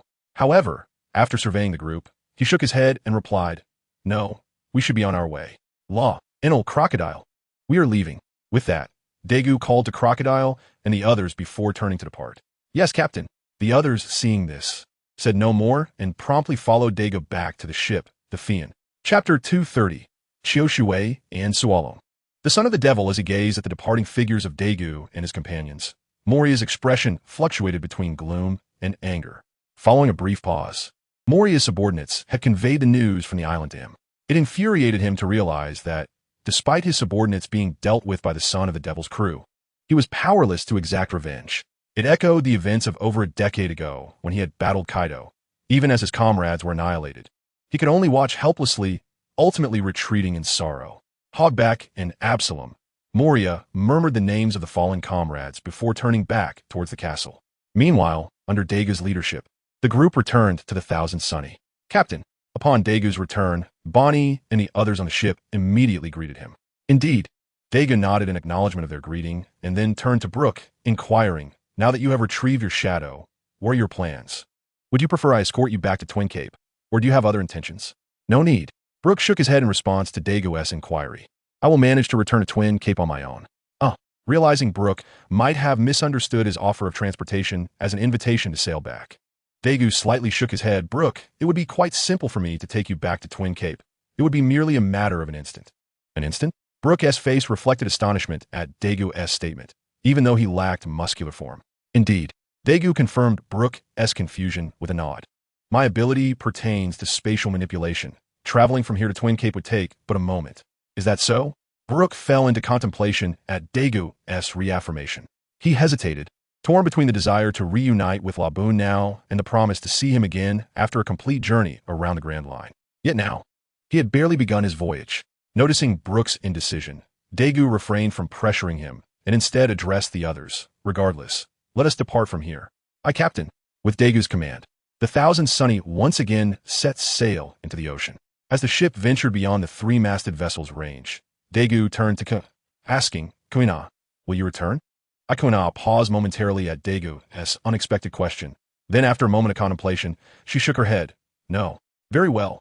Accepting Kuina's decision without insistence, Daegu nodded and then looked at Robin, saying, "Robin, I leave this in your capable hands." With a gentle smile, Robin replied, "Rest assured." With that, Daegu said no more and executed a flying thunder god technique, vanishing from the Thousand Sunny. Witnessing Daegu's abrupt disappearance, Brook finally believed in his ability to traverse space, indicating he could indeed return to Twin Cape in an instant. "Mr. Brook, are you all right?" Brook's unusual demeanor drew the attention of the others, prompting Robin, in Daegu's absence, to inquire about his condition. "It's nothing." Brook merely responded quietly, turning to sit aside in silence. He had made his decision. Having made a promise, he would uphold it without faltering. According to their agreement, he would stand before Laboon with dignity after completing a full circle around the world, proclaiming his return. Though Robin was unaware of Brook's resolution, she respected his desire for silence and settled into a nearby chair to read. Mr. Gung Soreo. Meanwhile, Daegu had returned to Isin Dojo through the Flying Thunder God technique. Addressing Gung Soreo, "This is the item Kuina entrusted to pass on. Please advise on what should be done." With that, Daegu presented the black blade Chioshui to Gung Soreo. "Chioshui." Gung Soreo gazed at the long sword Daegu offered with astonishment, never imagining that the national treasure of Wano would be in his daughter's possession, and that she had received it on someone else's behalf. "Have you been to Wano?" Gung Soreo asked, his expression filled with confusion.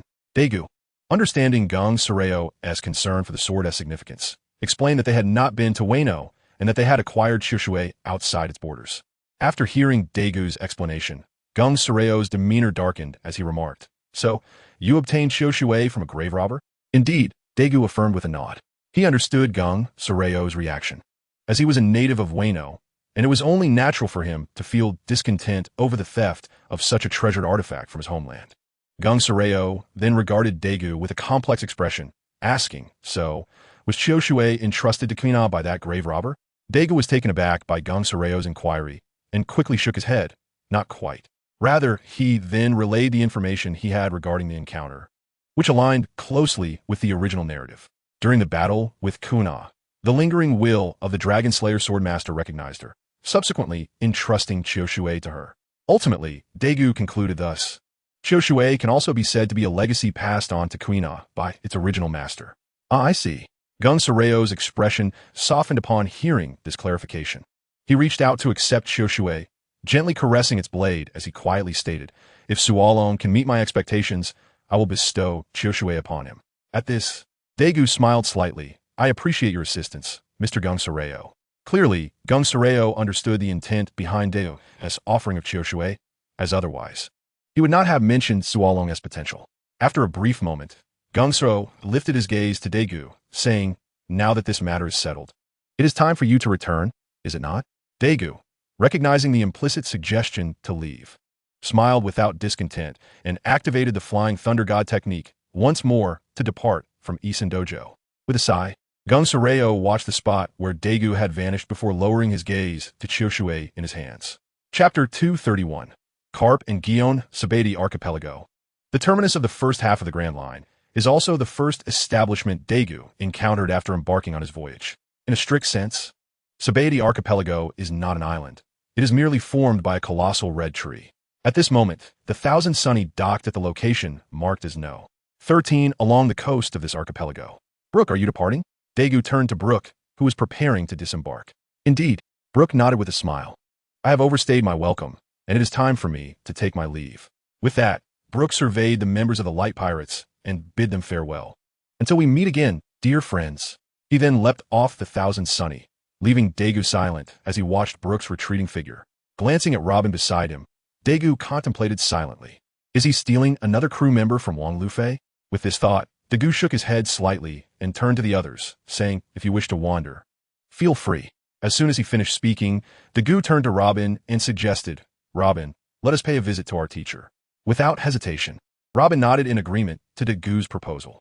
The two then disembarked from the ship together, making their way toward the island. As for the others, upon seeing Daegu and Robin leave, Luo called out to Babwa and followed suit, leaping off the ship. At the same moment, with a rumble of thunder, Enel also departed from the vessel. Soon after, Bonnie turned to Yuta and Gwena, saying, Yuta, Gwena, let's go for a stroll. All right, Sister Bonnie. Yuta and Gwena nodded in unison. In an instant, only Hawkins remained aboard the ship, observing the deserted vessel.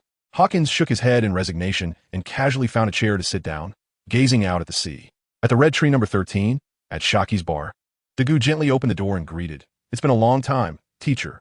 He was about to inquire about Rayleigh's whereabouts when he paused. Two unexpected figures were inside the bar. Approaching them, Daegu curiously asked, Mr. Carp, Navy Miss, what brings you here? Indeed, the two unexpected visitors were none other than Wang Lufei's grandfather, Carp, and the Navy's Vice Admiral, Peach Rabbit Shuan, who had been entangled with Daegu. In response to Dagu's question, Carp took a sip of his drink before looking at Daegu and saying, Kid, Sengoku is worried you might cause trouble. So he sent me to keep an eye on you. Daegu was taken aback by Carp's words and turned to Shuan, who nodded in agreement, saying, I feel the same way. Sighing, Dagu's expression darkened as he sat beside them. He then asked Carp, So, does that mean you will be monitoring all my actions in Sabaody, Mr. Carp? Not exactly, Carp replied, but Shuan shook her head and clarified, Mr. Carp is here for oversight. As long as you don't cause any major incidents, he won't intervene. Daegu was surprised by this revelation and turned to Shuan, asking, So, does that mean the Navy Miss will be accompanying me? Shuan confirmed yes. She then recalled the events from a few days ago. After parting ways with Daegu and the others, they returned to headquarters and, after only a few days of rest, received news that the Light Pirates had appeared in Moria's territory and were engaged in battle. This raised the Navy's alarm, as they feared Moria might follow in Crocodile's footsteps and fall under the influence of the son of the devil. However, upon learning that Daegu had merely fought Moria and then departed, the Navy breathed a collective sigh of relief. Although this represented another defeat for one of the 7 warlords, it occurred in the Devil's Sea, where few were aware, thus mitigating its impact compared to Crocodile. Consequently, the Navy did not impose severe repercussions on Moria. Moreover, with Crocodile having just withdrawn from the 7 warlords, the question arose, was there any need for the warlords to exist at all? Thus, despite Moria's defeat, his position as a warlord was not forcibly revoked. After discussions regarding the brazen actions of the Light Pirates, the Navy presented 2 options. However, one option, dispatching sufficient forces to annihilate the Light Pirates, had been rendered impossible due to the recent battle involving Zifa, Shuan, and others, along with Dagu's spatial mobility. The other option, to monitor Daegu and his crew while restricting their movements, was unanimously approved. Initially, the only designated monitor was Carp, but Shuan insisted on accompanying him, citing her responsibility for the Light Pirates. Thus, she joined Carp in Sabaody. Seeing Shuan nod, Daegu shook his head and sighed. It seems the Navy takes me quite seriously. To this, Carp responded nonchalantly. After all, your strength can no longer be underestimated. Hearing this from Carp unexpectedly brought Daegu a sense of joy, as it implied Carp recognized his strength. However, he also felt a twinge of discomfort, knowing that Carp's acknowledgement meant the Navy had sent him, along with Shuan, to keep watch over him. Resolving to disregard Carp and the others, Daegu decided that if they wanted to follow, they could. He had no intention of causing any significant trouble in Sabaody. Primarily, Daegu believed that with Carp and the others openly watching them, it was highly unlikely that any celestial dragons would appear at this time, thus reducing the chances of a major incident occurring. For the Navy and the world government, only matters concerning the celestial dragons were deemed significant. Everything else was trivial. Understanding this, Dagu turned to Shaki and asked, "Teacher, where's Master? I wish to find him to coat the ship." Chapter 232. The auction house and Hancock. In response to Dagu's inquiry, Shaki glanced at Shiwan and Karp, especially Karp, before responding. "He has gone out to sell himself again. Is that so?" Dagu nodded lightly and said to Shaki, "Then, teacher, we shall go for a stroll first, and we will return when Master is back." "Sounds good," Shaki agreed. With her consent, Dagu turned to Shiwan and asked, "In that case, Navy Miss, shall we go together?" However, before accepting Dagu's invitation, Shiwan glanced at Karp. After receiving a nod from him, she stood up and replied, "Of course." With a slight smile, Dagu turned to Robin and said, "Let us depart." He then turned and left the bar, with Robin and Shiwan following closely behind. "Aren't you worried that the young girl might get into trouble?" After Dagu and the others had left, Shaki approached Karp and quietly asked, "What are you worried about?" "Worried about what?" Karp replied nonchalantly, "First of all, that kid is not the type to get into trouble. Even if he were, Shiwan has enough means to resist. By the time they are at an impasse, I would have ample time to intervene." After pondering Karp's words, Shaki nodded in agreement. That makes sense. After all, that young girl is a candidate for admiral. She certainly would not yield easily. With that, the two fell into silence. Meanwhile, after leaving the bar, Dagu led the two women to Red Tree Number 1. However, he was not there to seek Rayleigh. He was curious to see if there were any fishmen at today's auction. If so, he would be willing to lend a hand, as it could result in some favorable treatment when they reached Fishman Island. With these thoughts in mind, Dagu stepped into the auction house. A young and beautiful woman, 23 years old. As soon as Dagu entered the auction house, he heard a voice calling out. As Dagu turned his gaze towards the main stage, the auctioneer, responsible for the proceedings, proclaimed, 170 centimeters, 50 kilograms. The starting bid is 1 million berries. Observing this scene, Xuan, a naval officer, felt a pang of discomfort, yet refrained from voicing her thoughts. Instead, she silently followed in Dagu's wake, settling into an empty seat beside him, quietly witnessing the unfolding events. It was not only Shiwan who felt this way. Both Dagu and Robin shared similar sentiment, but despite their unease, they did not express a desire to intervene. They understood that even if they acted this time, what would happen in the next instance, or the one after that? There was a significant chance that their actions might exacerbate future situations. To alter this reality fundamentally, Dagu resolved to join the Revolutionary Army. While the world was destined to undergo drastic changes, Dagu aspired for that transformation to arrive sooner. Hence, he imparted knowledge to the Revolutionary Army. As he contemplated, Dagu's heart felt somewhat lighter, no longer shrouded in gloom. Meanwhile, as time passed, the auction neared its conclusion. Regrettably, yet somewhat gratefully, it was true that until the very end, Dagu and his companions did not catch sight of any mermaids. Let's depart. With the auction coming to a close, Dagu addressed the two women before rising to exit the auction hall. Dagu, just as he was about to step outside, a voice suddenly called out to him. Curious about the source of the voice, Dagu turned his head to the direction from which it came. Oh! Instantly, upon recognizing the figure, Dagu was taken aback and exclaimed, "Hancock, what brings you here?" Indeed, the individual who had summoned Dagu was none other than Boa Hancock, the current empress of the Kuja tribe on Amazon Lily, one of the 7 warlords of the sea, famously known as the Pirate Empress. Hancock, upon hearing Dagu's exclamation, Robin too was momentarily startled, and as she turned around and confirmed it was Hancock, she rushed over to embrace her, exclaiming, "Long time no see, Hancock." Although it could be said that Robin embraced Hancock, it would be more accurate to state that Hancock embraced Robin due to their height difference. Observing Robin's tight embrace, Hancock couldn't help but smile, reciprocating the gesture as she said, "It has indeed been a while, Robin." Raising her gaze to Dagu, Hancock continued, "And you, Dagu? It has been ages." "It truly has." In response to Hancock's greeting, Dagu immediately reciprocated and then turned to the towering figures flanking Hancock, saying, "Long time no see. Marigold, Sandersonia." "Long time no see, Dagu." Marigold and Sandersonia quickly greeted Dagu in return. At that moment, Shiwan, with a look of surprise, remarked, "I didn't expect you all to know each other." Hearing Shiwan's comment, Dagu felt a twinge of embarrassment. Meanwhile, Robin and Hancock stepped back from their embrace, and Hancock, glancing at Shiwan, curiously asked Dagu, "So, have you joined the Navy, or are you under their surveillance?" "Well," Dagu hesitated, then shook his head helplessly. "Let's set aside my situation for now. What about you?" As he spoke, Dagu surveyed the 3 sisters of the Boa family and inquired, "What brings you here?" "Us?" Without much hesitation, Hancock promptly explained to Dagu, "We came to—" "All right. However, Before Hancock could finish, Robin interjected. Let's discuss this after we leave the auction hall. This is hardly a suitable place for conversation. As she said this, Robin gestured around them. Upon hearing this, both Dagu and Hancock were momentarily taken aback. Once they realized that they were still under the scrutiny of those lingering in the auction house, they understood that this was indeed not a fitting venue for a discussion. Acknowledging the situation, Dagu nodded and proposed, "Shall we step outside?" As soon as he finished speaking, Dagu led the way out of the auction hall, with the others following closely behind. Outside the auction hall, as Dagu and his companions walked, Robin once again inquired of Hancock. "Hancock, what business brings you here? Do you require our assistance?" "No." Although Hancock appreciated Robin's concern, she shook her head and replied, "We merely came to see if there are any sisters who have not lost hope, intending to bring them back to Kuja." "I see."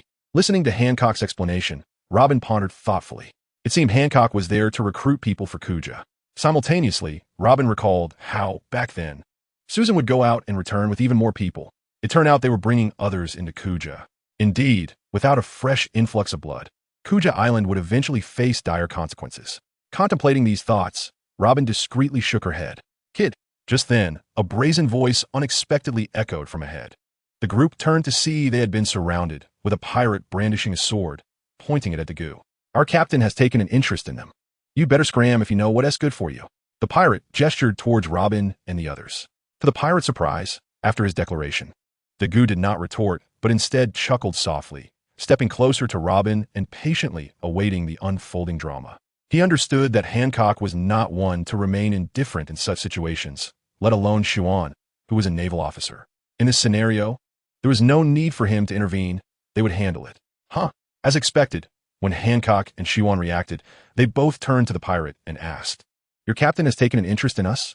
"Indeed." The still oblivious pirate assumed that Hancock and her companions were intimidated by his captain's name and continued, "Our captain has taken a liking to you. You'd better come along and serve him." With those words, the pirate turned and walked towards a middle-aged man in a suit. Bowing respectfully, "Captain." Meanwhile, upon seeing the suited man, Robin introduced, "Gentleman Vizzy, captain of the Gentleman Pirate Crew. Bounty of 101 million berries. Hailing from the West Sea. Though he is quite violent, he has always prided himself on being a gentleman. A fellow from the West Sea." Dagu murmured after Robin's introduction, and then he ceased further contemplation. Regardless of how this Vizzy had been before, after today, his fate would only lead him to impel down. Unless Vizzy happened to be a traverser, there was no conceivable way he could stand against the combination of Xuan and Hancock, especially considering his bounty was merely just over 100 million. At the same time, Dagu felt a flicker of curiosity about whether this Vizzy was someone who did not read newspapers. Setting aside Xuan, one must acknowledge that Hancock's likeness had circulated across the seas since her ascension as one of the 7 warlords.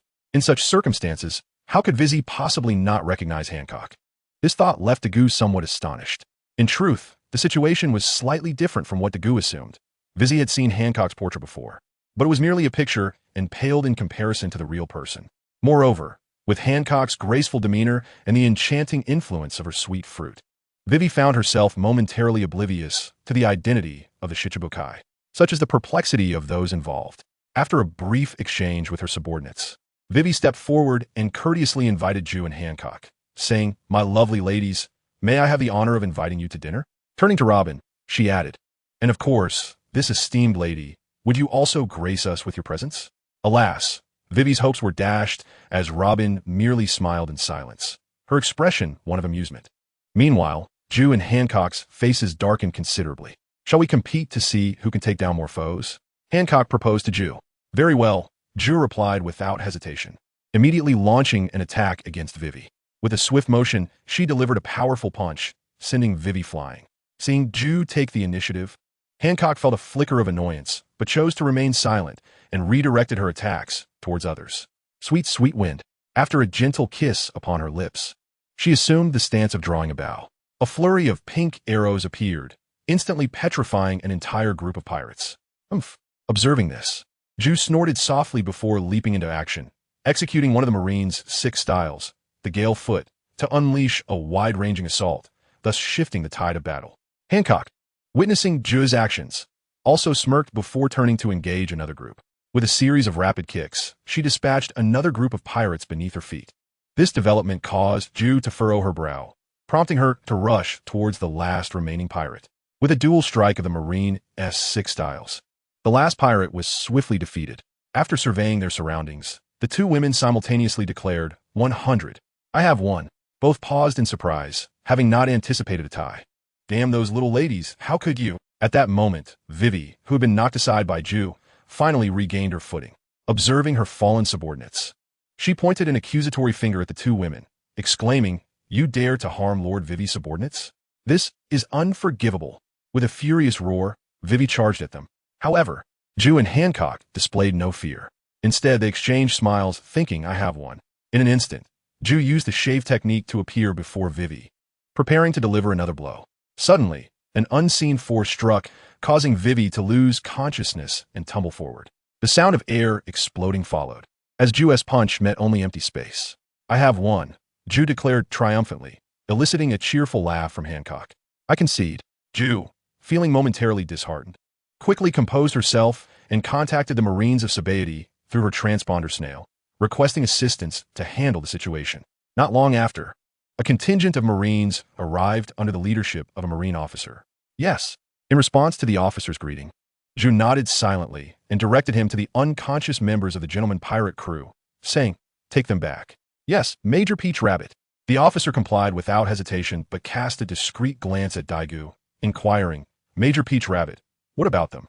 "You need not concern yourself with that," Ju interjected firmly. "Focus on your own responsibilities." "Yes." Faced with Ju's sternness, the officer had no choice but to comply, turning to direct his subordinates. Ju then approached Daigou and the others, stating, "I have completed my task. Shall we continue our exploration?" Regarding Ju's question, Daigou hesitated before glancing at the time and turning to Hancock, asking, "Hancock, are you returning to Amazon Lily today?" "No." Though curious about Daigou's inquiry, Hancock shook her head. "We arrived in Sabaody yesterday and have no intention of returning just yet." With a slight smile, she added, "We are here for leisure, and we intend to enjoy ourselves fully before departing." "I see." Upon hearing Hancock's explanation, Daigou understood and suggested, "In that case, let us visit the amusement park." Hancock exchanged glances with her sisters and nodded in agreement. "Very well. Let's go." With Hancock's consent, Daigou called out and led the way toward the amusement park, followed closely by Hancock's trio of sisters, Robin, and Ju, Bonnie, Yuta, Kuina, to Daigou's surprise. Upon their arrival at the amusement park, they encountered familiar faces. "Captain? Sister Robin?" Upon hearing Daigou's voice, Kuina and her companions turned from their seats and approached, standing before Daigou and Robin. "Captain, Sister Robin, are you here to enjoy the games as well?" Afterward, Kuina glanced at Ju, the formidable Marine who had caught her attention, and asked Daigou, "Captain, why is Major Peach Rabbit here?" In response to Kuina's inquiry, Daigou hesitated before reluctantly explaining, "Just like in Water 7, this Marine lady will be accompanying us in Sabaody." "Nanny." The revelation left Bonnie and the others stunned. Why was Ju still following them after their earlier encounter? Was the Marine not confident in their safety? Or did she harbor ulterior motives toward their captain? Why else would she be the one accompanying them instead of anyone else? As these thoughts crossed their minds, the trio's gazes towards Ju grew increasingly scrutinizing. "Robin, are they your companions?" Just then, another voice caught the attention of the three girls. They noticed that Robin stood alongside three other women, one of whom appeared somewhat familiar. Robin turned to address the inquisitive trio, saying, "Indeed, Hancock is one of our crew members." "Hancock." Upon hearing Robin's words, Kuina and her companions momentarily froze, then quickly responded in astonishment. "Boa Hancock, the Pirate Empress? One of the Shichibukai? Hello." In response to their surprise, Hancock stepped forward and greeted the trio warmly. "I am Hancock. I look forward to working with you." Taken aback by Hancock's friendly demeanor, the three girls quickly regained their composure and returned her greeting. "It is we who should be honored. Please take care of us." Following this, Marie, Jared, and Sandersonia also exchanged introductions with the trio. "Very well." As the crowd had already become acquainted, Daigou promptly suggested, "Since we are all familiar with each other, why not visit the amusement park?" Upon hearing this, the women exchanged glances and nodded in unison, agreeing to the proposal. As time passed, the group enjoyed various attractions at the amusement park, including the bubble roller coaster, bubble drop tower, spinning bubbles, bubble boats, and the bubble Ferris wheel, among others. Although a few individuals attempted to cause trouble, they were swiftly dealt with by Sandersonia and Mary Druid. There were no challenges they could not handle, as those who posed difficulties were typically not acquainted with Hancock, and they certainly did not visit the amusement park as leisurely as Daigou and his friends did. Outside the amusement park, Dagu turned to Hancock and inquired, "Would you like to meet my teacher?" Upon hearing the word teacher, Hancock was momentarily taken aback, but soon realized that Dagu was referring to Rayleigh. However, she had no intention of meeting either Rayleigh or Shaki. Thus, she shook her head in refusal, stating, "No, I need to return to the ship. I worry about them." Hearing this, Dagu did not press the issue and simply replied, "Very well, but how about this? Since I have nothing else to do, I will escort you back." Upon hearing his offer, Hancock hesitated but then agreed, saying, "All right, let's go." With that, she led the way, and Dagu followed suit, accompanied by Robin and Guena, who expressed their eagerness to see Hancock's ship. Under Hancock's guidance, the group arrived at the port of Shambadi 44. Upon reaching the dock, Hancock pointed towards a nearby vessel and introduced, "That is our ship, the Kuja Pirates. Come, let us board." As she spoke, she ushered everyone aboard. Just before they stepped onto the ship, Dagu suddenly turned to the side, expressing a note of surprise. "What is the matter?" Robin asked, intrigued by Dagu's unusual demeanor. "It's nothing. Let us go aboard." Yet, in response to Robin's curiosity, Dagu merely shook his head and led her onto Hancock's ship. As they boarded, Yuta approached Dagu, expressing her desire to explore the Kuja Pirates ship. Dagu did not respond directly, but glanced at Hancock instead. "That is fine." Hancock understood his unspoken request and did not decline Yuta's wish. She then turned to Sandasonia, instructing, "Sandasonia, please take them on a tour of our ship." "Yes, lady sister." Sonia replied, and then turned to Yuta and the others, saying, "Now, let me show you around the Kuja Pirates vessel." Grateful, the three women thanked Sandasonia before embarking on their tour of the ship. Meonvili, Dagu, Robin, Hancock, and the ever-present Guillaume settled onto a bench on the deck and began to converse. "I never expected you all to know each other," Guillaume exclaimed upon taking her seat. The three exchanged glances, and ultimately, Dagu responded, "We have known each other for quite a long time, over 10 years. He then recounted the tale of his unexpected journey to the land of Kuja when his powers first awakened. His willingness to share this story with Guillaume stemmed from the existence of a precedent, as he felt emboldened to speak of his relationship with Hancock due to his connections with Shanks and Mihawk. However, he concluded his narrative with a request for Guillaume. "I hope you will not disclose our information to others." To Dagu's disappointment, Guillaume shook her head and replied, "Even if I don't mention it, others will surely know. Given your activities today in Shambadi, anyone could deduce that you share a connection." Dagu chuckled lightly. "If that is the case, you two are in the same boat. Furthermore, we spent 2 days alone in Water 7 before." This revelation momentarily stunned Guillaume, as she realized that Dagu was using her as a shield, since she, a vice admiral in the Navy, could accompany him as part of a mission. Why couldn't he, the warlord Hancock, use the same reasoning? The justification was indeed sound. After all, she could not handle the Devil Child alone, which would necessitate the Navy's request for Hancock's assistance. Understanding this, Guillaume fell silent. Noticing her quietness, Dagu turned his attention to Hancock, asking, "Hancock, how have you fared these past years?" Robin echoed his inquiry indeed. "How have you been during our absence? And what of Senior Susan?" Without hesitation, Hancock recounted her experiences over the years, including Susan's tragic demise, her ascension to the position of Empress of Kuja, and her decision to join the warlords under the advice of Joel D. Roger. She shared everything with Dagu and Robin, seemingly unconcerned about Guillaume's presence. After listening to Hancock's account, Dagu let out a long sigh. Meanwhile, Robin reached out to hold Hancock's hand in a gesture of comfort. "It's all right." However, Hancock gently shook her head and turned the conversation back to Robin, asking, "Enough about me. How have you two been these years?" In response, Robin began to recount her own adventures, detailing their journeys through the Twin Cape, the East Blue, and Skypea. After Robin finished her tale, Hancock couldn't help but lament. "You have certainly had a more exhilarating life than I."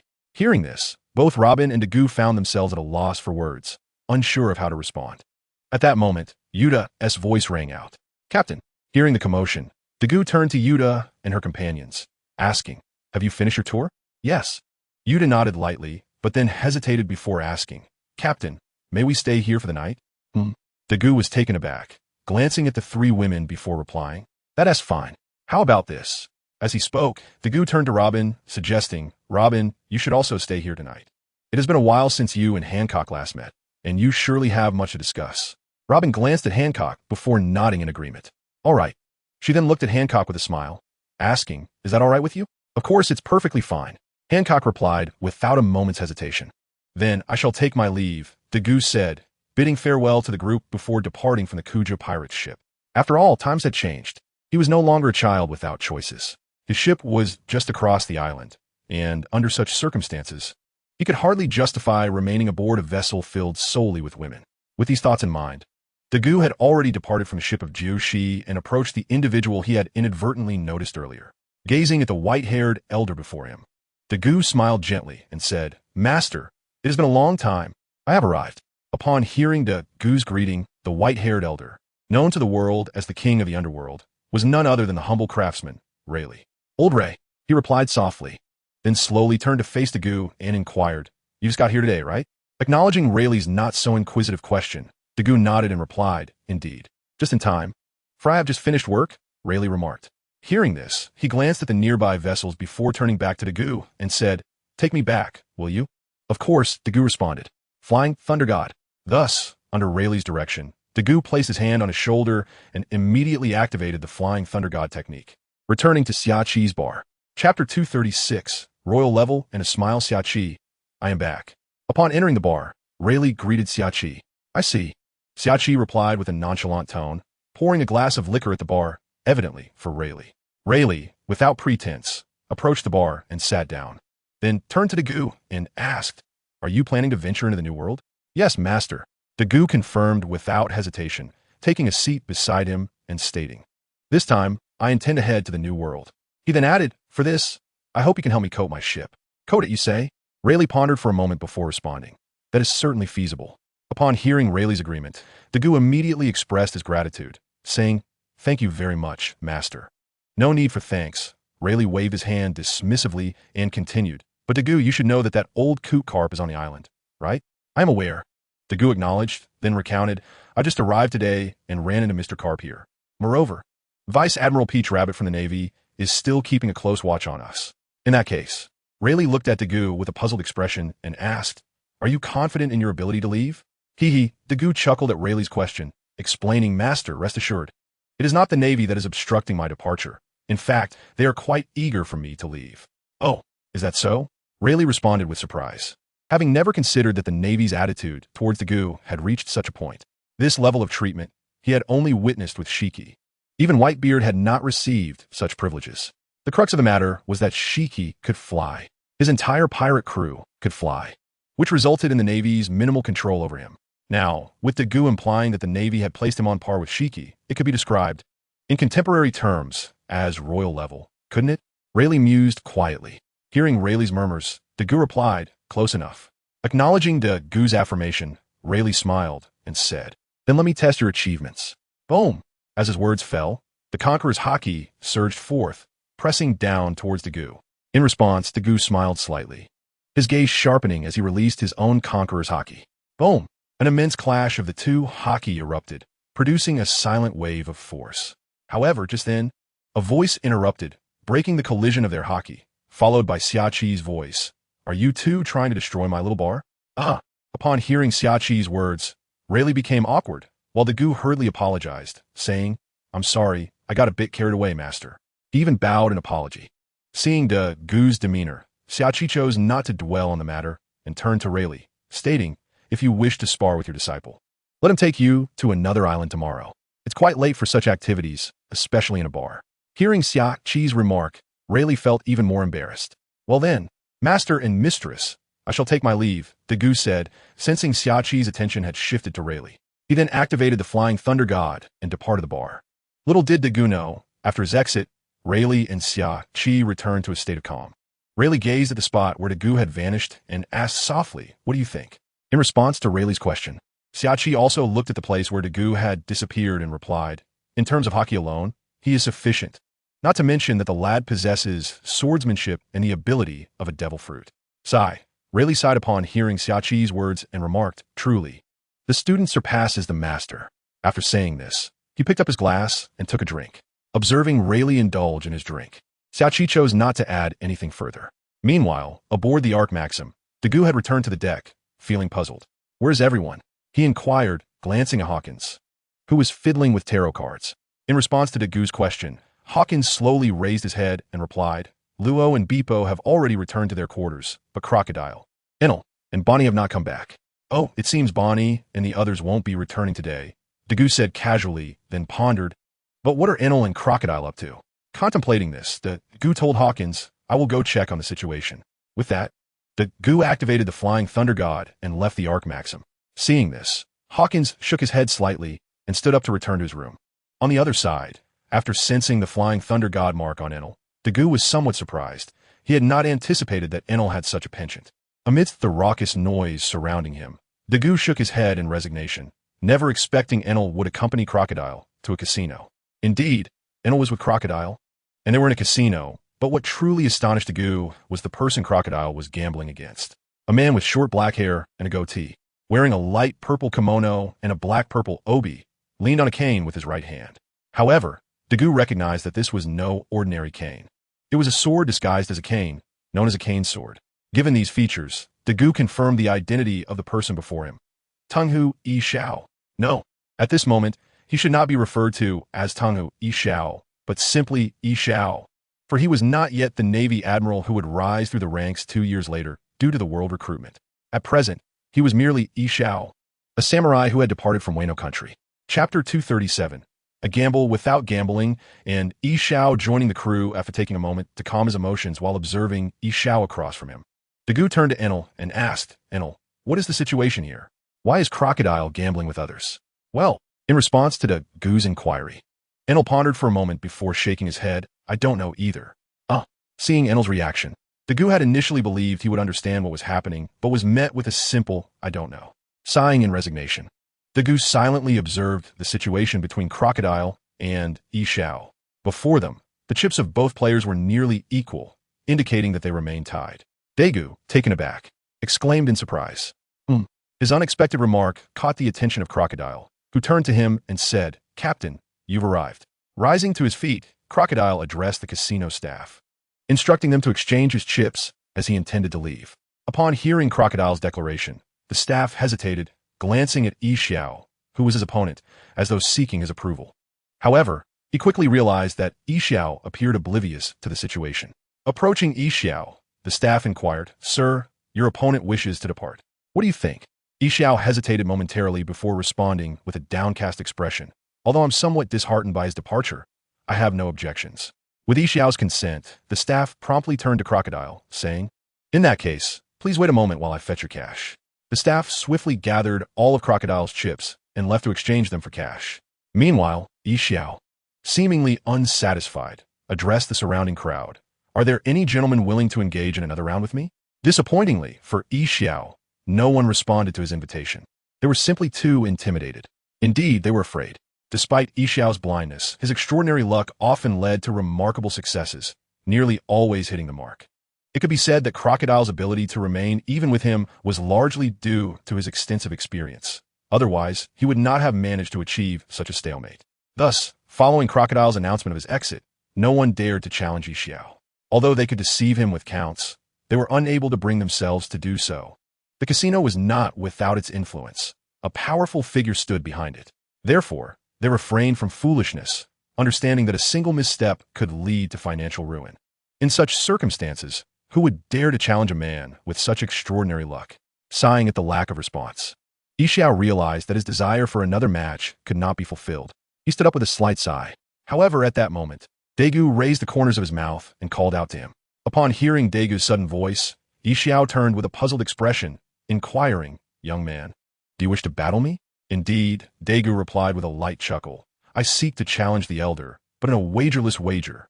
Oh, Yi Xiao, intrigued by Dagu's unfamiliar phrase, asked, What is a wagerless wager? The concept of a wagerless wager is quite simple. Dagu elaborated, If you do not wish to gamble, we shall turn and leave immediately, along with the chips of my companion. Should you choose to wager, you must join my ship. As soon as Dagu finished speaking, Yi Xiao furrowed his brow. The surrounding crowd reacted with a cacophony of murmurs. What kind of wagerless wager is this? Is it not merely an invitation to join?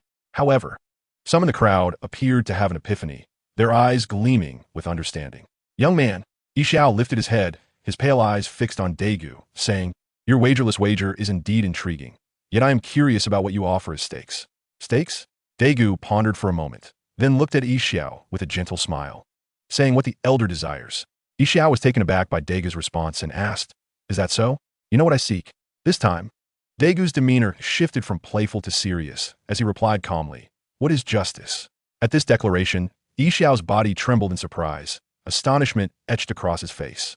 He could not comprehend how this young man before him discerned his innermost thoughts. He was certain that it was not the effect of Kin Bunchika Haki, for he had not contemplated such matters since his arrival.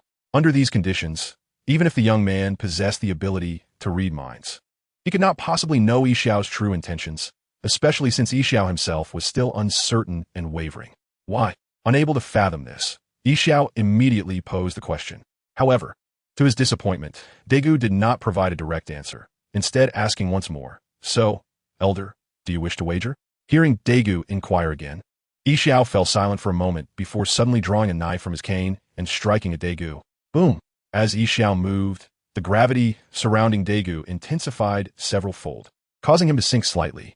Yet, he quickly utilized his ocular abilities to counteract the weight. Steadying himself, he looked at Xiao and smiled. "Welcome aboard, Elder." Indeed, while Xiao's actions had taken Dagu by surprise, he understood that it was a test to ascertain whether he possessed the strength to withstand it. Now, Dagu believed that his ability to move freely under such heavy gravity was sufficient.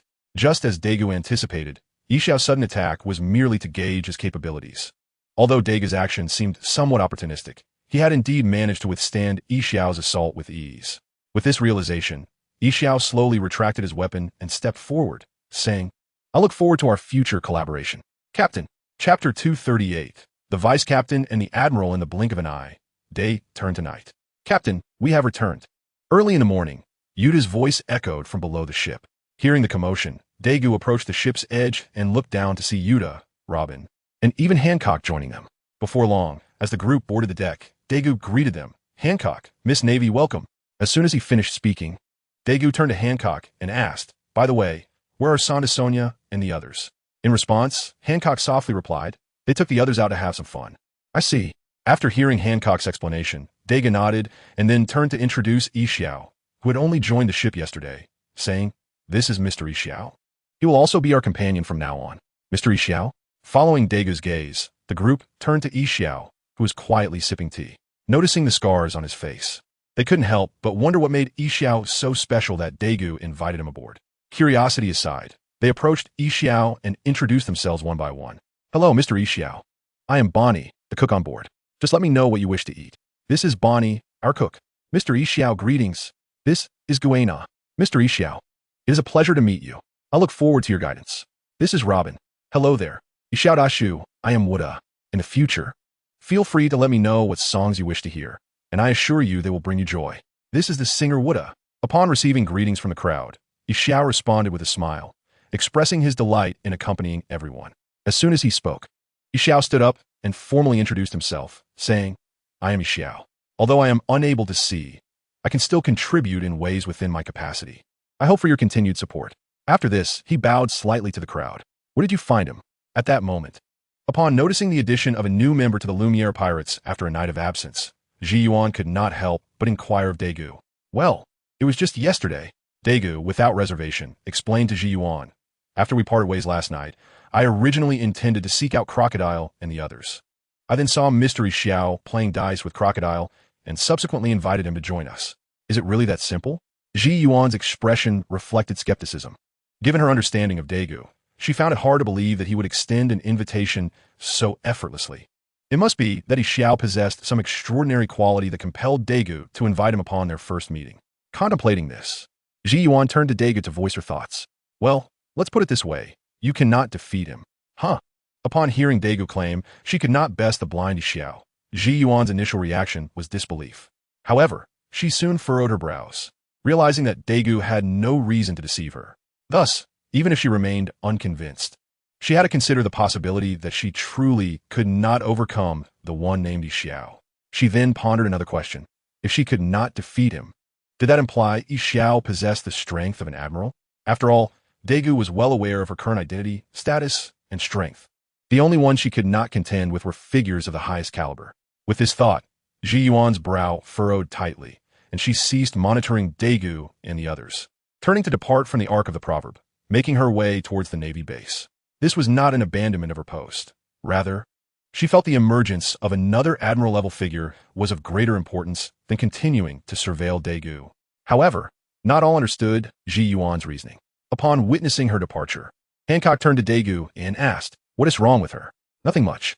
Perhaps the Navy has something for her to handle," Daegu replied, shaking his head slightly, withholding Ji Yuan's thoughts from Hancock. Then, Daegu stepped forward and announced to everyone, "I have an announcement. From now on, Mr. Yixiao will be our pirate crew's official vice captain. When I am not around, you are to heed his commands." Eh? As Daegu's words fell, all present could not help but exclaim in astonishment. Subsequently, Bonnie rushed to ask Daegu, "Captain, why the sudden decision? Why make Mr. Yixiao the vice captain?" "Indeed, Captain," Would have chimed in, "Mr. Xiao has just joined the pirate crew. He is still a newcomer." "Since when does a newcomer become vice captain on their first day?" Meanwhile, Crocodile regarded Daegu with curiosity. "If you say so, I'm somewhat intrigued. What leads you to believe he can be above me?" At this moment, Yixiao, the central figure in question, hurriedly stood up, eager to say something to Daegu. Yet before he could utter a word, Daegu explained, "If you indeed possess the strength of an admiral, then having you assume the role of vice captain is no issue." Admiral, Daegu's words astonished everyone. They had never anticipated that this newest addition would be of admiral caliber. Observing their reactions, Daegu calmly inquired, "Are there any questions?" "None." At this, Bonnie Rowe and Hawkins all shook their heads, indicating they had no further inquiries. Faced with an admiral, what questions could they possibly have? Acknowledging their responses, Daegu nodded and then turned his gaze towards Crocodile and Enel, for while their strength did not match that of an admiral, they were still formidable opponents. If they were to argue about who boarded first, they would still hold some merit. Moreover, considering their personalities, Daegu did not believe they would remain entirely silent. "Captain." As Daegu contemplated these matters, Enel was the first to speak, stating, "I have no objections, but I wish to spar with him to see what qualifications he possesses to warrant your appointment as vice captain." As he spoke, Enel glanced at Robin and continued, "We had no objections to Robin managing us before, because she was the first to follow you and is also your woman. However," at this point, Enel turned to Yixiao and remarked, "This uncle may indeed have the strength of an admiral, but as a newcomer, just as Wood has said, how can it be justified for someone who just joined to become vice captain on their first day?" Listening to Enel's words, Daegu did not respond immediately, but instead turned to Crocodile and asked, "Do you share this sentiment?" However, to Daegu's surprise, Crocodile merely took a puff of his cigar and replied nonchalantly, "I have no objections, provided he truly possesses admiral-level strength." "Understood." Daegu nodded and then turned to Yixiao, asking, "Mr. Yixiao, would you care to spar with Enel?" Hearing Daegu's words, Yixiao hesitated. He was unsure how to respond. Not only was he appointed vice captain upon joining, but now he was also expected to fight a comrade, which contradicted his life philosophy. Yet he understood that this match was unavoidable, as he could discern Daegu's unwavering confidence, leaving him with no grounds to refute. Coming to this realization, Yixiao silently nodded. "All right." Seeing Yixiao's agreement, Daegu ceased to elaborate further, placing a hand on Yixiao's shoulder and calling out to Enel, "Enel, come over. I will take you both to another location." "Yes, Captain." Enel promptly stepped beside Daegu, allowing him to place a hand on his shoulder. "Wait." Just as Daegu prepared to teleport with the two, Ro called out to him and requested, "Captain, I would like to watch as well." "Me too." "Me too." Following Ro, Wood eagerly added, "Captain, I want to see too." However, Daegu noticed that it was not just the two of them. Everyone else was also watching him with eager eyes, clearly hoping to witness Yixiao's prowess. "Very well." Daegu shook his head with a slight smile, and then released Enel and Yixiao, addressing the group. "Since you all wish to see, let's go together." With that, Daegu suddenly exerted his strength, unleashing an impressive aura. Flying Thunder God, he then activated the technique, transporting everyone, along with the Ark of the Proverb, away from the Sabeti archipelago to a deserted island in the doldrums. This was an island that Daegu had discovered by chance, and, out of habit, he had marked it with the Flying Thunder God technique, which now proved useful. As the members of the Lumiere pirates surveyed their surroundings, they had long grown accustomed to such occurrences. However, this scene was somewhat unexpected for Yixiao, although he could not perceive his surroundings. The change in the climate and the awareness granted by Kinbunchika Haki made him realize that he had already departed from Xiangbedi and found himself on an uninhabited island within the doldrums. In response to Yixiao's astonishment, Daegu promptly introduced the situation and then turned to the island, addressing Ainalu and Yixiao. "Hold on, Mr. Yixiao and Ainalu. You shall engage in battle on the island while we observe from shore." Upon hearing this, Ainalu nodded readily, saying, "No problem." Yixiao responded with a smile, "Sure. I will follow the captain's arrangements." With both parties in agreement, Daegu pointed towards the island and declared, "You may land now." With that, Ainalu transformed into a flash of lightning and swiftly appeared on the island. Yixiao, upon hearing Ainalu's movement, ascended to the island at a leisurely pace. "Let us keep our distance," Daegu instructed the crew, ensuring the ship maintained a safe distance to avoid any potential repercussions. Meanwhile on the island, Ainalu and Yixiao faced each other from afar. As Ainalu scrutinized Yixiao, he remarked, "I trust the captain's claim of your vice admiral level strength, but I am eager to see why he appointed you as his deputy." Before Yixiao could respond, Ainalu unleashed an attack. 30 million volts, Rybird. A massive bird crackling with electricity suddenly emerged, hurtling towards Yixiao. Although Yixiao could not see it with his eyes, he was able to discern Ainalu's technique through the sound of the thunder and his own Kinbunchika haki, allowing him to react accordingly. Just as the Thunderbird was about to reach him, Yixiao calmly drew his staff sword and slashed at the Thunderbird. Gravitational slash, fierce tiger. In an instant, a wave of cutting energy surged towards the Thunderbird. With a resounding impact, the energy reached the Thunderbird, causing it to disintegrate as if pressed by an invisible force. Gravitational force? Ainalu murmured to himself. Though he had learned of Yixiao's abilities the day before, he had assumed that gravity would have no effect on his lightning attacks, as they were not subject to gravitational influence. However, it seemed that Yixiao's gravitational abilities could indeed affect his lightning. Nevertheless, Ainalu pondered, to what extent can it influence? 60 million volts, Rai Dragon. Ainalu launched another powerful attack, this time summoning a mightier lightning dragon. Yet, to Ainalu's dismay, his attack was again thwarted by Yixiao's deft swordplay. With another explosive clash, Ainalu shifted his strategy. In a flash of electricity, he reappeared before Yixiao and swung his golden staff at him. The sound of metal clashing echoed as Yixiao swiftly countered, using his staff sword to block Ainalu's strike. Observing Yixiao successfully defend against his attack, Ainalu felt his hypothesis confirmed. Yixiao was indeed devoid of gravitational influence. But was the situation as straightforward as Ainalu believed? The answer was a resounding no. At that moment, as the two were locked in a standoff, Yixiao furrowed his brow and suddenly exerted his strength. Oomph. In an instant, Ainalu found himself involuntarily letting out a groan, feeling as though his body had become immensely heavier. Just as he was about to collapse, he instinctively entered elemental form. Initially, Ainalu thought he would be unable to escape, but to his surprise, upon entering this form, he effortlessly distanced himself from the gravitational field. "Ah, I see," Ainalu mused, having gained some distance. He regarded Yixiao thoughtfully before smirking and ascending into the sky, evidently preparing for a more formidable attack. As anticipated, dark clouds swiftly gathered above, crackling with lightning. Moments later, Ainalu directed his golden staff downward towards Yixiao. Thunderclap. Concurrently, as Ainalu initiated his assault, the lightning above erupted from the clouds, racing towards Yixiao below. This time, the lightning was formless, resembling its primal state, and from Ainalu's perspective, it would not be affected by gravity. Meanwhile, outside the island, Yuta gazed up at the unfolding scene and turned to Daegu, eager to speak.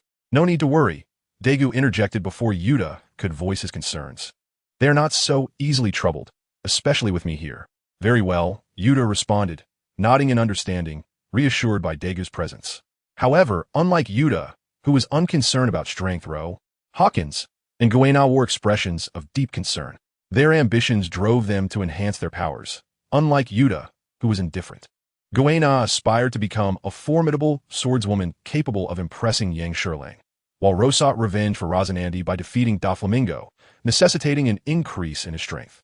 The pressure of witnessing powerful individuals join their ranks had instilled a sense of urgency in them, compelling them to pursue greater strength.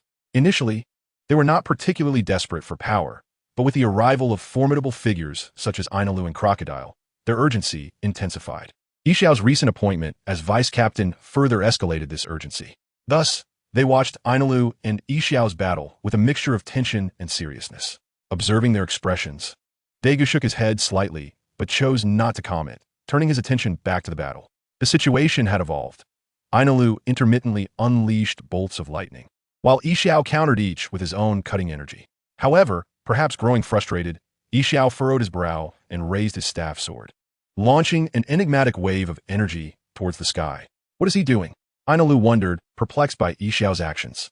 Initially, He might have doubted whether Yixiao was simply blind and had misfired, but through their battle, he had come to understand Yixiao's capabilities. Although Yixiao's eyes may not perceive, his haki was exceptionally strong, perhaps even surpassing Ainulu's. Thus, missing was not an option. The only possibility was that Yixiao's action carried a deeper significance.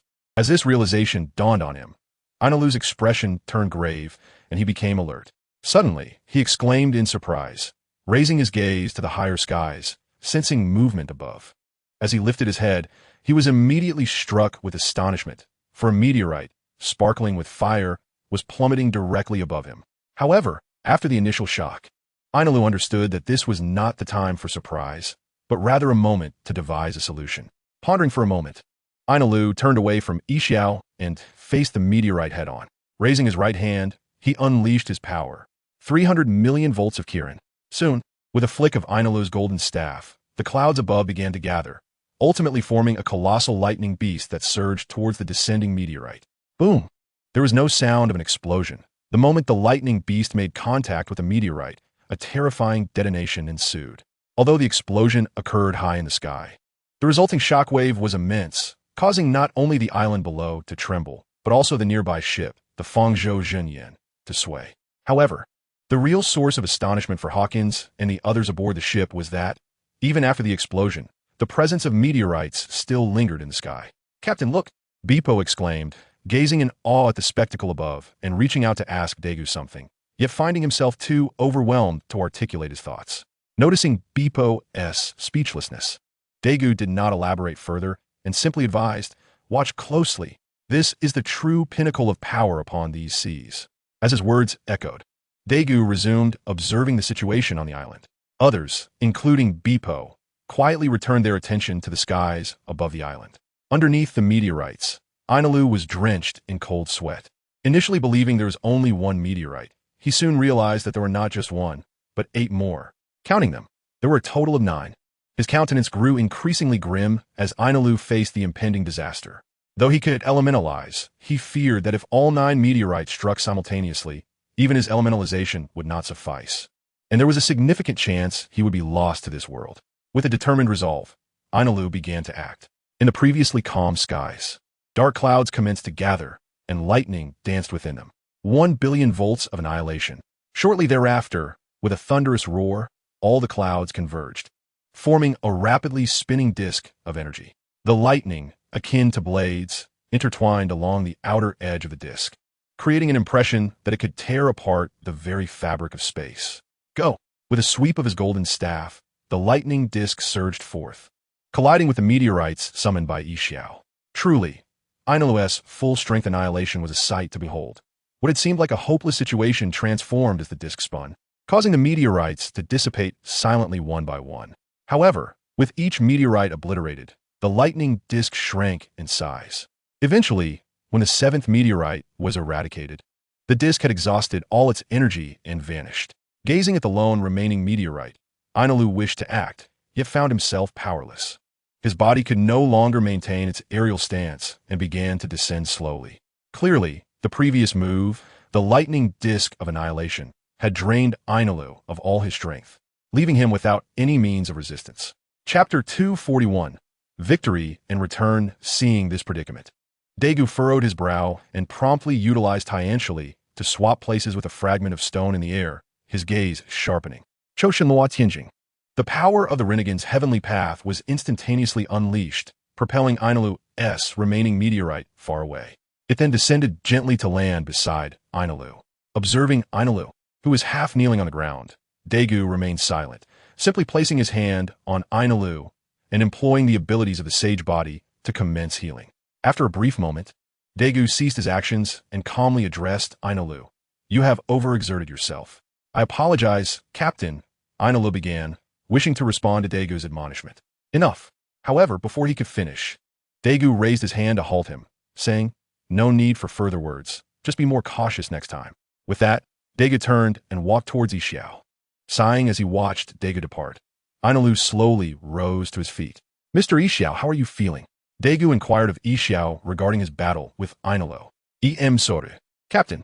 Yixiao, much like Ainulu, did not immediately respond to Daegu's question, instead bowing deeply and expressing his apologies. Yet, just as he prepared to continue, Daegu interjected. Why dwell on that?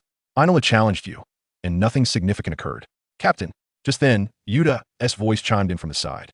Hearing this, Daegu turned to the direction of the voice and found that everyone had gathered around. You all have arrived. Daegu greeted everyone before addressing Luo. Luo, please check on Inola. Understood, Captain. Luo acknowledged Daegu's directive without protest and proceeded to examine Inola. Meanwhile, Yuta circled around Yixiao, inquiring, Uncle, your strength is remarkable. You can actually summon meteorites to attack. With a gentle smile, Yixiao replied, This is my ability. I control gravity, and I merely applied it to the meteorites, allowing me to draw them down. But that is still impressive. Yuta exclaimed, eager to praise him. Your ability to accurately draw down meteorites indicates you can sense their positions, showcasing your extraordinary Kinbunshiku haki. Generally, most people cannot even sense the entirety of this small island, let alone draw down 9 meteorites at once. Regarding Yuta's comments, Yixiao found himself momentarily at a loss for words. If he continued to be humble, it would merely come across as coyness. Yet, he could not bear to admit his abilities outright, as that would seem boastful. In his predicament, Yixiao turned to Daegu, hoping that the captain would relieve his discomfort. Seeing Yixiao's expression, Daegu shook his head slightly and approached Yuta, saying, All right, Yuta, let us discuss any issues when we return. Hesitating momentarily, Yuta reluctantly replied, Very well. With Yuta's agreement, Daegu then addressed the group, Since we have completed the competition, let us return. He led the way towards the ship, with the others following closely behind. Thus, the group, having just departed the ship, soon returned aboard once more. Observing everyone present, Daegu chuckled lightly and asked, Now, do you all have any objections to Mr. Yixiao serving as our vice captain? The crew exchanged glances before shaking their heads in unison, replying, No, we have no objections to Mr. Yixiao assuming the role of vice captain. Excellent. Pleased with their response, Daegu smiled and turned to Yixiao, saying, Mr. Yixiao, from now on, you are the vice captain of the Light Pirates. I look forward to working with you. With that, Daegu patted Yixiao on the shoulder. Thank you. I look forward to working with you as well, Vice Captain Yixiao. Meanwhile, others also greeted Yixiao warmly, and to signify their approval, they addressed him as the vice captain. In response to their enthusiasm, Yixiao promptly returned their greetings, expressing his eagerness for their guidance. After bowing to the group as a gesture of respect, he turned to Robin and said, Although the captain has appointed me as the vice captain, I am still a newcomer to this pirate crew and am unfamiliar with many matters. Therefore, I kindly ask Miss Robin to look after me in the future.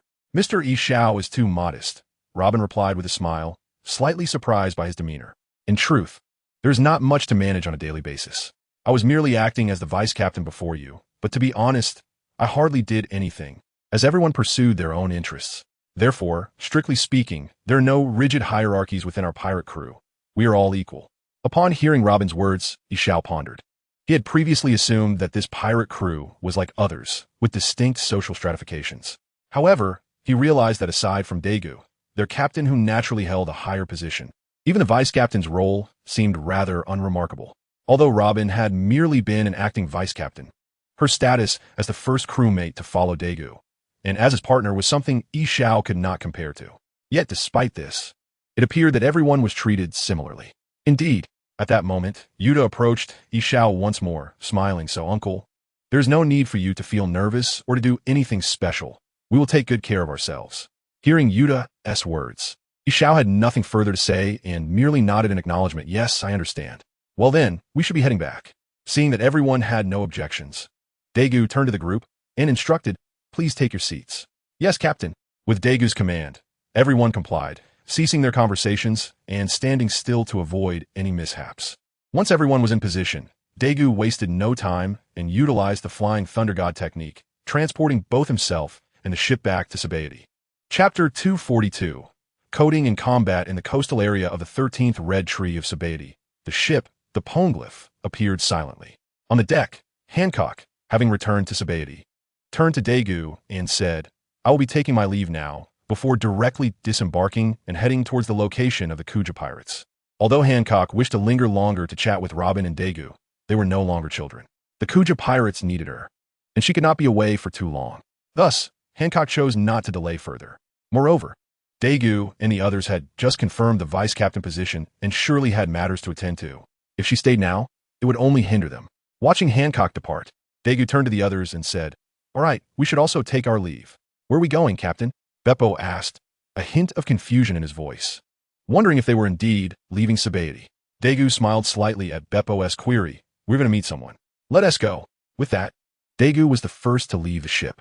The others, although curious about whom Daegu intended for them to meet, did not inquire further and followed closely behind him. Before long, outside the Nakambar, Daegu led the entire Light Pirates crew to this location. Nakambar, looking at the sign above, Law, Bonnie, and the others were taken aback. The name suggested it was an establishment of questionable repute, possibly a black market. They exchanged glances, wondering why Daegu had brought them here. Although Daegu noticed their bewilderment, he chose not to explain. Instead, he took a couple of steps forward and pushed open the door. As he entered, he greeted the interior with a wave, saying, "Annie, I'm back." "Auntie?" The way Daegu referred to the person inside astonished Law and Bonnie, for they understood that Daegu's master was no ordinary individual. She was none other than Silver's Rayleigh, the legendary first mate of the Pirate King. This implied that the person inside was the wife of the Dark King, and it was even possible that the legendary Rayleigh himself was present. Realizing this, Law and the others were struck with awe. For the newly joined Crocodile and Ishao, their curiosity was piqued regarding the identity of the person who could be Daegu's mentor. Under Robin's leadership, they stepped into the bar. "Welcome." Once everyone had entered, Daegu greeted them and then turned to introduce the woman behind the bar. "This is my aunt. You may call her Annie Xia." "Of course." Daegu then turned to Ishao with a playful smile. "Mr. Ishao, you should address her as Miss Xia."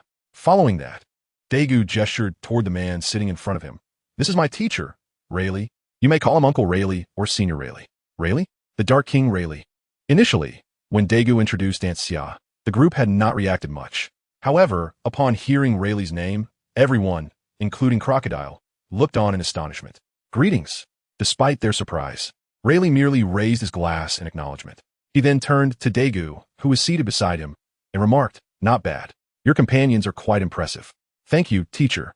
Daegu began to respond, but before he could finish, Crocodile stepped forward, uncertainty etched on his face, and asked, "Are you truly Rayleigh?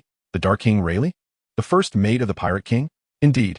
Seeing Crocodile's bewildered expression, Rayleigh smiled slightly. "Without a doubt, it is the former Shichibukai, Crocodile." Upon Rayleigh's confirmation, Crocodile continued to inquire, "Could you tell us about the situation regarding Laugh-Tail?" "Laugh-Tail?" At the mention of Laugh-Tail, Rayleigh fell into contemplation. Simultaneously, as Crocodile brought up Laugh-Tail, Yuta and the others realized that since Rayleigh was the first mate of the Pirate King, he must have accompanied Roger to Laugh-Tail. Indeed, they quickly urged Rayleigh, "Uncle Rayleigh, please share some details about Laugh-Tail with us." Looking at their eager expressions, Rayleigh hesitated slightly before shaking his head with a smile. "No, you must discover these things for yourselves." Moreover, he turned to Daegu and added, "Your captain is not interested in such matters." Upon hearing Rayleigh's words, the group was taken aback and turned to look at Daegu in bewilderment. Daegu, however, simply chuckled and said, "Indeed, I did not set sail for Laugh-Tail. I merely wished to experience the world, and then attempt to change it," he murmured to himself. Hearing Daegu's aspirations for the first time, Crocodile and the others, who had joined later, were somewhat surprised. It was the first time they had heard of a pirate captain venturing out to experience the world. Typically, pirates sailed for treasure, freedom, or the throne of the Pirate King. The notion of sailing merely to experience the world was quite unique, resembling freedom, yet distinctly different. Considering this, Kellokidir could only helplessly say, "All right, since the captain has said so." Having uttered these words, he returned his seat. Initially, Robin, who had intended to respond after hearing Kellokidir's statement, also regained her composure. Observing the expressions of those present, Daegu smiled contentedly and turned to Rayleigh, inquiring, "Speaking of which, Master, when will you coat my ship?" "Coat?" Rayleigh responded, a hint of confusion evident on his face. Noticing Rayleigh's puzzled demeanor, Daegu thought he had forgotten and promptly nodded affirmatively, "Yes, coating. But let us not dwell on that." However, to Daegu's surprise, Rayleigh did not respond to him, but instead turned the tables and asked, "By the way, young man, did I not mention yesterday that you were to have a match with me today?" "Huh? My apologies." Hearing Rayleigh bring this up, Daegu was taken aback and hurriedly apologized, explaining, "Master, we encountered some issues today and completely forgot our agreement. I am truly sorry. I will take you to another place right away." Saying this, Daegu placed his hand on Rayleigh's shoulder. Flying Thunder God, Chapter 243, Master and Disciple, just as Daegu prepared to leave. Luo and Guina immediately expressed their desire to accompany them. Yet, before they could voice their intentions, Daegu had already vanished with Rayleigh, sighing in resignation. The others could only wait quietly for their return. In truth, even if they had expressed their wish to join, Daegu would not have allowed it. For bringing them along would inevitably distract him, preventing him from fully engaging in battle. Moreover, this was a personal duel between Daegu and Rayleigh, regardless of the outcome. It would not reflect well on either party. If Daegu were to win, it would mean defeating his master, bringing shame upon Rayleigh. Conversely, if Rayleigh were to triumph, it would signify that Daegu had failed to live up to his teachings, leaving even the elder embarrassed. In such a scenario, how could Daegu possibly take him along? Thus, he did not ask them, as he had done earlier in the morning, but directly departed the bar with Rayleigh. On a deserted island in the windless zone, surveying the surroundings, Rayleigh remarked, "Your ability is quite convenient, no matter how many times I see it." "Master, you flatter me," Daegu replied with a modest smile.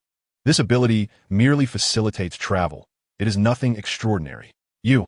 Rayleigh shook his head in response, then asked Daegu, "Would you like to take a moment to rest? If not, shall we begin right away?" "No need." Daegu promptly replied, "Master, let us commence." With that, he swiftly moved to the opposite side, creating some distance between them. Clang! Without pausing, he immediately drew the victory contract sword and cautioned Rayleigh, "Master, be careful." Swish! As he spoke, Daegu raised his right hand, unleashing a wave of sword energy towards Rayleigh. "Good!" Rayleigh exclaimed, initially impressed by Daegu's movement, then drew his own sword, Aurora, to counter Daegu's sword energy. Swish! In no time, the two waves of sword energy collided. Boom! The clash of energies erupted in a powerful gust that uprooted the surrounding foliage, filling the air with dust. Yet this did not hinder Daegu and Rayleigh's actions. Amidst the cloud of dust, Daegu swiftly appeared behind Rayleigh, aiming his victory contract sword at Rayleigh's waist with a horizontal slash. This scene did not faze Rayleigh. Rather, it seemed as though nothing could disturb his composure. Huh! With a light chuckle, Rayleigh simply turned his wrist, allowing the Aurora sword to intercept Daegu's strike. Clang! Daegu, unfazed by the block, continued his assault without hesitation, launching a series of strikes toward Rayleigh's waist. Swish, swish, swish, swish. Faced with Daegu's relentless onslaught, Rayleigh furrowed his brow but maintained his pace, expertly parrying each of Daegu's sword strikes with precision. Clang, clang, clang, clang. After a fierce exchange, Daegu retreated, distancing himself from Rayleigh. He then looked at Rayleigh with a grin. "Master, your skills truly remain sharp." "Enough of that," Rayleigh replied dismissively, raising his Aurora sword towards Daegu. "Let me see your full strength." Upon hearing Rayleigh's challenge, Daegu shook his head slightly. Tangentially, without further ado, he utilized his ocular abilities, swapping places with the nearby rubble and launching an attack at Rayleigh. However, while Daegu's assault was sudden, it ultimately proved ineffective. Rayleigh's observation haki had already detected the impending danger, enabling him to instinctively respond. Clang! The Aurora sword acted as a shield against the victory contract sword. Your ability may be surprising, but for one skilled in observation haki, is not undetectable. After deflecting Daegu's long sword, Rayleigh began to impart wisdom. "Though my observation haki may not rival raid fields, it is sufficient to discern your movements." Daegu chose not to respond to Rayleigh's teachings, knowing that Rayleigh's main purpose in challenging him was to assess whether he possessed the strength to venture into the new world. Therefore, to avoid disappointing Rayleigh, Daegu resolved to put on a commendable performance. Hee. With a mischievous grin, Daegu swiftly raised his left hand, pointing it at Rayleigh. Shinra Tensei. Just as Rayleigh wondered what Daegu was up to, a tremendous repulsive force surged from Daegu, sending him flying. Bang! After being propelled several meters away, Rayleigh regained his footing. As soon as he steadied himself, he curiously asked Daegu, "What was that technique you just used? Why did it send me flying?" "That will have to wait until after the match," Daegu replied, disappointing Rayleigh. "Master, as you taught me during battle, one should never reveal their abilities to the opponent to avoid being countered." "You rascal." Hearing Daegu use his own teachings against him, Rayleigh couldn't help but feel both amused and exasperated. He pointed at Daegu and said, "Fine, we shall talk after the match." With that, Rayleigh no longer waited for Daegu to make the first move and charged toward him. With a powerful push, Rayleigh propelled himself toward Daegu. Swish! As he drew near, Rayleigh swung his Aurora sword, unleashing a wave of sword energy aimed at Daegu, following closely behind the attack. However, Daegu appeared unfazed, seemingly oblivious to Rayleigh's strike. Tangentially, just as the sword energy was about to connect, Daegu swapped positions with the rubble behind Rayleigh, causing Rayleigh's attack to miss while launching a new offensive. Wanxiang Tianyin, Daegu called out, pointing his left hand toward the advancing Rayleigh. At that moment, Rayleigh sensed an inexplicable pulling force from behind, drawing him backward. Chapter 244. Susanoo and the world's strongest. As Rayleigh retreated, he suddenly stomped on the ground, pivoting to face Daegu directly, while simultaneously sweeping the Aurora towards him. With a swift motion, Daegu furrowed his brow and raised his right hand to counter Rayleigh's attack. In an instant, the clash of their sword energies resonated with a thunderous roar. Meanwhile, Rayleigh did not halt his advance and swiftly moved in front of Daegu, delivering an upward strike. Just in time, Daegu rotated his sword with his right hand to deflect Rayleigh's strike. "Master, it seems I still lack experience in combat," Daegu humbly remarked while they were locked in a stalemate. Rayleigh, however, retorted with a chuckle, "You rascal, are you mocking me for all these wasted years?" In response to Rayleigh's words, Daegu quickly smiled and said, "I wouldn't dare. I am merely praising my master." Before Daegu could continue with his flattery, Rayleigh interrupted him, saying, "Let us continue the fight." "Yes," Daegu replied, ceasing further conversation, and with a surge of strength, he pushed Rayleigh back. Subsequently, the Haushiko Haki enveloped the victory contract sword. Seeing this, Rayleigh chuckled lightly, wrapping his own Haushiko Haki around the Aurora to counter Dagu's impending assault. Soon, with the Haushiko Haki fully enveloping the victory contract sword, Daegu wasted no time and slashed towards Rayleigh. Likewise, Rayleigh responded with his own strike. In that fleeting moment, a tremendous wave of energy surged from the point of their collision, spreading across the island. However, the battle was far from over. As Daegu and Rayleigh continued their fierce exchanges, each slash infused with Haushiko Haki, unleashing a terrifying might that ravaged the once tranquil and desolate island. Perhaps sensing the prolonged stalemate, Rayleigh suddenly exerted force, causing Daegu to stagger back 2 steps, temporarily creating distance between them. "Young one," Rayleigh called out. "Observing Daegu, I have gauged your swordsmanship. Now, let me witness your true capabilities." With that, Rayleigh charged at Daegu once more. This time, however, Daegu sheathed his sword and extended his hand towards Rayleigh. Shinra Tensei. As Rayleigh desired, Daegu opted to use his ability instead of swordsmanship. Feeling a more potent repulsive force than before. Although Rayleigh was reluctant to yield, he was compelled to take a few steps back. But that was not the end of it. As Rayleigh was being pushed back, Daegu executed an unexpected maneuver. Susanoo. Indeed, Daegu activated his Mangekyo Sharingan's ultimate technique, summoning a towering golden giant armed with a long sword. This sight astonished even Rayleigh, who had navigated the world for many years. In all his encounters, aside from the Sea Kings, he had never witnessed another race or ability user capable of manifesting such a colossal form. "Master, this is one of my abilities, Susanoo." While Rayleigh was still in awe, Dagu's voice echoed from above. "Susanoo," Rayleigh murmured, then called upward. "You truly exceed my expectations." In the air, the Susanoo, with a proud smirk, acknowledged Rayleigh's words. However, he quickly regained his composure and cautioned, "Master, be careful." With that, Daegu raised the giant sword and swung it towards Rayleigh. The immense blade descended from the sky, creating a visual impact so grand that it momentarily stunned Rayleigh. Nevertheless, a seasoned warrior, Rayleigh quickly regained his focus and began to channel energy into the Aurora. As the giant sword approached, Rayleigh's preparation reached its climax. With a powerful shout, Rayleigh unleashed the Aurora, imbued with immense Haushiko Haki, aimed directly at the giant sword. Boom! A colossal wave of sword energy collided with the giant blade, unleashing a terrifying sound that reverberated across the island, causing it to tremble. "Truly, Master Rayleigh is formidable," Daegu murmured atop the Susanoo, contemplating Rayleigh's overwhelming strength. Though he had not summoned the complete form of Susanoo, the sheer size of his sword, combined with Dagu's enhancements, made it remarkable that Rayleigh could sever it.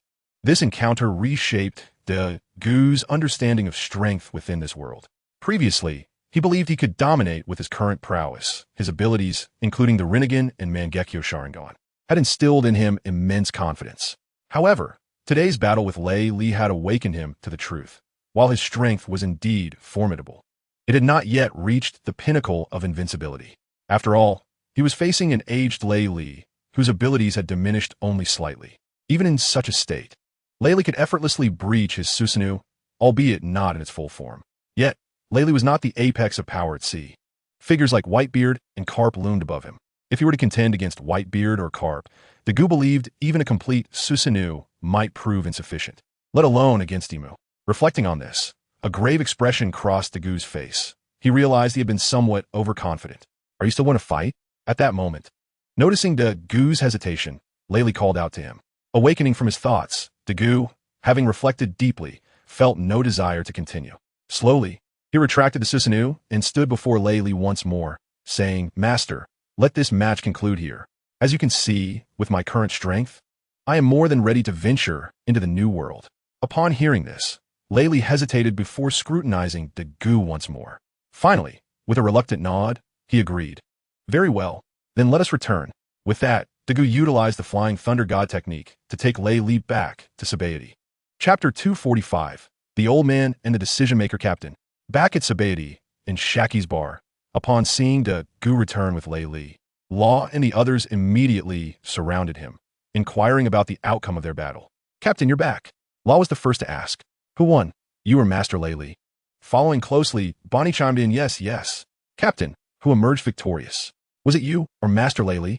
Even Crocodile couldn't suppress his curiosity, glancing at Dagu and asking, "I'm quite intrigued. How do you measure up against the first mate of the Pirate King?" Neither of us emerged victorious. Dagu shook his head in response to their inquiries. "We did not determine a winner. Overall, it should be considered a tie." He then turned to Layli. Following the words of Dagu, everyone turned their gaze toward Rayleigh, eagerly awaiting his response. Almost, Rayleigh pondered for a moment before resignedly nodding and replying, "We have indeed not determined a victor, so there is no sense of winning or losing." Upon hearing Rayleigh's explanation, the crowd could not help but sigh in disappointment. "All right, let us not dwell on this." Noticing the group's reaction, Dagu hastily interjected and then turned to Rayleigh, inquiring, "Teacher, since we have already fought, when can you assist us in coding the ship?" With an expression filled with anticipation, Dagu looked expectantly at Rayleigh. "You rascal." Rayleigh chuckled in response to Dagu's request, then regarded him and said, "I have just fought a battle. Surely I deserve a moment of respite." After taking a sip from a cup on the table, Rayleigh continued, "How about tomorrow? I will code it for you then." "Thank you, teacher," Dagu replied, beaming with gratitude. "Coding? For whom?" At that moment, a rugged male voice suddenly resonated from outside the door. Two familiar figures to Dagu then entered. "Mr. Carp, Miss Navy." Dagu greeted the two as they stepped in. Indeed, these two figures were none other than the previously departed Ji Yuan and the elderly Carp. While Dagu was aware of their purpose, he could not resist feigning ignorance, asking, "What brings you here?" In response to Dagu's question, Carp nonchalantly picked his nose and replied, "Boy, do you really not know why we are here?" After saying this, Carp bypassed Dagu and turned to gaze at Yi Xiao intently. After a few moments, Carp then walked over to Rayleigh's side. With a loud slap, Carp struck Rayleigh's head down onto the table. "What are you doing?" Carp's actions instantly caused Law and the others to change their expressions, momentarily adopting a defensive stance against Carp and Ji Yuan. "Do not be alarmed." Before they could react, Dagu interjected, "Mr. Carp means no harm." "Huh?" The others were taken aback by Dagu's statement. After all, a fight had just broken out, and he claimed there was no malice. However, as it turned out, Dagu was indeed correct. Carp bore no ill intentions, at least not at that moment. Ignoring the group's wariness, Carp plopped himself down beside Rayleigh, looking at the cup before him, and remarked, "You old rascal have done quite well. Your disciple's assistant is even a figure of high caliber." Listening to Carp's words, Rayleigh slowly lifted his head and responded calmly, "If you possess such capability, then go find yourself a disciple of similar stature to inherit your legacy as a naval hero." You old rascal." Rayleigh's composed statement caused Carp to turn and regard him, initially intending to retort, but ultimately exhaling a resigned sigh, rendered speechless. It was not that Carp could not find someone of such caliber. He had once mentored two, one being the current admiral, Akiji, and the other his son, Monkey D. Dragon, whom he held in high regard. Unfortunately, Dragon ultimately departed from the Navy, a perpetual source of sorrow for Carp. Understanding Carp's sudden silence, Rayleigh, having shared a life of both rivalry and camaraderie with him, could easily discern his thoughts. However, as an outsider, he refrained from commenting further, choosing instead to remain silent. The others, witnessing that Carp was not about to engage Rayleigh in a fight, breathed a sigh of relief. They had genuinely feared a confrontation with Carp. Despite their own strengths, including the legendary Rayleigh, their captain, and the newly appointed first mate Yi Xiao, Carp's formidable reputation as a naval hero loomed heavily over them. They had grown up hearing tales of Karp's exploits, and in such circumstances, how could they not feel apprehensive about facing him in battle? Observing the expressions of the group, Dagu shook his head in resignation and then turned to Ji Yuan, still standing, and asked, "So, Miss Navy, you have come regarding Yi Xiao, correct?" "Indeed," Ji Yuan confirmed, nodding in response to the Gu's seemingly inquisitive yet affirmative statement. "Our primary purpose for coming here is to address your new member, Mr. Yi Xiao." As she spoke, Ji Yuan turned her gaze toward Yi Xiao, recalling her previous discussions with the Naval High Command. Rewinding time slightly, after leaving the Arc Maxim, Ji Yuan had returned directly to the naval base, promptly informing Karp of Yi Xiao's situation. Without hesitation, Karp had immediately contacted Admiral Sengoku via the transponder snail. "Who is this?" After a series of beeps, Admiral Sengoku answered the call. "It's me. Some developments have arisen here," Karp stated without preamble, swiftly relaying Ji Yuan's report to Sengoku. However, in conclusion, Karp urged Sengoku, "You all need to come to a decision quickly, so I can execute it." After saying this, without waiting for Sengoku's response, Karp hung up the call, making it clear that it was up to Sengoku and the others to formulate a plan, not for him to contribute one. "Little Karp, is this really appropriate?" Karp's actions inevitably drew Ji Yuan's reprimand. Chapter 246, The Navy's Decision and Unusual Relations. Despite Ji Yuan's admonishment, Karp remained unfazed, responding, "Ji Yuan, do not say that. I am merely an ordinary rear admiral. These matters should be the responsibility of the admiral, not a mere rear admiral like myself. I would rather enjoy some donuts." With that, Karp produced a bag of donuts from seemingly nowhere and began to eat. Sighing at Karp's demeanor, Ji Yuan found herself at a loss for words. Although she often referred to Karp as Little Karp, it was merely a habit from following Sister He. In her heart, she held great respect for him. Therefore, despite her desire to express her thoughts regarding Karp's behavior, she found herself unable to do so, ultimately stepping aside to await the decision from Marineford. Meanwhile, at Marine Headquarters Marineford, after hearing Karp's account, Sengoku promptly sought out Tsuruheim, the Navy's chief of staff, along with Akiji, who happened to be present at headquarters, to discuss the matter. After sharing Karp's report with both, Sengoku looked at them and inquired, "What are your thoughts?" His gaze primarily rested on Tsuruheim, as he believed Akiji would offer no satisfactory suggestions. As expected, after hearing Sengoku's account, Akiji appeared drowsy and lazily remarked, "Admiral Sengoku, do you want me to support Mr. Karp?" In contrast to Akiji, Tsuruheim fell into deep thought after hearing Sengoku's words. After a considerable pause, she finally lifted her head and said to Sengoku, "I believe the ones who should be worried now are not us in the Navy, but rather the New World." She then proceeded to analyze. According to the information relayed by Karp, the so-called son of the devil, leading the light pirates, has already amassed the strength of an Emperor-class pirate crew. Their combat capabilities even surpass those of Big Mom's Tado Land. Aside from Big Mom herself, only Katakuri can be considered a top-tier force. Additionally, this son of the devil, aside from his own formidable power that compelled Karp's respect, also commanded the presence of Crocodile, a former warlord of the sea. It is well understood that those who attain the status of Shichibukai may not necessarily possess the overwhelming strength to command the seas, yet they're at least comparable to Katakuri in prowess. Moreover, he commands the formidable Enel, known as the God of Thunder, who wields the powers of the Goro no Mi. Now, with the addition of the significant figure known as Yi Xiao, it can be asserted that the pirate crew of the Son of the Devil has fully matured into a band capable of rivaling the most elite pirate factions. Consequently, the ones who should be concerned at this juncture are not us, but rather the Son of the Devil and his crew as they venture into the New World. Upon hearing Vice Admiral Crane's analysis, Sengoku hesitated and inquired, "So, does that mean we are to take no action?" "No." However, Vice Admiral Crane shook her head, clarifying, "We must still take measures, for they are currently in sobriety. We merely need to create a facade, such as having Karp accompany them. And furthermore, at this juncture, Vice Admiral Crane turned to Kazan and stated, 'Kazan, you are to go to Sabaody as well.'" "Huh? Me?" Startled by the sudden mention of his name, Kazan, who was on the verge of slumber, blinked in confusion and pointed to himself. "Am I to go to Sabaody?" "Indeed," Vice Admiral Crane affirmed. "Given the formidable strength of the Son of the Devil, it is prudent for you to provide support to Karp." "Understood." Simultaneously, Sengoku addressed Kazan, this time. "You'll assist Karp as a precaution. Ideally, there will be no conflict, but if it arises, your presence will serve as a safeguard." "All right, I will go."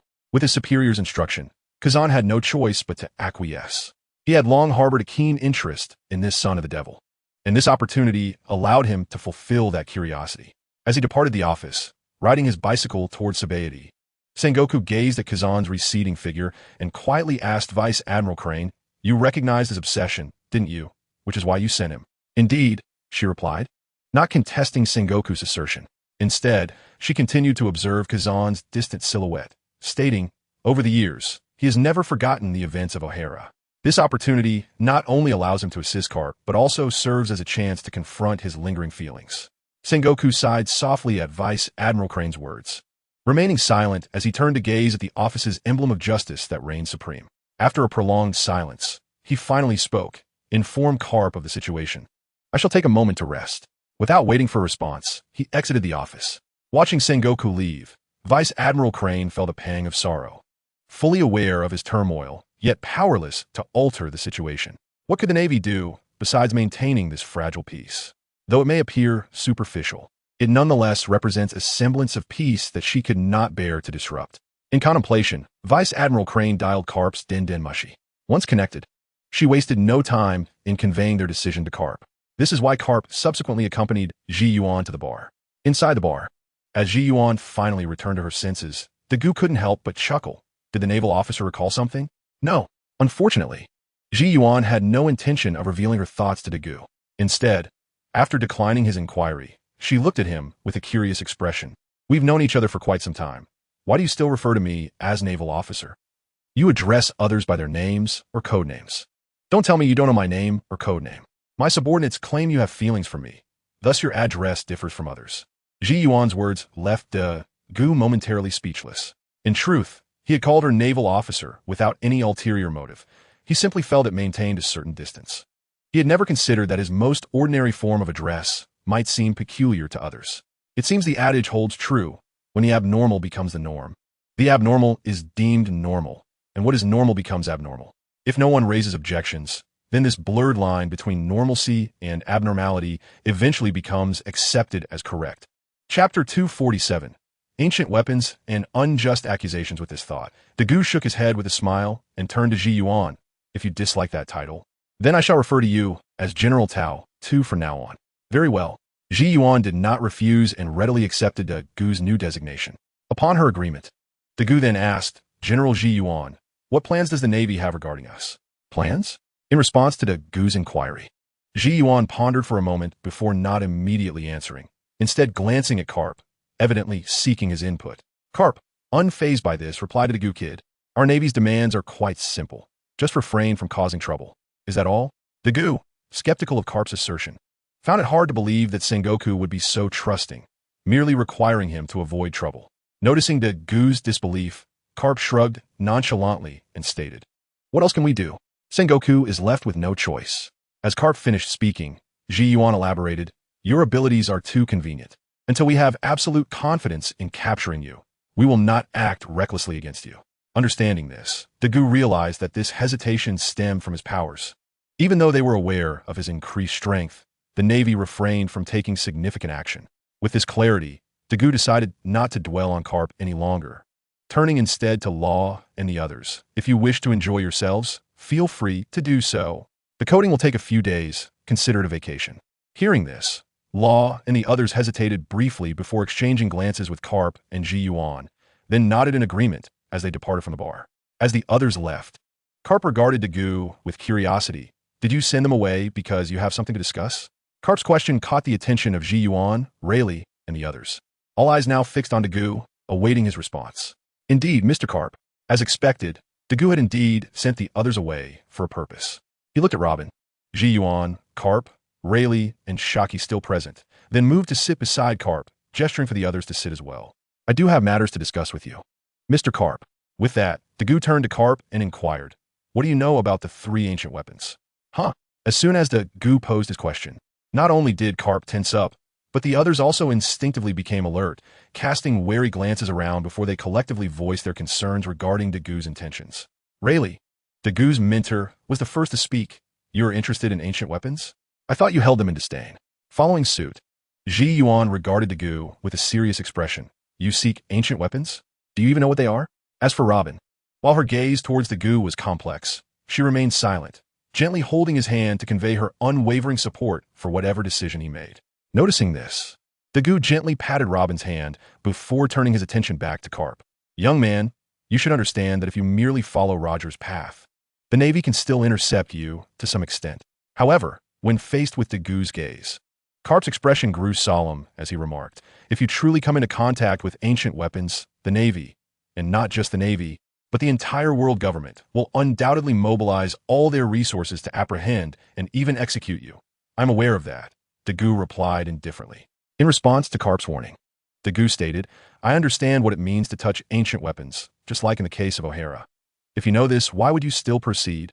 Carp inquired, perplexed by Dagu's calm demeanor. It's simply that I feel a bit uncomfortable, Dagu said, a hint of bitterness on his face. Why must the world government impose the issue of ancient weapons upon O'Hara, upon my grandfather, merely for studying history?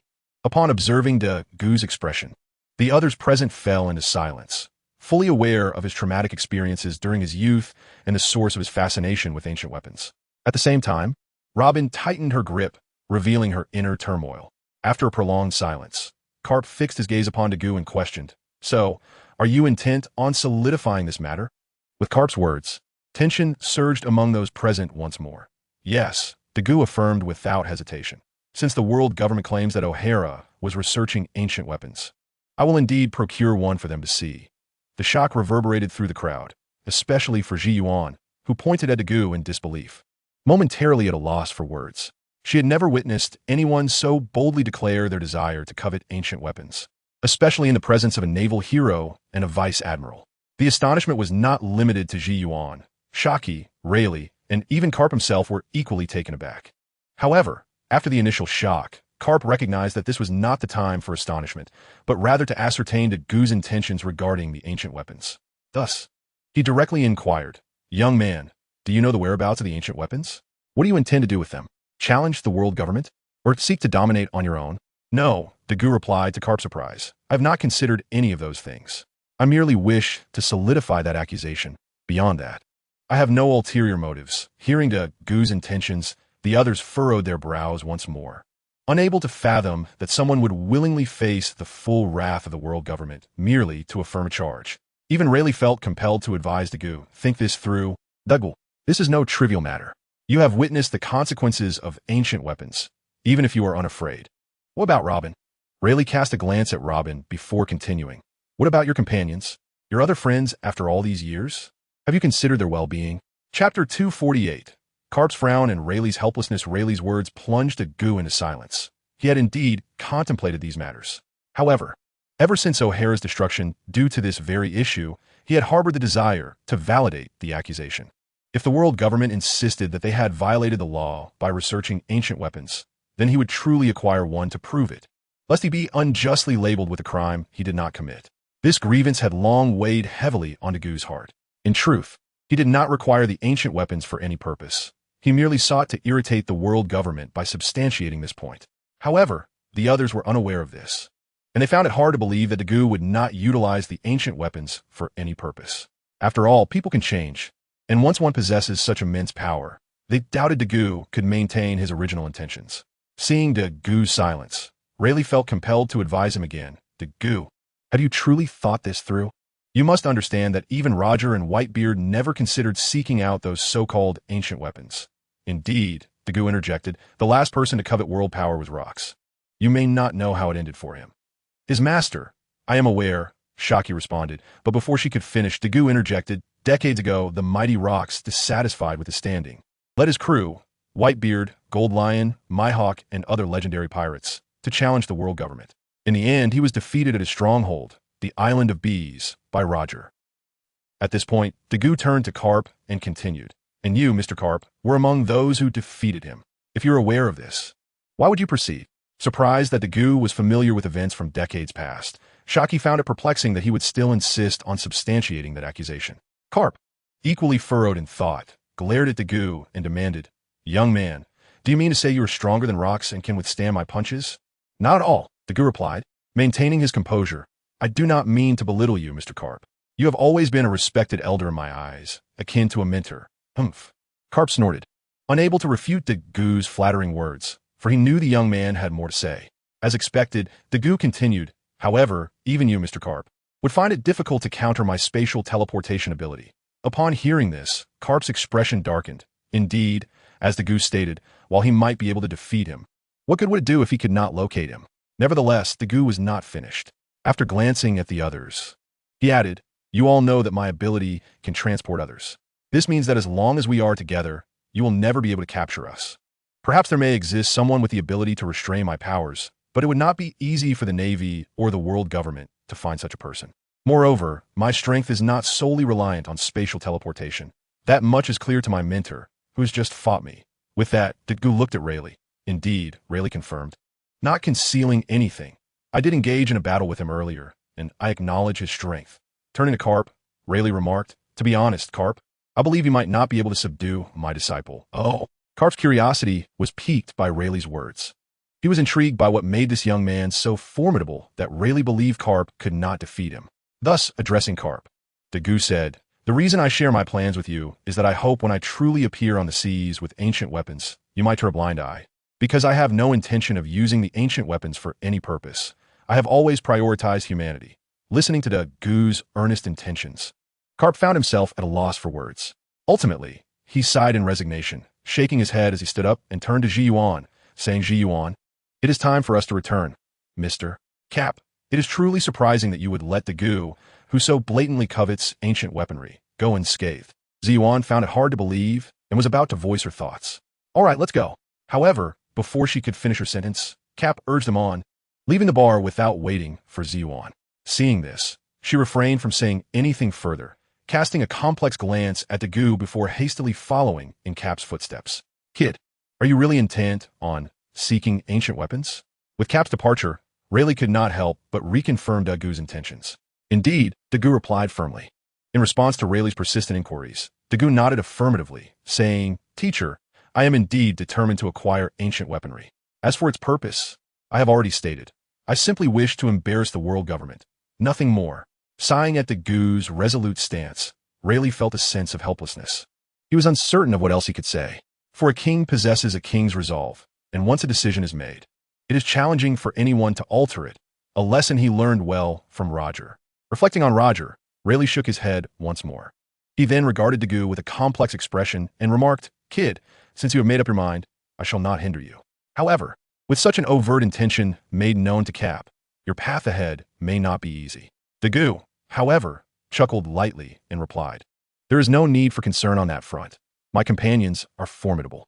I have faith that they will handle whatever lies ahead. Seeing Dagu's confidence, Rayleigh could say nothing more and sighed. In that case, I shall go ahead and coat your ship, allowing you to set sail promptly. With that, Rayleigh stood up and made his way toward the door. Chapter 249. Enel and Kazan in the blink of an eye. 2 days had passed. During this time, due to Dagu's previous statements, Rayleigh hurriedly ensured that Dagu's ship was coated ahead of schedule. Likewise, the Navy was compelled to alter their strategy. In addition to Kazan, who had been en route to Sabeti from the beginning, Vice Admiral Tsuru, the chief advisor, also commanded a warship to arrive. Captain, shall we engage? On the shores of Sabeti, number 13, aboard the Ark Maxim, Luo inquired of Dagu, gazing at the distant Navy warship. Not yet, Dagu replied, waving his hand. He then stepped forward and called out, Are you all here to bid farewell?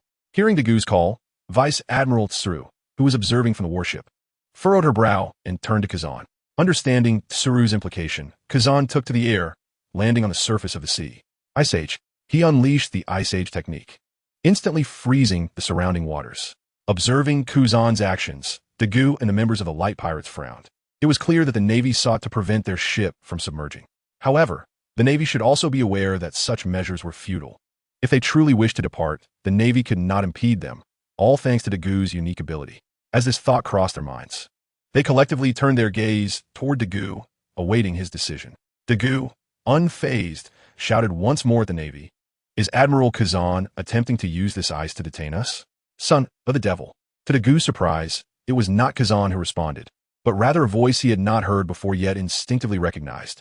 In this phase of the Navy, only Vice Admiral Tsuru, possessing the authority to command such respect, could be deemed worthy of confronting him.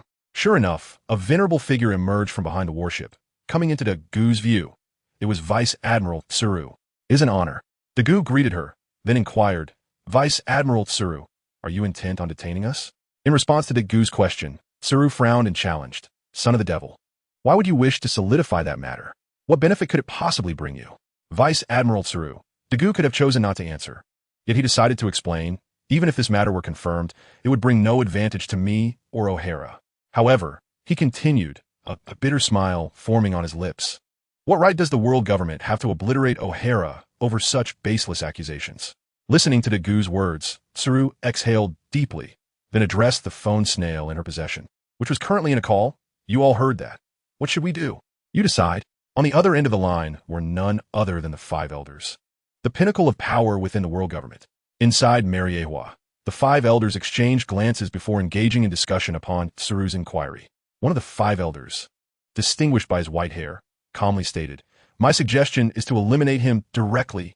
However, just as he finished speaking, a tall, slender elder voiced a differing opinion. No, I believe we should wait until he has found the ancient weapon before taking action. This way, we may also acquire an ancient weapon.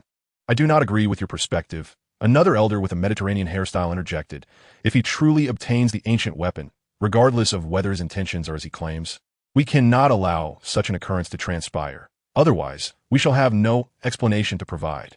The Mediterranean elder's words silenced the others. Soon, the last elder, wielding a long sword, uttered a single word that led to unanimous agreement among all the elders, kill. Meanwhile, in the Sabiti Sea, upon receiving the five elders' orders, Vice Admiral Drew ceased her idle chatter and turned to Cap, stating, Cap, you heard that. This is the directive from the five elders. In response, Cap fell silent, his expression somber. Observing this, Tsuru shifted her attention to Kazan, who remained atop the ice, and commanded, Kazan, take action. Sighing at Tsuru's command, Kazan reluctantly steeled himself and then looked toward Dagu on the Arc Maxim, saying, It is my duty, my apologies. Ice block spike. With that, Kazan thrust his hands forward, launching two icy spears toward Dagu and his crew, following closely behind as he charged toward the Arc Maxim. Sensing Kazan's movement, Ishiao was the first to unsheath his staff sword, preparing to counter Kazan's assault. Mr. Ishiao. Yet, just as he made a move, Dagu called for him to halt. Turning to Enel, Dagu instructed, Enel, I leave him to you. Of course, Captain. Enel replied promptly as Dagu's command was issued. After a thunderous sound, Ainalu shattered Kazan's ice spear and positioned himself directly in front of him, gazing down with a proud demeanor. I have heard you are an admiral, yet I have never faced a true admiral before, he proclaimed. Pointing at his golden staff, he challenged, Come, let me test the substance of your rank. With that, he unleashed a thunderous dragon of 60 million volts, aimed squarely at Kazan. The ice shattered. Kazan furrowed his brow and conjured an ice bird to meet Ainalu's lightning dragon head-on. The collision erupted in a tremendous shockwave, shattering the previously frozen sea once more. Chapter 250. Ji Yuan and Crocodile. Seeing Ainalu hold his ground against Kazan, Vice Admiral, he couldn't help but stiffen in surprise, glancing at Ji Yuan. With his silent cue, Ji Yuan leaped onto the still solid ice without hesitation. Kinjiro, she declared, pointing her weapon towards Dagu, dream of bias. To Ji Yuan's disappointment, Dagu did not respond to her challenge. Instead, he turned to Crocodile. Just hold him off. Understood. Though Crocodile was displeased with Dagu's command, he had no choice but to comply, reluctantly nodding and taking his position opposite Ji Yuan. Realizing it was not Dagu himself, but Crocodile who faced her, Ji Yuan felt a twinge of dissatisfaction, yet she could articulate nothing. She was acutely aware of how overshadowed she was by Dagu. Even if Dagu had accepted her challenge, she questioned how long she could withstand the fight. In his eyes, she likely had long ceased to be regarded as a worthy opponent. With a bitter smile, she glanced back at Carp still on the ship. Suddenly, her expression sharpened as she instinctively swung her blade downward. Boom! A thunderous reverberation erupted. Are you distracted during our duel? Do you underestimate me? Crocodile's voice pierced her thoughts. Humph. Ji Yuan merely responded with a cold snort, refusing to engage further. To her, this former Shichibukai crocodile was fundamentally different from Dagu and was not deserving of her respect. Thus, Ji Yuan's only reply to Crocodile was a decisive slash. Watching the attack approach, Crocodile remained unfazed, even leisurely puffing on his cigar before responding to her strike. Arc-shaped sand dune. Another arc-shaped attack collided with Ji Yuan's slash. However, he soon frowned, glancing down at his waist, which had been cleaved in two. Raising his gaze, he remarked to Ji Yuan, No wonder you are a candidate for admiral. I underestimated you.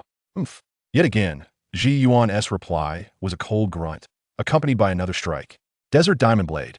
Although her attack was sudden, Crocodile, now fully aware of her capabilities, quickly summoned a blade of sand to block her Kenjiro. Clang! Successfully parrying Ji Yuan's strike. Without pausing, Ji Yuan continued her relentless assault, targeting Crocodile's vital points. In the past, Crocodile might have evaded with his elemental abilities, but after spending time with Dagu, he had abandoned that reliance. Under Dagu's piercing gaze, his once proud elementalization had proven utterly futile. Consequently, he had devoted time to learning combat techniques that did not depend on elementalization. Thus, in the present encounter, he faced Ji Yuan's blade with his own diamond blade. Clang, clang, clang. However, both seemed so engrossed in their battle that they forgot they stood upon the ocean surface. Splash! In an instant, both lost their footing, feeling themselves grow weightless as they plunged into the sea. Witnessing this, Dagu frowned and extended his hands. Universal Attraction. Utilizing the power of his Rinnegan, he successfully pulled both combatants back to safety. Yet, this action inadvertently revealed one of his abilities before Vice Admiral He. Carp. Vice Admiral, he called. No longer willing to delay, he gestured decisively, attack. Yes. With that command, the naval soldiers sprang into action, loading their guns and preparing their cannons. While some of the naval officers skilled in moonwalk charged towards Dagu and his allies, including Carp. For all the Navy knew, aside from Carp, no one on the battlefield could withstand the might of the Devil's Child. Boom. Yet, Dagu remained calm in the face of the Navy's onslaught, unleashing his Conqueror's Haki. To his surprise, no soldiers fell as he released his Haki. However, despite the Navy's unexpected resilience, he did not falter. Turning, he smiled calmly and said, Mr. Yi Xiao, just focus on sinking the ship and leave the situation here to me. With that, Dagu turned to Carp, who was closing in, and stated, Mr. Carp, while I would love to engage in a spirited battle, I currently have other matters to attend to, so I beg your pardon. Boom! As he spoke, Dagu drew his victory contract sword, unleashing his full Conqueror's Haki. Splash! Splash! Splash! This time, facing Dagu's overwhelming Haki, the Navy soldiers began to collapse one by one. Not only those aboard the ship, but even those who leaped into the air fell into the sea.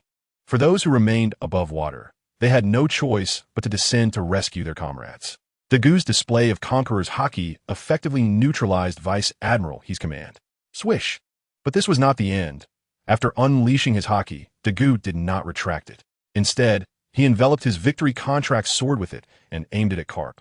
Seeing this, Carp had no choice but to halt, clenching his right fist and striking back at Dagu's assault. First came a silent clash. Boom! Then a thunderous explosion of energy erupted from the center of their confrontation. andSage. Simultaneously, as the ocean threatened to rise, Kazan unleashed a powerful technique, completely freezing the surface. Although Kazan aimed to prevent a tsunami, he inadvertently encased many Navy soldiers in ice as well. Yet, no one paid this any mind. All eyes were fixed in awe on the spectacle of Dagu and Carp's battle, including Rayleigh, who observed from shore. This boy has truly grown, Rayleigh mused, gazing at Dagu standing opposite Carp. Chapter 251. Dagu and the Three Admirals Crash. As everyone marveled at the commotion caused by Dagu and Carp, Yi Xiao suddenly unleashed his power, shattering the ice surrounding their ship. Ainalu, Crocodile. In the same breath, Dagu called out to Ainalu and Crocodile, come aboard. Without hesitation, Ainalu immediately boarded the Arc Maxim upon hearing Dagu's voice. Understood. After responding briefly, Keluokitier transformed into quicksand and flew onto the ship. Kapu. Observing the movements of Dagoku and the others, Vice Admiral, he hurriedly called out to Kapu, urging him to intercept the group. Young man, do you think you can escape before me? Kapu furrowed his brow and calmly inquired of Dagoku across from him. Ice blocked two-pronged spear. At the same moment, Kazan launched a fierce attack towards the Ark, attempting to halt Keluokitier and his companions. Bang! Bang! However, before Kazan's attack could reach the vessel, Dagoku swiftly intercepted it. Noticing Dagoku's actions, Kapu's frown deepened. He understood Dagoku's intention. Dagoku wished to confront them alone, reminiscent of the past exploits of Roger. Gion, too, shared this sentiment. Glaring at Dagoku as she exclaimed, Mengbyusa Dagoku, do you really believe you can stop all three of us by yourself? In response to Gion's challenge, Dagoku remained silent. Yet his demeanor conveyed his confidence in his ability to do so. Following her statement, Dagoku drew the sword of victory contract, isolating the three from his ship. Swish! Gazing at the half-water, half-ice sea, the onlookers, including Rayleigh on the shore, fell into silence. They had never witnessed such audacity. A mere individual dared to confront three formidable figures, including Kapu. Ha ha ha. Suddenly, Kapu erupted in laughter. Shortly thereafter, he turned to the shore and shouted, "Old man, your disciple is far too bold. He exudes a bit of Whitebeard's spirit. Be honest with me. Did you mistakenly take on this disciple?" On the shore, Rayleigh felt a twinge of concern at Kapu's words. He had never realized that Goku's ambition was so lofty, thinking he could face 3 admirals alone. Even the youthful Whitebeard had never been so audacious, though that was likely due to his lack of similar encounters. Yet, Rayleigh's expression soon darkened, as Goku's presence reminded him of a certain individual, Rox Zebek. Indeed, Goku's aura was reminiscent of Rox, something Rayleigh had never observed in anyone else, not even in Roger. This was not to imply that Roger was inferior to Rox, but rather that Roger had different aspirations. In the past, even when confronted by Kapu, he would retreat whenever possible, only engaging in battle when absolutely necessary. Goku's resolve to face 3 admirals alone was a feat only Rox had accomplished. Contemplating this, Rayleigh's gaze toward Goku grew increasingly intricate. Perhaps he had underestimated his disciple's potential. Meanwhile, perceiving Rayleigh's silence, Kapu did not wait for him, but turned to Goku and stated, "Young man, I am uncertain what gives you such confidence, but I shall make it clear that sometimes grandiose words can lead to dire consequences." Boom! With that, Kapu stomped forward, appearing before Goku in an instant, his right hand aimed directly at Goku's face. Bang! Unfortunately, even though Kapu's punch was filled with ferocity, creating a vacuum in the water for 100 meters ahead, it failed to affect Goku. Just as Kapu's fist was about to connect, Goku utilized the ability of his kaleidoscopic Tianchili to exchange places with a piece of floating ice beside Gion. "Mr. Kapu, this is my confidence." Suddenly, Goku's voice reached Gion's ears, startling her as she was still in awe of Kapu's might. Clang! However, Gion quickly regained her composure. As Goku finished speaking, she twirled her wrist, thrusting her sword, Jinbira, directly at Goku's abdomen. Clash! At this critical moment, Goku deftly parried Gion's surprise attack with his own sword. "Vice Admiral Peach Rabbit, is it really this sudden?" After blocking, Goku smiled at Gion. "Umph." In response to Goku's jest, Gion merely scoffed before launching several more strikes with her wrist. Yet, just as before, Goku managed to deflect every attack she sent his way. Clash! However, Goku suddenly sensed something amiss. Upon realizing it, he discovered that Kazan had approached him with an ice blade. Had his reflexes not been sharp enough, he would have surely been left with a gaping wound. With this thought, Goku sighed. "I say, Admiral Akiji, as a Marine Admiral, couldn't you at least give a warning before attacking? Such covert strikes do little for your Navy's reputation." "Urara," Kazan responded nonchalantly, "my apologies. I'll be more mindful next time." However, his tone quickly turned serious as he locked eyes with Goku, stating, "For someone who shows such disdain for the Navy, even if you hail from O'Hara, I shall not let you off lightly. Is that so?" In light of Kazan's remark, Goku fell silent, then replied, "Then let us be even.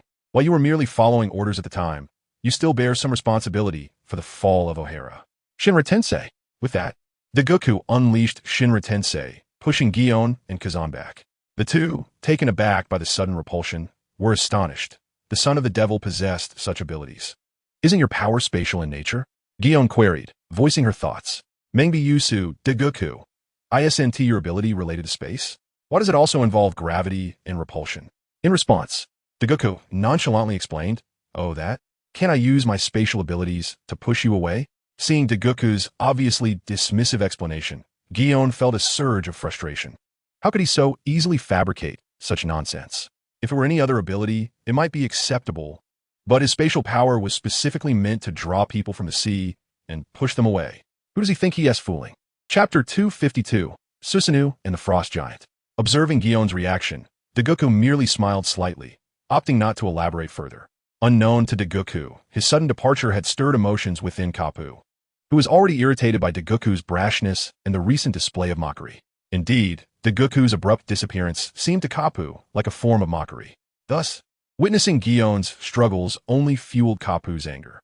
Kapu was furious, and the consequences would be severe. "Young man, behold the iron fist of love." With a thunderous roar, Kapu charged at Goku once more. "Mengbi Yusu Goku, watch my blade." Simultaneously, Gion also swung her sword toward Goku. "Son of the devil, I remind you once again, Not only that, but Kazan, too, wielded his ice blade, attacking Dagoku from the side. Faced with such a three-pronged assault, even Dagoku could not help but furrow his brow, inwardly lamenting the dire situation. Susanoo, just as Kapu and the others anticipated another teleportation, a colossal samurai, entirely golden in hue, suddenly appeared before them. Boom! Clash! Bang! All three of their attacks struck the immense golden warrior. Gazing up at the towering figure, Kapu, Gion, and Kazan, along with Vice Admiral He on the ship, couldn't help but change their expressions. However, unlike the others, Kazan, having witnessed it before, began to compare it with his previous experience. Ultimately, he realized that this golden warrior was not merely 10 times larger than before, but nearly 100 times so. If he was not mistaken, the imposing figure of the golden warrior signified Dagu's formidable strength, implying that his power had escalated nearly 100-fold compared to the past. Contemplating this, Kazan's expression grew increasingly grave. Although the others were unaware of these details, they understood that breaching the colossal form was evidently no easy feat. Moreover, if their information was correct, this giant was merely an energy entity. This meant that even if they managed to shatter it, Dagu would only suffer a loss of energy. Consequently, Karp directly shouted at Dagu, who was perched atop the giant's forehead. "Kid, with such a size, do you even want to fight anymore?" Upon hearing Karp's words, Dagu was momentarily taken aback, then shook his head and slid down from the golden giant's forehead to the ground below. Glancing at Karp and the others, Dagu smiled slightly and remarked, "What's the matter? Mr. Karp, have you been frightened by me?" How absurd. Dagu's words incited Karp's anger, causing him to point at the golden giant. Dagu's Susanoo and exclaim, "Do you think I could be intimidated by this thing? I have fought against creatures of much larger size before." To this, Dagu merely responded with calmness. "If that is the case, then I humbly request your guidance, Mr. Karp." With that, Dagu returned to the top of his Susanoo. Suddenly, Dagu was astonished to find a towering ice giant appearing right after he returned to the forehead of his Susanoo. Truly a vice admiral. Observing the three individuals atop the ice giant, Dagu could not help but express his admiration. Admiral Kazan's ice giant is indeed beyond my expectations. Suddenly, he felt his Susanoo's arms being restrained. "Where are you looking, kid?" Karp's voice resonated in his ears, just as Dagu was about to look down. A violent force surged from beyond the crystal surrounding Dagu, inundating his senses. Were they coordinating their efforts? As he observed the synergy between Kazan and Karp, Dagu began to ponder. Indeed, as high-ranking Navy officers, their roles were clearly defined. Kazan was to restrain his Susanoo, while Karp aimed to attack his physical form, leaving the remaining Ji-Yuan to handle any gaps in their strategy. Although Karp had only landed a single blow on him, Dagu had already deciphered their plan. The actual situation aligned closely with his deductions. Karp was the primary attacker, Kazan was responsible for containment, and the weakest Ji-Yuan was tasked with intercepting Dagu's assaults while launching his own. At that moment, Ji-Yuan, seeing the crystal protecting Dagu on the verge of collapse, found it increasingly intolerable. With a swift motion, Ji-Yuan delivered the final strike to the crystal. As expected, with Ji-Yuan's sword strike, the crystal shattered. However, to the astonishment of the three, Dagu instantly restored it to its original state. Although they could perceive a noticeable reduction in size of the golden figure, in comparison to the giant's height, it was an insignificant change. "Mr. Karp, Admiral Kazan, Major General Peach Rabbit." At that moment, Dagu suddenly called out to the three, saying, "While I would love to continue our engagement, I regret to inform you that the time has come for me to depart." No sooner had he spoken than Dagu vanished from their sight. After a prolonged silence, upon realizing that Dagu had truly left and had not merely concealed himself, the expressions of Karp and the others darkened. Had they collectively been outwitted by Dagu? Moreover, despite their combined efforts, they had failed to detain even one of their adversaries. How could they maintain their dignity in light of such a defeat? While it appeared that no clear victor had emerged, Karp and his companions had been 3 against 1, yet they had not managed to capture even a single opponent. In this scenario, they had undeniably lost, a loss that was all the more profound as they had been toyed with by Dagu in the end. With these thoughts, Karp and his companions descended the ice giant, returning to their battleship. He left. Upon their return, Major General Tsuru immediately inquired about Dagu's whereabouts, though her tone suggested certainty, as if she had known all along that Dagu would escape. Indeed, as anticipated, Ji-Yuan nodded silently in acknowledgement of her conjecture. Although she had already grasped the situation, hearing the confirmation from one involved left Major General Tsuru in disbelief. After all, Dagu had faced 3 admirals. Yet, Even against such formidable opposition, he had managed to depart with ease. How could one not be astounded by this? Chapter 253, Fishman Island and the Seven Warlords. Fishman Island, a miraculous island located 10,000 meters beneath the ocean surface. It is deemed miraculous because despite being submerged at such depths, sunlight still graces the surface of Fishman Island. 800 years ago, Joy Boy, a human who lived during the Void Century, made a certain promise with the mermaid princess of his era. However, due to unforeseen circumstances, this promise could not be fulfilled, leaving behind a historical account of apology to Fishman Island in the Sea Forest Coral Maze. Consequently, the island's inhabitants began to safeguard the ancient giant ship Noah, firmly believing that one day, a successor would arise to fulfill Joy Boy's promise. In the past, the fishmen and merfolk of Fishman Island were categorized as fish by humans and suffered discrimination until 200 years ago when the Ryugu Kingdom became a member of the world government, initiating a friendship with humanity. Nevertheless, even then, humans continued to harbor disdain towards the fishmen, and the issue of discrimination not only persisted but worsened. In an effort to change the situation for the fishmen and humans, the queen of the Ryugu Kingdom, Odoheim, who was the matriarch of Fishman Island, began to advocate for equal treatment of humans and urged the island's residents to refrain from harboring animosity against them. However, this period of goodwill was short-lived. Several years ago, Odoheim was assassinated during a speech, and under the influence of malevolent fishmen, hatred towards humans intensified rather than diminished. They seemed to forget who had protected Fishman Island from the rampant piracy that emerged after the era of the Great Pirates, shielding it from plunder and abuse by both the Navy and pirates. In the beginning, numerous naval forces and pirates had conducted large-scale abductions of the fishmen and merfolk of the island, primarily because young female mermaids could fetch high prices in human auction markets. Of course, all of this could be attributed to the disgraceful nobility among humans, the celestial dragons. If they had not offered exorbitant prices, how could anyone dare to risk their lives to infiltrate the depths of the ocean to seize the inhabitants of Fishman Island? Additionally, Fishman Island harbors a lesser-known secret, which is also the reason for Dagu's visit. One of the three ancient weapons, Poseidon. According to the royal legends of Fishman Island, every few hundred years, a mermaid princess capable of summoning sea kings will emerge, bringing about significant changes in the world. Based on the original narrative, Dagu is certain that the current mermaid princess, Shirahoshi, is indeed the Poseidon documented in history. Bai Xing, having returned to the Ark Proverbs, gazed at the enormous bubble-shaped island of Yurun-Dao, his thoughts wandering. Captain, at that moment, noticing Bai Xing lost in thought, Luo could not help but inquire, "Shall we not enter? Let us go in." Upon hearing this, Bai Xing gently nodded and directed the crew to navigate the vessel into Yurun-Dao. Unlike the original story where Monkey D. Luffy entered illegally, Bai Xing and his crew approached through the front entrance, signaling their arrival to the higher-ups of Yurun-Dao. "Your Majesty, Your Majesty, Your Majesty." Shortly after Bai Xing's group entered Yurun-Dao, a catfish merman anxiously called out within the Dragon Palace, the embodiment of Yurun-Dao's highest authority. "Ministers, well, why the haste?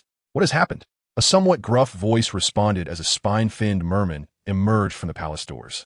This individual was none other than Neptune, the ruler of the Dragon Palace, and known as the Sea Knight. The catfish merman was the left minister of the Dragon Palace.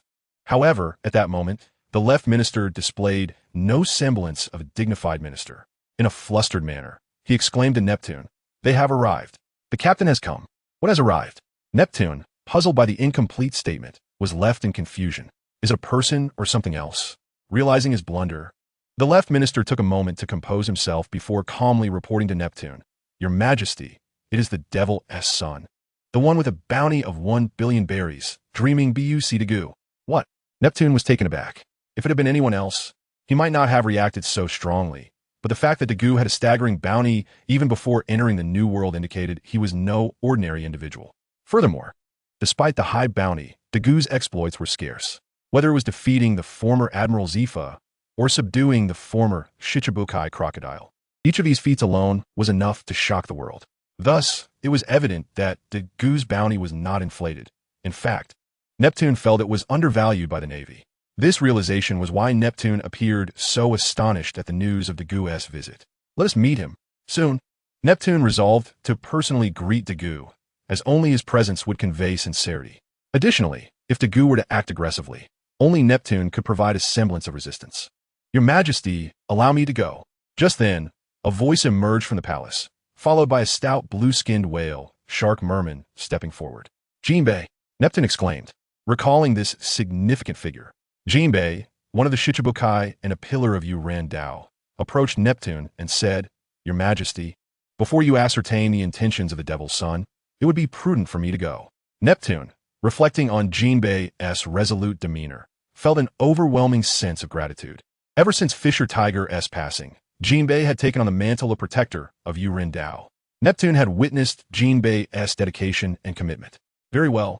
You may go, he conceded, unable to refuse Jinbei's request, as it was a manifestation of his own will. Yet, Neptune could not refrain from advising him, however. Should the Devil's Son's intentions be malevolent, do not act alone. Instead, come to me, and we shall confront him together. Thank you, Your Majesty. Jinbei expressed his gratitude before departing the Dragon Palace and heading towards the lower Yuren Dao. Chapter 254. Foreseeing the future and Madame Shaili, feel free to explore. At the port of Yuren Dao, after anchoring the ship, Dagu encouraged everyone to wander freely. He then turned to Robin and said, Robin, let's also take a stroll. All right, Robin agreed with a nod. Under Dagu's guidance, they began to explore the enchanting island. Standing in Jilong Kayode Square, Dagu's thoughts drifted, envisioning Princess Otoheim delivering a speech there. What troubles you? Robin noticed Dagu's unusual demeanor and, with curiosity, asked him what was on his mind. It's nothing, Dagu replied, reluctant to elaborate, as Princess Otoheim was no longer present, and discussing her was futile. Thus, shaking his head, he gestured towards a more bustling street. Shall we wander over there? Sure, although Robin sensed Dagu's strangeness. She dismissed it and followed him down that path. Coral Hill, the most vibrant street within Yuren Dao. Yuren Cafe, Dagu murmured upon seeing the sign. Before stepping inside, ding ding, as Dagu entered, the bell chimed. Welcome. A female mermaid server approached and inquired, May I take your order? However, Dagu did not respond but turned to Robin, gesturing for her to speak. Robin smiled slightly, stepping forward to tell the server, Just bring us some house specials. Certainly.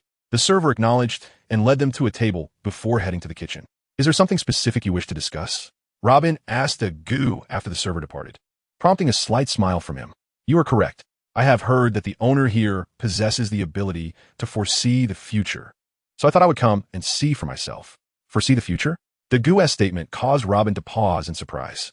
Could there truly be someone capable of such a feat? Indeed, foresee the future. Upon seeing Robin's puzzled expression, Dagu nodded in the past. Roger had her predict certain events. Is it truly so? Hearing that even Roger had sought her foresight made Robin believe there might indeed be someone with such abilities. Wouldn't you agree, Madame Shaili? Just then, Dagu turned to a woman approaching them. His action drew Robin's gaze toward the newcomer as she assessed her and internally mused, Is this the one? Responding to Dagu's inquiry, the woman, Shaili, replied coolly, Indeed, I did predict certain events for Roger back in the day. As she took a seat beside them, Shaili looked at Dagu and asked, So, have you come merely to inquire about this? The Devil's Son, dreaming buc Dagu. Dagu affirme. Tosalies sapraus, Zagu replied. I came here simply to see what the legendary future-seeing owner of the Run Cafe is like. Is that so? Listening to Dagu's explanation, Shaili fell silent. In truth, she had noticed Dagu back at Jilong Kayode Square. It was impossible not to, given that a pirate with a bounty of 1 billion was hard to overlook. In an unusual turn of events, Shaili decided to conduct a divination for Dagu. Yet to her astonishment, every attempt yielded no response, as if Dagu possessed no future at all. This lack of reaction extended beyond Dagu, in an effort to ensure accuracy. She also performed a divination for Luobin, but again, the outcome was the same, utter silence. This disconcerting result compelled Shaili to confront Dagu, as she had initially intended to remain withdrawn. The offspring of the devil, she thought, her expression a complex tapestry of emotions as she addressed Dagu, proclaiming, You have no future. Dagu furrowed his brow in surprise upon hearing Shaili's words. What could this mean? As he pondered, he could not suppress his curiosity and inquired about her statement. Shaili, unreserved, clarified, It means I cannot perceive your future. Not a trace, not a whisper. With a serious demeanor, she continued, Such a situation has never occurred, even with the likes of Luojia, for I could always glean some insight into his fate. As she scrutinized both Dagu and Luobin, she added, When attempting to divine for you, there was not the slightest reaction.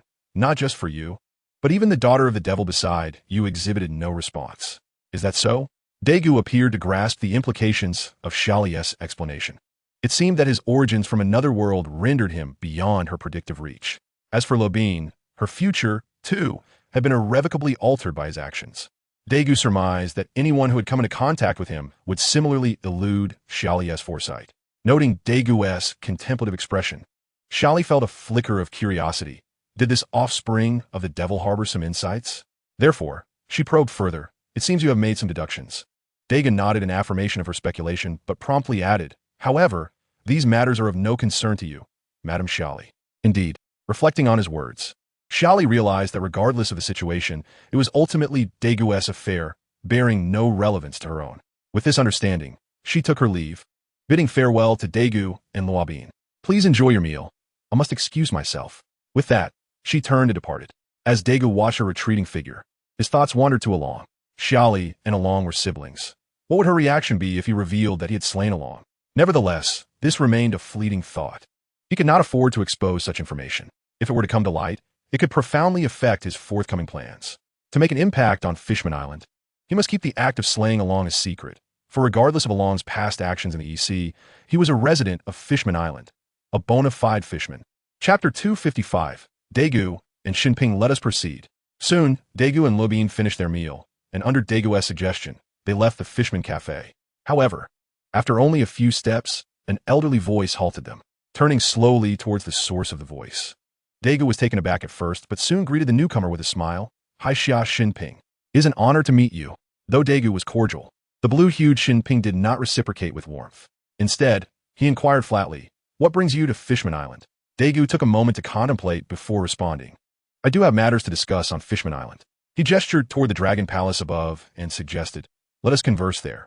However, Shinping frowned at Daegu's sudden proposal, clearly reluctant to agree. In his view, Daegu's intentions were unclear and potentially threatening to Fishman Island, and the Dragon Palace was of utmost importance, making him hesitant to allow Daegu entry. Noticing Shinping's hesitation, Daegu proposed, how about this? You show us around Fishman Island. Based on our behavior, you could decide whether to take us to the Dragon Palace. He added with a smile, truth be told, if we truly intended to cause harm to Fishman Island, your current strength might not suffice to stop us. Shinping bristled at Daegu's implicit threat, yet he found himself at a loss for a retort. Although he had just met Daegu, he was acutely aware that the strength of Daegu's Guangxi pirates could, if desired, easily overwhelm Fishman Island. He knew better than to mention Whitebeard, as Daegu's intentions were still ambiguous, and he appeared relatively objective about Fishman Island. Bringing up Whitebeard could provoke Daegu's defiance, leading to disastrous consequences for the island. Realizing the predicament, Shinping reluctantly acquiesced to Daegu's suggestion.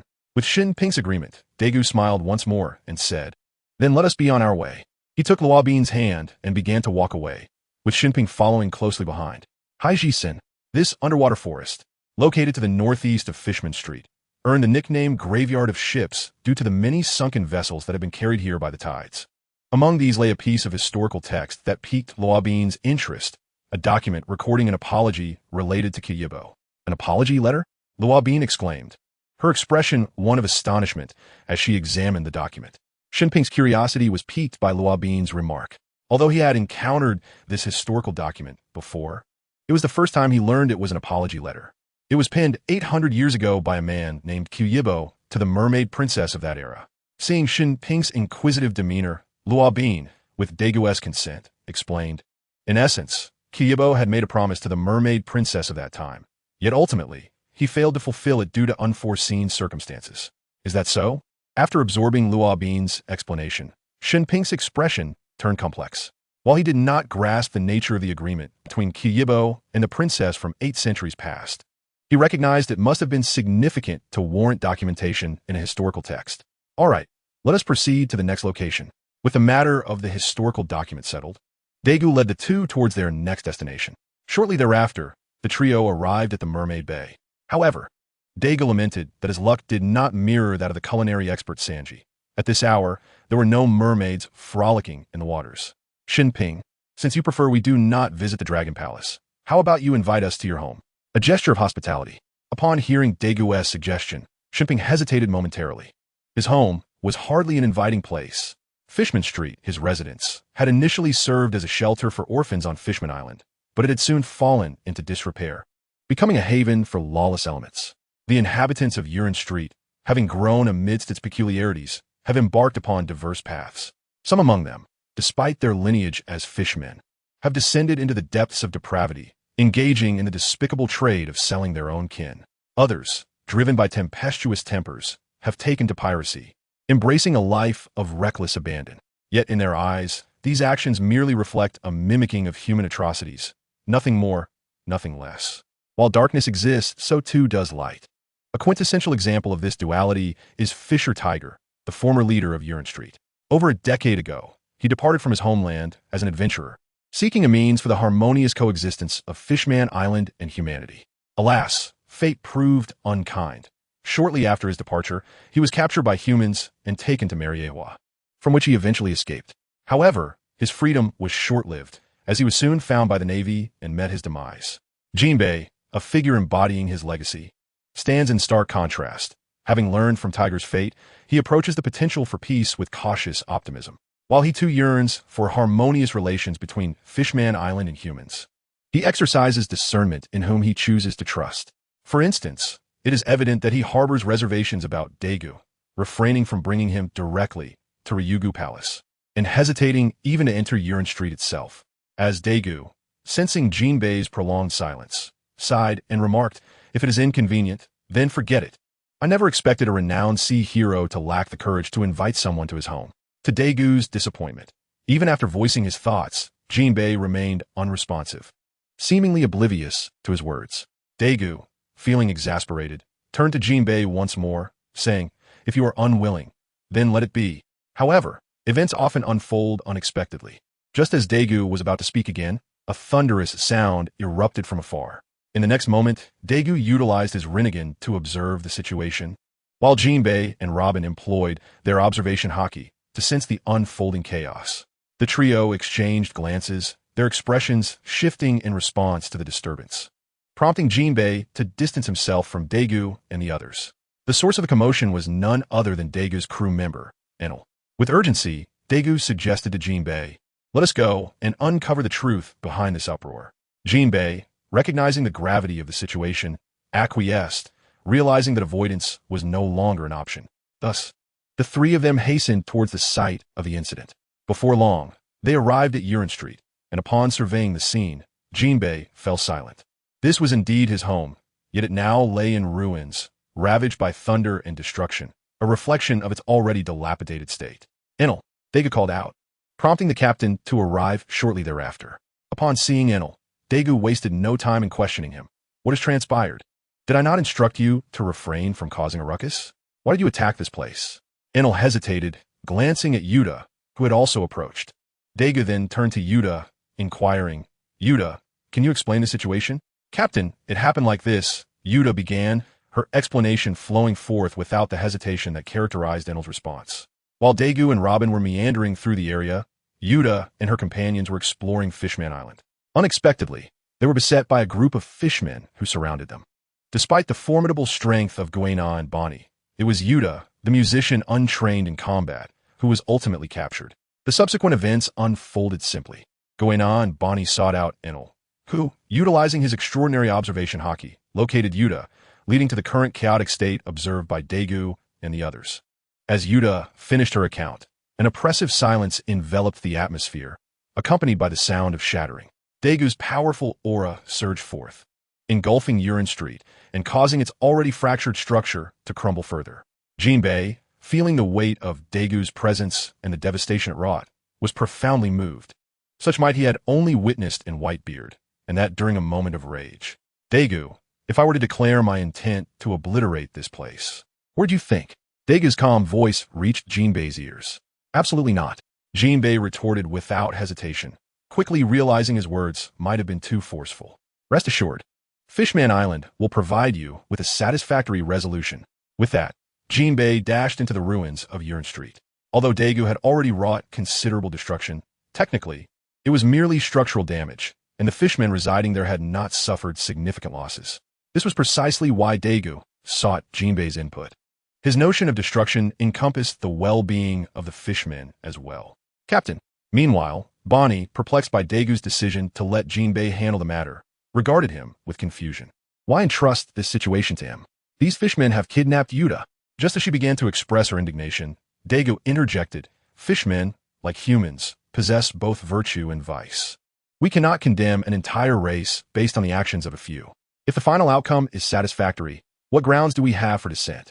After posing this rhetorical question, Daegu continued, of course, if the resolution proves unsatisfactory, we may resort to force. Thus, the principle of first diplomacy, then force was established. The group, upon reflecting on Daegu's plan, began to calm their minds and awaited Jinbei's intervention. Yet, to Daegu's surprise, instead of Jinbei's return, an uproar erupted from within Yuan Street. The commotion indicated that the fishmen were clashing with Jinbei. Let's investigate, Daegu proposed, leading the light pirates toward the source of the noise.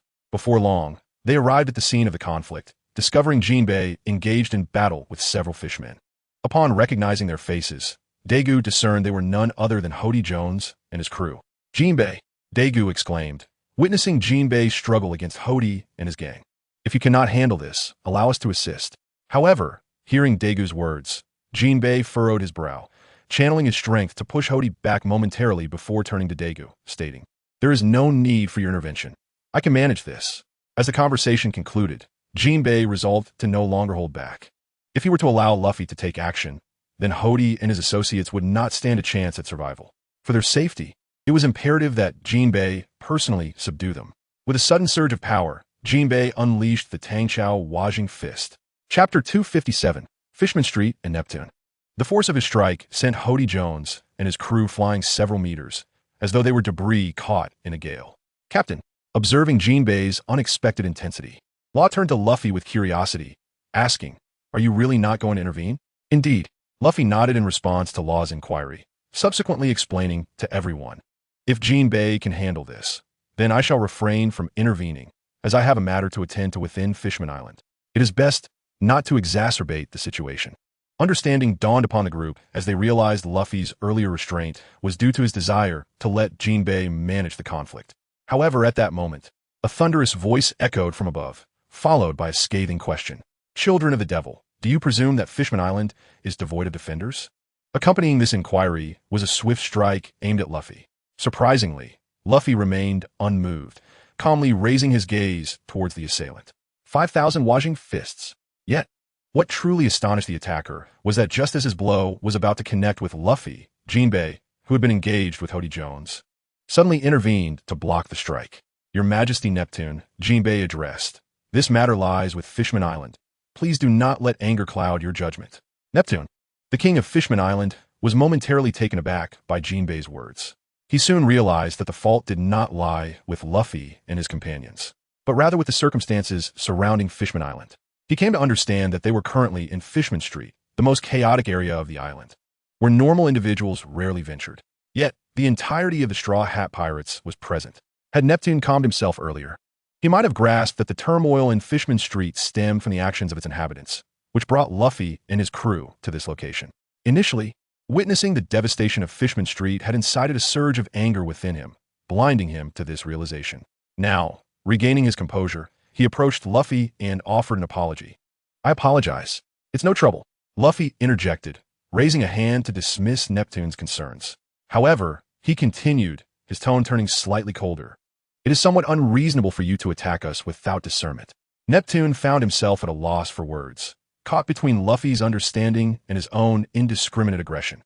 Mr. Luffy, it seems that Neptune finds himself in a difficult position, Jinbei began, eager to ease the tension. Yet, before he could elaborate, he was alerted by Luffy's gesture, which indicated that Hody Jones and his crew were regrouping for another assault. Your Majesty, the situation is as follows. Jinbei furrowed his brow and proceeded to explain the circumstances to Neptune. What? Neptune was utterly astonished, although he had his suspicions. He had not anticipated that Hody and his gang had kidnapped Luffy's crew, leading to their convergence in Fishman Street. Furthermore, in an effort to prevent Luffy from intervening, Jinbei had promised to provide them with a satisfactory resolution. I apologize. This incident is the fault of Fishman Island, and I will ensure a satisfactory resolution, Neptune assured Luffy. He then turned to the soldiers accompanying him, commanding, arrest Hody and his crew, and take them to the prison to await my judgment. Understood. With Neptune's orders given, the guards swiftly advanced towards Hody and his crew, joined by Jinbei. Recognizing that these ordinary soldiers would be incapable of subduing Hody Jones, Jinbei felt compelled to intervene. Your Majesty, with the support of the guards, Jinbei finally managed to apprehend Hody Jones and his companions. Observing the unconscious forms of Hody and his crew, Neptune nodded gravely and addressed Luffy. Mr. Dreambeard, I would like to take them to the Dragon Palace for trial. Is that acceptable? To Neptune's surprise, Luffy responded promptly. No problem. We would also like to visit the Dragon Palace. Though Luffy's statement filled Neptune with a sense of unease, he could not dispute it. After all, this incident was indeed the fault of Fishman Island, and Luffy, as the aggrieved party, had the right to be involved. Thus, reluctantly, Neptune acquiesced in that case. Please follow me. With that, Neptune gestured to Hody Jones and instructed the others, take them back to the palace. He then led Luffy and his companions towards the Dragon Palace. Suddenly, an unidentified object soared above their heads. Before it could travel far, Luffy utilized the Wanxiang Tianin to draw closer.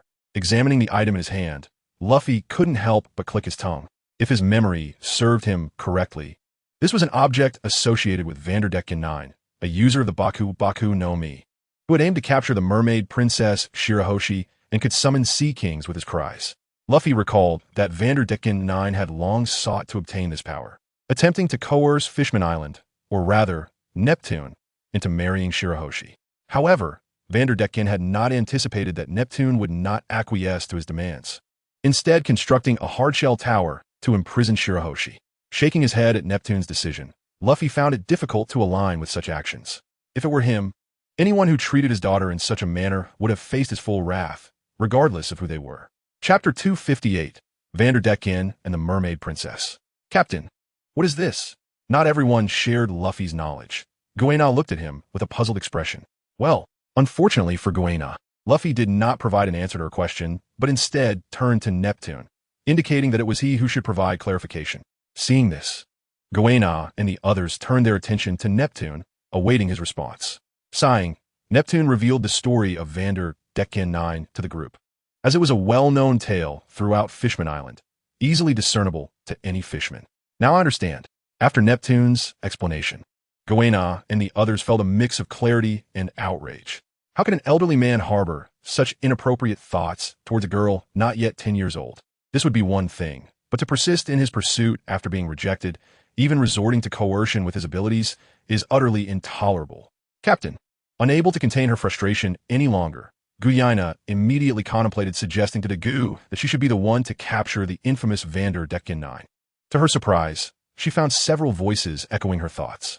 In the next moment, Guiana, Luo, Bonnie, Yuta, and Beppo exchanged glances, clearly united in their intentions. Dagu, sensing the collective resolve, could only shake his head in resignation before turning to Neptune, inquiring, Your Majesty Neptune, is there any intention from Fishman Island to apprehend Vanderdecken 9? If so, he gestured towards Guiana and her companions. Might my comrades lend a hand? Upon hearing Dagu's words and observing the hopeful gazes of Guiana and the others, Neptune hesitated. While he too desired to capture Vanderdecken 9, who had been lingering outside Fishman Island, finding him proved difficult. Moreover, Vanderdecken 9 possessed formidable strength, and attempting to subdue him would likely result in significant losses for Fishman Island. Thus, Neptune had refrained from making a decisive move against him. However, the prospect of Dagu's crew assisting was appealing. Yet, if he was not mistaken, most of Dagu's companions were devil fruit users, which meant they would struggle to exert their full capabilities in the ocean, potentially falling into a trap. This was the reason behind Neptune's reluctance to agree outright. Realizing Neptune had yet to respond, Dagu could only shake his head in resignation. Your Majesty Neptune, this matter is ultimately an internal affair of Fishman Island, and as outsiders, we truly should not interfere. However, he continued, I would like to request an audience with Princess Shirahoshi. May I? Hearing Dagu express his desire to meet his beloved daughter, Shirahoshi, Neptune momentarily froze, then fell into contemplation. He weighed the decision of whether to allow Dagu and his companions to meet Shirahoshi. Although Dagu's group appeared to have no ill intentions, one could never fully gauge a person's heart. What if he harbored ulterior motives regarding Shirahoshi? It could indeed be a case of inviting a wolf into the fold.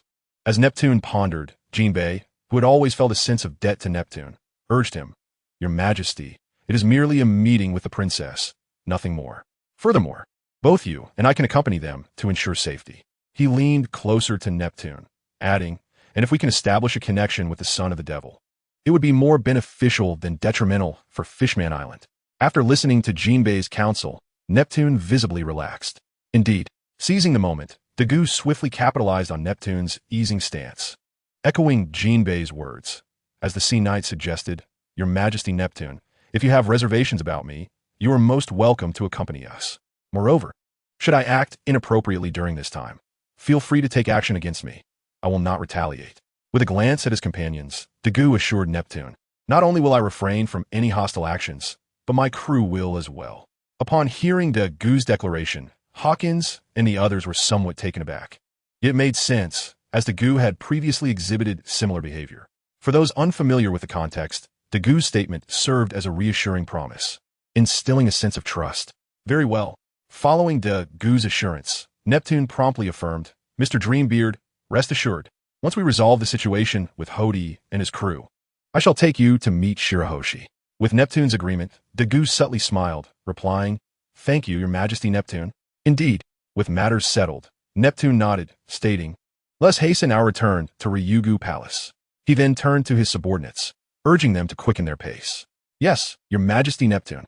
Following his command, the guards accelerated their steps. In no time, Neptune led Dagu and his companions into Ryugu Palace, and after addressing Hody's crew, he escorted Dagu and the others to the hard-shell tower. Dagu was somewhat surprised by Neptune's handling of Hody's crew, as he had anticipated more severe measures. However, the outcome was merely a 20-year imprisonment. While he was not entirely satisfied with this result, he understood that one must sometimes yield when under another's roof, especially since he had yet to resolve matters concerning Shirahoshi. Chapter 259, Hardshell Tower and the Mermaid. Seeing Dagu remain silent, Neptune turned to him and asked then, Mr. Dreambeard, shall we go meet Shirahoshi? Very well, Dagu nodded in agreement. The group, under Neptune's guidance, thus arrived at the entrance of the Hardshell Tower. Observing the completely sealed, dark structure adorned with various weapons, Guyaina and the others found themselves at a loss for words. They could scarcely fathom how someone could endure years in such a grim environment, especially a young girl not yet 10 years old. What had she endured during that time? Contemplating this, Guyaina, Yuta, Bonnie, and the others felt their eyes moistening with sympathy. Your Majesty Neptune, please open the door. At that moment, Dagu spoke solemnly to Neptune, assuring him, While I am present, Princess Shirahoshi will be safe. Very well. With Dagu's words, Neptune no longer hesitated and stepped forward to personally open the door. Once the door was ajar, Neptune did not leave, but instead stationed himself at the entrance. Telling Dagu, Mr. Dreambeard, you may enter.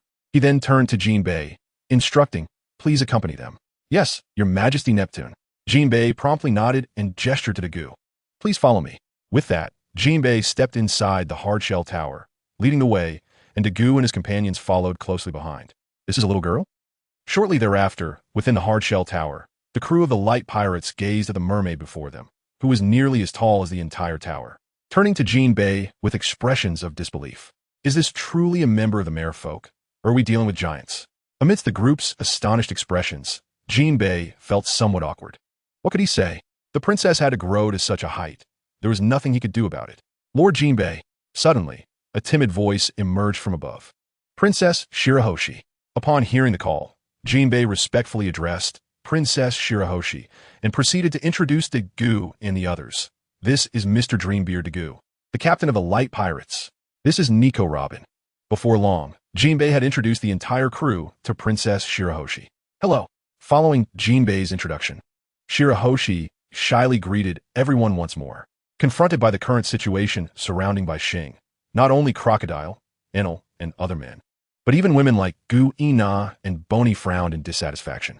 They all felt that Bai Xing, having grown so large, should have known better. As they contemplated, everyone couldn't help but shake their heads. Hello, Princess Bai Xing. One could only commend Yuta for being a true musician, a being dedicated to bringing joy. Just as the crowd wore expressions of surprise, she boldly stepped forward and asked Bai Xing, Do you enjoy listening to music?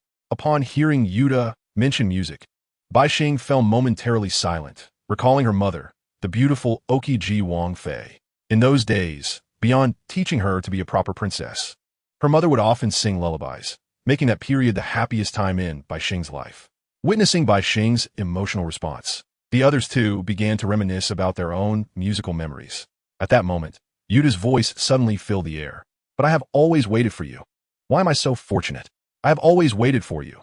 Gazing at the starry sky with a smile.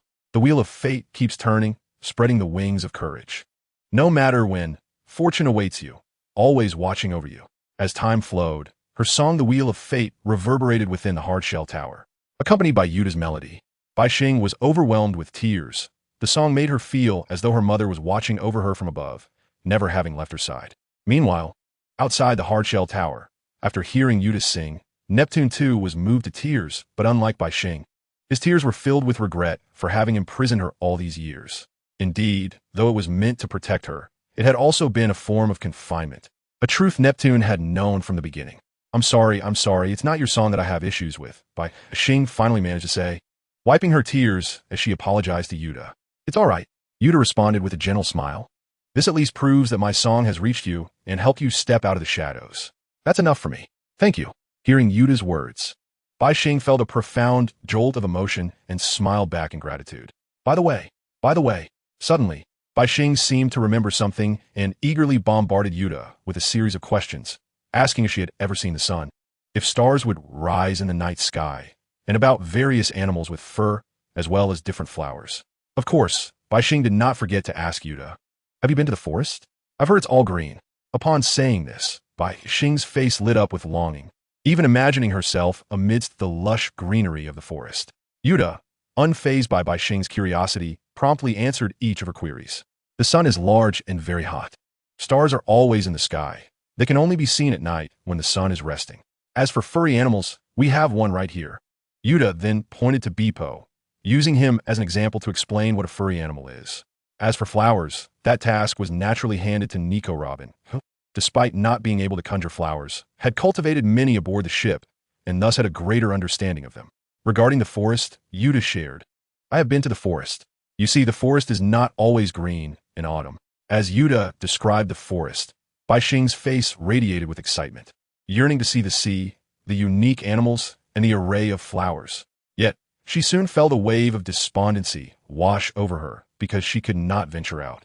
Any attempt would expose her to the threat of golden weapons, forcing her to remain hidden within the hard-shell tower for her safety. Bai Xing's emotions did not go unnoticed by Gu Yina and the others, who observed how the once eager and spirited Bai Xing had dimmed so quickly. They too felt a pang of discomfort in their hearts, deepening their resentment towards Vander Decken 9. If it weren't for him, Bai Xing would not have been reduced to this state. Captain, they turned their gazes toward Gu, hoping he would heed their request. No, Gu shook his head, saying, at the end of the day, this matter is one concerning Fishman Island. Until Fishman Island speaks, we, as pirates, cannot take action. If we intervene without permission, it would be seen as a provocation to the Whitebeard pirates, especially since Fishman Island is still under their protection. Upon hearing Gu's explanation, Gu Ina and the others realized the implications of their actions. Indeed, making a move within someone else's territory would be perceived as a challenge to their authority. However, they could not suppress their thoughts, all yearning to see Vander Decken 9 brought to justice and grant Bai Xing a new world. How about this? Gu suggested, noticing their contemplation. Later at the banquet, we can discuss this with King Neptune and see if he agrees. If he does, I will not stand in your way. But, he paused briefly before continuing, if King Neptune disagrees, then there is nothing I can do. Of course, Gu added, closing his eyes. I am not a deity. I too need rest, and I cannot foresee what may happen while I am resting. Hearing Gu's words, Gu Ina and the others exchanged smiles. Meanwhile, Jinbei observed Gu with a contemplative expression, puzzled as to why Gu would assist them. Previously, it was the people of Fishman Island who had instigated the conflict, yet now it seemed as if he cared little and was willing to advocate for Princess Bai Xing. Unable to contain his curiosity, Jinbei posed the question to Gu. In response, Gu simply smiled and said, nothing is absolute, and no one is perfect. In my view, whether human, fishman, or any other race, there exists a distinction between good and evil. While malevolence may often be more pronounced, it cannot overshadow the existence of goodness. Just as you, Jinbei, the noble sea knight, represent the righteous side in contrast to the likes of Hody Jones from Fishman Island, who stands as the embodiment of evil. Ah, I see, Jinbei replied, as if awakening to a new understanding. At that moment, Neptune, who had been on guard outside, suddenly shouted, good, He then pushed the door open and entered, making the already somewhat cramped space feel even more confined. Father. Upon seeing Neptune, Bai Xing hurriedly greeted him. Neptune acknowledged her greeting with a smile, then turned to Dagu and said, Mr. Dream Beast, I apologize for my earlier suspicions. He bowed slightly to Dagu. In response, Dagu waved his hand dismissively, signaling that it was nothing. However, before he could finish his words, Neptune solemnly addressed him. Thus, Mr. Mengbi Yusi, I now formally invite you and your companions to assist me in resolving the matter of Vanderdecken 9 at Fishman Island, and to restore a clear sky for Hoshi. Upon hearing this, Dagu smiled faintly and turned to the eager Guina and the others, saying, You all heard that. Why are you not taking action? Yes, Captain. With Neptune's consent, under Daigu's command, Guina, Luo, Bonnie, and others rushed out of the hardshell tower, on their way to find Vanderdecken 9. Wait, just then, Neptune suddenly called out to them. He produced several items and handed them to the group, saying, This is bubble coral. When used, it will create a film that adheres to your bodies, much like the film on your ship. Listening to Neptune's explanation, the group stared at the bubble coral in their hands, momentarily at a loss for words. They had never imagined that the ship's film could also be applied to humans. This revelation was utterly surprising to them. Ultimately, they could only exclaim in awe, The world is vast and full of wonders. Thank you, Your Majesty. With this in mind, Guina and the others expressed their gratitude to Neptune before leaving the hardshell tower. Jinbei, likewise, after seeing Guina and the others depart, Neptune appeared somewhat concerned and glanced at Jinbei. Jinbei understood and followed in the footsteps of Guina and the others. Crocodile, Enel. Coincidentally, as Neptune signaled Jinbei to follow, Daegu instructed Crocodile and Enel to accompany them as well. Thus, in the end, the hardshell tower was left with only Neptune and his daughter, Daegu Robin, and the colossal shark Maikuro, who had been present from the beginning. Once the matters were settled and many had departed, Hoshi gazed curiously at Neptune and asked, Father, what were you discussing? Without much thought, Neptune explained to her the conversation that had just taken place. Upon hearing that Guina and Jinbei were going to confront Vanderdecken 9, Hoshi's spirits plummeted as tears streamed down her cheeks uncontrollably. Observing Hoshi, who was so large yet shedding tears for what she could not have, left the others speechless and helpless. Chapter 261, Adulation and Remembrance, sighing at Hoshi's demeanor. Neptune shook his head in resignation and turned to Daegu, saying, Mr. Mengbi Yusi, I apologize for the inconvenience. Hoshi has spent many years residing in this hardshell tower, which has made her somewhat sensitive. Not at all, Daegu interjected before Neptune could finish. It is entirely understandable for Princess Hoshi to be emotional after living alone in this hardshell tower for so long. With Daigu's words, Neptune had little to add. He merely nodded and invited Daegu. Then, Mr. Mengbi Yusi, the banquet is nearly prepared. Shall we join together? Certainly. Daegu did not decline Neptune's invitation, but readily accepted and turned to Hoshi, asking, Princess Hoshi, would you like to join us? Upon hearing Daegu invite her to come along, Hoshi felt somewhat dazed. Then, timidly, she cast a hopeful glance at Neptune. Clearly, she wished to go outside, but she was also mindful of her father's presence. Very well. This time, in response to Hoshi's plea, Neptune nodded without the usual refusal. Thank you, father. Hoshi beamed with joy as she expressed her gratitude to Neptune. Seeing Hoshi's radiant smile, Neptune felt a surge of emotion, realizing how long it had been since he had witnessed her genuine joy. All right. However, Neptune quickly regained his composure and turned to Daegu, saying, Mr. Mengbi Yusi, let us proceed. Understood. Daegu nodded in agreement. Thus, under Neptune's guidance, Daegu, Robin, Hoshi, and Maikaro exited the hardshell tower and made their way to the banquet hall of the Dragon Palace. Meanwhile, a significant event was unfolding on the surface of the sea, one that was closely related to Daegu. This involved the fierce battle between Daegu and the navy along the coast of Sabaody, which had sent shockwaves throughout the world. It was hardly surprising, given that Sabaody was considered the center of the world, and the combatants were no ordinary figures. On one side stood the recently renowned Straw Hat Pirates, while on the other were the naval heroes, Admiral Carp, Admiral Akiji, Commodore Peach Rabbit, and the formidable Vice Admiral Tsuru, among others. Given such a fierce clash, how could it not attract attention? However, what truly shook the world was not the battle itself, but the Navy's subsequent reaction. Indeed, after clashing with Daegu, the Navy, or more precisely, the world government's 5 elders, personally issued a bounty for the Straw Hat Pirates. Specifically, the bounty for the demon child Mengbi Yusi Daegu, who had confronted 3 admirals, was set at an astonishing 30 billion berry. Yes, a staggering bounty of 30 billion berry. This also signified that Daigou had ascended to the level of an emperor.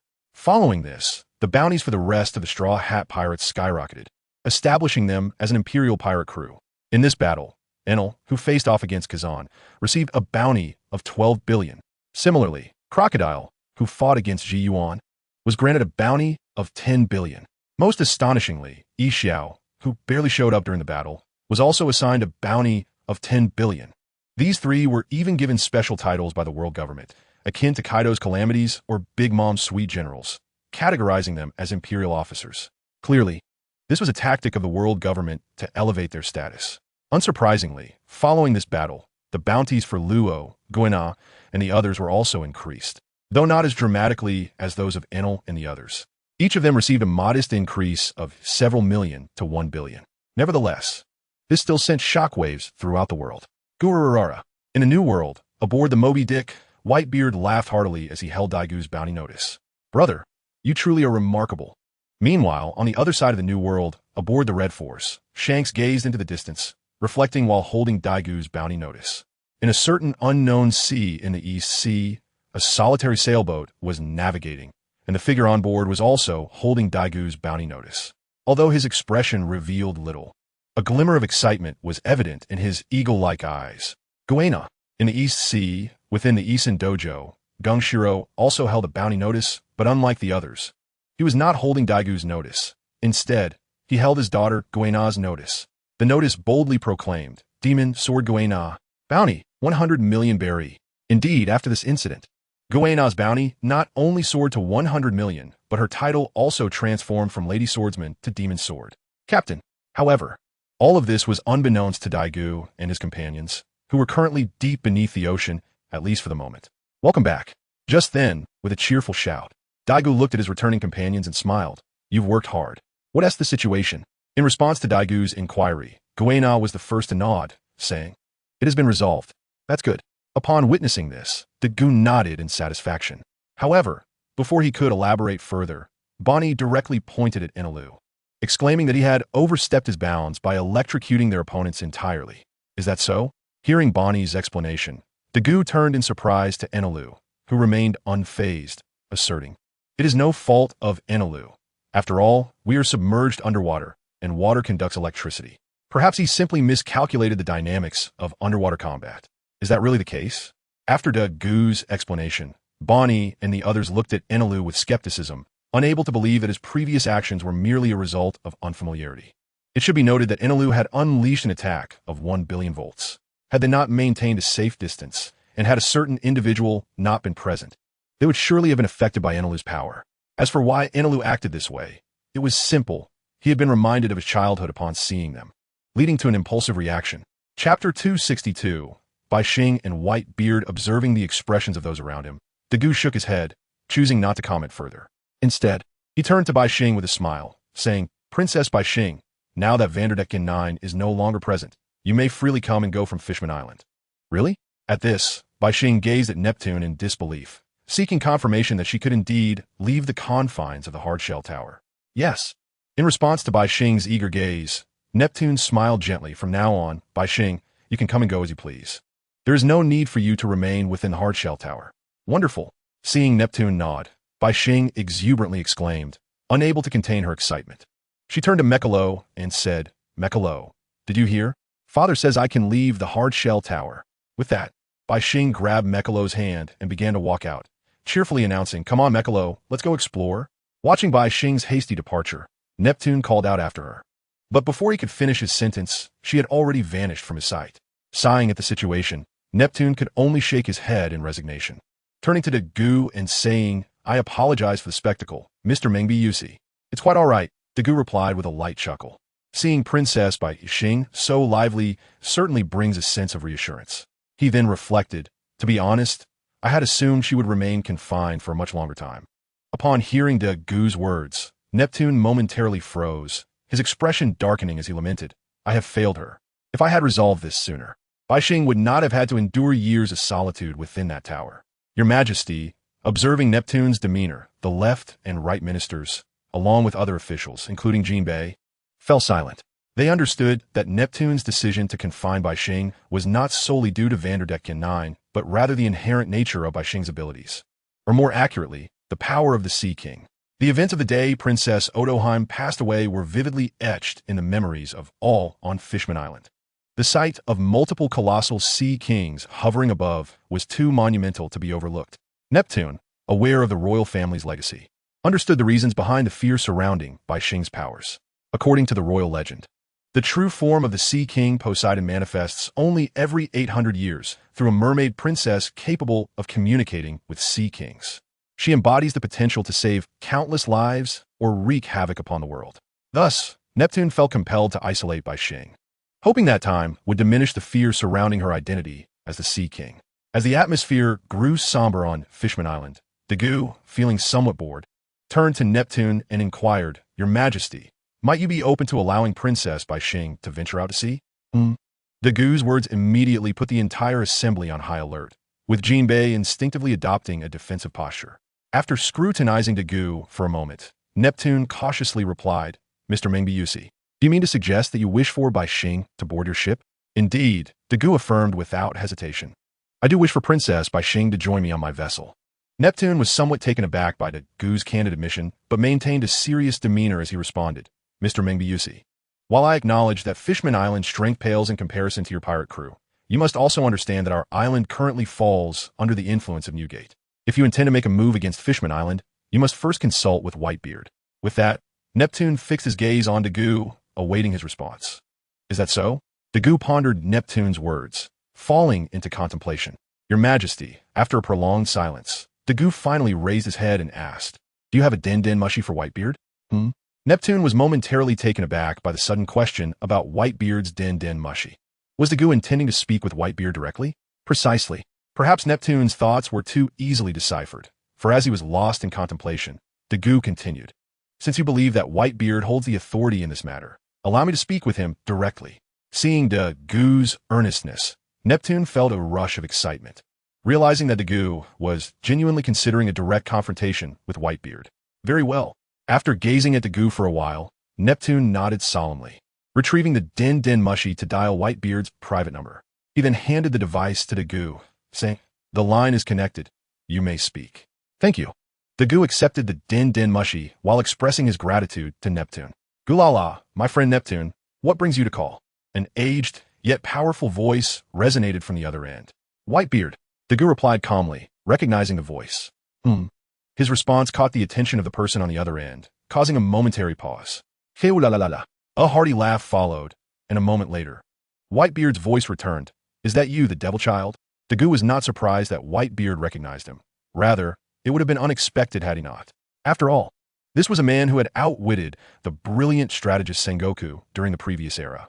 Reflecting on this, Dagu found himself curious about the dynamics of these legendary figures. Whitebeard and Sengoku were one pair, Roger and Garp another, while Shiki and Zephyr formed yet another. Yet, Dagu mused, the compatibility of these pairs seemed rather dubious. Setting aside these thoughts, Dagu addressed Whitebeard through the den mushy. "Indeed, I am Mengbiusi Dagu." Chapter 263, Agreements and Choices. Meanwhile, on the deck of the Moby Dick in the New World, Gulalalala, Whitebeard, one hand grasping the den mushy and the other administering a drip, could not help but laugh upon hearing Dagu's words, then boomed, "Devil child, are you after my Fishman Island?" As the sudden shout from Loud Eye Behuzai drew the attention of others aboard the Moby Dick, Marco, the captain of the 1st Division, hurriedly approached him, inquiring, "Father, what is the matter?" Unfortunately, Behuzai did not respond to Marco's question. Instead, he directed his gaze towards the Daku, questioning through the transponder snail. "Demon brat, answer me, do you covet my Fishman Island?" "No, Dakuri Plaith Gamli. I have never sought any territory." "Oh." Behuzai was taken aback by Daku's response. Could there truly be someone who did not wish for land? Pondering this, Behuzai asked, "Then what is the purpose of your call to me?" Without hesitation, Daku explained, "I wish to invite a mermaid aboard my ship, and King Neptune suggested that I consult you." Inviting a mermaid aboard?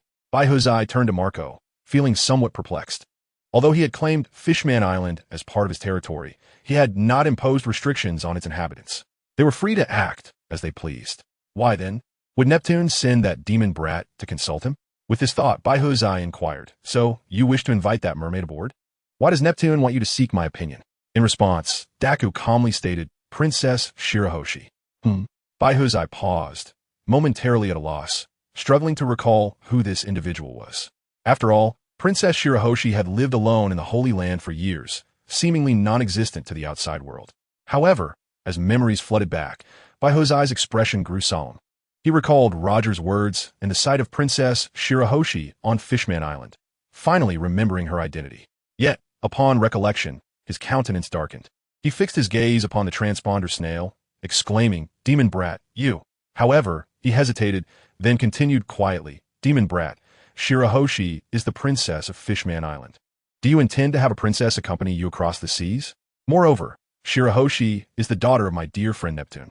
In essence, she is also my daughter. Are you provoking me by setting your sights on my daughter? With that declaration, Baihuzai exuded an overwhelming aura, causing the surrounding waters to tremble thrice. Seeing Baihuzai's sudden display of power, Marco and the other members of the Whitebeard pirates were taken aback, quickly rising to Baihuzai's side, prepared to defend him at a moment's notice. Meanwhile, within the palace of Fishman Island, upon hearing Baihuzai's assertion of provocation, Daku was momentarily dumbfounded, then shook his head in resignation. Baihuzai, you are overthinking this. I am not provoking you. This is merely a friendly conversation. If you are unwilling, then so be it. As he spoke, Daku prepared to hang up the transponder snail. Demon Brat. Just as Daku was about to disconnect, Baihuzai's voice once again surprised him.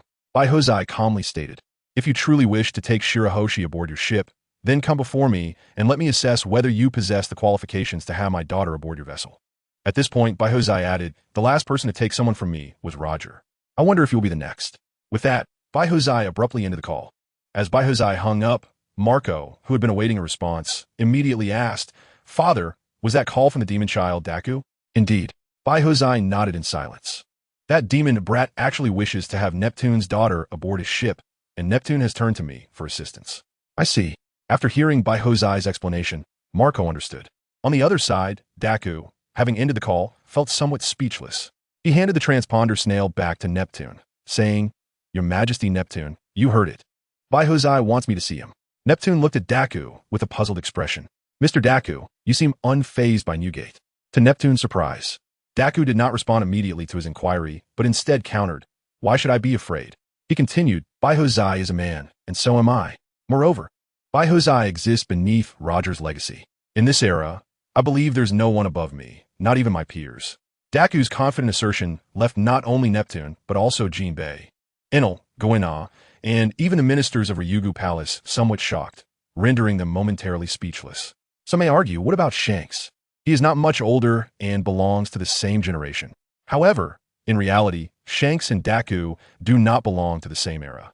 Shanks had already ventured into the seas during Roger's time, and even after he formed his crew, it was a decade prior to Daku's emergence.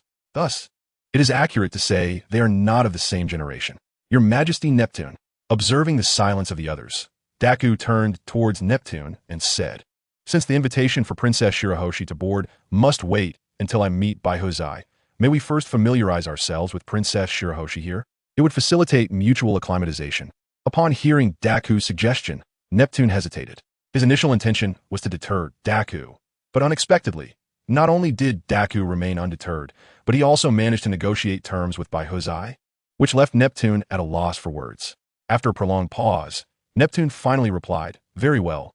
During your time on Fishman Island, Shirahoshi may accompany your crew. However, he glanced at Jinbei before continuing.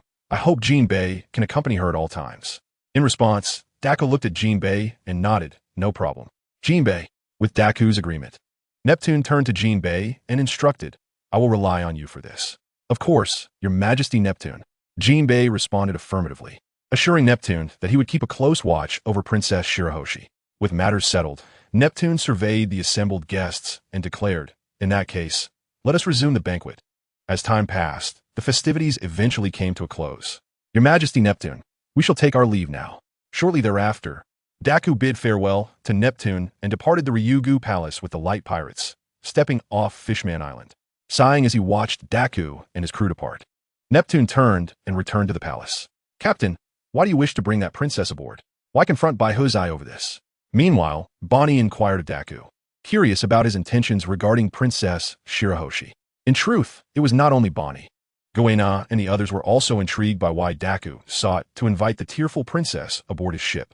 Observing the expressions of those around him, Dagu hesitated for a moment, then glanced at Wu Ta before explaining. There isn't much of a reason, mainly because I noticed her remarkable affinity with Wu Ta, and I thought of bringing her aboard. Upon hearing that Dagu's invitation for Bai Xing to join was inspired by himself, Wu Ta was taken aback.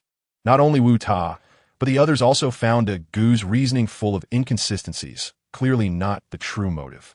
However, having reached this point in the conversation, everyone understood that Dagu must have a deeper reason, which he chose not to disclose.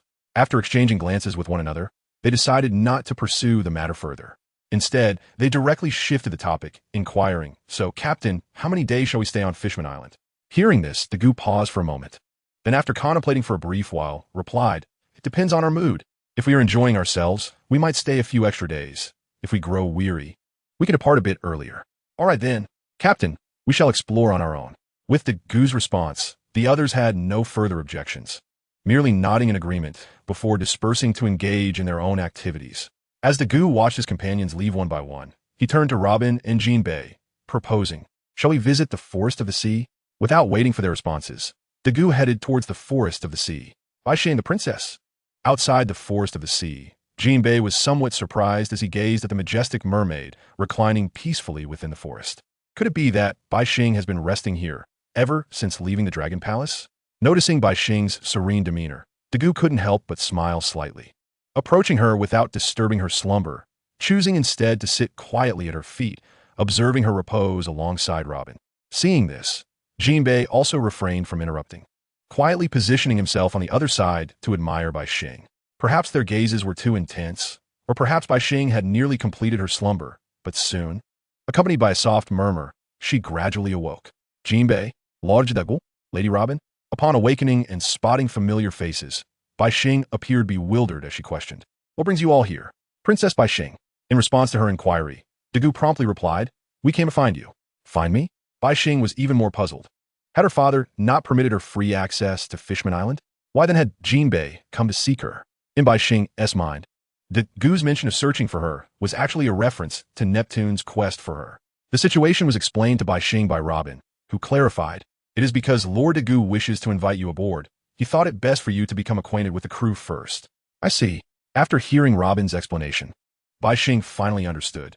Dagu intended to invite her aboard and wanted her to familiarize herself with the crew first. "I am truly sorry, Lord Dagu." Regrettably, despite the sincerity of Dagu's invitation, Bai Xing declined, stating, "I am the princess of Fishman Island. I cannot leave." Dagu was somewhat taken aback by her words. As in the original storyline, she expressed a desire to venture out to sea with Luffy. Why then?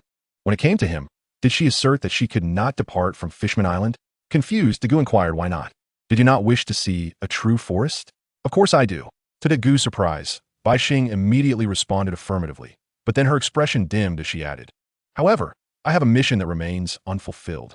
As the princess of Fishman Island, I have responsibilities." Upon hearing Bai Xing mention her duties as a princess, Dagu found himself at a loss for words. Ultimately, he could only attribute it to the will of the world. After all, why was it that despite both extending invitations and assisting Fishman Island with various troubles, Bai Xing's reactions to him and Luffy were so starkly different? In the original tale, Bai Xing was eager to join Luffy on shore, yet here she maintained that, as the princess of Fishman Island, she could not leave. "I'm sorry." Noticing Dagu's troubled expression, Bai Xing felt compelled to apologize once more. "It's all right." Dagu, feeling resigned, waved his hand dismissively. "Perhaps you are still young. In time, your perspective may change." Indeed, Dagu eventually came to understand that perhaps Bai Xing's current mindset differed from her original self, as she seemed several years younger now. With this thought, Dagu gently shook his head, then smiled at Bai Xing, saying, "However, whether or not you wish to leave aside, you wouldn't refuse to play with Wu Ta and the others, would you?" "Yes, yes." Bai Xing eagerly nodded in response, indicating her willingness to join Wu Ta and the others in their playful endeavors. Thus, for the following period, Bai Xing happily engaged in activities with Wu Ta and the others. They explored every corner of Fishman Island and even ventured into the surrounding waters, delighting in the wonders of the deep sea. Meanwhile, the happenings on the sea were relayed to Dagu and his companions by the returning pirates, keeping them informed. Nonetheless, Dagu paid little heed to these matters. As to him, the bounty was inconsequential. At this juncture, if he so desired, he could entirely reset the world. Indeed, Daegu possessed the confidence to do so, as his strength permitted such feats. From awakening the Mangekyo Sharingan to the reincarnation Eye, and now, under his full power, he was uncertain of the consequences his actions could yield. It could be said that he was capable of achieving what the Sage of Six Paths could accomplish in Naruto. Not to mention the powers of the Mangekyo Sharingan and the reincarnation Eye. The abilities of the fully activated reincarnation Eye alone endowed Daegu with the power to create or destroy worlds, especially when combined with the other two. With all of these powers combined, Daegu's strength, when fully unleashed, undoubtedly made him the most formidable being in this world. This was precisely why Daegu had confidently spoken so much in front of Carp at Sabaody, daring to confront 3 Admiral-level figures alone. Although his sparring with Rayleigh had brought him some awareness, it did not entirely dispel the pride within him. Otherwise, he would not have been involved in the subsequent events. While Daegu himself was indifferent to the bounty, it was a shocking revelation for others. After all, a bounty of 3 billion berries was an astronomical sum. Even figures like Inaru, Crocodile, and One Smile had bounties exceeding 1 billion berries. Since the news of Daegu and his crew's new bounties reached Fishman Island, Neptune and the others had indeed become restless, almost wishing for them to depart sooner. However, this was not due to fear of any trouble Daegu and his crew might cause. They had already spent several days on Fishman Island and felt reassured about the island's stance towards them. What Neptune and the others truly feared was the Whitebeard pirates, or rather, the pirate crews under Whitebeard. They worried that these crews might come to Fishman Island in search of Daegu, especially since the island was still under Whitebeard's domain, and Daegu had only recently engaged in cordial conversation with Whitebeard. Now, with the sudden announcement of a 3 billion berries bounty, concerns arose that the pirates under Whitebeard would demonstrate their loyalty by targeting Daegu's crew. Thus, the subsequent scene unfolded. Mr. Mebius, do you have any plans to head to the New World soon? Only then did Neptune inquire of Daegu when they would set sail for the New World. The implication of his words was clear to Daegu. It was Neptune's subtle way of hastening his departure. Upon hearing this, Daegu's lips curled into a slight smile as he replied, "Your Majesty Neptune, we have come to bid farewell." Oh, Neptune expressed surprise at Daegu's declaration of a farewell, and then returned the smile, saying, "I wish Mr. Mingbias a safe journey." "Thank you." Daegu responded cheerfully to Neptune's courtesy, then turned to the other members of the Light Pirates and announced, "Let us depart." "Yes, Captain." In this manner, under Daegu's leadership, the entire crew of the Light Pirates made their way towards the harbor of Fishman Island. One could only wonder what transformations they would bring to the world upon their arrival in the New World. Watching their retreating figures, Neptune couldn't help but murmur to himself. Although uncertain of the changes to come, one thing was for certain. It would undoubtedly shake the very foundations of the world.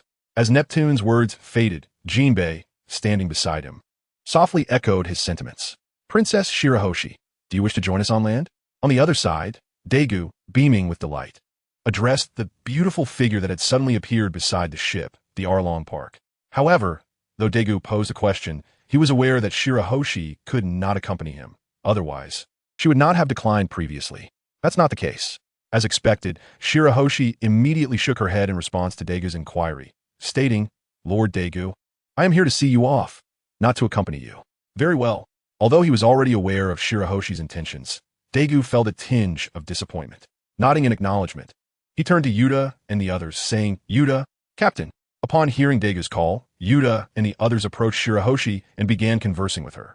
Meanwhile, Daegu walked over to Crocodile and the others, surveying the group before fixing his gaze on Law. "Law, on our upcoming voyage, we will pass through Dressrosa." At this, Daegu could not help but inquire, "Are you prepared?" Hearing this, Law opened his mouth as if to respond, but fell silent.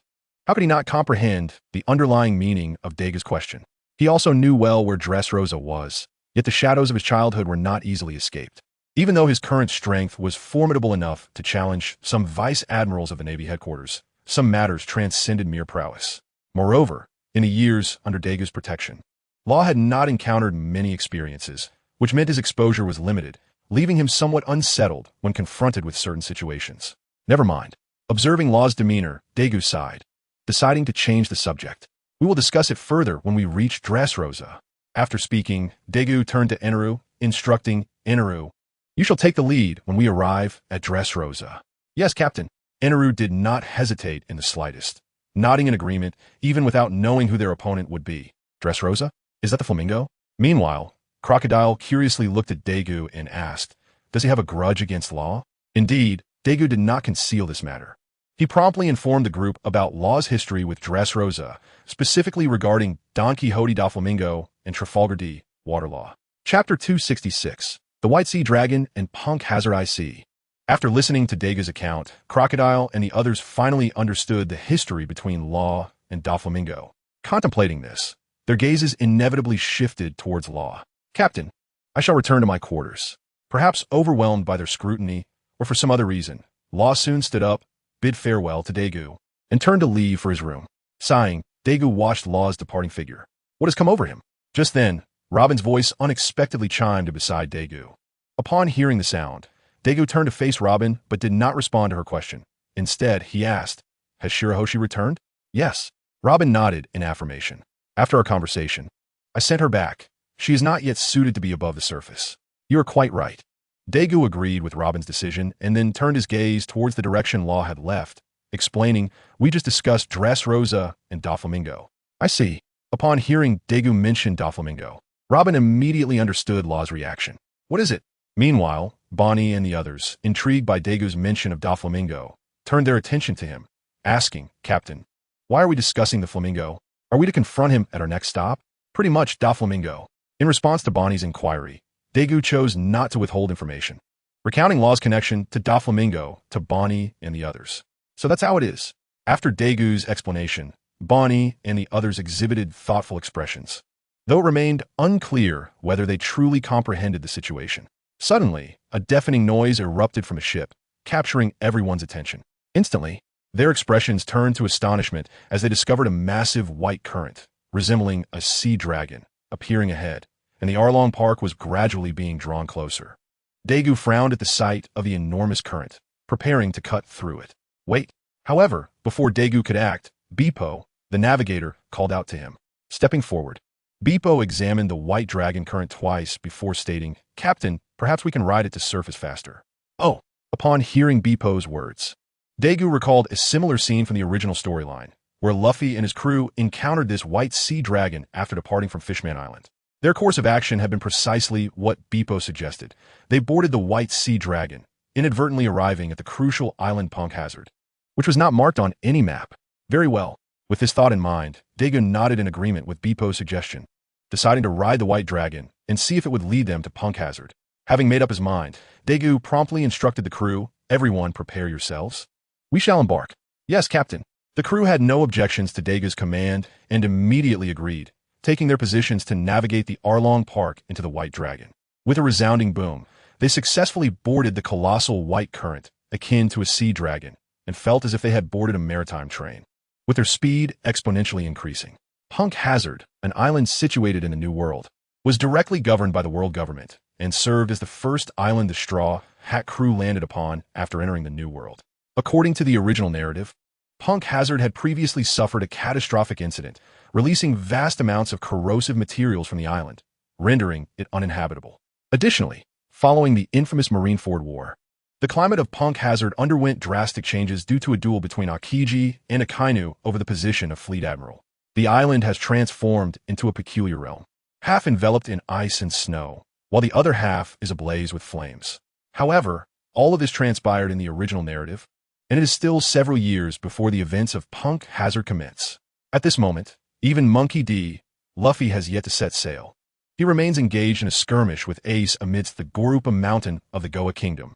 Therefore, at present, Punk Hazard serves as a scientific research base for the Navy. The individual overseeing this establishment is none other than the self-proclaimed equal of Vegapunk, the Gas fruit user, M. Caesar Clown. The research Caesar is currently managing pertains to the artificial devil fruits that Vegapunk had recently abandoned. Indeed, not long ago, when the Great Ancient reached Fishman Island, Vegapunk was still the head of operations here. However, on the very next day after the Great Ancient's arrival at Fishman Island, Vegapunk announced his disinterest in continuing with artificial devil fruits and departed from Punk Hazard. Consequently, the world government, wishing to avoid wasting valuable research materials, entrusted these tasks to Caesar.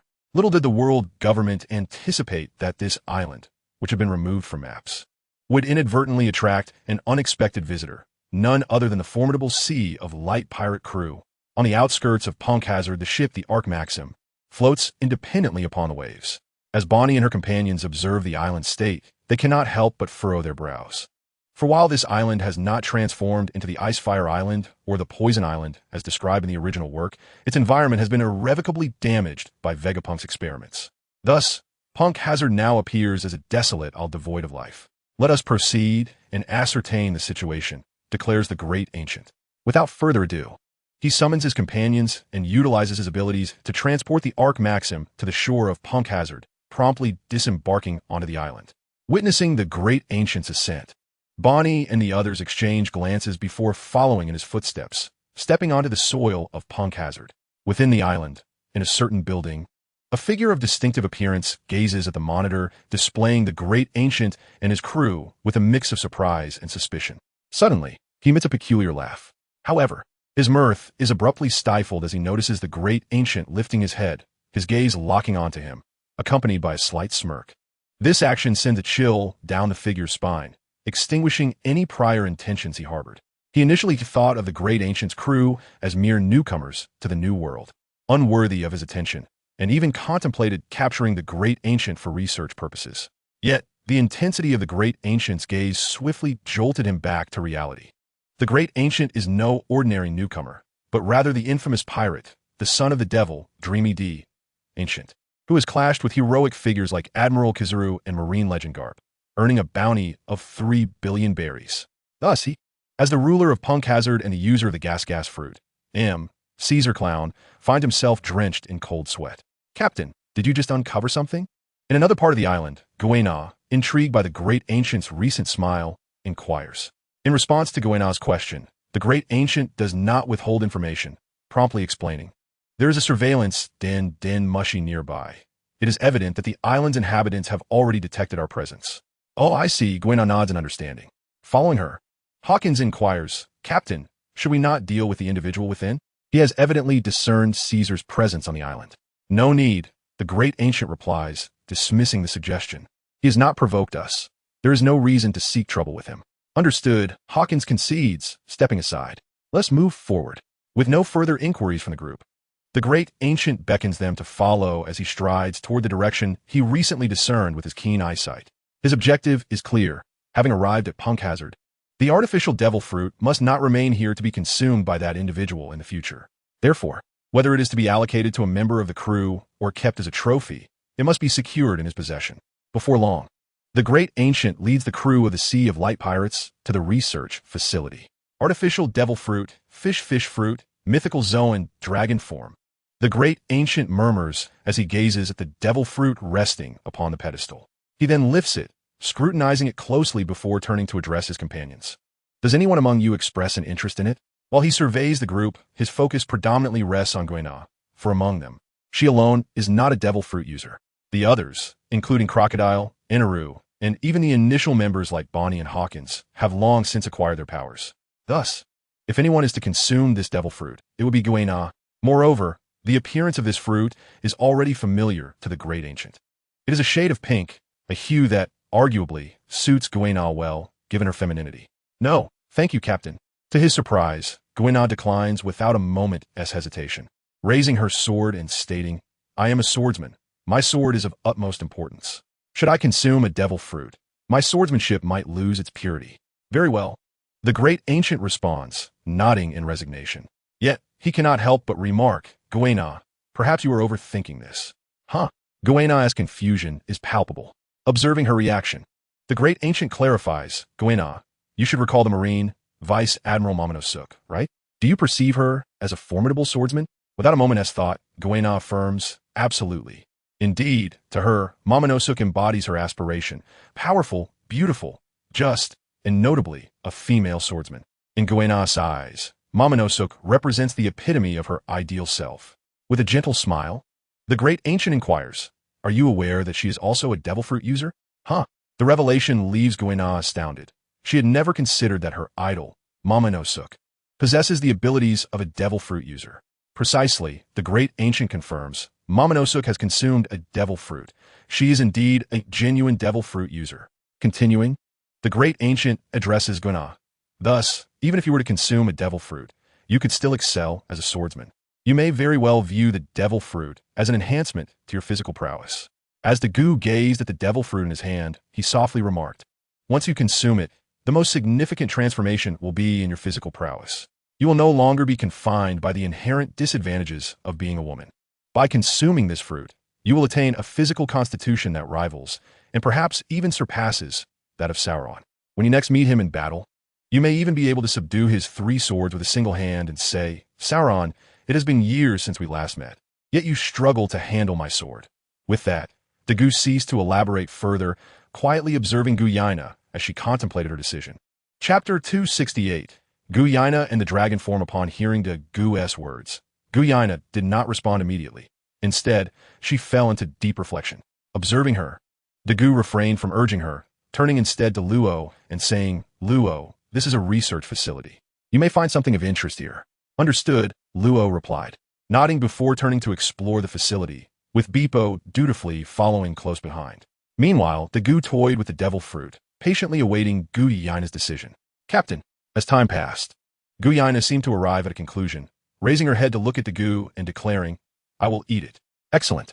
With her affirmation, Dagu smiled subtly and extended the devil fruit to Guyina, introducing, "This is a Zoan-type devil fruit, specifically the Nomi, mythical type dragon form." Mythical type. Dagu's announcement astonished everyone present. They had not anticipated that the devil fruit was of the mythical category, particularly one that granted the power of a dragon. As they were aware, another user of a dragon-type devil fruit was Kaido, one of the 4 emperors. This implied that this devil fruit possessed the potential to elevate its bearer to the ranks of the 4 emperors. Considering this, the gazes of the crowd towards Guyina were tinged with envy. However, despite their admiration, they harbored no ulterior motives, for they were already users of devil fruits themselves. According to the rule that one can only consume 1 devil fruit, even if offered to them, they could not partake. Their only option would be to find a buyer and sell it at a high price. Thus, it made more sense to allow Guyina to consume it, as she was a comrade. With this thought, the crowd's expressions gradually returned to calm. Having made her decision, Guyina was not one to hesitate and promptly consumed the devil fruit. Immediately after swallowing it, she uncontrollably retched, clearly indicating that despite being artificially created by Vegapunk, the fruit retained its authentic taste. Chuckling softly, Dagu allowed himself a brief laugh, but quickly regained his composure and inquired, "Guyina, how do you feel now? Is there any discomfort?" Listening to Dagu's question, Guyina did not respond immediately. Instead, she remained silent, attuning herself to her newfound state. After a prolonged silence, she lifted her right hand. Gradually, under the watchful eyes of all present, her right hand began to undergo a transformation. Scales were slowly emerging upon her hand, which also appeared to swell considerably. Observing the changes in Guyina's right hand, Dagu and the others were momentarily at a loss for words. Eventually, Dagu stated, "Very well, Guyina. With these dragon scales, your physical attributes and strength will undergo a revolutionary transformation." "Thank you, Captain." In response, Guyina did not say much more. She simply expressed her gratitude to Dagu and then retracted her powers, returning her right hand to its usual appearance. "Captain, there are some issues here." At that moment, Luo, who had just wandered away, suddenly called out to the group. "What?" Dagu inquired, then addressed the others. "Let's go see." Thus, under Dagu's lead, the group made their way to where Luo was located. Shortly thereafter, they arrived at Luo's position. But upon seeing what he held in his hand, everyone was bewildered, completely at a loss as to why Luo had summoned Dagu. Unable to comprehend, they directly asked Luo, "What is this?" In response to their curiosity, Luo did not conceal the truth. He tossed the object in his hand before explaining. "This is a type of drug that can cause growth. However, it has side effects. If one does not periodically take the suppressive medication, it becomes toxic." Luo's serious expression prompted Dagu to calmly inquire, "Do you wish to stop it?" "Yes." Without hesitation, Luo nodded in agreement. "This kind of research is most detrimental, as it primarily targets children. Only their bodies can adapt.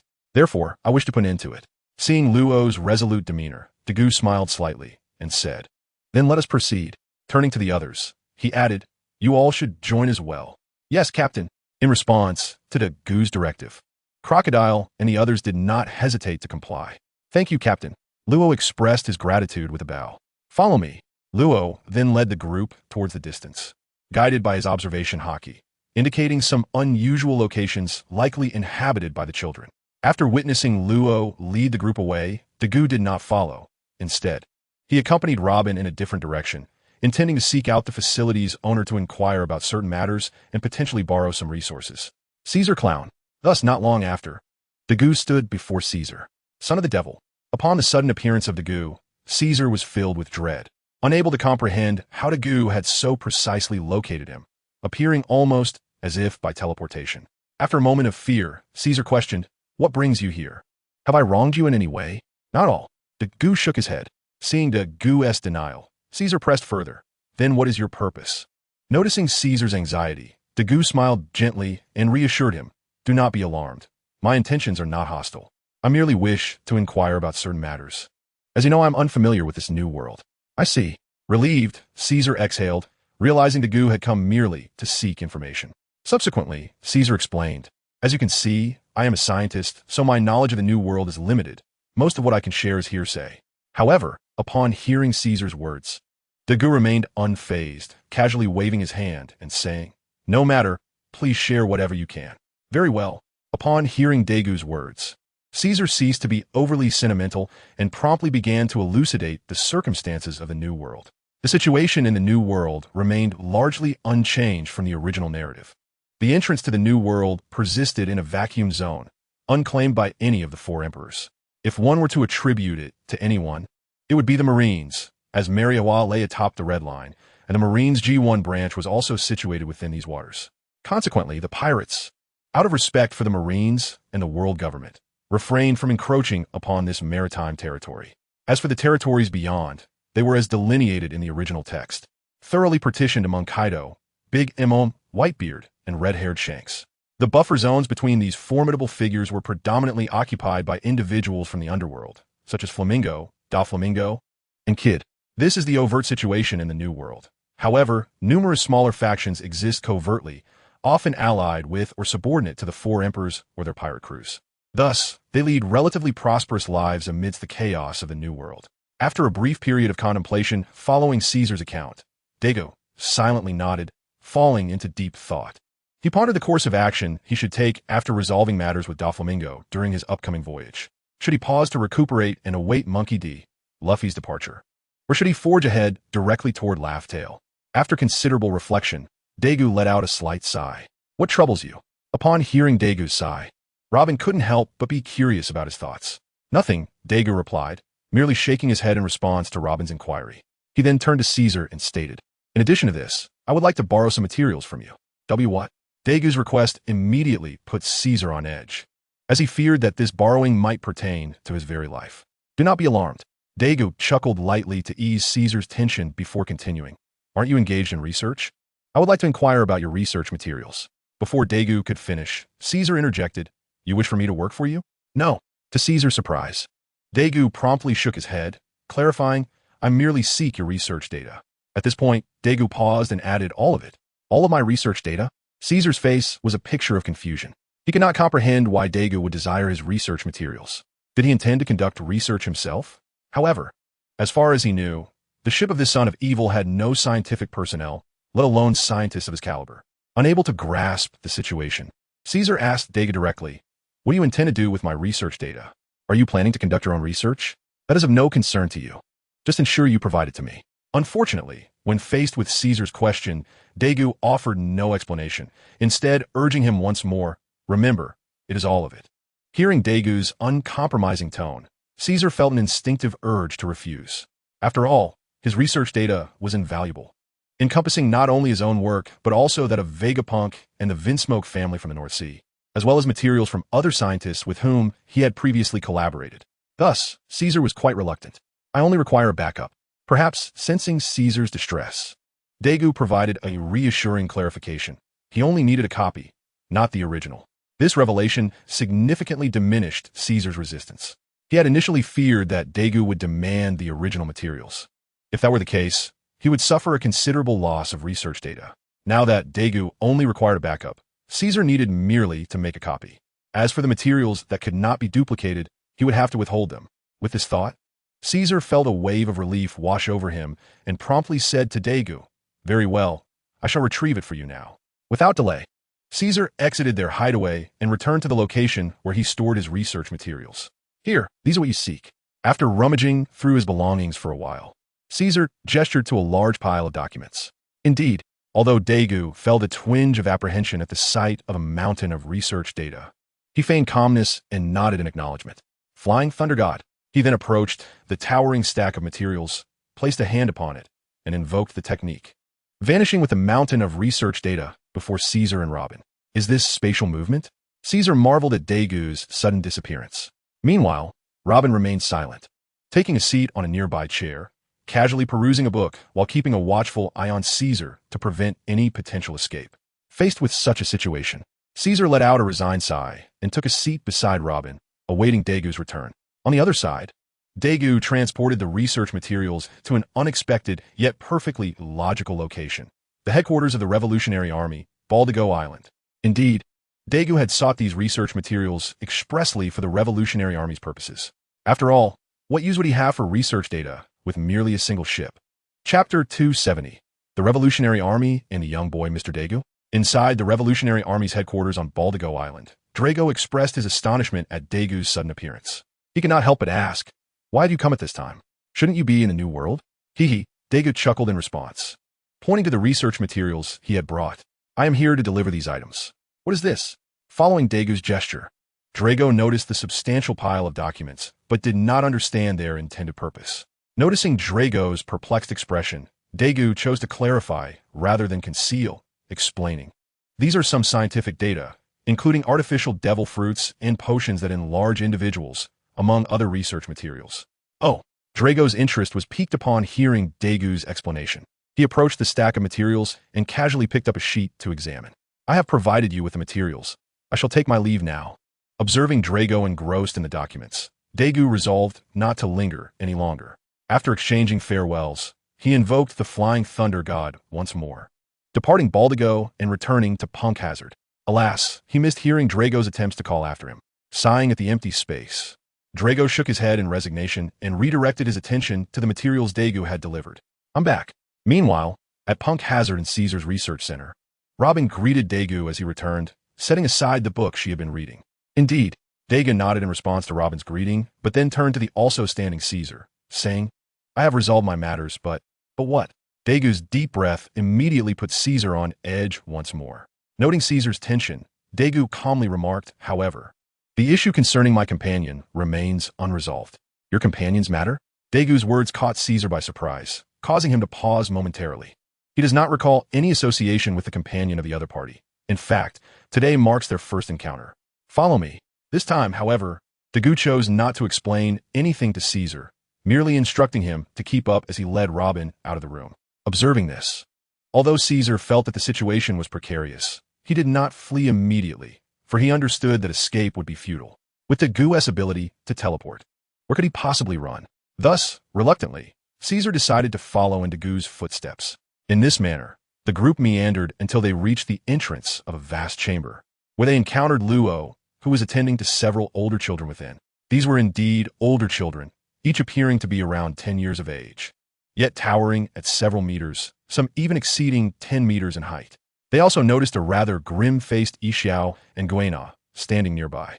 Upon seeing Luo treating the children, Daegu refrained from interrupting and instead approached the group, turning to Bonnie and asking, "Bonnie, what is the current situation?" "Captain."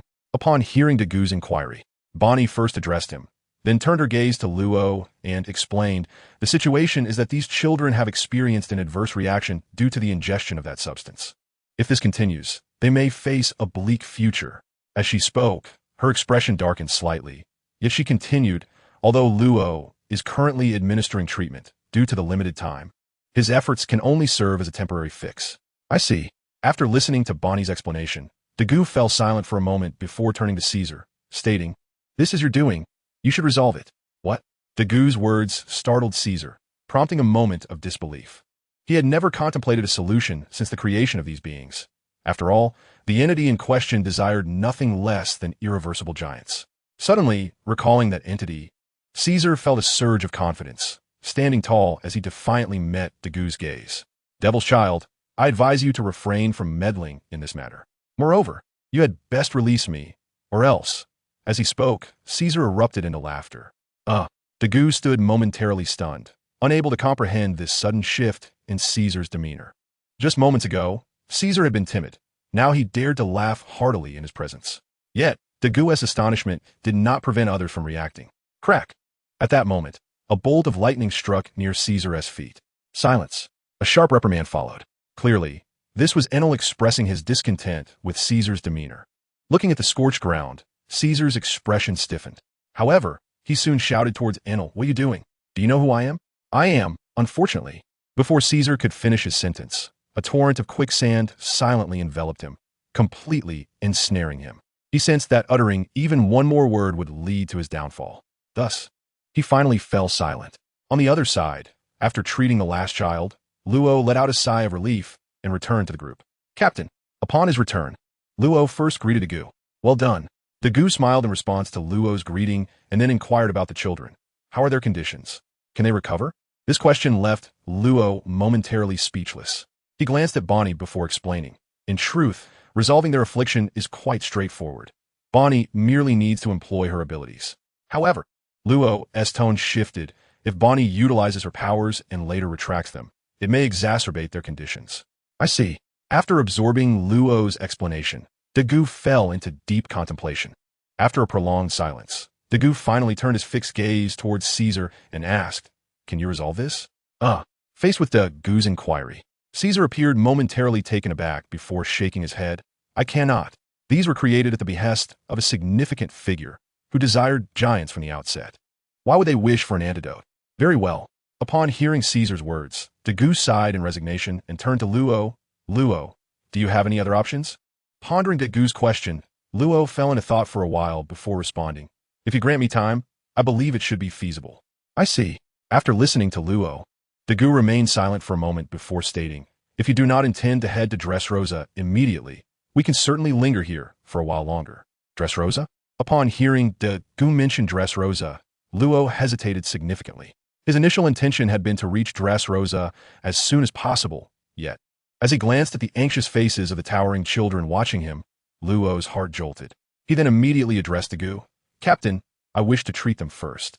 Seeing Luo's decision, Dagu did not hinder him.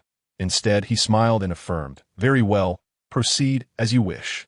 By the way, suddenly, Dagu seemed to recall something and pointed at Caesar, saying, "This fellow is the researcher responsible for the growth serum. Take him along." "Understood." Upon hearing Dagu refer to Caesar as the researcher, Luo's expression shifted slightly, but he quickly regained his composure, nodded at Dagu, and turned to Caesar. "You will accompany me." With that, Luo turned and walked towards the towering children, confident that Caesar would follow. As for Caesar, he hesitated momentarily upon hearing Luo's command. But the chilling gazes around him jolted him into action, prompting him to hastily follow Luo. Watching Caesar's retreating figure, Guena approached Dagu, uncertainly asking, "Captain, is he really trustworthy?" "Have no fear." In response to Guena's concern, Dagu waved his hand dismissively. "With us around, he wouldn't dare act recklessly. Besides, with Luo keeping an eye on him, he won't have the opportunity."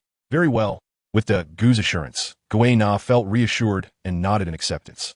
Thus, in the ensuing time, Dagu and the others made their stay in Punkhazard. Seizing this opportunity, Dagu did not remain idle. Instead, he provided intensive training for Guena, who had recently acquired her fruit abilities, allowing her to adapt to her significantly enhanced physical capabilities during this time. Additionally, Dagu utilized this period to establish a strategic direction for the future. Ultimately, he decided that after dealing with Whitebeard, he would pause his journey and patiently await the emergence of Wong Luffy. After all, his initial purpose for setting sail was never to seek the One Piece, thus rendering any expedition to Raftel unnecessary.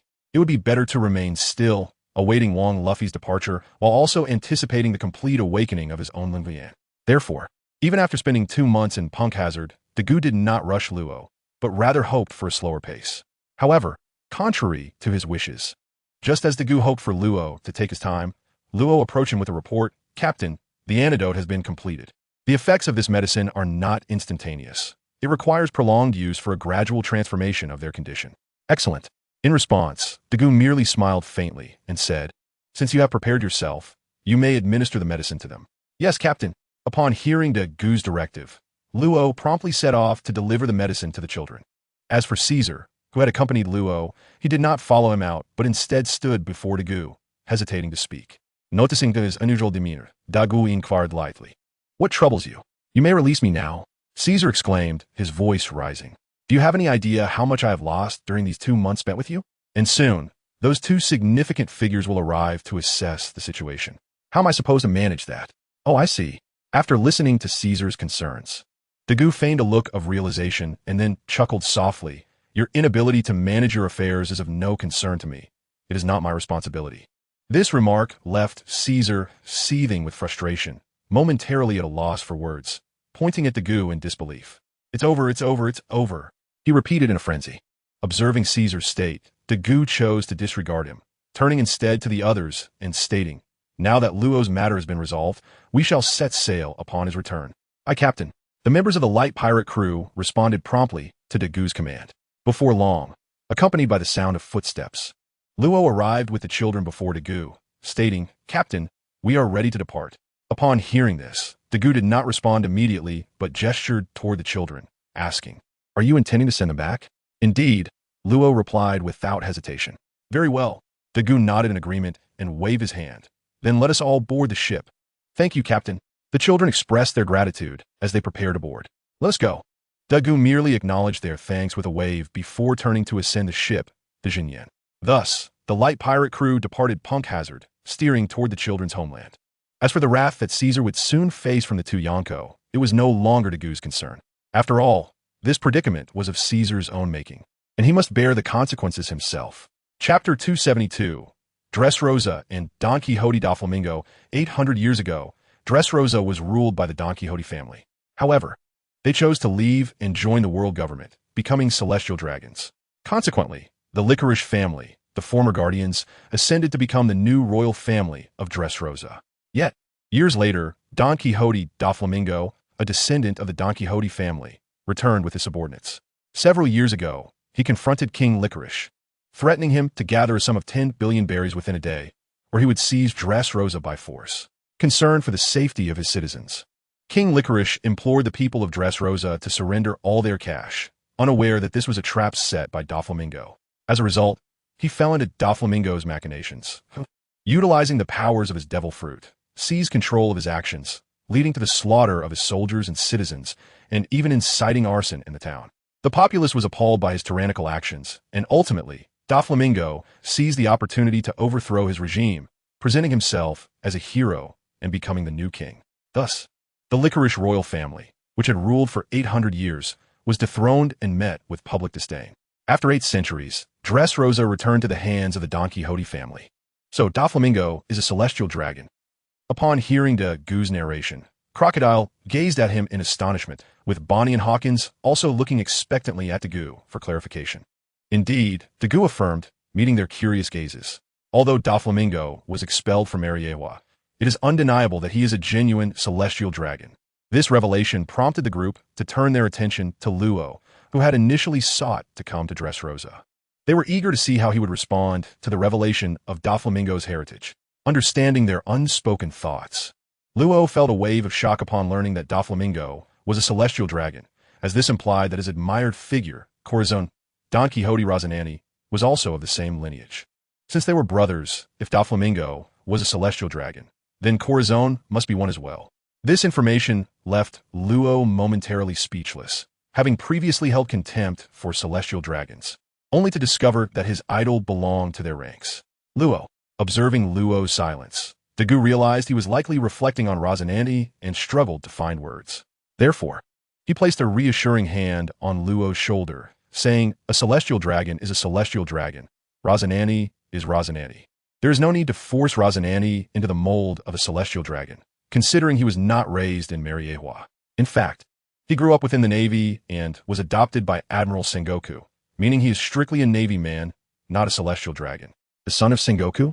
Dagu's words elicited astonished glances from Crocodile and the others. If Dagu's assertion held any truth, it would imply that Luo, in a sense, was the grandson of Sengoku. Luo, grappling with this revelation, found it difficult to accept. Merely moments ago, he admired a celestial dragon, and now he was suddenly the grandson of the fleet admiral. At that moment, Dagu sensed a gaze upon him. Turning toward the source, he spotted the island of Dressrosa almost within reach. Have I been discovered? Meanwhile, atop the royal plateau in Dressrosa, a woman in a long dress felt a jolt of surprise as Dagu's gaze fell upon her. She swiftly lowered her hands, which had been displaying strange gestures before her eyes, and turned to flee into the palace behind her. Doflamingo. Shortly thereafter, the woman found Doflamingo basking in the sun. What is it, Violet? Doflamingo inquired leisurely, turning his head to acknowledge her presence. Indeed, this woman was Violet, the daughter of the former king of Dressrosa, possessing the powers of the Dengeki fruit. As she faced Doflamingo's inquiry, Violet regained her composure and calmly stated, "The devil's child has arrived." Doflamingo's expression shifted in surprise, murmuring, "Luo, have you finally come?" With that, Doflamingo burst into laughter. Observing Doflamingo's unrestrained mirth, Toripol, Diamante, and the others exchanged glances, a sense of unease creeping into their hearts. Unlike other newcomers to the New World, the Devil's Child had entered with the formidable reputation of having single-handedly confronted 3 admirals. This can be described as a dragon soaring across the river. After a bout of laughter, Doflamingo finally returned to his usual self. "Family," he exclaimed, surveying the gathered crowd before declaring, "Let us go meet the son of the demon and welcome our long-lost family member, Luo." With that, Doflamingo strode towards the exit. Upon his command, the members of the Don Quixote family quickly fell in line behind him without hesitation. "Captain, someone is approaching." Before long, at the port of Dressrosa, aboard the ship known as the Ark Maxim, Enel sensed several formidable presences making their way toward them and promptly reported the situation to Daigu. "Oh!" Hearing Enel's words, Daigu followed his gaze and remarked to Luo, "Your target has arrived." "Is that so?" Luo responded quietly before moving to Daigu's side, catching sight of the approaching members of the Don Quixote family. Among them were Toripol of the Spade Army, Pika of the Heart Army, Diamante of the Diamond Army, Monet, Sugar, Gladius, Lao Ji, and Buffalo. As he recognized each familiar yet strange face, Luo uttered their names, ultimately focusing on one individual and murmuring, "Baby 5. Chapter 273. The Don Quixote Family and the Pirates of Light. Meanwhile, as Doflamingo approached the crowd, he warmly greeted Luo, saying, "It's been a long time. Welcome home." However, Luo did not reciprocate the sentiment, maintaining a grim expression since his arrival. Doflamingo, unfazed by this coldness, turned to Daigu and inquired, "Son of a demon, what brings you here?" Before Daigu could respond, Doflamingo pointed at Luo, his expression one of surprise, and said, "Are you here for Luo?" He then broke into laughter, adding, "But you must understand, Luo is one of us from the Don Quixote family. He has simply returned home. Is that so?" After hearing Doflamingo's words, Daigu did not argue, but simply replied coolly, "Luo, do as you wish." He then turned to a smiling figure and said, "Mr. Smiley, please keep an eye on Luo." "Yes, Captain." Smiley nodded in agreement without further comment. Next, Daigu addressed the others. "Choose your opponents." "Understood, Captain." Crocodile and the others nodded in response. "Son of a demon." At this moment, witnessing Daigu not only ignore him but also assign opponents, Doflamingo's temper flared. He pointed at Daigu, questioning Mujiwara. "Daigu, what exactly do you intend to do?" "Me?" Daigu replied, feigning confusion as he pointed to himself before calmly stating, "I do not intend to do anything. I merely heard that the people of Dressrosa are quite hospitable, so I thought I would come for a visit. As for seeking you out," at this point, he turned to Luo with a slight smile and continued, "You mentioned that Luo is your family, and you welcomed him home. Thus, it is not I who sought you. It is merely Luo returning home." Hearing Daigu's words, Doflamingo erupted in laughter, this time fueled by irritation. Yet, he did not press Daigu further, but turned his attention back to Luo, stating, "So, Luo, are you here for Rosinante?" "Oh no, I should say Corazon." He then directly questioned Luo, "So, you seek revenge for Corazon?" "Indeed," Luo affirmed, nodding resolutely. "I have come to avenge Mr. Corazon, whom you killed." Seeing the seriousness on Luo's face, Doflamingo laughed once again, though this time his mirth carried a different tone. After his laughter, Doflamingo remarked, "Luo, a life that was so hard-won by Corazon, and you failed to cherish it. I truly do not know what to say to you. You have no right to speak of him, Doflamingo." This statement unexpectedly ignited Luo's fury. With a furious shout, he drew his sword, Onakiri, lunging at Doflamingo. "How dare you come so close to our king?" At that moment, Diamante suddenly shouted, blocking Luo's path. "Your opponent is me." Just as he made his entrance, another figure stepped up to face him, Basil Hawkins. "Humph," Diamante snorted, but he did not pursue Luo further, instead focusing on Hawkins. Although Hawkins was still a newcomer to the New World, his bounty was significant enough for Diamante to take him seriously. He thought to himself that even if he could not engage Luo, there were still others to contend with. However, upon observing the situation around him, Diamante was taken aback. Contrary to his expectations, there was no one obstructing Luo's path. As he scanned the surroundings, he quickly realized why no one was preventing Luo from advancing. Those who could have obstructed him had already been dealt with. Pika, wielding the stone fruit, was held back by the former warlord crocodile. Toripole, with the stick fruit, was intercepted by Enel, the god of thunder. Baby 5, with the weapon fruit, and Monet, with the snow fruit, were thwarted by the gluttonous Charlotte pudding.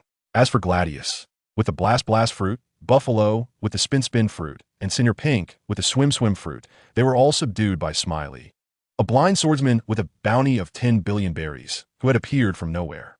Faced with such a scenario, Diamante found himself at a loss. Yet Doflamingo, at that moment, continued to find amusement in the situation, laughing as he addressed the charging Luo with such reckless abandon. How long will it take for you to change your ways? String. With that, Doflamingo raised his right hand and initiated his attack before Luo could react. Boom!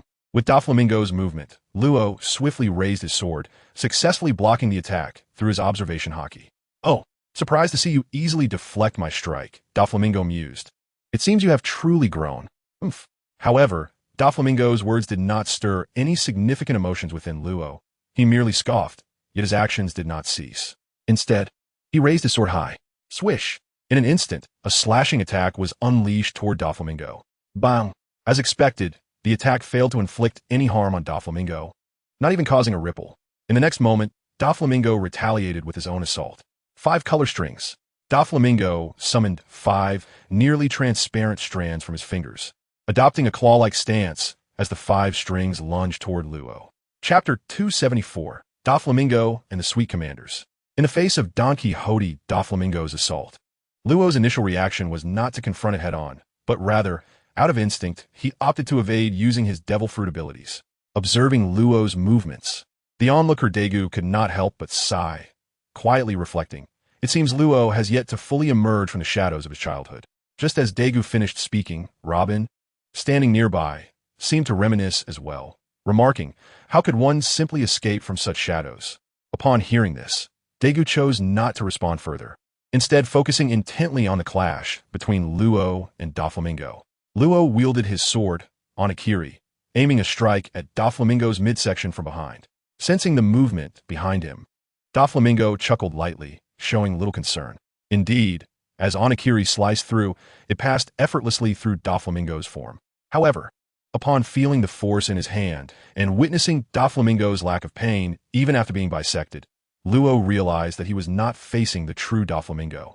In the next moment, the figure before Luo collapsed with a thunderous crash, revealing itself to be merely a manifestation of threads. Yes, the Doflamingo before Luo was nothing more than a thread clone he had created. The real Doflamingo was above them, perhaps never having descended to confront Daegu and the others. This was precisely why Daegu had instructed Xiao to keep an eye on Luo instead of watching him, for he needed to monitor Doflamingo's true form in the skies. After Luo dispatched the thread clone, Daegu promptly lifted his gaze to the heavens and called out, Flamingo, your clone has been dealt with. Isn't it time for you to descend? With that, Daegu unleashed his Conqueror's haki towards the airborne Doflamingo. Suddenly struck by Daegu's overwhelming haki, Doflamingo felt a jolt of his spirit. He then retaliated with his own Conqueror's haki to counter Daegu's. Thus, at the port of Dressrosa, invisible waves swept through the area, causing one by one the ordinary citizens to succumb to unconsciousness. However, this wave did not persist for long, as Doflamingo could not withstand it. Yes, after clashing with Daegu's haki, Doflamingo finally comprehended why the world had placed a bounty of 3 billion berries on this individual. Upon realizing this, Doflamingo laughed heartily as he descended, landing opposite Daegu. Membius Daegu, with such power, what do you intend to bring to this world?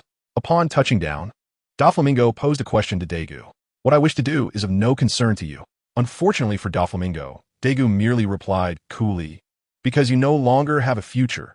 Even if I told you, you could not perceive it. Is that so? Doflamingo's expression darkened at Daegu's words. Yet he quickly responded with a grin. Are you so certain you can keep me here? You may try. Daegu calmly replied once more. To Daegu's surprise, Doflamingo did not react with anger, but instead erupted in laughter. Are they your crutch? Daegu, casting his gaze to another direction, nonchalantly stated, come forth. Few can serve as Doflamingo's support, and even fewer have conflicts with me. Wouldn't you agree? The sweet commander of the big MOM pirates. True to the Navy's 3 billion berries bounty on the son of the devil, as Daegu's words faded. A group of 3 men and 2 women emerged from a nearby large mirror. Charlotte Katakuri. Robin gasped in astonishment at the sight of those who had arrived. Indeed, those who appeared were none other than the children of Big MOM, the sweet commanders. They included the special paramecia, the mochi fruit user, Charlotte Katakuri, the paramecia, the juice fruit user, Charlotte Smoothie, the paramecia, the biscuit fruit user, Charlotte Cracker, and the previously removed character, Charlotte Snack, who had been defeated by the monk Urki. Why did Katakuri and the others find themselves in Dressrosa? The truth is, it all stemmed from Daegu's actions in Punk Hazard, which captured Big Mom's attention. In pursuit of her ambitions, Big MOM promptly decided to send Katakuri to trouble Daegu. However, whatever transpired thereafter remains unclear. Ultimately, as Katakuri set out, Big MOM also dispatched the other 3 sweet commanders. As for the mirror fruit user, Charlotte Bray, she insisted on joining, and Katakuri believed her presence could prove beneficial, thus bringing her along. In fact, her inclusion did prove useful, albeit to a limited extent. Katakuri fixed his gaze on Daegu, stating, Son of the devil, you must have known our hiding place from the start. Indeed, Katakuri suspected that Daegu had long been aware of their location. Correct. Without hesitation, Daegu affirmed, before arriving on the island, I sensed the situation here. However, at that time, I was unaware it was you. I merely speculated it could be a partner of Doflamingo. Yet when you followed Doflamingo here, I recognized your true forms. Recognized? Daegu's assertion startled Katakuri and the others. They had just been within Bray's mirror space, and yet this son of the devil claimed to have seen through it. Thinking this over, the Charlotte family began to regard Daegu with increasingly wary expressions. They felt they had underestimated this son of the devil, or perhaps his power truly warranted his bounty. Son of the devil, what exactly is your ability? Suddenly, Katakuri became curious about Daegu's powers.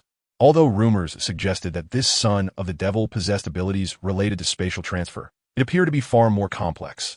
After all, if it were merely spatial transfer, how could he perceive them within the mirror space? One no. Daegu replied coolly, then smirked, come see for yourself. His words prompted discontent from Snack, Smoothie, Cracker, and Bray, who were eager to respond. However, before they could speak, Katakuri raised a hand to silence them. He then turned to Doflamingo, saying, Doflamingo, if Dressrosa is damaged, it will not be our fault. Hearing this, Doflamingo not only refrained from anger, but instead laughed heartily, of course not. With his response, Katakuri nodded, then addressed Daegu. Son of the devil, if you hand over the devil daughter Nico Robin to us, we will allow you to leave Dressrosa. Otherwise, with that, a surge of formidable conquerors haki erupted from Katakuri, enveloping the entire Dressrosa. Otherwise what? Daegu's cold voice interjected. Under the pressure of Daegu's haki, Charlotte Bray was the first to succumb, letting out a muffled groan before collapsing. Subsequently, the guards of Dressrosa, members of the Don Quixote family, and even the relatively weak high-ranking members, such as Buffalo and Sugar, all fell to the ground. Witnessing this scene, both Doflamingo and Katakuri, along with others, fell into a profound silence. They had considered the possibility that Daegu might possess great strength, but never did they anticipate that he would be this formidable. Merely observing the might of his conqueror's haki, Katakuri felt that even Big Mom could not compare. Not to mention the other members of the Don Quixote family, having never witnessed the power of the other emperors, regarded Daegu's conqueror's haki as possibly rivaling that of Shanks, who is known for possessing the strongest haki. The son of the devil. After a long silence, it was finally Katakuri who reacted, unleashing his own conqueror's haki to counter Daegu. Boom! Boom! Not only Katakuri, but in the very next moment, Doflamingo also erupted with his own conqueror's haki. Thus, the two forces of haki clashed against Daegu's. However, much to the disappointment of the Don Quixote family and the Charlotte siblings, even when Katakuri and Doflamingo joined forces, their haki was overwhelmed by Daegu's singular might. Katakuri, Doflamingo. Ultimately, Daegu looked at the two and remarked with a smile, haven't you eaten? Upon hearing this, the two, initially contemplating a competition of haki with Daegu, instinctively withdrew their haki and charged at him together. However, an unexpected incident occurred at that moment. Law, upon seeing the figure before him, Doflamingo was compelled to halt. What? Do you still wish to fight me? Doflamingo inquired after scrutinizing Law. Oomph. In response to Doflamingo's question, Law snorted and then stated earnestly, Doflamingo, I have come to avenge Corazon today, so I cannot let you fall into the hands of others. Is that so? Upon hearing Law's words, Doflamingo responded nonchalantly and lost interest in troubling Daegu, focusing instead on Law. As for Katakuri, just as he was about to charge towards Daegu, a bolt of lightning struck his path, and Enel flashed before him, inquiring, I hear you are quite formidable. Would you care for a match? The thunder god Enel, gazing at the figures standing before him, Katakuri's expression grew grave. Initially, he had regarded Enel, who had a bounty of 1 billion berries even before entering the New World, as merely someone seeking fame. However, after witnessing Daegu's earlier display, Katakuri understood that Enel was far from an empty reputation. He possessed the strength worthy of his bounty. Thus, when confronted by Enel's interception, Katakuri did not recklessly advance and disregard him. Instead, he regained his composure and calmly replied, Very well. Swish. With that, Katakuri twirled his wrist, raising his trident to thrust at Enel. Whoosh. Facing Katakuri's sudden attack, Enel was not taken aback. He similarly raised his golden staff to sweep at Katakuri. Bang! Shortly thereafter, the trident and staff collided, unleashing a terrifying shockwave that swept across the area. The Sweet Four commanders, Charlotte Cracker, the former warlord Crocodile. Meanwhile, on another front, Cracker clashed with Crocodile. The Sweet Four commander, Charlotte Smoothie, the Devil's daughter, Nico Robin. Similarly, Smoothie was intercepted, and her opponent was none other than Robin. It seems the world has underestimated your strength, Devil's daughter. Observing the equally formidable Nico Robin before her, Smoothie's expression turned serious. You flatter me. Unfortunately, Robin paid little heed to Smoothie's compliment, merely responding coolly before falling silent. The Sweet Four commander, Charlotte Snack, the magician, Basil Hawkins. In another corner, Hawkins faced off against the last of the Sweet Four commanders. As for the members of the Don Quixote family, aside from those incapacitated by the Conqueror's haki, the others were intercepted by Chiji, Bonnie, Beepo, and Kana. Although Beepo and Kana had not yet fully matured in strength, they were still capable of handling a member of the Don Quixote family, while the majority of the rest were held back by Chiji. The grand battle was on the verge of erupting. Yet, as the most powerful presence in attendance, Daegu, who also bore the highest bounty, chose to find a spot to sit down, casually producing some sunflower seed from who knows where, and leisurely watch the confrontations unfold. How delightful! Chapter 276. Enel and Katakuri Dressrosa, renowned in the New World as the land of love, passion, and toys, was expected to be a vibrant and flourishing spectacle. However, at this moment, Dressrosa stood in stark contrast to its moniker. For the entirety of Dressrosa echoed with thunderous roars, and within the island, not a single person remained standing. All had collapsed by the roadside. The toys, once ubiquitous in Dressrosa, had inexplicably vanished without a trace, as if they had never existed at all. Boom! Suddenly, a deafening sound reverberated throughout Dressrosa, drawing the attention of those engaged in battle. There, on the other side of the port, dark clouds gathered, and lightning danced within. It was evident that the thunder god Enel was unleashing his might. No. Yet, this was not the most astonishing sight. What truly astonished was that beneath those dark clouds, countless Nua emerged from seemingly nowhere, blanketing the entire area. Katakuri, it's time to get serious. Gazing at the endless expanse of Nua, Smoothie, who had been clashing with Robin, involuntarily paused and remarked, Is this what Daegu referred to as the awakening of a paramecia devil fruit?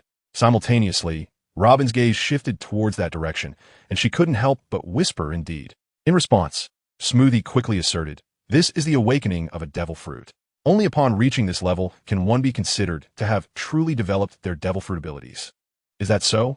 Listening to Smoothie's explanation, Robin refrained from further comments, quietly observing the distant spectacle, attempting to discern her own path of evolution. You truly are impressive. On the other side, seeing Katakuri manage to assimilate the surrounding materials to create a formidable battlefield, Enel's eyes gleamed. It seemed he had found a worthy opponent. You are not lacking either, Thunder God. In return to Enel's compliment, Katakuri could not help but respond. The world has underestimated you. You indeed possess strength commensurate with your bounty. Whatever. Regrettably, upon hearing Katakuri's words, Enel was not particularly moved. To him, how the world perceived him was of little consequence. Of course, this was because he was unaware of who had made such statements. Had he known, he would have ensured they understood what divine judgment entailed. Divine judgment. Contemplating this, Enel decided to unleash a divine judgment upon Katakuri, as he had just stated. If ignorance were bliss, it would suffice, but with the target right before him. It was essential to deliver a divine judgment. Boom! Thus, with Enel's action, a colossal bolt of lightning, imbued with overwhelming might, plummeted towards Katakuri below. Oomph! Gazing at the commotion above, Katakuri let out a cold snort before suddenly unleashing his power. Invincible donut. Countless donuts, crafted from mochi, materialized around Katakuri, followed by a flurry of fists emerging from within. Mighty Machi. In the next moment, the multitude of donuts began to converge, gradually merging into one, as the fists simplified into a singular form. With a mighty cry, just as the impending lightning was about to strike him, Katakuri swiftly extended his hand and launched a punch towards the thunder. Boom! Following Katakuri's motion, the colossal fist he created also surged towards the lightning. Crash! In an instant, a thunderous sound echoed between the two, resonating across the land of Dressrosa. Yet this was not the end. Rather, it was merely the beginning, for in the next moment, Enel instantaneously appeared beside Katakuri and swung a staff at him. Whoosh! Unfortunately for Enel, his move had long been anticipated by Katakuri, who possessed the foresight to predict the future through his observation haki. Thus, Enel's sudden assault did not achieve the expected effect and was effortlessly intercepted by Katakuri wielding his trident. Nevertheless, neither combatant ceased their efforts. Instead, they engaged in close combat. Clang! Enel's golden staff danced through the air, each strike aimed at Katakuri's vital points. However, regardless of where Enel attacked or how unexpectedly he struck, Katakuri skillfully blocked each and every blow. Captain, why do I feel that Katakuri seems to know where Enel will strike before he even attacks? Observing the fierce battle, Yuta, who had been beside Daigu, couldn't help but voice the question that lingered in her mind. You are not mistaken. In response, Daigu did not deny Yuta's observation, but rather nodded affirmatively and proceeded to explain to her the advanced application of observation haki that allows one to foresee the future. Is Katakuri really that strong? Upon hearing Daigu's words, Yuta was taken aback, realizing she had underestimated this so-called top of the sweet commanders of the big MOM pirates. Katakuri. Indeed, Katakuri is quite formidable. Listening to Yuta, Daigu nodded once more, stating that if it weren't for Big Mom's presence above him, Katakuri might well become the next emperor should he venture out on his own. However, Daigu swiftly shifted his tone, adding that if he truly were to part ways with Big MOM, he might face even greater hardships, as without her protection, it seems they would have long perished at sea. Hearing Daigu's words, Yuta fell into silence, lost in thought. Observing Yuta's demeanor, Daigu shook his head, but chose not to disturb her, instead turning his attention to the battlefield where Doflamingo and Law were engaged. There, Doflamingo, after witnessing Katakuri unleash his awakened devil fruit abilities, seemed to have either acknowledged Law's strength or wished to prevent the big MOM pirates from overshadowing him on his own territory. In any case, he too activated his awakened abilities, transforming everything nearby into his string-like form. Looking around as the surroundings abruptly turned into a blinding white, Law found himself at a loss for words. Although he had tried to elevate Doflamingo's abilities, he realized he had still underestimated him. He had never anticipated that Doflamingo had already awakened his devil fruit. Chapter 277, The Battles of the Others and the Arrival of Kaido. What? Are you afraid now? Noticing Law's expression, Doflamingo couldn't help but chuckle lightly. Humph. In response to Doflamingo's slightly provocative remark, Law merely snorted and charged at him once more. Seeing Law rush toward him without uttering a word, Doflamingo couldn't help but smile again, but then his expression hardened as he suddenly unleashed his awakened abilities. Wave of white strings. In the next moment, countless transparent white strings aligned horizontally, forming a torrent-like attack that surged upward from beneath Law, gradually closing in on him. Room, slaughterhouse. In light of this situation, Law did not remain passive. Instead, he activated his own devil fruit powers, successfully swapping positions with a stone behind Doflamingo, outside the grasp of the white strings. Whoosh! With the swap complete, Law swiftly thrust his blade, the shambles, towards Doflamingo's neck. To his astonishment, Doflamingo did not employ his devil fruit abilities again in response. Rather, he simply clenched his right fist and struck Law's beloved sword, Shambles. Upon impact, A metallic clash resonated from their confrontation, for no matter the circumstances, Doflamingo could not genuinely meet Law's blade with his bare hands. He had certainly coated his fist with hockey. Observing Doflamingo's ever-present smile even now, Law felt a sense of imbalance within himself. It was as if Doflamingo were mocking him, ridiculing the fact that he had not changed at all over the years. With that thought, Law couldn't help but yell, simultaneously increasing the force and speed of his attacks, unleashing a barrage upon Doflamingo. Bang! Unfortunately, no matter how Law approached the assault, Doflamingo expertly parried each strike. After a prolonged exchange, Law let out a deep sigh, feeling somewhat drained. He couldn't comprehend why this was the case. After all, his experiences over the years had diverged significantly from the original narrative. The Law in the original story endured a long period of hardship after leaving the Don Quixote family, and he had not received guidance from world-class figures such as Corazon, Dr. Correja, or the Golden Lion. Yet, despite the tutelage of so many elite individuals, Law found himself at a disadvantage against Doflamingo, even though Daigou believed his strength was commendable, at least not inferior to some Navy admirals. Sighing at this realization, Daigou turned his gaze toward the duel between Robin and Smoker. Their battle appeared to be quite evenly matched. Robin had just delivered a kick to Smoker's thigh, causing him to stagger, nearly losing his balance. However, Robin did not fare well either, as at that moment, Smoker swung his massive sword, striking her in the abdomen. Cough! The blow made Robin cough twice, but it was not a significant issue, for she had already coated herself with hockey in anticipation of Smoker's advance. Observing Robin's condition, Daigou nodded before shifting his focus to Bonnie and Kuina's situation. It seemed that after Law, Hawkins, Enel, and Crocodile exited the fray, their opponents had been taken over by Bonnie, Kuina, and Ichiji. Among them, Kuina faced Diamante, the opponent of Hawkins. Perhaps it was because the latter also wielded a sword that Kuina had chosen him as her target. Meanwhile, Bonnie confronted Pika from the Black Spade Army. As for the remaining members of the Don Quixote family, such as Treble and Bellamy, who were not incapacitated by the Conqueror's hockey, they were all single-handedly held back by Ichiji. In truth, with Yi Zhao's prowess, he could have easily resolved the situation with his adversaries. Yet, for reasons unbeknownst to others, he chose to remain locked in a stalemate. As long as his opponents refrained from making a move, he too remained passive, almost as if he could only discern their positions through sound. Observing this, Daigou shook his head in resignation and turned to his companion, Wu Ta, saying, "Wu Ta, I shall escort you back to Xiang Kasi." Why? Wu Ta was momentarily taken aback by Daigou's intention to send her away, unable to comprehend the rationale behind it.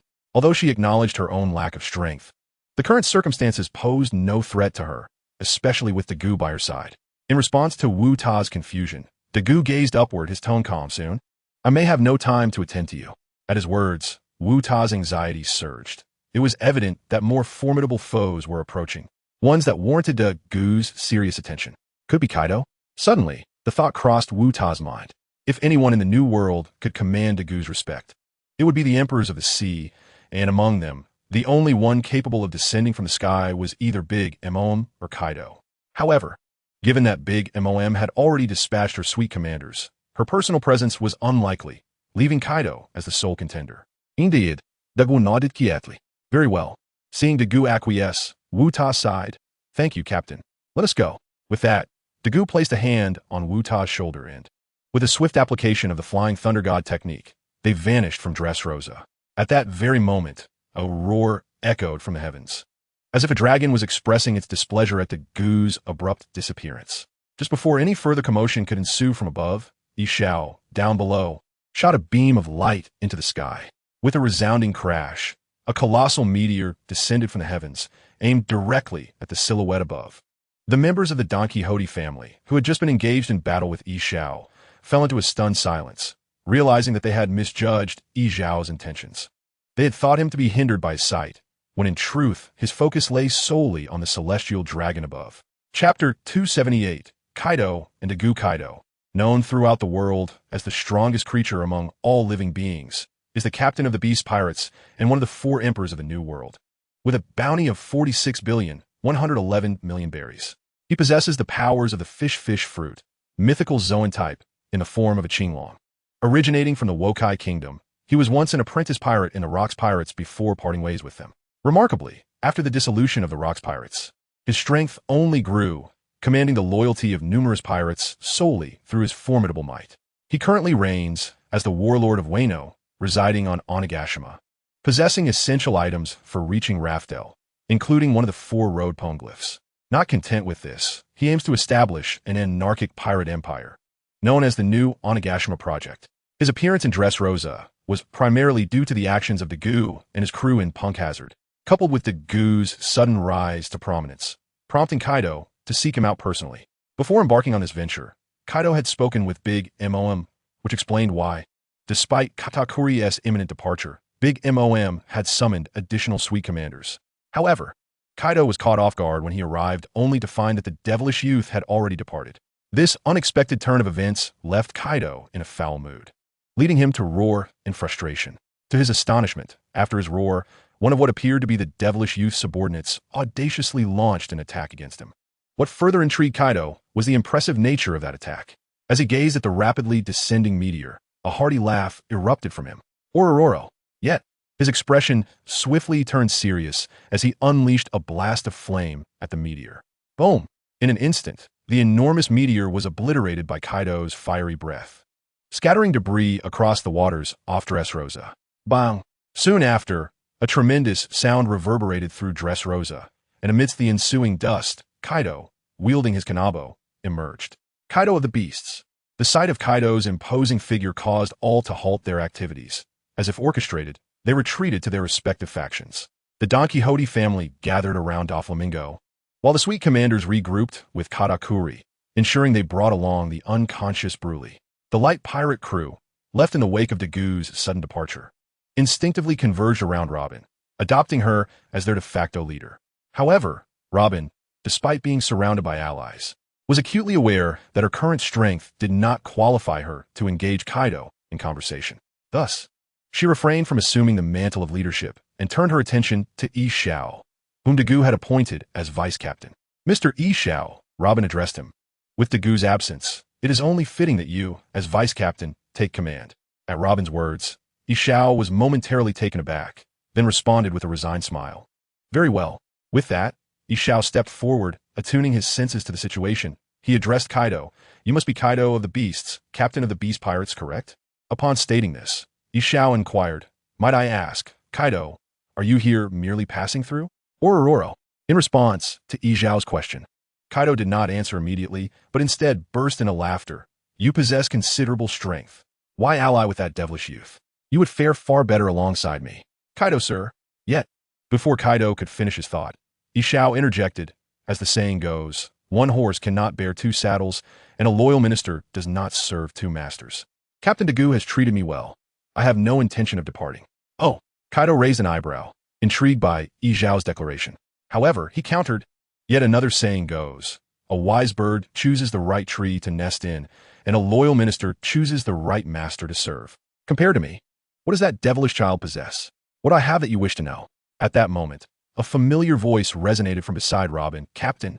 Upon hearing this, the light pirate crew turned their attention to the source of the voice, acknowledging the figure that had suddenly appeared. Simultaneously, Yi Xiao quietly retreated to the back. Noticing Yi Xiao's retreat, Dagu, albeit resigned, said nothing, recognizing that Yi Xiao's time with them was still short and that such behavior would likely dissipate with time. As he pondered this, Dagu stepped forward to confront Kaido. Kaido, are you attempting to poach my vice captain right before my eyes? Boom! With that proclamation, his conqueror's haki surged forth, directed at Kaido. Ororo. Feeling the impact of Dagu's conqueror's haki, Kaido erupted into laughter. Yet, in the next instant, his demeanor shifted, and he unleashed his own conqueror's haki. Boom! In that moment, the 2 colossal forces of conqueror's haki clashed, their combined might creating a cataclysmic spectacle that reverberated throughout the surroundings. In an unexpected turn of events, the members of the Don Quixote family, including the once alert Galadius and Senior Pick, succumbed one after another. Even Guena and Beppo were on the verge of collapse, teetering precariously as if about to follow in the footsteps of their companions. Witnessing this, Yi Xiao promptly stepped forward to shield Guena and the others from the onslaught of the Haushka haki unleashed by Kaido and Daku. After a lengthy pause, accompanied by Kaido's booming laughter, both individuals finally retracted their respective haki, settling into a silent gaze with one another. Demon Brat, your haki is quite impressive. Kaido was the first to break the silence. Regrettably, Daku responded to Kaido's compliment with minimal reaction, merely offering a nonchalant reply.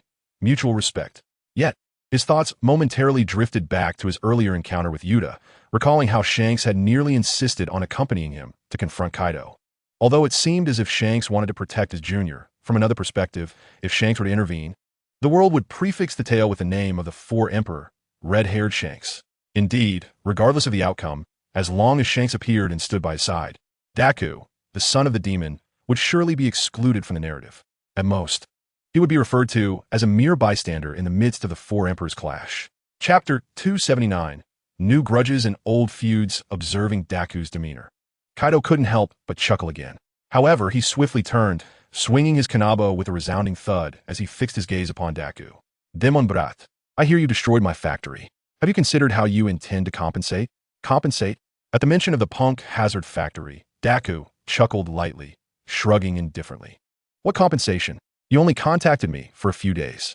You don't even know if that factory can operate normally, and you have the audacity to demand compensation? Kaido paused, momentarily taken aback, before turning to Doflamingo. Joker, you assured me there would be devil fruits. Were you deceiving me? Huh? Boom. As he spoke, Kaido unleashed his haki, directing it towards Doflamingo. Kaido. Faced with Kaido's sudden aggression, Doflamingo dared not retaliate and hurriedly explained, in all these years, who have I deceived in business? Hearing Doflamingo's words, Kaido reflected on the years past, recalling that he had indeed never been misled in business dealings. It better be so. With a disdainful snort, he shifted his focus back to Daku. Demon Brat, you heard the conversation. How do you intend to compensate for my losses? Under Kaido's scrutiny, Daku smiled slightly, retorting, Do you really think I would compensate? Kaido was both amused and enraged by Daku's audacity. It was the first time someone had spoken to him in such a manner since becoming a Four Emperor. Very well. After a brief moment of laughter, Kaido's fury flared as he shouted, raising his kanabo and striking it down towards Daku. Boom! In an instant, a formidable energy surged from the kanabo, hurtling towards Daku. Unfazed by the impending strike, Daku let out a scoff and drew the victory contract sword, swinging it with precision. Swish! Bang! In a flash, two immensely powerful attacks collided. Dust and debris erupted throughout Dressrosa, with gusts of wind swirling chaotically, scattering clouds in the sky and creating waves in the sea far beyond the island. The members of the Don Quixote family, including the Sweet Commanders, were caught in the tumult, though Doflamingo and Katakuri attempted to intercept the attack. Their strength paled in comparison to that of a Four Emperor, resulting in them being propelled several meters away before barely managing to halt their movement with the assistance of their awakened abilities. Conversely, the Maramara no Mi crew was shielded from excessive damage thanks to the presence of Ishiao, along with Enel and Crocodile, both of whom were at the level of a high-ranking officer. Thus, the crew of the Maramara no Mi found themselves with ample opportunity to observe the clash between Daku and Kaido. Is this what a Four Emperors battle looks like? Goena, Bonnie, Hawkins, and Law exchanged astonished glances, unable to fathom that such feats could be accomplished solely by human effort. They had assumed that only those like Enel or Crocodile, who possessed Logia-type devil fruits, could achieve such power. Little did they know, their captain was providing them with an invaluable lesson at that moment. As they contemplated this, they could not help but cast their eyes upon Ishiao, remembering that the captain had claimed to possess similar strength. This realization instilled in them a renewed sense of urgency. While they had previously felt confident in their abilities, the reality of the new world was now pressing upon them. Suddenly, Kaido's laughter echoed once more, drawing everyone's attention. Demon Brat, you are quite impressive, Kaido exclaimed, leaning on his kanabo. After praising Daku, he shifted his gaze to the victory contract sword in Daku's hand and inquired, What is the name of that sword? It seems familiar. Daku did not hesitate to respond, slowly raising his sword while caressing its blade. The sword is known as the Victory Contract Sword, also referred to as the Sword in the Stone. It is the holy sword from the ancient land of Britannia. Britannia? At Daku's words, Kaido's expression turned contemplative as he was lost in memories. After a considerable pause, he finally regained his composure and remarked, Decades ago, when I was still an apprentice, I accompanied my captain to a country. If I recall correctly, its name was Britannia. Before Kaido could finish, Daku interjected, That country is indeed called Britannia, and it is also the birthplace of my sword. Back then, your captain sought to invite the king of that land, the former master of this sword, King Arthur, aboard his ship, but his invitation was declined. Consequently, your captain not only executed him, but also brought ruin upon his kingdom. Listening intently to Daku's account, Kaido erupted in laughter once more.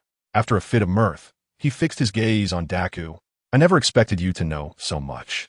He then asked, so, do you wish to avenge your predecessor? I do harbor that thought. Daku nodded quietly, stating, after all, I have inherited his sword, so it would not be amiss to do something within my capacity for him. Within your capacity?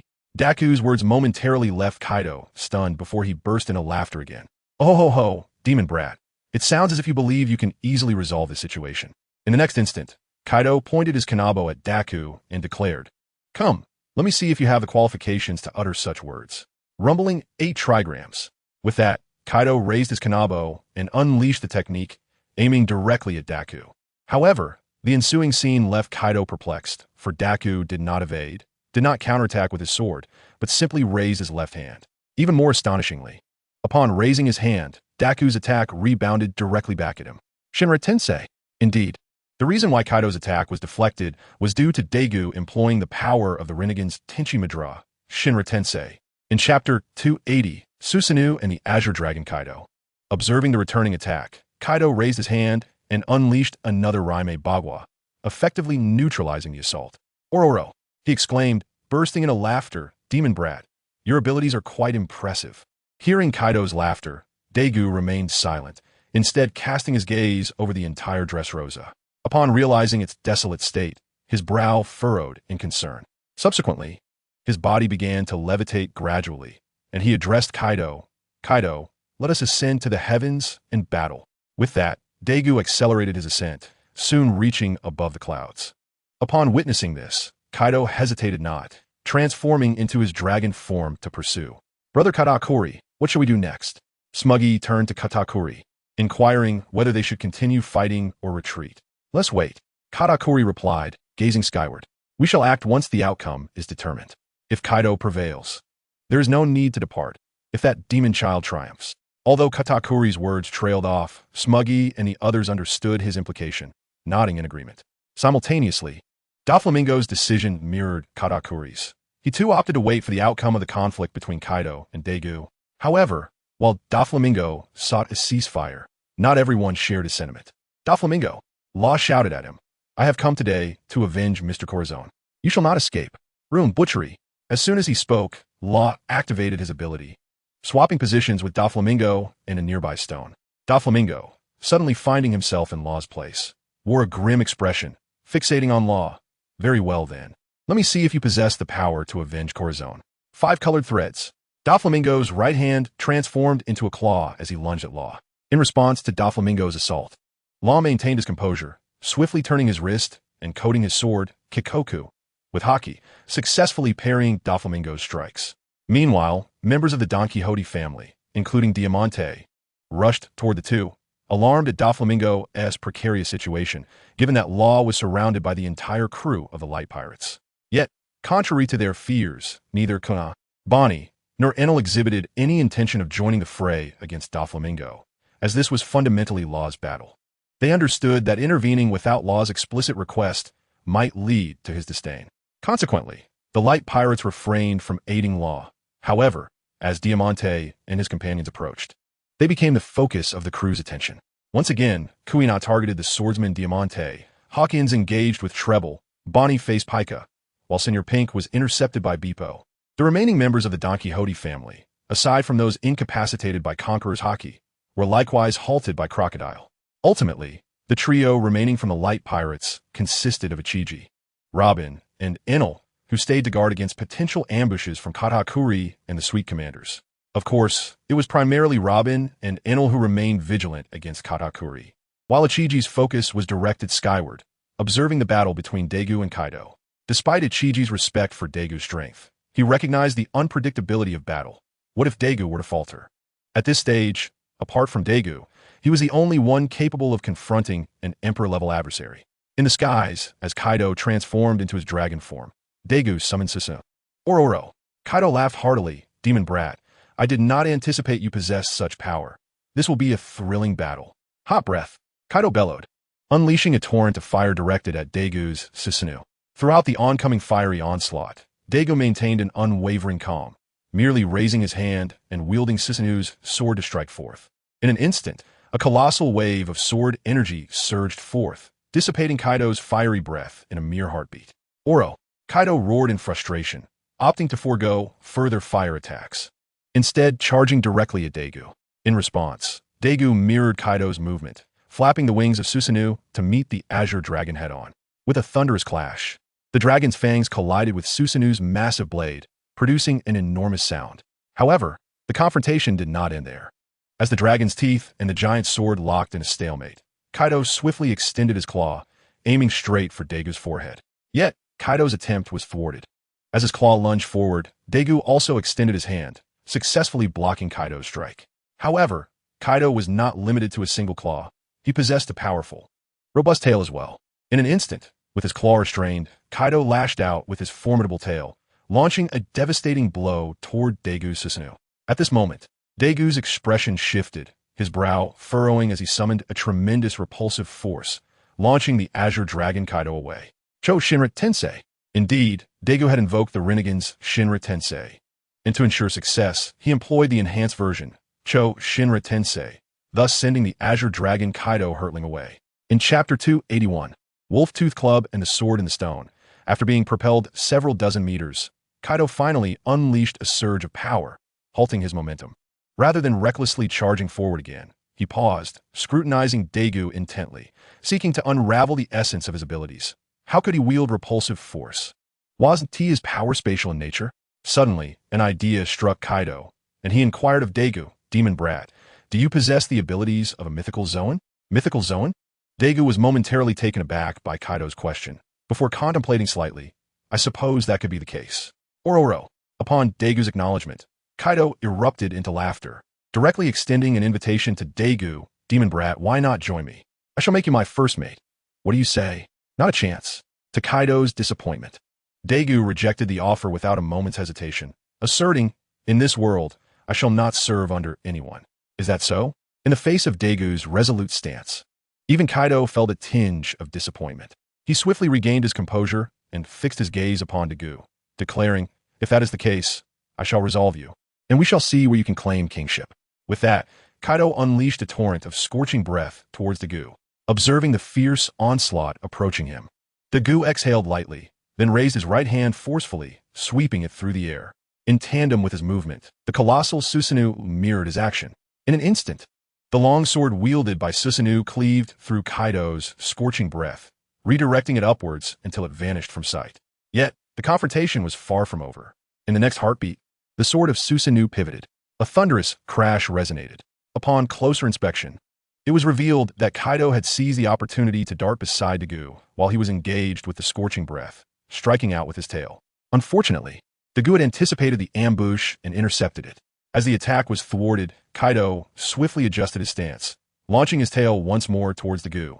However, before Kaido's tail could connect, Daegu had already raised both fists, delivering a relentless barrage upon Kaido's dragon form. In mere moments, Daegu had unleashed over 100 blows upon Kaido. Finally, with one powerful strike, Kaido was sent flying several dozen meters away. Coughing, he could no longer suppress the urge to clear his throat, signaling a shift in his condition. Simultaneously, he realized that in the aerial domain, he was at a disadvantage compared to Daegu. With this realization, Kaido resolved to change his strategy and bellowed at Daegu, "Demon Brat, if you have the guts, come down and fight me." No sooner had he uttered these words than he soared towards Dressrosa. To Kaido's astonishment, just as he prepared to descend upon Dressrosa, Daegu's Susanoo unexpectedly materialized before him, blocking his path. Unraid, Kaidorord, Demon Brat. Without regard for the aerial battleground, he transformed from his dragon form into his most formidable hybrid form. Raising his Kanabo, he charged at Daegu. Thunderous 8 trigrams. With a powerful swing, infused with the color of conquerors, he propelled the weapon towards Daegu with astonishing speed. Faced with Kaido's formidable strike, Daegu chose not to rely on Susanoo for defense. Instead, he too relinquished the Susanoo form, gripping the sword of victory, similarly enveloped in the color of conquerors, and met Kaido head-on. In the following moment, a colossal wave of energy erupted, accompanied by a deafening sound. The sheer force of this energy prompted all those on the island to feel an immense pressure, causing them to halt in their tracks, staring in awe at the two figures standing against the clear sky. After a brief moment of silence, Katakuri turned to his siblings and declared, "We must leave." Observing Katakuri's sudden insistence to depart, Smoothie and the others were puzzled, eager to inquire about the situation. Although they recognized the demon child's power surpassed their expectations, it hardly warranted an immediate retreat. Indeed, for Smoothie and her companions, leaving at this juncture felt akin to fleeing. Do not ask, just go. However, before they could voice their thoughts, Katakuri preemptively silenced them and began heading towards the opposite side of the island, where their vessel awaited. Exchanging glances, Smoothie and the others remained silent, ultimately deciding to follow Katakuri's lead. Why was Katakuri in such a rush to leave? It was because he foresaw the future. He envisioned Kaido plummeting from the sky, shaking the very foundations of Dressrosa thrice. Thus, Katakuri was compelled to depart. For such circumstances signified that Kaido would likely not emerge victorious against the demon child. In essence, their hopes of reclaiming their losses were futile. Hence, why linger? Indeed, just as Katakuri had anticipated, as he exited the harbor and had yet to reach their ship, Kaido suddenly descended from above, crashing into the streets of Dressrosa, causing the entire town to tremble. This spectacle left both the Don Quixote family and the Sweet Commanders in utter shock. They had never imagined that Kaido, one of the four emperors, would be defeated in battle by a newcomer. Unlike them, Guena, Hawkins, and Law were filled with exhilaration upon witnessing Dagu's triumph over Kaido. Although they had known of Dagu's strength, having previously faced off against figures such as Akiji, Garp, and Gion, they had not witnessed that battle firsthand. Thus, the excitement they felt now was far greater than what they had experienced before. Meanwhile, a smile spread across the face of One Smile, as he finally set aside his worries. Yet, in the next astonishing moment, before Kaido could rise, Dagu suddenly appeared at his side and whisked him away, vanishing from Dressrosa. What does this mean?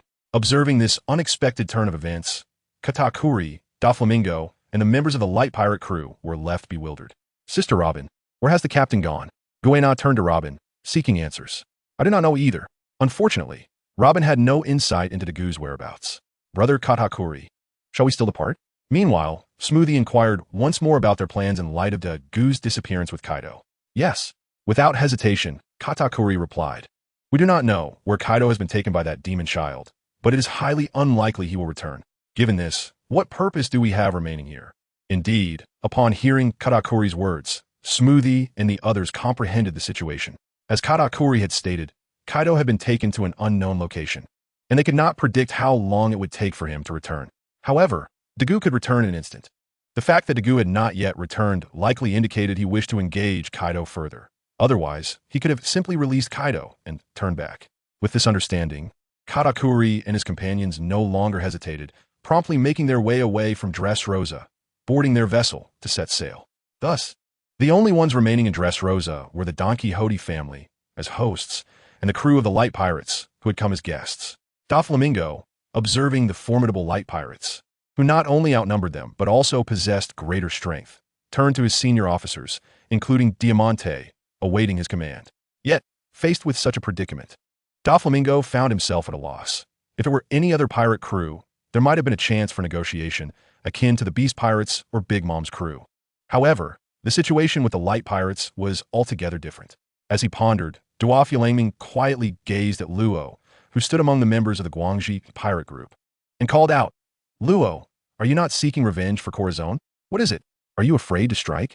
Hearing Duofulangming's blatant provocation, Luo, though aware of the intent, could not suppress the fury within him.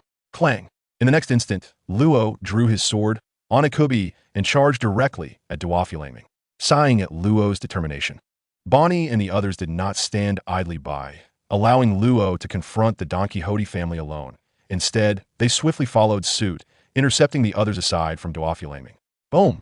Instantly, battle erupted once more, and this time the intensity was significantly greater than before. For now, there were no outsiders like Katakuri or Kaido present. Naturally, there was no need for restraint. Where's this place? Meanwhile, on Punk Hazard, several days' journey from Dressrosa, Kaido stood up unsteadily, his face a mask of confusion as he surveyed his surroundings. Bewildered, he recalled that he had been battling that devilish boy in Dressrosa just moments ago. How had he suddenly arrived here? This is Punk Hazard. In response to Kaido's bewilderment, Dagu did not remain silent. Instead, he candidly informed him, This is where your factory is located. Factory? Upon hearing Daegu's explanation, Kaido remained perplexed, momentarily unable to recall the factory Daegu referred to. However, his eyes soon brightened as he began to use his Kinbunchika haki to sense the situation on the island. Yet, it was not long before Kaido furrowed his brow. For through his perception, he discerned that there was only one presence on this island. No other life force could be detected. Devil boy, have you taken everyone here away? Kaido then turned to question Daegu. To this, Daegu replied, yes and no. What does that mean? Kaido looked utterly confused. Observing Kaido's expression, Daegu calmly explained, I did take some people away, but they should have nothing to do with what you seek, as they were merely some unusually sized children. Then why is there only one presence here? Upon hearing Daegu mention the children, Kaido's anger surged, suspecting Daegu was deceiving him. How should I know? In the face of Kaido's fury, Daegu shrugged indifferently. Roar. Seeing Daegu's nonchalant attitude, Kaido immediately let out a roar, raised his kanabo, and charged at Daegu.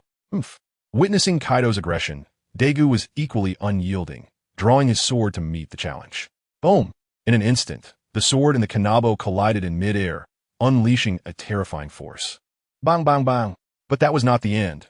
In the next moment, Kaido swung his kanabo repeatedly, striking at Daegu from all angles. Yet, each attack was deftly blocked by Daegu, resulting in a series of thunderous clashes. Raime Bakuha. Suddenly, Kaido unleashed another Raime Bakuha, attempting to inflict damage on Daegu. Shinto Tenjin. However, Kaido perhaps forgot about Daegu's abilities. As Kaido executed the Raime Bakuha, Daegu immediately followed suit with a Shinto Tenjin, rebounding Kaido's attack back towards him. Watching his own attack coming back at him, Kaido emitted a cold snort. Yet the next scene took Daegu by surprise. Just as Daegu expected Kaido to retaliate with another Raime Bakuha to cancel out the attack, Kaido unexpectedly used a deft maneuver to redirect the rebounding attack in a circle before charging at Daegu, augmenting it with an additional layer of Raime Bakuha. In other words, Kaido's strike was a dual Raime Bakuha. Observing this spectacle, Daegu felt a twinge of surprise, but his movements did not falter. As the dual Raime Bakuha approached, Daegu swiftly swung his sword twice, launching 2 slashes to counter the incoming attack. Chapter 283, Daegu vs. Kaido. Boom. In an instant, the two attacks met, creating a cataclysmic wave that compressed the surrounding area several meters down. But did you think that was the end? No. Just as the residual energies had not yet settled, Daegu took the initiative to launch his own assault. Swish! With the power of Tensho, a stone next to Kaido transformed into Daegu. Without pausing, as soon as he had switched places, Daegu turned his sword and slashed at Kaido's midsection. Or rather, it was only in the air that Daegu could reach Kaido's vulnerable abdomen. There was no other choice. In his human dragon form, Kaido towered far above Daegu's 3-meter height, resembling a skyscraper. Thus, to strike at Kaido's midsection, Daegu had to be airborne. Otherwise, he could only rely on long-range slashes. However, although Daegu's maneuver felt abrupt, Kaido quickly adapted. He drew back his left hand and smashed down, just in time to intercept Daegu's sword. Clang! In an instant, another surge of energy erupted, causing the already sunken ground to sink further. What happened? What happened? Inside the experimental base of Punk Hazard, due to the battle between Kaido and Daegu, it felt as though an earthquake had struck. No, it was indeed an earthquake. In the midst of this upheaval, Caesar, who had been sound asleep, was jolted awake and looked around, trying to identify the source of the disturbance. Kaido, the devil's son. In the next moment, Caesar caught sight of the culprit on a monitor, but he wished he hadn't seen it. This is it. Upon realizing that the intruders were Kaido and Daegu, Caesar's psyche crumbled, and he knelt on the ground, clutching his head and muttering incessantly. Clearly, he feared that Kaido had come to settle the score regarding the artificial devil fruit halted by Daegu. However, it must be said that Caesar was overthinking. Not to mention that Kaido had no time to deal with him at the moment. Even if Kaido were not engaged with Daegu, he would have no reason to confront Caesar, as he still needed Caesar for his artificial devil fruits. Therefore, despite sensing Caesar's presence, Kaido deliberately avoided him, steering the conflict as far away as possible. Although Daegu was aware of Kaido's intentions, he did not intervene. Instead, he followed Kaido's lead, shifting the focus of their battle to the opposite side of the island. Once they reached the other side of the island, Daegu suddenly turned to Kaido and said, Kaido, we are far from him now. You should be able to unleash your full strength. Arolo. Upon hearing Daegu's words, Kaido immediately chuckled and responded, All right, since you, devil boy, have said so, I shall grant you this favor. Rumble Bakuha. Kaido's conqueror's haki surged, enveloping his kanabo as he gripped it tightly, striking down towards Daegu with incredible speed. Faced with such an onslaught, Daegu also let out a cold snort, channeling his conqueror's haki into the sword of victory as he met the attack head-on. Boom! Instantly, another tremendous sound erupted, followed by an unstoppable wave of energy that transformed the previously intact land into a desolate wasteland. Yet, this was merely the beginning, for Kaido then leaped into the air, bringing down the Kanabo once more, now infused with Conqueror's haki, crashing down with immense force. Sansei, an arrow. Once again, a powerful strike leaves Daegu with no time to contemplate anything else, compelling him to focus entirely on his battle against Kaido. With a resounding declaration, he unleashes the Conqueror's haki technique, Ba Wang Sua Sun Luo Tianzhong. This time, confronted by Kaido's Daegu daringly combines his Rinnegan with the Conqueror's haki, intertwining them to manifest the godly Conqueror's ascension. It must be said that Daegu's ingenuity is truly remarkable, grounded in profound reasoning. After all, the Conqueror's haki is fundamentally a form of mental assault, while the godly ascension is also a psychic ability derived from the Rinnegan. The convergence of these two powers indeed produces astonishing results, allowing the Conqueror's haki to distort reality, a capability typically reserved for the most elite wielders of the haki, yet Daegu employs it in a rather cunning fashion. Notably, the outcome appears to be quite favorable, as he successfully repels Kaido's onslaught. With a thunderous crash, Kaido is propelled backwards by Daegu's Conqueror's haki-infused godly ascension, landing heavily several meters away. Coughing, Kaido rises and regards Daegu with a gaze filled with uncertainty. He realizes that this is not merely a simple rebound, for it would be impossible for him to be flung away so effortlessly if that were the case. Moreover, he senses the potency of the Conqueror's haki within the encounter. This revelation leads Kaido to understand that Daegu's ability is a result of merging the Conqueror's haki with his own capabilities. Kaido chuckles, feeling amused by this realization. He finds this development quite entertaining. However, instead of charging at Daegu, Kaido retrieves a flask of liquor from his waist and begins to drink. Observing this, Daegu's expression shifts slightly. He comprehends that Kaido's act of drinking does not signify surrender. On the contrary, Kaido's choice to drink amidst battle indicates that he is now fully serious. In response, Daegu prepares himself as golden specks of light gradually emerge around him, increasing in number until he is enveloped in a radiant golden aura, transforming into a diminutive golden figure. This form is none other than Daegu's Rinnegan chakra mode. Indeed, it mirrors the Rinnegan chakra mode utilized by Otsutsuki Sharingan from the neighboring realm of Hokage, with the only distinction being that the original green light has transformed into gold. Although, upon witnessing Daegu's transformation, Kaido laughs heartily, clearly pleased. However, this is merely superficial, for in the next instant, while still chuckling, Kaido lunges forward, wielding his kanabo with lethal intent. Daegu, refusing to relent, raises his sword, the victory contract, to meet the assault. The clash reverberates with a thunderous roar, resulting in further devastation to the island. Meanwhile, in Dressrosa, the confrontation between Luo and Doflamingo has reached a fever pitch. Doflamingo unleashes a barrage of feathered lines, enveloped in armament haki, that surge from the ground, resembling the wings of a flamingo as they encircle Luo, threatening to pierce him with an onslaught of arrows. In response, Luo executes his slaughterhouse technique, successfully evading Doflamingo's attack, rendering it futile. But was it truly without purpose? In the very next moment, as Luo reappears, Doflamingo's assault follows closely behind. 16 thick waves of white lines, imbued with high-density armament haki, erupt from the ground, hurtling towards Luo at an alarming speed, as if they seek to impale him completely. This time, the execution is markedly different. Doflamingo's follow-up is so seamless that Luo is momentarily caught off guard, and by the time he attempts to escape through the slaughterhouse, is too late. As the attack approaches, Luo, with no other recourse, shouts defiantly and raises his weapon, Griku, to meet it. Diulu. At this critical juncture, the timely arrival of a figure named Xiao shifts the tide. With a single strike he successfully subdues Doflamingo's lines, pinning them to the ground, rendering them immobile. Witnessing this, Doflamingo is taken aback. He had not anticipated the formidable strength of Xiao.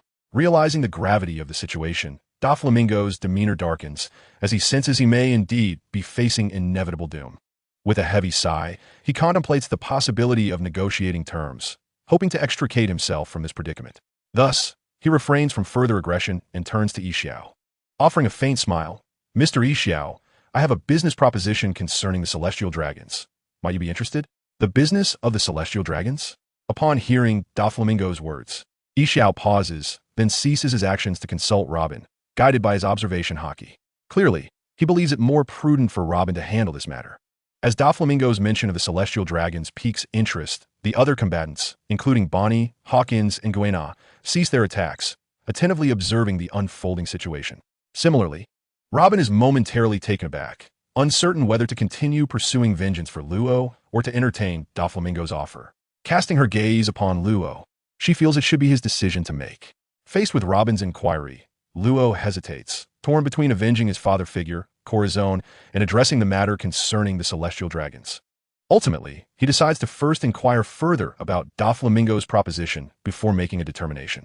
With the circumstances pressing, Doflamingo reluctantly elaborates on the matter of the celestial dragon's national treasure. Naturally, he does not divulge every detail, leaving the audience with an impression of having heard much. Yet when they process his words, they realize the crux of his revelation distills down to a mere 6 words. The celestial dragons possess a national treasure. As realization dawns, the audience falls into a state of speechlessness. While Doflamingo has indeed imparted some information, he has withheld the essential details. Consequently, they remain uncertain of how to proceed. Should they let Doflamingo go or not? In this contemplative moment, the group finds themselves ensnared in thought.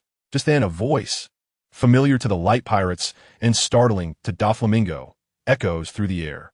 Suddenly, they notice that beside Robin stands a figure, none other than Daegu, who had recently departed with Kaido. "Captain."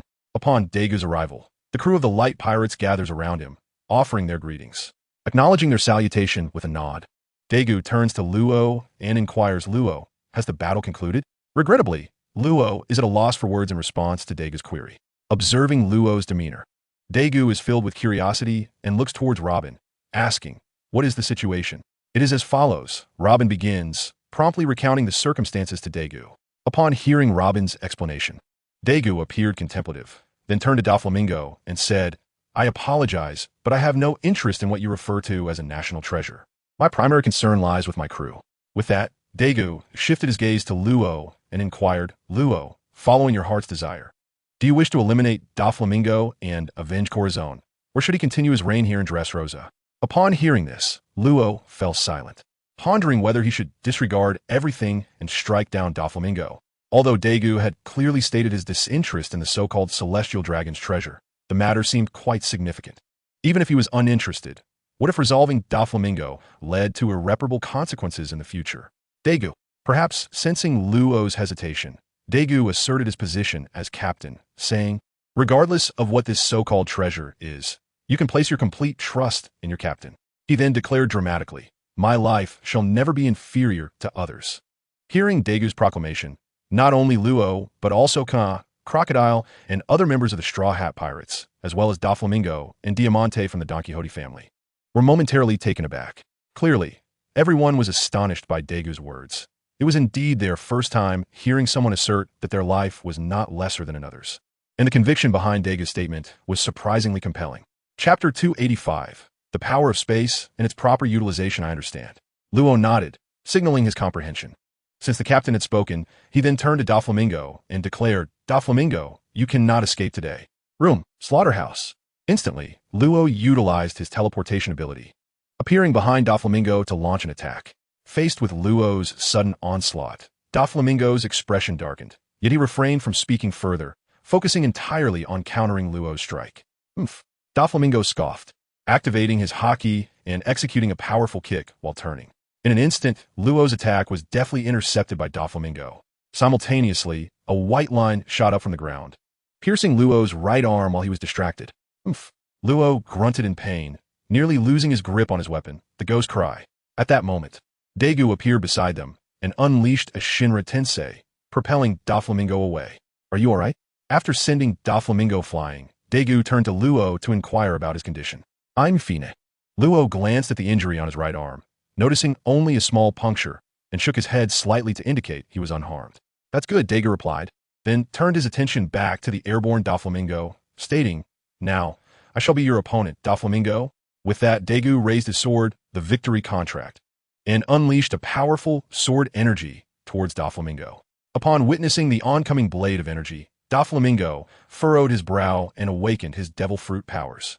Shield of white lines. In an instant, numerous white lines formed a shield, successfully blocking Daegu's strike. However, Daegu's assault was far from straightforward.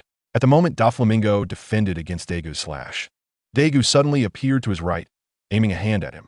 Shinra Tensei. Without surprise, Doflamingo was once again sent flying by Daegu's technique. Yet this time, before Doflamingo could land, Daegu was already behind him again. Shinra Tensei.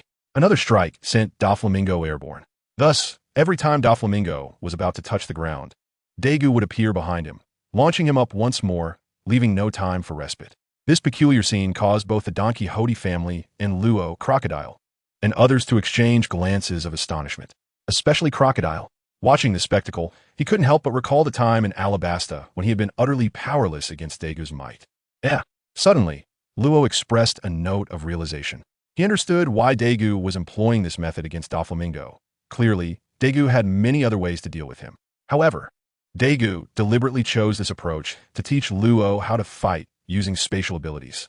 The first lesson was that, as a user of devil fruit powers, Luo should not constantly seek close combat with enemies, but rather contemplate how to manipulate the circumstances of battle in his favor, much like Daegu was doing now. Despite the appearance of Daegu bouncing Doflamingo around like a punching bag, it seemed effortless, though in reality, it was quite simple.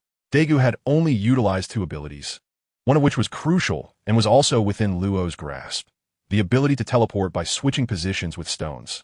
This capability was also Luo's forte, yet he had previously approached it with misguided intentions. Instead of utilizing his spatial teleportation to engage enemies directly in close combat or to toy with minions, he had neglected the dynamic mobility of Daegu's method, which involved striking and retreating repeatedly. It was with this realization that Daegu had chosen to demonstrate this technique, helping Luo awaken to the true potential of spatial abilities. Unbeknownst to Daegu, Enel was also observing his fighting style with newfound interest, contemplating whether he could replicate Daegu's speed with his lightning. As he pondered, Enel felt it was indeed a viable strategy. Daegu's method relied on ultra-fast movement to leave opponents no time to react. If that were the case, couldn't lightning achieve the same effect? With that thought, Enel summoned his powers and instantly flashed behind Treble. Bang! He struck Treble, sending him flying. And again, with a crack of thunder, Enel reappeared behind Treble. Bang! Another strike sent Treble soaring once more. Seeing this, Enel seemed to have discovered an amusing new tactic, relentlessly striking Treble, making him accompany their master, Doflamingo. Observing the scene, Pikachu, Diamante, and the other members of the Don Quixote family fell silent, struggling to comprehend how they had gone from standing atop the new world to witnessing such a turn of events. As Daegu continued his assault, the expressions of those watching grew increasingly grim. Finally, perhaps tired of the game or unable to withstand further punishment, Doflamingo crashed to the ground with a thunderous impact. Upon witnessing the arrival of duo Fu Lang Minggu, Diamante and the others immediately rushed over to assess his condition. However, Daegu did not intervene. Instead, he returned to Luo's side and asked, "Have you understood?" Upon hearing this, Luo felt a slight tremor in his heart, confirming that Daegu had indeed done this intentionally. He nodded and replied, "Yes, I understand." Chapter 286. The tragedy of duo Fu Lang Minggu and Shang challenge unlike the ease displayed by Daegu and the others. Duo Fu Lang Minggu, who had been treated as a punching bag for quite some time, was utterly furious. Yet, he felt powerless against Daegu, fully aware of the significant disparity in their strengths. The fact that Daegu had returned unscathed while Kaido remained missing made it clear to duo Fu Lang Minggu that Daegu was exceptionally powerful.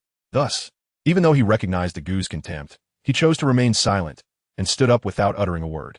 After educating Luo, Daegu turned his attention back to duo Fu Lang Minggu. With a calm demeanor, he stated, "Duo Fu Lang Minggu, you will not escape today." In response to Daegu's words, the previously silent duo Fu Lang Minggu suddenly laughed. That may not be the case, he. Following his laughter, duo Fu Lang Minggu produced a din-din mushi from his bosom and extended it towards Daegu, saying, "Son of the devil. Would you care to listen to what these figures have to say? The celestial dragons?" Upon observing duo Fu Lang Minggu's actions, Daegu instantly realized who was on the other end of the conversation. Dian Shouli. However, before the person on the Den Den Mushi could speak, Dagu swiftly employed Tian Shou Li to snatch the Den Den Mushi into his hands and crushed it with a forceful grip. With a resounding crack, the Den Den Mushi shattered into pieces. Clearly, Dagu had no desire to converse with the celestial dragons, for in his heart, he regarded them as the culprits responsible for the death of his grandfather and Robin's mother, having issued the extermination order. Hence, how could Dagu possibly show them any courtesy? Simultaneously, witnessing Dagu crush the Den Den Mushi caused Duo Fu Langming-ji's heart to sink, and his expression darkened once more. Duo Fu Langming-ge, do you have any tricks left? In the next moment, Dagu's voice echoed in Duo Fu Langming-ji's ear, causing him to tremble once again, prompting him to leap away abruptly. Is that all? Yet, just as he jumped, Dagu's voice resonated in his ear again. With a sudden noise, Duo Fu Langming-ge instinctively leaped away once more. However, in the next instant, he felt a sharp pain in his chest, discovering a blade protruding from his heart. Coughing, he attempted to speak, but found himself unable to utter a word. As Dagu slowly withdrew the blade, Duo Fu Langming-ge collapsed, bereft of support. Thus fell the once mighty ruler of the dark underworld, Joker, one of the Shichibukai, a former celestial dragon, and the reigning monarch of Dressrosa, Duo Fu Langming-ge. As Duo Fu Langming-ji's body fell, Diamante and the other members of the Don Quixote family were overwhelmed with grief, tears streaming down their faces. Although they were ruthless individuals, Duo Fu Langming-ge had raised and nurtured them, and they had invested countless efforts into his ascent to power. Such a sudden loss was bound to evoke deep sorrow. Luo, too, felt a pang of melancholy. He silently approached Duo Fu Langming-ji's corpse, and, inexplicably, a sense of emptiness washed over him. Despite having avenged Corazon, albeit indirectly, the death of Duo Fu Langming-ge before him brought him little joy. In fact, he felt a strange sadness, which struck him as rather absurd. Observing Luo's demeanor, Dagu chose not to intrude, but turned to address the members of the Don Quixote family. Stating, in your lives, there was no alternative. Dagu intended for them to take their own lives, showing no intention of converting them to his side. After all, they were not comparable to Crocodile. Although Crocodile had committed numerous atrocities, he possessed strength. In contrast, the Don Quixote family members, despite their misdeeds, were utterly lacking in power.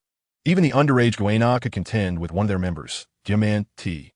Clearly, their strength was inconsequential to Dagu, who had no intention of expanding his forces. Thus, in Dagu's view, there was no reason to spare them. On the contrary, keeping them alive could pose a potential threat. However, he did allow exceptions for Monet, Sugar, and Baby 5, who had committed fewer offenses and were of interest to Luo. While they escaped death, they were not free from consequences. Monet was assigned to assist Robin. Baby 5 was placed under Luo's supervision, and Sugar, being the most unique due to her Ashi-Ashi-Nomi abilities, was kept close for monitoring, as no one could predict who might acquire such powers after her demise. Flying Thunder God, with matters concerning Dagu resolved, he entrusted the affairs of Dressrosa to Robin and teleported to the red-haired pirate's ship, intending to bring back Yuta. Xixiao. Upon boarding, Dagu greeted Shanks. Shitty. Hearing the commotion, Shanks promptly rose to return the greeting. However, Shanks soon looked at Dagu in astonishment. You dealt with Kaido so quickly? Yes, after I returned. Dagu replied without hesitation, recounting his battle with Kaido to Shanks. I see. After listening to Dagu's account, Shanks nodded gravely, realizing he had underestimated his younger brother. Dagu's strength might already surpass his own. Whether it was his ability to rival the size of Kaido's Azure Dragon form with Susanoo or his mysterious spatial abilities. All these aspects highlighted Dagu's extraordinary nature and his unfathomable power. Pondering this, Shanks suddenly smiled at Dagu. Shitty, I truly wish to spar with you sometime. In response, Dagu could only smile back. I will definitely find the time. Well then, Xixiao, if there's nothing else, I'll take Yuta back now.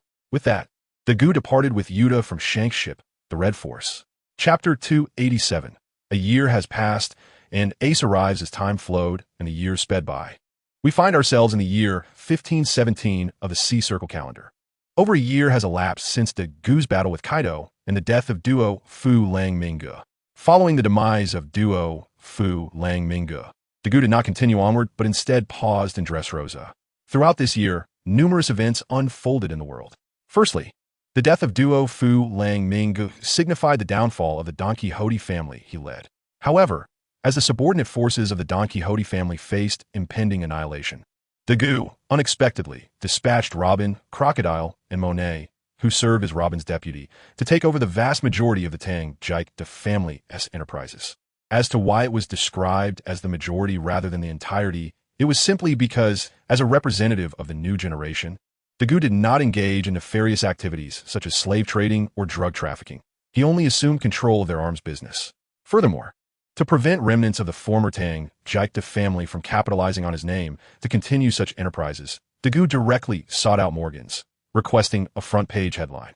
The content of this announcement was, of course, the declaration of his acquisition of the Tang Jike de family's legacy along with the rules he had established.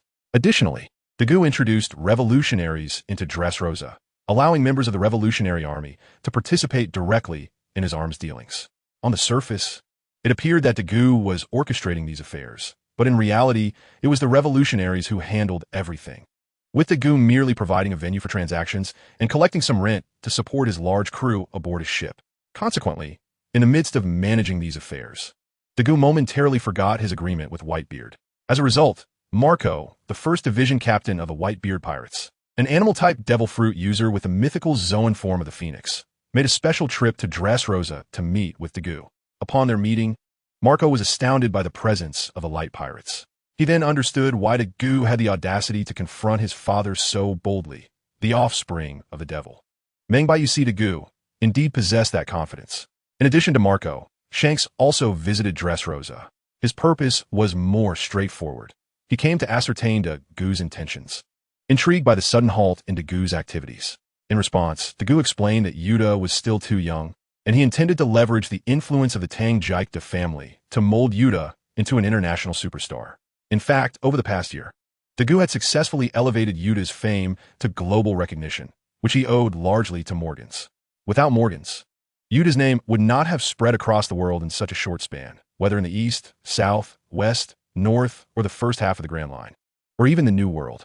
Naturally, fame attracts attention, and after Yuta's rise to prominence, many pirates and merchants sought to exploit her fame. However, Dagu was not unprepared for such situations. He had already assigned Kana and Bonnie to stay by Yuta's side, both to keep her company and to ensure her safety. For ordinary pirates or merchants, Kana and Bonnie were sufficient. Yet, when faced with formidable adversaries, even Bonnie found herself challenged, necessitating the intervention of another protector, Enel, the god of thunder. Indeed, Dagu had also tasked Enel with safeguarding Yuta. Fortunately, Enel's presence was timely. Otherwise, Bonnie and Kana would have struggled against the celestial dragon's assault. Yuta's fame had grown so immense that it even reached Mariewa, prompting some celestial dragons to rashly decide to capture her and bring her back as their personal prize. They stealthily departed from Mariewa with their subordinates, seeking Yuta, and brazenly declared their intent to take her captive. However, just as they had defeated Bonnie and Kana and were about to seize Yuta, a thunderous sound erupted, and Enel appeared in an instant, rescuing Yuta. Moreover, Enel performed an astonishing act that shocked the entire world by killing a celestial dragon in broad daylight. Yes, with a mere swing of his golden staff. Enel easily dispatched a celestial dragon. This, in turn, attracted the ire of marine admirals. Yet, even when Admiral Kazuru Borsellino personally engaged, he could not do anything to Enel. Thus, the world began to reassess Dagu's light pirates, elevating his status to that of Whitebeard, Kaido, Big Mom, and Shanks, the four emperors. After only a few years at sea, nearing 30, Mengbayusi Dagu ascended to this imperial status, successfully breaking Shanks' record as the youngest of the four emperors. Consequently, the maritime landscape shifted once more, transforming the four emperors into five emperors. As for Dagu becoming one of the five emperors, he felt little about this title. Indeed, in his eyes, the designation of five emperors held no significance. However, for certain individuals, this title bore substantial meaning. For instance, standing before Dagu at that moment was a young man adorned with acne and a smiley face hat. "Long time no see, Ace," Dagu greeted with a smile. Indeed, the young man standing before Dagu was none other than his former subordinate from Windmill Village, the illegitimate son of the Pirate King, Roger, and future 2nd Division captain of the Whitebeard Pirates, the user of the Mara Mara no Mi, Port Gasti Ace. "Long time no see, Dagu-sensei." Ace responded with a smile. "I never imagined that when we met again, Dagu-sensei would already be one of the four emperors. Oh no, the five emperors." Suddenly, Ace's expression shifted, revealing a peculiar smile as he remarked, I wonder what Luffy would think when he learns of the Goo-sensei as current achievements. At this, the Goo chuckled, recalling Monkey D. Luffy, and said he would probably burst into laughter and exclaim that the one who will become the Pirate King is me. Chapter 288, Ace's Thoughts and the Moby Dick. Ha ha ha. Following this, both the Goo and Ace erupted into laughter, clearly envisioning the scene. However, after their laughter subsided, the Goo composed himself and inquired, Ace, what are your plans moving forward? Upon hearing the Goo's question, Ace fell into a moment of contemplation, then raised his gaze to the Goo and replied, the Goo-sensei, I plan to seek out Shanks to express my gratitude on Luffy's behalf. Shanks, you say? The Goo mused over Ace's intention. Ace did not linger, continuing, after that, I will seek out Whitebeard, who is hailed as the strongest man in the world. Whitebeard. Hearing Ace's plans, which closely mirrored the original storyline, the Goo fell silent. After a prolonged moment of contemplation, the Goo looked at Ace and asked Ace, are you aware of Shanks' true identity? The identity of the red-haired? Ace responded with confusion. Isn't he one of the 4 emperors? Oh no, the 5 emperors? Did he possess some other identity? Unable to comprehend, Ace directly countered the Goo's inquiry. Sensei, does he hold any special identity?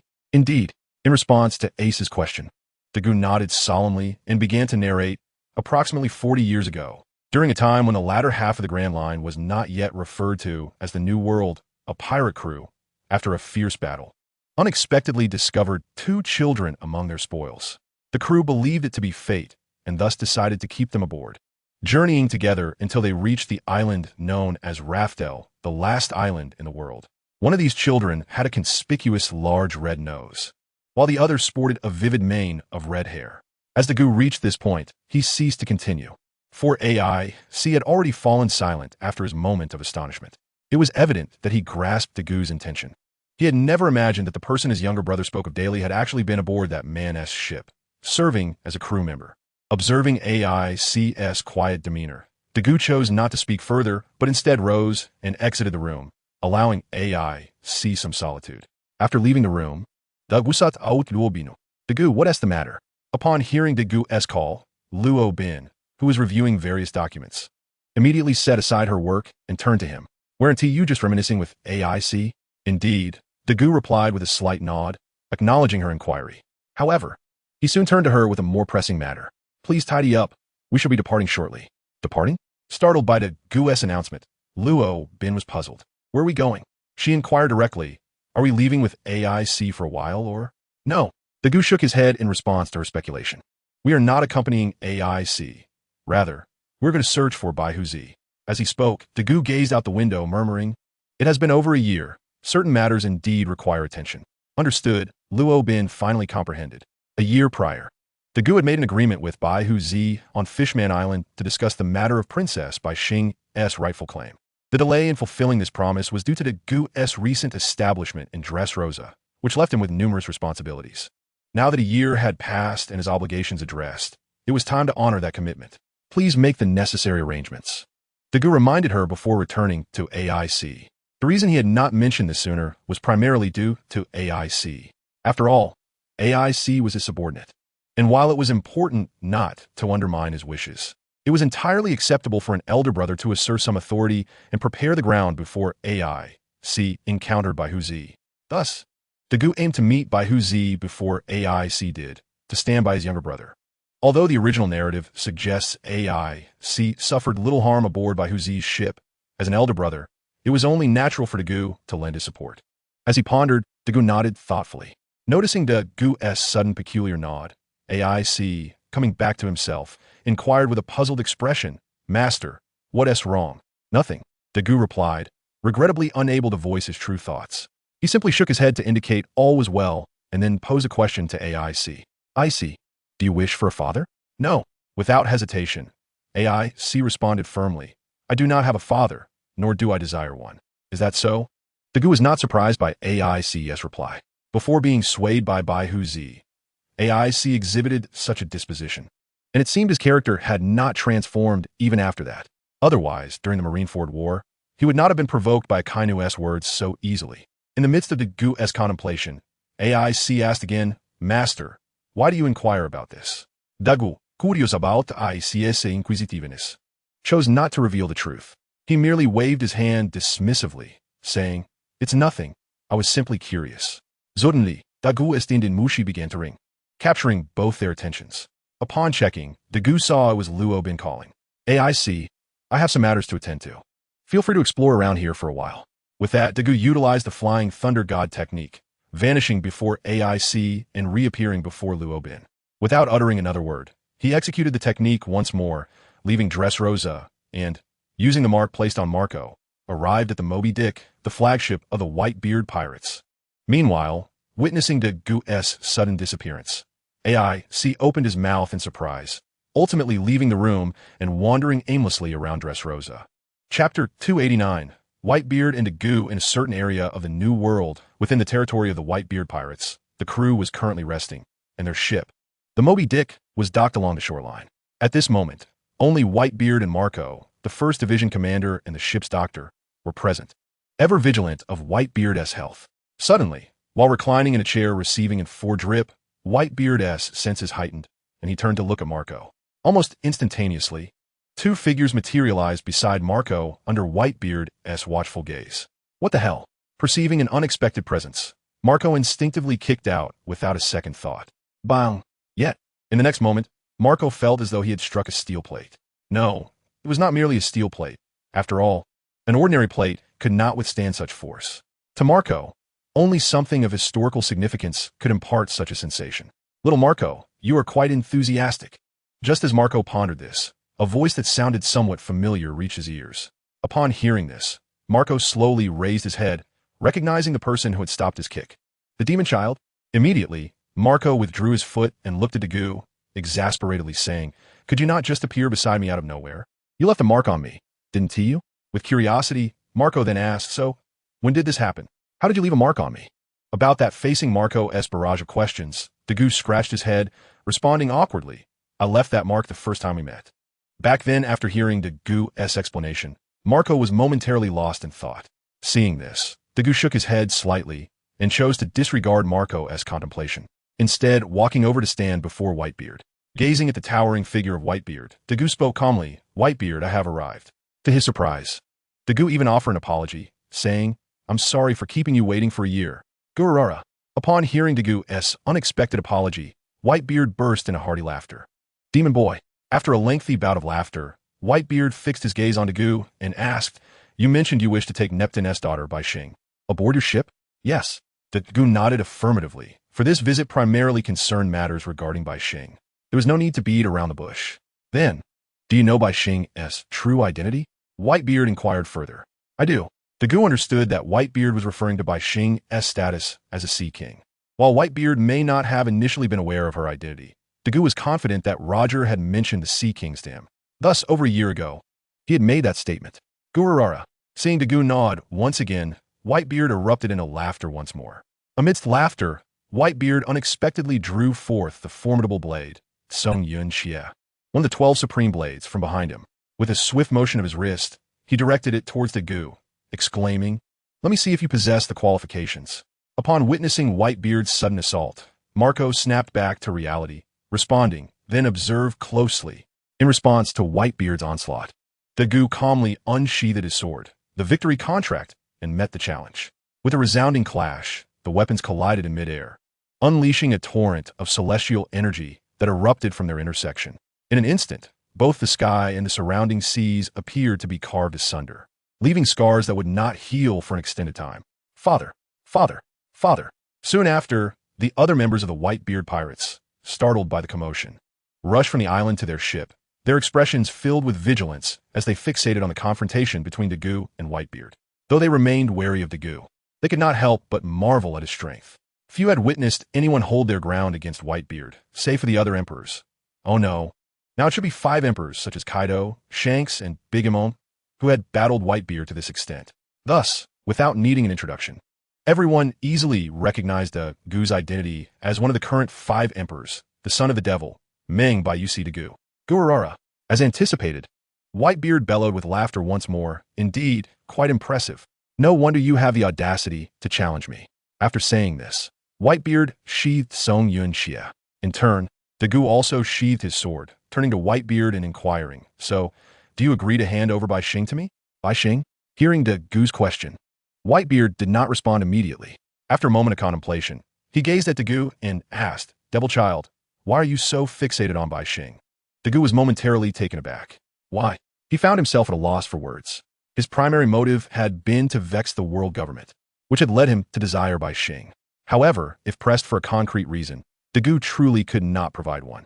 It seems you are merely acting on a whim. Noticing Dagu's silence, a flicker of disappointment crossed Whitebeard's face, and he nonchalantly stated, "In that case, Bai Xing cannot accompany you. Your inability to articulate your reasons raises my concerns." "Is that so?" Upon hearing Whitebeard's words, Dagu felt a pang of disappointment. As Dagu's demeanor turned melancholic, Robin too felt a twinge of discomfort, for she understood that Dagu's intent in bringing Bai Xing aboard was to seek justice for O'Hara. Whitebeard. With this thought, Robin stepped forward, intending to speak to Whitebeard. However, before she could utter a word, Dagu interjected, stepping ahead to address Whitebeard. "If I claim that I intend to protect her and help her grow, would you believe me?" Chapter 290. Dagu and Whitebeard listening to Dagu's words. Whitebeard erupted in a hearty laughter once more, fixing his gaze on Dagu as he retorted, "Grow? Protect? Don't make me laugh. What qualifications does a pirate like you have to speak of protection? What strength do you possess to safeguard her?" In the face of Whitebeard's inquiries, Dagu fell silent for a moment before responding. "On this matter, I believe you, as a fellow pirate, lack the authority to judge. You bastard! Devil child, do you seek death? Devil child, apologize immediately." Unexpectedly, Dagu's words sparked discontent among the members of the Whitebeard pirates, who began clamoring for him to apologize. Faced with dozens of furious gazes, Dagu remained silent. He simply raised his head. In that moment, a tremendous aura of conqueror's haki surged forth. With a resounding impact, in an instant, the majority of the Whitebeard pirates fell to the ground, leaving only a handful of senior members like Marco and Josu standing. Devil child. Meanwhile, witnessing Dagu's sudden display of power, Whitebeard's anger flared. He roared, bringing down Tsong Yun Chia once more, aiming directly at Dagu. Perturbed, Dagu reciprocated, drawing the victory contract from its sheath. With another powerful shockwave, this area was engulfed in turbulence. Stalemated, Dagu observed the surroundings before suggesting to Whitebeard, "Let us change locations." Agreed. Acknowledging the situation around them, Whitebeard nodded in acquiescence to Dagu's proposal. In the next moment, both combatants retracted their strength, and Whitebeard addressed Marco and the others. "Marco, find an island." Understood. Although Whitebeard's command remained unfinished, Marco grasped the implication and promptly agreed. Turning to rouse those who had been knocked unconscious, they steered the Moby Dick towards the horizon. As time passed, after traversing several dozen nautical miles, they arrived at New Island. This island bore the scars of frequent duels, clearly a battleground for the Whitebeard pirates. "Here will suffice." On the Moby Dick, gazing towards the island, Whitebeard stated calmly, "Marco, you and the others stay on the ship." Before Marco and the others could respond, Whitebeard leaped onto the island. Dagu shook his head slightly, then turned to Robin, advising, "Robin, you should remain on the ship as well." "I understand," Robin replied, quietly nodding. However, she immediately countered Dagu's advice. "But you, Whitebeard is known as the strongest man in the world. You should be the one exercising caution. Do not worry." In response to Robin's concern, Dagu smiled, reassuring her that even against Whitebeard, he would be fine. Then Dagu turned to Marco, asking, "Little Marco, the Whitebeard pirates won't make things difficult for guests, will they? Do you think my Whitebeard pirates are like other pirate crews?" After a moment of contemplation, Marco comprehended Dagu's intent, responding somewhat irately, "Go on. Your companion will not encounter any issues."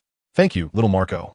Grateful for Marco's assurance, Dagu expressed his thanks before turning and leaping onto the island, facing off against Whitebeard from a distance. On the island, observing Dagu across from him, Whitebeard remarked, "Devil child, unleash your skills."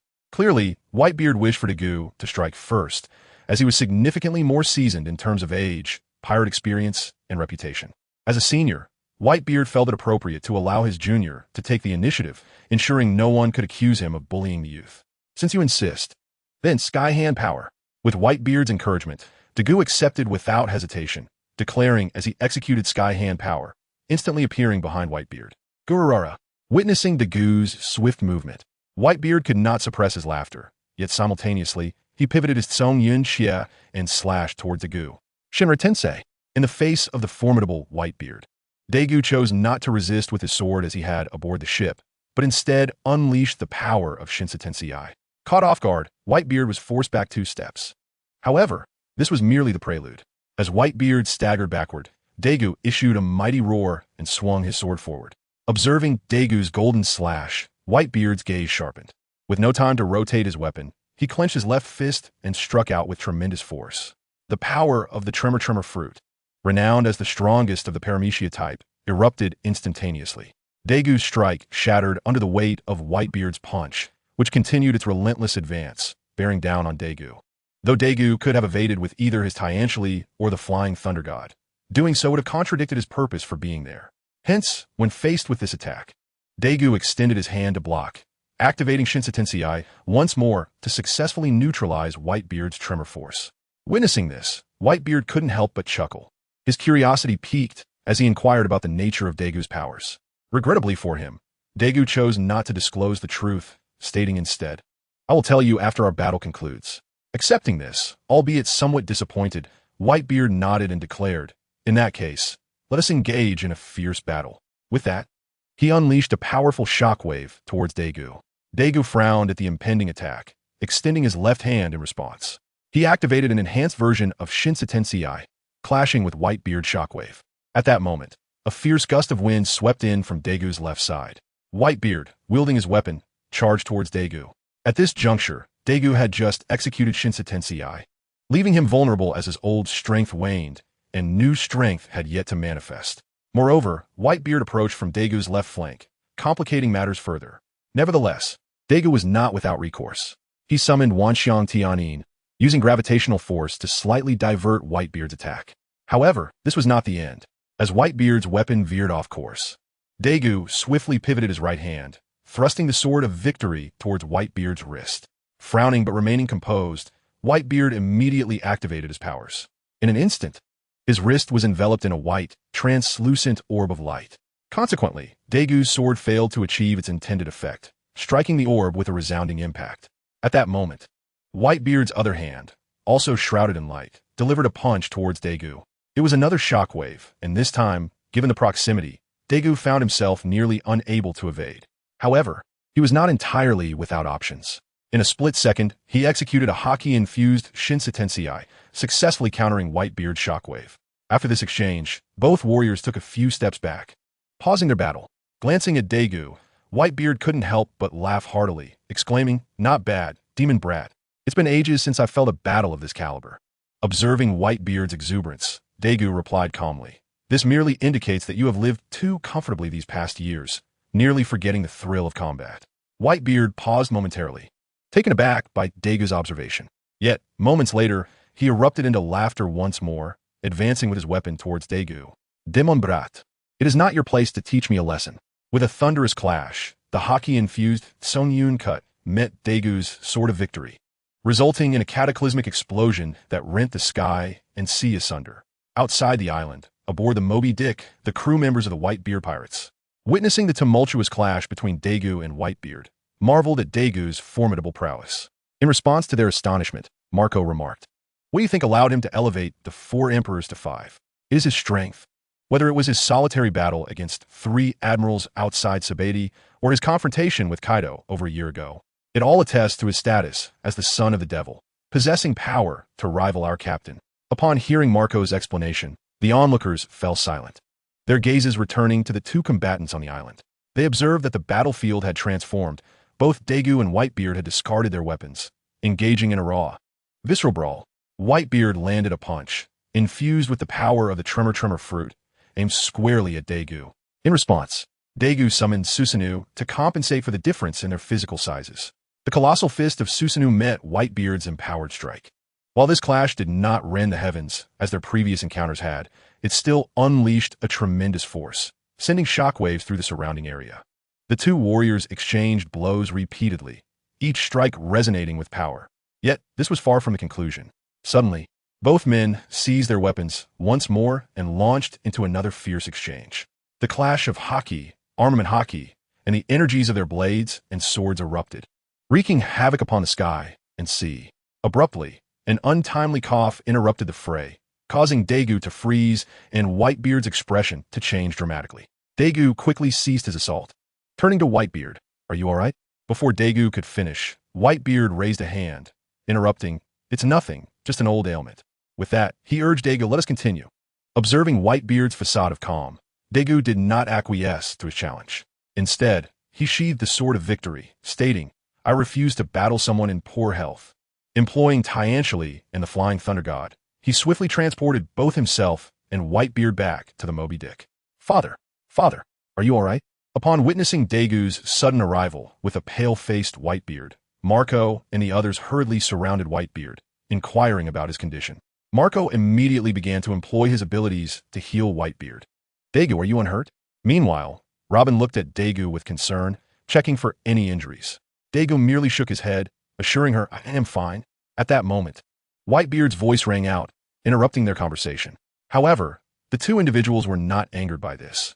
Instead, they calmly turned to look at Baihuzi and asked, "What is the matter? Is an old injury flaring up again? Do you wish to fight? Are you seeking punishment?" The members of the Baihuzi pirate crew were taken aback by Dagu's audacity and immediately glared at him, saying, "Son of a demon, do not presume that your strength grants you the right to insult our captain." Unfortunately, before they could finish their words, Baihuzi raised his hand to interrupt them. Turning his gaze towards Dagu with a remarkably calm demeanor and stated, "Demon boy, if you can persuade Haku to willingly board your ship, then I have no objections." Upon hearing Baihuzi's words, Dagu couldn't help but smile, then turned to Baihuzi for confirmation. "All right, this is your word." In response, Baihuzi nodded with composure. "Indeed, I said it." Dagu then turned to Robin, intending to take her back, but as he began to speak, he felt a sense of unease about leaving just like that. Consequently, he turned back to Baihuzi and said, "Since you have agreed to my request, it would be remiss of me not to reciprocate. Allow me to offer you a gift. Flying Thunder God." With that, Dagu disregarded Baihuzi's presence and executed his technique to vanish from the Moby Dick. Baihuzi stared blankly at the spot where Dagu had vanished, then turned to Robin with a puzzled expression and asked, "Girl, what is your captain up to?" Faced with Baihuzi's inquiry, Robin was momentarily taken aback. To be honest, she also did not know what Dagu was doing. However, glancing at Baihuzi lying there and the expression of Mark beside him, Robin began to speculate. She then smiled gently and said, "Although I am unsure of Dagu's intentions, I believe you will appreciate the gift he has prepared." Upon hearing Robin's words, Baihuzi grew somewhat expectant regarding the gift Dagu had mentioned. As it turned out, it wasn't long before Dagu returned to the Moby Dick, accompanied by another individual. Indeed, the moment Robin laid eyes on that person, she nodded quietly, her expression reflecting a sense of confirmation. Baihuzi. Meanwhile, Dagu led the individual to Baihuzi and introduced, "This is my ship's doctor, Talafa Galua. He possesses the ability of the surgery fruit." Surgery fruit. Upon hearing Dagu's introduction, the members of the Baihuzi pirate crew were momentarily astonished before realizing the implication of Dagu's gift. If their conjecture was correct, Dagu intended for their ship's doctor to treat Baihuzi. Sure enough, Dagu's next words confirmed their thoughts. After the introduction, he continued, "I believe you will require his assistance." Turning to Talafa Galua, Dagu instructed, "Loa, please proceed to treat Baihuzi." "Yes, Captain." Although Loa was still somewhat bewildered by Dagu's command, he did not refuse. Instead, he walked straight to Baihuzi and raised his hand, preparing to use his ability to treat him. "Wait." At that moment, Baihuzi suddenly halted Loa, his expression turning serious as he looked at Dagu and inquired, "Demon boy, what do you mean by this? Do you believe I was injured by you?" Not overly surprised by Baihuzi's sudden question, Dagu calmly replied, "I merely feel it is somewhat improper to owe a favor. I wish to repay it." Gulalala. Upon hearing Dagu's response, Baihuzi burst into hearty laughter. But after laughing, he shook his head and declined, "I do not need a junior to repay any favors." "Father, father, please." Unexpectedly, upon hearing Baihuzi's words, Mark and the others began to plead, urging Baihuzi to accept the treatment. However, before they could finish speaking, Baihuzi silenced them. Observing Baihuzi's demeanor, the members of the Baihuzi pirate crew felt somewhat helpless but ultimately had to comply. From the Baihuzi pirate crew, Baihuzi held absolute authority. Very well. Seeing this, Dagu did not insist further. After all, it was Baihuzi's own decision. Thus, after acknowledging with a sound, Dagu looked at Luo and said, "Since Baihuzi does not require treatment, let us return." With that, Dagu addressed Baihuzi. "In that case, Baihuzi, we shall take our leave." Flying Thunder God. Having said that, Dagu departed with Luo and Robin from the Moby Dick. Watching the location where Dagu and the others vanished, Mark could not suppress his curiosity and asked Baihuzi, "Father, Why did you refuse to let the son of a demon treat you? Mark, observing Mark's expression, Bai Huzi gazed towards the distant sea and softly replied, I spent my life at sea, and I believe you are aware of what I have experienced. My injuries and ailments, in a sense, give me a sense of being alive. Because of them, I feel that I still exist. Father. Hearing Bai Huzi express such sentimental thoughts, Mark and the others fell into a contemplative silence.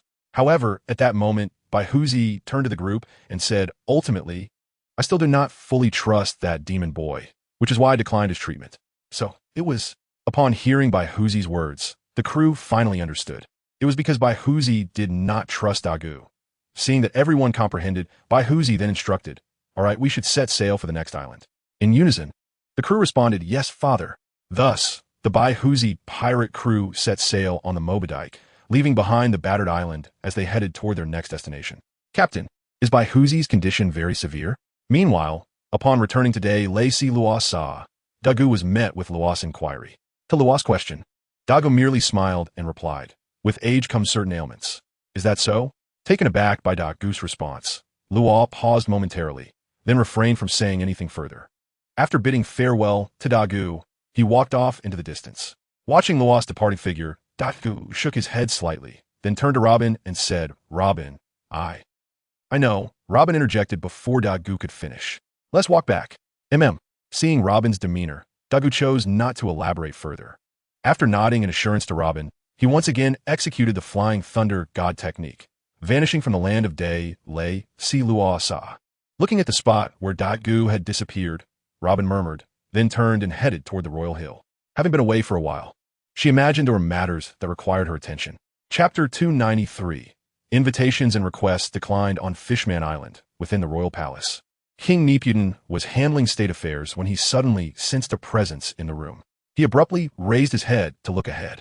Long time no see, Your Majesty Nipuden. The next moment, a somewhat familiar voice reached the ears of Nipuden. Following that, Dagu's figure came into view. Mr. Mengbiusi? Seeing Dagu, Nipuden quickly rose and approached him, exclaiming, What brings you here?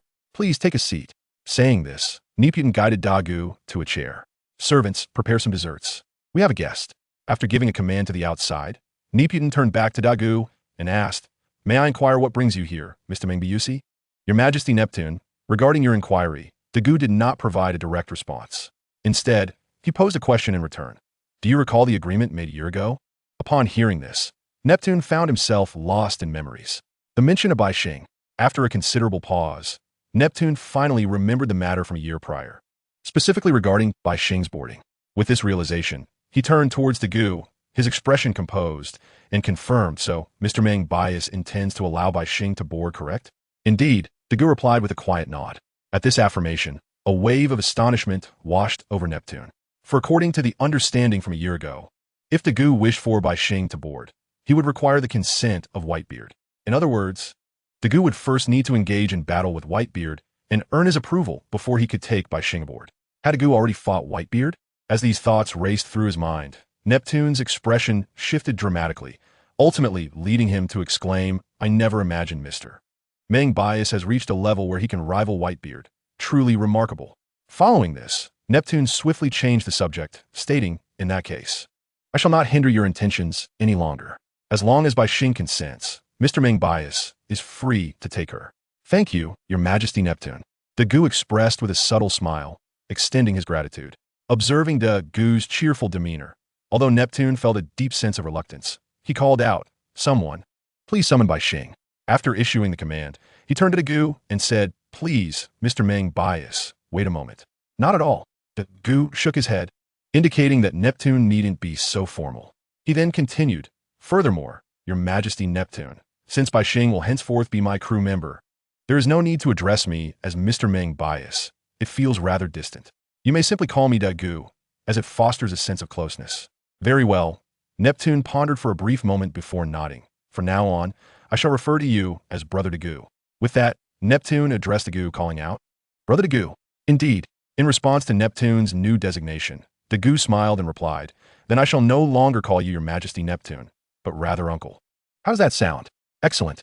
Neptune chuckled heartily upon hearing Dagu's playful title. Simultaneously, Dagu joined in the laughter. Father, did you call for me? At that moment, Bai Xing's voice rang out from outside the door, followed by her tall figure entering the room. Bai Xing, come here. Neptune beckoned her as she appeared. Father, is there something you need? Bai Xing inquired, her face radiating curiosity as she approached. Lord Dagu. Suddenly, Bai Xing noticed De Gu's presence and hurriedly greeted him. Lord Dagu, what brings you here? I thought you were in Dressrosa. Greetings, Princess Bai Xing. De Gu replied with a smile before explaining. I have come to formally invite you to join my pirate crew, the Light Pirates. With that, De Gu inquired, might you consider this invitation? Upon hearing De Gu's proposition, Bai Xing was momentarily stunned. She had not expected that after a year, De Gu would still wish for her to join his crew. However, deep within her heart, although she longed to explore the land, she understood that Fishman Island still needed her, and she could not depart. Soda. Therefore, in response to De Gu's invitation, she could only shake her head and decline. I cannot leave Fishman Island. It needs me. De Gu, taken aback by Bai Xing's refusal, felt a twinge of disappointment. He had not anticipated that a year later, she would still be unwilling to board his ship. This unexpected turn of events stirred a sense of frustration within him. The smooth sailing of recent years had led De Gu to believe that everything was within his grasp, and soon, once his abilities were fully awakened, he would avenge his grandfather and O'Hara. With a self-deprecating smile, De Gu reflected on his situation. Brother De Gu. Neptune's concern began to mount as he observed De Gu's demeanor. He feared that De Gu might react with anger towards Fishman Island. After all, the current De Gu was no longer the novice of a year ago. He was now revered as the Emperor of the Sea, one of the 5 emperors of the New World. If he were to unleash his fury, Fishman Island might not withstand it. Very well, Neptune was surprised when, instead of acting on his anger, De Gu shook his head in resignation and addressed Bai Xing. Since you do not wish to venture out to sea, I will not pressure you. However, he paused, observing Neptune's anxious expression before continuing. Should anything happen to Fishman Island, you may call upon me for assistance. You could even hang my flag alongside Whitebeard's. Although relieved that De Gu did not express anger, Neptune hesitated to accept De Gu's offer to borrow his flag. According to maritime custom, an island could only fly one flag. The appearance of a second could be interpreted as a declaration of war from one pirate crew against another. Thus, Neptune had no choice but to decline De Gu's proposition, saying, while I appreciate your willingness to lend us your flag, we have already raised the flag of the Whitebeard Pirates. All right, De Gu conceded, nodding in understanding. Nevertheless, he promptly vowed to Neptune, even so, Fishman Island is my ally. Should anything arise in the future, please inform me. Certainly, Neptune replied, astonished that De Gu bore no ill will after being declined twice. If we encounter any insurmountable troubles, I will surely reach out. That is reassuring. De Gu nodded. In that case, I shall take my leave. After bidding farewell, he utilized the flying thunder god technique and departed from Fishman Island. Sighing heavily, Neptune watched as De Gu vanished from sight. He then turned to Bai Xing, asking with curiosity, Bai Xing, why did you decline his invitation? You must understand, he is no longer the same as before. He is now the Emperor of the Sea, his strength recognized throughout the ocean. Father. To Neptune's surprise, Bai Xing appeared somewhat perplexed by the question. She softly replied, I do not know why I refused Lord De Gu's invitation. There is simply a voice within me that prevents me from leaving with him, as if he's not the person I meant to wait for. Is that so? After listening to Bai Xing's explanation, Neptune fell silent, momentarily taken aback. After a long pause, he lifted his gaze to Bai Xing and said, since he has departed, you may return now. Yes, father. Bai Xing nodded quietly and turned to leave the room. Sighing again as he watched Bai Xing's retreating figure, Neptune resumed his work. Meanwhile, on the other side, in Dressrosa, De Gu had returned. Upon seeing De Gu return, Robin smiled at him, but then looked around De Gu with some confusion and inquired, is Bai Xing unwilling to come? De Gu, without hesitation, nodded in response to Robin's question, and then sat down on a nearby chair, sighing helplessly. Perhaps she has her own concerns. I see. Robin replied thoughtfully, choosing not to press further. Instead, she informed De Gu Ace just stopped by and mentioned he is leaving. However, upon realizing you were absent, he said he would wait for your return to discuss it. Ace is leaving? De Gu recalled that Ace was still on the island. It was understandable that De Gu had forgotten Ace, as so much had transpired today. Lost in thought, De Gu gradually rose and said to Robin, let's go find Ace. With that, De Gu led the way out of the room, heading towards the streets of Dressrosa, while Robin followed suit without continuing her previous tasks. Ace. Shortly thereafter, guided by De Gu's Kenbunchikahaki, the two found Ace indulging in a feast at a restaurant. Hearing De Gu's call, Ace immediately halted his eating, turned towards De Gu, and stammered, trying to speak but only managing to produce muffled sounds, as his mouth was stuffed with food. Noticing this, Ace promptly thumped his chest twice, forcing the food down his throat before rushing to Dagu, greeting him. "Teacher Dagu, you are back." "Indeed," Dagu replied with a smile, then inquired, "I heard you were leaving?" "Yes, Teacher Dagu." Ace nodded, affirming, "I have my own adventures to pursue. It would be unreasonable to remain on your island indefinitely." "That is true." Dagu did not refute Ace's words, but rather acknowledged them. Thus he was not there to dissuade Ace from setting sail. On the contrary, he had come to bid farewell. "Ace." Dagu gazed at Ace, advising, "The path ahead will not be as easy as the previous one. While the new world may pose little challenge for me, it may not be the same for you. Therefore, should you encounter any insurmountable issues, do not hesitate to invoke my name. As your teacher, it is my duty to protect my students." "Teacher." Ace was momentarily taken aback by Dagu's words. For the first time in his life, he felt a sense of security from someone. This caused his eyes to glisten with unshed tears, though his stubbornness prevented them from falling. Ultimately, Ace solemnly assured Dagu, "I understand, teacher." "Excellent." Observing Ace's demeanor, Dagu smiled once more. Suddenly, Ace turned to Dagu and said, "Teacher, I shall take my leave first. Crew, let's go." With that, Ace called to his crew and stepped past Dagu, heading towards the port. Watching Ace's departing figure, Dagu said nothing further, merely observing until he vanished from sight. "Let's return." He then turned to Robin and made his way back to their residence. As time passed, 7 days had swiftly elapsed since Ace's departure. On this day, Dagu summoned all members of the Light Pirates. "Captain, are we setting sail again?" Upon entering, Yuta inquired about their next voyage. Similarly, Crocodile and the others fixed their gazes on Dagu, eagerly awaiting his response. Indeed, as anticipated, Dagu nodded at Yuta's question and explained, "I have gathered you all because we are indeed ready to embark." He surveyed the group before elaborating. "The reason we have remained in Dressrosa for the past year is twofold. Firstly, to stabilize the situation here, and secondly, to further hone your skills." At this point, Dagu glanced at Gwenna and others who were relatively weaker before continuing. "Now, each of you has made significant progress, and it is time to set sail." "Hooray!" Upon hearing Dagu's words, Yuta exclaimed with excitement. Chapter 295, Giant Elephant and Zoe at the same time. The others also exhibited expressions of joy. Clearly, everyone had longed to continue their journey, for remaining on a single island was contrary to their initial aspirations. Therefore, upon hearing Dagu's declaration to resume sailing, their faces lit up with delight. "All right." Observing their reactions, Dagu couldn't help but chuckle softly, then added, "Go and prepare your belongings. We shall depart shortly." "Yes, Captain." Following Dagu's command, the crew promptly turned and headed to their rooms to gather their things. Once they had left, Dagu turned to Robin and said, "Robin, let's go as well." "Understood." Robin nodded lightly and matched Dagu's pace. Soon, aboard the ship, Dagu surveyed the assembled crew and boldly declared, "Set sail." Thus, after a year's interlude, the Light Pirates resumed their journey. Over a week later, while navigating a certain sea in the New World, the crew of the Light Pirates suddenly heard a resounding and deep roar of a beast. A massive figure gradually emerged within their line of sight, drawing closer to them. This sight left the crew in awe, even Crocodile, who had witnessed such spectacles before. However, after the initial shock, Dagu addressed the crew. "Let's go take a look." "Huh?" Dagu's statement caused a wave of confusion among the crew, with Yuta directly asking, "Captain, why should we go up? That creature is enormous. What if?" "Do not worry." Dagu replied calmly, a light smile gracing his lips. "This creature will not strike easily." With that, Dagu activated his powers, lifting the ship into the air towards the back of the giant elephant. In no time, under Dagu's guidance, the ship successfully landed on the back of the giant elephant.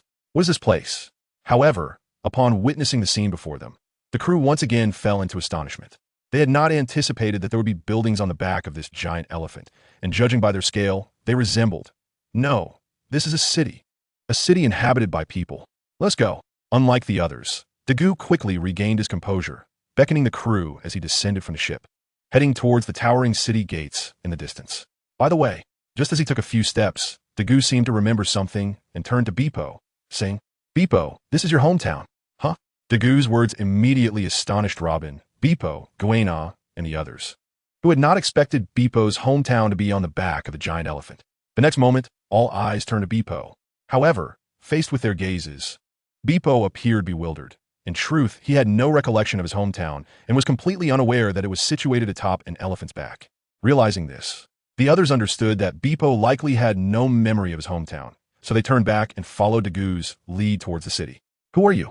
Before long, the group arrived at the city gates, but before they could react, a voice from the lookout tower called out, questioning them.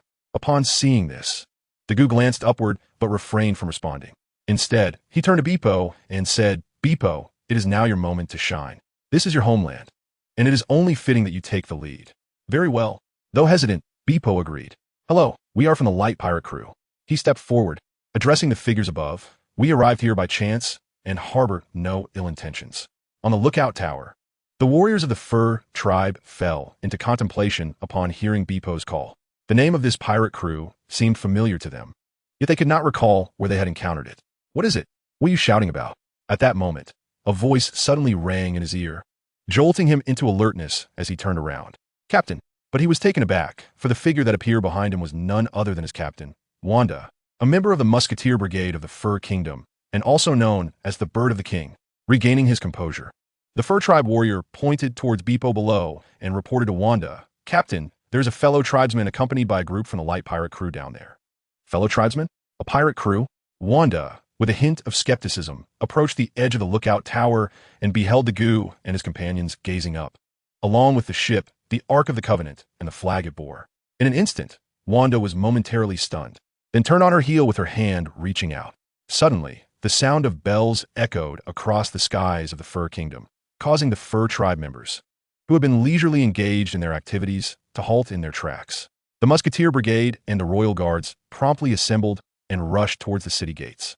Captain, naturally, the tolling of the bells caused Dagu and his companions to furrow their brows, and Hawkins was about to speak when Dagu raised his hand to silence him, saying, There's no need to be overly anxious. With your strength, no one here can hinder us. Understood. At Dagu's reassurance, Hawkins nodded and regained his composure, awaiting the actions of those before them. Before long, a multitude of upright walking Fur tribe members surrounded Dagu and his crew. Observing this scene, Dagu's expression darkened slightly, yet he refrained from speaking, for he had already stated that today, Beepo would take charge. Thus, he turned his gaze towards Beepo. Simultaneously, Beepo did not disappoint Dagu. Upon noticing their encirclement, he shed his usual reticence and boldly questioned the surrounding Fur tribe members. What are you doing? We mean no harm. We merely stumbled upon this place. Why are you surrounding us? Chapter 296. Duke Inuarashi and the Forest of Whales. In response to Beepo's inquiry, Wanda did not reply, but instead approached cautiously, her gaze fixed on Dagu, asking, Mujiwara no Dagu, why have you come so? Hearing Wanda's question, Dagu, despite having delegated decision-making to Beepo, politely addressed her. Rest assured, we arrived here unintentionally and bear no malicious intent. Is that so? Wanda appeared somewhat skeptical. After all, Dagu was a renowned pirate. Regardless of his intentions, they needed to exercise caution. Indeed, however, at that moment, Beepo stepped forward once more, looking at Wanda as he insisted, we truly mean no harm. Seeing her fellow tribesman Beepo speak again, Wanda finally glanced back at Dagu, as if to confirm that he indeed posed no threat, and then nodded, saying, very well. Disperse. Following this, she instructed the surrounding members to part before turning back to Dagu, stating, since you mean no harm, you may leave. You are not particularly welcome here. Captain. Upon hearing Wanda's words, Beepo's gaze shifted to Dagu, filled with unspoken emotions. He worried that Dagu would heed Wanda's request and depart without exploring his homeland. However, to Beepo's relief, Dagu smiled in response to his gaze and turned to Wanda, saying, Captain, is it truly necessary to rush us away? With that, Dagu looked at Beepo before continuing. After all, one of our companions is from here, so it should not be an issue for us to take a look around. Upon hearing this, Wanda hesitated, glancing at Beepo. Fine. After a lengthy pause, she finally nodded, acquiescing to Dagu's request. In truth, she felt there was little choice. She believed that Dagu, being a formidable sea emperor, could pose a significant threat if he were displeased. Thus, she conceded to allow them entry. However, she could not help but remind Dagu, once you enter, please do not wander freely, and you must first meet with Duke Inuarashi, the king of the day. Only with his permission may you linger in Zo. Otherwise, you will be asked to leave. Upon hearing this, Dagu exchanged glances with Robin and then looked at Wanda, replying, understood. Then follow me. With Dagu's agreement, Wanda ceased further discussion and promptly led the group into Zo. Before long, under Wanda's guidance, the members of the Light Pirate crew arrived at Zo, specifically at the Duke's residence of the Fur Kingdom, where they encountered Duke Inuarashi, captain of the light pirate crew. May I inquire as to your purpose for visiting Zo? Similar to Wanda, Duke Inuarashi immediately sought to understand Dagu's intentions. In response, Dagu reiterated his earlier words to Wanda. Your Grace, as I mentioned to your captain, we arrived here by chance. He then turned to Bepo, elaborating, one of my companions is from here, so I thought it fitting to bring him along to see his homeland. Is that so? After listening to Dagu's explanation, Duke Inuarashi regarded Bepo thoughtfully and then said to Dagu, in that case, we of the Fur Tribe are not unreasonable. However, I still hope your crew will refrain from wandering about to avoid any unnecessary misunderstandings. Hearing this, Dagu nodded in agreement, understood. Very well. Seeing Dagu's compliance, Duke Inuarashi was pleasantly surprised but did not engage in further conversation. Instead, he turned to Wanda, stating, Wanda, the next matters are in your hands. It is getting dark. I wish to retire for the evening and would prefer to limit my interactions with him. With that, Duke Inuarashi turned and returned to his chamber. After watching him depart, Wanda faced Dagu and the others, saying, since the Duke has permitted you to stay, please follow me, and I will show you around. With that, Wanda moved ahead, leading the way. Thus, under her guidance, Dagu and the members of the light pirate crew gained a preliminary understanding of Bepo's homeland, Zo. Ultimately, they arrived at a high vantage point and beheld a structure in the distant forest resembling a great whale. What is that? Gazing at the building, Robin could not help but inquire of Wanda. In response, Wanda did not withhold information, believing it was essential to clarify such matters beforehand. Thus, I directly explained to Luau Bean, there lies the forbidden whale tree of our Zuo. Apart from the two kings, no one else is permitted to enter.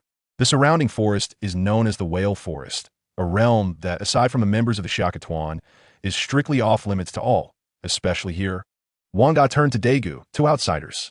Upon hearing Wanda's grave admonition, Dagon nodded in assurance, saying, do not worry, we will not trespass into the Whale Forest. That is good. Wanda exhaled in relief. To be honest, she feared that Dagu might take an interest in the whale tree, which could lead to unforeseen complications. Wanda gently shook her head, then glanced around at the others, saying, now that we have explored sufficiently, allow me to escort you to your resting place. Very well, Dagu replied, acknowledging the darkening sky and accepting her offer. Eventually, under Wanda's guidance, they arrived at a wooden cabin within the city. This will be your resting place for the time being. Should you have any inquiries, feel free to seek me out. I am just nearby. After bidding them farewell, Wanda turned and departed from their quarters. Captain, are you not curious about the whale tree? Upon Wanda's disappearance, Keluokiter immediately inquired of Dagu regarding his interest in the whale tree. Surprisingly, Dagu responded with a mysterious smile, saying, in fact, I have already left a mark on the whale tree, allowing me to silently infiltrate it at any moment. I knew it. Upon hearing Dagu's words, Keluokiter and the others couldn't help but display expressions of realization. Observing their reactions, Dagu simply asked, is there anyone among you who wishes to go? Upon hearing Dagu's question, the group hesitated. I shall not go. Yixiao was the first to express his reluctance. If Uncle Yixiao is not going, then neither will I. Guyina, who often prided herself as a swordswoman, promptly declared her disinterest as well. Yet, before she could finish, Dagu suddenly interjected, Guyina, it will be best for you to go. I believe you will find what lies within quite intriguing. Taken aback by Dagu's assertion that there were things of interest to her inside, Guyina hesitated before nodding. All right then. Seeing Guyina's agreement, Boney immediately grabbed Wuta's hand, insisting, since Guyina is going, we should join as well. That works. Dagon nodded in approval before turning to Enelu and the others, asking, and what about you? Will you go? Without a moment's thought, Enelu shook his head, declaring, no. I have no interest in such matters. Neither do I.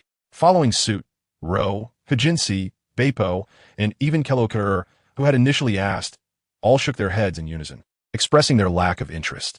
Really? Dagu was taken aback to see Keluokiter refuse, and he inquired, weren't you curious just a moment ago? Why the sudden disinterest?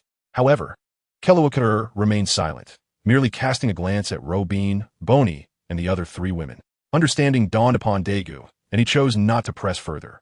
Turning to Robin and the others, then let us proceed.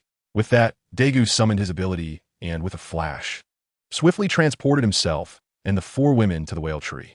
Upon arrival, without allowing the others to speak, Dagu declared, let us proceed inside and see what awaits. The four women exchanged glances, then nodded in agreement, very well. Thus, under Dagu's guidance, they ventured into the interior of the whale tree, where they encountered a massive, dark red stone that seemed to be imbued with an ominous aura. At the first sight of it, Robin gasped, astonished that such a historical artifact existed here, and it appeared to bear the inscription of a significant historical marker.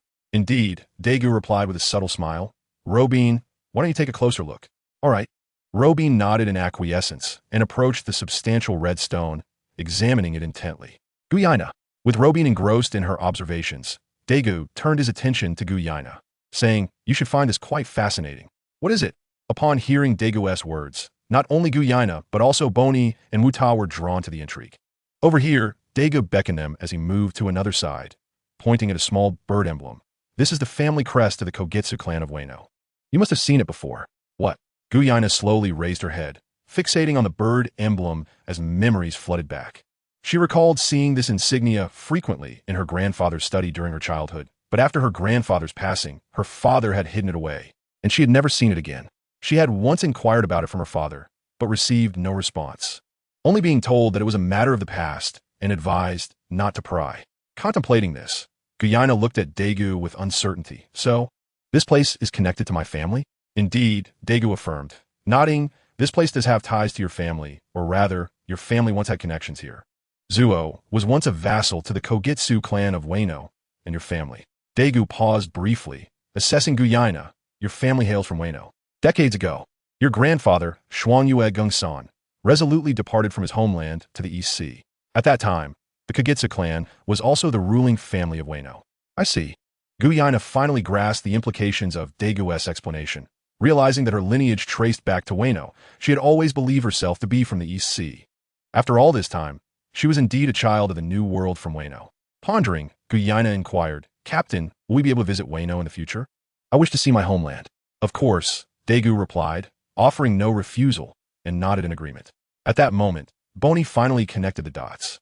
Looking at Guyana with surprise, "I never imagined Guyana had such a heritage. I thought you were just from the East Sea." Hearing Boni's words, Guyana smiled gently. "This is my first time learning about it as well." "Guyana, sister." Just then, Wuta began to speak, but at that moment, Robin's voice rang out from the other side. "What are you all discussing?" As Robin approached, Wuta rushed to her side, exclaiming, "Sister Robin, you surely do not know. Guyana is actually from the New World." "Oh." Robin paused, taken aback by Wuta's revelation, then glanced at Dagu before turning to Guyana. "So, there are things here that pertain to Guyana's heritage?" "Indeed, Sister Robin." Guyana eagerly pointed to the bird emblem above. "This is the family crest of the Kogetsu clan of Wano, which I used to see at home during my childhood." Chapter 298. The conflict with the cat viper. Listening to Guyana's narration, Robin gently nodded in acknowledgement and then turned to the others, saying, "If there are no other matters, let us return." Indeed. Upon hearing this, Dagu, Guyana, Yuta, and Boni exchanged glances, subsequently nodding in agreement with Robin's suggestion. Suddenly, a voice filled with immense fury echoed from outside, followed by a flash of an orange figure that sped towards Dagu, launching an attack. "Captain, be careful." Faced with this unexpected turn of events, Guyana, Boni, and Yuta were immediately filled with concern for Dagu. However, in contrast to the women's anxiety, Robin remained unfazed, casually stepping aside to observe the unfolding scene. Bang! As anticipated by Robin, in the next moment, Dagu merely extended his hand to effortlessly deflect the sudden attack from the figure. He then regarded the assailant, one of the two rulers of the furry kingdom, known as the King of Night, the cat viper. Calmly, he addressed the creature. "My dear, is it not rather inappropriate to attack without uttering a word?" "Meow." Yet, the cat viper's response was one of sheer rage as it shouted, "Who are you? How did you infiltrate this place? Why did the Knights Brigade not detect any anomalies? What is your purpose here? Speak truthfully." Gazing at the imposing visage seemingly intent on devouring him, Dagu remained unperturbed, replying calmly, "You are overthinking it. We merely came to observe and have not harmed a single blade of grass here. I trust you will treat this as a non-event, which would be beneficial for both parties." Impossible. The cat viper, however, did not heed Dagu's words and retorted angrily, "Regardless of who you are, your audacity to trespass here means you are our enemy." In the next instant, the cat viper lunged forward, its claw aimed at Dagu. Sighing at the cat viper's obstinacy, Dagu could only shake his head, his gaze sharpening as he instantly moved behind the creature, delivering a swift strike. Bang!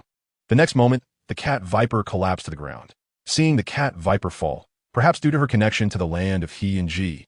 Guyaina looked at Dagu with concern and asked, "Captain, is this all right?" "It is of no concern." Dagu, unfazed by Guyaina's inquiry, simply shook his head, stating, "I merely rendered it unconscious. No harm has come to it." "Very well." Though Guyaina felt a twinge of sympathy upon hearing Dagu's words, she nodded in acceptance. "Let's return." Observing Guyaina's reaction, Dagu chose not to say more and directly led the group back to their resting area. Not long after, in their resting area, upon hearing Yuta's account, Crocodile and the others turned their gazes toward Guyaina. However, it was but a fleeting glance, as they quickly shifted their attention back to Dagu. According to Yuta's previous narrative, they had encountered a piece of historical text that marked the location of the final island, Raftel. Curiosity piqued, Crocodile promptly asked Dagu, "Captain, given this revelation, what are your intentions? Will you seek out the remaining historical texts to head to Raftel, or will you continue on this path of adventure?" As Crocodile spoke, the other's eyes also turned to Dagu, eager to discern his thoughts on the ship's course. "Plans?" However, Dagu merely contemplated for a moment before addressing the group.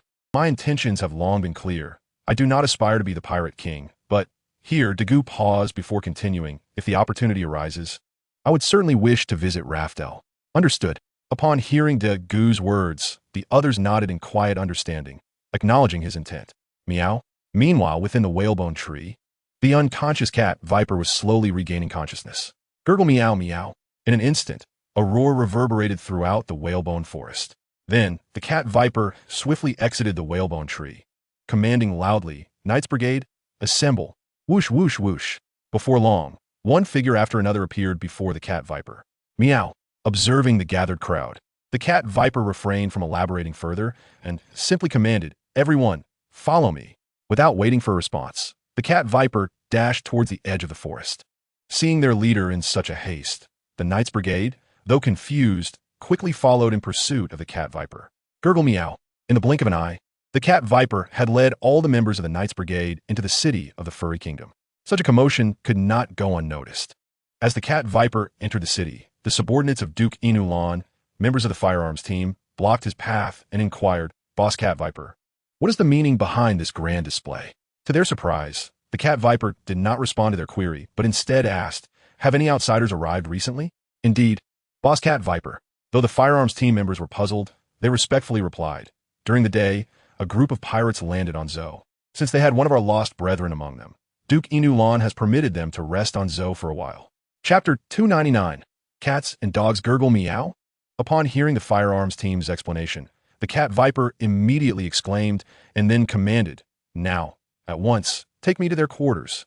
This reaction left the firearms team momentarily stunned. "Over here, Boss Cat Viper." However, quickly recovering, Sicilian, the captain of the firearms team, led the way for the cat viper. "All right, let us proceed." Thus, under Sicilian's guidance, the cat viper arrived at Dagu and his companion's lodgings. "We have arrived." Inside the room, sensing the commotion outside, Dagu murmured softly, "Let's go. It is time to exit." He then beckoned the others to leave the room, just as the cat viper arrived. "You. It is you." Upon sighting Dagu, the cat viper immediately roared and lunged towards him. With a swift step, the cat viper appeared beside Dagu in the blink of an eye, claw poised to strike. However, unlike before, Dagu was not alone this time. His companion stood resolutely by his side, ensuring that the cat viper could not reach him so easily. Rustle. Just as the cat viper was about to make contact, a fine sandstorm erupted, effectively blocking its claw strike. Crash. Bang. In an instant, sand and dust swirled through the air, but Dagu remained unfazed as the debris was blown toward the cat viper. It is abundantly clear that these sandstorms are being manipulated, and the mastermind behind this control is none other than Crocodile, one of the former 7 warlords of the sea and now a member of the Straw Hat Pirates, spitting out the fine sand that had entered his mouth. The snake-eyed figure known as the cat viper shifted his gaze from Dagu to his surroundings. At once, a sense of unease gripped him. It appeared that these individuals were formidable adversaries, and he, a mere cat, might not stand a chance against them. "Why have you come here?" he questioned. However, at that moment, a voice that brought him comfort suddenly resonated through the air. Following, it was the appearance of a figure he typically found infuriating, yet now filled him with joy. "Duke Inuarashi. Old dog, your timing is impeccable." As Duke Inuarashi approached, Cat Viper swiftly pointed at Dagu and explained, This individual has intruded upon the whale tree and has encountered that thing. We must work together to apprehend him immediately. Intruded upon the whale tree? Encounter that thing? The words of Cat Viper left Duke Inuarashi momentarily stunned, prompting him to swiftly turn his gaze toward Dagu, demanding, Devil's Son, how do you know what lies within the whale tree? Faced with Duke Inuarashi's intense scrutiny, Dagu felt no pressure. On the contrary, a subtle smile graced his lips as he replied, Your Grace, I must admit that there is much in this world that eludes my knowledge. Yet, unfortunately, Zoe is not among those mysteries. He paused briefly, surveying the gathered mink tribe surrounding them, and continued in a calm tone, We have not harmed Zoe, and I trust you will extend the same courtesy to us. After all, this is the homeland of my comrade, Beepo, and I shall not allow him to suffer. At this juncture, Cat Viper could hardly contain his rage upon hearing Dagu's audaciousness regarding his transgression against the whale tree and his threats toward them. His expression darkened, and he lunged at Dagu. Wait. Just as Cat Viper was about to unleash his fury, the old dog intervened, blocking his path. Hold on, old cat. Just a moment. Duke Inuarashi interjected before turning to Dagu. As he mentioned, he merely glanced at that object and did not take any action. Moreover, if we push him too hard, it could spell disaster for both us and Zoe. Inuarashi's words fell like a bucket of cold water, dousing Cat Viper's fury and leading him to calm down. Observing Cat Viper's newfound composure, Inuarashi resumed his intense gaze at Dagu, asking gravely, Your purpose in Zoe is not solely for Beepo, but for that object as well, is it? Not all. To Inuarashi's surprise, Dagu shook his head in denial, stating, For as I mentioned earlier, there is much I do not know in this world, but Zoe is not among those uncertainties. Therefore, I'm already aware of what lies within the whale tree, and I also know what you all are waiting for. Dagu's words caused both Inuarashi and Cat Viper to exchange alarm glances. Yet, before they could respond, Dagu continued, I have no intention of interfering with you or whatever it is you are anticipating. I merely wish to avoid igniting a conflict. After all, while the consequences of war would not greatly affect me, for Zoe and this homeland of Beepo, it would be catastrophic. Although Dagu's statement remained unfinished, its meaning was clear to all present, whether from the Straw Hat Pirates or Zoe. Indeed, as Dagu had stated, should a conflict arise, it would be disastrous for Zoe, regardless of the outcome. Moreover, the imbalance of power was evident, even with Zoe beneath their feet. The strength of Dagu and his companions dwarfed that of Inuarashi and his allies, akin to ants against a forest king, utterly incomparable. Consequently, upon realizing the gravity of the situation and recognizing that Dagu and his crew had not committed any egregious acts, Inuarashi, Cat Viper, and the others from Zoe tempered their hostility and ceased their pursuit of Dagu and his companions. However, although Inuarashi and his allies refrained from further antagonism, the initial warmth of their reception had vanished. Aside from providing food, they were unlikely to extend any further hospitality, such as offering karu or other amenities. Thus, after a couple of days, allowing Beepo to relish his time in his homeland, the Straw Hat Pirates resumed their journey. Chapter 300. The territory of the Four Emperors and Charlotte Smoothie in the New World, within an unknown sea, the Ark Maxim sailed smoothly. Captain, from the lookout, Enel reported to Dagu, We are approaching the territory of Big Mom. Big Mom, you say? As Enel's report reached the crew, they turned their gazes toward the distant island, still faintly visible. Captain, should we go ashore? Crocodile inquired as he stepped closer to Dagu. Meanwhile, the others awaited Dagu's command. Let's proceed. Dagu smiled slightly, remarking, Not only have we arrived at this point, but our dwindling supplies also do not permit us to reach the next island. Indeed, acknowledging this, the crew recalled their meager provisions, realizing that what little they had would not sustain them to the next island, especially considering it was likely under Big Mom's jurisdiction. Given this, why not land now? With this realization, the crew promptly took their positions, steering the Ark Maxim toward the island. As the saying goes, the mountain may seem close, but the journey is long. Similarly, though the Straw Hat Pirates had discerned the outline of the island, it took them over 3 hours to reach it. Upon docking, Dagu and the others disembarked. Captain, they don't seem afraid of us, Beepo exclaimed, noticing the calm demeanor of the locals, which contrasted sharply with their reactions on other islands.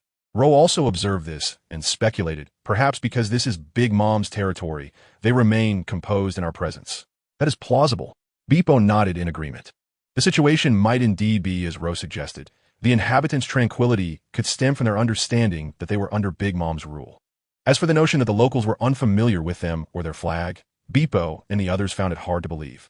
Given the current popularity and renown of the Straw Hat Pirates, even in the East Blue, Windmill Village, or Sabeti Archipelago, their name was widely recognized.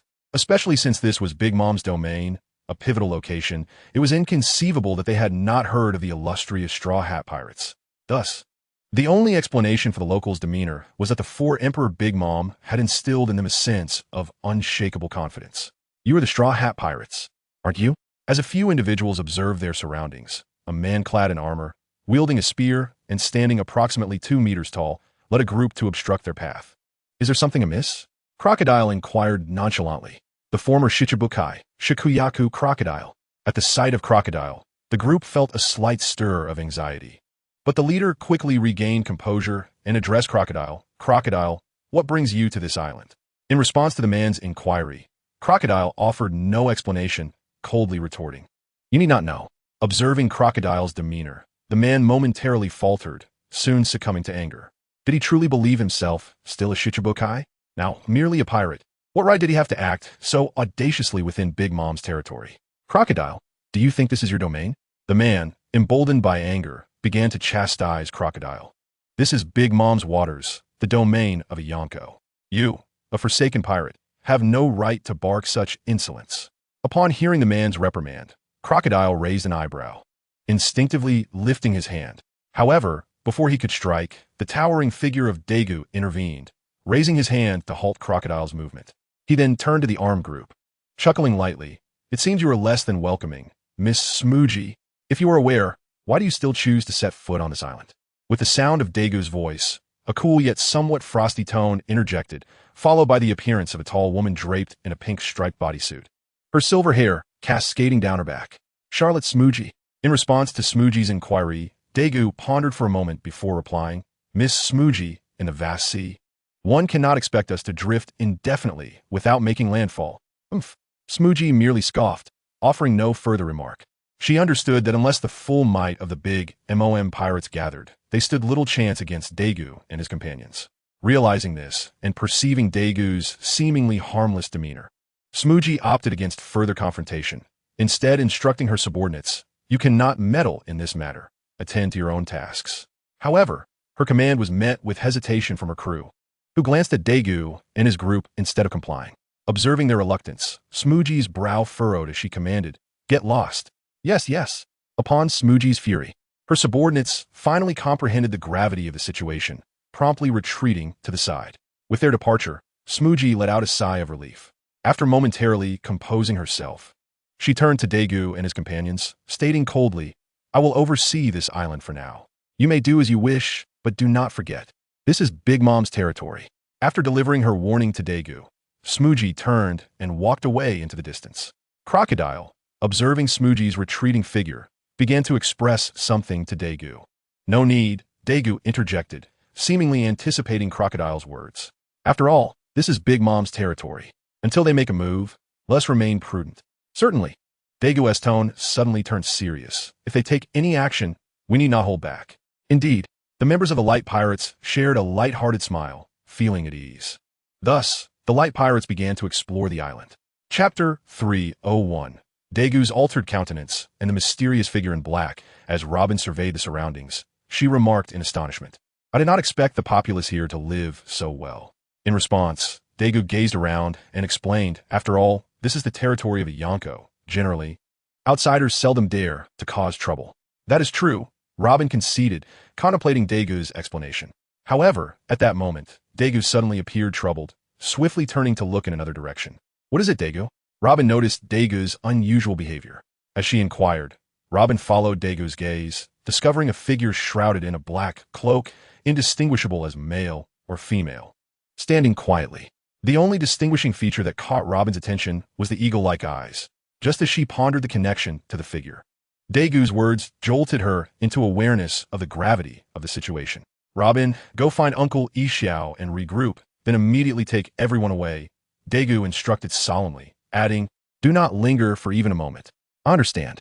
Recognizing Daegu's seriousness, Robin did not question further, but nodded and swiftly departed. Though she was unaware of the identity of the figure, she understood that anyone who could provoke such a reaction from Daegu was not to be taken lightly. Throughout the years, Even in the face of Marine Admirals, Yonko, or the Marine hero garb, she had never witnessed Daegu exhibit such expression. In this situation, her priority was not to stubbornly remain and distract Daegu, but to distance herself quickly, allowing him to act freely. Thus, Robin vanished into the streets in the blink of an eye. Meanwhile, Daegu remained locked in a silent standoff with the cloaked figure, adopting a stance of stillness. After a considerable time, even the surrounding populace sensed the tension and fled, leaving the indistinct figure to finally speak. "Who are you?" "I am Mengyusa Daegu." Daegu replied without hesitation, introducing himself before inquiring, "May I ask what business you have with me?" Upon hearing Daegu's response, the figure seemed somewhat disappointed yet relieved, murmuring, "Not AD. That is not," Daegu stated matter-of-factly. Suddenly, lost in thought, the figure raised a hand towards Daegu. This action sent a shiver down Daegu's spine. Clang! Without a moment to spare, Daegu drew his sword, the victory contract, enveloping it in haki for defense. Boom! As anticipated, the moment Daegu raised the sword, he was met with an invisible force that struck him. Thud, thud, thud. The force was so immense that even he was forced to stagger back several steps to dissipate its impact. With a glance at the quivering victory contract, Daegu sighed in relief upon noticing it remained undamaged. Without further ado, he lifted his sword and struck. Whoosh! In an instant, a golden sword aura erupted from the victory contract, aiming to cleave the figure in two. Simultaneously, Robin, adhering to Daegu's instructions, found the wandering crew members and relayed Daegu's intentions, guiding everyone back to the ship. "Robin, why did the captain want us to return? Is something happening?" Once aboard, Bonnie could no longer contain her curiosity and questioned Robin. "Why would Daegu call us back to the ship when we had only just disembarked?" "I do not know." Disappointingly for her, when faced with her inquiries, Luobin simply shook her head, indicating her lack of knowledge. How could this be possible? After all, she was Luobin. What could possibly occur on the ship that she was unaware of? Would the captain dare to conceal anything from her? This uncertainty was not only shared by Bonnie, but also echoed by others around them. Without delay, Gaina implored Luobin, saying, "Sister Luobin, could you please share just a little?" "It's all right." Unfortunately, this time they were met with disappointment. Although Luobin was aware that it was due to the presence of the enigmatic figure known as Yin, she remained oblivious to the individual's identity, and thus could not comprehend why Daegu had instructed them to leave. Consequently, despite repeated inquiries from Gaina and Bonnie, Luobin could only shake her head, affirming that she truly did not know. Suddenly, a resounding explosion reverberated from within the island, capturing everyone's attention. They gazed at the fleeting golden strike that illuminated the sky above the island, and the members of the light pirate crew began to understand why Daegu had urged their departure. Their captain was facing an adversary. A singular thought crossed their minds. Following this, Bonnie looked at everyone and declared, "Our captain is currently battling an enemy. How can we simply leave? We must lend our assistance." As soon as she finished speaking, Loa also chimed in. "Bonnie is right. We cannot just abandon him." Simultaneously, Keloakiter, Ainalu, and Ishiao moved to support their captain. "Stop right there." Yet before they could take action, Luobin's aura surged dramatically as she exclaimed, "Do you think I do not wish to help? Do you think I want to watch Daegu face the enemy alone?" Luobin's sudden outburst immediately quelled everyone's intentions. They ceased their movements and quietly awaited her explanation. Taking a deep breath, Luobin composed herself and gradually elucidated. "Although I do not know who our opponent is, the moment I laid eyes on him, Daegu showed no hesitation. His first command was for me to find you all and to leave immediately, without pause. The expression he bore at that moment, I have never witnessed in all these years. Even when I first encountered the Marine Admirals or faced the likes of Whitebeard, he never displayed such a countenance. At that moment, I understood that this enemy was unlike any other. He is far stronger than anyone else, even surpassing Whitebeard. How could this be?" After hearing Luobin's explanation, everyone was incredulous and astonished. How could there be someone significantly more powerful than Whitebeard? Yet, Luobin's demeanor did not suggest deception, and the continuous golden strikes emanating from the island only served to confirm the intensity of the battle unfolding there. Thus far, they had only witnessed Daegu's golden strikes, with no sign of the enemy's attacks. The more they contemplated, the more unsettled the members of the light pirate crew became. "Let us set sail." Seeing her companions come to their senses, Luobin continued, "We must steer clear, allowing Daegu the opportunity to employ his flying thunder god technique to transport us." "Yes, Sister Luobin." Indeed, with this, under Luobin's guidance, the ship, Fangzhou Jinyan, sailed towards the horizon. Meanwhile, on the island, the confrontation between Daegu and the mysterious figure escalated to a fever pitch. Even the arriving Charlotte Samuji was forced to remain on the sidelines, unable to intervene. With a powerful strike that forced Daegu back, the mysterious figure slowly spoke. Maybe you see Daegu, this world is not where you belong. You must take your leave. Daegu was taken aback by such words. What did this mean? With confusion, he fixed his gaze upon the mysterious figure and inquired, what do you mean by that? What does it entail that I should not be here? In response to Daegu's question, the mysterious figure replied coolly, this world is predetermined. Your presence disrupts its flow. Upon hearing this, Daegu felt a surge of doubt. Could it be that this world follows a predetermined course, a history that has already unfolded? With a composed expression, he gazed at the mysterious figure and asked, a predetermined procedure, or a history that has already passed? You must depart. Regrettably, the mysterious figure did not further elucidate Daegu's inquiries, but merely uttered those words, raising their hand once more. Boom! Instantly, an invisible force surged toward Daegu. Humph! Despite having his suspicions, Daegu did not relent. With a cold snort, he focused, unleashing the power of his reincarnation eye. Heavenly Path, Shinra Tensei. Bang! In that moment, an inaudible clash resonated. Without hesitation, Daegu continued, wielding the sword of victory, and struck forth. Swish! Yet this time, unlike before, the golden strike did not connect with the opponent. It was as if the metal had encountered concentrated sulfuric acid or foam meeting fire, gradually dissolving away. Such a scene, despite Daegu's extensive experience, left him greatly shaken. Swish! Swish! Swish! Without a moment's pause, he unleashed several more strikes. Heavenly Hand Power! Daegu even utilized Heavenly Hand Power to approach the mysterious figure. Swish! Without any hesitation, he struck once more. However, regardless of how swift Daegu was or how formidable his attacks, once they reached within a foot of the mysterious figure, they would be completely worn away. Leave, observing Daegu, whose attacks had become entirely ineffective and was now in a state of shock, the mysterious figure slowly extended their hands and began to draw them together. As the mysterious figure made this gesture, Daegu felt an immense pressure surrounding him, as if the entire world was rejecting his existence. This was not spatial manipulation. Daegu was acutely aware that this was not spatial ability, for under this pressure, his flying thunder god, heavenly hand power, and even his reincarnation eye had all vanished. It was not that he could not use them. It was as though they had never existed from the outset. Not only the reincarnation eye, but as time passed, his Kenbunchika haki, Busashoka haki, and Haushika haki also gradually disappeared. Ultimately, he was left with nothing but the swordsmanship instincts honed through physical training. This scene utterly surpassed Daegu's expectations, and he was astonished, yearning to articulate something. However, before he could utter a word, he was completely expelled from this world. Variables should not exist. Gazing at the spot where Daegu had vanished, the mysterious figure murmured softly before also disappearing from sight. Once Daegu departed and the mysterious figure vanished, the world suddenly shook violently. Everything transformed dramatically. The once dominant light pirate crew, who had traversed the new world with pride, completely dissipated as if they had never existed, leaving no one with any recollection. Even the crew members of the light pirate crew, including Sha Kelokiter, Inalu, Talafer Galuo, and even Luabin, had completely lost their memories of the light pirate crew, knowing only that they were the sole survivors of O'Hara. Thus, the world returned to its predetermined trajectory, steering toward its destined conclusion. In summary, how do you perceive the devil child? Maybe you see Daegu? Nike Luabin rested her chin on her hand, smiling as she remarked, "Ah, he is the companion of my life." Conversely, Qiao Ali Boni expressed with resentment, "He is nothing but a deceiver. He claimed he would help me find my father, yet he made me wait endlessly."